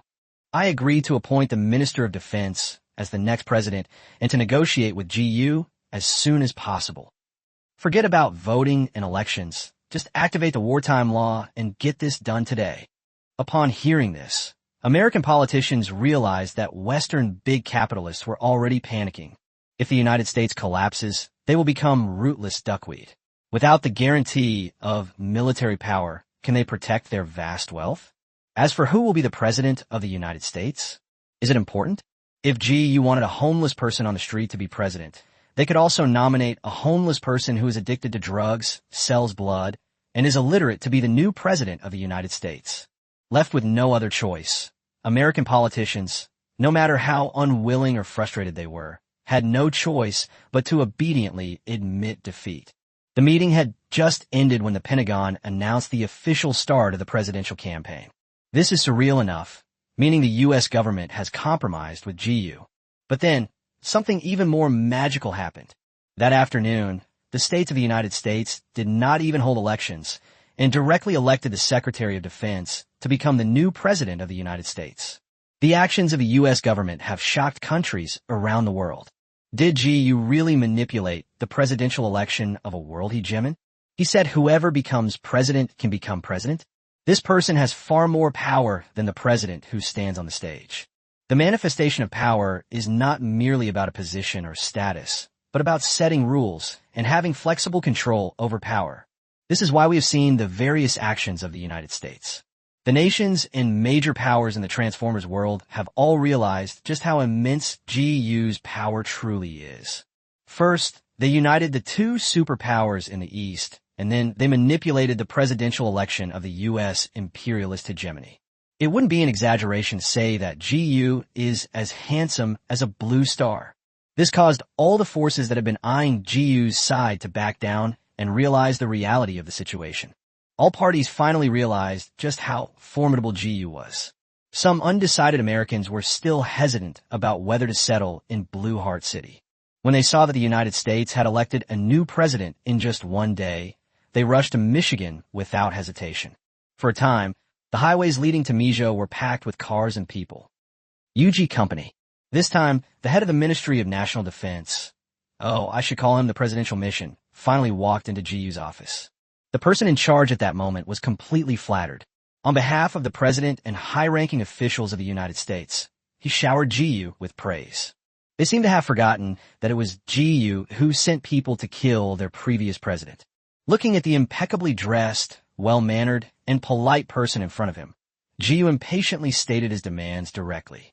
Stop talking nonsense. Now that John is president, he should have the authority to order District 7. Go back and tell him that I need the alien spark source from District 7. As long as you give me this, I guarantee that I will maintain a strategic partnership with the United States. District 7? What kind of department is this? The person in charge was clearly stunned, but he immediately put his full effort into execution. He took out his phone, ready to call the new president and convey GU's instructions. Don't make the call. GU directly stopped the person in charge's actions, because he knew that sound waves could monitor all calls worldwide, except those made by GU. Go back and tell John in person. If he could obtain the Allspark without bloodshed, GU would certainly be willing. With the Allspark, he can negotiate with the Autobots. It can also attract a continuous stream of Decepticons, who will actively provide him with anchor point progress. Even, GU hoped to personally go to Sector 7 and kill Megatron, the Decepticon leader who is frozen in ice. Of course, this is just one step in the Great Xia's plan. The analysis department also pointed out the failed plan, because no plan can be perfect and variables are always present. The wisdom left by the ancestors of the Great Xia dynasty, which foreshadowed the possibility of defeat before victory, prevented GU from ever letting his guard down or becoming arrogant and overbearing in the other world. Yes, Mr. GU, I will personally report this to the president when I get back. The person in charge obediently put away his phone, a hint of hesitation on his face, and asked cautiously, Mr. GU, now that we have established a strategic partnership, what do you think? Chapter 142, A Dramatic Change in the World Order. The Decepticon Vanguard descends. GU knew exactly what the U.S. government wanted. Nothing more than the corpses of the Decepticons. Sure, have your people go to the company warehouse and take away some of the alien robot remains. Well, besides that, the president also hopes that Mr. GU can take up a position in the U.S. government, or, at the very least, have someone close to him work in the government. It's possible that GU's previous extreme pressure tactics scared the U.S. government. They were afraid that GU might leave the United States at the slightest disagreement. Therefore, this was President John's first demand upon taking office. The hope is that GU or one of his core members can take a position in the U.S. government, even if it's just one person. This demonstrates sincerity in providing security guarantees and strategic cooperation. Mr. GU, please listen to me. The person in charge thought GU was about to get angry and showed a look of fear and trepidation. After all, GU had previously taken an extremely tough stance and was not interested in positions in the U.S. government, and none of his core members could be won over. Therefore, after presenting President John's demands, the person in charge prepared a long speech, intending to play the victim to GU. All right, enough with the nonsense. I will appoint a core member of the company as the mayor of Blue Heart City, and I will appoint an elder from the Sioux family as the governor of Mijo. This was originally part of GU's plan. Team member number 3 will take control of the entire Blue Heart City, creating a bridgehead for the future Great Xia to conquer the world. 4 head. To the person in charge's utter surprise, GU was not angry at all, and even agreed to the new president's request. He breathed a sigh of relief, nodded and bowed repeatedly as he left the office to report back. Only after the head of the U.S. delegation left did GU reconnect with team member number 3. Number 3, you will be the mayor of Blue Heart City. John and I have already agreed. Understood, team leader. Leave it to me. Remember, don't let any Japanese or white elephant people into the city. I get annoyed just looking at them. Yes, team leader. After disconnecting from the third communication, GU then accessed the various plans prepared by the Great Xia Analysis Department. With the plan progressing to this point, all that's left is for the Decepticons, Autobots, and experienced ones to take turns appearing. GU's side currently holds absolute initiative and has the support of some of the world's local forces. It's no longer like in the Resident Evil world, where you fight alone, a few dozen people against the entire world at a disadvantage. Even if the new U.S. President John F. Smith secretly tries to be clever, it doesn't matter. GU also prepared multiple contingency plans to deal with all possible unforeseen circumstances.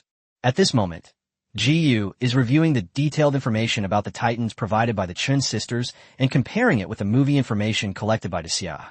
These materials were originally top secrets within the Imperial Organization, unknown even to governments around the world. Clearly, the Chun sisters have completely submitted to GU. They disregarded the organization's rules and revealed the complete information to GU. Meanwhile, the Xia group. Xiao Liwen stood helplessly in front of her father, listening to his admonition. Xiaowen, this time you will represent the Xiao group to open a branch office in Lanxin City. It doesn't matter how much it costs. The location of the branch office should be as close as possible to GU's company. If possible, I hope you can face reality and meet with GU one more time. No matter what he asks for, as long as you can still be his assistant, our Xia group will agree. Xiao Liwen. Today, the world order has changed dramatically. Anyone with eyes to see and intelligence can see that Blue Heart, Michigan, will become the center of the world in the future. All the major forces are preparing to go to Blue Heart City to open branches and make more contact with GU. Some large corporations have gone even further, moving their entire headquarters to Lanxin City. It's easy to imagine how influential GU is in the world. Just look at the Chun sisters and Su Yueming who follow GU, and you'll know. One of Su Yueming's elders has been slated to become the next governor of Michigan. Moreover, there's no need for an election or vote. One could take office very quickly. The Chin family did not originally run companies or wield power. They were a research family. This was to demonstrate the importance of the Chun sisters, or rather, their high regard for GU. In this world's Xia Kingdom, the elder of the Chun sisters was appointed as the head of the Xia Kingdom's scientific research department. Both families have seen their status rise because their members serve as assistants to GU. It would be a lie to say that Xiao Liwen wasn't envious or regretful. Because of Xiao Liwen's spoiled and arrogant temperament, the Xia group missed out on the first wave of benefits from following GU. It's no exaggeration to say that the board members of the group almost had a falling out with the Xiao family on the spot. Even the other elders in the Xiao family were extremely dissatisfied with Xiao Liwen's actions. If it weren't for Xiao Liwen's father keeping her in check, Xiao Liwen would definitely be in deep trouble. Therefore, the Xia group decided to send Xiao Liwen back to Lanxin City, sparing no effort to mend her relationship with GU. Xiaowen, you should know that your father is under a lot of pressure. I hope you won't continue to be willful. Do you understand? Good. Xiao Liwen gave a bitter smile. She knew very well that the Xiao group was wasting its time. GU's side has already grown strong, and it is said that Su Yueming is currently the de facto CEO of GU's company. Even if GU really accepts her again, will Su Yueming relinquish her power? Impossible. In order to curry favor with GU, the Su family will definitely try to sabotage him behind the scenes. Su Yueming would absolutely not allow Xiao Liwen and GU to meet again. This is only human nature.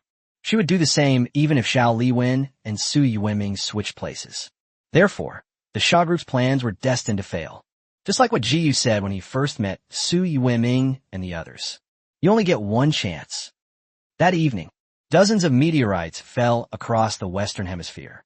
Except for a small number that fell into the Pacific Ocean by accident, most meteorites landed within the territory of the United States. The Decepticons' goal has always been clear, to steal the glasses from GU. Naturally, the Decepticon vanguard dispatched by Soundwave would only crash into American territory. Unlike during the first wave of alien invasion, the Decepticons acted without any restraint. This time, the Decepticons were more numerous and stronger, but they did not launch an attack on American cities. Because the commander leading this Decepticon is a clear-headed and calm Decepticon leader. Under orders to attack, Decepticons scattered throughout the United States converged on Michigan. They try to avoid conflict with human armies and needlessly waste energy. After all, even if the United States, a human nation, were destroyed, it wouldn't do any good for the Decepticons. What they want is to find Megatron, the leader, and to obtain the Allspark, which can change the Decepticon situation. GU also received this message. Chapter 143, The World's Plot Changes. The Autobots arrive with 10 members. Number 2, who replaced Number 3, was currently explaining the members of the Decepticon faction to GU. Team leader, the Decepticons have sent 55 warriors to this invasion. Based on my assessment, there are at least 4 Decepticons at the warrior level. The tank captain who attacked, the team member who exploded, Whirlwind, and Fraud.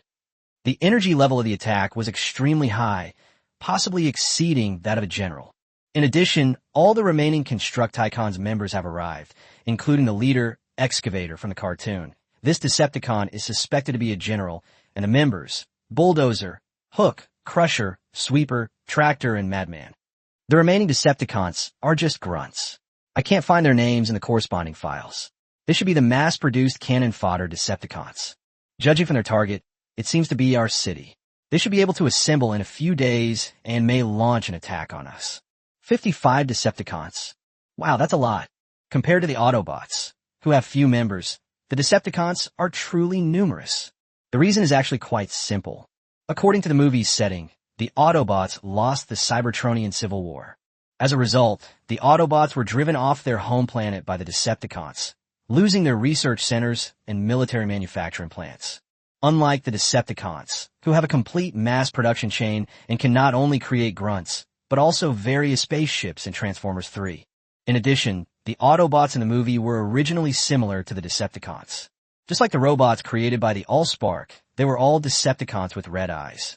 The Autobots are a benevolent and lawful group that awaken from the Decepticons and follow an elite force approach. Team leader, what should we do? No rush. There are still several days left. GU's strategic resolve is growing stronger. He didn't rush to send Alice and her companions to kill the Decepticon minions. Instead, they forcibly restrained their greed for progress at the anchor point and steadily advanced the plan. Wait another day, and the Autobots should arrive. I'll talk to them and then decide what to do next. Yes, team leader. Now, GU is less willing to kill and has more tyrants around. Because if he increases the anchor point progress to 100%, he will have to face the system's choice. At this time, GU and the Alice and other women around him were not strong enough to cope with the intermediate level world of hellish difficulty. At the very least, we need to wait until he completes the first stage of the task and figures out exactly what the totem cultivation system is. After converting them into combat power, then decide whether to unlock the hell difficulty of the Transformers world. Therefore, GU planned to talk to the Autobots first and ask them to kill the Decepticons and deal with this vanguard of the Decepticons. Why? This was the first time GU had encountered a situation where he had to abandon completing a side quest in order to gain more anchor point progress. The day passed quickly. Large numbers of meteorites fell into the sky over the United States once again. Bumblebee was no longer following GU, but was standing on a mountaintop, guiding the arriving Autobots. GU, who had been monitoring Bumblebee's whereabouts, immediately took action. He took the 3 women, Michaela, Ellen, and Maggie, and drove to the hill where Bumblebee was located. It's time to talk to the Autobots. Optimus Prime's attitude will determine how GU plans next, especially given that the U.S. government has been slow to send the Allspark and has been keeping things mysterious to them. If possible, GU hopes to win over the Autobots and have them serve the Great Xiao world. Outside Longsheng City, GU watched silently as a beam of incandescent light pierced the darkness of the night sky and shone into outer space. Ellen was sitting in the passenger seat when she saw that GU showed no intention of getting out of the car. So she simply lifted her skirt and straddled GU's lap. GU, what are we doing here? Do you intend to stay here with us? No, look closely at that hilltop. GU, with practiced ease, grasped Ellen's waist and pointed into the distance. Michaela and Maggie in the back row, as well as Ellen sitting on GU's lap, all looked over curiously. They soon discovered that a huge figure was hidden in the dark woods. Alien robots? Jiyu, why didn't you bring Alice and the others with you? Michaela and the other two women panicked a little. They instinctively huddled around Jiyu, using their bodies to block his view. Please don't do this. Jiyu almost couldn't breathe. He quickly broke free from his restraints and explained softly. This alien robot is different. What's different? I feel like they all look exactly the same. That's normal. Aliens would see us much the same way. After thinking for a moment, Jiyu decided to give Michaela and the other two women a proper lesson on the Cybertronians. These silicon-based alien robots come from the Cybertronian civilization and are divided into two factions. The one I killed before was a Decepticon, while this alien robot is from the Autobot faction. Michaela blinked her beautiful eyes. What's the difference? The difference is the Autobots can cooperate. They're a group of good and lawful warriors. Cooperate. Upon hearing this, the three women, including Michaela, were all stunned, their pretty faces showing disbelief. In their subconscious, all alien robots are bad, and there is no possibility of cooperation. Perhaps it was because the three Decepticons, including Rumble and the others, stood out too much. First, they wiped out the American army. Then they went on a rampage, destroying cities and instilling great fear in the three women, including Michaela of the alien robots. Jiyu, isn't this too dangerous? Don't worry, I'm here. As soon as Jiyu finished speaking, 10 meteors streaked across the sky, their targets precisely located near Blue Heart City. Holy crap, 10 meteorites? In other words, the number of Autobots who first appeared was twice that of those in a movie. How could so many Autobots have appeared?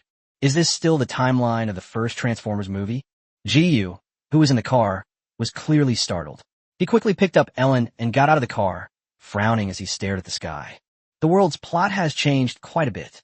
Not only have a number of Decepticons increased, but the number of Autobots in the first wave has also reached 10. Including Bumblebee, there are a total of 11 Autobots. Seeing that Jiyu had gotten out of the car, Maggie and Michaela didn't dare to stay in the car either. After the two women got out of the car, they each hugged Jiyu's waist from either side. I feel much safer now. At this moment, Jiyu put down Ellen's long legs, took out a high-powered flare gun, and fired a shot into the sky. Bang! The Bumblebee, hidden in the woods, noticed the red flash and stared blankly with a human-like expression. Then, he looked down at Jiyu, who was waving at him from the foot of the mountain. Huh, this person actually came along? Chapter 144 Bumblebee. Are you interested in following me from now on? The Bumblebee on the mountain looked thoughtful, then transformed into a yellow Camaro and rushed towards Jiyu's location. At the foot of the mountain. Jiyu, it looks like it's coming. Okay, don't be afraid, stand behind me. Seeing this, the three women, including Michaela, hid behind Jiyu. This made Jiyu breathe a slight sigh of relief, and he mentally gave Bumblebee a thumbs up. Fortunately, Bumblebee was sensible enough to come and meet them. Otherwise, in this desolate wilderness, Michaela and the others would probably have been in trouble again. This is also the fundamental reason why Jiyu deliberately kept a certain distance from the Chin sisters and Sui Wenming after winning them over. It's not that he doesn't want something to happen between them. These female characters from another world are destined to be his women in the future. It was Jiyu who considered this. Before taking Sui Wenming and the others to the Great Xiao world for enhancement and making them his overclocking linkers, he should not be too proactive. Otherwise, she would end up like the three women, wanting to have something happen with him whenever she had free time. Boom, boom, boom. The distinctive sound of racing car engines grew closer. Soon, a dirty, old Camaro stopped not far from Jiyu, seemingly not daring to get too close. After all, Jiyu is not Sam, the protagonist of the movie. Jiyu possesses the combat power to single-handedly kill a tyrant tiger at the warrior general level, making him one of the extraordinary humans. Boom! The next moment, Bumblebee transformed in front of Michaela and the other two girls, becoming about the same height as Barricade. Bumblebee, an elite Autobot, threat level 243. Huh, how could the threat level of Bumblebee have increased so quickly in just 4 or 5 days? As expected of a Cybertronian being a Transformer, they're evenly matched. Hello, hello. When Bumblebee first met Jiyu, he seemed a little reserved and even a little embarrassed. I was tracking you. Bumblebee's generator is broken. Therefore, when he spoke, he played language clips from news reports from various countries, making his words unclear. I know it's nothing. My name is Yellow Bee, Yellow Mosquito. Bumblebee looked distressed, as if he was sifting through the words in the report and couldn't quite explain his own name. Bumblebee, yay, that's awesome. Bumblebee's blue electronic eyes lit up, and it clapped wildly at GU, appearing very lively. Standing behind GU, Michaela whispered something. GU, he seems so lively, unlike other alien robots that are so aggressive. Ellen echoed, yeah, like a college student? GU smiled slightly and casually explained, that's right, Bumblebee is indeed a young Autobot warrior. After a pause, GU added, he has great potential for growth. GU was able to say that because he had watched the entire Transformers movie series. It's worth noting that Bumblebee in the first movie only had elite soldier-level strength. His energy shield shattered at the slightest touch, and his legs were broken, making his performance very weak. But in the second movie, Bumblebee's strength has increased significantly. Back then, he could easily kill Decepticon grunts and elite soldiers, so he was conservatively estimated to have the strength of a general. The third movie is even more outrageous. Bumblebee actually killed Soundwave, demonstrating that he possesses at least the combat power of Commander. The scariest one is the fifth one. Bumblebee can actually go toe-to-toe with Optimus Prime. This is no joke. It's important to know that Optimus Prime is the leader of the Autobots, and his threat level is over 350. Without the strength of a peak commander or even a novice leader, one would be instantly killed if encountering Optimus Prime.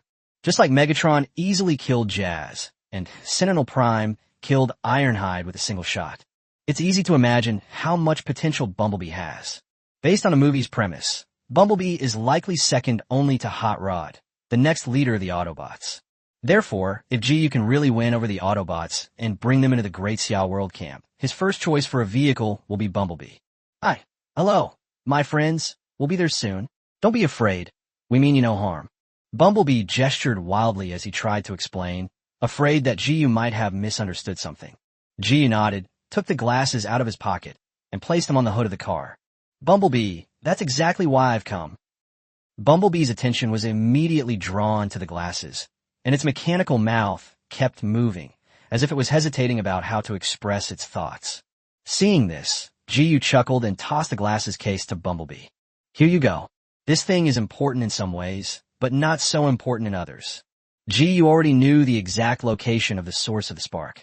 If he wanted, he could breach the Hoover Dam and seize the fire source at any time. But GU's main mission is not that simple. He also needs to seize the leadership module. Therefore, he has chosen to remain patient and proceed with his plan step by step. Thank you. You're such a kind person. ? GU's lips twitched slightly. Taking advantage of Optimus Prime's absence, he thoughtfully extended an olive branch to Bumblebee. Bumblebee, are you interested in following me around from now on? The Bumblebee shook its head, then nodded and covered its head in distress. I know you're worried. Optimus Prime won't agree. Don't worry. I'll ask him later. Yes. Michaela and the other two women were stunned. How does GU understand this? Mind reading? However, Bumblebee's performance was indeed quite interesting, completely different from the alien robots they had imagined. Just then, a series of engine roars sounded in the distance, sounding like sports cars, and there was more than one. They are here. The Bumblebee was very excited and looked in the direction of the sound. GU and the three women, including Michaela, also looked in one of the directions. There, 3 sport cars are speeding towards us. It looks like they're racing. The lead supercar was a silver Pontiac supercar modified version. GU's virtual scan flashed by, confirming the other party's identity and threat level. Jazz, elite soldier, threat level 244. On either side of the Jazz were a red Ferrari 458L supercar and a silver Chevrolet Corvette concept car. Dino, elite soldier, threat level 241. Sidewinder, elite, threat level 243. The Autobots truly live up to their reputation as an elite force. Every member is a powerhouse among their peers. Boom, boom, boom. Immediately afterwards, a rough roar of an engine came from another direction. GU turned his head and saw that they were 3 modified NASCAR race cars in different colors. Roadhog, warrior level, threat level 279. Lead-loaded feet, warrior level, threat level 281. Top spin, warrior level, threat level 277. Oh, the Thunder Saviors have arrived too? Chapter 145. The Transformers storyline officially begins. GU meets with Optimus Prime, the leader of the Autobots. As far as GU knew, the Thunder Rescue Team was the wildest and most violent force in the Autobot camp, with an extreme fondness for force. At first glance, their style of doing things is no different from that of the Decepticons. Among them, Roadhog is a green NASCAR car, Lead Shoe is red, and Topspin is blue. 6 supercars and race cars pulled up beside GU and his group. The Autobots didn't transform immediately. They were clearly waiting for the other Autobots to arrive. Buzz, buzz, buzz. Soon, 2 heavily armed vehicles appeared. They're a large black C-4500 pickup truck and a gray Oshkosh Defense military tactical truck. Ironhide, warrior level, threat level 297. Detective, general level, threat level 295. Has the detective also arrived on Earth ahead of schedule? These 2 are formidable fighters in the Autobot camp. It's no exaggeration to say that if Tinker hadn't died, the spark source wouldn't have been destroyed. Once Optimus Prime masters the leadership module, he can use the Allspark to enhance his 2 henchmen, helping Ironhide and Hound break through to the leadership level. Finally, the leader of the Autobots made his grand entrance. In the distance, behind the hillside, a blue and red Peterbilt 389 tractor truck loomed. Behind it followed a large yellow-green Hummer H2 ambulance. Optimus Prime, leader class, threat level 348. Ambulance, elite level, threat level 233. Something's not right. Why is Optimus Prime, as the leader of the Autobots, only classified as a commander-level threat? It can't be that low. According to the calculations of the Great Xia virtual system, a threat level of 300 to 350 is equivalent to the Cybertronian commander level. A leader-level leader should have a score exceeding 350. Thinking of this, GU couldn't help but activate the virtual system's precise detection function and carefully examined Optimus Prime. So, you were injured? GU suddenly realized that Optimus Prime couldn't possibly be that weak. In the first movie, Optimus Prime was most likely in a weakened or injured state. This also explains why his performance was so weak and why he couldn't defeat Megatron. As for how he got injured, there are too many possibilities. Traveling through space, the Cybertronian Civil War, or the loss of the Matrix of Leadership could all be reasons for Optimus Prime's weakness. None of this matters to GU. He just wanted to talk to Optimus Prime. When Optimus Prime arrived in front of GU, it was the first to transform, gradually becoming a giant robot nearly 10 meters tall. Then, the other Autobots also transformed, surrounding GU and the 3 women, including Michaela. This scene left Michaela, Ellen, and Maggie speechless with astonishment, their faces blank and filled with disbelief. This was the first time they had witnessed the Cybertronians transforming at such close range. GU, on the other hand, had a completely calm and composed expression, showing none of the shock and tension he had felt when he first saw the alien robot. After Optimus Prime transformed, he crouched down slightly and met the gaze of the calm GU. My name is Optimus Prime, from the Cybertronian civilization. You don't seem afraid of us. What's so scary about it? GU's lips curled up slightly. Just your enemies, the tyrants. I've killed 5 of them. 3 of them were even at the battle general level. What? GU's opening remarks instantly stunned all the Autobots except for Optimus Prime. Because none of them were commanders. They were all elite soldiers and generals. Impossible. The detective was the first to retort. Human, I think you're just bragging. Optimus Prime then looked at Bumblebee beside him and asked in a deep voice. Bumblebee, you didn't tell us any of this. I told you it was dangerous a boy killed a robot. Question mark. Who the hell can understand this? Optimus Prime did receive the danger signal from Bumblebee, which is why he led 9 Autobots to Earth. But Bumblebee didn't make it clear that the robot GU killed was a Decepticon general. And it wasn't just one. The detective was stunned, and the metal cigar in his mouth fell to the ground. He quickly picked it up and asked again. Bumblebee, you mean this human killed 5 Decepticons, 3 of whom were generals? Bumblebee nodded frantically, confirming that GU's statement was true. Hiss. Holy crap. The other Autobots were all stunned, seemingly never expecting that such a small human could kill a Decepticon. Jazz did a somersault and said in a hippie tone, "Hey, what's the big deal? Don't we know that humans possess powerful weapons?"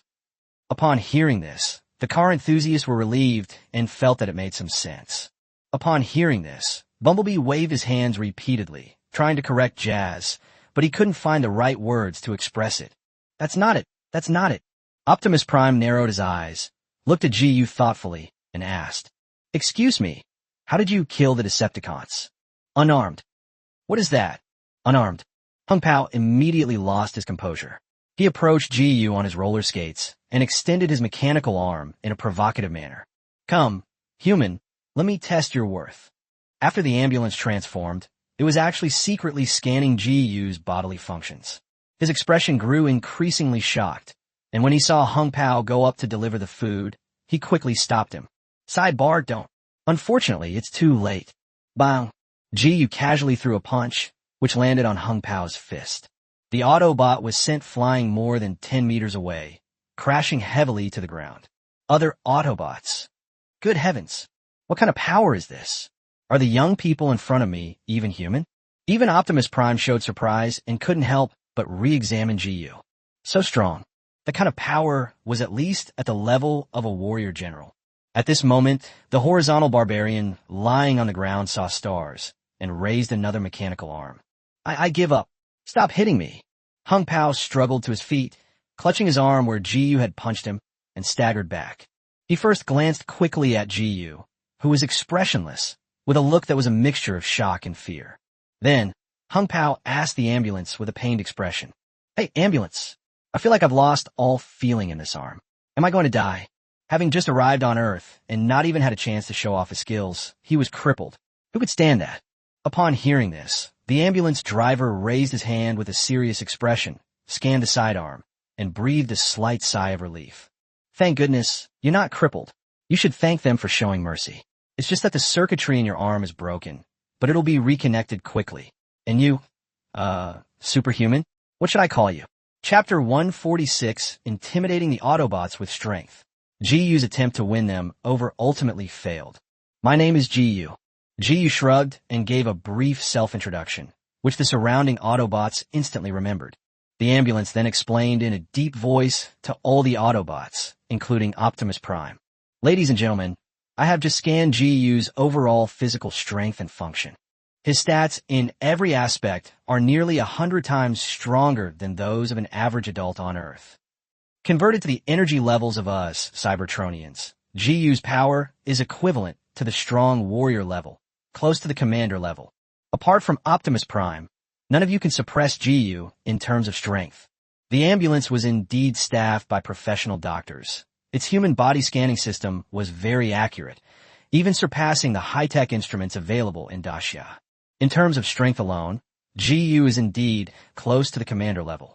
Don't be fooled by his threat level, which has just broken 250 points. On the surface, he's only at the level of a weak general. In reality, the Cybertronians' combat strength figures are inflated. Their threat level should be factored in by the energy shields and the enhancements from their weapons and ammunition. Therefore, in terms of hand-to-hand combat alone, GU can overwhelm a general, and Alice and her female companions can overwhelm elite soldiers and fight against generals. The ambulance driver had barely finished speaking when the Autobots couldn't hold back any longer. They all stared at the nonchalant GU with incredulous electronic eyes. "What? That can't be. The power of a powerful general.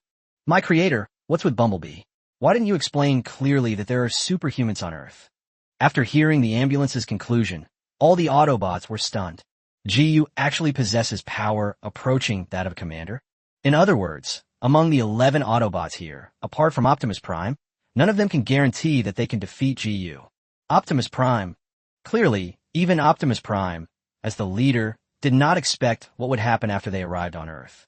The first human I encountered possessed such extraordinary strength. Just as Optimus Prime was pondering how to ask GU, Bumblebee beside him added with exaggerated gestures.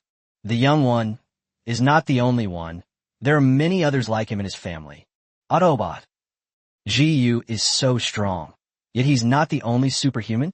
To prove his point, Bumblebee pulled up a video clip. Just a few days ago, the third major battle broke out on the outskirts of Blueheart City.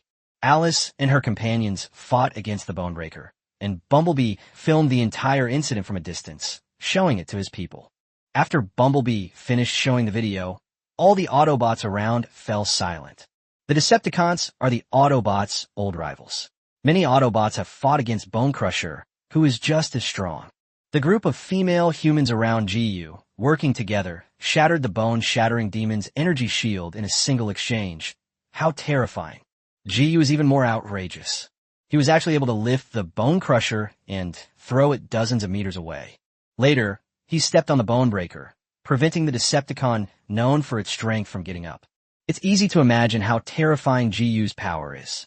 Honestly, the Autobots originally thought that after arriving on Earth, their only enemy would be the Decepticons, and that the humans on Earth were nothing to fear. Now it seems they were being a bit presumptuous. Gentlemen, GU then shrugged and calmly stated a shocking fact. Blue Star is very mysterious. There are some ancient beings here, far beyond your imagination. To give you an example, even your creator and the 13 progenitors would be no match for them. Autobot. GU wasn't exaggerating. The threat level of the Titans is conservatively estimated to be over 700 or 800, which is more than that of the creators of the Cybertronian civilization. Throwing a devastating nuclear weapon that could kill the Fallen at Godzilla's face is like handing him a snack. Can one physically withstand a nuclear bomb? Honestly, even someone as extraordinary as Brother A might not be able to withstand it. So, Optimus Prime's expression remained unchanged, unlike the other Autobots who were more outgoing. He waited until GU finished speaking before asking a question. GU, you waited here for our arrival not just to show off your strength, but also to warn us alien mechanical life forms on behalf of humanity? No, that's not what I meant. GU suddenly pointed to the Bumblebee Queen next to him and said, I know that you and the Decepticons are both searching for the Allspark that crashed on Earth, and I've already given Bumblebee the coordinates of the Allspark. Oh, Optimus Prime looked thoughtfully at Bumblebee, who nodded and took out his glasses case, and continued to listen to GU's request. I hope to form an alliance with the Autobots. Let's search for the Allspark together and not let your origins fall into the hands of the Decepticons. In addition, I will help you find the leadership module that was left behind on Earth. Of course, I also have conditions. These two things must be given to me for a period of time first. GU didn't mince words. With a serious expression, he spoke frankly and directly to Optimus Prime. I guarantee with my integrity that I will return the Allspark and the Autobots' matrix of leadership to you in the future. I will never keep them for myself. Before Optimus Prime could utter a sound, the surrounding Autobots had already collectively exploded.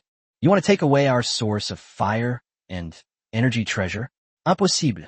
That's a priceless treasure of our Cybertronian civilization. How can we possibly hand it over to you? Forget about the spark source. Since you know what the leadership module represents, you still dare to ask for it. Optimus Prime, we must never cooperate with this wolf in sheep's clothing. He wants to destroy the Autobots. As GU predicted, the Autobots did indeed explode. The leadership module is extremely important to the Autobots. It is a symbol of leadership. Without this, the Autobots will not have a next generation of leaders and will eventually die out over time. Optimus Prime remained calm and rational, not overly excited, but asked with some doubt. GU, we are not the same type of life form. What use do you want a spark source and the energy treasure? I'm sorry, I can't say until we are fully allied. GU was worried that if he told Optimus Prime the truth in advance, Optimus Prime might refuse to form an alliance. They would reveal the details of their group to the U.S. government. Optimus Prime nodded slightly, then shook his head. GU, I'm very grateful to you for providing us with the coordinates of the Allspark. As the leader of the Autobots, I assure you that you will always be our friend. But I can't ally with you until the Autobots know your true purpose. I don't know your background. I don't know your purpose. I know nothing. I'm the leader of the Autobots, and I am responsible for my people. I will only choose to cooperate with Earth forces that show sincerity, such as the government you call the United States. What? Chapter 147. Leaving Bumblebee behind and watching the other Autobots leave. As expected, forming an alliance with the Autobots is not as simple as it seems. Perhaps due to global inertia, Optimus Prime's chosen partner remains the United States. That's enough. Jiyu wasn't too disappointed, because the analysis department of the CIA had already pointed out this possibility. So he immediately raised his head and said something meaningful to Optimus Prime. Optimus Prime, I have to remind you, the allies you've chosen aren't exactly benevolent people. They're descendants of pirates who only covet your technology, exploit your military might, and use you as cannon fodder. When the value of you Autobots is completely squeezed out, or when there are replacements, the U.S. government will not hesitate to abandon the Autobots, or even betray you. The U.S. government, or rather the Western world, has always been this way. Jiyu had already foreseen that the Autobots would suffer greatly because of Optimus Prime's choice. Not to mention, Jiyu himself is one of the masterminds behind this world. He will accelerate this process and make sure the Autobots suffer within 3 months. Upon hearing Jiyu's words, Optimus Prime frowned slightly. Oh, aren't you human? Just like you Cybertronians, humans also have factions. Aren't the Decepticons your people? You and Megatron were once close friends. Optimus Prime, who had been calm and composed until now, was finally taken aback by Jiyu's words. He looked visibly surprised and couldn't help but glance at Bumblebee, who revealed the secrets of Cybertronian civilization to humankind. Bumblebee? Unlikely. His generator had long been broken, making it difficult to transmit even a simple message, let alone anything else. How did Jiyu find out? It seems you know a lot about our Cybertronian civilization. Certainly, Jiyu revealed a mysterious smile. I know more about the Autobots than you, the descendant of the original and the leader of the Autobots. Optimus Prime said no more to Jiyu and turned to leave. He felt his sanity plummeting because Jiyu was too mysterious and bizarre. Autobots roll out, etc. Just as Optimus Prime and the other Autobots turned around, Jiyu called them back. He glanced at the Bumblebee with its blinking blue electronic eyes and offered a new suggestion. Optimus Prime, keep Bumblebee by my side. Even if we can't cooperate, you can still stay in touch. If one day you're really desperate, with Bumblebee around, you can come and seek refuge with me anytime. That day will never come. Ironhide, who had been completely suppressed by Jiyu's words, spoke in a deep voice. The Autobots will never side with you. Jiyu ignored the furious Autobots, and instead looked up to meet the gaze of the pensive Optimus Prime.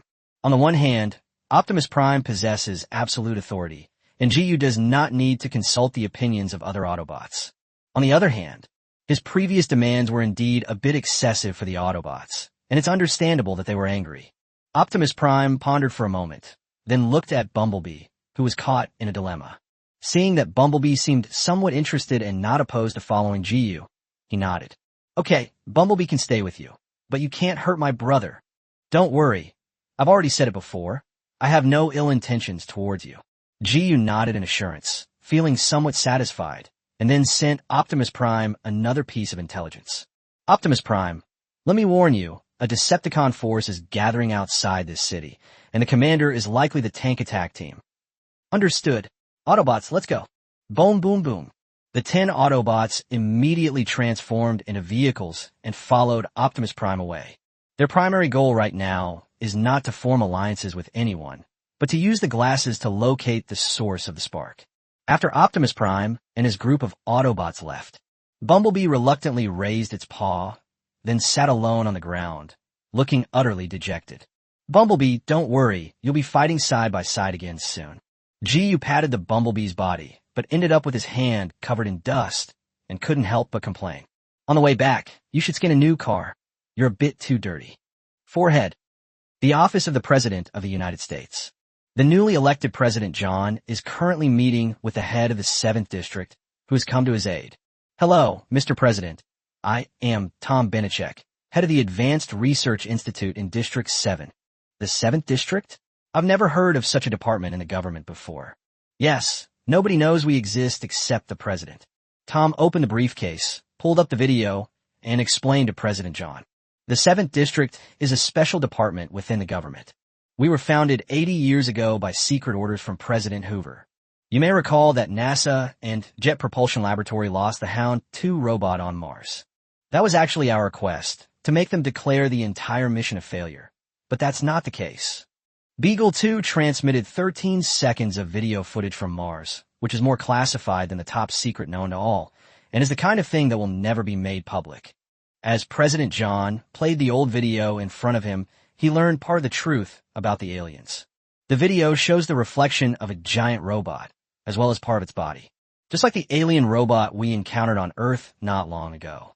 Mr. President, Mars is not just made of rocks, and our universe is not alone. Extraterrestrials do exist.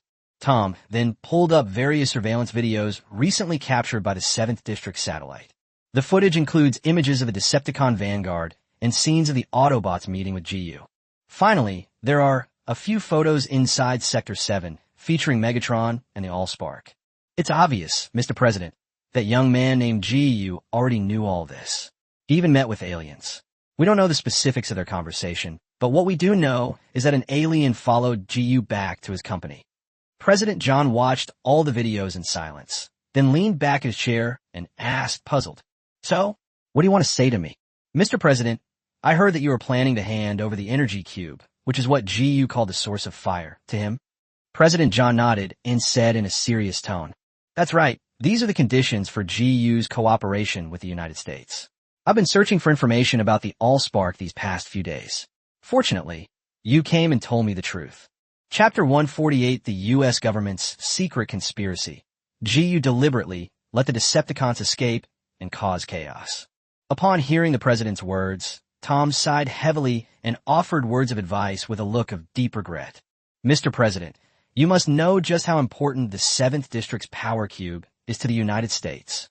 The process of modernization, including the development of various high technologies in the United States, is based on our research on the energy cube. If you hand the energy cube over to GU, the consequences will be unimaginable." President John certainly knew how valuable the extraterrestrial energy cube was, but did the United States have a choice? "Tom, do you have any good ideas? For example, could we send in District 7 to help us wipe out the alien robot army gathered in Michigan? The military that the United States was so proud of has been destroyed by the Decepticons. If we don't cooperate with GU, alien robots will breach the United States, and everyone will be doomed. Mr. President, please take another look at this." Tom pulled up another confidential video. It was a research institute, and a bald man wearing glasses was processing the remains of an alien robot. Furthermore, the deformation technology extracted from the wreckage has been extracted and is being tested for use. This man was none other than Joshua. Team member number 4 made contact through a single channel, spent a huge sum of money, and provided Decepticon corpses to advance the research on Transformers. We have already made secret contact with the head of this research institute. As far as I know, this research institute was actually secretly invested in by GU. But the head of the research institute is furious about GU's actions, so we have successfully turned him to the side.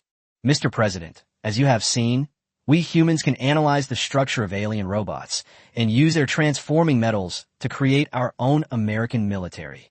The only condition is that we need time. At most 1 month. Mr. President, if you can delay GU for 1 month, I can guarantee that the United States military strength will lead the world and drive out the alien robots. Because we also have our own legion of war robots. President John was indeed deeply shaken.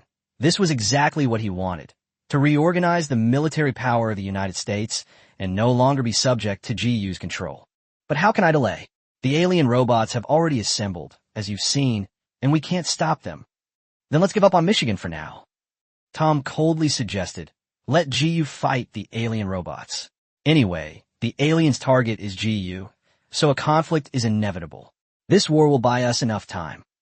President John thought quickly and realized that Tom's words made some sense. But he still felt uneasy, worried that GU would get angry and send people to attack the hexagon again. We need to build a strong security force. We can't let things like that happen again. Do you have any ideas, Tom? Tom pondered for a moment and thought of the Autobot who had spoken with GU. Perhaps we could try to contact the aliens and see if we can negotiate and communicate with them. If we can secretly cooperate with some of the aliens, we can not only use their military force to kill each other, but the president will also no longer be controlled by that arrogant young man, GU.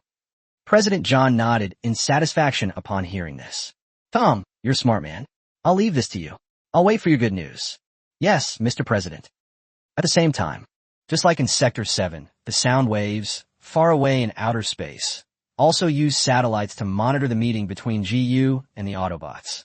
The key point is, GU handed the glasses that recorded the coordinates of the Allspark to the Autobots. Attack. I am Soundwave. The Allspark coordinates have been relocked and are now in the hands of the Autobots. I just detected that Optimus Prime has located the coordinates of the Allspark through his glasses. They are heading towards XXX Highway.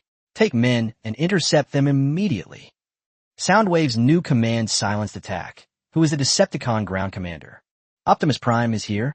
Soundwave, that's the leader. A commander cannot defeat a leader. He has this self-awareness, and thus, attacks are still possible. Don't worry, I've detected that Optimus Prime is seriously injured and his strength is below the leader level. In addition, the Autobot's Energizer has been lost for many years. As long as you cooperate well, there's a high probability that you can steal the glasses. Okay, I'll rearrange the tactics. Thus, the Decepticons successfully shifted their target to the Autobots. At this moment, at GU's company, he had been sitting in his office since returning, silently waiting for something. Meanwhile, he was also monitoring the situation and learned that the Autobots who had obtained the coordinates of the Allspark were heading towards Hoover Dam. Honestly, it's not a short distance. Michigan is located in the northeastern part of the United States, while the Hoover Dam is in the southwestern corner of the United States, spanning the entire territory of the United States.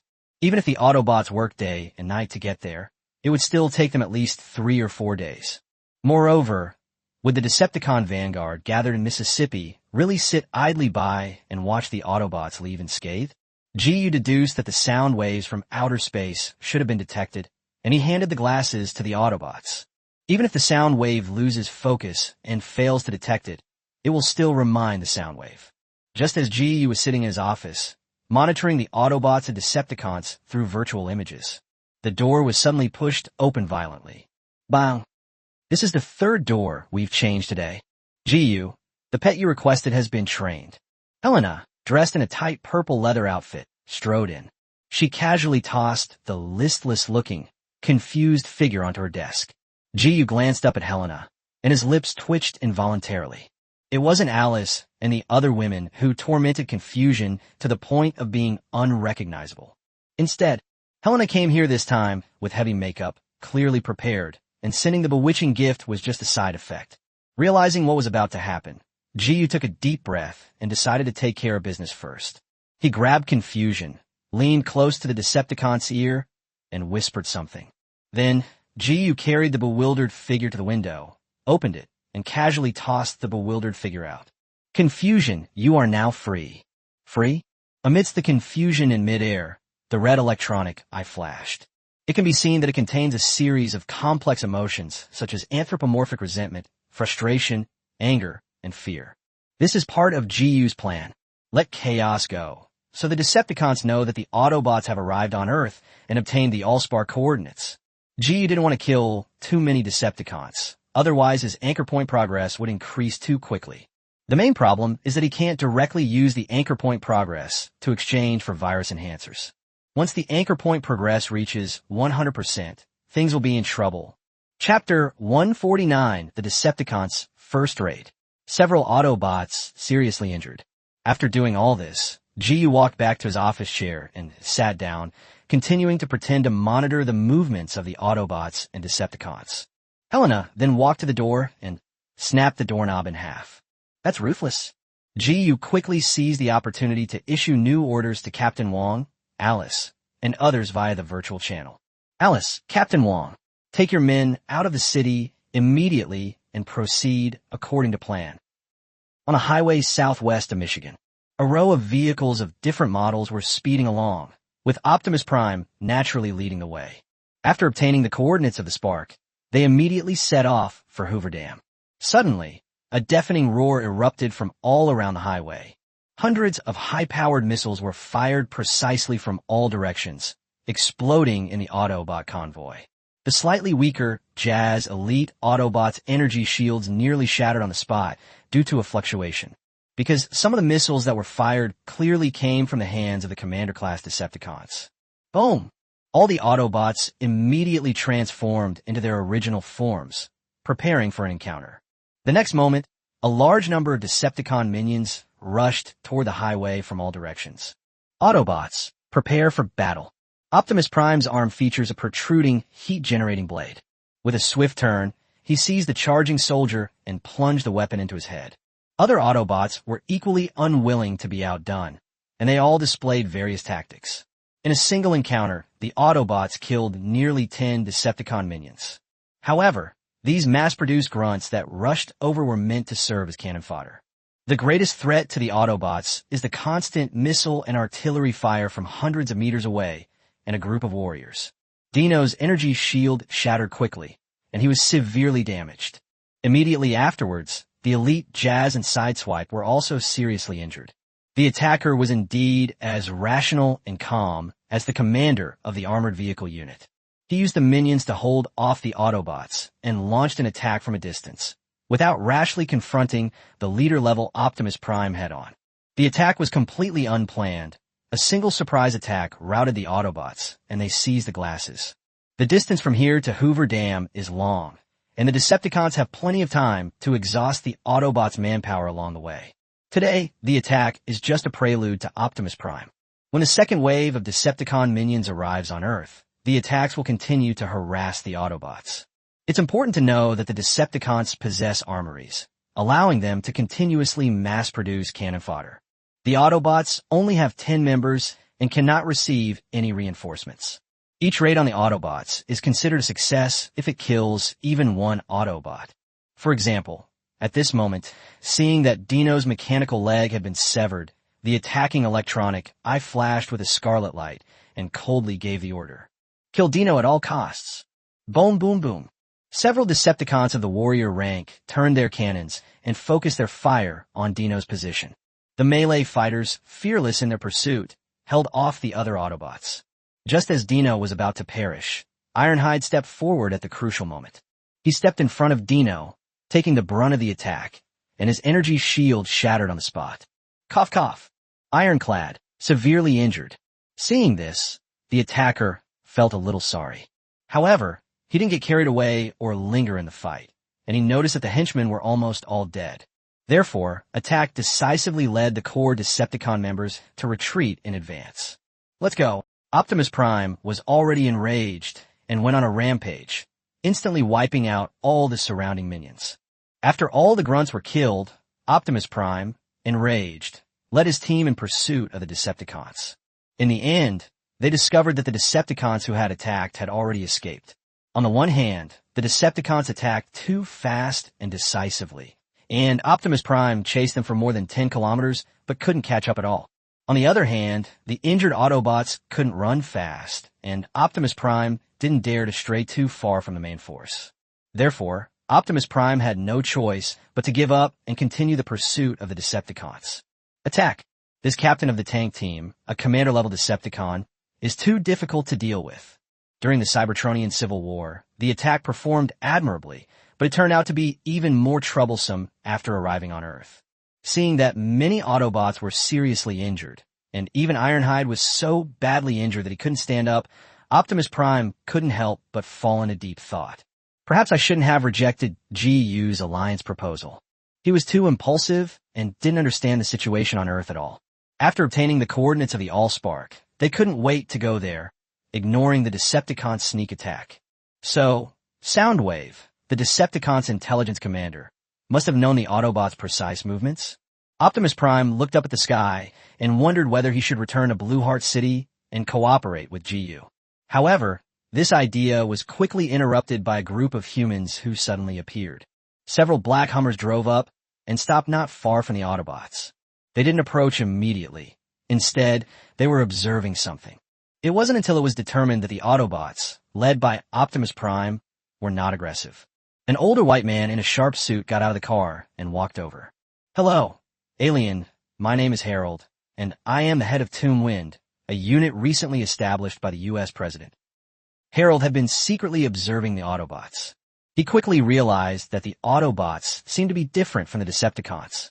They're not as violent and cruel as the Decepticons, and there's a possibility of communication between them.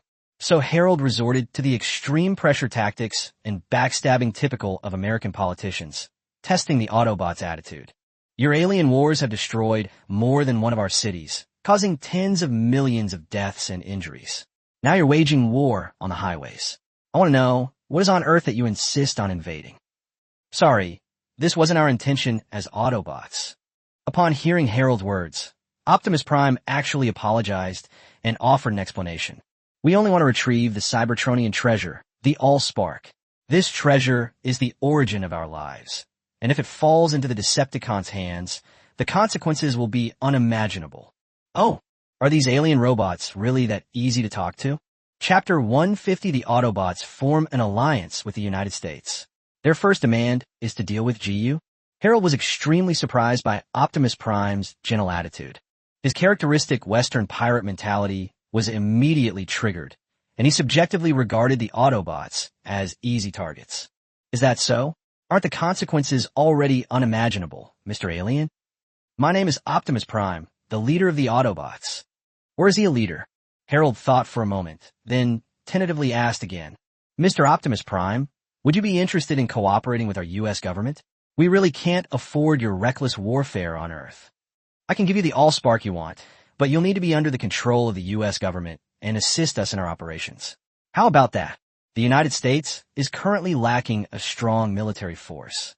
If the Autobots could be controlled to fight, the United States' national strength would increase significantly. At the very least, by winning over the Autobots, President John will have more confidence and won't be constantly threatened by GU. As for the outward appearance, those high-sounding reasons are not important. Harold knew very well that no one in the U.S. High Command cared about the lives of the people. They only cared about their own interests. Good. When Optimus Prime heard that the U.S. government was willing to hand over the Allspark to the Autobots, he readily agreed to cooperate with the U.S. Very good, Mr. Optimus Prime. Now we are allies, and I will share all intelligence with you. Harold nodded in satisfaction and tossed some meat bones to the Autobots. For example, we are currently relocating, and you will soon have the Allspark you want. But where's your sincerity? Upon hearing this, Optimus Prime suppressed his excitement and asked sincerely, what do you need us to do? Help us take care of this group of people. Harold's expression turned cold, and unsurprisingly, he turned his attention to GU. These people are incredibly audacious.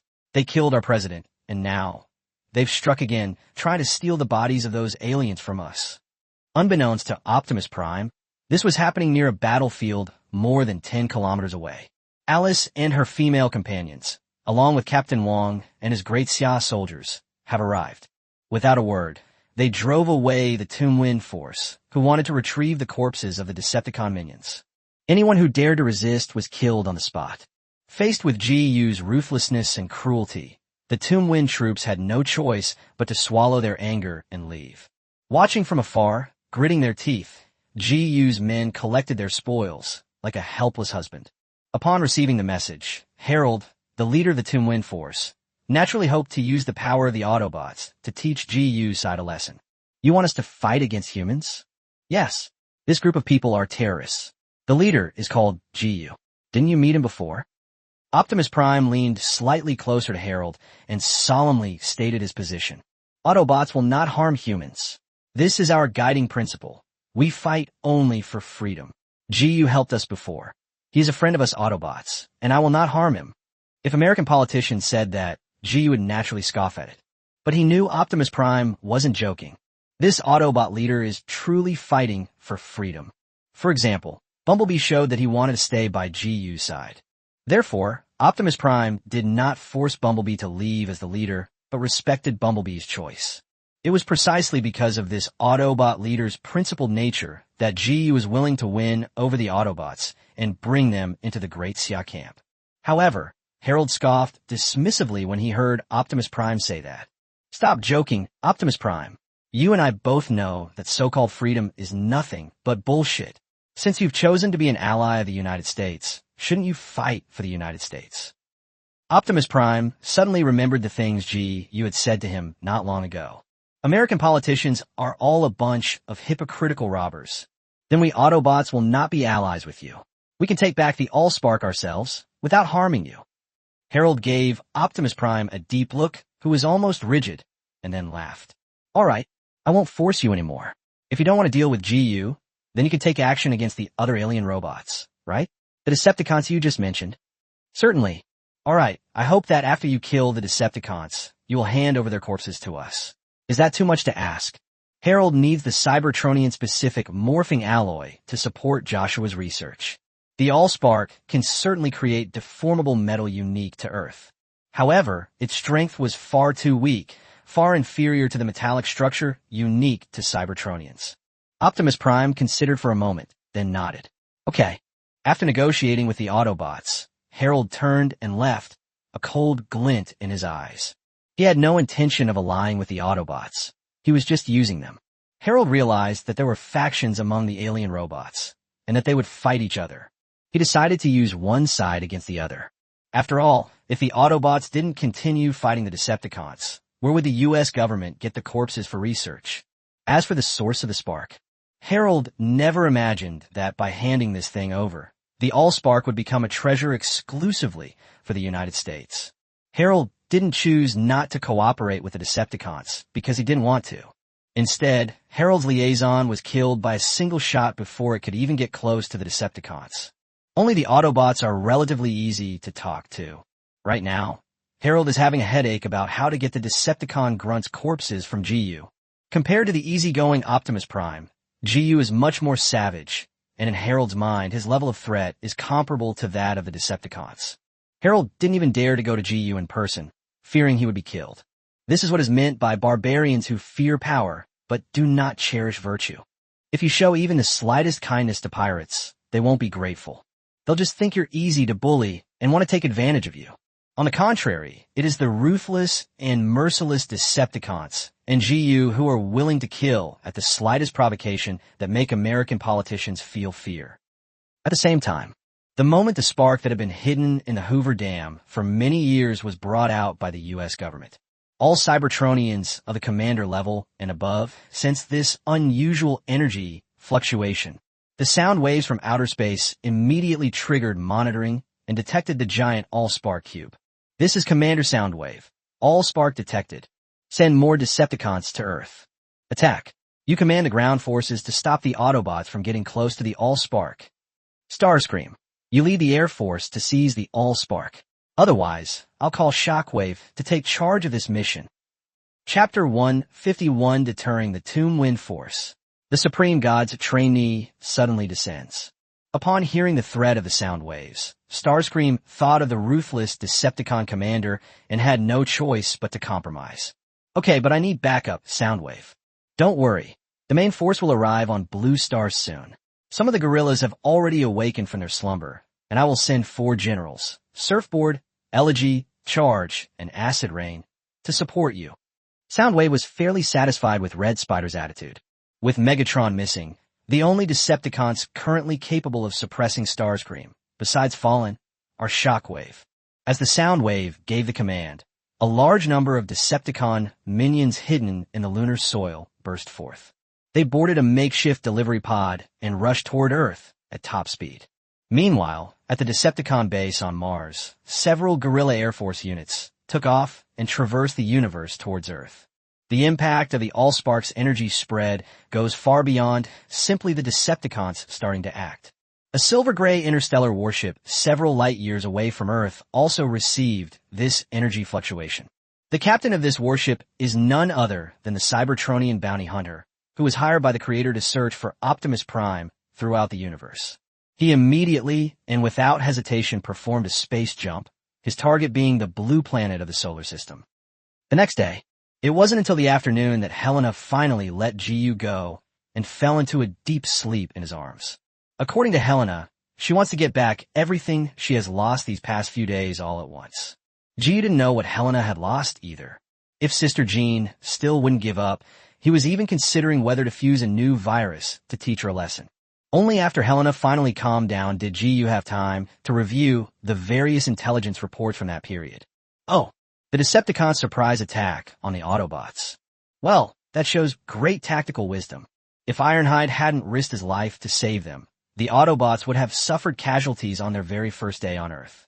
Then, GU saw the scene of the Tomb Wind forces on the American side try to win over Optimus Prime. It seems the Autobots have chosen to cooperate with the U.S. government after all. GU remained completely unfazed. He knew the nature of American politicians all too well. Optimus Prime was bound to get tricked sooner or later. In particular, when he saw that the fire source in the Hoover Dam had been taken out, he guessed what the U.S. government wanted to do. Using the Allspark, they manipulated the Autobots like dogs, then drove them to fight the Decepticons. Will the U.S. government recycle the robot corpses and then create its own Transformers army? He has some strategy, but not much. Team leader, the Toonwind unit from the U.S. sent a captain who said he wants to see you. He's been waiting all day. Team leader?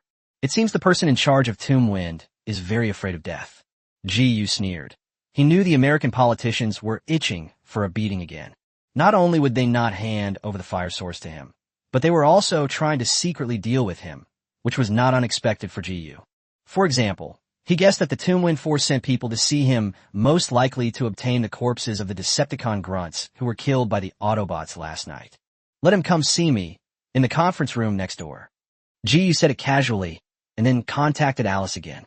Before anyone arrived, he quickly carried the sleeping Helena and placed her delicate body on the bed in the office cubicle. Helena has basically destroyed all the furniture in this office. The tables, chairs, cabinets, and sofas were all smashed. Even the windowsill wasn't spared, suffering multiple misdeeds from Helena. Soon, the squad leader of the Toonwind unit was led into the conference room where GU was.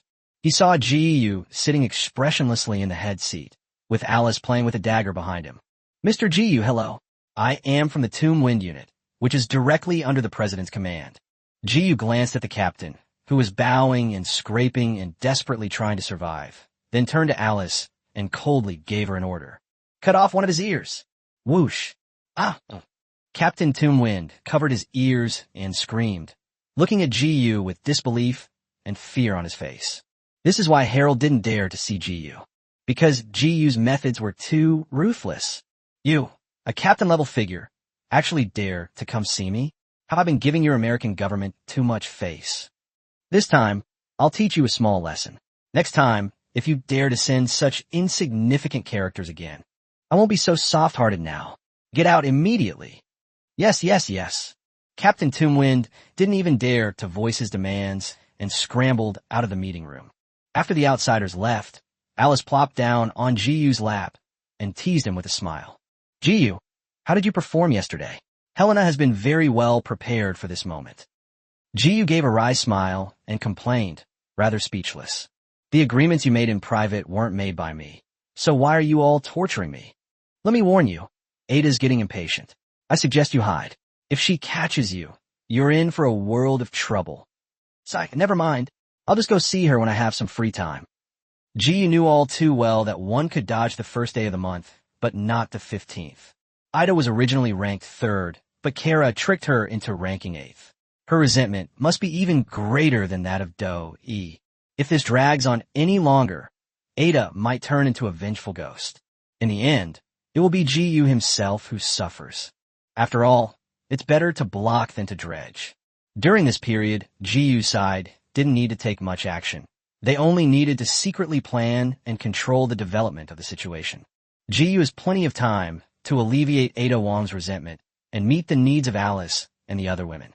We want some too. How about we start a chaotic love triangle tonight? Wait a minute. GU is still hesitating about whether to accept Alice's outrageous suggestion. Suddenly, his expression shifted slightly as a notification came from one of the main gods' innate skills. Notification. Other beings controlled by other main gods have been detected descending. Current number of world's main god trainees, 9. The challengers have finally arrived. GU reacted immediately and contacted team member number 2. Number 2. Just now the trialers arrived. You've identified signal jamming or interference around the world, and there are strangely dressed strangers near the source of the interference. Act quickly. Yes. Team member number 2 dared not delay and immediately took action. He used big data and global satellite monitoring to quickly screen the locations where the main gods might descend. Alice also heard what GU said and asked in surprise. GU, have the trainees really appeared? Chapter 152. Nearly half lost upon arrival. The trainees were completely stunned. Alice was somewhat surprised, but since she was already there, she naturally decided to eat and drink her fill before leaving. So Alice ignored GU's serious expression and started controlling on her own. Alice, you're doing this. Jiyu, I won't bother you. You go about your business. You yourself are a huge source of disturbance.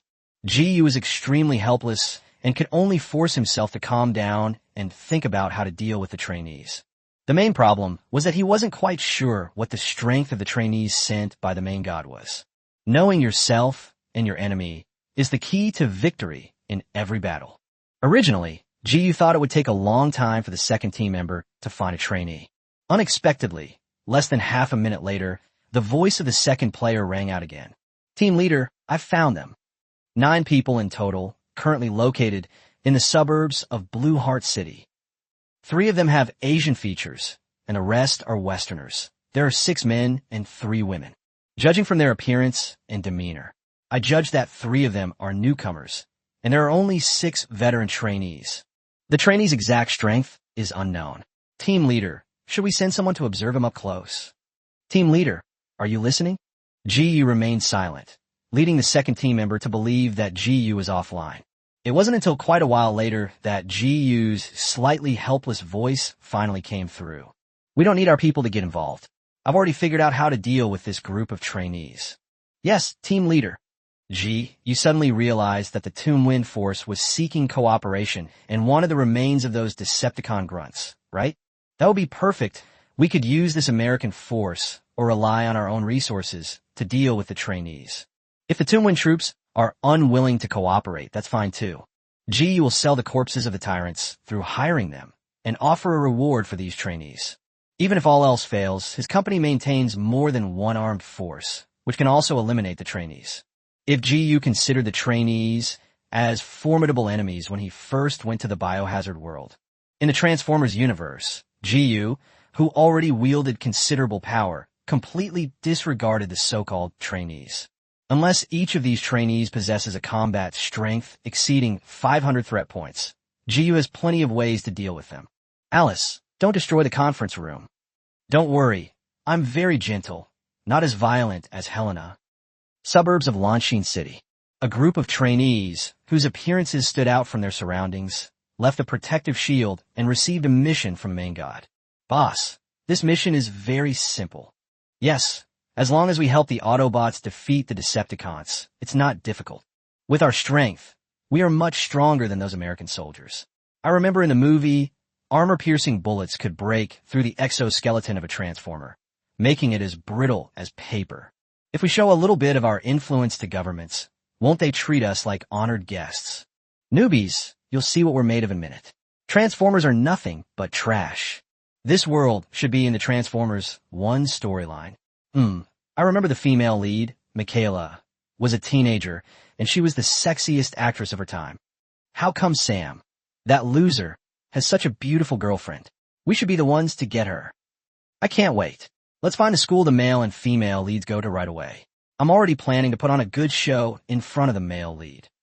The trainees were completely unaware that they were not among the first to arrive from another world, and were even coveting the heroine, Michaela.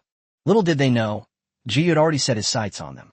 Furthermore, the newly appointed third officer is currently the mayor of Blue Heart City and has the authority to mobilize all police forces to target outsiders.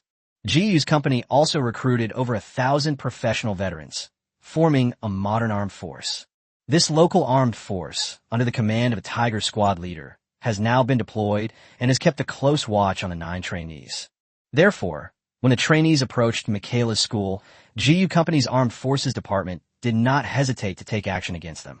Gunshots rang out on the streets near the school. The trainees were completely stunned by the inexplicable attack. They had no idea why their group, who had just arrived, would be attacked by local forces. Moreover, this weaponry is just too outrageous.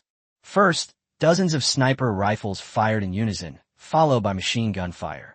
In just one sneak attack, 3 newcomers in the team were killed on the spot. Even a veteran practitioner was riddled with bullets and couldn't even use his life-saving techniques. The remaining trainees reacted and immediately became furious. However, before they could even unleash the abilities they had obtained from the main god space, the gunfire nearby suddenly ceased, and the mysterious force that had ambushed them made an eerie collective retreat.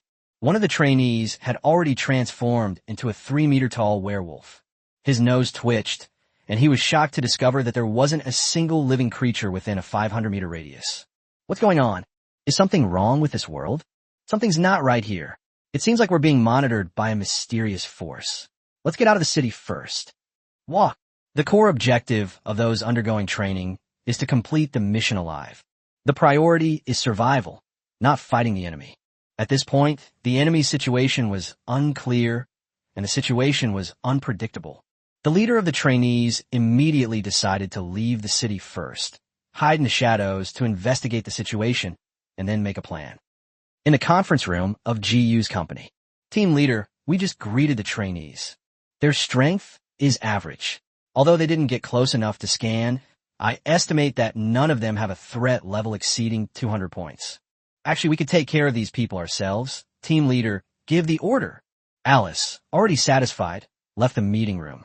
After hearing the report from the second team member, GU asked thoughtfully, how much of our high-tech weapons energy core has been restored? Less than half. Michigan's remaining power generation capacity is still too low. Then forget it. Let the Tomb Wind troops handle it. Just drive them out of the city. Yes. GU's system issued a killing mission for trainees. Anchor point progress will only be obtained after he or an overclocked linker kills the trainee. Therefore, the veterans who died at the hands of GU Company's armed forces did not provide him with any anchor point progress. Originally, he only wanted to send someone to test the quality of the first batch of trainees. I never expected the opponent to be so weak. Even a surprise attack with firearms could kill 4 people, one of whom was a veteran, so GU didn't take this group seriously at all. This is the advantage of making arrangements in the other world in advance. By utilizing the local power of the world, GU doesn't need to personally take action to deal with the trainees. Chapter 153 experienced the same thrill as a certain president. Therefore, GU refocused his main attention on the Decepticons, the Autobots, and the U.S. government. The source of the spark, after being transported by helicopter overnight, had arrived in the central part of American territory. The second wave of Decepticon minions has also arrived on Earth, and it looks like they could launch a surprise attack on the Autobots at any time. The only thing that puzzled GU was, why doesn't Starscream, the Decepticons' lieutenant, try to steal the Allspark or launch an attack, even though he's with the Allspark? What is the Red Spider afraid of? I just don't understand this Decepticon traitor's thought process. GU is not in a hurry to seize the source of the fire. Because simply taking away the source of fire is useless. The mission still cannot be completed, and we cannot return to the Great Xiao world. On the contrary, because the source of the fire has fallen into their hands, they will become the target of everyone's attacks, and will be attacked from all sides, which will be a loss for them. Only by obtaining both the spark source and the leadership module can GU be considered to have completed the main quest. As for the leadership module, it's a bit of a mystery. The protagonist, Sam, is dead, and GU doesn't believe he possesses such great qualities that he could gain the approval of the other progenitor wills. Even if he finds the leadership module, he will most likely turn into a pile of sand. Therefore, GU can only ensure that the matrix of leadership remains intact by bringing Optimus Prime, the leader of the Autobots and a direct descendant of the original, with him. Just wait. GU firmly believes that the U.S. government will betray the Autobots sooner or later. At most 1 month. If any unforeseen circumstances arise, the process will be even faster. Just as GU was reviewing his plan and looking for loopholes, Michaela walked in, wearing high heels, and whispered in GU's ear. GU, the commander of the Tomb Wind Force, is here, and he's in a hurry to see you. Also, the Oxford University professor you've been targeting has come to open a branch of the university in Blue Heart City. Vivian, a female professor at Oxford, is the female lead in Transformers 5. He is also the only descendant of the so-called magician Merlin, and is able to activate and use the creator's staff. Previously, GU had sent people to John Bull to recruit this female professor, but unfortunately, she was unwilling to come. Now, due to the drastic changes in the world situation, Oxford University plans to move the entire university here and seek GU's protection. Therefore, as a female professor, Vivian had no choice but to take the initiative to meet GU. Otherwise, given how incredibly valuable land is in Blue Heart, even if Oxford University sold its main campus, it wouldn't be able to raise even 1% of the funds to open a branch in Blue Heart. There are countless billionaires in the world lining up to buy land. Let them both come in. Okay. Hello. I'm Vivian from Oxford University. You're so young, and you have lipstick marks on your lips.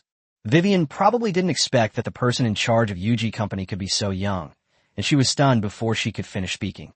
GU is also sizing up the descendant of Merlin before him. The actress who plays Vivian is a classic British beauty with a cool and aloof demeanor. She is tall and domineering, with a touch of both heroism and charm. Please sit down. GU casually wiped the lipstick stain off his lips. He was used to this kind of thing. Wait a minute. I'll talk to you after I'm done with my business. Ugh. Vivian's first impression of GU was rather ordinary. She felt that the young man was frivolous. Although GU is handsome and has an outstanding temperament. But what normal person would flirt with their female secretary in a meeting room? The next moment, a man wearing sunglasses walked in. Hello, Mr. GU. I am Savoy, the commander of the Tomb Wind Force. The person who arrived was the captain who personally led the team to kill the Ratchet and capture Optimus Prime in Transformers 4, and was also Harold's right-hand man. I thought Harold would come to see me in person. Savoy's expression shifted, and he could only swallow his anger and explain. I'm sorry, Mr. GU. Commander Harold was summoned away by the president at the last minute.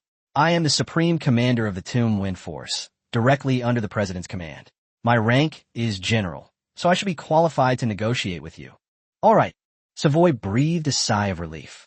Despite his ruthless actions, it all depended on who he was dealing with. He was ruthless and unscrupulous when dealing with ordinary people. The young man in front of them was a ruthless character who would kill the president at the slightest provocation. Savoy dared not be negligent. He didn't even dare to breathe loudly. Vivian, who was standing next to Savoy, was taken aback by Savoy's self-introduction. An American general? Why is she so cowardly in front of GU? Despite Savoy's efforts to maintain his image, Vivian could still tell. This American general was terrified of GU, terrified to the core. You could just stand there. Just as Savoy was about to sit down, GU suddenly spoke calmly to stop him.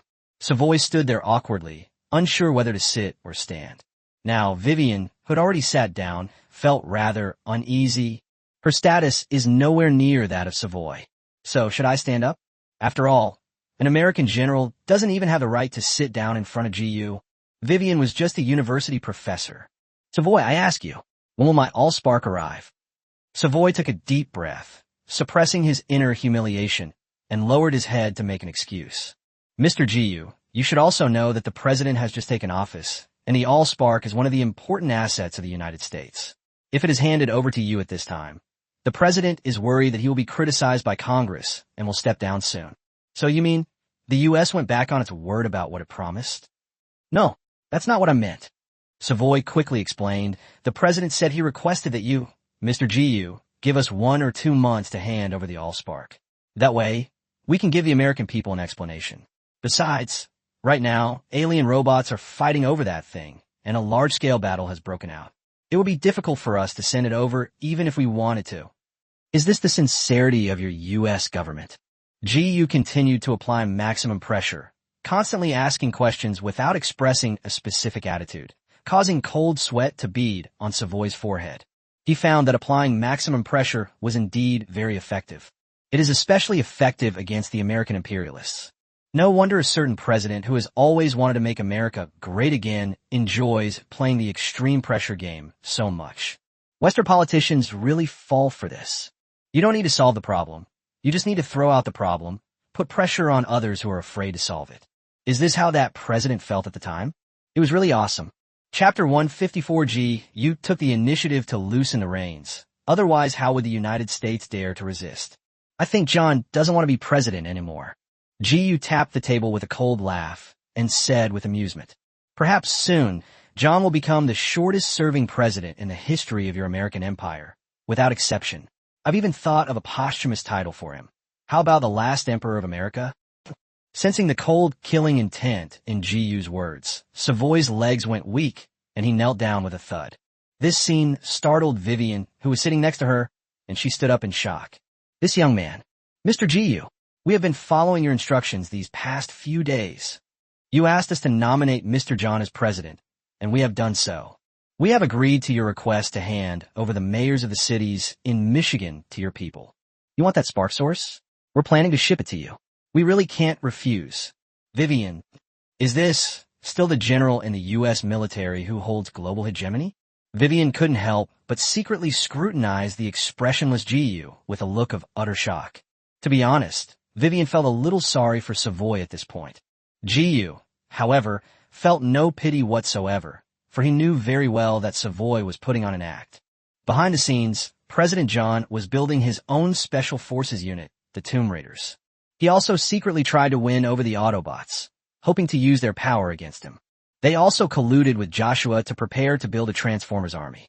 They even planned to cooperate with the Decepticons, but the Decepticons didn't give them the chance. To be honest, Western politicians really have a really low bottom line. That's shameless enough. No wonder they were able to create Raleigh Island and all sorts of scandalous stories about their fathers. A politician who can treat such sensational events as a normal occurrence is indeed flexible and adaptable. For example, at this moment, Savoy showed none of the dignity of an American general and was crying and pleading with snot and tears streaming down his face. Jiyu felt the time was right, so he pretended to sigh and helped the other person up. All right, since you're making things so difficult, I'll give you a chance. You came here because you wanted the alien robot's corpse, right? Do this for me, and I'll give you half of the alien corpse we seized. If Joshua didn't have enough Transformers metal for research, how would the United States have built a Transformers army? If the United States didn't have a Transformers army, they wouldn't dare to betray the Autobots, much less turn against GU. Then GU wouldn't be able to complete the mission. Therefore, although their objectives are different, their demands are the same. That is, to help Joshua quickly build the Transformers army. Forehead. Savoy was taken aback when he heard GU's words. He looked at GU with some suspicion, seemingly not expecting the other party to be so easy to talk to, and was quite unaccustomed to it. In fact, GU's softened attitude was intentional. He needs to loosen the reins, otherwise if he's too tightly bound, how will the U.S. dare to resist? If they don't have the guts to fight back, how can they betray the Autobots? Therefore, GU casually took out a few freshly printed photos and tossed them onto the table. These are the 5 surviving main god trainees. I have enemies all over the world. Your Toonwind troops, go and take care of these people, regardless of whether they live or die. However, there's one point I must emphasize. These people's weapons and equipment must be brought back to me. If you dare to embezzle it, I will kill Harold first, then John, understand? Yes, yes, yes. Savoy hurriedly took the photos, not daring to linger for even a second, and left in a rush. GU believed that with him as a threat, even if Harold coveted the spoils of the fallen trainees, he would grit his teeth and give up. Because during this period, the United States had little military power to protect its politicians. The Autobots wouldn't intentionally harm humans, especially since Bumblebee is still with GU. The Decepticons then shifted their focus to the Autobots and the Allspark. Therefore, the U.S. will only start to retaliate after it has created the Transformers army and believes it is strong enough. Through monitoring, GU discovered that this group of trainees was far more valuable than the group of trainees he encountered in the Biohazard world. Among the 6 veteran trainees, 3 of them were suspected of carrying spatial rings. This is a really good thing. Even GU is a little envious. He has his own personal space, which he can continuously expand with achievement points, but Alice and the other women don't. As his Pokemon, how could he not have a spatial ring? Therefore, GU set his sights on the spatial ring in the hands of the trainee, which he considered more important than the progress of the anchor point. I just don't know whether spatial rings from different god realms are interchangeable. After Savoy left, Vivian carefully sat down again. Her attitude completely changed, and she asked with a touch of humility, Mr. GU? Yes, I know. GU smiled, a smile completely different from how he had treated Savoy, making Vivian feel as if she were basking in a spring breeze. Oxford University wants to move its headquarters here? Sure, I'll allocate a piece of land for you. Really? Thank you, Mr. GU. The condition is that you, female professor, are willing to come and serve as my assistant. How about it? Are you interested? This. Vivian blinked her beautiful eyes, her face full of suspicion, and asked uncertainly. May I ask why? She strongly suspected that GU was lusting after her body. Vivian wasn't too worried about that. No man is immune to lust, unless he's already been defiled. What she was worried about was whether GU was the kind of pervert. Western politicians are very cunning, and Vivian's position as a professor at Oxford University was something I had naturally heard about. Don't worry, I won't touch you if you don't want to. Ji bluntly revealed Vivian's concerns, which surprised her for a moment. And that is indeed the case. Ji is surrounded by beautiful women, and he has always been passive, rarely taking the initiative. His recruitment of Vivian was entirely for the purpose of making advance arrangements. First, we must take control of this descendant of the great magician Merlin. In case the creators of Cybertron actually descend upon Earth one day, leaving Great Xia in a state of scrambling and overwhelmed.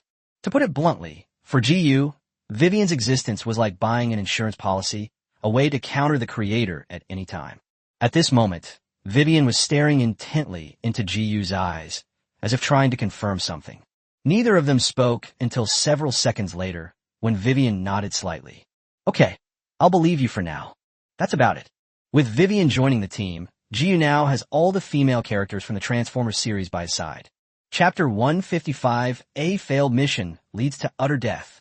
All trainees annihilated. At the same time, just as Ji had successfully won over Vivian and arranged a position and work for her. The U.S. military's Tomb Raider unit has also begun operations. They don't have many choices. Faced with Ji's extreme pressure, the U.S. government had no choice but to deploy 300 elite troops to launch a military operation against the trainees. Suburbs of Lanshin City. The survivors who had escaped the city were staring in shock at the news from the past few days.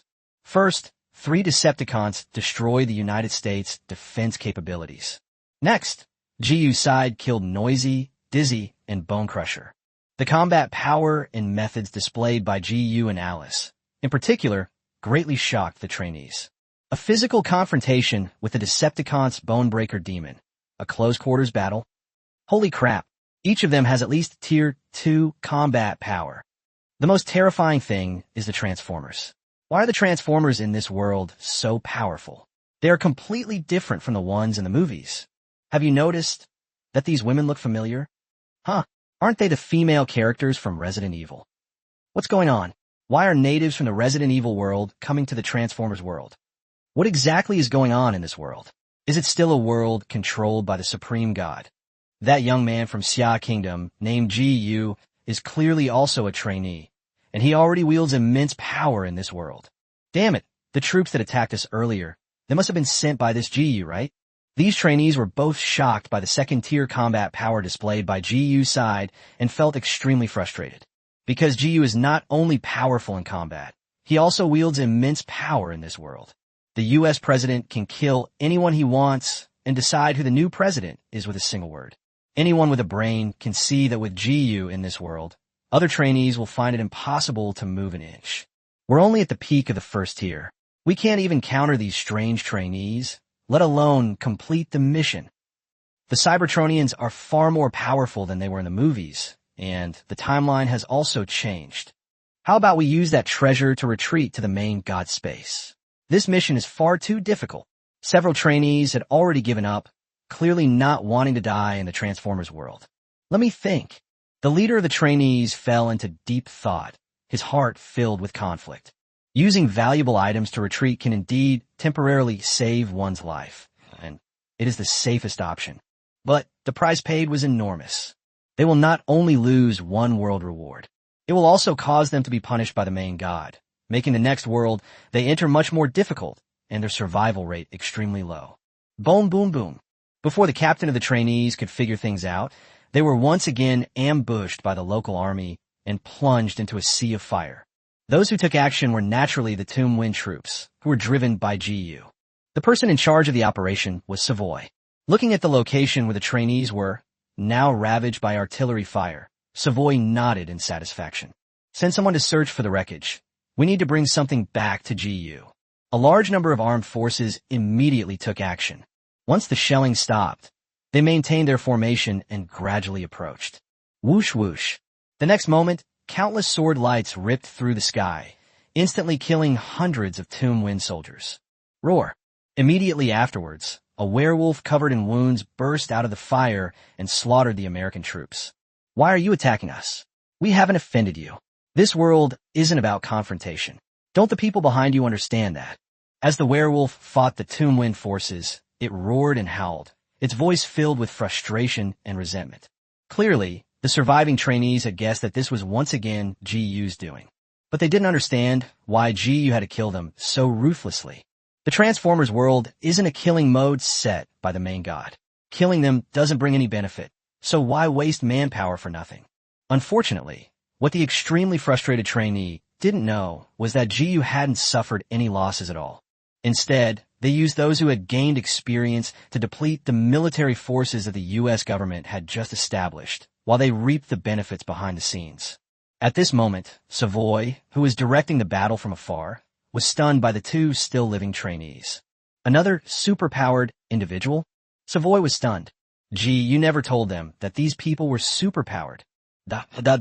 Savoy was only stunned for a few seconds before the Toonwind forces suffered heavy losses. His headset was filled with the screams of soldiers dying and their hysterical pleas for help. Continue bombing. Switch to high-explosive shells. Sir, our men haven't been withdrawn. Bang. Savoy shot and killed the dissenting soldier, coldly giving the order. Immediately. Right now. Bomb it. Boom, boom, boom. The two remaining trainees were once again subjected to continuous attacks from high-explosive shells. This time, Savoy unleashed all the ammunition he had on him. The shelling lasted for a full 5 minutes, turning the nearby forest into scorched earth before it stopped. Send men to scout. See if the enemy is dead.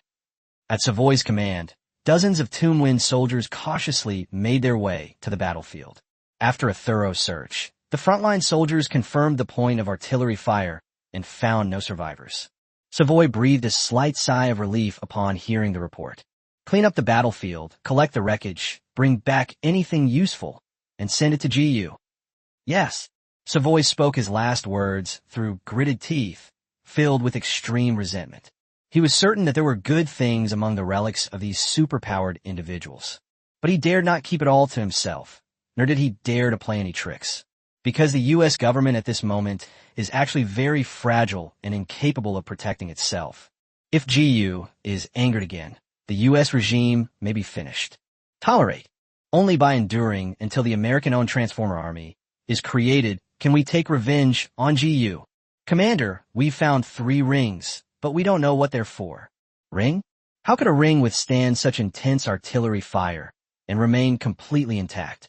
Send someone to deliver this to UG Company and hand it over to Mr. GU personally. Yes. Inside UG Company. At this moment, 3 rings of different styles were placed in front of GU. This was sent by the Toonwind unit not long ago. Savoy didn't use any tricks, and the U.S. government got what they wanted, the Decepticon corpses. Both sides were relatively happy and managed to maintain a semblance of calm. Then, GU picked up one of the rings, his brows furrowing slightly. It can't be used. Chapter 156. The Autobots Lieutenant, Sir, dies on the battlefield. A spatial ring crafted by another main god has been detected. The host cannot recycle it at this time. Warning. This world contains the rules and power of other supreme gods, and these gods are all of higher rank than the host. Therefore, the host can only sever the binding of these supreme gods' rules by bringing the spatial ring back to their own world. Is it not needed for the time being? GU knew that the Transformers world was under the control of several main gods. He couldn't forcefully erase the other main god rules existing on the spatial ring in this world. Good. Once I return to the Great Xia dynasty, I should be able to use the isolation of the Great Xia world to erase the residual rules on the spatial ring. This was an unexpected bonus. G, you casually put away the 3 rings on the table and brought up a virtual image. He watched it again, the second battle between the Autobots and Decepticons that had broken out not long ago. This time, it was even more devastating than the last, because the Decepticons have hundreds of minions. On the Autobot side, Jazz was killed in action. Yes, the Autobots were outnumbered and suffered casualties. Optimus Prime's second-in-command, Jazz, was killed by the Decepticons, his body shattered into pieces. As for the Decepticons, they only lost a few dozen henchmen. The commander's attack once again retreated ahead of schedule, giving Optimus Prime no chance to pursue. GU simply watched all of this silently. He neither offered any help nor took the initiative to contact Optimus Prime. Because whether it is carbon-based or silicon-based life, as long as it is an intelligent being, it must be responsible for its own choices. The Autobots, led by Optimus Prime, have chosen to cooperate with the U.S. government. So, GU can only stand by and watch. If Optimus Prime continues his stubborn path and dies as the last Autobot, GU will not come to his rescue. Of course, that also means many of the plans of the Great Xia side are going to fall through, and at that time, he will have to consider cooperating with the Tyrant Tigers. Alternatively, by using Vivian's identity, they could activate the ancient Cybertronian Knights and use their power to fight the Decepticons. This is the fundamental reason why GU insisted on winning over Vivian. It's a way to provide an extra layer of insurance for the Xia's plan. If the Autobots are all killed, Great Xia will at least have a backup plan. After watching the Cybertronian Civil War, GU looked towards the location of the Allspark. With several heavy helicopters working day and night, the spark source has gradually approached the northeastern United States. It's only one state away from Mijo, where GU is located. GU guessed that the Red Spider, which had crashed behind the American transport helicopter, was about to make its move to seize the Allspark. Because the Great Xia side has detected that the 4 guerrilla generals of the Decepticons have arrived on Blue Star. They're Surfboard, Elegy, Charge, and Sulfuric Acid Rain. In addition, the Autobots are very close to the Allspark. If Starscream doesn't act soon, Optimus Prime will get the Allspark. GU deduced that the Autobots will be besieged by Decepticon guerrilla forces and ground troops. The two factions will likely clash in at least one major battle over the source of the fire. Who knows how many more Autobots will die in battle by then? Just as GU was pondering, Ellen rushed in and whispered her report to him. "Boss, Bumblebee in the garage is in a hurry to see you. He seems very sad." "Okay, I understand." GU got up and left the office, taking the elevator to the underground parking garage. As soon as he entered, he saw Bumblebee sitting dejectedly in the corner, wiping away tears. Clearly, Bumblebee must have known that Jazz was killed in action and several of his fellow Autobots were seriously injured. As soon as GU appeared, Bumblebee noticed him instantly, looked up at him with a complicated expression. Bumblebee feels like a child, rather than a mature and brave warrior. The Bumblebee's generation system has been restored? Yi Qingqiu was also in the garage at that moment. She ran over and explained to GU. "GU, we used Daxiao's technology, combined with Cybertronian technology, to rebuild a new generator for Bumblebee." "I see. The Great Xia dynasty has advanced technology, which is why they were able to secretly support Joshua and rapidly advance the research on deformable metals. Naturally, they had mastered some of Cybertron's technology very early on. The company is full of Decepticon corpses, and there are more Cybertronian generators than you can use." On the day Bumblebee returned with GU, Yi Qingqiu's research team installed a new generator for him. "Bumblebee, do you want to go back to Optimus Prime's side?" GU walked up to Bumblebee and asked him a question, but Bumblebee shook his head. "GU, I hope you can help Optimus Prime and my people, okay?" Looking at the Bumblebee's pleading face, GU sighed inwardly and nodded. "Okay, give us intelligence to Optimus Prime. I reckon the U.S. government probably didn't tell Optimus Prime that the Decepticon guerrillas have already arrived on Earth. Also, while there's still time, you can convey what I said to Optimus Prime. The upcoming battle will be extremely fierce.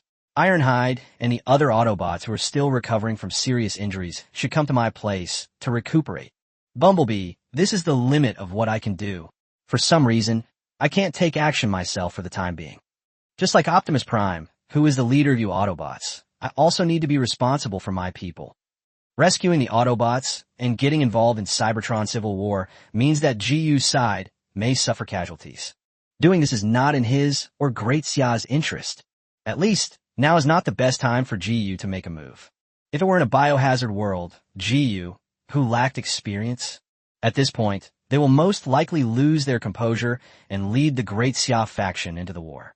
Unfortunately, the lessons learned in the biohazard world were far too painful for him. GU didn't want to see the warriors of Great Xia die on the battlefield because of his own poor decisions or acting rashly. The warriors of the Great Xia dynasty are not incapable of dying, but they cannot die in vain. As a commander, GU has always been under a lot of pressure. He has a lot to think about and often can't sleep soundly. As a leader, he simply couldn't show this pressure. Hearing GU say that, Bumblebee was clearly disappointed. However, he still informed Optimus Prime of the Decepticon military deployment that GU had given him, using the Autobot's unique communication method. Furthermore, Bumblebee suggested that Optimus Prime allow his injured comrades to rest and recuperate at GU's place. In a warehouse in a valley, Optimus Prime quickly received the intelligence and advice provided by Bumblebee. When he learned that the Decepticons' guerrilla forces were near the Allspark, the Autobot leader immediately realized that the U.S. government was not sharing intelligence with them. The Americans deceived the Autobots. Chapter 157. Since the Autobots are unwilling to be dogs of the United States, then they might as well die. Optimus Prime was furious, because the Autobots' air force is far inferior to that of the Decepticons. If the Autobots were to be ambushed by guerrillas without their knowledge, they would definitely suffer a great loss. So Optimus Prime contacted the U.S. government to verify the information. Soon, Harold, the leader of the Toon Wind Force, arrived at the warehouse and met with the Autobots. Harold, you lied to us. GU told us that the Decepticons' guerrilla forces have descended upon Earth. Is that true? You personally promised to share all intelligence with us, didn't you? Harold's expression changed slightly. He hadn't expected GU to cause them trouble at this time. Therefore, Harold could only feign ignorance and ask a question in return. What is a guerrilla army? Sorry, I don't know much about you Cybertronians. Perhaps we overlooked this. Optimus Prime stared intently at Harold, because while Harold was lying to him, the ambulance secretly scanned Harold, and he secretly told Optimus Prime that Harold was still lying. The emotional changes a person experiences when lying can be detected through hormonal responses, a fact that ambulances have only recently discovered. Harold, I'll have the injured Ironhide sideswipe, and Dino go to GU's company to recuperate. Harold was stunned. He hadn't expected Optimus Prime to do that. Does this mean GU is going to reap the rewards again? Harold was naturally unwilling to give up, so he let several Autobots go and join GU's camp. In his eyes, the Autobots were the exclusive henchmen of the U.S. government and had to be loyal to the U.S. until the very last moment. Even the corpses of the Autobots are to contribute to the United States, just like homeless people in the United States are transformed into Gundams. Therefore, Harold's face darkened, and he began to smear GU. Mr. Optimus Prime, you may not know this, but GU is secretly researching the corpses of you Cybertronians in order to create a shape-shifting army. Harold took out his phone and played one of the videos. In the video, Joshua's team is using lasers to cut and dismantle the corpse of a Decepticon. He then produced strong evidence, namely Joshua's Research Institute, which was registered under the name of UG Company. See, I'm sure if those injured Autobots went to GU's side, they would definitely fall victim to his cruelty. This man is ruthless and vicious, and he will stop at nothing to achieve his goals. Ambulance. He's still lying to you, Optimus Prime. Although I don't know the details, you should be careful. I think what GU said before seems to make sense. American politicians are a bunch of greedy, shameless, and treacherous people. Optimus Prime. After Harold finished his rambling, Optimus Prime nodded slightly. I remembered what you said. However, GU has a compatriot among us. Perhaps what you said makes some sense, but at least so far, GU hasn't lied to us. Optimus Prime, why don't you call that fellow countryman back too? Believe me, GU is not to be trusted. Harold continued to persuade him relentlessly, unaware that the ambulance scans of him never stopped. Will GU provide you with help? Or will he give you the Allspark? The United States has been providing assistance to you Autobots all along, and you haven't even said a word of thanks once, yet you still want to betray the United States. Betrayal? Aren't we in a cooperative relationship? Harold paused for a moment. He had gotten a little excited and accidentally blurted out his true feelings. He was now thinking about how to make amends. All right, you can go back now. The Autobots aren't slaves of the American government. We know what to do. Seeing that Optimus Prime was determined to go his own way and refused to be America's dog until death, Harold took a deep breath and coldly threatened him. Optimus Prime, I hope you won't regret your decision today. After saying that, Harold turned and left. He had already begun to think about how to stop the Autobots who were about to join GU. Perhaps, informing the Decepticons of this news would be a good idea. Given the deep-seated hatred between the two sides, the Decepticon commander certainly wouldn't let this opportunity slip by. Harold sneered, already mentally sentencing the departing Autobots to death. If the Autobots don't fight for the American government, then they lose their value. Worthless things should just die. After Harold left, Optimus Prime turned his head to look at the indignant Ironhide. Pillar, I won't leave. I'll fight with you until the flame is extinguished. Sideswipe and Dino nodded in agreement, and then Ambulance offered its suggestion. Boss, these Earthlings are too cunning. GU has to be on guard. After all, Harold did produce some evidence just now. Why don't we have Shanshwan accompany them to GU's place? At least we'll have someone to look out for us. We should also find out what's going on with that research institute that dismantles Decepticon corpses. After a moment's thought, Optimus Prime agreed to the suggestion. The Ambulance gritted its teeth, removed a testing device from the chest, and weakly handed it to Shanshwan. This thing can detect changes in human hormones. If GU is lying to us, it will show a red light. If he is telling the truth, it will show a blue light. Don't be too ostentatious when you use it. Clear. Shanshwan took the device and hid it in a mechanical wristband on his arm. And so, under Optimus Prime's orders, the 4 Autobots drove out of the warehouse and headed towards Michigan. The 4 Autobots didn't take the main road because they were worried about being detected by sound waves. Instead, they took a secluded path through the dense woods. Nevertheless, Soundwave, who had been monitoring the Autobots' movements from outer space, still noticed something amiss. He immediately relayed the intelligence to the Decepticon ground commander, initiating the attack. After receiving this intelligence, the attackers were somewhat undecided. He didn't know why the 4 Autobots were going in the opposite direction. Luring the enemy? Or is it some other conspiracy? They dared not make any rash moves in the attack. On the one hand, it's his personality. He pursues perfection, plans things out carefully, and dislikes taking risks. On the other hand, the Decepticons' second wave of minions was almost completely wiped out, and they were waiting for the third wave of minions to arrive.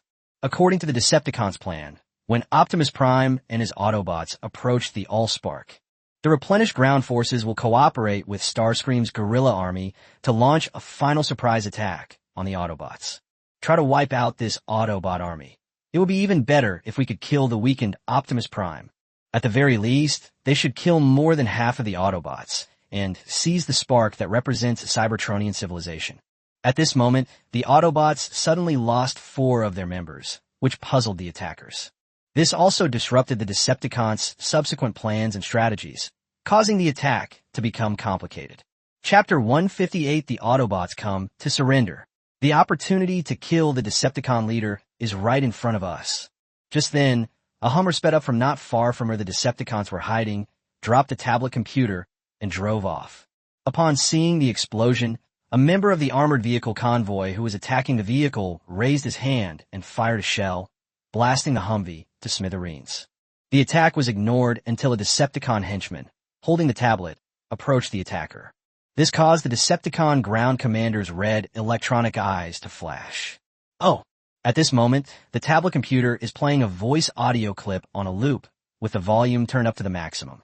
I'll have Ironhide, Sideswipe, and Dino go to GU's company for a rest. Is that Optimus Prime's voice? Attack signaled the Decepticons around him to be quiet, and they listened silently to the audio message Harold sent. This audio clip has clearly been edited, but the main idea is still very clear. That means that some Autobots needed to hide in the rear, and it wasn't some kind of trick to lure the enemy out. Finally, there's a voice from Harold. My esteemed Decepticons, is this how I address you? I am Harold, the head of the Tombstone Force of the United States government. We humans have no intention of fighting against you. If the Decepticons are willing to cooperate with the government, we will offer up the Allspark with both hands. Harold betrayed the Autobots without hesitation. Furthermore, he clearly held the Decepticons in greater awe, a consequence of the Decepticons' ruthless nature. After listening to the audio several times, the attacker transmitted the audio to the sound waves. Cooperation with humans? As proud Decepticons, they were unwilling to attack from the bottom of their hearts, because in his eyes, humans are too weak and not worthy of negotiating with the Decepticons. If it weren't for the need to seize the Allspark and find the whereabouts of their leader Megatron, the attack would have been confident of conquering Earth within 3 days. Attack? You're the ground commander. What's your view on this? The sound of the sonic wave then came, handing the decision to the attacker. I plan to lead the armored vehicle team to intercept the fleeing Autobots. The separation of Ironhide and the other 3 Autobots from Optimus Prime presents a golden opportunity for the Decepticons. Among them, Ironhide and 2 other Autobots were seriously injured, and their strength was less than 1/3 of their peak. Although the Thunder Rescue Team's top spin still has fighting power, it has suffered heavy losses. As for the attacker, he was a Decepticon who had just entered the commander level. The 3 team members beside him were all generals. It was easy to wipe out the 4 old, weak, sick, and disabled Autobots. Moreover, this was in line with the Decepticons' plan to eliminate the Autobots' manpower. You'd better think carefully before launching an attack. Soundwave seemed to disagree with the decision to attack, offering a serious reminder. The audio mentioned Jiyu. This human and his subordinates are quite powerful. They killed 3 of the noisy generals. I suspect, G, you'll be there to help the Autobots. That's perfect. We can avenge the noisy ones and wipe out this bunch of humans in one fell swoop. Having watched the attack and the video of G, you killing the 3 noisy Decepticons, he said with some disdain. Soundwave, I will personally take action. Apart from Optimus Prime and Starscream, there is no one on this planet who can rival me. These mere insects among humans are nothing to fear. I will show these humans what true cruelty is. In the past few days, under the command of the attackers, the Decepticons have won a series of victories. They even killed Optimus Prime's lieutenant, Jazz, causing considerable damage to the Autobots. Therefore, the attack, unsurprisingly, went a bit overboard. Of course, his behavior wasn't exactly arrogant, because the Decepticons were unaware of G.U's true strength. Only the ambulance that had scanned G.U's physique had a relatively good understanding of his strength. Therefore, the attacker deliberately disconnected from the sound waves and decisively issued the order. Constructicons, you stay put. If Optimus Prime discovers we've left and tries to go support Ironhide, combine into Devastator and hold Optimus Prime back at all costs. If that doesn't work, contact Starscream and the guerrilla forces for air support. Yes. Tank Convoy, follow me. At the command to attack, he transformed into a blue missile launcher. And his 3 tank crew members are Explosion, Whirlwind, and Scam. They transformed into a small space shuttle, a Black Hawk helicopter, and an armored assault vehicle, respectively, and then left following the attack. To prevent Optimus Prime from supporting Ironhide and disrupting his plans. Instead of launching an attack, they followed the 4 Autobots, Ironhide, and continued to approach Michigan. Or rather, the attack was intended to attract G.U. support so that they could wipe out this group of noisy humans who had been killed in one fell swoop. G.U.'s Great Xia monitoring force naturally detected the movements of the Autobots and Decepticons. Ironhide and 3 other Autobots are about to arrive. Bumblebee relayed the message. The attack on the 4 Decepticon warriors. They made no attempt to conceal their whereabouts, brazenly driving on the highway with utter arrogance. He was implying, even if I send them out to intercept the Autobots, what can you, G.U., do about it? Do you dare to come? If you dare come, we'll take care of you too. G.U.'s heart stirred slightly at the movements of the Autobots and Decepticons. The Autobots have really come to join us? Although it's only a part of it. What really bothered him was the Decepticons. How dare this Decepticon commander, who possesses commander-level strength, leave the main force so rashly? This is a great opportunity to kill them. Team leader, what should we do?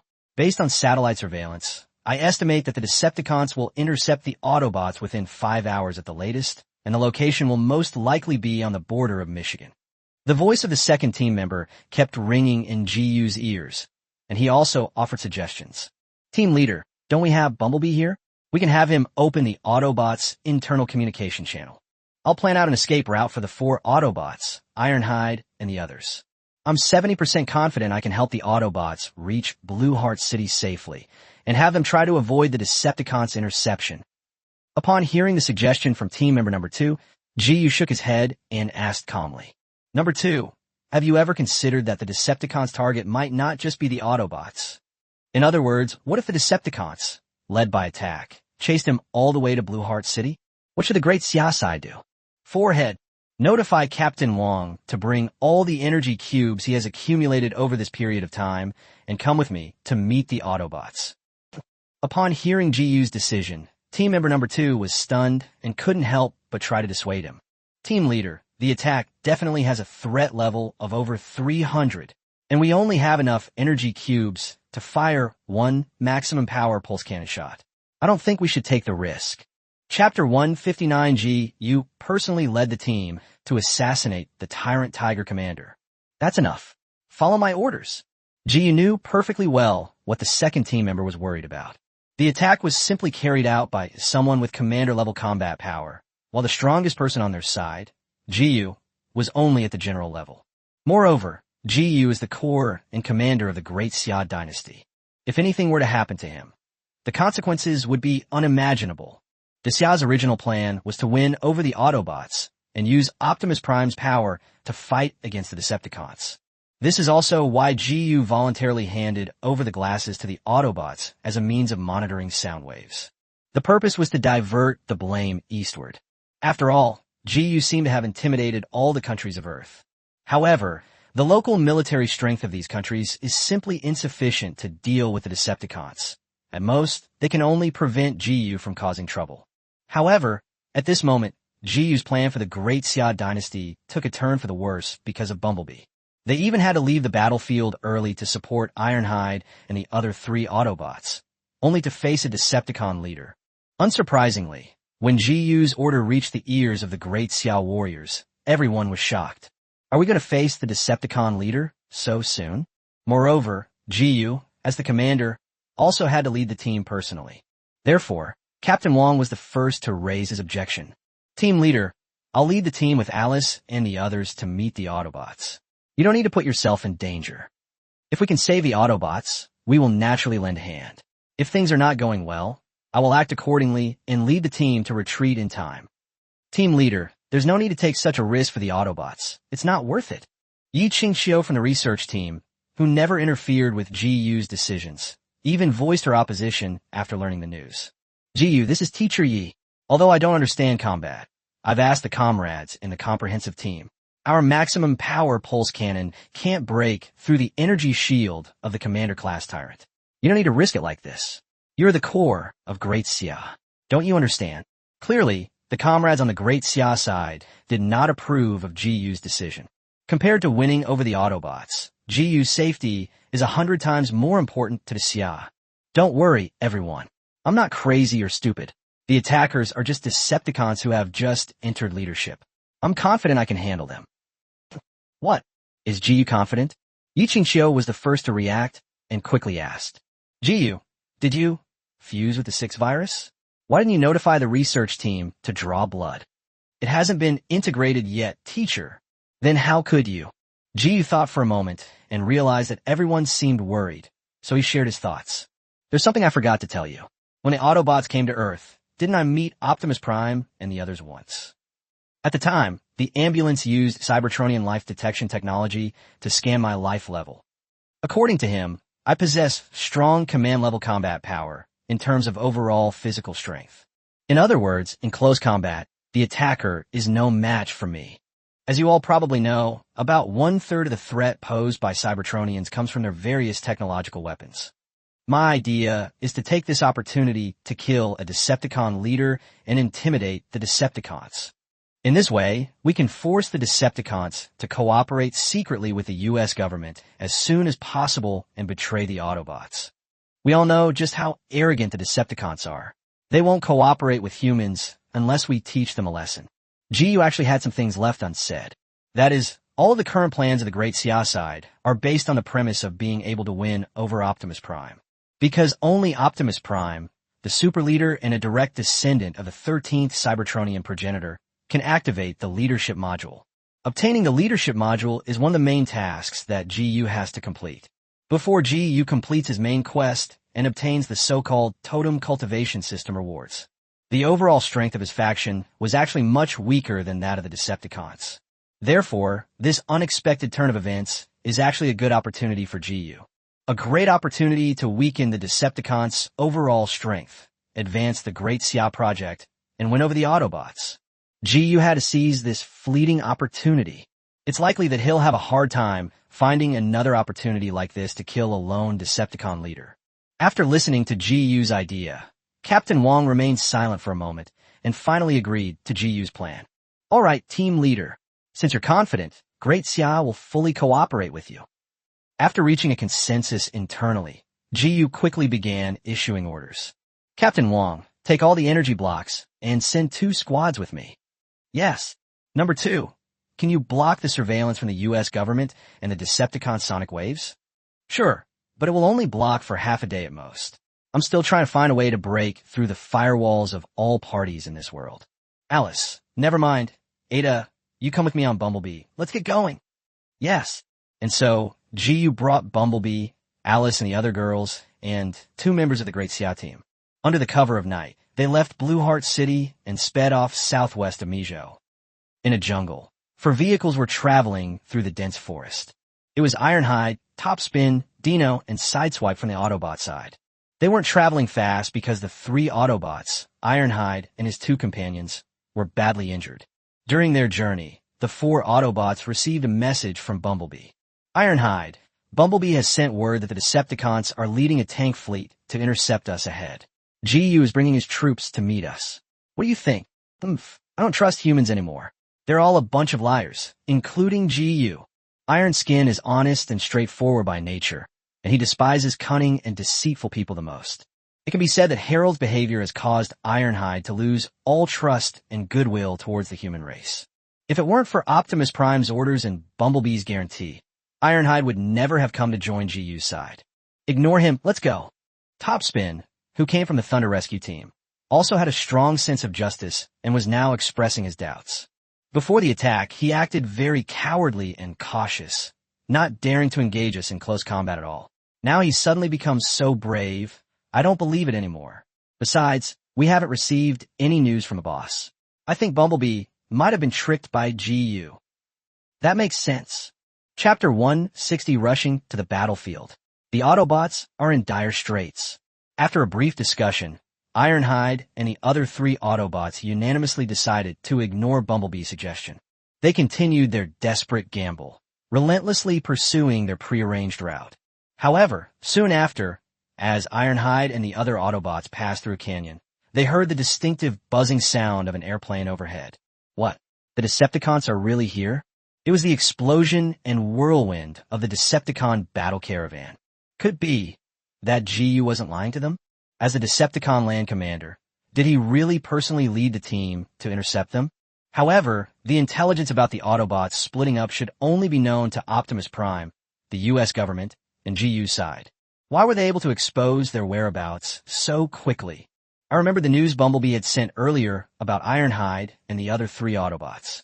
This inevitably brings to mind Harold, the head of the U.S. Army's Tomb Raider unit. Did that bastard sell them to the Decepticons? Pillar, we've been targeted by the Decepticons. According to GU, Attack himself led the team to intercept us. Upon receiving the message, Optimus Prime remained silent for a long while before speaking in a deep voice. You're too far apart. You just mentioned GU? Don't worry. Let me contact him first and see if he has any ideas. Optimus Prime knew that distant water cannot quench immediate thirst. Even if he could fly, it would be impossible for him to provide support to Ironhide and the other Autobots so quickly. Optimus Prime could only hope that GU had reacted in advance and stepped in to support Ironhide and the other seriously injured soldiers.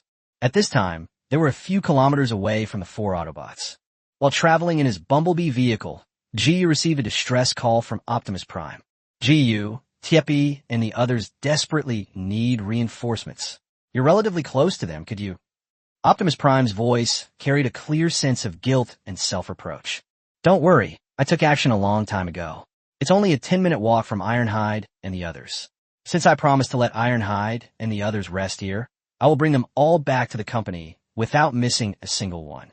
I'm not like those shameless bastards from the American government. Thank you, GU. The Autobots will never forget your kindness.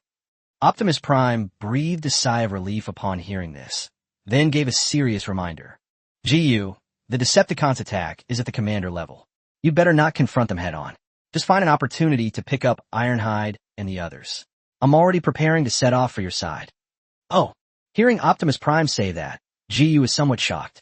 Optimus Prime was willing to abandon the Allspark, which was right in front of him, just to save his people.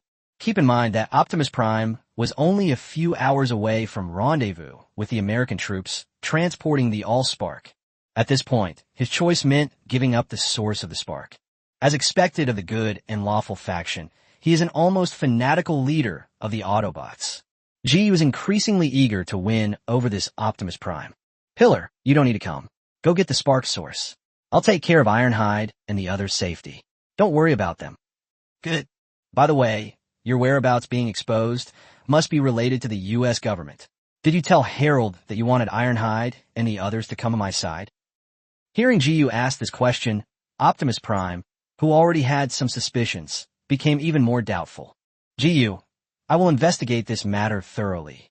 Well, don't tell the U.S. government what we talked about in the future. We have an old saying in Great Xia. Secrets lead to success, while leaks lead to failure. Be quick in action and cautious in speech.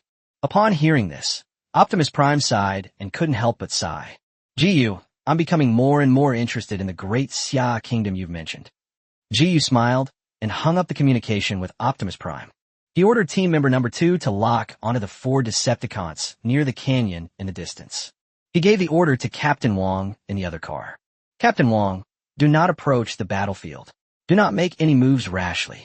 Wait for my order before taking action, because we only have one chance to kill a commander-level tyrant tiger. Yes. GU knew that even if the pulse cannons brought by the Xia were turned up to maximum power, it would be difficult to break through the attack energy shield at its peak. To kill the attacker, we must wait until he breaks through the attacker's energy shield, and then use a pulse cannon to pierce through the attacker's fire. Remember, no matter how dangerous the battle is, you are not allowed to use the pulse cannons unless I give the order, understand? Yes, team leader. Meanwhile, on the other side, a fierce battle is raging within the canyon. The first thing to strike the Autobots was a whirlwind and an explosion. The 2 Decepticons gained air superiority, continuously launching missiles and suppressing the 4 Autobots, Ironhide, who were unable to raise their heads. This is actually not too bad.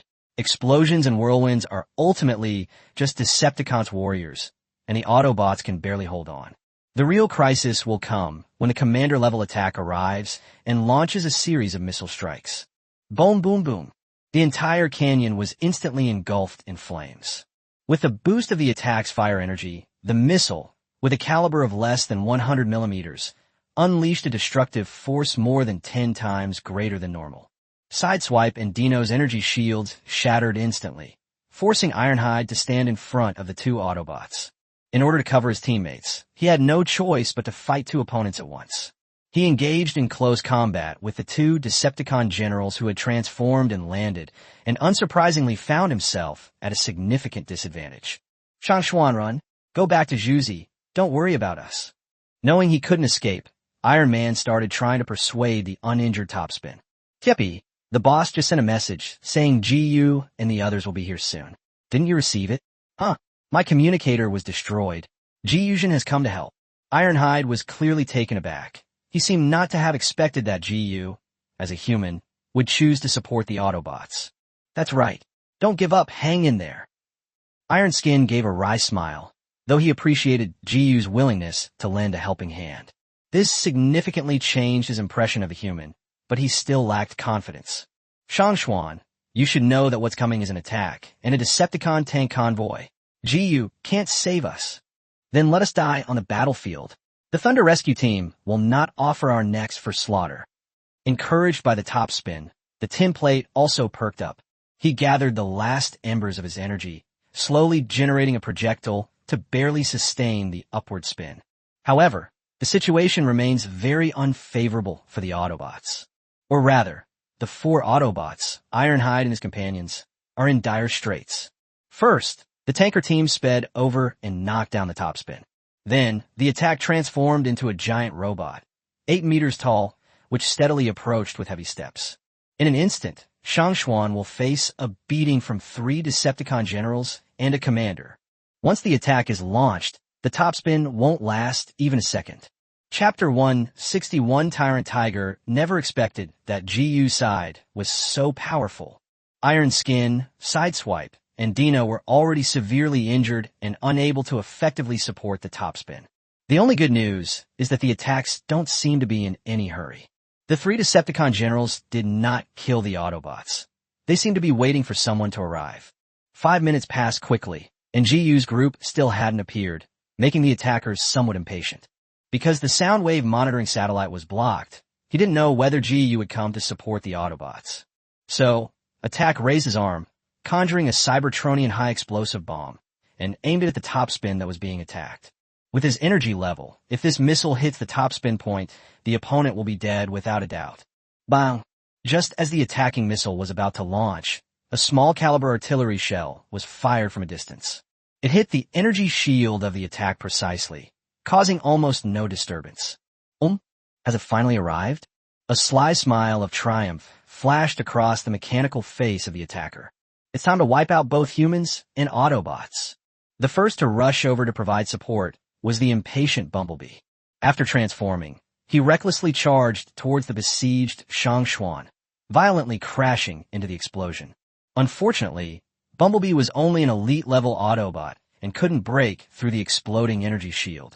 Soon, his energy shield was shattered by the explosion as he stood up, and he was slammed to the ground with another punch. Little guy, you seem eager to die? I'll grant your wish. Before the explosion could deliver the final blow to Bumblebee, a figure appeared behind it. A terrifying destructive force erupted from the electromagnetic gauntlet, accompanied by a loud bang, sending the object flying several meters away. The newcomer was none other than Helena, the eldest sister. She simply shook her numb arm and continued fighting. The mechanical body of a warrior-class Decepticon has a threat level of around 200 points, which is comparable to that of Alice and her female companions. The Alice group of women, carrying the high-tech weapons of the Great Xia dynasty, actually had a combined threat level that barely exceeded 250 points, equivalent to 8 warriors. Of course, in a one-on-one fight, a female character from the Resident Evil universe might not be a match for a veteran Decepticon warrior. The lovely Alice girls never fight alone. They always gang up on their enemies. The next moment, a somewhat bewildering explosion occurred, and the energy shield in front of them fluctuated violently. It shattered instantly, and then he felt a sharp pain in his chest. 2 laser swords pierced through the source of the explosion, instantly killing the Decepticon warrior. Side quest 3 completed. 10% anchor point progress bonus. Current world, Transformers, anchor point progress, 48%. Quick, that's too fast. From a moment Bumblebee joined the battle to his explosion and death, less than 10 seconds had passed. Before he could even react to the attack from nearby, another of his brothers was dead. The scammers and whirlwinds that were besieging the upward spiral were also stunned at this moment. They stared in disbelief at the explosion that extinguished the flame and turned the bodies into corpses. These humans, are they really that powerful? In fact, the second batch of Decepticons who arrived on Earth had all seen the video of GU's side killing the 3 noisy Decepticons. But after they finished watching, they felt that it was entirely because the 3 generals of the bone-shattering demon were not strong enough. After fighting the human army for several days, it was severely weakened and was finally killed by GU's side. To put it bluntly, the Decepticons, including the one who attacked, thought that GU's side was just picking up the scraps by killing the 3 noisy generals. Just now, Helena and the other humans worked together and used the high-tech weapons of Great Xia to almost instantly kill the explosion. The Decepticons finally realized that these humans were not as simple as they appeared in the video. Similarly, Topspin, Ironhide, Sideswipe, and Dino were also stunned. A Decepticon general died, just like that? Honestly, even if Ironhide were at his peak, killing Explosion wouldn't be this easy. By the way, where's GU? Tinplates searched everywhere for GU's figure. Little did they know, GU was standing hundreds of meters away, blocking the attack. Is this the commander-level Decepticon, the captain of the battle car team who attacked? I wonder if the Decepticons will be surprised after killing their opponent? GU's lips curled slightly as he drew his laser sword from his waist and approached the ready-to-attack. Human, why did you get involved in our Cybertronian civil war? GU was stunned by the question posed at the beginning of the attack. He looked at the attacker in surprise, not expecting the other party to ask such a question. This shows that strength is the only way to make your enemy's eyes see clearly. If it were the U.S. government, they would probably have fired a single shot to attack. How could they ask such a stupid question now, with a tone that suggests you shouldn't have participated in the Cybertronian Civil War? Attack? Are you scared? No, I just don't want to waste ammunition. The red electronic eye attacked, coldly staring at GU. If you choose to leave now, I'll pretend nothing happened. Ji couldn't help but laugh and asked a mocking question. Attack, you are indeed an excellent commander, but your weaknesses are also too obvious. Once the situation gets out of your control, you become mentally unstable. Do you think I came here today just to chat with you? Whoosh. Before he finished speaking, Jiyu's figure had already disappeared from the spot. Bang. The attack was so fast that he didn't have time to fire a shell, so he could only throw a punch and meet Jiyu's fist head-on. Boom, boom, boom. The attacker retreated several steps, his mechanical face filled with disbelief. This power, at the level of a powerful commander? It's no exaggeration to say that the only attackers he'd ever experienced a similar level of power were Starscream and Shockwave. As a result, a tiny human possessed terrifying power that was no less than that of the other two Decepticon lieutenants. The key point is that Jiyu is not just strong, he is also faster. The attackers quickly discovered that his missile targeting system could not lock onto Jiyu at all, especially at such close range. It seemed like he could only engage in hand-to-hand combat with Jiyu. Decepticons retreat. Realizing something was wrong, the attackers first issued a retreat order over the Decepticons' communication channel. Then, he continued to bombard the surrounding area, trying to force out Jiyu, whose figure had disappeared again. Boom, boom, boom. As soon as the bombing ended, the attacker felt a sudden chill on his back as the energy shield rippled. Puffed, puffed. The sounds of friction between several energy shields and laser weapons rang out. It was clear that Jiyu had dodged all the bombing and launched an attack. Ew. It's no use. You can't break my energy shield. Let me leave. Chapter 162 Direct Kill of the Tyrant Tiger Commander, Attack. It's important to understand that the attacker wasn't a triple changer. He couldn't transform into a plane to escape. Given Jiyu's movement speed, if he didn't release the attackers believed they wouldn't be able to escape. You're not getting away today. Jiyu was not in a hurry at all. In addition to US dollars, he had a third of his personal space filled with weapon energy blocks. He'll wear down the Decepticon commander today, even if it means exhausting him. Sensing the intense killing intent emanating from Jiyu, the attacker knew that things wouldn't end well today. As the Decepticon ground commander, he must make a final effort. Soundwave, I need backup. I'm being held up by Jiyu's forces and can't retreat. Whirlwind, take off and run. Don't worry about me or the scammers. Everyone who can escape is safe. In the distant canyon, Alice and her companions, working with the Autobots, had already killed the fraudster. However, because Shanshuan stole the kill, Jiyu did not receive the anchor point progress reward. Upon hearing the order to attack, the surviving Whirlwind transformed without hesitation and took off to escape. Outer space. When the sound waves heard the attackers' urgent cries for help, they were stunned. The Decepticons' land commander, commander-level attack. Could it be? Soundwave knew Attack very well. Attack would never have said such a thing unless he was in dire straits. In other words, does Jiyu's side possess the strength to threaten the Decepticon leader? Hiss. Unfortunately, because the satellites were blocked by unknown means, the sound waves could not monitor the battlefield situation near Michigan at all. He could only send a message to Starscream in a low voice, hoping that this Decepticon lieutenant could come to his aid. Red Spider, he's fallen into a trap. The situation is critical. You need to save him quickly. Location. I'm not entirely sure of the exact location. I only know it's on the border of Michigan. How am I supposed to rescue them? Are you kidding me, Cybertron? Starscream was amused and retorted. You're the Decepticons' intelligence commander, supposedly able to monitor every corner of Earth. How am I supposed to save you if you don't tell me the exact location? Don't you know my mission is to keep an eye on the Allspark? After a moment of silence, Soundwave could only compromise. Then you continue to keep an eye on the fire, send guerrillas to patrol, and try to bring back the attack. He is the ground commander. He absolutely cannot die. I see. The reason Starscream didn't confront Soundwave was mainly because the Decepticon tank crew had some connection with him, making them practically his subordinates. This is one of the reasons why Soundwave would dispatch attacks to Earth and act as the ground commander.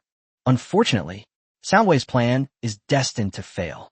At this moment, Jiyu, located on the border of Michigan, is leading Alice and the Autobots in a desperate attack from an inescapable foe. The spinning top and the iron sheet occasionally launch a missile to support Jiyu. Bumblebee is injured and is taking care of Sideswipe and Dino, who are more seriously injured. Under GU's orders, Alice and her companions launched attacks regardless of energy consumption, eroding the opponent's energy shield. As for GU, he is the strongest and is responsible for containing attacks and confronting the enemy head-on. Boom, boom, boom. One man and a giant robot engaged in constant close-quarters combat, kicking up dust and causing the hillside to crumble. GU jumped onto the attacker and threw several punches in a second. Then he was attacked and slapped away, crashing into the ground before bursting out of the crater and continuing to attack. GU, if I die, the Tyrant Tigers will never let you go. Red Spider is on its way. I advise you to let me go. Damn it. Once we find Lord Megatron, we will definitely kill you. Under the combined attack of the crowd, the energy of the attacking fire grew weaker and weaker, and the energy shield became thinner at a visible rate. Until a pop.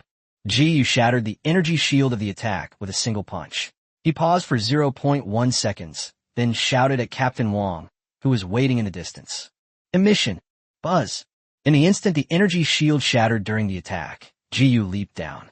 A blue light streaked across the sky and pierced the attacker's chest. A large hole appeared in the chest area where the attack occurred, and the spark inside was extinguished. The Decepticon commander immediately knelt on one knee and fell heavily to the ground, the light in his red electronic eyes going out. The Decepticon's land commander, the captain of the armored vehicle unit, attacked and died. That's really hard to kill. GU showed no excitement or joy at killing a commander. He gained a clearer understanding of this level of Cybertronians. Very strong, really very strong. Keep in mind, their sole purpose was to kill a Decepticon who had just reached the commander level. The Great Xia army had exhausted the energy blocks they had accumulated over this period of time. Alice and the other women's weapons also suffered huge losses. By the end of the battle, more than half of the female guard around GU were fighting with their bare hands. This indicates that the energy blocks they carried have been completely depleted. This loss is equivalent to about half of the energy blocks in GU's personal space. As expected of a commander-level Decepticon, if GU hadn't been careless during the attack and personally led his team away from the Decepticon main force, he would have had very little chance to lead his team to surround and kill the enemy. All right, take his body back, clean up the battlefield, and prepare for retreat. GU gave an order to Alice and the other women, who were panting heavily. He casually ripped off his already tattered combat uniform and, shirtless, walked towards the unrecognizable canyon. On the way, GU received a report from Captain Wong. Team leader, Number 2 has spotted a unit more than 500 meters away. It is suspected to be a Toonwind unit under the U.S. government. They are sneaking towards the battlefield. Kill them all. Leave no survivors. Yes. When GU arrived at the canyon, the 4 Autobots, Ironhide, watched as GU walked alone towards them. Their blue electronic eyes held a mixture of anthropomorphic shock and awe. The strong are respected no matter what world or planet they live on. It caused the Autobots a great deal of trouble and killed the Autobot lieutenant, Jazz, in the attack. In the end, he died at the hands of GU's side, leaving Ironhide and the other Autobots with a sense of fantasy to this day. Ironhide, Optimus Prime, and I have discussed it and decided to take you back to recover from your injuries. What do you say? Are you willing? The Autobots exchanged glances, nodded to GU, who was smiling, and thanked him sincerely. GU, you saved us. We believe you. Shangshuan, covered in injuries, suddenly remembered the ambulance's instructions before it left. He scratched his head, a little embarrassed, and asked awkwardly, stammering. GU, it's about that. I wanted to ask, Harold told us that you secretly supported a research institute that used Cybertronian corpses to create a shape-shifting army. Is that true? Chapter 163, Successfully Gaining the Autobots' Trust. Upon hearing this, Teppy frowned. Before GU could answer, he forced himself to get up and walk over, grabbed the upward spinning arm, and took out a device from it. GU, you saved us. Let me tell you the truth. Before we came, the ambulance thought that you humans, including you, were all untrustworthy. So they gave us a device that could detect if you're lying. I think it was incredibly rude of them to do that to you. It's all right. Seeing that the metal sheet was about to crush the device, GU took the initiative to stop the other party's actions and shrugged. Go ahead and do the testing, Otherwise, I doubt you'll feel comfortable coming with me. What Shan Xuan just said is true, but I'm not doing this in the interest of either the Autobots or the Decepticons. I did this to deal with the dishonest U.S. government. In reality, that research institute had already secretly sided with the U.S. government long ago. What's the point of me creating a bunch of soulless Cybertronian junk? Do I even need it? It's the U.S. government colluding with Joshua to use your corpses to build a Transformers army. However, I cannot tell you the specific details because the Autobots have not completely submitted to me. That is my secret. All I can tell you is that I have no ill intentions towards the Autobots. As Jiyu recounted his story, the device in Ironhide's hand remained blue, proving that Jiyu had not deceived the Autobots. So, Tin Man decisively crushed the device, revealing a hint of apology. I'm sorry, Jiyu. I've been suspicious of you and my attitude towards you hasn't been very good. It's alright. You guys rest for a bit and regain your strength. You'll leave with me in a little while. Bumblebee, come here. Hearing Jiyu's call, Bumblebee pointed to his face.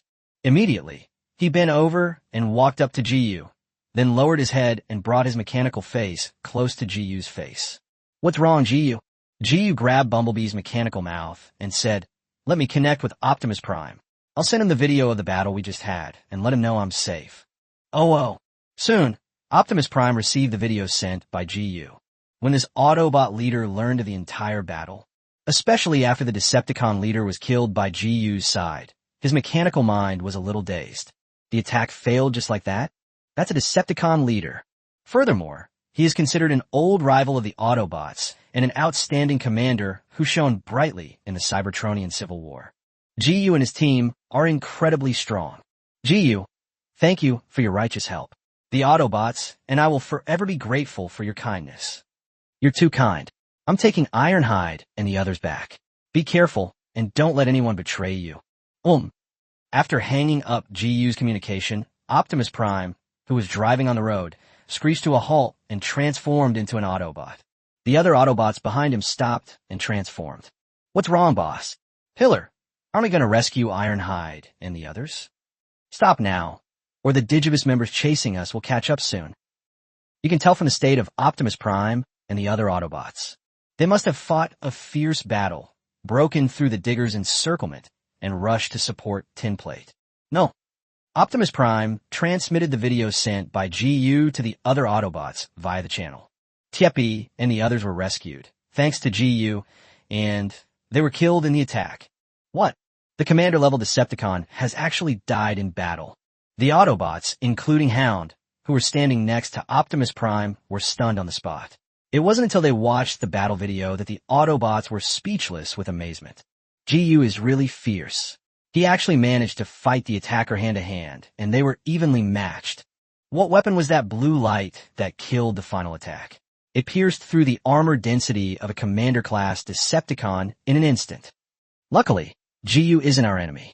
Otherwise, if they joined forces with the Decepticons, we would all be dead except for our leader. Sigh, we should have allied with Jiyu back then. Who would have thought they would be so powerful? The main reason is that Jiyu is a man of his word. Shangxian just contacted me, and Jiyu explained the matter of that research institute. The ambulance's monitoring device didn't turn red, proving that Jiyu is more trustworthy than the U.S. government. Clearly, Jiyu's actions in rescuing the Autobots earned them all deep gratitude. Optimus Prime remained silent for a moment, not refuting what his fellow Autobots said, and only after letting them finish grumbling did he give a deep command. Iron Man and the others are safe. Let's turn around and get the spark. Yes. At this point, Optimus Prime had complete confidence in Jiyu's side. Instead, they became skeptical of the U.S. government and dared not easily believe what they said. Nevertheless, they faced the spark, which was so close at hand and controlled by the U.S. government. Optimus Prime still had to maintain a superficial cooperative relationship with the other party. Outer space. Soundwave. Tell Lord Megatron, avenge me. This was the last communication he sent to the Soundwaves before he died, which could be considered his last words. Attack dead. The Decepticons have lost a leader, and they have also lost their ground commander. How could G use human side kill a commander-level Decepticon? Even minutes after the attack, Soundwave still couldn't fully believe it. That's a commander. To put it simply, with the commander's energy shield, apart from intercontinental ballistic missiles, no weapon on Earth can break through the attacking energy shield. With the attack's firepower, it would be enough to easily destroy a major power. As a result, the incredibly powerful Decepticons ultimately fell to a group of humans. With the deaths in the attack, the sonic wave once again raised the threat level of GU's side several levels. At this point, Soundwave had to seriously consider whether or not to cooperate with the human kingdoms. Unfortunately, the Cybertronian Civil War also resulted in heavy losses for the Decepticons. Now, the leader whose power shakes the world is missing. The fallen King Kong, the heavenly venerable, is asleep. Starscream is outwardly compliant but inwardly defiant, and Shockwave is stationed at the Martian base camp. The Decepticons suffered heavy casualties in their several clashes with GU, including the death of one of their commanders. The use of sound waves has reached a point where almost no one can utilize them anymore. Currently, the Decepticon ground commander is the leader of the Constructicons. These diggers are not very intelligent, let alone capable of commanding battles, so Soundwave has to take charge himself. However, the combat effectiveness of ground troops will still be reduced by more than 60 to 70% due to casualties in the attack. To be precise, the Decepticons' ground forces are no longer able to pose any threat to the Autobots. With this in mind, Soundwave released a transmitter containing the cassette warrior Laserbird. He planned to first make contact with the U.S. government, the human imperialist government. Let's see if we can use this home country to find Megatron, obtain the Allspark, and target the Autobots. Chapter 164, True Strength, never requires negotiation. Just like GU, what Soundwaves didn't actually detect was, in his blind spot, on the other side of the solar system, a spaceship warped in. This spaceship is the Fallen, piloted by the bounty hunter who is imprisoned. After arriving outside the solar system, he detected the spark emanating from Earth and the energy fluctuations of Optimus Prime. Without hesitation, Lockdown rushed to Earth to carry out the Cybertronian creator's order to recall all the Knights. Tomb Wind Force Base. Harold had been waiting for news. Due to the advanced technology of the Great Xia dynasty, satellite signals were blocked. This left neither the U.S. nor the Decepticons fully aware of the specifics and outcome of the interception battle. All the Americans knew was that the Decepticons had been mobilized to intercept the fleeing Autobots. GU from Lanshin City also mobilized. This is a three-way battle between the Decepticons, the Autobots, and GU. Furthermore, the leader of the Decepticons possesses an extremely high level of energy. According to the U.S.'s classification of Cybertronians by energy level, the energy level of the attack was more than 10 times greater than that of the 3 Decepticon generals who destroyed the U.S. military. Therefore, Harold dispatched an elite force ahead of time. He planned to go there to gather intelligence and, incidentally, retrieve the bodies of the fallen alien robots. For the United States, the best outcome would naturally be for GU's side and the Autobots to all die at the hands of the Decepticons. Even if it doesn't work out, at the very least, GU's side will still suffer some losses, right? Harold couldn't believe that GU's side could be completely unharmed if the leading Decepticon possessed such a powerful energy level. That's absolutely impossible. While waiting anxiously, Harold suddenly received a report from his subordinates. Commander, the troops sent to the border of Mijo have been completely wiped out. What? What happened? Could it be that the Decepticons killed the Autobots and GU's forces, and then killed the American troops? Very likely. It doesn't matter. As long as GU is dead, it's worth it for the U.S. to lose as many people as possible. On the streets, there are many veterans who were once homeless, and countless of them have died. Harold nodded slightly, convinced that his plan had succeeded and that he had solved the big problem of GU for the president. Before he could even figure out how to write a report for the president, the window in Harold's office suddenly shattered, and a small bird-like Decepticon fell to the ground. Bang! Harold instinctively drew his pistol, and the agent who came to report next to him had already fired a shot. Bang, bang, bang. Da, da, da. The machine gun on the Laserbird's shoulder fired a burst of bullets, riddling the agent with holes. He then looked at Harold, whose expression had changed drastically as if facing a formidable enemy. Human, I am Laserbeak, a warrior of the Decepticon Tape Corps. Our commander sent me to talk to you. So the Decepticons can communicate and negotiate too? Harold's heart skipped a beat, and his mind began to race. At least his life was temporarily spared. The next moment, a group of agents rushed into the office, pointing guns at the laser bird. "Sir, come quick." Harold waved his hand and gave the order casually. "Take the body out of here. This is no longer your business." "Yes." Upon receiving the order, the agents had no choice but to put down their guns, carry away their colleague's body, and close the door. After everyone had left, Harold sat down again, trying his best to remain calm as he asked, "So, how do you want to cooperate with the United States?" "Help us kill Optimus Prime." The sound waves were very clear. The Allspark wouldn't have disappeared, and Megatron could be found on Earth. Only Optimus Prime, the leader of the Autobots, is the Decepticons' greatest enemy today. With Optimus Prime eliminated, the Decepticons will have no rivals on Earth, except for GU's side, which still pose some threat.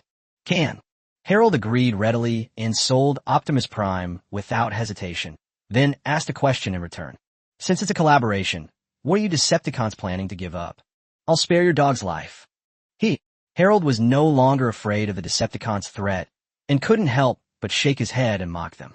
"So what if you kill me? Can you kill every single human on Earth? If you push us too far, we'll just all die together." It wasn't that Harold suddenly became brave. Rather, the Decepticons' momentum was weakened under GU's intimidation. Harold might have been afraid of the Decepticons in the past, who were unwilling to negotiate and were domineering and aggressive. But now, the Decepticons who are actively seeking cooperation have lost their invincible aura in Harold's eyes. Because true strength doesn't require negotiation. Just like GU, he never negotiates. If they disagree, he'll either cut off the envoy's ears and nose or brazenly kill the president. These kinds of people are truly terrifying. Therefore, Harold originally ranked the Decepticons, Autobots, and GU in terms of threat level. The Decepticons are ranked first, GU second, and the Autobots last. At this moment, Soundwave dispatched Laserbird, seeking to actively cooperate with the U.S. government. The threat level of the Decepticons automatically dropped, placing them below GU. Harold then adopted a death-defying attitude and coldly presented his conditions. The Decepticons want to cooperate, and the U.S. won't refuse. But you also need to show corresponding sincerity, such as helping us kill GU. Ultimately, GU's existence is like a Damocles sword hanging over the heads of the U.S. government, ready to fall at any moment. As long as GU is alive, the bigwigs in the United States can't eat or sleep properly, and they live in constant fear, as if tormented by nightmares. The laser bird remained silent for a moment, clearly communicating with the sound waves from outer space. Shortly after, Laserbird shook his head and revealed a bombshell that shocked Harold. "Humans, we can't do it. At least not now.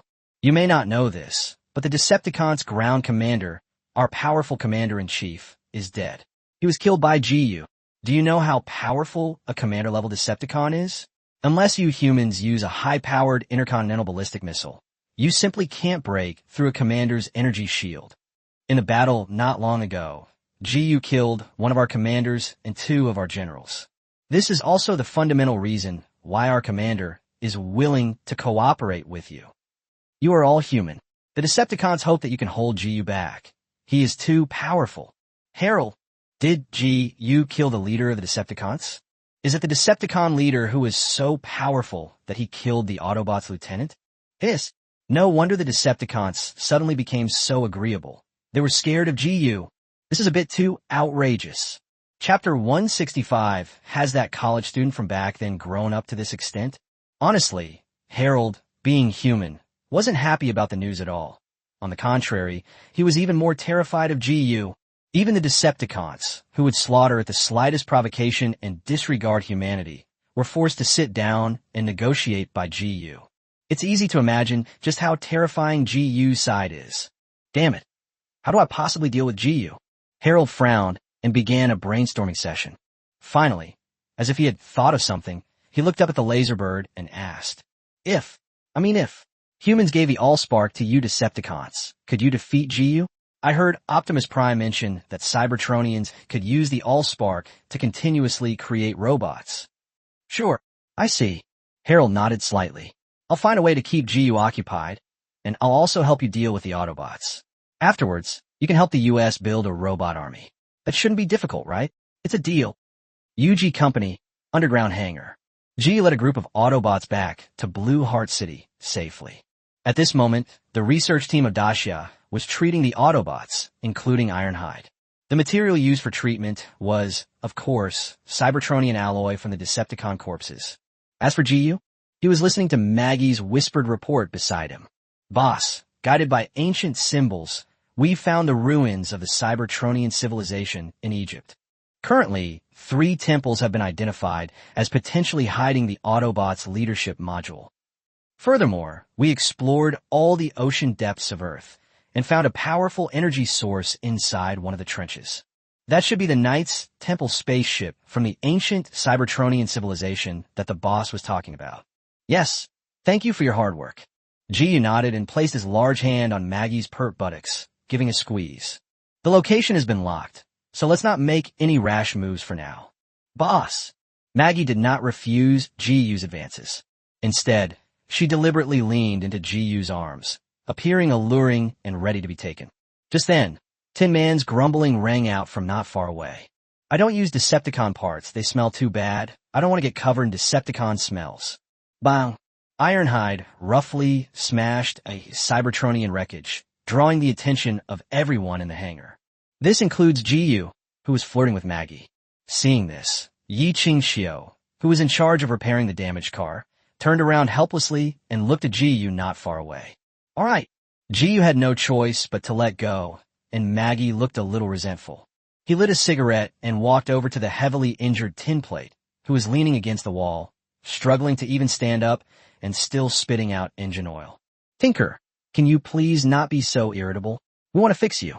All the Autobots, including Bumblebee, looked at GU. GU, I know you mean well, but I don't want to use Decepticon parts to repair myself. Decepticons, what's wrong? Aren't they Cybertronians? But, stainless steel. GU took a drag of his cigarette and suddenly asked, have you ever heard of Heavenly Fire? Who? Hiss. You know Skyfire. I don't know him. GU shook his head. What I wanted to tell you was that Skyfire used to be a follower of the Fallen. Isn't he a Decepticon? He later switched allegiance to you Autobots.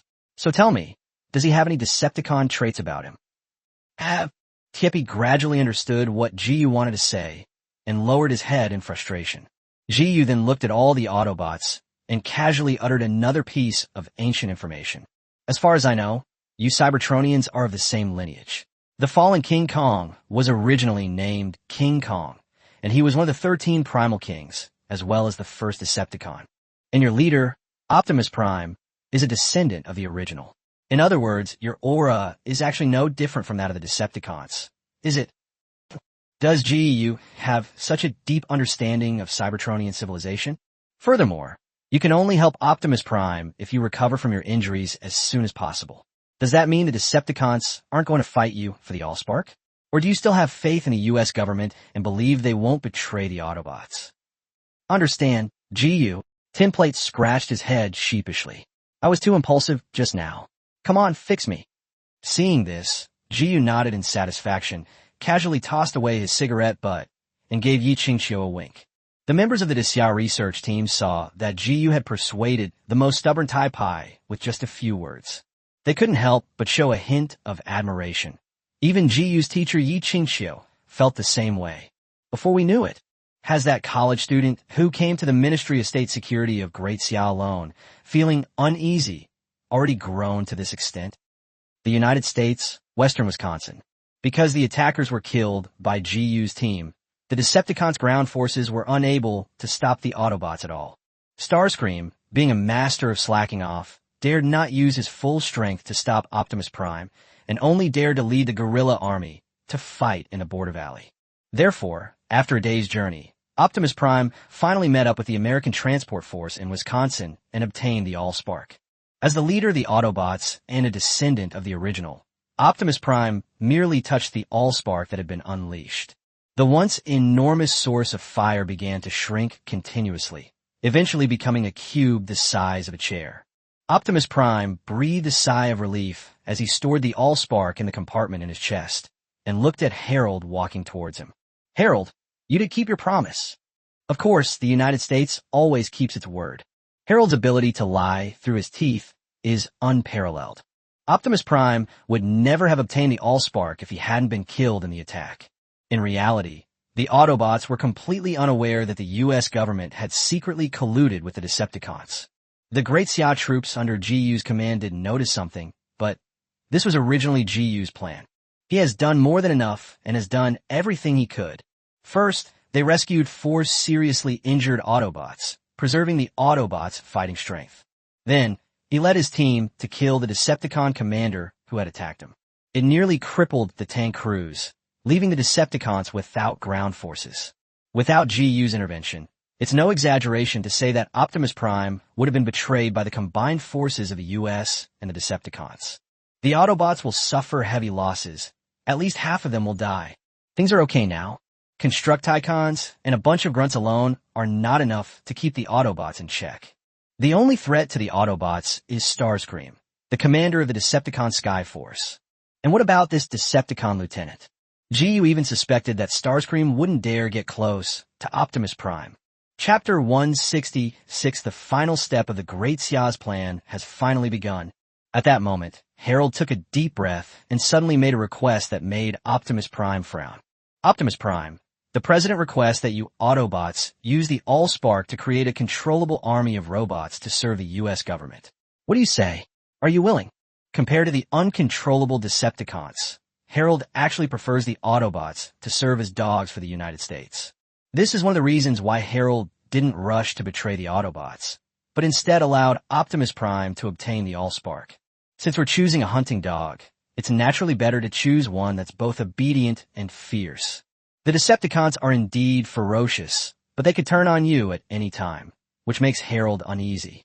On the contrary, the Autobots are the best choice for the U.S. government. As long as Optimus Prime is willing to cooperate and be a loyal dog for the United States to fight against its enemies. And if Harold helps the United States dominate the world, then he won't betray the Autobots. Unfortunately, Harold's words filled Optimus Prime with displeasure. Harold, we're partners.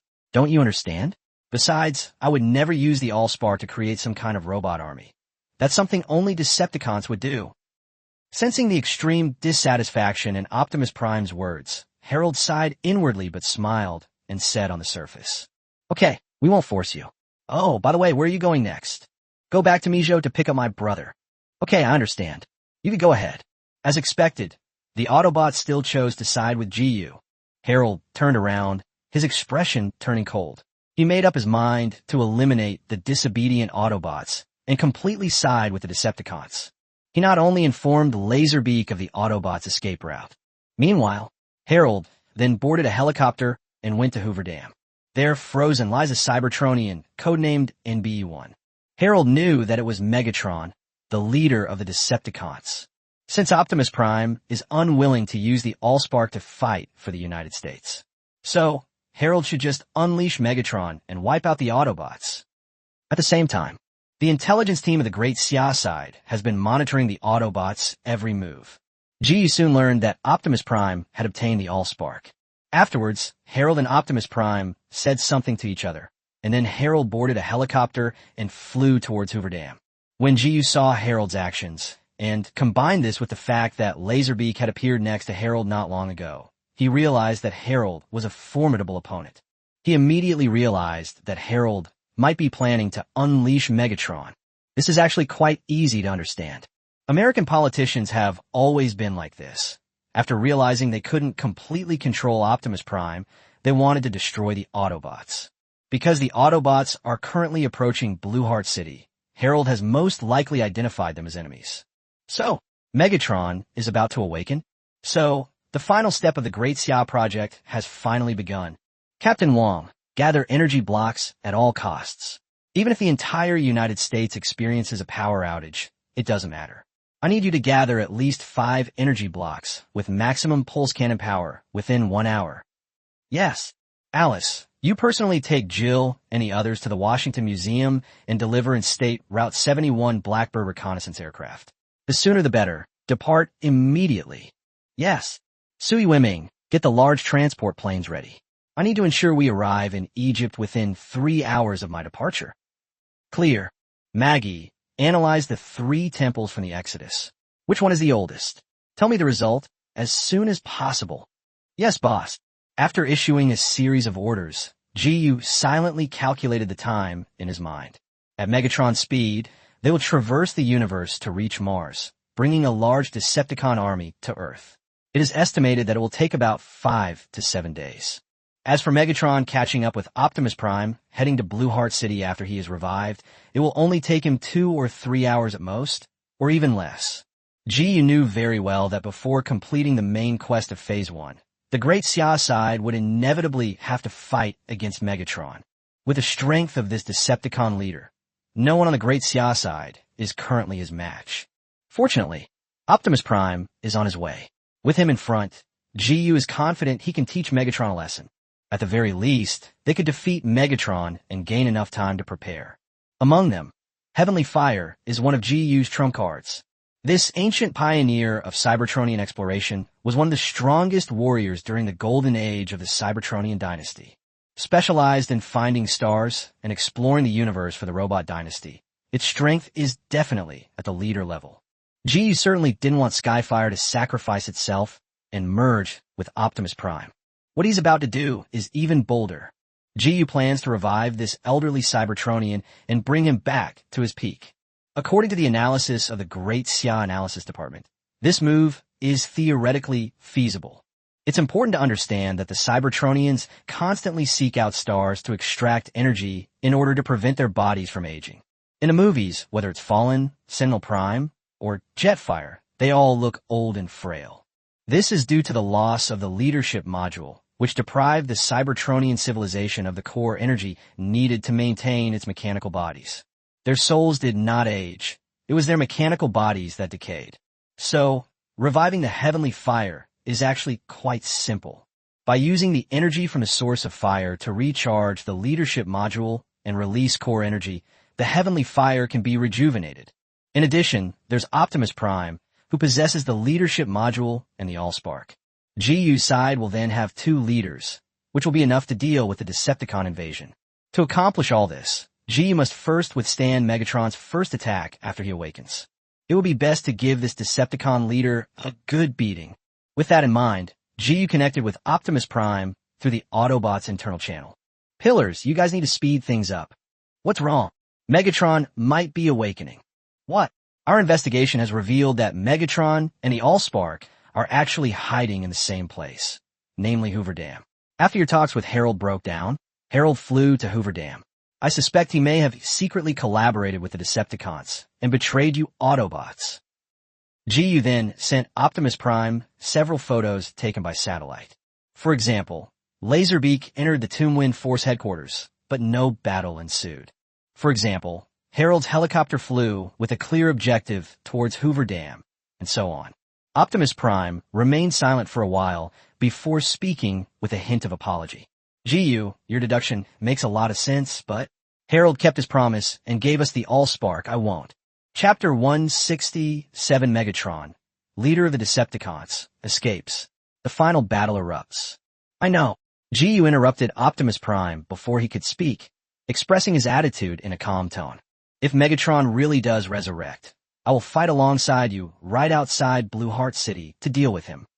Halfway through his speech, GU suddenly paused, then continued in a serious tone. Pillar, I have bad news for you. Just now, Megatron has awakened. Just seconds earlier, Great Xia's intelligence team had monitored a fighter jet flying out of Hoover Dam. GU then sent the surveillance video to Optimus Prime. Optimus Prime, who was initially somewhat skeptical, could no longer contain himself after seeing the photos. He immediately contacted Harold, the head of the Toonwind unit, and questioned him while barely containing his anger. Harold, GU just told me that you went to Hoover Dam and released Megatron. Is that true? Oh, I knew it. GU has the means to monitor the entire world. So, you admit it? Why'd you do this? Didn't I tell you that Megatron and the Decepticons would destroy your planet? Optimus Prime was furious, because his current combat strength is definitely no match for Megatron.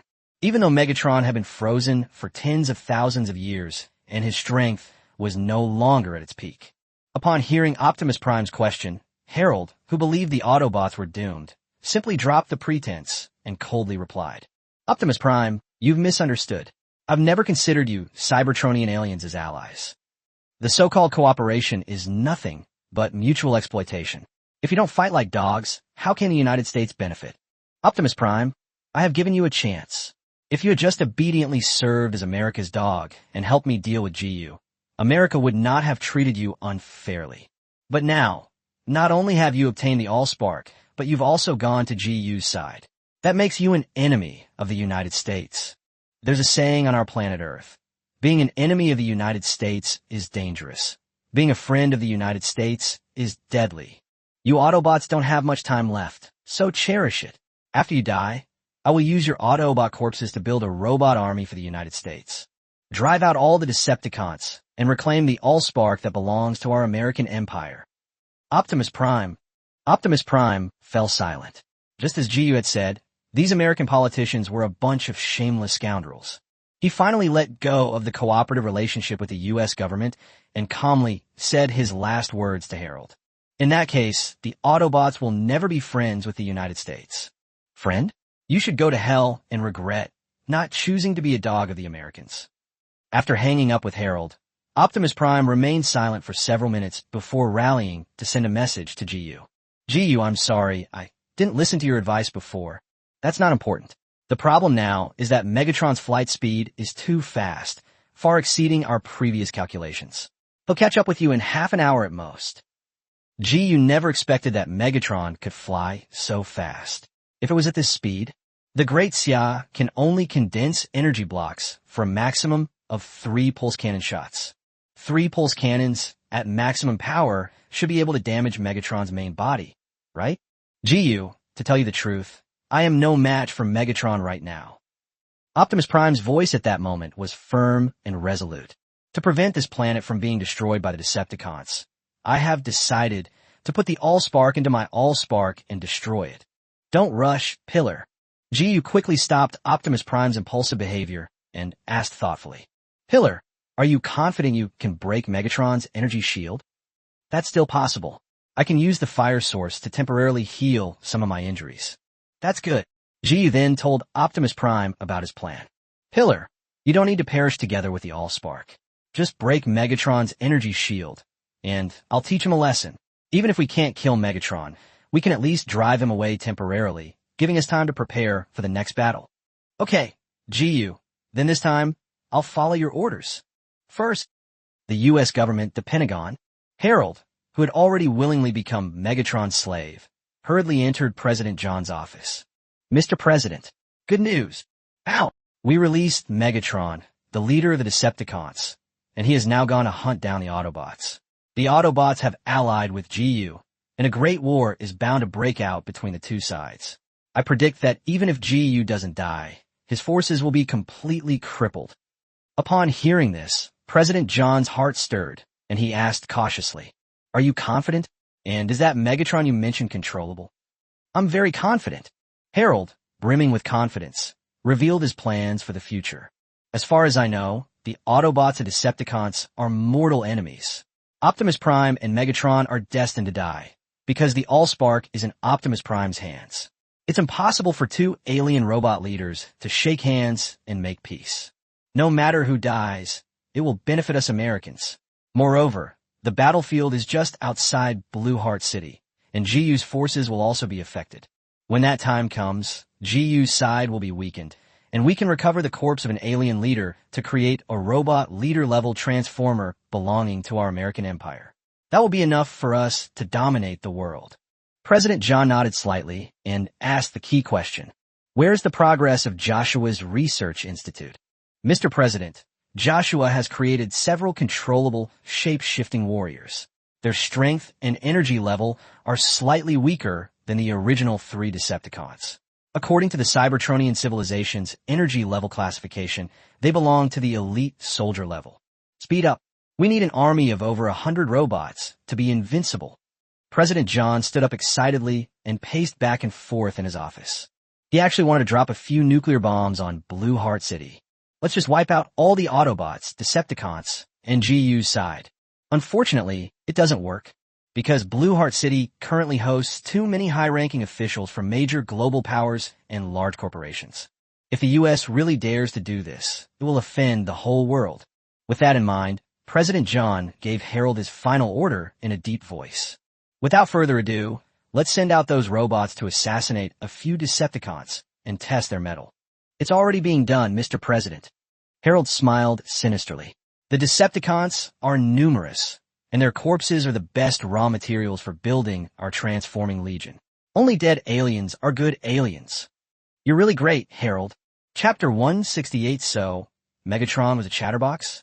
Outside Longsheen City, Captain Wong has already set up the pulse cannon positions. At the front line, Ironhide and the other 5 Autobots stood ready, working at full power to generate missiles with maximum destructive force. Soon, Hound, Leadfoot, Roadhog, and Ratchet arrived at the scene and joined the defensive line. As for Optimus Prime, he didn't come over, but transformed himself several hundred meters away, silently waiting for Megatron to arrive. To block the detection of sound waves, the Xiao once again used high-tech technology to turn Blue Heart City into a signal blind spot. Jiyu took command from the center, directing the battle between the Great Xiao forces and the Autobots. Pillar, Megatron has arrived. Boom, boom, boom. No sooner had Jiyu finished speaking than several missiles were fired from a distance, causing Optimus Prime to scramble for cover. The power of this missile. Jiyu's pupils contracted slightly, taking advantage of Megatron's preemptive and aggressive attack. He could already see just how powerful a true leader-level Cybertronian was. The next moment, a Cybertronian jet flew in at high speed, transforming into a silver-gray robot with a striking crimson glow in its electronic eyes. Megatron, leader of the Decepticons, threat level 364. A true leader-level Decepticon. Even with the temporary boost from the Allspark, Optimus Prime's threat level only recovered to 351 points. Tiske. Optimus Prime, it's been years, and you're still as disheveled as ever. Perhaps because of his sworn enemy and the fact that they hadn't seen each other for many years, Megatron didn't seem to be in a hurry to make a move. He watched Optimus Prime slowly stand up and couldn't help but sneer. The humans you protected have betrayed you, selling you out without hesitation. Oh, that fleshy worm named Harold. He has now recognized me as his master and is my slave. You don't know yet, do you? Not long ago, that man knelt down and licked my toes, begging me to forgive his mistakes, so I allowed him to live for the time being. And you, Optimus Prime? If you hand over the Allspark to me, perhaps I can save your life, too. Optimus Prime remained unmoved by Megatron's arrogant pronouncements. Megatron, today it's just the two of us here. The winner survives, and the loser is annihilated. No, Optimus Prime, it's just me today. Megatron looked up. The great Xia troops, a few hundred meters away, pointed at him with a cold smile. Are you protecting those bugs? That's why you'll fail, Optimus Prime. You're still fighting for a bunch of weaklings. Humans don't deserve to live. I remember now. When I came here, sound waves specifically reminded me not to be careless. My tank captain was killed by those insects during the attack, right? In my eyes, they're just as ridiculous as you. Since you are willing to fight your own kind to protect humanity, then I will grant your wish and let you all die together. Megatron, humanity has the right to choose its own destiny. Jiyu, who was on the front line, was speechless. Why does Megatron talk so much nonsense? Is it because it's been frozen for too long and is lonely? Fortunately, Megatron only exchanged a few more words with Optimus Prime before he couldn't wait to take action. Bang, bang, bang. The two Cybertronian leaders, without resorting to laser cannons, opted for close-quarters combat, creating a truly awe-inspiring scene. Optimus Prime was clearly at a disadvantage. His thermal blades were finding it difficult to directly break through Megatron's energy shield. On the contrary, his own energy shield was about to shatter after being hit by Megatron's meteor hammer several times. Megatron was beating Optimus Prime while spewing out trash talk nonstop. Oh, Optimus Prime, why are you so weak like a woman? Give me the spark, and I'll let you die with some dignity. Perhaps I should go and kill those humans you're protecting first? How about I let you watch those worms die right before your eyes? Jiyu realized that Optimus Prime was no match for Megatron, so he gave orders to all the Autobots. Ironhide, Detective, take the Autobots and focus fire on Megatron. Receive. Boom, boom, boom. A barrage of various cannons struck Megatron's energy shield, causing him to stumble. Optimus Prime took the opportunity to trip Megatron, then got up and used his thermal blade to repeatedly strike Megatron's energy shield. Brother, you forced me to do this. I had no choice. Click. With a crisp sound, Megatron's energy shield shattered under Optimus Prime's fierce attack. Enraged, Megatron kicked Optimus Prime over, and just as he was about to gather the spark and rebuild the energy shield, a beam of blue light shot out and struck Megatron precisely in the chest, corroding and dissolving the mech there, creating a deep crater. What the hell is this? Damn it. Megatron was truly shocked. He never expected that humans would possess high-tech weapons capable of harming his own body. If his mechanical body hadn't been at the leader level, but instead at the commander level, he would have been dead just now. So, this is how people die in attacks. Still shaken, Megatron scanned the distant Great Xia positions with his electronic eyes, preparing to destroy the pulse weapon first. Ji was also stunned at this moment. He took a direct hit from a pulse cannon at maximum power, and he still survived? What density of mech defense is this? Optimus Prime, stop Megatron. No. Optimus Prime certainly wouldn't let Megatron leave so easily. Megatron was only halfway through his transformation when Optimus Prime grabbed his ankle and slammed him to the ground. Red Spider. With a roar, Megatron summoned several fighter jets of different models that flew in from afar and began to bombard the Great Xia positions outside the city. Ji had anticipated this, and he had been on guard against the Tyrant Guerrilla Army's sneak attacks. Stainless steel. Before the Decepticons' attack arrived, Alice and her friends had already retreated. The Autobots then deployed energy shields to protect the 3 pulse cannons and the surrounding Great Xia warriors. After the explosion, apart from Dino, Sideswipe, and a few other elite Autobots whose energy shield shattered, Ironhide and other general-level Autobots' energy shields were still able to hold up. Red Spider. This Decepticon lieutenant possesses a threat level at the peak of the commander level. GU decisively changed his orders and gave the command to Captain Wong. Next pulse cannon shot. Aim at Megatron's arm joint. Yes, the Cybertronians' mechanical bodies are relatively weak in terms of defense at the joints. Since Megatron's armor is too strong, let's just cripple his limbs. Optimus Prime, don't hold back. Break Megatron's energy shield again.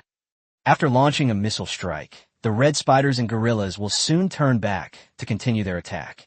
The Xia forces and the Autobots don't have a good way to deal with flying units like Starscream. Only by crippling Megatron can we deter Starscream, the 6th brother. Understood, leave it to me.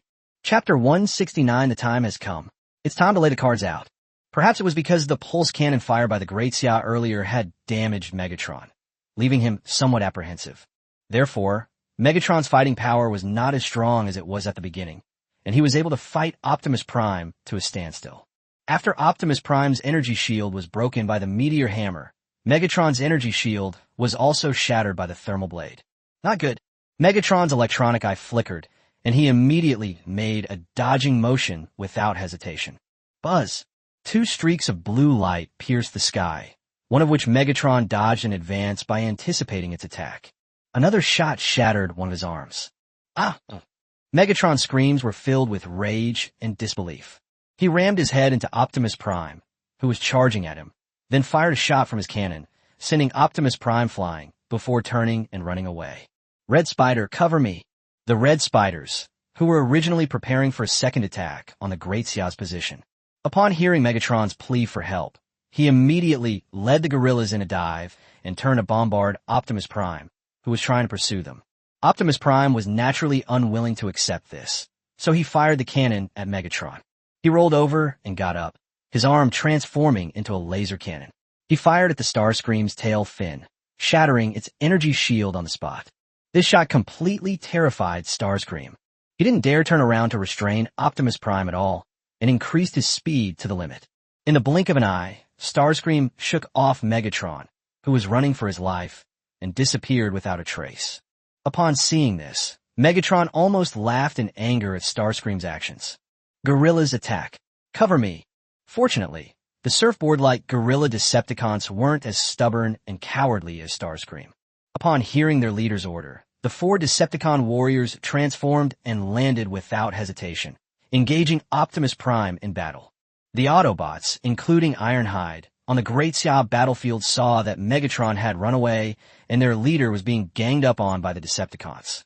They immediately rushed out of their positions to support Optimus Prime. This scene made GU breathe a sigh of relief, and a smile appeared on his face. Megatron has been driven away. GU gained a lot from this battle. They gained the allegiance of Optimus Prime and the Autobots, acquired the Allspark, and intimidated Megatron, the Decepticon leader. Furthermore, it gave Xia ample time to prepare for its next plan. Next, all GU needs to do is persuade Optimus Prime to take him to the Matrix of Leadership. Then, by handing over the 2 Cybertronian treasures, his main quest would be complete. As for whether to activate the hellish difficulty option in this world, which means completely taking control of the Transformers universe, GU still has to wait until he completes the main quest and obtains the totem cultivation system. Only after returning to Great Xia with Optimus Prime and Michaela can a decision be made. Because up to now, there are many things that GU doesn't quite understand. For example, is the totem cultivation system powerful enough? What kind of reward would he receive for bringing back the female lead, Michaela? Can my overclocking link skills be applied to silicon-based life forms? GU knew nothing about any of this. While they were thinking, the Autobots, led by Optimus Prime, had already killed 4 Decepticon guerrilla fighters. Noticing that Optimus Prime seemed to want to pursue Megatron, GU quickly stopped him. Juzi, stop chasing. Come back quickly. I have something important to tell you. It's time to confront the Autobots. Optimus Prime hesitated for a moment upon hearing this, but still made it clear to GU and Chun Ming how powerful it was. GU, you may not know this, but the Decepticons have a base on Mars. This time, they let Megatron go, but next time he will lead a large number of Decepticons to Earth. I know. I'm confident I can handle the Decepticons, including the Fallen. GU's answer caused Optimus Prime's electronic eyes to freeze. Meanwhile, Optimus Prime felt increasingly confused and perplexed about this mysterious young human. How to deal with the Fallen? All right. Optimus Prime glanced up at the end of the road, where Megatron had already run dozens of kilometers away, and gave up the idea of giving chase. The U.S., the Decepticons' ground command post. Megatron, now missing an arm, is receiving emergency treatment with a scalpel from a military medic after escaping here. Soon, Starscream flew over, landed, transformed, and knelt on one knee, displaying extreme flattery and respect. It's so good to see you still alive, Lord Megatron. Bang! Megatron grabbed Starscream by the neck and scolded him fiercely. Red Spider, you've disappointed me again. Master, I had no choice, my energy shield broke. So, you just ran away alone? Get lost. Megatron kicked Starscream to the ground, too lazy to waste any more words with him. The Decepticons cannot afford to lose Starscream, their Air Force commander, even if Starscream is a cowardly old man. After escaping unscathed, Red Spider quickly offered his advice. Master, how about we go to Mars and get reinforcements? Do I need you to tell me how to do it? Megatron had this idea for a while, but he hadn't set off yet because his arm was broken and he couldn't fly. Thinking of how GU's side had broken his arm, Megatron swore fiercely. When I return to Earth, the first thing I'll do is wipe out those fleshy worms. Red Spider, I'm ready to serve you. Snort. Just then, Harold walked in surrounded by several Decepticons, with Laserbeak and Confusion following behind him. What? Megatron is injured? Harold's expression changed immediately upon seeing Megatron's miserable state. He came here to inquire about the battle results and to find out whether GU is dead or alive. Now, look at Megatron's appearance. It seems like there's nothing left to ask. GU, in alliance with the Autobots, defeated the Decepticon leader? Wasn't Megatron incredibly arrogant before? Harold thought Megatron could easily kill Optimus Prime and destroy GU's forces. Now it seems that the Decepticon leader is nothing special. Slave, come here. Harold's appearance further fueled Megatron's rage. I'm asking you, why didn't you tell me that you humans possess weapons that threaten Cybertronian leaders? This. Upon hearing this, all the Decepticons present were shocked. The bewildered figure lurked in a corner, its electronic eyes flashing wildly, seemingly lost in thought. Especially after witnessing Megatron's miserable state, Moan was reminded of GU's nightmarish words. So much so that the mechanical life form actually shivered. How could Harold possibly know the power of the high-tech weapons that GU possessed? Therefore, when confronted with Megatron's questioning, he stammered and could not speak, and could only try to shirk responsibility with a fawning smile. Master, GU is also an enemy of our American imperialists.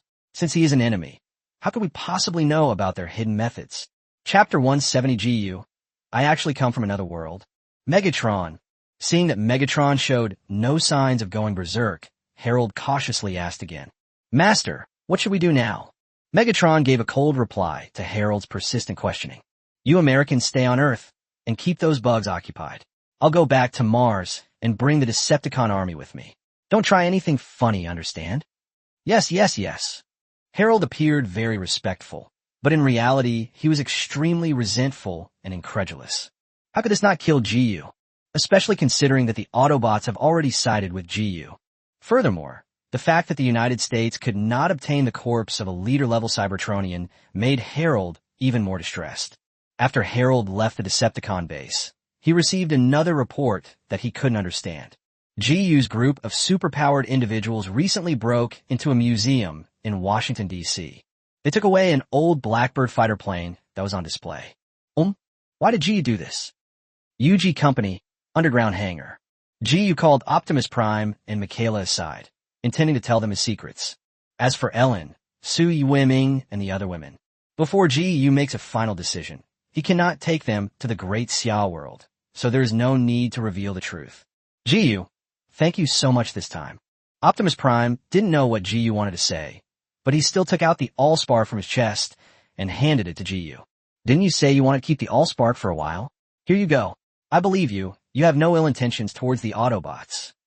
GU caught the Allspark, tossed it around, and then casually tossed it back to Optimus Prime, saying indifferently, It's not the right time yet. Soon, I'll take you to the leadership module, and then you can give me these two Cybertronian treasures together. Opportunity? From the moment Optimus Prime met GU, he kept mentioning timing, but Optimus Prime never quite understood what he meant. GU, what exactly is this so-called opportunity you're talking about? Can I ask you? This is why I called you two here. GU looked at Michaela beside him, who seemed somewhat uneasy and bewildered, and waved his hand, saying, Sit down and tell me my origins soon. Good. Optimus Prime was very curious, so he slowly sat down cross-legged and showed an expression of listening attentively. Michaela, dressed in JK uniform, felt a sudden pang of panic. She approached GU and asked in a sweet, coquettish voice, GU, are you planning to abandon me? How could that be? GU ruffled Michaela's hair, then simply hugged the sexy young woman and began to speak casually. I actually come from another world. GU's opening remarks immediately stunned Michaela and Optimus Prime. From another world? Parallel universes. As GU slowly recounted his story, Optimus Prime revealed a thoughtful expression, gradually understanding many things. They also figured out why GU insisted on having the Autobots leadership module. Michaela, still finding it incredible, stared at GU. This girl, I didn't realize she was so kind-hearted. Michaela clearly understood that GU didn't plan to take anyone else back to the Great Xiao world for the time being. I'll take it all with me in the end, don't worry. GU was indeed not lying. That's why he didn't bring Ellen and the others with him in the first batch. The main reason was that he was worried that with too many people, the anchor point progress would exceed 100%, and he would have to make a choice as soon as possible. After GU completed the first stage of the task, confirmed the potential of the totem cultivation system, and determined whether he could take on the hellish difficulty level, he decided to proceed. He will then take all the women and the Autobots with him. At this moment, Optimus Prime suddenly asked in confusion, GU, are you also going to take the Autobots to your world? That's right, the pillar. GU looked at Optimus Prime and sincerely invited him. Optimus Prime, the Autobots' homeworld was destroyed in the Civil War. You should know that you have become interstellar refugees. And for the Autobots, no matter how friendly you appear to the governments of the world, they will never truly accept you, because they are afraid. The Great Xiao world is different.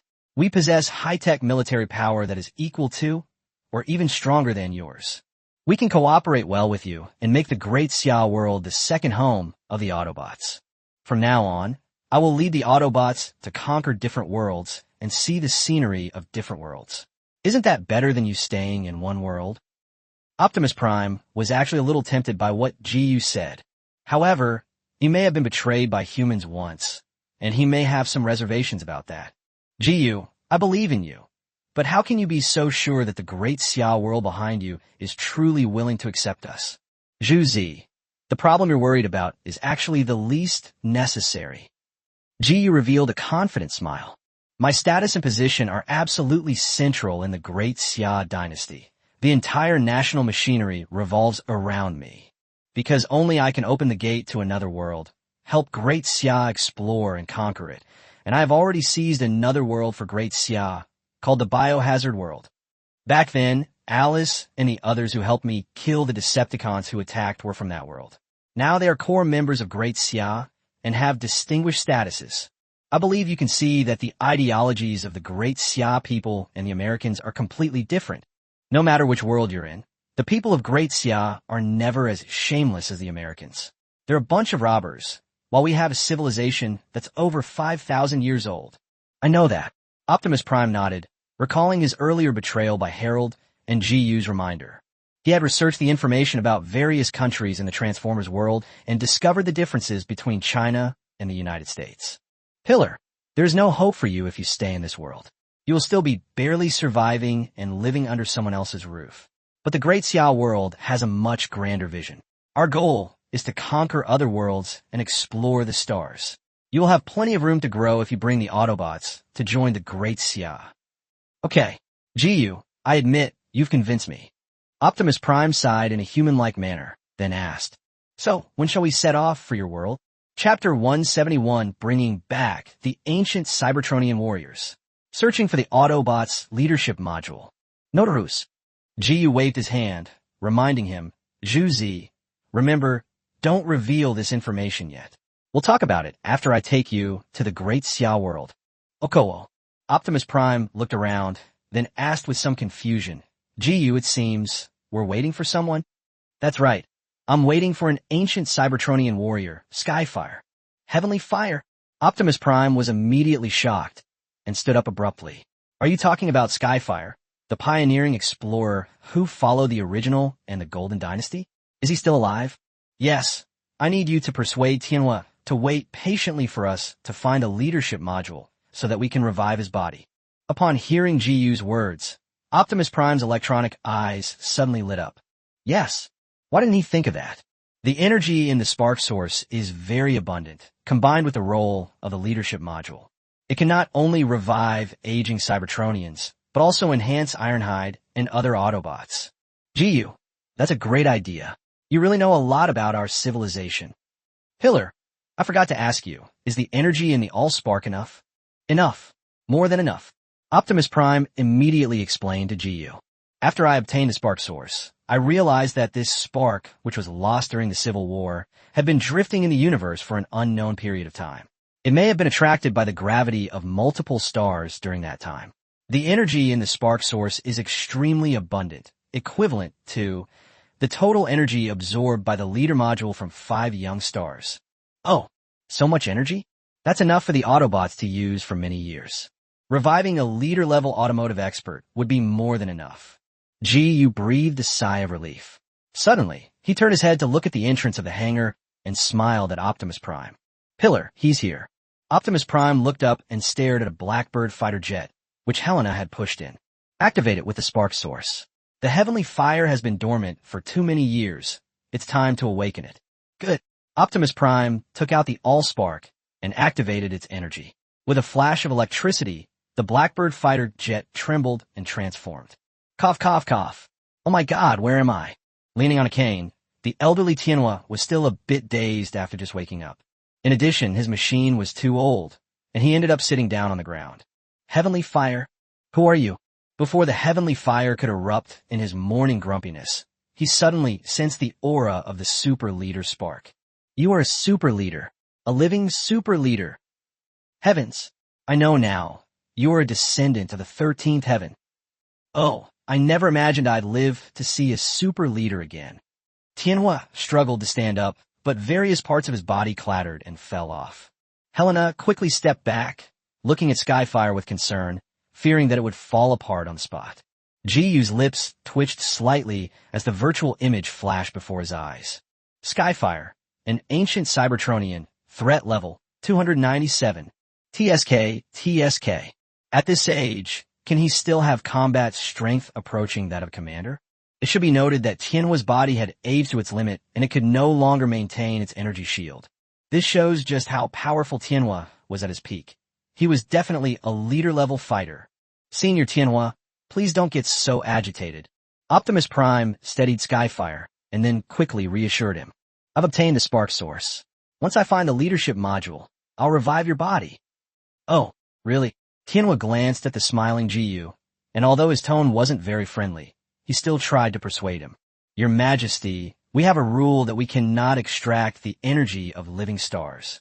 This is an ironclad law of the dynasty. I know. My name is Optimus Prime. There's a lot of energy in the Allspark that can revive you. I will not extract the energy of a star. Oh, that works. I'm exhausted. Bang. Tianhua plopped down on the ground again, panting heavily. My lord, do you know the location of the leadership module? I can use spatial warp to take you there.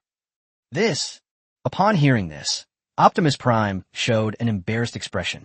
Senior Skyfire, perhaps we should just forget about it. He was worried that if Tianhua made a mistake, he might get himself killed. Just as Tianhua, unwilling to admit he was getting old, was about to argue, Jiyu walked up to him and asked softly, Skyfire, are you confident? To be honest, Jiyu really wanted to try it out and see what spatial warp felt like. Don't underestimate me. Human, I am a space explorer, Grandpa Skyfire. Cough cough. Seeing this, Optimus Prime explained to Jiyu, Skyfire used to be a Decepticon and followed the Fallen before switching to the Autobots, so his temper is a bit volatile. Don't mind him. I know. Optimus Prime's attitude toward Jiyu surprised Skyfire, and Optimus Prime then took the opportunity to introduce him to Skyfire. Senior Skyfire, this is Jiyu, a representative of extraordinary humans, with extremely strong combat power. He killed a Decepticon leader with his bare hands. Similarly, he is a staunch ally of us Autobots, and my friend, not long ago, the two of us together repelled the Decepticon leader. Oh, is this little guy really that strong? Damn it, the life detection system is completely outdated. I understand, Your Excellency. With Optimus Prime's endorsement, Skyfire's attitude towards GU changed drastically. GU, don't worry. My space warp device isn't broken. It should still work, right? Let's go then. The location is here. Using virtual technology, GU connected with Tianhua's channel and shared the location of the ancient temple that Maggie had locked onto with Tianhua. Subsequently, GU issued orders to Alice and the other women, Captain Wong and other Great Xiao warriors, as well as Michaela and others. Everyone stay on standby at the company. I'm going with Optimus Prime to find the module leader. Yes. Seeing this, Optimus Prime also gave orders to the Autobots parked on the upper floors of the company. Autobots standby. At this moment, Tianhua grabbed Optimus Prime with one hand and placed the other hand on GU's head, his body shimmering with distorted spatial fluctuations. Hold on tight, let's go. Buzz. The next moment, GU, Tianhua, and Optimus Prime disappeared. Inside the hangar, only a metal plug remained, suspected to be a device from some part of the Skyfire. Michaela. Egypt. Bang. GU flew out of the desert, did a few somersaults, and landed on the ground. Goodness, this is really uncomfortable. Perhaps the teleportation speed was too fast, or perhaps the heavenly fire wasn't controlled properly. In any case, GU felt a bit nauseous. Bang. Another loud bang shook the earth. Optimus Prime slammed heavily to the ground, then propped himself up and shook his head. Dizziness. Immediately afterwards, Tianhua flew up with a clanging sound and landed on the ground with a thud. Oh my god, my butt is split open. Chapter 172, Rekindling the Skyfire. The Autobots now possess 2 leader-level combatants. Hearing Tianhua's complaints, GU chuckled inwardly. This ancient Cybertronian truly deserves his reputation as the comedic relief in Transformers 2. Then, GU stood up and looked at the desert, a look of confusion flashing in his eyes. What kind of place is this? He immediately manipulated the virtual network and contacted Maggie, who was far away in Blue Heart City. Maggie, where are we now? Boss, you're 10 kilometers off course from your destination. Goodness. Pillar. The temple is 10 kilometers away. Okay, let's drive there. Optimus Prime immediately transformed into a truck cab and used chains to restrain the immobile jet fire. Tianhua knew he hadn't booked a good spot, so he sat in the back of the truck, muttering to himself. My eyesight is a little blurry, so it's normal to misjudge the position. Jiyu, who had just opened the car door and was about to get in, paused upon hearing this and whispered to Tianhua. Grandpa, what I'm giving you isn't a map. It's coordinates from a virtual network. What the hell does this have to do with being visually impaired? Tianhua? Question mark. Tianhua stared at Jiyu in shock, looking utterly bewildered, as if to say, why didn't you say so sooner? Never mind. With Optimus Prime activated, Jiyu quickly arrived at the temple. This is the place where the protagonist, Sam, finds the leadership module in the movie. This should be the place. Pillar, the leadership module is in a vacant spot in the temple wall. Only you can gain its approval. No other life form besides Optimus Prime can obtain the matrix of leadership. That thing would simply crumble on the spot, including Sentinel Prime, who betrayed the Autobots. Jiyu isn't Sam, the protagonist of this world, and he doesn't want to die, wants to meet some Cybertronian progenitor.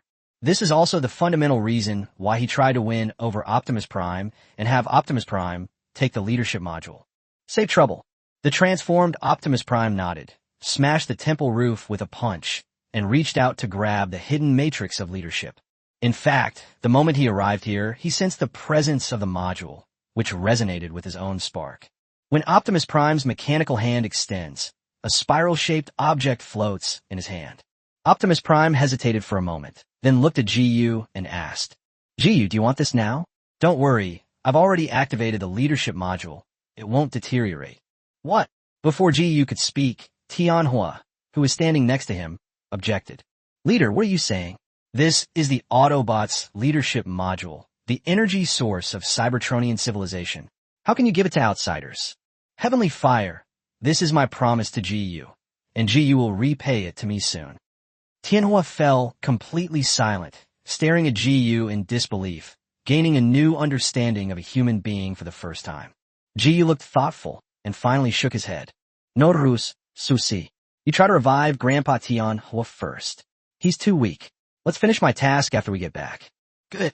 Jiyu did this after careful consideration, because this time when he returns to the Great Xiao world, he doesn't plan to take everyone back with him. Therefore, the company needs to leave a leader-level expert in place to guard against Megatron's sudden attack. Optimus Prime then retrieved the Allspark, drew upon its energy, and recharged the module leader. Generally speaking, the energy of single star is enough to fill the leadership module, which would be sufficient to supply Cybertronians for thousands of years. The long-lost source of fire absorbed the energy of at least 5 stars. The next moment, when the leadership module was fully charged, it unleashed a powerful energy surge. Optimus Prime, somewhat clumsily manipulating this special energy, applied it to Skyfire, who was standing there in a daze. Boom, boom, boom. Click, click, click. With the support of the core power, Tianhua's body underwent a rapid transformation at a speed visible to the naked eye. The once old, decaying machine has become brand new and gleaming. Unlike the white mechs in the animation, Skyfire's mechs are gray-black, resembling the Decepticons in the movie.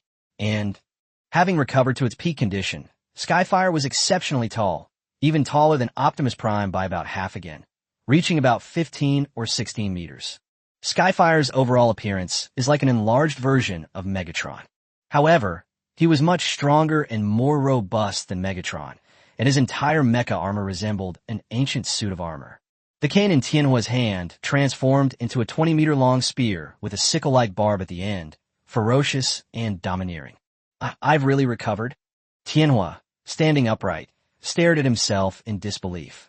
Jiyu subconsciously activated the scan, and his heart skipped a beat. Skyfire, an ancient Cybertronian, threat level, 384. Goodness, that's strong.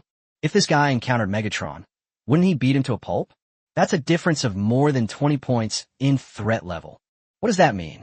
It's like a G-virus mutant fighting a Xia dynasty soldier who isn't armed. Who would win? It's obvious. At the same time, the energy spilling out from the leadership module is also healing Optimus Prime's injuries. Ultimately, His threat level was restored to 366 points, roughly the same level as Megatron. Of course, this is only temporary. Optimus Prime placed the fully charged matrix of leadership into his own spark. A current of electricity flashed across his body, and his threat level surged dramatically, eventually settling at 395 points. TSK. The Autobots have suddenly gained 2 leaders.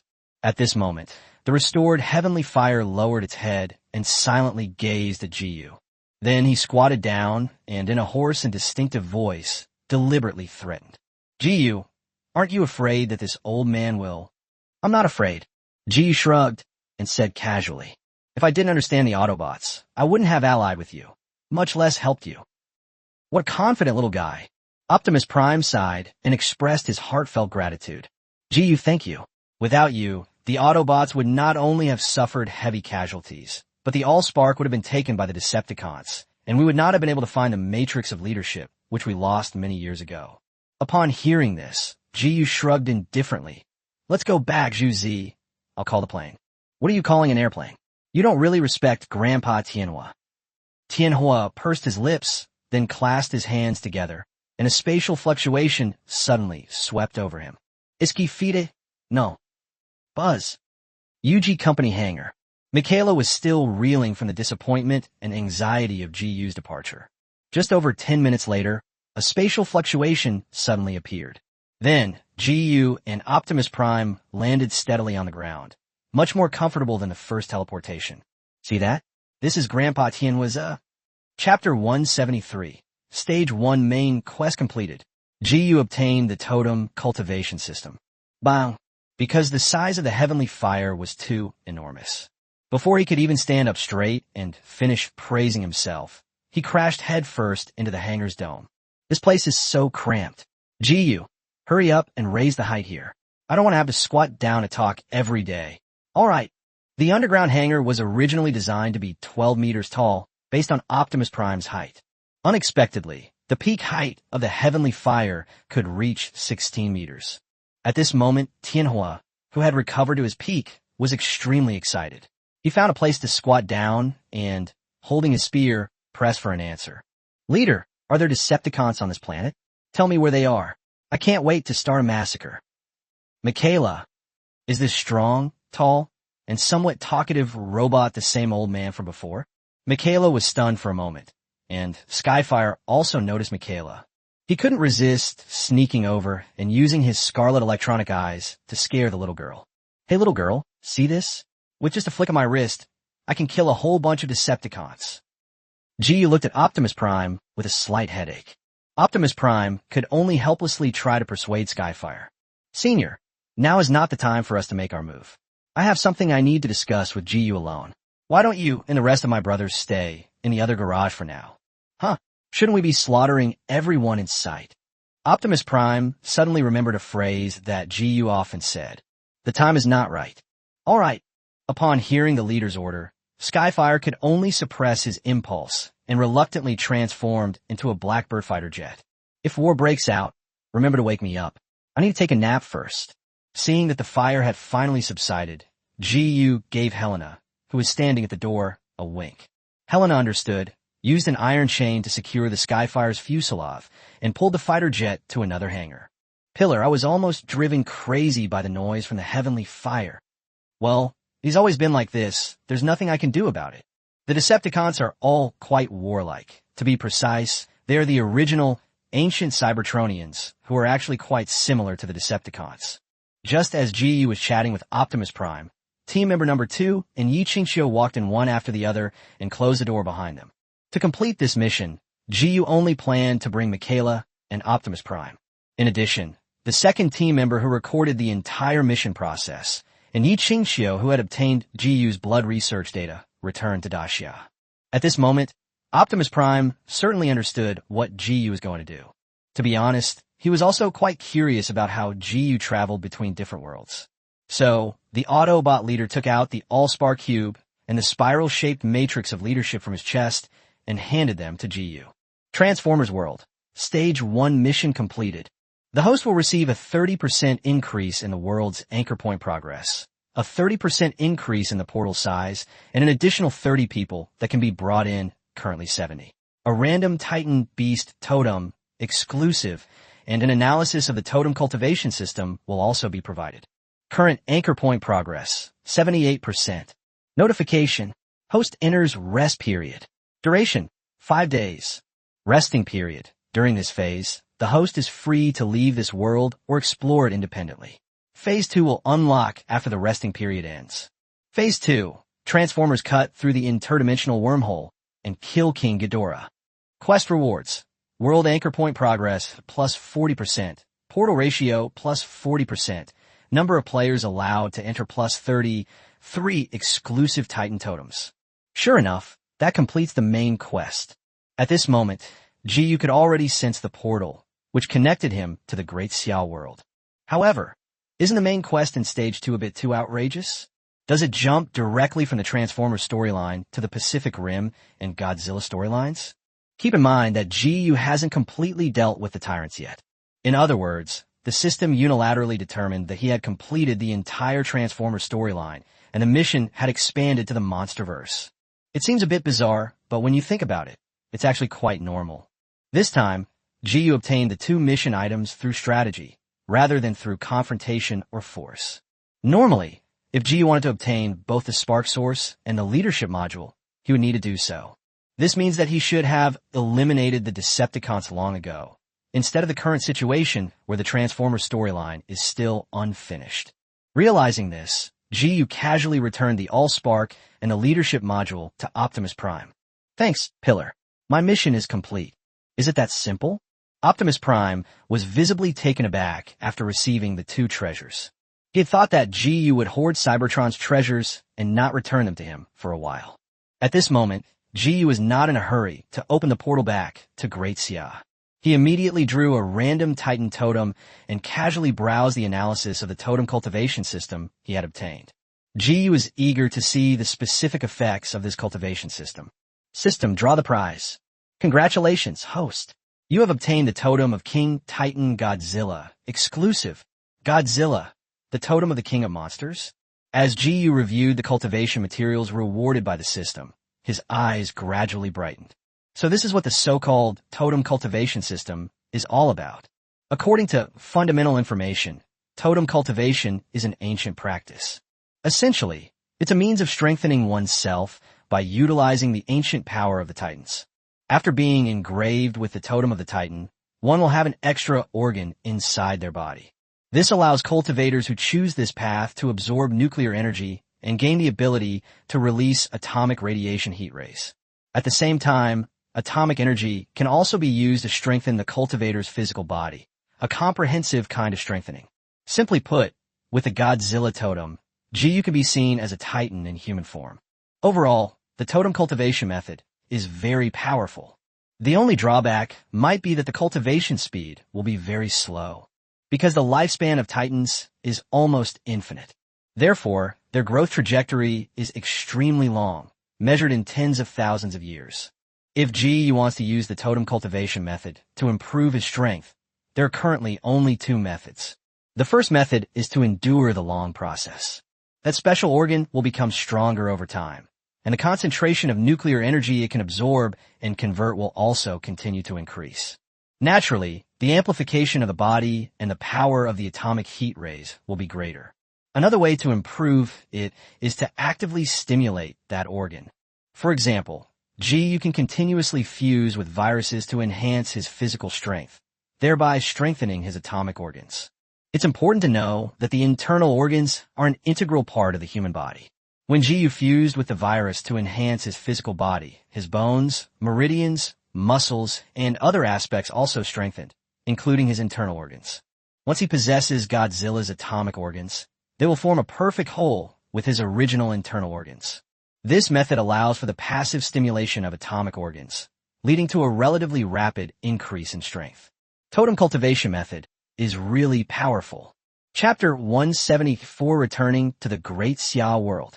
In Jiyu's perception, this cultivation method was actually somewhat similar to he had seen a taijutsu technique in an old anime when he was a freshman in college. The lightning release armor passed down by the Reikage. It can enhance the physical body in all aspects, cover the entire body with atomic energy, and launch long-range attacks. It can be said to be very comprehensive, except that the lightning release has been replaced with nuclear energy. Cultivation. I must cultivate. Without hesitation, Ji chose to cultivate on the spot. Soon, a new organ, about the size of a gallbladder, gradually grew in his internal organs. His threat level also skyrocketed, jumping from over 250 points to over 300 points. Keep in mind that Ji has just obtained the power of the totem. He hasn't yet absorbed nuclear energy or used atomic energy to strengthen his physical body. Once his organs are fully nourished, his strength will surge once again. Immediately afterwards, a hunger that Ji had never experienced before struck him. It wasn't a craving for food, but a craving for nuclear energy. That's a really strong force. With the blessing of the totem power of a monster king, Ji not only experienced a surge in strength, but his ambition also began to swell. This world may well belong to the Great Xia. Now we'll see what rewards the system will give me after I bring Michaela back to Great Xia. If the reward is generous or very useful, Ji would then return to the Transformers world without hesitation, bringing back all the female characters and Autobots. Then, enter Hell mode and compete with other gods for dominance of the world. Suppressing the throbbing of the new organs within his body and various thoughts, Ji took a deep breath and casually waved his hand, opening the portal. Let's go. Just before stepping into the portal, Ji glanced at the time recorded by the Xia. 21 days and 3 hours, which means he has been in this world for 3 weeks. The Great Xia world, underground hangar. Even before the portal appeared, the hangar was already lit up with red lights. A piercing alarm sounded throughout every floor and corner of the national security base. This is the latest technological achievement of the Great Xia dynasty. Space fluctuation detector. Its function is exactly what it sounds like, to detect spatial fluctuations. Team leader Ji is back. Quickly, tell everyone to get ready. Record the time. How long has passed? 4 days and 7 hours. Commander Zhang, still vigorous despite his age, was once again the first to arrive at the underground hangar. It's clear that he has already received gene enhancers. Moreover, it wasn't just the first-generation enhancer that was injected. It's possible that the second-generation one was injected as well. This shows that during the 4 days Ji was away, the Great Xia Research Department made remarkable progress in its research on the virus. Logistics Department. All personnel are ready. All combat teams, enter combat readiness. Ji has entered a middle-level world this time, which is extremely dangerous. As Commander Zhang issued his orders, the remaining members of the Longxiang, Hubin, and Langya Special Forces teams stood ready for battle. And each of them is now a gene warrior with a threat level exceeding 20. Buzz. A portal nearly 4 meters tall appeared out of thin air. Compared to the portal Ji initially possessed, it has been expanded 3 times and is now quite large. The next moment, Ji was the first to walk out, followed by the second team member and Yiqingxiu. Only 2 people came back? What about the others? The staff of Daxia, who had been full of anticipation and excitement, all changed their expressions when they saw that only 2 people had returned with Ji. Could it be that they've all sacrificed themselves? Upon seeing this, Commander Zhang's expression also changed slightly. He exchanged a glance with Minister Li beside him, then walked over to Ji with a hint of encouragement on his face and gently comforted him. Ji, thank you for your hard work. Captain Wang and the others' sacrifice was worthwhile. After all, this is a medium difficulty world. Ji was completely dumbfounded upon hearing this. He realized that Commander Zhang and the others had misunderstood, so he explained somewhat awkwardly. Commander, our mission was a great success. Captain Wang and the others didn't suffer any casualties. To be precise, Great Xia suffered 0 losses this time. Not only that, I also managed to win over the Autobots and a lot of female characters. Wait a minute. As Ji spoke, he first turned around and reached into the portal, pulling the nervous Michaela inside. Then, he yelled for people around to make way, saying Optimus Prime was coming in. Everyone from Great Xia, including Commander Zhang, was stunned and staggered backward. What did Ji just say? 0 casualties? No one died. And did they manage to win over the Autobots? No. Shouldn't the Transformers universe be a medium difficulty world with a high level of difficulty? Why does Ji seem so relaxed? Or rather, the second world that Ji experienced was obviously extremely difficult. However, his demeanor and attitude upon returning were far more relaxed than in the first world. Commander Zhang was the first to come to his senses. He exchanged a glance with Minister Li, who had walked over, and they both saw a hint of relief in each other's eyes. Ji has grown up. This is no ordinary growth. Leading the Great Xia army to explore another world with 0 casualties is something that not everyone can do. This means that Ji himself has great potential and adaptability. After undergoing various trials in another world, he grew into an excellent leader. What a blessing for the Great Xia dynasty. Just as Commander Zhang was marveling to himself, a truck cab came through the portal and transformed with a series of bangs. I am Optimus Prime, leader of the Cybertronian civilization. Greetings, everyone. The staff of the Great Xia and the hangar were stunned when they saw Optimus Prime half-crouching. Silicon-based life. So handsome. Some staff members looked dazed, and their pens fell to the ground with a clatter. Some staff members couldn't resist taking out their phones and snapping photos, their faces flushed with excitement. It's a transformer, and it's alive. I've been a fan of Optimus Prime for a long time. I never expected GU to actually bring the Autobot leader here. Anyone who doesn't want to take a photo should be diagnosed with depression. Are you guys blind? Didn't you notice that Optimus Prime's threat level is nearly 400 points? Holy crap, what does this level of threat even mean? The core threat level of an intercontinental ballistic missile explosion is only slightly higher than this. Look at Team Leader GU. His threat level has actually exceeded 300 points. This, as expected of someone who has experienced a medium difficulty world, Team Leader GU's current strength is no exaggeration to call him a god. By the way, why did Team Leader G only bring 2 people back? Could it be that Team Leader GU wants to completely control the Transformers world?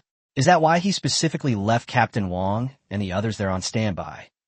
Chapter 175 brings back 2 world protagonists, gains 3 new skills. At this moment, many staff members who were relatively close couldn't resist coming over to touch Optimus Prime's armor. Compared to the awe-inspiring presence of Optimus Prime, Michaela, hailed as the sexiest actress of that era, received relatively little attention. On the one hand, there are too many beautiful women being mass-produced in this high-tech era. On the other hand, everyone in the Great Xia base knows this. The otherworldly female character that Team Leader GU brought back is his personal possession. No one else has the right to covet her. Therefore, they didn't even glance at her. A somewhat bewildered Michaela's attention was entirely focused on Optimus Prime. Suddenly, Dean Zhao, who had rushed over, rudely pushed aside the staff member blocking his way. The old man ran up to Optimus Prime and touched him excitedly. Silicon-based life. Living silicon-based life. What kind of metal is this? It doesn't even echo when I tap it. How is such a heavy machine powered? It makes no sense at all. Optimus Prime, the Autobot leader, couldn't stand the way Xia was greeting him so enthusiastically and couldn't help but look at GU. The moment Optimus Prime arrived in this world, he sensed it. She felt she had formed some kind of mysterious connection with GU, and she trusted him even more. However, at this moment, GU was looking down at the various rewards the system had given him after bringing back Michaela and Optimus Prime. So, Optimus Prime is one of the main characters in the Transformers universe. Holy crap, he completely overlooked that. Warning, it has been detected that the host has brought back a major character from the Transformers universe, Michaela, and plundered a portion of that world's destiny. The host is rewarded with 20% anchor point progress, the Witch Clan Holy Body, exclusive, and the Monster Hunter Plunder Array, exclusive. Current anchor point progress, 98%. The Sacred Body of the Witch Clan. The Witch Clan, an ancient and pure race. They are born with the unique ability to utilize the power of heaven and earth, inscribing runes, totems, and other symbols on their bodies to strengthen themselves. Furthermore, they can fuse and arrange different runes and totems, continuously creating even more powerful combined totems. Monster Hunter Plunder Array, a universal, exclusive array that allows the host to plunder the essence of supernatural life forms in monster/monster form to enhance their own strength. The amount of essence that can be plundered varies depending on the life rank. The female protagonist, Michaela, rewarded GU with 2 skills. Among them, the Witch Clan Sacred Body allows GU to fuse various totem powers. The Monster Hunter Plunder Array represents GU's ability to kill supernatural beings. Using this formation, we can plunder the primal power of supernatural life forms. The first thing that came to GU's mind was the kaiju and titans from the Transformers universe. The former is an invasive alien species. After killing it, they devour its origin without much psychological burden. The latter, well, there's no way there is. According to the lore, titans are immortal and can be resurrected after being killed, which is equivalent to not killing them at all. Besides, this formation should be applicable to more than just the Pacific Rim and Godzilla. For example, monsters or supernatural beings from other fantasy worlds can also be plundered. That's great. GU had already thought that the reward would end there. He was even prepared to tell Commander Zhang that he wanted to return to the Transformers world and start the Hell difficulty mode. As a result, the system issued a new notification, almost identical to Michaela's. Warning. It has been detected that the host has brought back a major character from the Transformers universe, Optimus Prime, and plundered a portion of that world's destiny. Reward the host. Psionic Matrix exclusive. Warning. Silicon-based life forms will not provide the host with any anchor point progress. They will only offer random rewards. Psionic Matrix. A unique silicon-based life array that can incorporate the host's overclocked linkers, silicon-based, into it, temporarily enhancing their combat power. The more linkers there are, the greater the boost. So, does that mean Optimus Prime is actually a protagonist in the world? The only problem is that the Autobots don't provide progress updates for anchor points. They only give rewards. It's alright. Having acquired 3 useful exclusive skills, GU then mentally inquired about the system. Tongzi, what would happen if I gave up control of the Transformers world? When the host's anchor point progress reaches 100% and they do not choose to control the world, that world will be locked directly. Any remaining anchor point progress will be deducted and will not be counted in the rewards. The host will also receive 3 times the achievement points for a mid-level world. At the same time, the host cannot obtain portal clones, cannot open the exchange shop in this world, and cannot obtain more rewards. In the future, the host can only descend into the Transformers world as a new main god. As the weakest main god, the mission rewards you can obtain are basically what other main gods don't want. The system said a lot. In short, if GU chooses to stop at this point, this means he can only get 300 achievement points, as well as treasures from the female character and the Autobots. This made GU somewhat unwilling. After all, he had been plotting in the Transformers universe for so long. How could he allow himself to eat the leftovers of other gods? The most fatal flaw is the inability to access the Transformers world shops. This means that he will no longer be able to strengthen Alice and the other women by exchanging totems. May's converts also possess the abilities of the Titans. Ultimately, it is strength that breeds ambition. If the power of the totem didn't have such a powerful enhancement effect, GU would most likely choose to give up. It doesn't seem like a big deal if we don't have the Transformers universe. But now that he has mastered the power of the totem, he is not afraid of Megatron and Decepticons at all. He also wanted to use Monster Hunter skills to plunder the essence of the kaiju and titans. So how could he give up so easily? Let's do it. Hell mode activated. Just as GU made up his mind, the system suddenly sent a notification, or rather, a warning. Host, this is a medium difficulty world, unlike the easy one. These worlds are mostly unique, unlike the biohazard world, which can arise on its own. If the host attempts to seize control of this world, it means they will face a joint counterattack from multiple main gods. So what? I'll just kill more Decepticons. Won't that solve the problem? Once the anchor point progress reaches 300%, he will have complete control of the Transformers world.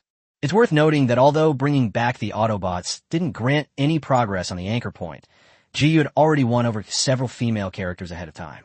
Bringing them all back to the Great Xiao world would surely give us dozens of anchor point progress points, right? That's already halfway done. Therefore, GU completely ignored the system's warnings and even scoffed at them. It's just 300% of the anchor point progress, isn't it? He can save enough in no time. Chapter 176. So, what if the main god intervenes? GU is going after the elite. Sensing GU's emotions, the system notification came again, providing a detailed explanation. Host, you still don't understand. The Supreme God's counterattack isn't just about sending trainees to fight against you. That's the stupidest thing to do.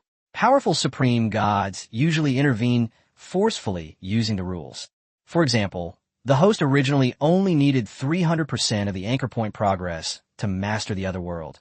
But with the intervention of the main god, this limit may be increased at least by 100%, and the stronger the main god, the greater the increase in the limit. Ew. Holy crap, do other gods have such incredible abilities? In other words, if multiple powerful gods intervene to prevent Jiyu from taking control of the Transformers world, he originally only needed to advance the anchor point progress to 300%, but now he may need to more than double it, or even more. No, Tongzi, aren't you going to take care of me? Host, you've misunderstood. You are the true god. The system is merely a tool to nurture and assist the god's growth. Holy crap, why didn't you say so sooner? Ji was a little confused. He had indeed taken the system's warning to heart, but he was also somewhat hesitant. But it made him give up the exchange shop exclusive to the Transformers world. He was still very unwilling to accept that he would not be able to exchange for such powerful totem power in the future. Never mind. Ew. By this time, the training hangar had gradually quieted down. Everyone was watching Jiyu, who remained silent and whose expression kept changing. Optimus Prime astutely realized that what Jiyu had said earlier was correct. Jiyu is indeed a key figure in the Great Xia world, which relieved Optimus Prime. Jiyu snapped out his daze, looked up, smiled, and said something that shocked the heavens and moved the gods to tears. Commander, could you please send a few nuclear missiles? What?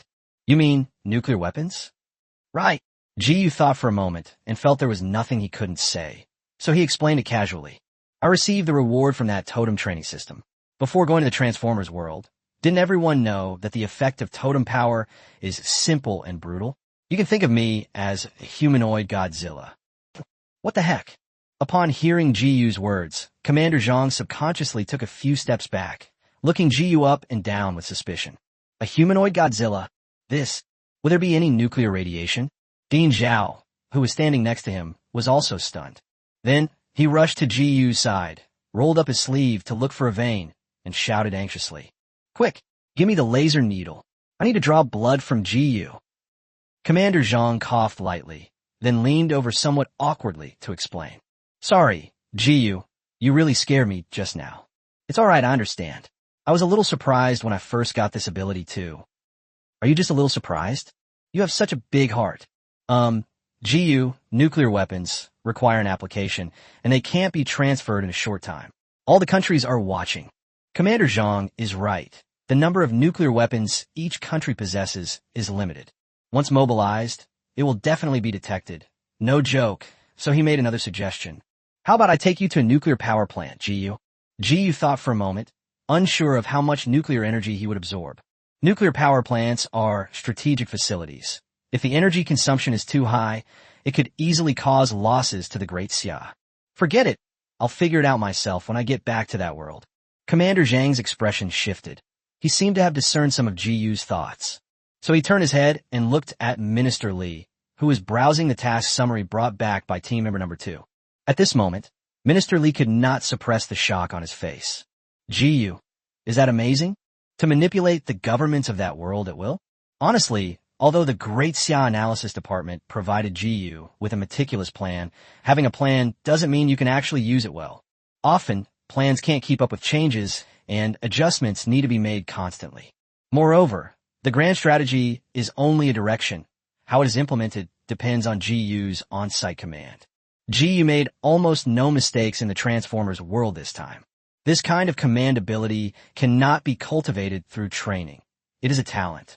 Wow, that's amazing. After Minister Li finished reading the summary, he heard Jiyu telling Commander Zhang his thoughts. Commander, I've made my decision. Activate Hell Mode and take complete control of the Transformers world. So what if the Supreme Deity intervenes? He's targeting the elite. Jiyu, be careful. This is no joke. That's a medium-sized world, extremely dangerous. Once it's opened, you'll be completely isolated from Great Xia and will have to fight alone there for a long time. Have you forgotten how many hardships you went through in the biohazard world last time? Commander Zhang did not approve of Jiyu's risky actions, because they seemed too dangerous no matter how you looked at it. Commander, abandoning the Transformers universe would be too much of a loss for me. Jiyu was right. Because viruses in the bio world cannot cultivate themselves. They can only be passively strengthened. The totem power in the Transformers world is a complete cultivation system. This was also the first method of cultivation that Jiyu had encountered, and he was unwilling to give it up so easily. Commander, my mind is made up. This time, we can bring in 30 more people, and the portal has been expanded considerably. I hope to bring a batch of high-powered pulse weapons, and also enough energy cubes. After Jiyu finished speaking, he showed a slightly embarrassed expression, because the supplies he demanded were also very important to the Great Xia dynasty. For example, the energy blocks that power high-tech weapons. One of these devices can supply the electricity needs of the Great Xia for 1 or 2 days, making it extremely valuable. Currently, only the Great Xia dynasty in the Great Xia world is capable of mass production. For example, higher-powered pulse weapons are absolutely strategic weapons. The value of manufacturing just one of these machines can make small countries shudder.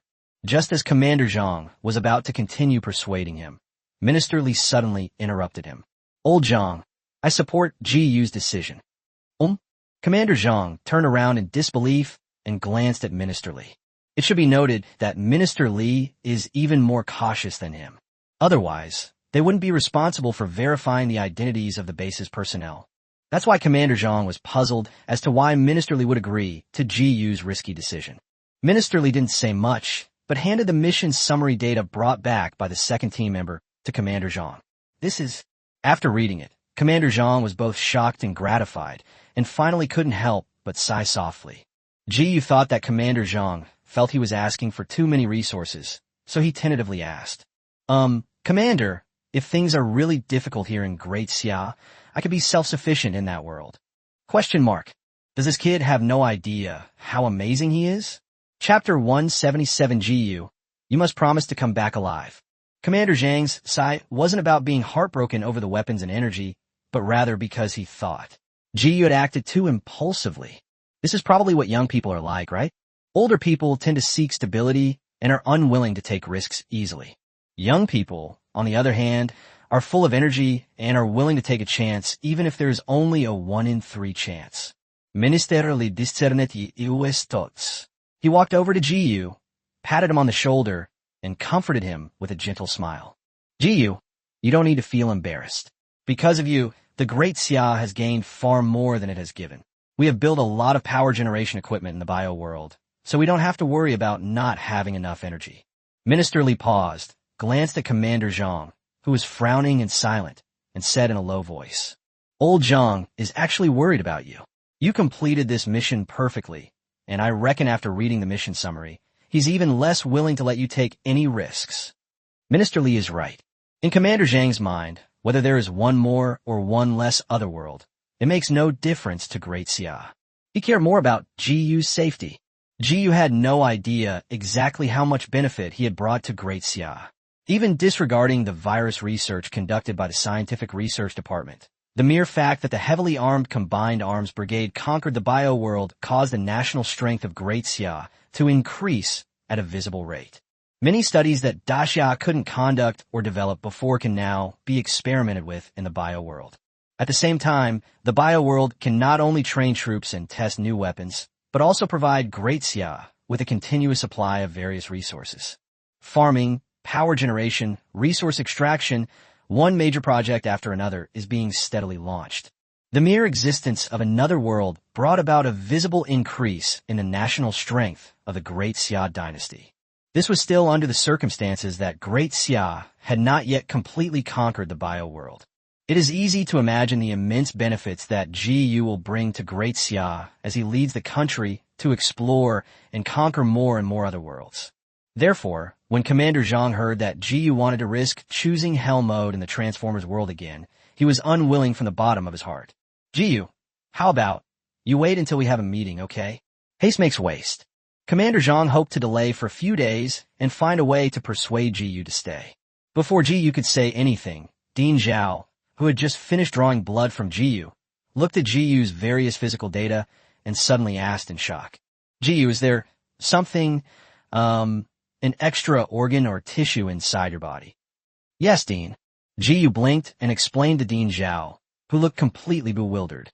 Didn't I say before that I fused with Godzilla's totem power, essentially becoming a humanoid Godzilla? Naturally, I'll have a new organ inside my body to store nuclear energy and convert atomic heat rays. Holy shit. Holy shit. Holy shit. Upon hearing Jiyu's words, Dean Zhao could no longer hold back. He grabbed Jiyu's hand tightly and roared with red eyes. Jiyu, you're not lying to me? Your new organ can convert atomic heat wires? What's wrong? Seeing Dean Zhao's extreme fanaticism, Jiyu took a step back in fear. This old man, has he gone mad? My god, atomic heat wire. Dean Zhao's animated gestures made Commander Zhang and Minister Li worry that the old man might suddenly suffer a stroke. It's atomic thermal ray. Our great Xia has been researching this for decades, but we still can't crack it. This is an advanced technology of nuclear energy. If Great Xia can master atomic energy technology, we can achieve long-distance space travel and explore the entire solar system. Currently, the Great Xia world is in an era where, at most, it has landed on the moon. It has not yet entered the era of extraterrestrial colonization. To put it bluntly, what's missing is a highly efficient energy propulsion system. Simple electrical energy has too low a power output and is simply insufficient to enable a spacecraft to travel long distances at high speed. The atomic organs within Jiyu's body gave Dean Zhao hope for Great Xia's colonization of the solar system. Forehead, Jiyu suddenly pointed to Optimus Prime, who was standing silently beside him. Dean, the Autobots can travel in space. They possess the complete technology for it. It's no use. Dean Zhao shook his head. Jiyu, you don't understand. Technology needs to be advanced and researched step by step. It's not like we can produce and utilize something just because it's given to us. The technology of Transformers is too advanced. Even if we reverse engineer it, it won't be of much significance to Daxia. Jiyu was a little confused by Dean Zhao's words and didn't quite understand them. On the contrary, Optimus Prime's electronic eyes flashed, and he mentally agreed with some of the things Jiyu had said earlier. The young humans of this world are completely different from the humans of the world they come from. Calm and reserved, neither arrogant nor impatient, pursuing steady and solid progress. Unlike the U.S. government, which saw Cybertronian technology and wanted to possess it without considering whether it could be utilized. So, Dean Zhao grabbed Jiyu, who was still backing away with an embarrassed look on his face, and said in a deep voice, Jiyu, you have to promise me you'll survive. Understand? If you promise, I'll risk my life to persuade Commander Zhang. I promise. Good. Dean Zhao immediately turned around and looked at Commander Zhang, who seemed to want to say something but hesitated. Commander, Minister Li and I both agree with Jiyu's decision. The General Staff voted 2-1 in favor. Let him go. Why? Seeing this, Commander Zhang could only nod helplessly. Jiyu, when do you plan to activate that mode? Or rather, how long is the preparation period on the Great Xia side? There's plenty of time. As long as I don't bring any female characters from another world here, Great Xia has 5 days. After Jiyu finished speaking, he immediately made a new decision. However, I will activate Hell mode in a day at the latest, because the time flow in the two worlds is different by a factor of 5. 1 day in Daxia is equivalent to 5 days in the Transformers world, so Jiyu dared not linger for too long. Okay, I understand. Commander Zhang's expression turned serious, and he immediately began issuing orders. 25 members from the Dragon Soaring, Tiger Legion, and Wolf Fong Special Forces will be selected to accompany Jiyu into the other world. Add 1 person to the research team, and 2 people each to the engineering and general affairs teams. Minister Li, implement this as soon as possible. Dean Zhao, the latest batch of first and second generation gene enhancers that have been mass-produced should be temporarily withheld and given priority to Jiyu to take to the other world. Guard, take my warrant and go to the biohazard world. Bring over all the energy blocks they've created there. Also, tell the 6th Heavy Armored Combined Brigade to send out 3 regiments to breach the 3 American military bases and nuclear power plants in the biohazard world. I want them to bring me back at least 20 nuclear warheads within half a day. Chapter 178A Leader-Level Enemy Attacks. Skyfire Strikes. Once Commander Zhang made up his mind, the machinery of the Great Xia state began to operate with a roar, and countless supplies and weapons were transported over. Jiyu was somewhat surprised to find that during the few days he was away, the research department had actually developed a 2nd-generation gene enhancer. It can raise the threat level of a top-tier soldier to over 40 points. In order to enable the great Xiajin warriors who follow GU to better assist GU in fighting in the other world, Commander Zhang ordered Captain Wang and the others in the Transformers world to return one by one to receive the second-generation enhancement agent. All 70 great Xia people who strive to travel to the Transformers world have undergone 2 enhancements. Meanwhile, what GU didn't expect was Commander Zhang even ordered the heavy armored combined arms brigade in the bio world to plunder nuclear warheads from that world. As the commands were executed, GU saw piles of energy blocks being moved over. At that moment, a thought struck him, and he took out 3 spatial rings. As the main god released the lock on the spatial ring, it seems the restrictions have been lifted. GU didn't even need to do anything. He could already use his mental power to sense the size of the space inside the ring. The largest spatial ring is about the same size as GU's personal space, with a volume of 1,000 cubic meters. The remaining 2 have a space of approximately 500 cubic meters. Aside from personal items, the 3 rings contained nothing of value but miscellaneous items. Clearly, the trainee who possessed the ring had likely exhausted his treasures before his death. So GU used the 3 rings to continuously collect the energy blocks that were delivered. One of the rings even contained 2 large pulse cannons. Its power is 3 times that of the previous Great Xia troops, and while it is more powerful, it also consumes more resources. While the Great Xia army was shuttling back and forth between the 2 worlds, constantly transporting various supplies, Harold, the leader of the Tomb Wind Force in the Transformers universe, has a secret meeting with a new alien visitor, the leader of the Cybertronian Hunter mercenary group, locked up. This mercenary, who serves the creators of Cybertron, also possesses leader-level strength. Otherwise, he wouldn't have been able to wander around the universe and capture the Dinosaur Knight Legion. At this moment, in a desolate desert, untouched by human habitation and beyond the reach of satellite imagery, Harold, with the Tomb Wind troops, is negotiating face-to-face with Lockdown. Humans, as I told you before, I am neither a Decepticon nor an Autobot. I am hired by the Creator to come to your planet to capture the traitorous knight, Optimus Prime. Capture Optimus Prime? Harold remained silent, processing what Lockdown had said. If you humans help me find Optimus Prime, I will personally capture him. What are the benefits? Harold didn't reveal that Optimus Prime is currently considered an enemy of the U.S. government, but instead asked tentatively, why would we do something that doesn't benefit us? Name your terms. Okay, then I'll just say it directly. Harold's expression was stern. As long as you help me kill a superhuman, you'll naturally be able to capture Optimus Prime. What is meant by extraordinary human? They are a special group of people who possess strength far exceeding that of normal humans, either with superhuman strength or the ability of telekinesis. Lockdown couldn't help but scoff. You humans have only so-called physical limits. In my eyes, so-called extraordinary beings are nothing more than stronger ants. It was obvious that Jean Lee didn't take GU seriously at all. Harold also did not tell Lockdown about GU's achievement of joining forces with Optimus Prime to drive away the Decepticon leader Megatron. Because in his eyes, aliens are all enemies. If Lockdown can kill GU and capture Optimus Prime, the U.S. government will have one less major enemy.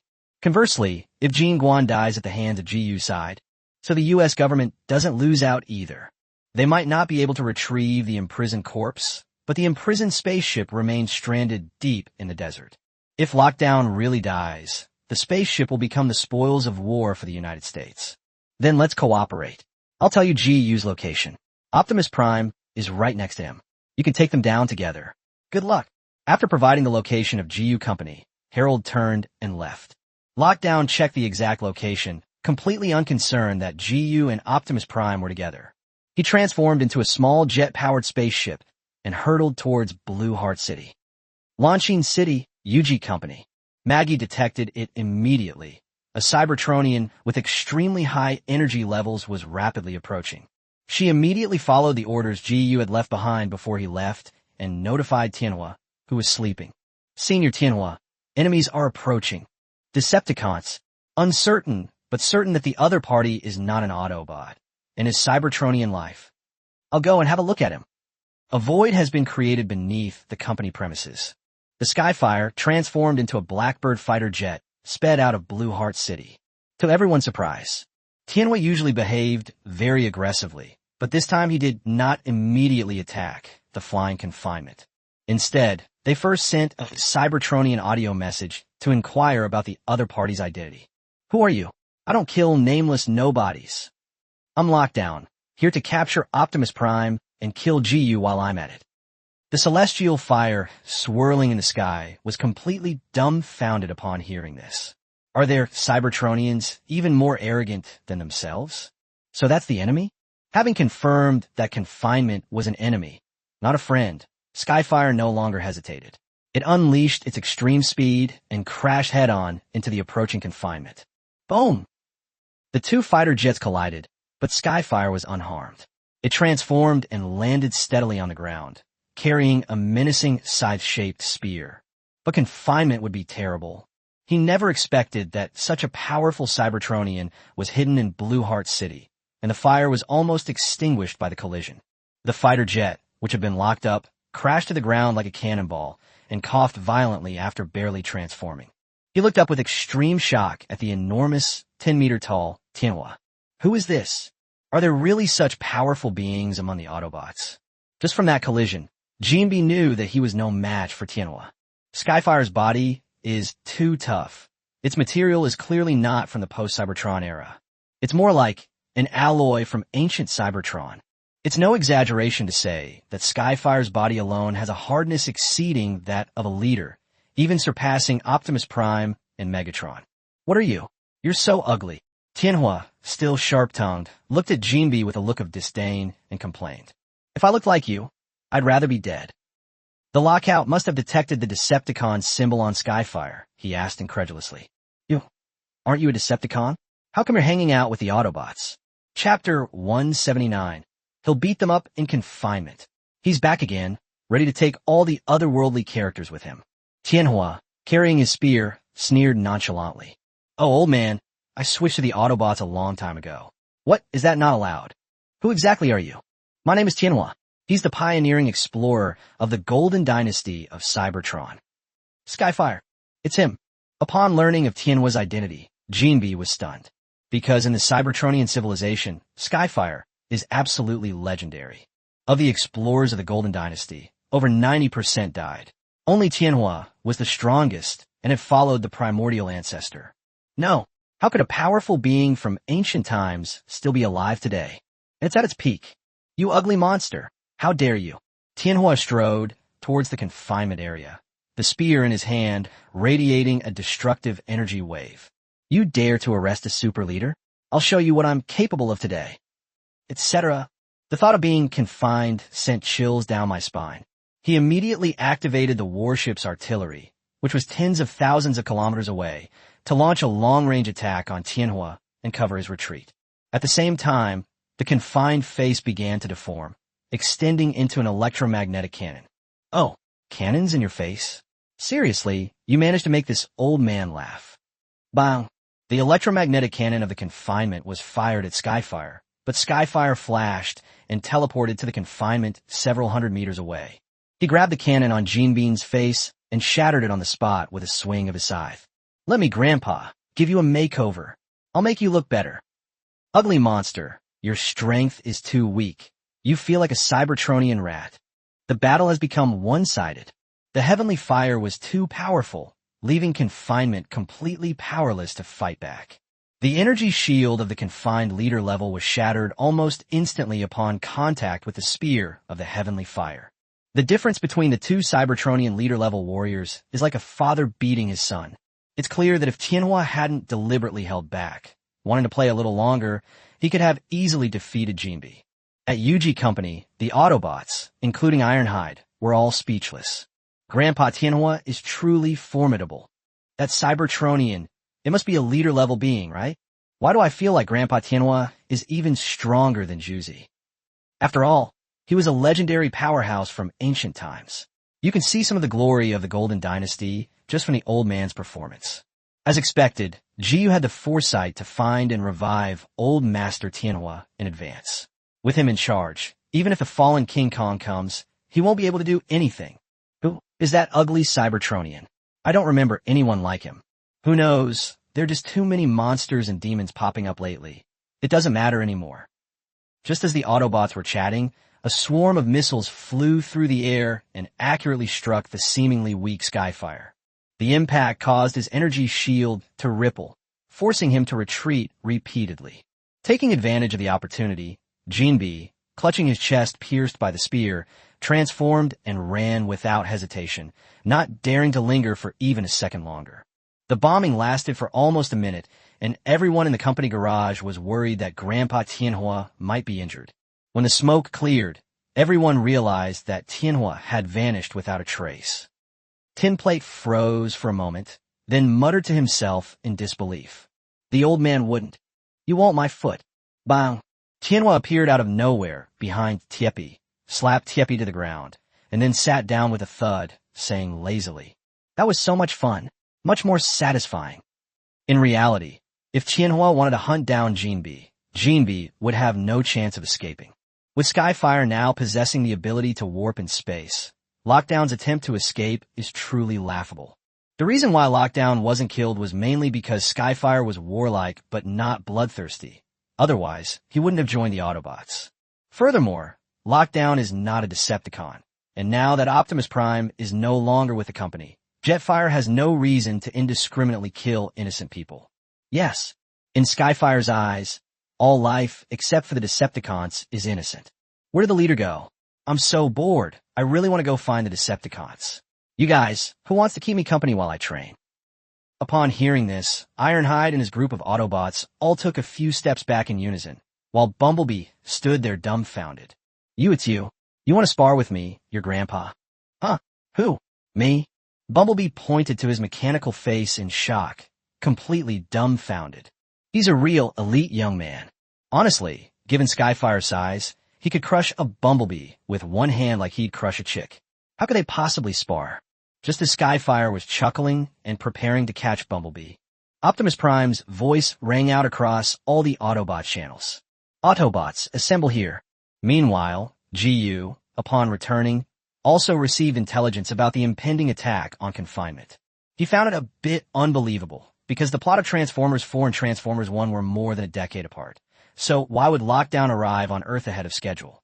However, GU's purpose in returning was not for this. Instead, the Great Xia side had almost fully equipped GU with supplies and personnel. Even nuclear warheads, the Great Xia transported dozens of them to him from the bio world. As for the Decepticon corpses from the Transformers world, GU also transported 10 of them to the Great Xia world for the research department to study. Therefore, GU's return this time was actually to take away all the Autobots and the female characters from the other world. After receiving the reward, the Hell difficulty level will be unlocked, and the girls will be injected with gene enhancers from 2 generations. It should be noted that Captain Wong, Yi Qingxiu, and other members of the Great Xia, including the 3rd member who serves as the mayor of Lanxin, have all returned to Great Xia and completed their vaccinations with the 2nd generation gene enhancer. Even Michaela, who accompanied GU in the first batch to return to the Great Xia world. She also received 2 generations of gene enhancers, giving her a threat level of 37. Illumi, Maggie, Sui Weming, Chun Eileen, Chun Ailing, Vivian, all of you come to me immediately. I have something important to tell you. Yes. After receiving GU's order, the women of Ellens did not hesitate to put down their work and take the elevator from different floors of the company to the lower hangar. The first to arrive were naturally the Autobots, who were closest. Tianhua walked in, hunched over, muttering incomprehensible words in some language. Jetfire only stopped his rambling when he saw Optimus Prime. What's wrong, Zhu? Why did you call us here? Ironhide and the other Autobots looked at Optimus Prime, who had a serious expression on his face, somewhat puzzled. Bumblebee seemed quite pleased, with a lingering fear on his face, and walked over to GU, bumping fists with him. Fortunately, Optimus Prime returned in time otherwise. GU, shall we tell everyone the truth now? The truth? What's the truth? Chapter 180 Confinement came to Earth. Doesn't that mean he brought a legion of mechanical dinosaurs? The Autobots were astonished when they heard Optimus Prime say that. Only Tianhua stared at the teleportation portal in the corner with a look of surprise and uncertainty. That's a spatial passage? GU nodded slightly, indicating that Optimus Prime could explain the situation to everyone. The Autobots have their own communication channels, which allows them to receive information more quickly. Therefore, GU ignored the internal communication between the Autobots. While waiting for Ellen's and the other women to arrive, he suddenly thought of something important. Confinement. Here comes Earth. Did a spaceship arrive as well? That's where all the mechanical dinosaur warriors are imprisoned. This is what Optimus Prime told himself in the movie. However, the fact that Optimus Prime only saved 4 Dinobots in the end does not mean there were only 4. Honestly, those mechanical dinosaurs are really cool. Unfortunately, GU's current teleportation portal is too small to send a mechanical dinosaur to the Great Xia world. Only when he has complete control over this world and separates unrestricted portal clones can he send the mechanical dinosaurs to the Great Xia world. With that in mind, GU contacted a special member in the Decepticon camp through an encrypted channel and gave him an order. For GU, whether this matter succeeds or not is irrelevant. In the end, he will lead the Autobots to destroy the Decepticons and lockdown, and then he can release the Dinobots. While they were pondering, Ellen and the other women arrived at the underground hangar one after another. What they saw was a group of shocked Autobots gathered around the portal, pointing and talking. When the last female character, Su Yueming, arrived, GU, who was sitting on the box, lit a cigarette and began to speak calmly. Everyone, it's time to tell you the truth. I'm not actually from this world. We come from another, more technologically advanced world. Not long ago, I took Michaela and Pillar back to my world, and now I plan to take you all back with me. As GU slowly explained, the women reacted in completely different ways. Ellen blinked her beautiful eyes, met Michaela's proud gaze, and gritted her teeth in hatred. That little slut beat me to it again. Clearly, Ellen didn't care much about where GU came from. All she cared about was competing with Michaela for his affections. Maggie's reaction was the calmest. Because she was GU's intelligence analyst, she had access to the most information. She had long since noticed something unusual through subtle clues, but she had never been quite sure or dared to believe it before. At this moment, GU revealed the truth, and Maggie showed a look of I knew it on her face. As fervent researchers of Titans, the Chen sisters weren't particularly interested in where GU came from. The two sisters only wanted to see how GU would master the Titan's abilities. A hint of confusion flashed in Su Yueming's beautiful eyes, but she quickly concealed it. She simply nodded to GU without saying anything more. Her attitude was very clear. Regardless of who GU is or where he comes from, she is determined to follow him. Vivian, who arrived at GU's side last, looked completely bewildered and couldn't help but ask, "Boss G, I don't quite understand what you're saying. Do you mean you want to take me to your world?" "That's right." GU nodded and asked with a smile, "What, you don't want to?" To GU's surprise, Vivian shook her head and said softly, "Ido." Vivian's reaction surprised GU. He had prepared a whole bunch of arguments to persuade Vivian. For example, telling Vivian that she is a descendant of Merlin and that if she doesn't go to Great Xia to become his follower, the future will be very dangerous. As a result, Vivian learned the truth and, after being shocked, surprisingly became quite compliant. Sui Wiming noticed GU's confusion, so she explained the reason in a very straightforward manner. "Boss, even though you're surrounded by countless beautiful women, you still don't really understand women." "What's the meaning?" "Women follow strong men. It's an instinct. In sociological terms, it's called upward compatibility." With a slight smile, Sui Wiming glanced at the group of girls from the Aaron's group, finally fixing her gaze on Vivian. "Take Miss Vivian, for example. Since she started working for you, boss, her social status has been fundamentally elevated. Before, she needed to be treated with utmost respect by important figures, but now everyone treats her with utmost respect, satisfying her strong vanity. And the person who brought her all of this is you, boss. Honestly, if it weren't for the fact that you don't seem to have any interest in Chinese women, I would have slept with you long ago." The Chin sisters discuss every night before bed how to team up and win you over. Simply put, without the boss's protection and favor, we are nothing. Just like Xiao Li Wen, she came to Launching City a long time ago and tried to see the boss many times, but I stopped her every time. Sui Wiming spoke so frankly that GU felt embarrassed to blame her. Furthermore, we've been in the company for so long and have been deeply involved in the boss's various plans. We've discovered some clues, especially about Alice and her group of women with superpowers. Does the boss think we don't want to become like Alice and her group?" Vivian glared at Sui Wiming, annoyed that Su Yueming had seen through her intentions. Then, she quickly looked at Jiyu, her face full of confusion as she tried to explain something, but Jiyu grabbed her waist. No need to say anything more. I will give you what you want. After Su Yueming's candid explanation, Jiyu finally understood what the women were thinking. He wasn't worried at all about Su Yueming and the others' current attitude, because Jiyu knew very well that once they became his overclocking linkers, even the coldest-natured Su Yueming would join the battle for territory. There would be no exceptions. At this moment, Vivian was held in Jiyu's arms for the first time in a rough and domineering manner. Instead of resisting, she was secretly delighted. She even snuggled closer to Jiyu, letting him feel her powerful figure and curvaceous body even more. In that case, I'll take the Autobots back to the Great Xia world first. You guys wait a little while. Since the Autobots are silicon-based life forms, they don't reward anchor point progress, which is perfect for exploiting a bug.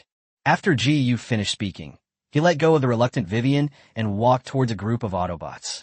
Jiyu, so you're not from this world after all. I heard from Zhu Zi that Great Xia will become our second hometown from now on. This spatial portal, it's really stable. Can I take a look at it? Chapter 181. Bring back all the Autobots and otherworldly female characters and receive a large amount of rewards. Faced with questions from a group of Autobots, Jiyu simply smiled and said loudly, "Everyone, hurry up, I'll take you there. Elder Tianhua, my teleportation portal isn't very big, so you might have to make do." "What do you mean?" "Grandpa Tianhua, I'll carry you diagonally through the portal." Forehead. Tianhua, who was squatting next to the portal, scratched his head, a helpless look on his mechanical face. Soon, under Jiyu's constant urging, Bumblebee and the other Autobots transformed into cars and lined up to enter the portal. Finally, Jiyu carried the Blackbird fighter jet into the other side of the portal, the lower hangar of the Dacia base.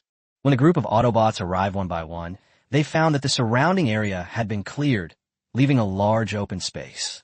Bumblebee, Ironhide, Ratchet, Sideswipe, Dino, Detective, Topspin, Leadfoot, and Roadhog all transformed, crouching down to survey the Dacia staff around them. My data seems to have formed some kind of connection with Jiyu. How amazing! Is this another parallel world? As expected, they're all humans who look similar to Jiyu. Really? I can't tell them apart at all. Grandpa, I'm going to transform too. Iski fide? No. As the Blackbird fighter jet roared furiously, Skyfire couldn't help but transform into its true form and crashed into the dome with a loud bang. His size was so large that while the other Autobots were squatting, he had to lie down. The staff of the Great Xia were deeply shocked to see a group of Autobots walk through the portal. Especially Skyfire. This Cybertronian is a bit too big, isn't he? Damn it. Why is everything so short? Bang! Skyfire slammed its fist into the ground in frustration, causing the base to shake violently. It sounded like an 8-magnitude earthquake had struck the area, which startled Commander Zhang, who was standing some distance away, who shouted loudly, "You! Control your men. Grandpa Tianhua, please don't get so agitated." I wasn't agitated. I only lightly touched the ground. Skyfire dared not move again, fearing that any sudden action would destroy the base. Commander Zhang breathed a sigh of relief when he saw the fire subside, but then felt a headache coming on. For Dacia, the Autobots from another world were indeed a powerful fighting force. Furthermore, it is under Jiyu's control, ensuring guarantees in all aspects, which can be considered as giving Great Xia an additional strategic trump card. In the future, whether it's unifying the world or venturing into space, the Autobots will be experts. But the Autobots are just too big. The national security base needs a large-scale expansion, otherwise the Autobots won't be able to stay there. When Commander Zhang came to his senses, he saw Jiyu waving and immediately gave orders to the Armed Forces Department. "Hurry up, install our weapon attachments on the Autobots." This was a suggestion Jiyu had made earlier, to use the high-tech weapons of Great Xia to arm the Autobots, with the energy provided by the Autobot spark. Currently, neither side understands the other's technology, so they can only use temporary attachments. By the time the research department has almost finished studying the principles of the Cybertronian's fire, they'll be ready to use it. Perhaps it can be used to create high-tech weapons for the Autobots in a permanent form. So a group of armed personnel carried various equipment and climbed onto each Autobot to equip them with weapons. Many staff members also took the opportunity to secretly take photos and pose for pictures with the Autobots. Seeing that everything was going very smoothly, Jiyu breathed a slight sigh of relief, and only then did he have the opportunity to check the various rewards he had just received. Alert!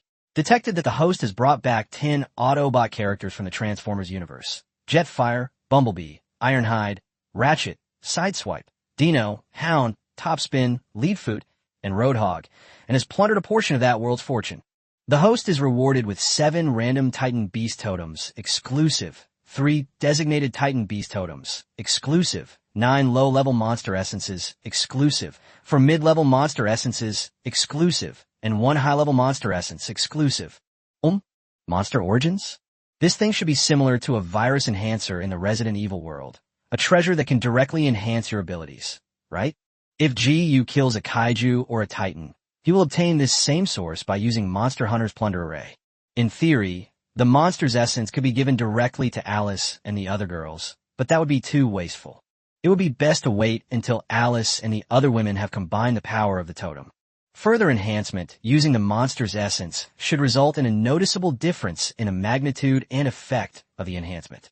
GU's plan to train Alice and her girls did not include having them fuse multiple Titan totems. One person can only fuse one type of energy, and even GU himself only intends to fuse 2 types. The reason is simple. Upgrading totem power consumes too many resources. It's difficult to improve even one thing by combining them, let alone combining so many.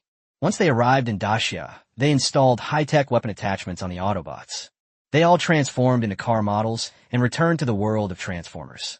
Just as GU turned around to greet Ellen and the other women, Commander Zhang's voice rang out behind him. GU, be careful. No. Commander Zhang had experience. He knew that once Ellen and her women arrived, GU's anchor point progress has exceeded 100, and then there will only be 1 minute left. Watching GU's figure disappear into the portal, Commander Zhang sighed heavily. Not long after, GU reappeared. This time, he was followed by 6 women from another world. Notification. It has been detected that the host has brought back 6 female characters from the Transformers universe. Ellen, Maggie, Sui Wiming, Chen Eileen, Chun Ailing, and Vivian, and has plundered a portion of the world's fortune. The host is rewarded with 75%. 10 plus 10 plus 15 plus 10 plus 10 plus 20 is equal to 75. Of the anchor point progress, 6 random Titan Beast Totems, exclusive, 2 designated Titan Beast Totems, exclusive, 5 low-level Monster Essences, exclusive, and 1 mid-level Monster Essence, exclusive. Current anchor point progress, 173%. Currently owned overclocked linkers, carbon-based life forms 1. Resident Evil World, Alice, Jill, Ada Wong, Jessica, Iskala, Kara, Rachel, Helena. 2. Transformers World, Michaela, Ijusion, Maghye, Sujuamin, Chen Eileen, Bibian. Quantity, 15. Currently owned overclocked linkers, silicon-based life forms 1. Optimus Prime 2. Skyfire 3. Ironhide 4. Hound 5. Topspin 6. Leadfoot 7. Roadhog 8. Sideswipe 9. Dino 10. Ratchet 11. Bumblebee Quantity 11. Chapter 182 Shocking Change. Anchor point progress increased to 800%. Side quest rewards are restricted. Warning. The host's anchor point progress has exceeded 100%. Warning. The host has automatically selected the option to seize the Transformers world. Portal closing countdown. 60, 59. There's no time left. Ji didn't give Ellen and the other women much time to observe the Great Xiao world. He simply waved to Commander Zhang and the other 2 leaders, and then saluted all the staff. He then returned to the Transformers world with 6 female characters from another world. To be honest, Ji still has a lot of things he hasn't had time to do yet. For example, absorbing nuclear energy to enhance strength, distributing the power of the female totems and the origin of the monsters, and using the psionic matrix to link the 11 Autobots, etc. Due to time constraints, you could only go to the Transformers world and slowly strengthen the overclocked linkers around him. Boom!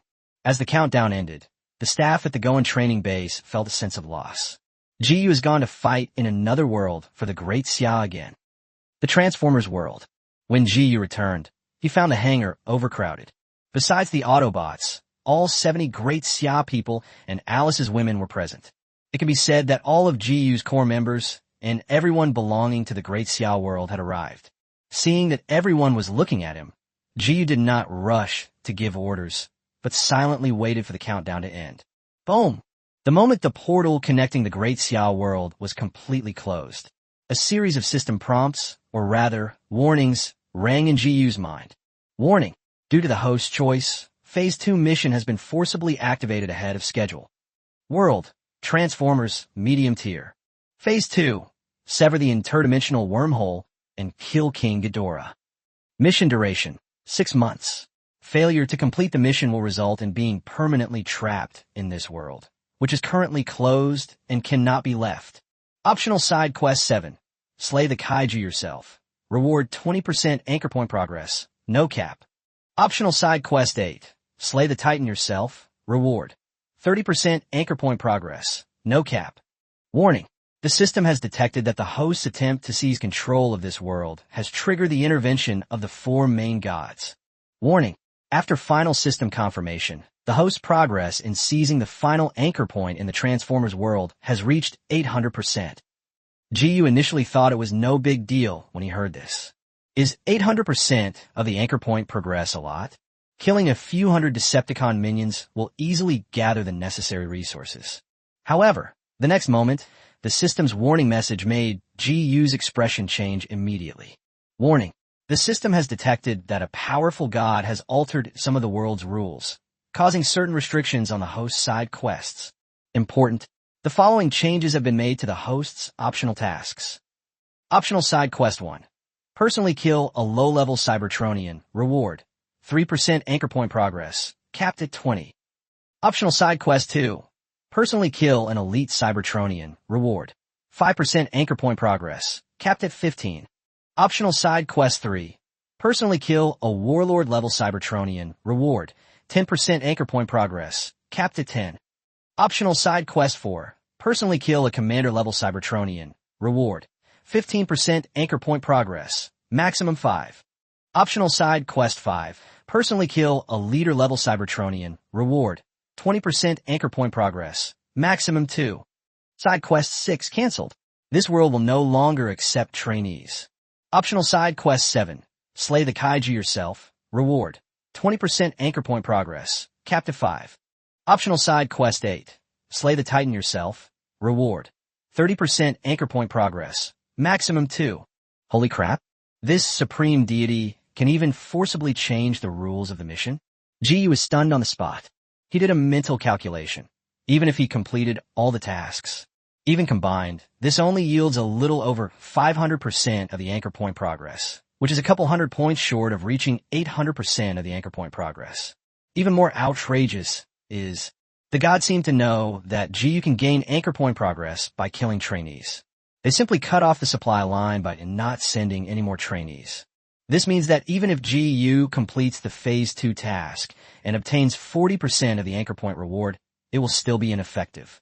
He still couldn't gather the 800% anchor point progress required to control the world. Jiyu couldn't quite remember what punishment he would receive if he failed to control the other world. So he immediately asked the system in his mind, Tongzi, what will happen if I fail to take control of the Transformers world in the end? Or rather, how long will the hell mode last? Note, when the host chooses the second option, to seize control of the other world and erase the influence of other gods' rules, the duration of the host's control over the world is related to the phased main quest. If all the main quests in this world are completed, but the host has not yet gained control of it, the host will be considered to have failed, will lose the protection of the system and its rules, and will be directly attacked by other main gods. At best, the host system will crash, losing the ability to teleport to another world. At worst, they will be instantly annihilated by a powerful god. Holy crap! Is the punishment really that severe? That means that in order not to be wiped out, he must gain more anchor point progress during the Phase 2 mission. After all, nobody knows whether Transformers World will release any more Phase 3 missions. Jiyu felt it was unlikely, because just the second stage mission required him to kill King Ghidorah, which was the highest difficulty level. Could Phase 3 be any harder than this? That's not very realistic. In other words, Jiyu only has 6 months left. If he fails, the consequences will be unimaginable. This unexpected turn of events did catch Ji-yu off guard, but it wouldn't be accurate to say he lost his composure. Because Ji-yu quickly came up with a solution to break the deadlock. That is, to find other movie plots in this world and participate in them, thereby activating new side quests. Alternatively, find female characters from otherworld storylines, bring them back to the Great Xia world after completing the Stage 2 quest, and accumulate enough anchor point progress. This requires the members of the Great Xia's intelligence team to work overtime. Because almost all the female characters in the known storylines of this world have been won over by Ji-yu. For example, the Chen sisters in Godzilla, Su Yueming in Transformers 4, Vivian in Transformers 5, and so on. As for Xiao Li-wen in Pacific Rim, and the other minor female characters, either they're too ugly or too old, or they're simply black. Ji-yu didn't want to eat such terrible food. Either he has already rejected her, and he has no intention of going back to her. Therefore, aside from the remaining Alien, Predator storyline, the Great Xia intelligence team needs to carefully explore this world. See if there are any other movie plots, even if they are small and insignificant. Given the complexity of the Transformers universe, there shouldn't be only a few storylines. It must have incorporated plot elements from other movies, but the Great Xia side just didn't notice. Hopefully, we can find more storylines that allow us to gain progress at anchor points. Chapter 183G begins to work on improving the overall strength of his side. Soon, the system stopped giving notifications. Ji-yu sighed slightly, looked up at everyone present, and said in a deep voice, "Gentlemen, this mission will be extremely difficult, far exceeding the challenges of the biohazard world. My Phase 2 main quest is related to the storylines of Pacific Rim and Godzilla. Moreover, I've been interfered with by other main gods. Not only have the rewards for side quests decreased, but the required anchor point progress has also been brought forward to 800%. As Ji-yu slowly recounted his story, Captain Wang and other elders of the Great Xia dynasty, who had followed Ji-yu in his battles in the biohazard world, all showed expressions of shock. Does the anchor point progress need to be 800%? The worst part is that the task rewards have decreased. This is a double blow, and it's very likely that Ji-yu will be unable to control the Transformers world this time. However, it's too late now. The hellish difficulty level has already been activated, and there's no time for regrets. So, Captain Wang took a deep breath and suggested to Ji-yu, "Team leader, I suggest we set aside a group specifically to investigate the hidden storylines of this world and try to find other storylines besides the ones we already know about." "Yes, that's what I was thinking too. Let's leave it to number 2 and have him take 2 people to handle this." Upon receiving the order, team member number 2 immediately selected 2 members skilled in intelligence, gathering, and analysis to form a new team. "Everyone, please continue to perform your duties as before. Combat teams, report to Captain Wang. Research personnel, report to Professor Yi." Ji-yu assigned tasks and company departments to the dozens of new Xia members. Then, he looked at the overclocked linkers from the 2 worlds. That is, the Autobots, Alice and her female companions, and Michaela and her female companions. "Alice, you guys stay here for a moment. I will strengthen you one by one next." At the same time, Ji-yu mentally commanded the system to activate the power of 13 random totems. "Congratulations, host. You have obtained the Queen Muter totem, exclusive. Congratulations, host." In the end, Ji-yu drew 2 types of King Titan and 11 types of Ordinary Titan totems. The King Titans are Queen Muto and Ghidorah. The Ordinary Titans are Mothra, Rodin, Behemoth, Tiamat, and other Titan behemoths. After glancing at the group of women who had gathered around, Ji-yu mentally divided them into 2 factions: combat teams and logistics teams. The combat team, naturally, consists of the Alice girls from the biohazard world, who are skilled in combat. In the future, Ji-yu might encounter another female character from another world who excels in combat. He will continuously add members to the combat team and invest significant resources in their development. The logistics team consisted of Michaela and others from the Transformers universe.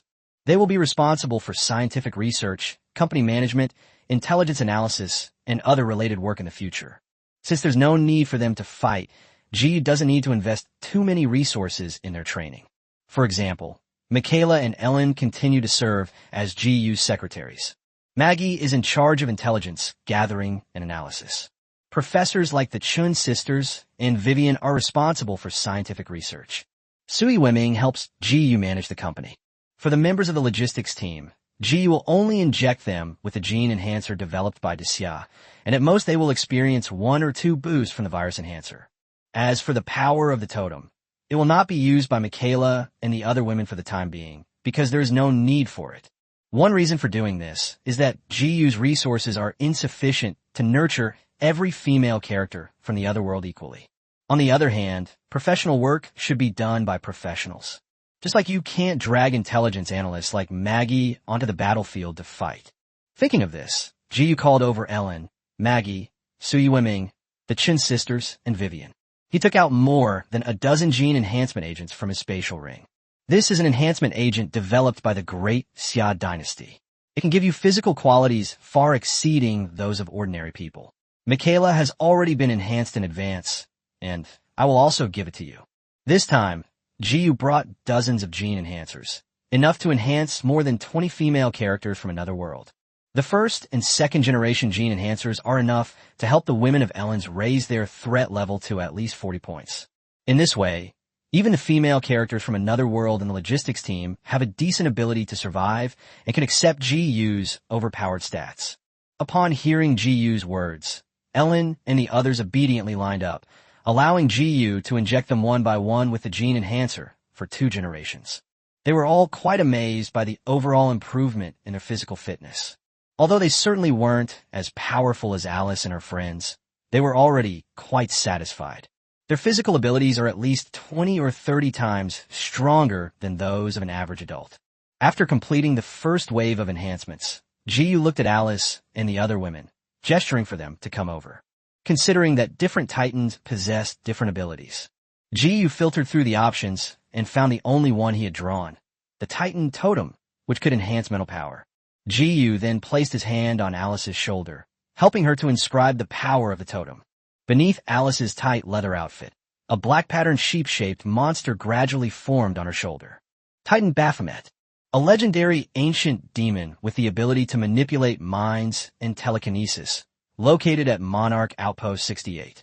Like Jiu's Godzilla totem, all the Titans born on Earth feed on nuclear energy.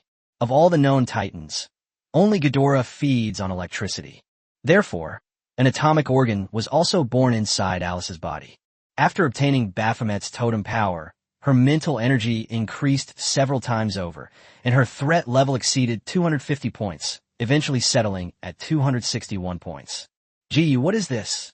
Is inscribed with the totem power of a Titan. What I'm giving you is the totem of Baphomet. Hearing Jiu's explanation, Alice seemed to understand, but not quite, only feeling that she was extremely hungry.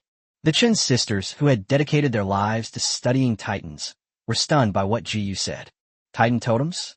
Chun Eileen rushed to Jiu and Alice without hesitation and excitedly asked them questions. Jiu, can you really control the abilities of the Titan? At this moment, Alice, out of sheer curiosity, had already exposed her bare shoulders. There was an engraving of a black sheep-shaped demon tattoo there. It's a Titan Baphomet. As researchers of Titans, the Chen sisters naturally recognized the tattoo on Alice's shoulder at a glance. So, this is the whole picture of Baphomet. We've never seen Baphomet's full face before. Chapter 184, Absorbing Nuclear Energy. Gaining a threat level approaching leader level. At this moment, the Chen sisters were as excited as if they had been injected with chicken blood. After a moment's thought, Jiu simply took out a nuclear warhead that had been treated and completely deactivated from his spatial ring. And in front of everyone, it began to absorb the nuclear energy within. Buzz, buzz, buzz. With a continuous supply of nuclear energy, Jiu's atomic organs gradually became full of energy and began to convert nuclear energy into atomic energy. The next moment, a dark blue light appeared on Jiu's body.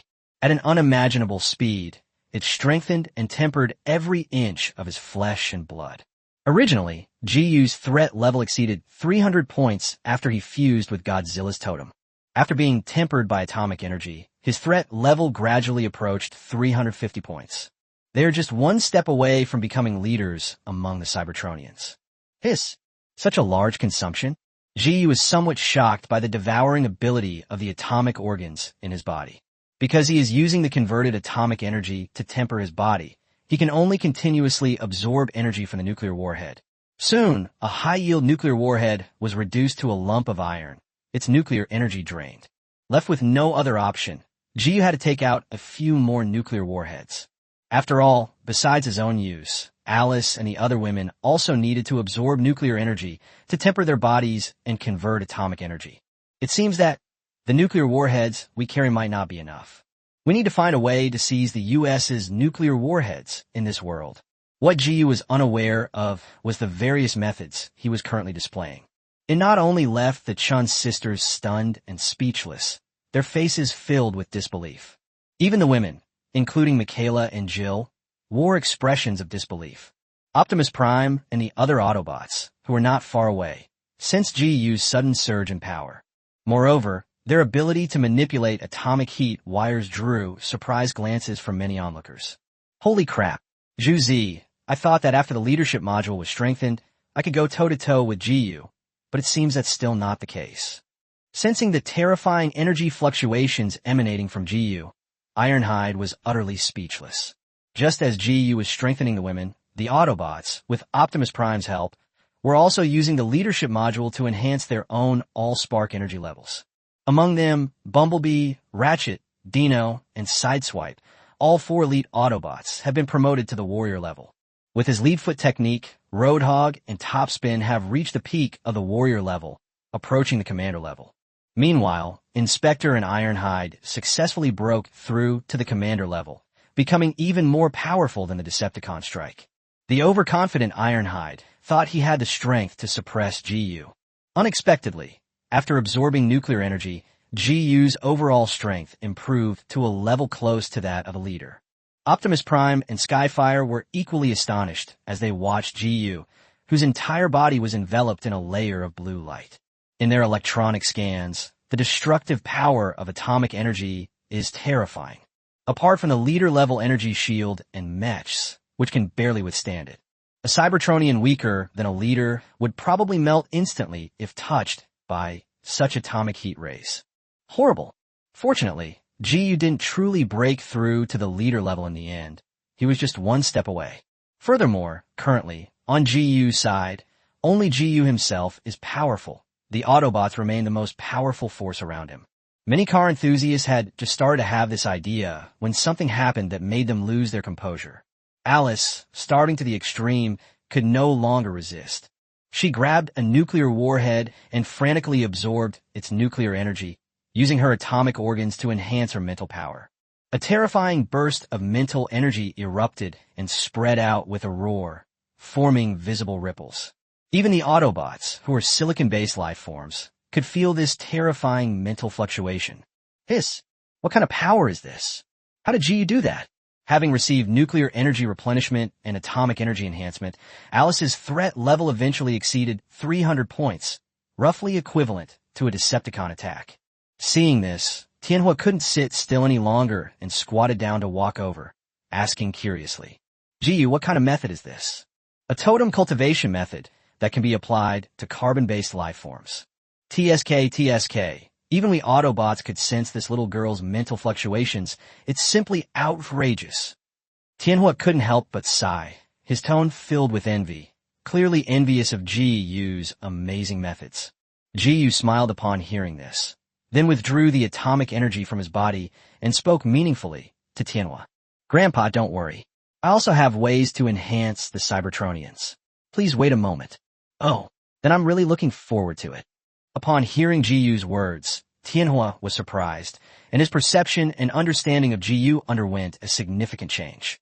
Previously, he only regarded Ji as a friend of the Autobots. He went to the Great Xiao world with Tianhua and established contact with Ji, treating Ji as a partner. At this moment, Tianhua's mindset changed once again. Because if Ji can enhance the Cybertronians, it wouldn't be an exaggeration to call him the second leader of the Autobots, whose status would be comparable to Optimus Prime. Jetfire's idea represented the shared thoughts of all the Autobots, including Optimus Prime. They all stared at Ji with expectant blue electronic eyes, waiting for his so-called enhancement. Compared to the Autobots' reserved waiting, Chen Eileen's eyes widened in astonishment. Ji-Yu actually managed to master the abilities of the Titan. It's still the atomic breath ability of the Alpha class Titan Godzilla. What does this tell us? This means that Ji-Yu at this moment is a humanoid Godzilla. Yi-Yu. Boss, let me take a look at this quickly. Chen Ailing also ran to Ji-Yu's side, gazing at him with adoring and fervent eyes. Don't rush, don't rush. Ji-Yu smiled and waved his hand, because he still had to strengthen the female characters from other worlds. Once everyone's enhancement is complete, he will definitely have the Chen sisters and Yi Lancho's research group conduct the research. This was something that Ji-Yu and Dean Zhao had agreed upon beforehand. Alice, who had eaten and drunk her fill, lazily found a place to sit down and familiarize herself with her newly acquired abilities. The remaining Gillis and the other women saw that Alice had received another enhancement from Ji-Yu. They all crowded around Ji-Yu, staring at him with their big, blinking eyes. Don't rush, let me think. To match the abilities and characteristics of Jill and the others, Ji-Yu dug out the Titan information that the Chen sisters had previously provided him. He quickly made a decision. Jill, come here. Jill appeared in front of Ji-Yu as if she had teleported, just as Ji-Yu's large hand was about to press on her shoulder. Jill quickly stopped her, speaking in a seductive whisper. Ji-Yu, my totem is engraved here. Chapter 185, A Complete Upgrade. Ji-Yu is now surrounded by powerful figures. Jill unzipped her leather jacket, revealing her toned waist with abs. She then took Ji-Yu's large hand and placed it on her abdomen. The next moment, a yellowish-brown spider pattern appeared on Jill's abdomen. Titan Scylla. It possesses the ability to move at high speed and control sandstorms.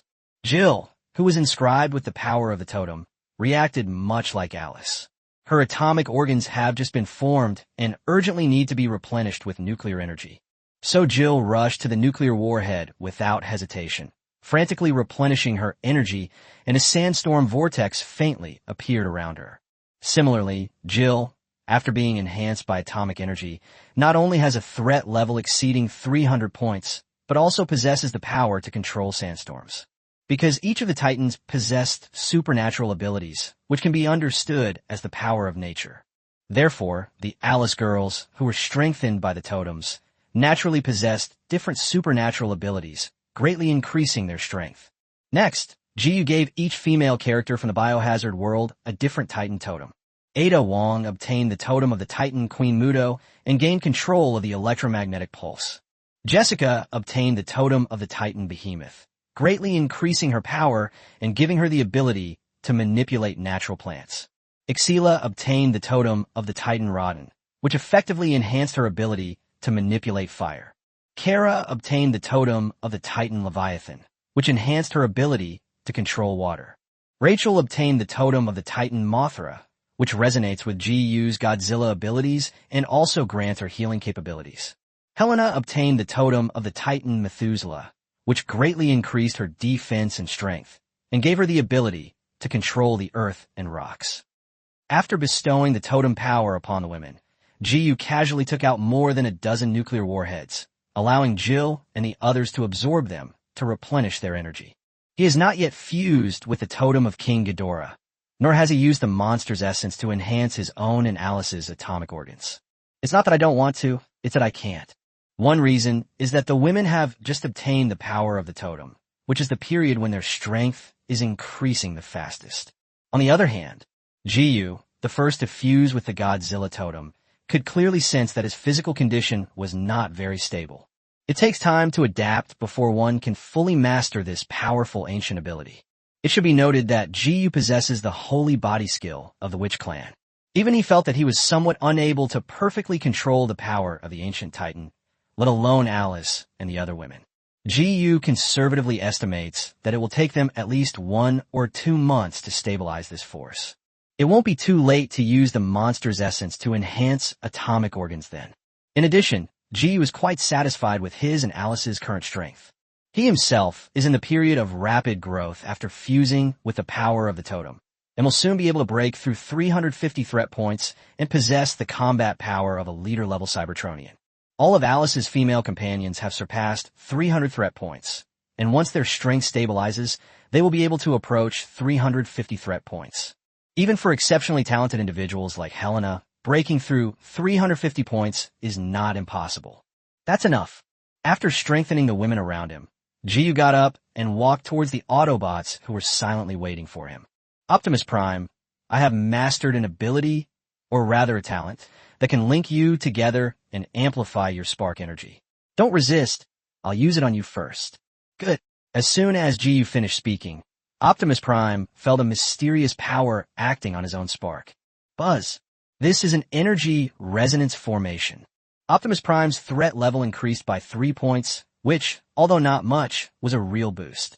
Jiyu, it works. What an amazing ability. Optimus Prime was extremely surprised. He hadn't expected that Jiyu would possess such a special ability. Upon hearing this, Jiyu smiled and said casually, "This is nothing. I can make the sparks of all of you Autobots resonate." The next moment, the 11 Autobots in the hangar experienced the same feeling as Optimus Prime. With the support of Jiyu's matrix skills, the threat level of all the Autobots increased by about 10 points. Among them, Optimus Prime, who already had a threat level of 395, surpassed the leader level and entered the true original level. Experiencing the sudden surge of power, the Autobots were extremely excited and felt even more convinced of Jiyu's abilities. In their hearts, Jiyu had gradually become a leader similar to Optimus Prime. Even the flamboyant Tianhua dared not joke around with Jiyu anymore, and was completely convinced of Jiyu's abilities. Now, after a series of enhancements, Jiyu is surrounded by powerful individuals. Optimus Prime, the leader of the Autobots, possesses original level combat power thanks to the All-Spark, the leadership module, and the Matrix of Leadership. It's like Optimus Prime in the movie with the Skyfire suit added, capable of easily defeating the decaying Fallen. Having recovered to his peak condition, Tianhua's strength reached the peak of the leader level. The other Autobots, Ironhide and Hound, are close to the leader level. The 3 members of the Thunder Rescue Team are at the command level. The remaining Autobots, including Bumblebee, are approaching the leader level, representing a dramatic upgrade.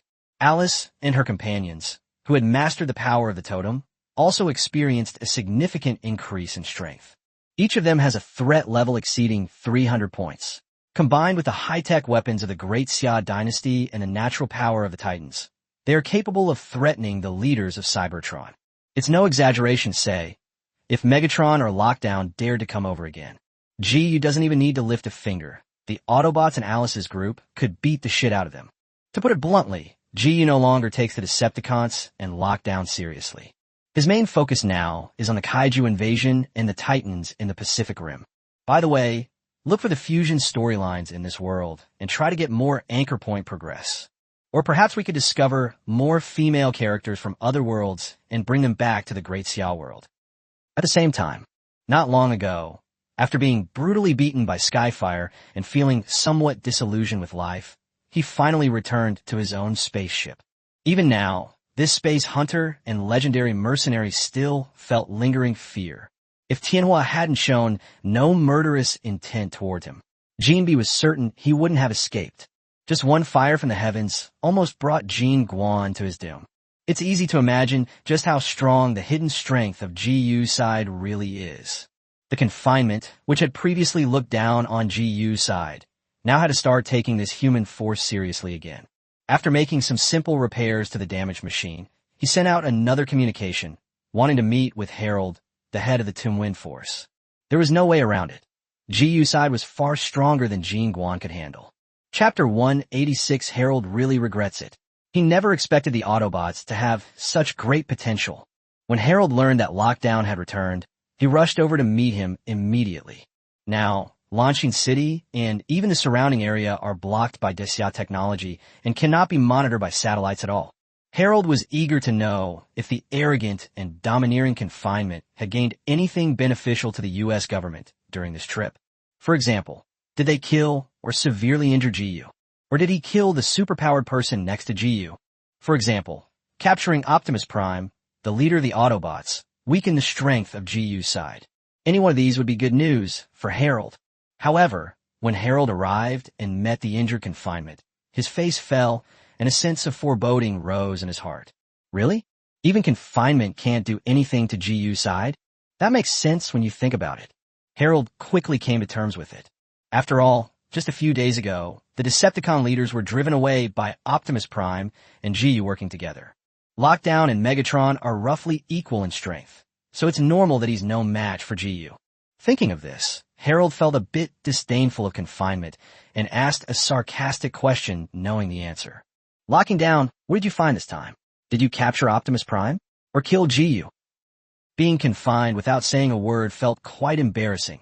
I didn't know how to respond. Because he didn't even get to see GU and Optimus Prime before being beaten so badly by Skyfire that he questioned his existence. Upon seeing this, Harold's mocking smile deepened. Didn't catch Optimus Prime? No problem. There will be plenty of opportunities in the future. We've detected that the Decepticon army will be arriving soon. You can work with them. By the way, did you kill any of GU's people? Like those superhumans? Confinement remained silent, completely unaware that Harold was deliberately mocking him.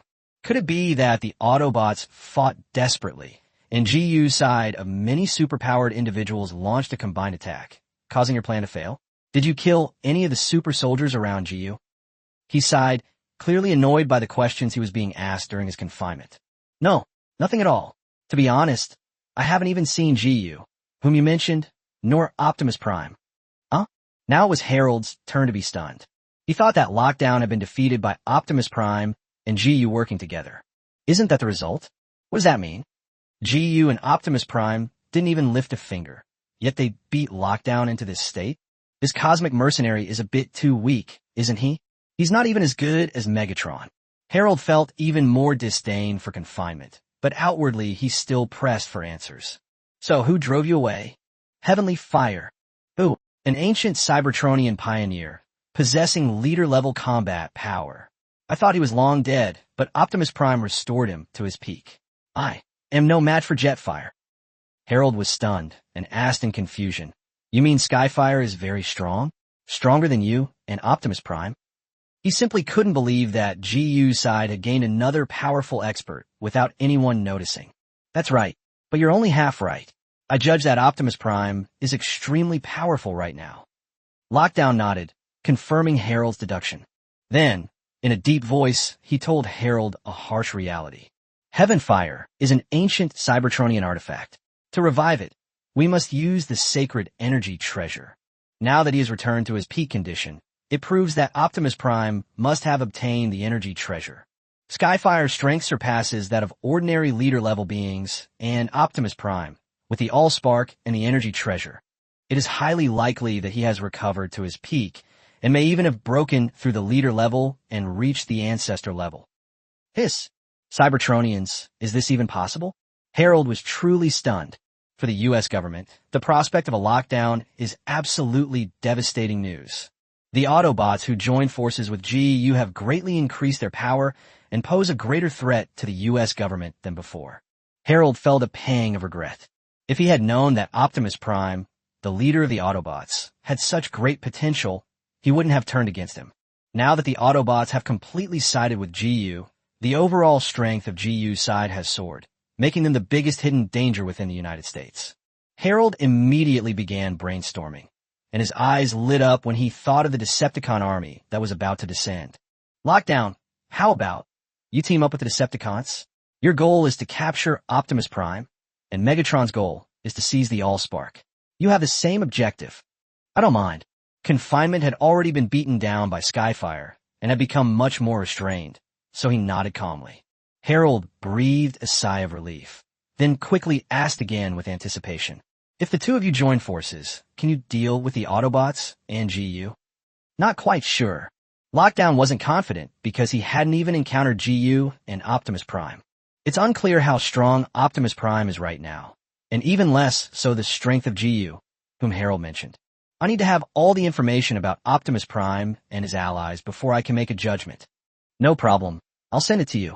Harold immediately transmitted all the intelligence about GU that the U.S. government possessed to confinement. After reviewing the relevant information, Gene pondered for a moment and nodded slightly. No problem. According to you, the Decepticons will send hundreds of legions this time. My warship also has a hunting team of over 100 warriors. If GU and his group of humans are only at the commander level at most, we can wear them down. Unbeknownst to Lockdown, the intelligence Harold provided was already outdated. The overall strength of GU's side has increased more than tenfold compared to before, and it is still increasing at a visible rate. Alright, let's make a plan then. When the Decepticon army arrives, I will arrange for you to form an alliance with Megatron.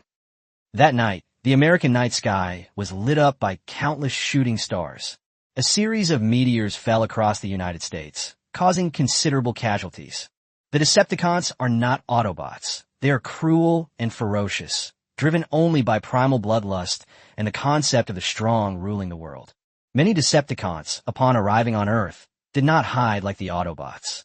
Instead, they launched indiscriminate attacks on American cities, as if venting long-dormant discontent.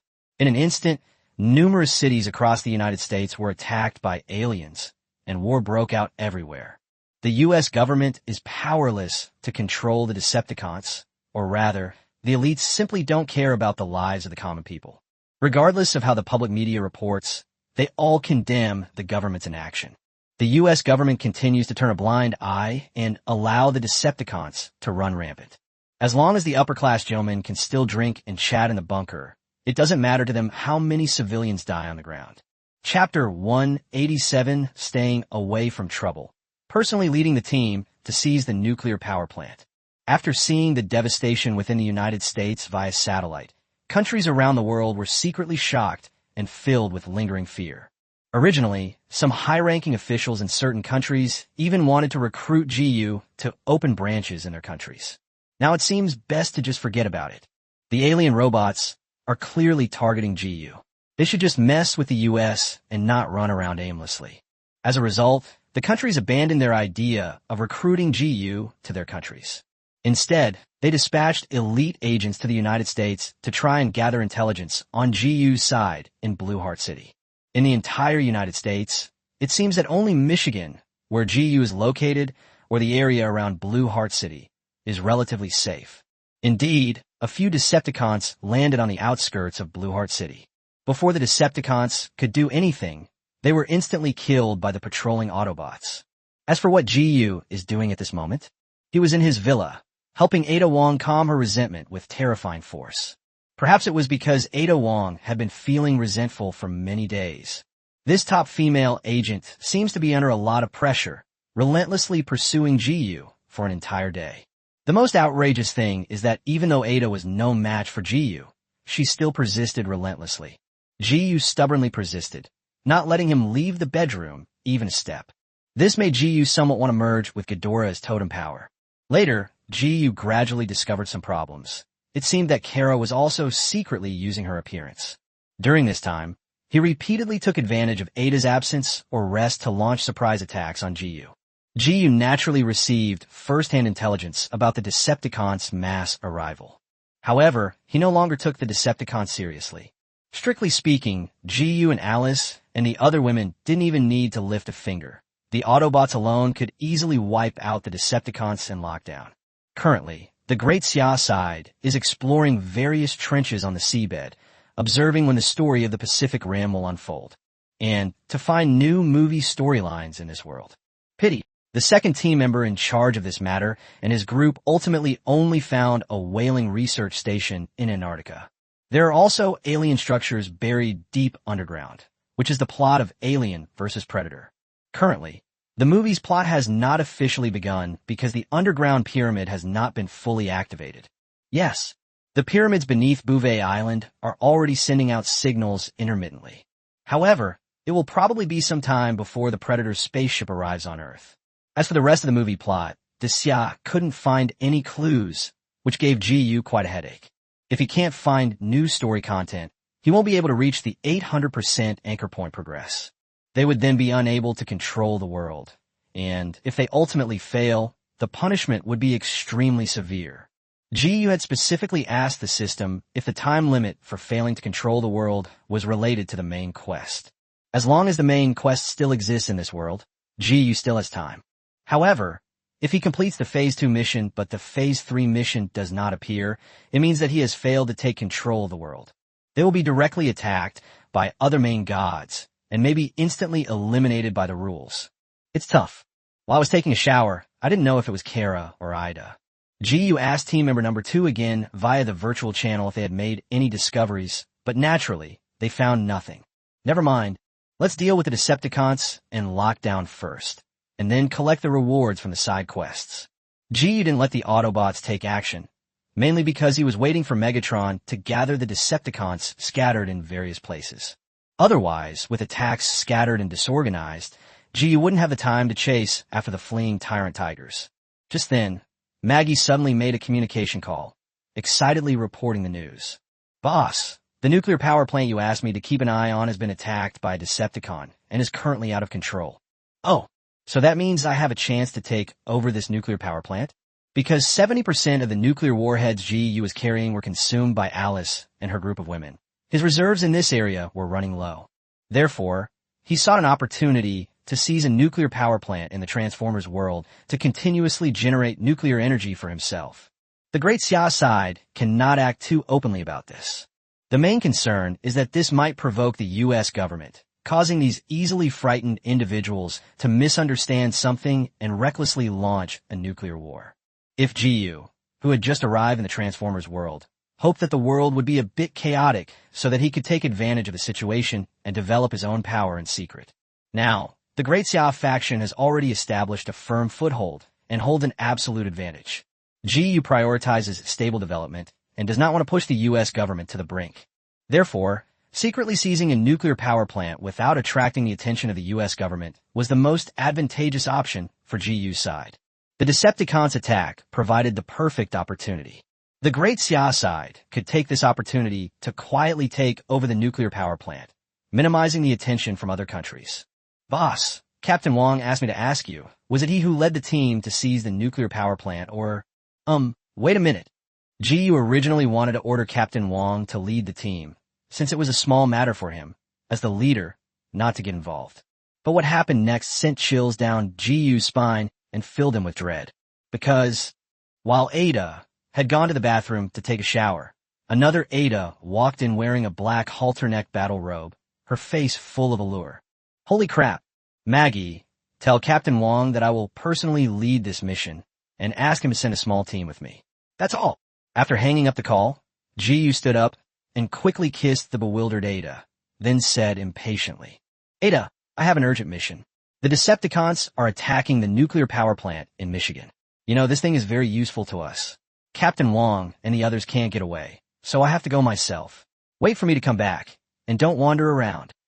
After speaking at lightning speed, GU grabbed his clothes and jumped out of the window, giving Ada no chance to ask any further questions. Soon, GU, who had run more than 100 meters away, felt the ground begin to shake.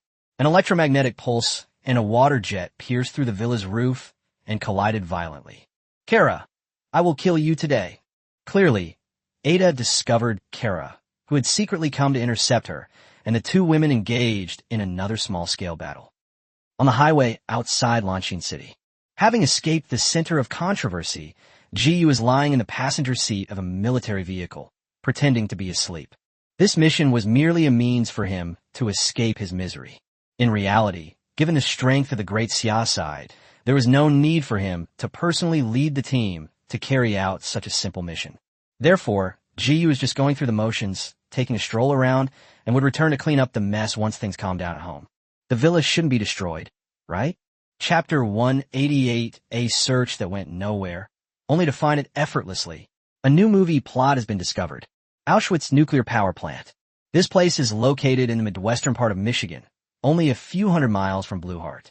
At daybreak, the Dacia convoy arrived at the perimeter of the nuclear power plant. As for the Decepticon who raided the nuclear power plant, he has long since disappeared. The Decepticons that descended upon Earth attacked indiscriminately. They weren't trying to breach the nuclear power plant. They were attacking whatever they could find, without any clear objective. GU estimated that the Decepticon must have received orders from Megatron to attack the nuclear power plant and then leave. The plan of the Great Xia side was to storm the nuclear power plant and create the illusion that the Decepticons had destroyed it. They then imprisoned all the staff inside, specifically to produce nuclear energy for GU. Team leader, shall we begin now? By this time, The fire near the nuclear power plant had been extinguished. The guard force was small, mostly composed of police officers sent by the local police station. No rush. Let's wait for these police officers to leave. Ji contacted Su Yueming and instructed the Su family members who were serving as counselors in Michigan. The parliament removed the police from the nuclear power plant and announced that the plant was abandoned. Upon receiving Ji's order, Su Yueming naturally carried it out as quickly as possible. Using local influence and resources, they managed to get the government to classify the nuclear power plant as abandoned. Several hours later, the police forces near the nuclear power plant withdrew one after another. Inside, only the unsuspecting nuclear power plant workers and researchers remained. All right, go in and take control of everyone. This place is ours from now on. Yes. At Ji's command, the 10-person team set out. They entered the nuclear power plant from different directions, capturing all the staff along the way. Ji slowly got off the bus last, intending to see how much nuclear energy this nuclear power plant could absorb. This place is really nice. Stepping inside the nuclear power plant, Ji felt a sense of comfort and ease, as if he were in his own water. This proves that the nuclear energy in nuclear power plants is very abundant. When he arrived at the control room, he saw staff and researchers squatting all over the place. Ji didn't even look at the group of people, but said calmly, "Don't worry, I won't harm you. On the contrary, you'll only gain more by serving me. I'm Ji. Whether you know me or not, from this moment on, this nuclear power plant is abandoned by the government, belongs to me, and is under the protection of UG Company." The staff were all stunned when they heard Ji introduce himself. You? That's the ruthless guy who resisted alien robots, dared to kill the president, manipulated the presidential election, and was practically all-powerful in the United States. In fact, there are very few people in the world who don't know Ji because he is so famous. I want to know how long this nuclear power plant's energy reserves can last, and who is in charge. As soon as Ji finished speaking, everyone looked at a female scientist wearing a white coat who was secretly sending messages with her head down.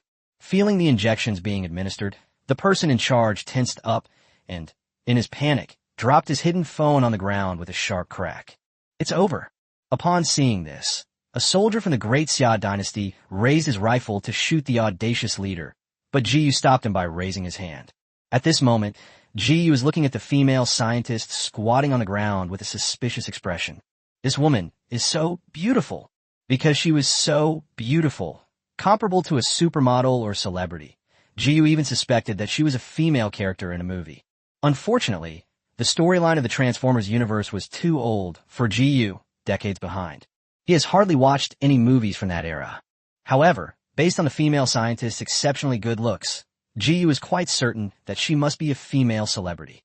Because when Ji was in college, he would occasionally come across videos like a roundup of the most beautiful female stars from the past in the West. I once admired a beautiful actress on screen decades ago. Therefore, the female scientist in front of him gave Ji a sense of familiarity. What's your name? Ji picked up the phone from the ground and was surprised to find that the other party was not asking the U.S. government for help. Instead, they sent a message to an organization codenamed Broken Wings. I am Chris Jones, a nuclear physicist and the manager of this nuclear power plant. Dr. Jones? Ji exchanged a glance with Jones, who was blinking her big eyes, and became even more certain that she was a female character from another world. He just didn't know which movie Jones was a character from. There really was an unexpected bonus. Ji was quite excited to encounter someone who seemed to be a female character from another world just by going out casually. Realizing this, Ji did not hesitate to send Dr. Jones's appearance and identity in this world to team member number 2. Number 2, check this woman's identity. Yes. While waiting for news, Ji squatted down slightly and waved his phone in front of Jones, who was pursing his lips. What were you doing just now? Spread the word about your evil deeds. Beautiful lady, what did I do? I didn't kill anyone, and I didn't vandalize this place. Ji retorted, somewhat speechless. Don't you know that if I hadn't been stationed in Mijo, and if you weren't within Mijo's borders, you would have been killed by aliens long ago? Snort. Upon hearing this, Jones looked away with her beautiful eyes, gave a soft hum without saying a word, and appeared charming and cute. Team leader, we found it. Just as Ji was teasing Jones, the voice of the second team member rang in his ears. The actress who plays this female character is Denise Richards, a well-known actress from decades ago. In this world, she is Dr. Jones, a nuclear physicist from the movie The World Is Not Enough. Is she really a female character from another world? Ji-yu is immediately excited. Because he had been looking for new movie plots lately, he never expected that he would find them so easily after searching high and low. Immediately afterwards, the second player's somewhat frustrated voice came through. Team leader, our previous investigation direction seems to have gone wrong. The Great Xia Analysis Department has determined that this world is primarily driven by alien invasions. So we've been looking for events that resemble extraterrestrial life. Now it seems this world should incorporate the storyline of the spy assassin universe. Tell me more about it. After confirming Dr. Jones's identity, Ji-yu casually pulled up the beautiful young woman who looked to be no more than 25 or 26 years old. Don't touch me. Jones showed no remorse for being a prisoner, standing stiffly in front of Ji-yu, glaring at him hatefully. Ji-yu didn't care much about this. He smiled and ruffled Jones's hair, then forcibly pulled the doctor away from the nuclear power plant. What are you doing? Let go of me. I'm warning you. If you keep doing this, I'll bite you. Chapter 189, The Broken Wings Organization. A special organization suspected of incorporating elements from over a dozen movies. Compared to Ji-yu's physique, Dr. Jones was practically powerless and had no chance of breaking free from Ji-yu's grasp. She could only struggle in Ji-yu's arms, uttering threats in a coquettish manner. Seeing Jones's sullen expression, Ji-yu simply picked her up and strode towards the SUV outside. Ji-yu, don't do this. At least, don't do it so quickly. I don't like being treated roughly. At this moment, Jones's charming demeanor, a mixture of panic and resignation, made Ji-yu's lips twitch. Doctor, you're overthinking it. Ji-yu placed Jones in the passenger seat and fastened his seatbelt. He then went to the driver's seat, sat down, and lit a cigarette. Snap! The next moment, Jones instinctively snatched the cigarette from Ji-yu's mouth and took his lighter. Smoking is not allowed here. Sorry, it's just a professional habit. Fiend. Ji-yu had just finished listening to the intelligence gathered by team member number 2 regarding the agent universe. Jones, can you tell me about the mysterious organization you belong to? Has it been crippled? I don't know what you're talking about. Ji-yu sighed, grabbed Jones's chin, and threatened him coldly. As far as I know, this organization's headquarters has just moved to Blue Heart City. I am the ruler of Blue Heart City. Do you believe I can send the Autobots to destroy your organization and kill all your sisters? Ji-yu's words were obviously meant to scare them. He was too busy trying to win over these female agents to hurt them. Furthermore, the Autobots wouldn't harm humans. Wah! However, Dr. Jones was so frightened by Ji-yu's cold words that she burst into tears on the spot. She wiped away her tears and complained pitifully. Kill, kill, kill. All you know is killing. You think you're so great that you even dare to kill the president? Then kill me. According to the information in this world, Jones is 26 years old this year. Westerners mature earlier, so he can be regarded as 35 years old. In a drama, Dr. Jones is rational and decisive, cold on the outside but warm on the inside. However, after Ji got to know her personally, he found that she was just like a little girl. When will you tell me? Ji had a headache and sat back down in his original seat, seemingly quite troubled by Jones's reaction. Jones, who had just pretended to cry, had already discerned some of Ji-yu's character traits through his probing, and was deeply shocked. So, is Ji-yu, whose infamous reputation resounds throughout the world, and whose fearsome name is known far and wide, actually this kind of person? Jones bit her rosy lips, took out paper and pen from her pocket, and handed them to Ji-yu. What does this mean? Ji-yu, sign autographs for me and my sisters, and I'll tell you the information you want to know. That's it? My handwriting is terrible. Do you want the information or not? All right. Seeing that Ji-yu was actually signing his name seriously, Dr. Jones covered her red lips in surprise. As if she had discovered a new continent, she quickly unbuckled her seatbelt. She straddled Ji-yu and looked at him closely with a surprised expression. Are you really Ji-yu? Or are you an imposter or a stand-in? What's the meaning? This woman, there's something strange about her. Online, people say that Ji-yu is a murderous monster who eats a child every day and bathes in human blood. Ji-yu chuckled and handed the signed notebook back to Jones. Here you go, tell me. On the surface, Ji-yu appeared calm and composed, but inside he was incredibly excited. because he had already confirmed it based on the number of signatures. Within the Fallen Wings organization, there are at least 15 female characters belonging to the spy universe. Give me a cigarette. Didn't you say smoking isn't allowed here? I was just kidding. They don't allow extraction inside nuclear power plants, but they do outside. Could you please get off me first? Cannot. Jones not only didn't get off GU, but she also leaned close to GU's ear and whispered seductively. You look much better on camera than in the videos. I used to think that Bond was the most charming man, but now I think I was wrong, very wrong. Jones at this moment was completely different from his attitude when they first met. He was now full of aggression and possessiveness. This is actually a difference between Eastern and Western cultures, resulting in different outcomes. Easterners tend to be more reserved, valuing modesty and civility. Western ideology is more barbaric and primitive, pursuing a survival of the fittest mentality. GU is strong enough, or rather, GU is currently the strongest male carbon-based life form on Earth. Naturally, Western beauties would fall in love with him without hesitation. Just like NBA players decades ago, they were all ugly, no different from gorillas. But top supermodels and actresses still flock to him one after another. Do they really value looks? Or is it just a natural preference for unusual tastes? Neither. It is only because of Western ideology that they have developed an extreme admiration for strength. As long as they are strong enough, they can accept anything, even if it's not human. Possessing the strong is a core value of Western women, bringing them a strong sense of satisfaction and vanity, no less than the pleasure of smoking marijuana.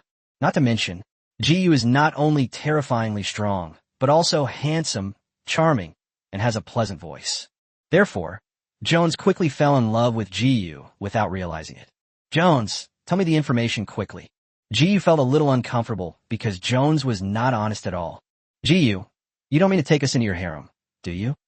Jones still wouldn't tell GU what he wanted to know, instead continuing to tease him with a coquettish laugh. Sure, but there are a few older women in the organization who are hard to handle. I'm just worried about you. GU stood up slightly, grabbed Jones's waist, and said softly, Then I'll explain, and you can just nod or shake your head. Jones looked completely incredulous, as if he had been terrified. She would occasionally glance down at herself with suspicion, as if to confirm whether she was imagining things. GU then recalled the intelligence that team member number 2 had gathered about Agent Universe and the Broken Wings organization, and said softly, The Broken Wings organization is a secret organization established 10 years ago, composed of agents who betrayed their country and some special members, each of whom has received rigorous training. The people who founded this organization are oil tycoon Erica King, Lucia Chiara, widow of the Ghost Party leader, and Vivi DeLay, a former CIA executive who defected. The members include Vespa Linda, a former John Bull defector, Solange Demetrius, a former terrorist mistress, and Anna Ivanova, a former Goose defector. Because of the fact that secret agents are often silenced, you female agents secretly joined forces, betrayed your country, and formed an organization that sells intelligence. Dr. Jones is just your cover. In reality, you underwent rigorous intelligence training many years ago and are now infiltrating a nuclear power plant to steal intelligence on American nuclear weapons. Am I right? Chapter 190. Discovery of a group of walking anchor points. According to intelligence provided by team member number 2, Broken Wings is a special organization composed entirely of female agents. It covers multiple movie storylines, such as The Mission, Impossible series, the 007 series, and so on. The members are a mixed bag, coming from all sorts of backgrounds. This includes former U.S. politicians, former agents from various countries, capitalists, prostitutes, mistresses of terrorists, members of terrorist parties, professional thieves, assassins, scientists, and so on. To put it simply, the Spy Universe is an organization that merges more than a dozen movies with a completely messed up timeline. For example, Jones, if we follow the timeline of the 007 series of movies, she should be in her 50s this year. But this foreign beauty is still under 30 years old and at the peak of her looks. Most of the female agents in the Fallen Wings organization are under 30 years old, and some are even under 20. In GU's eyes, the Fallen Wings organization was just a group of walking anchor points. Jones was surprised that GU had investigated their backgrounds so quickly, and her pretty face involuntarily changed. So what do you want? Jones, I hope you can help me persuade your sisters to join my company. GU stated his purpose frankly. These are at least 15 female agents, and possibly more than 20. Moreover, each of the actors was a supermodel or beauty from decades ago. Among them were top actresses of that era, such as Sophie Marceau, Eva Green, and Monica Bellucci. That might not work. With his identity so thoroughly exposed, Jones didn't dare look GU in the eye and awkwardly explained. At least not right now. Why? Because we've already received payment from the Wayland Industries Group, and according to the organization's rules, we can't betray our employers. GU, you know that. Jones, after offering his explanation, looked somewhat troubled and apologetic. My sisters formed this organization because they were betrayed, and they hate breach of contract and betrayal the most. Upon hearing Jones's explanation, GU immediately felt a headache coming on. Because the Wayland Corporation is the same company that explored the underground pyramids in Antarctica, the same company that appears in Alien vs. Predator. Surprisingly, the company's founder hired the Broken Wings organization so quickly. The key point is, according to the plot, the team that entered the underground pyramid was almost completely wiped out in the end. Jones, are you providing intelligence and logistical support to Wayland? Or are you sending people to help him? Yes, we have them all. Jones pouted, leaned close to GU, and said in a sweet, coquettish voice, there might be 6 sisters going, or there might be 8. I'll be there too. What are you, a nuclear physicist, doing there? I'm a secret agent too. The US is in chaos right now because of the alien invasion. I'm going to Antarctica to see what the pyramids are like. Oh, does that mean Jones is also an agent? Upon hearing this, GU's heart stirred, and a virtual light flashed before his eyes. Jones, threat level 9. So, the woman in front of me wasn't a scientist who couldn't even kill a chicken? A threat level of 9 points definitely qualifies someone as a well-trained agent. The elite soldiers from the Great Xiao region, as well as Jill and others from the biohazard world, were only this level of threat from the beginning. In that instant, GU thought of many things. If the members of the Fallen Wings organization are all these kinds of big, beautiful women with wasp waists, perky buttocks, and a charming and sexy demeanor, and who also possess the skills of elite agents, he could then add these women to his combat team and train them diligently. Seeing GU looking thoughtful, Jones's eyes darted around, and he asked tentatively, GU, do you want to come with us to Antarctica? Maybe you can win over the ladies. No, thank you. GU shook his head, ignoring Jones's disappointed face, and answered indifferently. The Decepticon army has already arrived, and other threats are on the horizon. I don't have time to go to Antarctica. Decepticons? Other threats?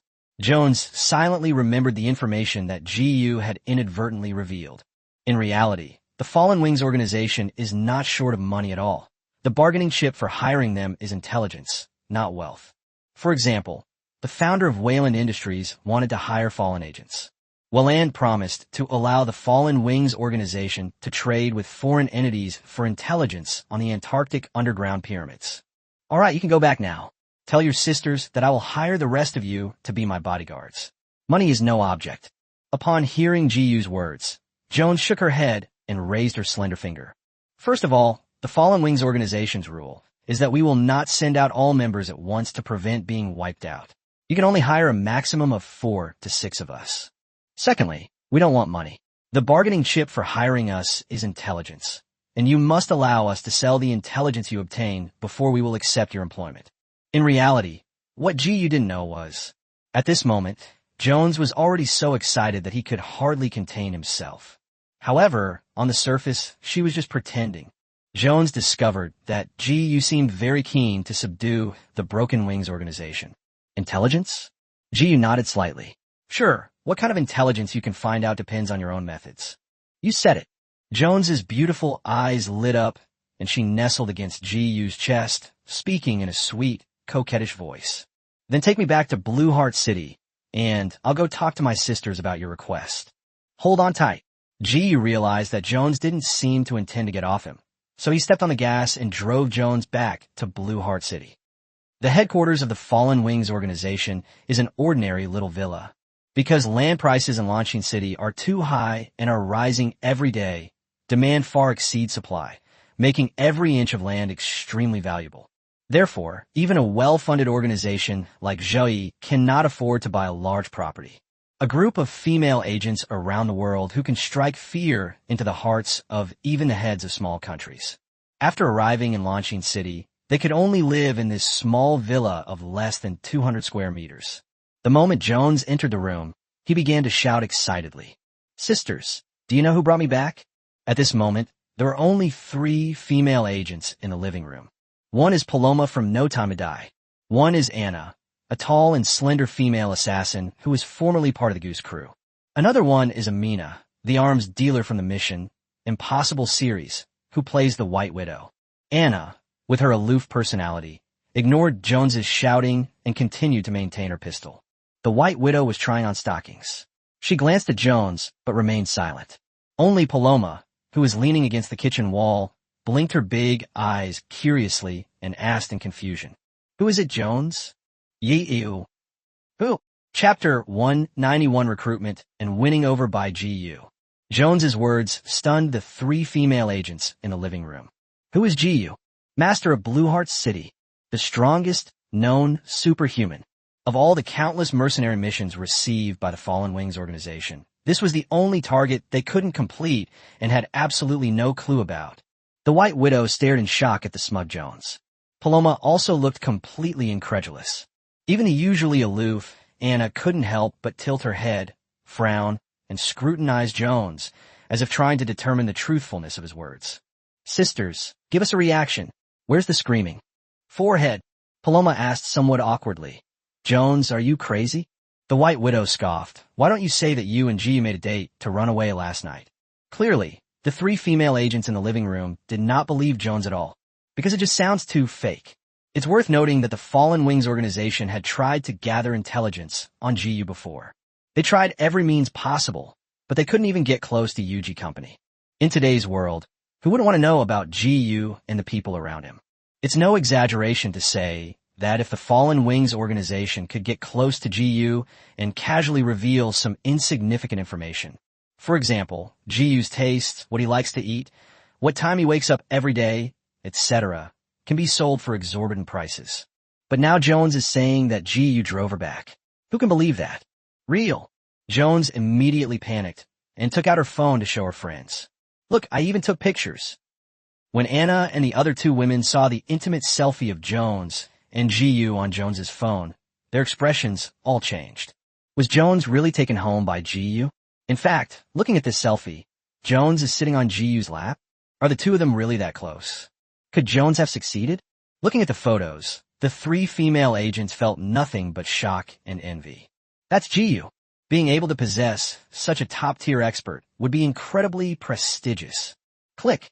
Anna then inserted the magazine into the pistol and asked in a cool voice, "Now that you've been lucky enough to get close to GU, why did you come back with such a good opportunity?" The Fallen Wings organization currently has a large number of lucrative mercenary missions that they cannot accept, all of which involve GU. Anna felt that Jones shouldn't have come back. Instead, they should take advantage of the situation and follow GU to infiltrate his company and gather intelligence. I naturally have my own purpose." Jones gave a haughty snort and stomped upstairs in her high heels. She needed to quickly go and report this to the higher-ups of the Fallen Wings organization. In the living room on the first floor, Paloma and the White Widow exchanged a glance, unable to resist their curiosity, and followed her upstairs. They both wanted to find an opportunity to get close to GU, and they were unwilling to give up even if there was only a sliver of hope. Anna maintained a calm demeanor on the surface, but her heart was in turmoil. Finally, she sighed and went upstairs with them. A study on the second floor was renovated into the organization's office. There were 3 female agents in the office at that moment. They are one of the leaders of the organization, Oil Tycoon Erica, played by Sophie Marceau. Lucia, the former widow of Spectre, is played by Monica Bellucci. And Vespa, played by Eva Green, is in charge of leading the team on the Antarctic Pyramid mission. Bang! Jones burst in excitedly, hands on his hips, and said proudly, "Guess who brought me back just now?" "Jones, I've told you so many times, knock before you come in." Erica frowned and asked suspiciously, "Weren't you supposed to be infiltrating the nuclear power plant? Why are you suddenly back now? Those things aren't important. You guess." "Jones, either talk or get out." Lucia, with her cold and aloof appearance, glared at Jones, causing Jones to droop his head and pout dejectedly. Okay, I ran into GU at the nuclear power plant. As Jones slowly began to speak, the three senior executives in the office stood up in shock. GU, the ruler of Lanshin City? The most powerful human being in the world.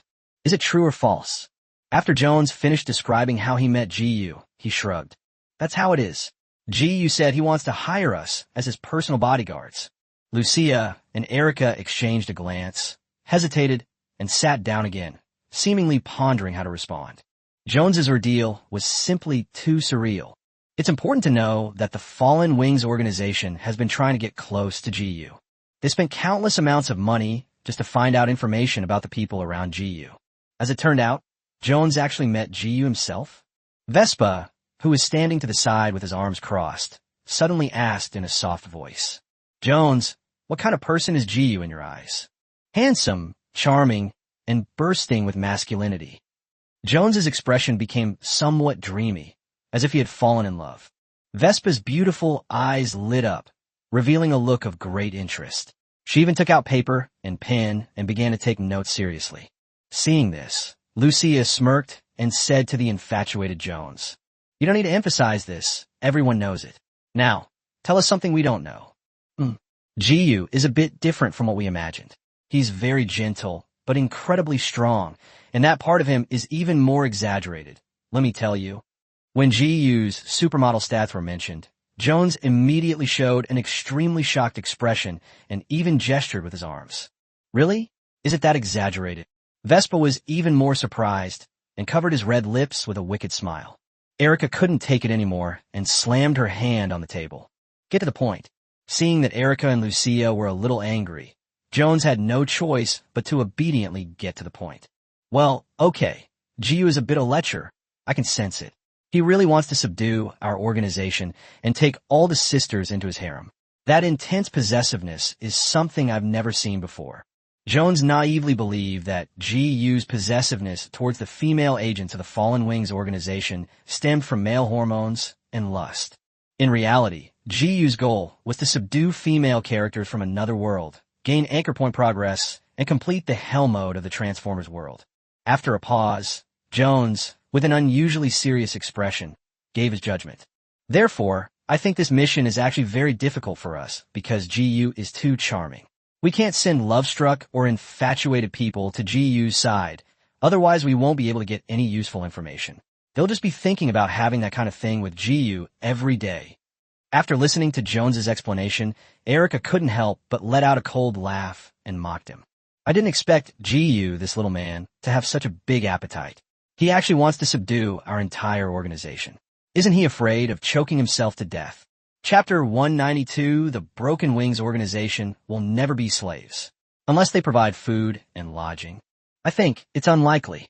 Jones, his face full of amazement, described to Alice, Sister, you don't know. GU is terrifying. He's not human at all. Erica lowered her head in thought, ignoring Jones's reckless remarks. First of all, they definitely have to accept the job offer from GU to the Broken Wings organization. This is a fantastic opportunity, regardless of why GU, with his terrifying strength, would need bodyguards. In short, even if GU hires them to warm his bed, they have to go. Secondly, based on Jones's various descriptions of GU, Erica believed that ordinary agents should not be sent to approach GU.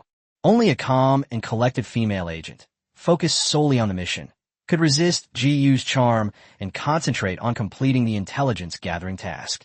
Just look at Jones's behavior. After spending less than a day with GU, she was already acting like a love-struck fool. Erica doesn't blame Jones for this. Because GU is the most powerful human being in the world, it's normal for him to attract many women. If GU didn't have any women around him, she might even have doubts about his sexual orientation. Therefore, a female agent who lacks strong will and is too emotionally rich is definitely not suitable to be GU's bodyguard. So, Erica then turned her head to look at Lucia beside her. Sister Lucia, you will lead the team to get close to GU this time. Lucia is the widow of a former high-ranking member of Spectre and is known for her calm and composed demeanor. She is also the oldest female agent in the Fallen Wings organization, a classic example of a beautiful but ageless woman. She is knowledgeable and experienced, making her the most likely person to resist GU's charm. Good. Lucia nodded slightly. Then I'll take the White Widow, Anna, and Paloma with me. Currently, some members of the Fallen organization are carrying out mercenary missions for the Wayland Group and are temporarily unable to leave their posts. Of the remaining agents, some were under the leadership of another leader of the organization, Vivi, and were responsible for the security of the headquarters. There are fewer than 10 agents available, among whom White Widow, Paloma, and Anna are the most composed. Jones, who was in the office, pointed to himself incredulously when he heard Lucia say that. Sister Lucia, why didn't you take me with you? Lucia glanced at Jones and explained casually. You have to come here by yourself every day. I'm afraid that if you go to GU's side, you'll end up in his bed the same day. Jones looked aggrieved. No, there are only women in our organization. If I don't do it myself, who can help me? Can you honestly say you've never done it before? I haven't come here by myself for 2 years. Jones was stunned. Erica, Vesper, and Paloma, the 3 female agents who were eavesdropping outside the door, were also secretly amazed. So ruthless? If this were to erupt, wouldn't it blow people up into mummies? Erica didn't want to discuss such boring things, so she coughed and said, Lucia, remember this. Your mission is ostensibly to protect GU, but in reality, you need to secretly gather information about GU's company and the people around him. Any information related to GU can fetch a high price. And never mind. Erica seemed to have something to say at the end, but she didn't say it. Lucia gave Erica a deep look, who seemed hesitant to speak, and nodded gently.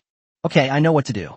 Clearly, Lucia understood Erica's unspeakable secret. Everything was understood without words. To put it simply, Erica learned from Jones's description that GU intended to subdue the entire Broken Wings organization. Unsurprisingly, the leader of this organization was somewhat tempted. However, she still had some concerns, which is why she did not openly express her thoughts. After all, they had finally regained their freedom. So how could they possibly become someone else's subordinate again so easily? Moreover, who can guarantee that they won't be betrayed by GU after joining his side? Ultimately, the female agents in the Fallen Wings organization are a group of women who have no sense of security. They only trust the guns in their hands and the intelligence they possess. Of course, if Lucia confirms that GU is a man worth relying on, Erica would not object to becoming GU's subordinate. In this world, who would refuse to become GU's subordinate? Will fight tooth and nail to get on it. The Fallen Wings organization will never be enslaved, unless GU provides them with food and lodging. Therefore, Erica finally gave Lucia a hint. Hopefully, she can find out who GU really is and whether he's someone the Fallen Wings organization should entrust their life to. Having accepted the mission, Lucia immediately set to work. She first obtained GU's contact information from Jones and then got in touch with him. Next, both sides agreed to meet in the afternoon, and the Broken Wings organization would send 4 female agents to serve as GU's personal bodyguards. After Lucia and the others left, only Erica and Vesper remained in the office. Vesper hesitated for a moment, but when no one was around, he brought up his idea. Erica, are we really not considering joining GU's team? Erica knew that Vesper's question meant that even the mid-level captains in the organization were tempted and wanted to accept the olive branch extended by GU. This is quite normal. GU is mysterious and powerful, and naturally has a strong attraction to Western women. More importantly, GU can provide the Fallen Wings organization with the most crucial sense of security and protection. Erica, you should know very well that in this chaotic era of alien invasion, it is already difficult for a group of women like us to protect ourselves. The only way out is to submit to the strong. As a mid-level member of the organization, Vespa knew very well that the Fallen Wings organization was in a very fragile situation and could be destroyed by various countries if things went wrong. They were originally defector agents, possessing too many secrets, and almost every one of them was on the wanted lists of various countries. As the world became increasingly chaotic, the living space of the Broken Wings organization was drastically compressed, making it impossible for them to continue to survive in the cracks. This is actually the fundamental reason why the Fallen Wings organization, which is clearly a secret intelligence organization, insisted on settling in Blue Heart City. Because Blue Heart City is safe enough and has a well-established order. Anyone who violates the laws established by the Great Xia Number 3 team will be punished and expelled, regardless of who they are. Otherwise, if they don't settle in Blue Heart City, they will be in great danger if a major power takes advantage of the chaos to attack. The attempts by GU to win over Jones were actually quite appealing to all the female agents, though they didn't say it out loud. With GU's formidable military strength, he could protect any force. They can also take this opportunity to gain enormous energy and a series of benefits. No one could resist such an opportunity. For example, Erica was smitten, but she hesitated to make up her mind, harboring doubts about GU. Chapter 193, A Special Agent Organization Full of Talent. Why? Erica sighed in frustration and said in a low voice, Wesper, we don't know who GU really is. If he just wants to sleep with us and lusts after our bodies, then it's fine. We'll hardly lose anything. Or rather, that would be considered a huge win for us. The real fear is, GU would betray us for his own benefit. You don't want to become a stranger's plaything, do you? What if GU is truly sincere towards us? Erica took a deep breath. If GU can prove that, I will not hesitate to bring my sisters to him and find a stable home for everyone. Of course, I think it's unlikely. In all these years, have you ever seen a leader like this? Have no idea? Vesper shook his head helplessly. But I think GU should be different because he's very young. I hope so. After seeing Jones off, GU returned to the company without stopping and found the intelligence team of Team 2. Number 2. Have you investigated all the members of this organization? Most of the investigation is complete, Team Leader. I've compiled the information and will send it to you right away. A piece of intelligence, over 1,000 words long, was transmitted into GU's communication channel. Looking at the information compiled by the second team member, GU gasped in shock. Does this intelligence organization really have so many members?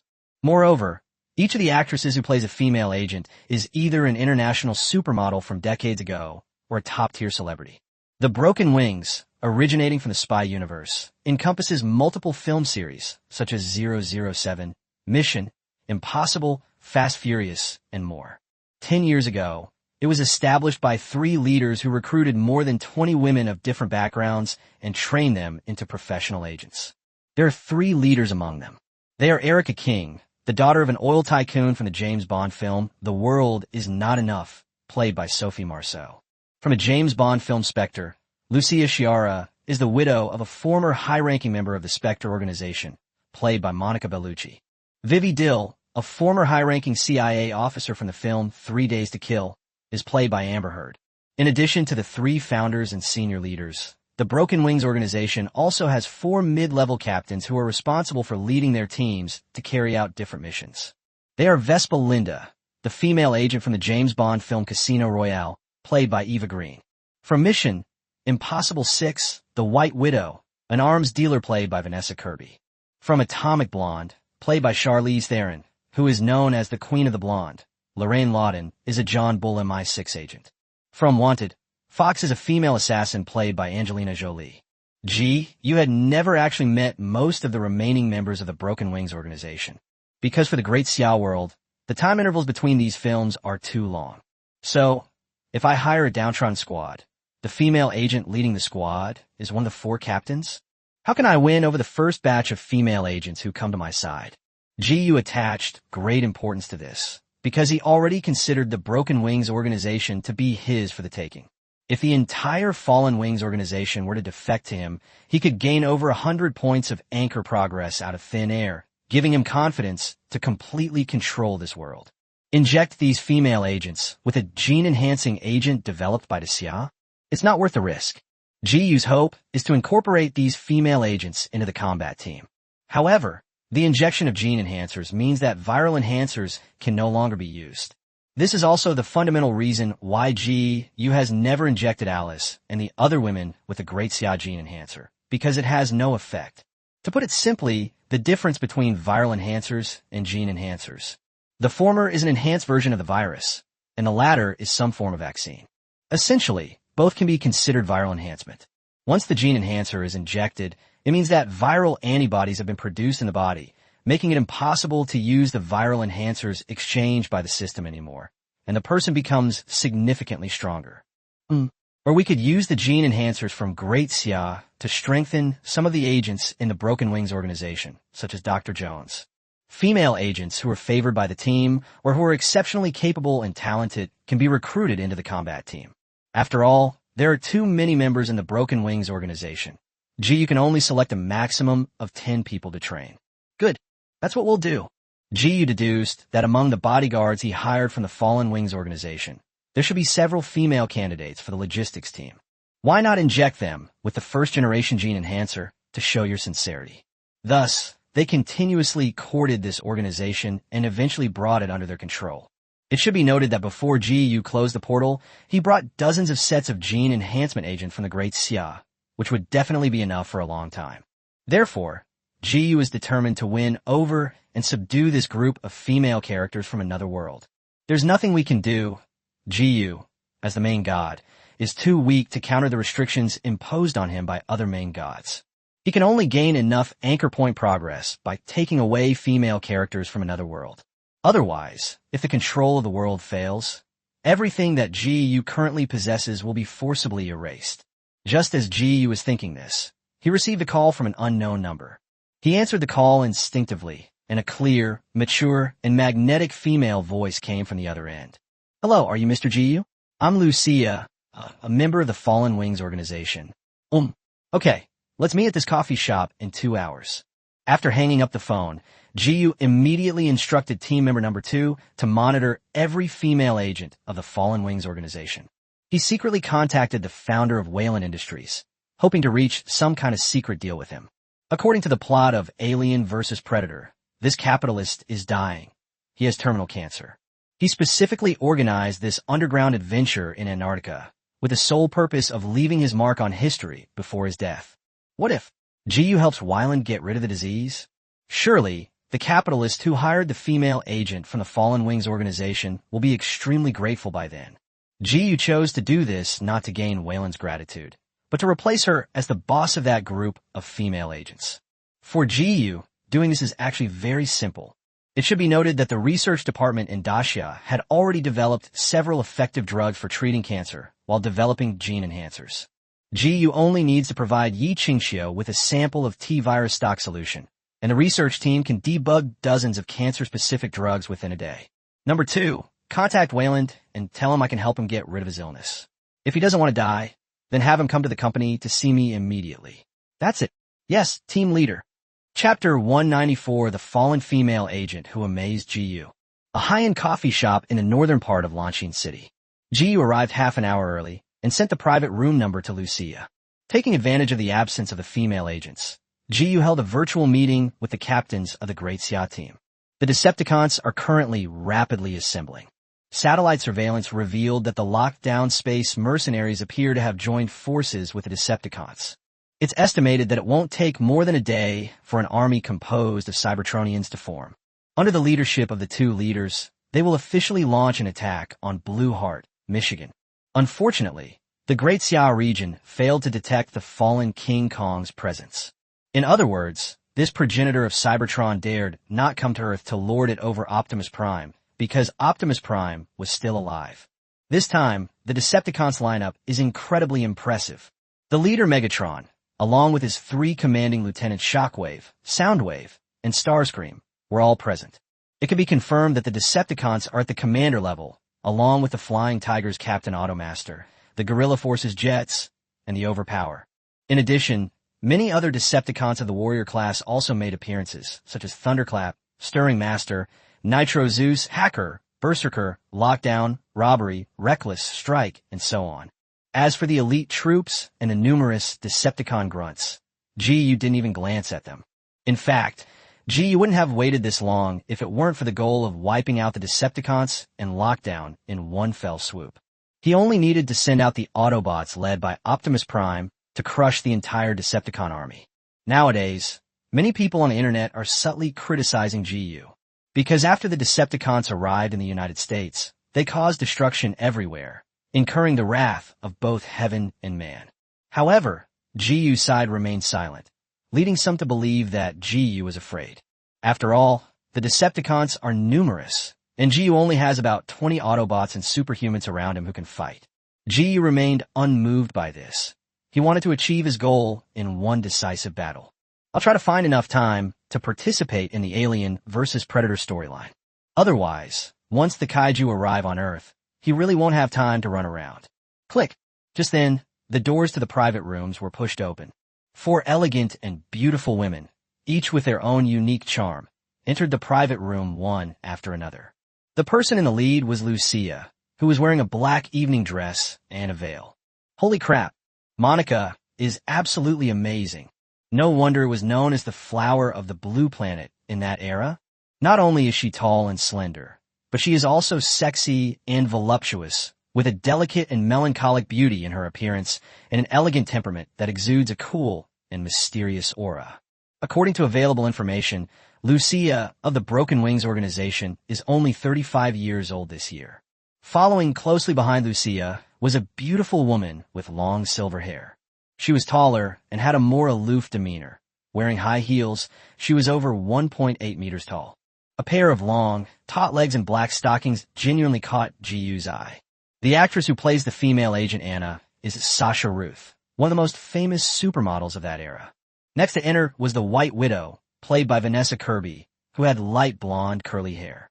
This woman is a classic British model, with a cool and aloof beauty mixed with a touch of playfulness, and her lips are always turned up in a smile.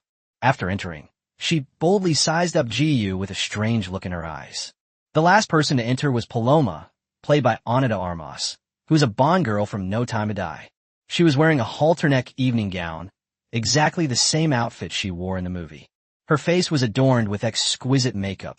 Her large eyes were full of spirit, and her appearance was charming and beautiful with a touch of fragility.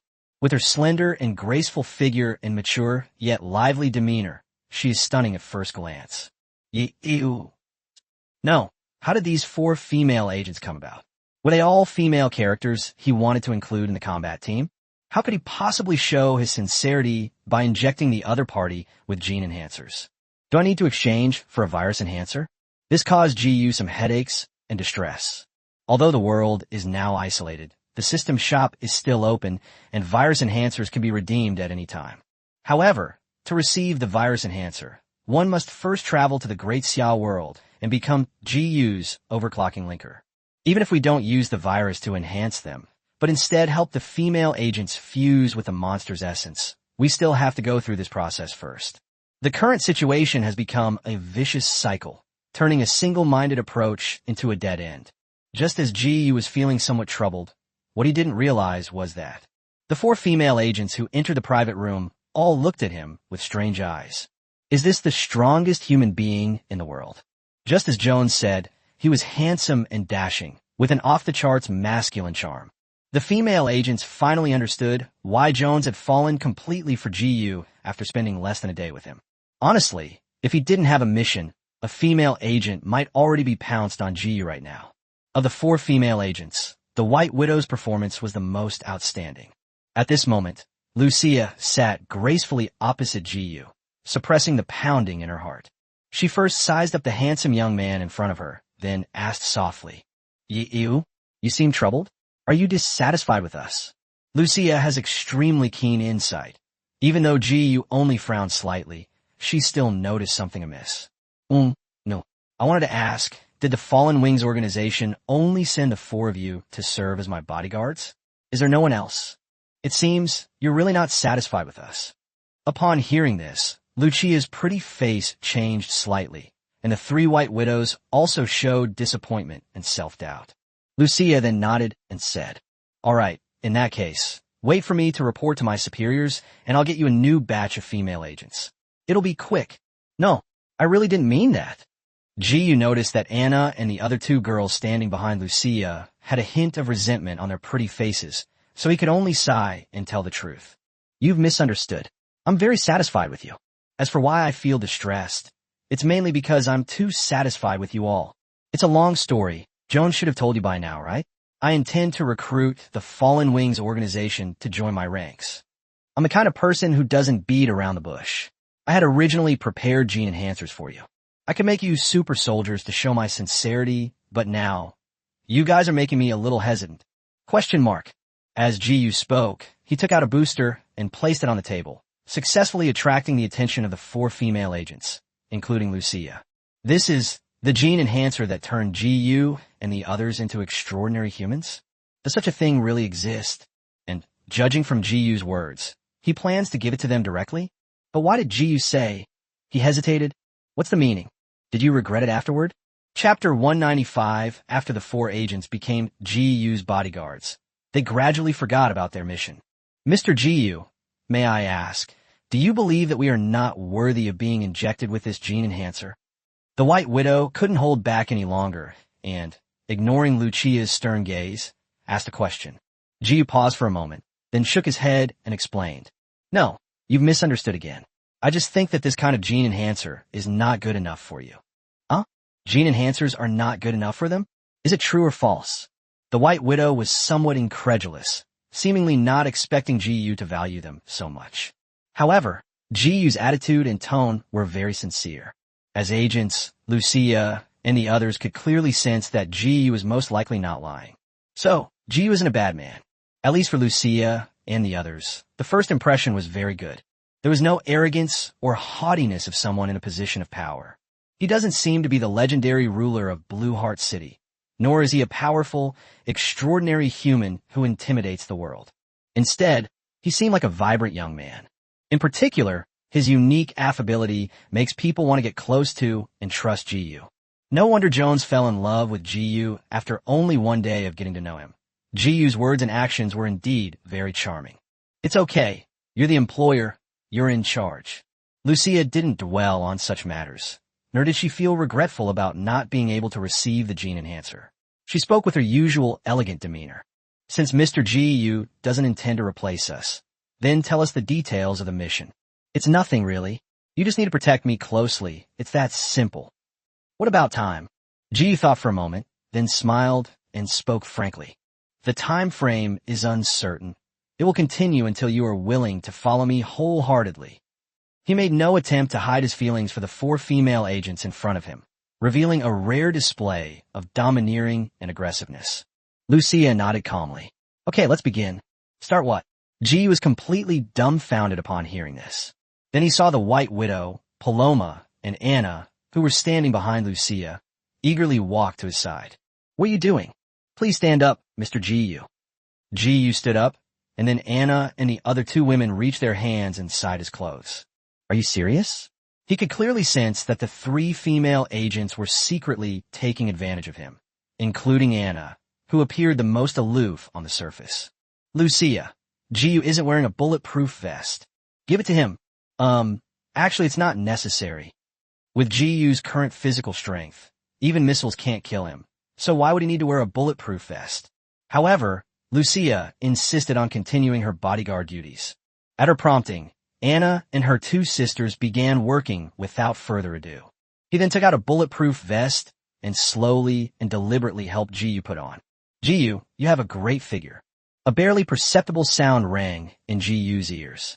Ji tilted his head slightly, met Paloma's gaze, and smiled, causing the female agent's pretty face to blush slightly. In the movie, Paloma is only focused on working because Bond is too old. Ji is young and handsome, and speaks very pleasantly. Paloma, who was just over 20 years old, had a heart fluttering the moment she helped Ji put on the bulletproof vest. Lucia nodded in satisfaction only after Ji had put on the bulletproof vest, demonstrating her professionalism. Mr. Ji, we will stay by your side from now on and be responsible for your safety. That's excellent. Ji never expected that Lucia and the others, whose average threat level was only 10, could actually protect him. He simply wanted to recruit these female characters from another world. Ji then glanced down at his watch and gave the order to the female agent beside him. That's all for now. Come back to the company with me. Someone is waiting for me. I heard that I was finally going to the mysterious Yuji company. Even Lucia, who had always been expressionless, showed a hint of excitement. This is the most powerful and mysterious company in the world today, bar none. Besides superpowered individuals, there are also alien robots. Yuji Company. Following behind Ji, Lucia and her 3 companions were curious about everyone and everything along the way. Unfortunately, they couldn't see anything. The only thing known is that this renowned company operates entirely around GU. Furthermore, this feeling became even stronger the deeper one went into the company.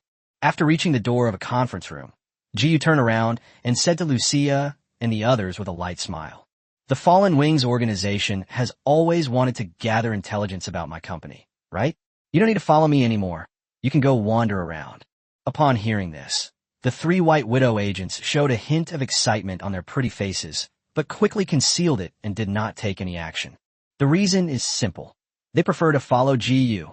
It's no exaggeration to say that, without realizing it, the three widows had gradually forgotten the mission assigned to them by the organization. They were so captivated by GU's charm that they didn't even realize it themselves. At this moment, Lucia took a deep look at GU, who was trying to get rid of her, and shook her head as if possessed. "No, boss. Our mission is to protect your safety. We're not going anywhere." Lucia has a strong sixth sense. All the secrets and mysteries of this company are related to GU. Therefore, they only need to follow GU. Leaving GU to explore on their own would be putting the cart before the horse. Of course, Lucia also had a secret she couldn't reveal. That is, she needs to observe GU's style and personality, and help the younger women in the organization to determine whether GU is someone she can entrust her life to. It's important to know that before meeting GU, Lucia had actually devised a series of plans. Among them, investigating GU company's secret intelligence accounted for the majority. As a result, after Lucia actually came into contact with GU, this most composed, high-ranking member of the Fallen organization unsurprisingly developed a similar mindset to Jones. Her attention was entirely focused on GU, and she completely forgot about all the tasks assigned by the organization. All right. Seeing that the agents were unwilling to leave, GU shrugged helplessly and pushed open the door to enter the conference room. Inside the conference room, an elderly, white-haired man wearing a ventilator was coughing incessantly. When GU appeared, Wyland quickly stood up and took the initiative to shake hands with GU. "Mr. GU, I've come to see you. Is what you said before true?" "Certainly." "Oh my God, thank you so much. Is there anything I can do to help you? Like wealth? I have a lot of money. You can have as much as you want. Or power. I know a lot of congressmen, and I have a friend who is a governor." Chapter 196. Persuading Wyland to become the behind-the-scenes boss of the Antarctic expedition. Wyland seemed afraid that GU would change his mind, so he did everything he could to show off his advantages. No one wanted to be cured of cancer and live more than him. Not long ago, someone from UG Company told him that GU was willing to cure his cancer. So this top capitalist immediately took a plane to Blue Heart City without delay. If anyone else in the world had said this, Wyland would have just thought they were trying to scam him. But GU is different. He is a representative of extraordinary humans in this world, a terrifying being who can tear alien robots apart with his bare hands. At this moment, the four agents behind GU, including Lucia, couldn't hold back their excitement when they saw Wyland. Because this person is also the boss of the Broken Wings organization, and he hired one of their teams, who will soon be going on an expedition to Antarctica. What does GU mean? What does he want to do? Lucia and the others were keenly aware of this, thanks to their womanly intuition. GU's discovery of Wyland is definitely directly related to them. "Mr. GU, whatever you want me to do, I will agree to it." GU didn't waste any words. He took out a pre-prepared contract and pushed it in front of Wyland. As if grasping at a straw, Wyland excitedly picked up the document and began reading it word by word. "Oh, that's it?" GU merely hoped that the troops sent to Antarctica by the Wyland group would obey his orders. "That's simple?" Wyland was stunned, his face full of disbelief, and he looked at the document several times. It's not that Wyland didn't believe it, but rather that he felt it was really too insignificant. He wanted to go to Antarctica to explore because he was about to die and wanted to leave his name in history before he died. If you can survive, who the hell would want to go to Antarctica to suffer? Without hesitation, Wyland took out a pen and signed the last page of the document. "Mr. GU, from this moment on, that team, in terms of both equipment and personnel, is yours. The Wyland Group will provide all the funding until you are satisfied." Upon hearing what Wyland said, Lucia and the others standing behind GU all showed a strange expression, realizing what GU wanted to do. Is this a move to recruit another group of agents from the Fallen Wings organization into their ranks? According to the agreement signed between the Broken Wings organization and the Wyland Group, The Fallen Wings organization had a total of 8 agents who would serve Wayland for 4 months. He was also assigned the role of a bodyguard, as the original plan was for Wayland to travel to Antarctica himself. Now, Jiyu has reached a new agreement with Wayland and has become a new leader of the Antarctic exploration team. This means that a full 12 Fallen agents have become Jiyu's men. Good tactic. Through this incident, Lucia also realized that Jiyu was determined to take over the Broken Wings organization. The 4 agents were not offended or angry by Jiyu's methods. On the contrary, they came to approve of Jiyu even more. That's how it should be. This is the true nature of a super strong person. After signing the document, Wayland looked at Jiyu with anticipation. Jiyu then stood up, walked to Wyland's side, took out a special medicine, and injected it into Wyland's neck. Forehead. The medication takes effect very quickly. Before Wayland could say anything, he suddenly spat out a mouthful of black blood, his face full of pleasure. Meanwhile, the medical equipment monitoring Wayland's physical condition had all returned to normal levels. This means that Wayland's lung cancer has been cured. Mr. Jiyu, am I fully recovered? No. Jiyu's words stunned Verlander, leaving him somewhat confused. Then, Jiyu took out 3 more potions and placed them in front of Wayland. From now on, you will receive 1 injection every week, and you will be fully recovered in a month. Wayland silently put away the special medicine, stood up, and bowed deeply to Jiyu. He didn't even need the medical equipment and walked briskly out of the conference room. As for Lucia and the other 3 standing behind Jiyu, Wayland didn't even glance at them once from beginning to end. After Wayland left, a look of unspoken words flashed across Lucia's pretty face. The White Widow and Paloma exchanged glances, seemingly urging each other to ask Jiyu. Just as the group was passing the buck, Anna suddenly asked in a cold voice, "Jiyu, do you really think it's worth doing this?" Jiyu turned around and looked at Anna, the female agent who was staring at him. "What you gave Wayland must have been some kind of miracle drug for treating late-stage cancer, right? That stuff is worth enough to buy a small country, and you only used it to get a useless identity? Anna, you're wrong. To me, this identity means a lot." Jiyu's attentive attitude towards the female agent of the Fallen Wings organization made Anna's beautiful eyes light up. After hesitating for a moment, she lifted her long legs and sat on Jiyu's lap, asking in a serious voice, "Jiyu, if I choose to follow you, you wouldn't make me do things I don't want to do, would you?" "Certainly. Jiyu doesn't have that many wicked tastes. He just has a lot of memory." Anna looked intently into Jiyu's eyes, staring straight into them, and finally nodded. "I trust you." As she spoke, Anna grabbed Jiyu's large hand and placed it on her waist. It's clear that if the circumstances and environment hadn't been unfavorable, Agent Anna probably wouldn't have been so obedient. Anna took the lead in expressing her opinion, even threatening to leave the organization and follow Jiyu. Lucia's expression changed, while the White Widow and Paloma showed signs of interest. After answering Anna's question, Jiyu looked at Lucia, whose pretty face was complicated, and said calmly, "Lucia, you'd better tell the leader of the Fallen Wing that from now on, stop taking on any more missions. Because no matter which company or country you take on a mission from, I'll intercept it. I don't want to invite these capitalists over one by one, understand?" Lucia's lips moved slightly. She finally understood the domineering and forceful nature inherent in the young man before her. Yes, Lucia understood. Jiyu had already made the female agents in the Fallen Wings organization his own possession. The reason they didn't forcefully recruit the remaining agents into their ranks was because Jiyu gave the Broken Wings organization some dignity and respect, hoping they would recognize the opportune moment and take the initiative to join him.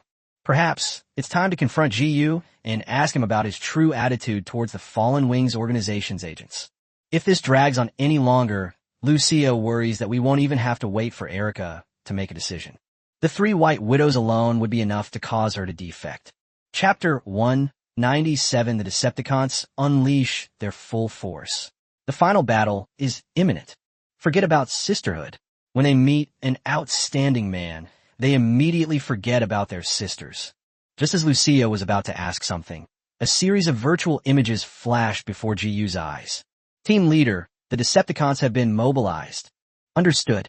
Notify Optimus Prime and Alice that we will wipe them out at the Michigan border." "Yes." After hanging up the call, Ji stood up, holding Anna's delicate body, and smiled at Lucia and the others. Ladies, the final battle against the alien robots has begun. Follow me. Anna, you come down first.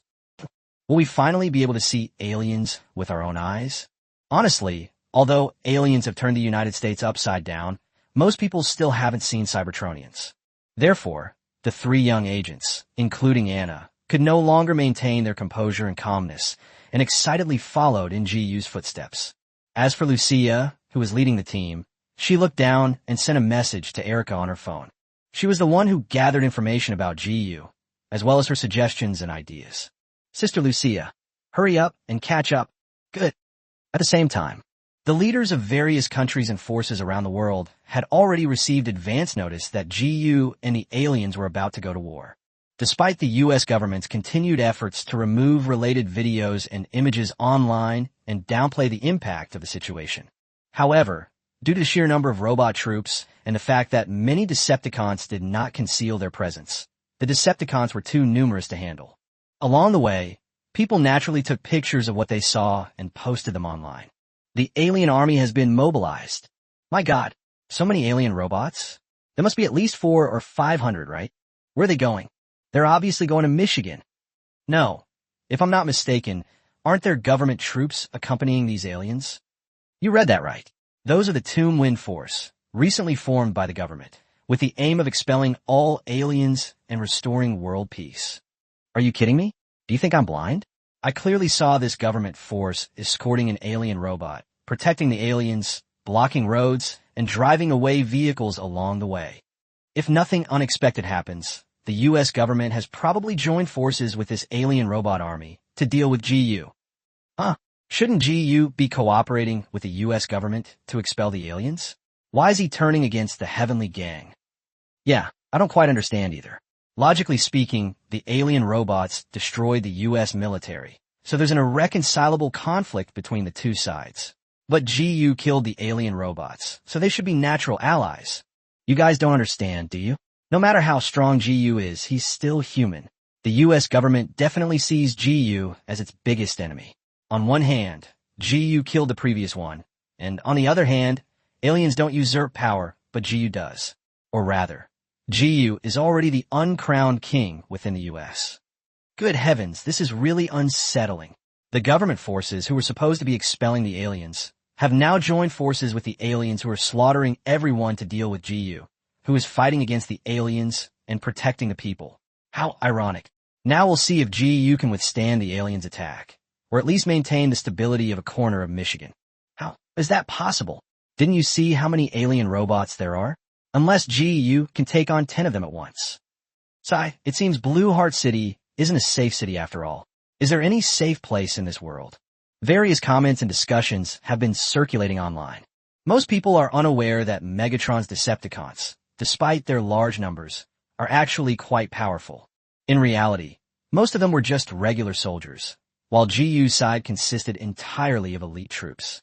Furthermore, GU's side has undergone comprehensive strengthening and is no longer comparable to what it used to be.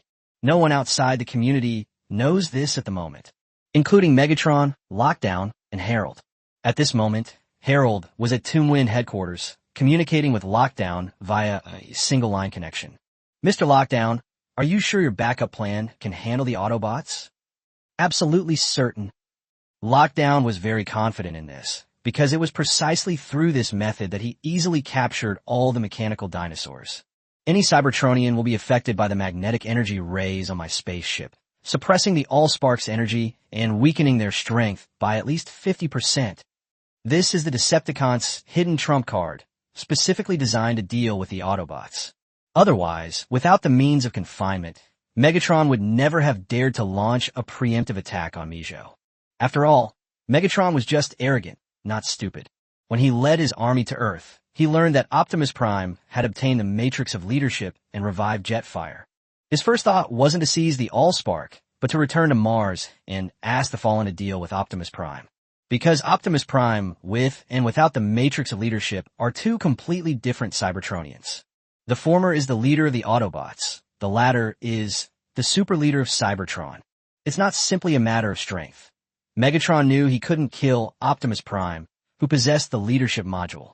As the Fallen himself said, only a super leader can kill a super leader.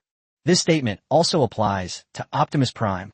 In the original storyline, Megatron was able to defeat Optimus Prime in Transformers 2.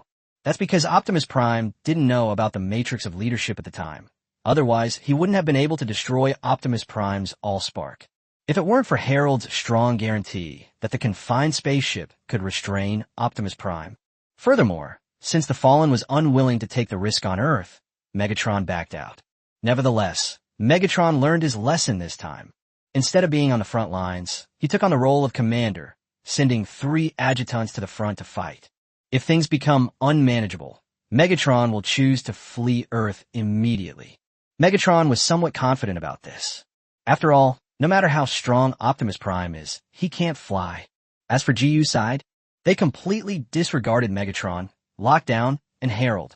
Last time, Megatron broke free of his ice seal and went to Blue Heart City to steal the spark. GU didn't dare to show his face, only daring to provide firepower from a distance. This shows that GU's side's strength is only SOSO, and they're not worth worrying about at all. If it weren't for Optimus Prime standing in front of him, Megatron was even confident that he could single-handedly break through Blue Heart City. Therefore, whether it was the Decepticons in Lockdown who were Cybertronians or Harold, the leader of the Tomb Wind Force, they only regarded the Autobots as their greatest enemy. The series of plans devised were also aimed at the Autobots, completely ignoring GU and the superpowered individuals around him. In Harold's eyes, as long as the Autobots are defeated, GU will be no different from a lamb to the slaughter. Chapter 198, A Storm is Brewing. The whole world is watching this battle. The headquarters of the Broken Wings organization, the office on the 2nd floor of the villa. Erica's expression kept changing after receiving Lucia's report. First, Lucia explained that GU had sent a team of members to Antarctica in order to gain control of the Broken Wings organization. They even went to great lengths to cure Wayland's cancer in exchange for leadership of that special agent team. In other words, the 8 agents originally assigned by the Broken Wings organization to protect Wayland are now being sent to protect GU instead of Wayland. Secondly, Lucia explicitly told Erica that the Fallen Wings organization should not accept missions from other factions, because in the end, they will all be intercepted by GU. They have already been regarded as his possessions and his spoils, and they have no way to resist. Finally, there's Lucia's evaluation of GU, given by a high-ranking member of the organization. In short, she believed GU is a man she can entrust her life to. Erica was shocked when she received the news, because not long ago, Lucia, the most composed and wise eldest sister in the organization, seemed to have been captivated by GU's charm. This shows that the Broken Wings organization actually had no other choice. They had no choice but to rely on GU, becoming his women and subordinates. At this moment, in the office besides Erica, there was another senior executive, Vivi. And the mid-level captains who received the news and rushed back to headquarters were Vesper, Rolling, and Fox. Ladies, it seems, we have no choice but to rely on GU. Erica gave a helpless opening remark, and then shared the information Lucia had sent back with the others. After reading it, Vesper shrugged, lit a cigarette with a snap, and said while puffing out smoke, "I have no objection. I haven't been with a man in so long. I can't wait." Fox remained silent, and it was unclear what she was thinking. Rolling, on the other hand, asked in surprise, "So, Vespers and my employer has become GU? Since he reached an agreement with Wayland, why didn't he cancel his trip to Antarctica? Does he also want to explore that underground pyramid?" The 8 agents dispatched by the Fallen Wings organization were led by Captains Rolling and Vesper. "I don't know."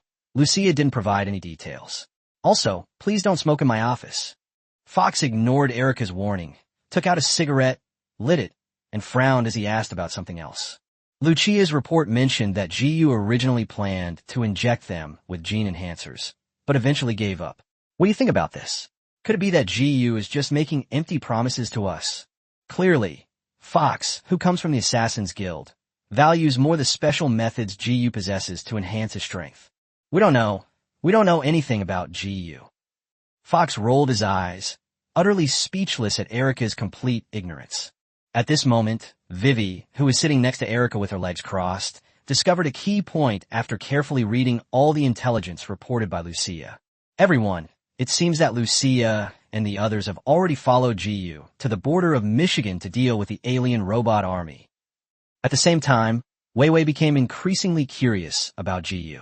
How charming is this man to have won over Lucia so quickly? Wei Wei's beautiful eyes flickered, and no one knew what she was plotting in her mind. Yeah, hearing Vivi say that, Erica also realized what was going on. Just as Vivi said, this is big news and extremely valuable intelligence. Because at present, no one in Michigan is able to monitor the course of this battle.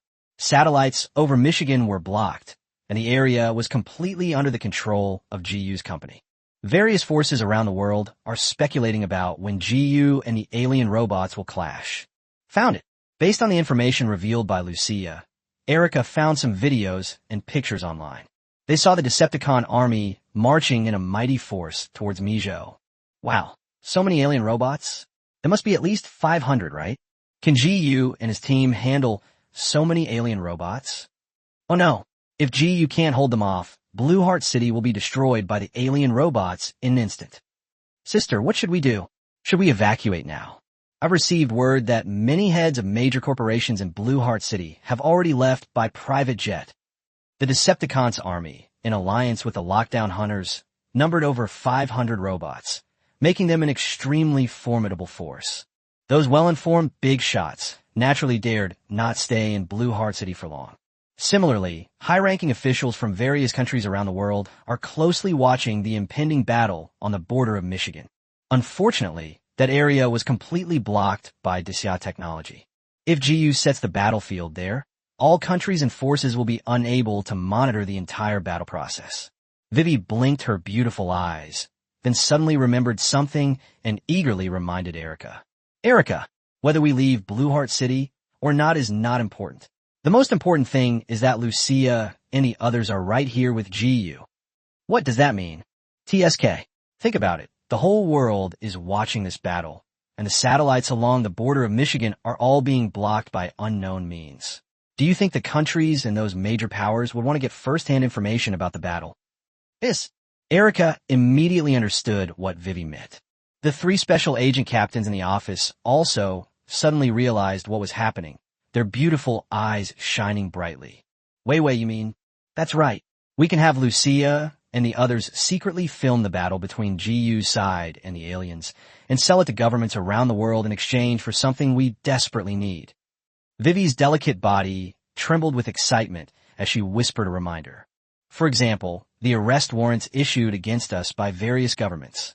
We can use first-hand intelligence from the battlefield to make deals with these countries. Even if we don't ultimately side with GU, it's like getting a life-saving charm. Erica was somewhat tempted by what she heard. In fact, many of the agents in the Fallen Wings organization are still wanted by various countries for defecting. They were originally agents or spies who knew too many secrets of various countries and were about to be silenced. Later, in order to protect himself, he killed his colleagues and defected, and secretly sold a lot of intelligence, naturally becoming a thorn in the side of governments around the world. GU, will you allow us to do this? Before Erica and Vivi could finish their excitement, the composed Rolling voiced her concerns. That's a battlefield. It's extremely dangerous. If Lucia and the others cross GU's bottom line, won't they be in danger? Chapter 199 GU actually plans to lead such a small force to fight? When the senior executives in the office heard Rolling say that, it was as if a bucket of cold water had been poured over their heads. Yes, this was a very risky undertaking, especially before they knew GU's true feelings towards them. Acting rashly might threaten the lives of Lucia and the others. Erica thought for a moment, then took a deep breath and said, let's not make a decision yet. Let Lucia and the others decide for themselves. We'll film if GU agrees. Everyone, we can't sacrifice our sisters' lives for this kind of benefit. This is the core principle of the organization. The principle of the Broken Wings organization is that, except for the fact that the entire organization will not be deployed when carrying out mission. Another principle is that you cannot betray your companions for personal gain. If Erica forces Lucia to risk filming the battle and making deals with various countries, isn't it a betrayal in some sense? Yes, I agree. UG Company, Underground Hangar. With GU's order, all the troops of the Great Xia dynasty entered a state of combat readiness. Led by Ji, the group took the elevator to the underground hangar. The moment the elevator doors opened, the 4 agents, including Lucia, standing behind Ji, all showed expressions of shock. So many alien robots. Optimus Prime and the other Autobots were already on standby, each checking their weapons and equipment. Seeing a dozen alien robots up close all of a sudden would be extremely shocking to anyone, including seasoned agents. At that moment, an elevator door opened, and Captain Wong led his men out and ran to Ji to report. Team leader, my men are ready. All the trucks are full of fuel and can be used to haul away the Decepticon corpses after the battle. Where are Alice and the others? I don't know. They're not under my jurisdiction. As the two were talking, the elevator doors on the other side opened, and Alice and the others, dressed in tight-fitting combat suits, walked out one after another. And then there's the female lead, Michaela, who's going along too. Yi-ew. Wow, what a beautiful lady. I knew it. If one eye can't keep an eye on Ji, he'll start philandering. Ada, it's all your fault. If you hadn't come yesterday, I could still be with Ji. He wouldn't have run away. You bitch, you still have a nerve to say that? I'll settle the score with you after the battle. After Alice and the others greeted Ji, they noisily headed towards the Autobots to choose their own vehicles. They were veteran overclockers, and they would spend time together whenever they had free time, often being taken care of by Ji. Therefore, they weren't particularly jealous of the appearance of Lucia's 4 agents. On the contrary, when Michaela saw Lucia and the others, she couldn't help but pout her red lips, looking sullen, and turn away with a huff. Never mind, I'll introduce you to the Autobots and Alice on the way. Ji scratched his head awkwardly, while Lucia smiled and praised him. Ji, your women are all very beautiful. Well, you two are just as good. Ji then walked towards Optimus Prime, looked up, and announced the battle plan. Pillar, our plan is simple. You and Grandpa Skyfire deal with Megatron and Lockdown, while Alice and I will outflank them and try to wipe out all the enemies in one fell swoop. Okay, let's do it that way.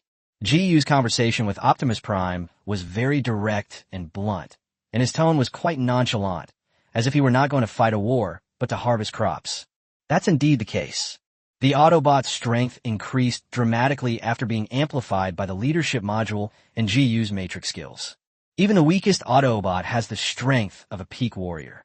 Optimus Prime even surpassed the leader level, making it easy for him to defeat a group of Decepticon minions. Meanwhile, the threat levels of all the combat team members around Ji, including Alice, exceeded 300 points. Helena is about to break through 350 points, reaching the leader-level combat power. Ji had already broken through the 350-point threat level in the morning. Including Ji himself, there are a total of 9 combatants at the commander level or above. Moreover, they are superhumans capable of wielding the supernatural abilities of Titans. This configuration would be an overwhelming and unstoppable force against the Decepticon army. I wonder how things are going on the other side of the chaos. Hopefully, he can make the right choice. At this moment, the 4 agents, including Lucia, standing behind Ji, were increasingly surprised as they listened. What does that mean? Is Ji really planning to take this small group of people, with the Autobots, to deal with the Decepticon army of hundreds? Paloma couldn't help but nudge Ji, then tiptoed and whispered in his ear. Ji, where's our main force? What large force? Ji turned his head and met Paloma's bewildered gaze, roughly understanding what she meant. This is all my troops. What? You think we can't win? No. The White Widow coughed lightly, glanced at Lucia, who was looking down and seemingly on a call, and asked in a low voice. Ji, isn't this too dangerous? I saw online. That group of alien robots numbered over 500. Well, to be precise, there are 530 aliens and a spaceship in the atmosphere. Hiss! Upon hearing Ji state the exact number and configuration of the enemy, the White Widow gasped, staring at Ji in disbelief. Since you know how many enemies there are, why did you bring such a small number of men to meet them? Even the White Widow suspected that Ji had lost his mind and was going to his death. If you're scared, you can stay at the company. It's okay. This wasn't your war to begin with. Upon hearing Ji's words, Lucia suddenly spoke up, expressing her attitude in a calm tone. No, we are your hired bodyguards, and we will go with you. She had just received a message from headquarters from Erica and was thinking about how to bring up the matter with GU. If they don't go to the battlefield with GU, how can they film the battle situation? Okay, then you can go pick out a car. As GU finished speaking, Optimus Prime and the other Autobots in the hangar transformed into different models of vehicles. The fighter jet that had transformed from the heavenly fire flew away with a whoosh, leaving behind a roar that echoed back. I'm off now. I'll go and deal with those Decepticon bastard for you. GU walked straight to Bumblebee, and as soon as he opened the car door, he found that Lucia and her 3 companions had also come along.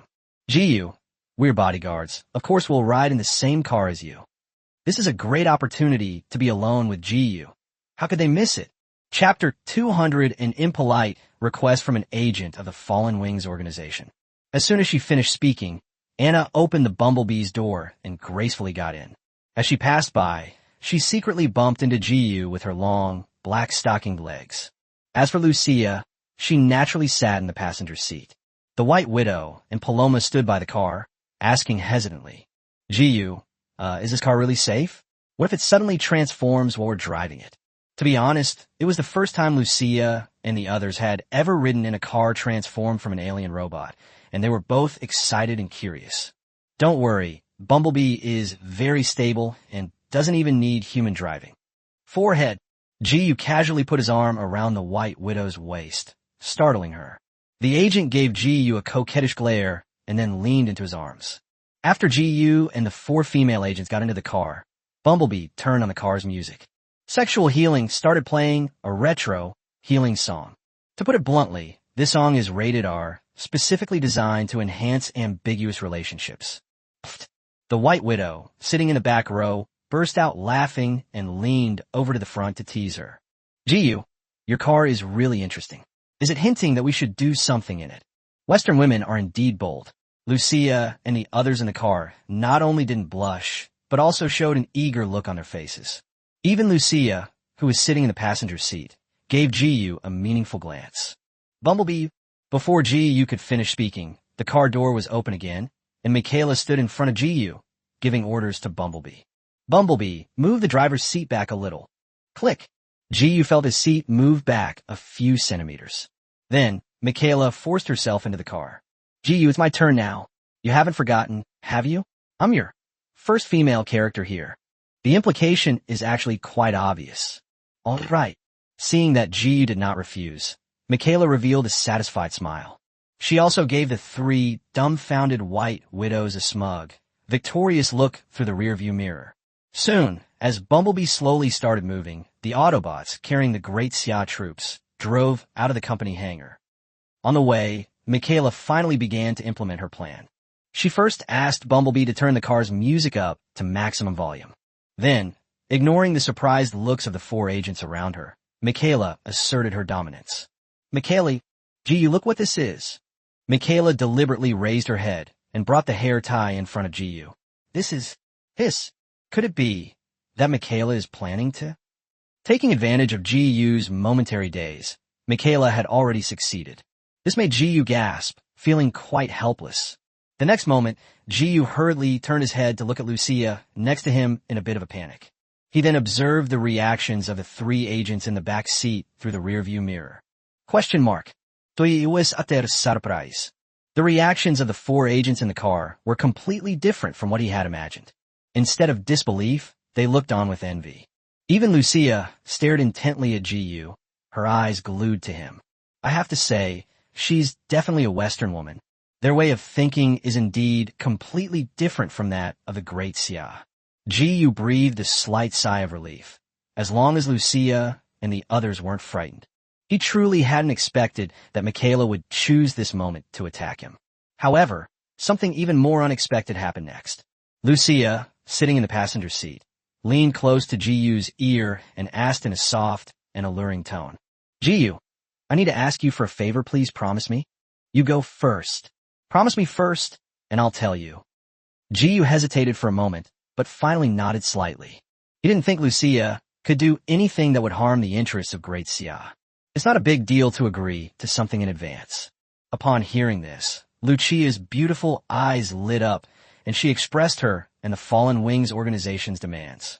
GU, You should know that we are all wanted criminals in various countries, right? I hope that this time we can film the battle between you and the alien robots, send it back to the organization, and then sell it to governments around the world. In exchange, the countries will drop the arrest warrants against us. If you feel you're at a disadvantage, I can too. No need. Jiyu felt a chill run down his spine and forced a smile at Lucia. You can take pictures as you please, just don't get too close to the battlefield, or you might hurt yourself. I will send an Autobot to protect you. As expected of a former agent and Spectre, Lucia is adept at seizing opportunities to negotiate. When Jiyu was at his weakest, he made such a harmless request, which was impossible for Jiyu to refuse. Thank you, Jiyu, you're so kind. Perhaps the music playing in the car was too suggestive, which gradually made the atmosphere a little awkward. After thanking Jiyu, Lucia, for reasons unknown, did something surprising again. The three female agents who had been watching the show from the back row suddenly widened their beautiful eyes. Because Lucia is a high-ranking member of the organization, and she had never been interested in this kind of thing before. Unexpectedly, after only a few hours of becoming Jiyu's bodyguard, he was the first to defect. This is a clear signal for the female agents of the fallen organization. After all, if even Lucia, who is in a high position, doesn't refuse Jiyu, then they can be even more unrestrained in targeting Jiyu. For a moment, the agents in the car all had their eyes darting around, each secretly plotting something. Michigan border. Skyfire flies at extremely high speed. He arrived at the battlefield just as the Great Xia convoy left Blue Heart City and surveyed the area from high above. A dozen minutes later, jet planes appeared on the horizon, their distinctive buzzing sounds filling the air. As soon as they came into view, hundreds of Decepticon air units were rapidly approaching. Leading the group was, naturally, the Decepticon Air Force commander, Starscream. Skyfire detected a large number of Decepticon fighters approaching and excitedly went to meet them. Judging from his expression, he seemed to intend to just run over it. Whoosh whoosh. Countless missiles attacked, but were easily blocked by the energy shield of the Heavenly Fire without causing any damage to his body. Upon seeing this, Red Spider turned and ran without hesitation, because he had figured it out. The attack came from none other than the Heavenly Fire. Keep in mind that the 4 missiles he just fired could have instantly killed a warrior-level Autobot. As a result, the explosion hitting the energy shield of the Heavenly Fire was no different from a tickle. Why aren't you running? What are we waiting for?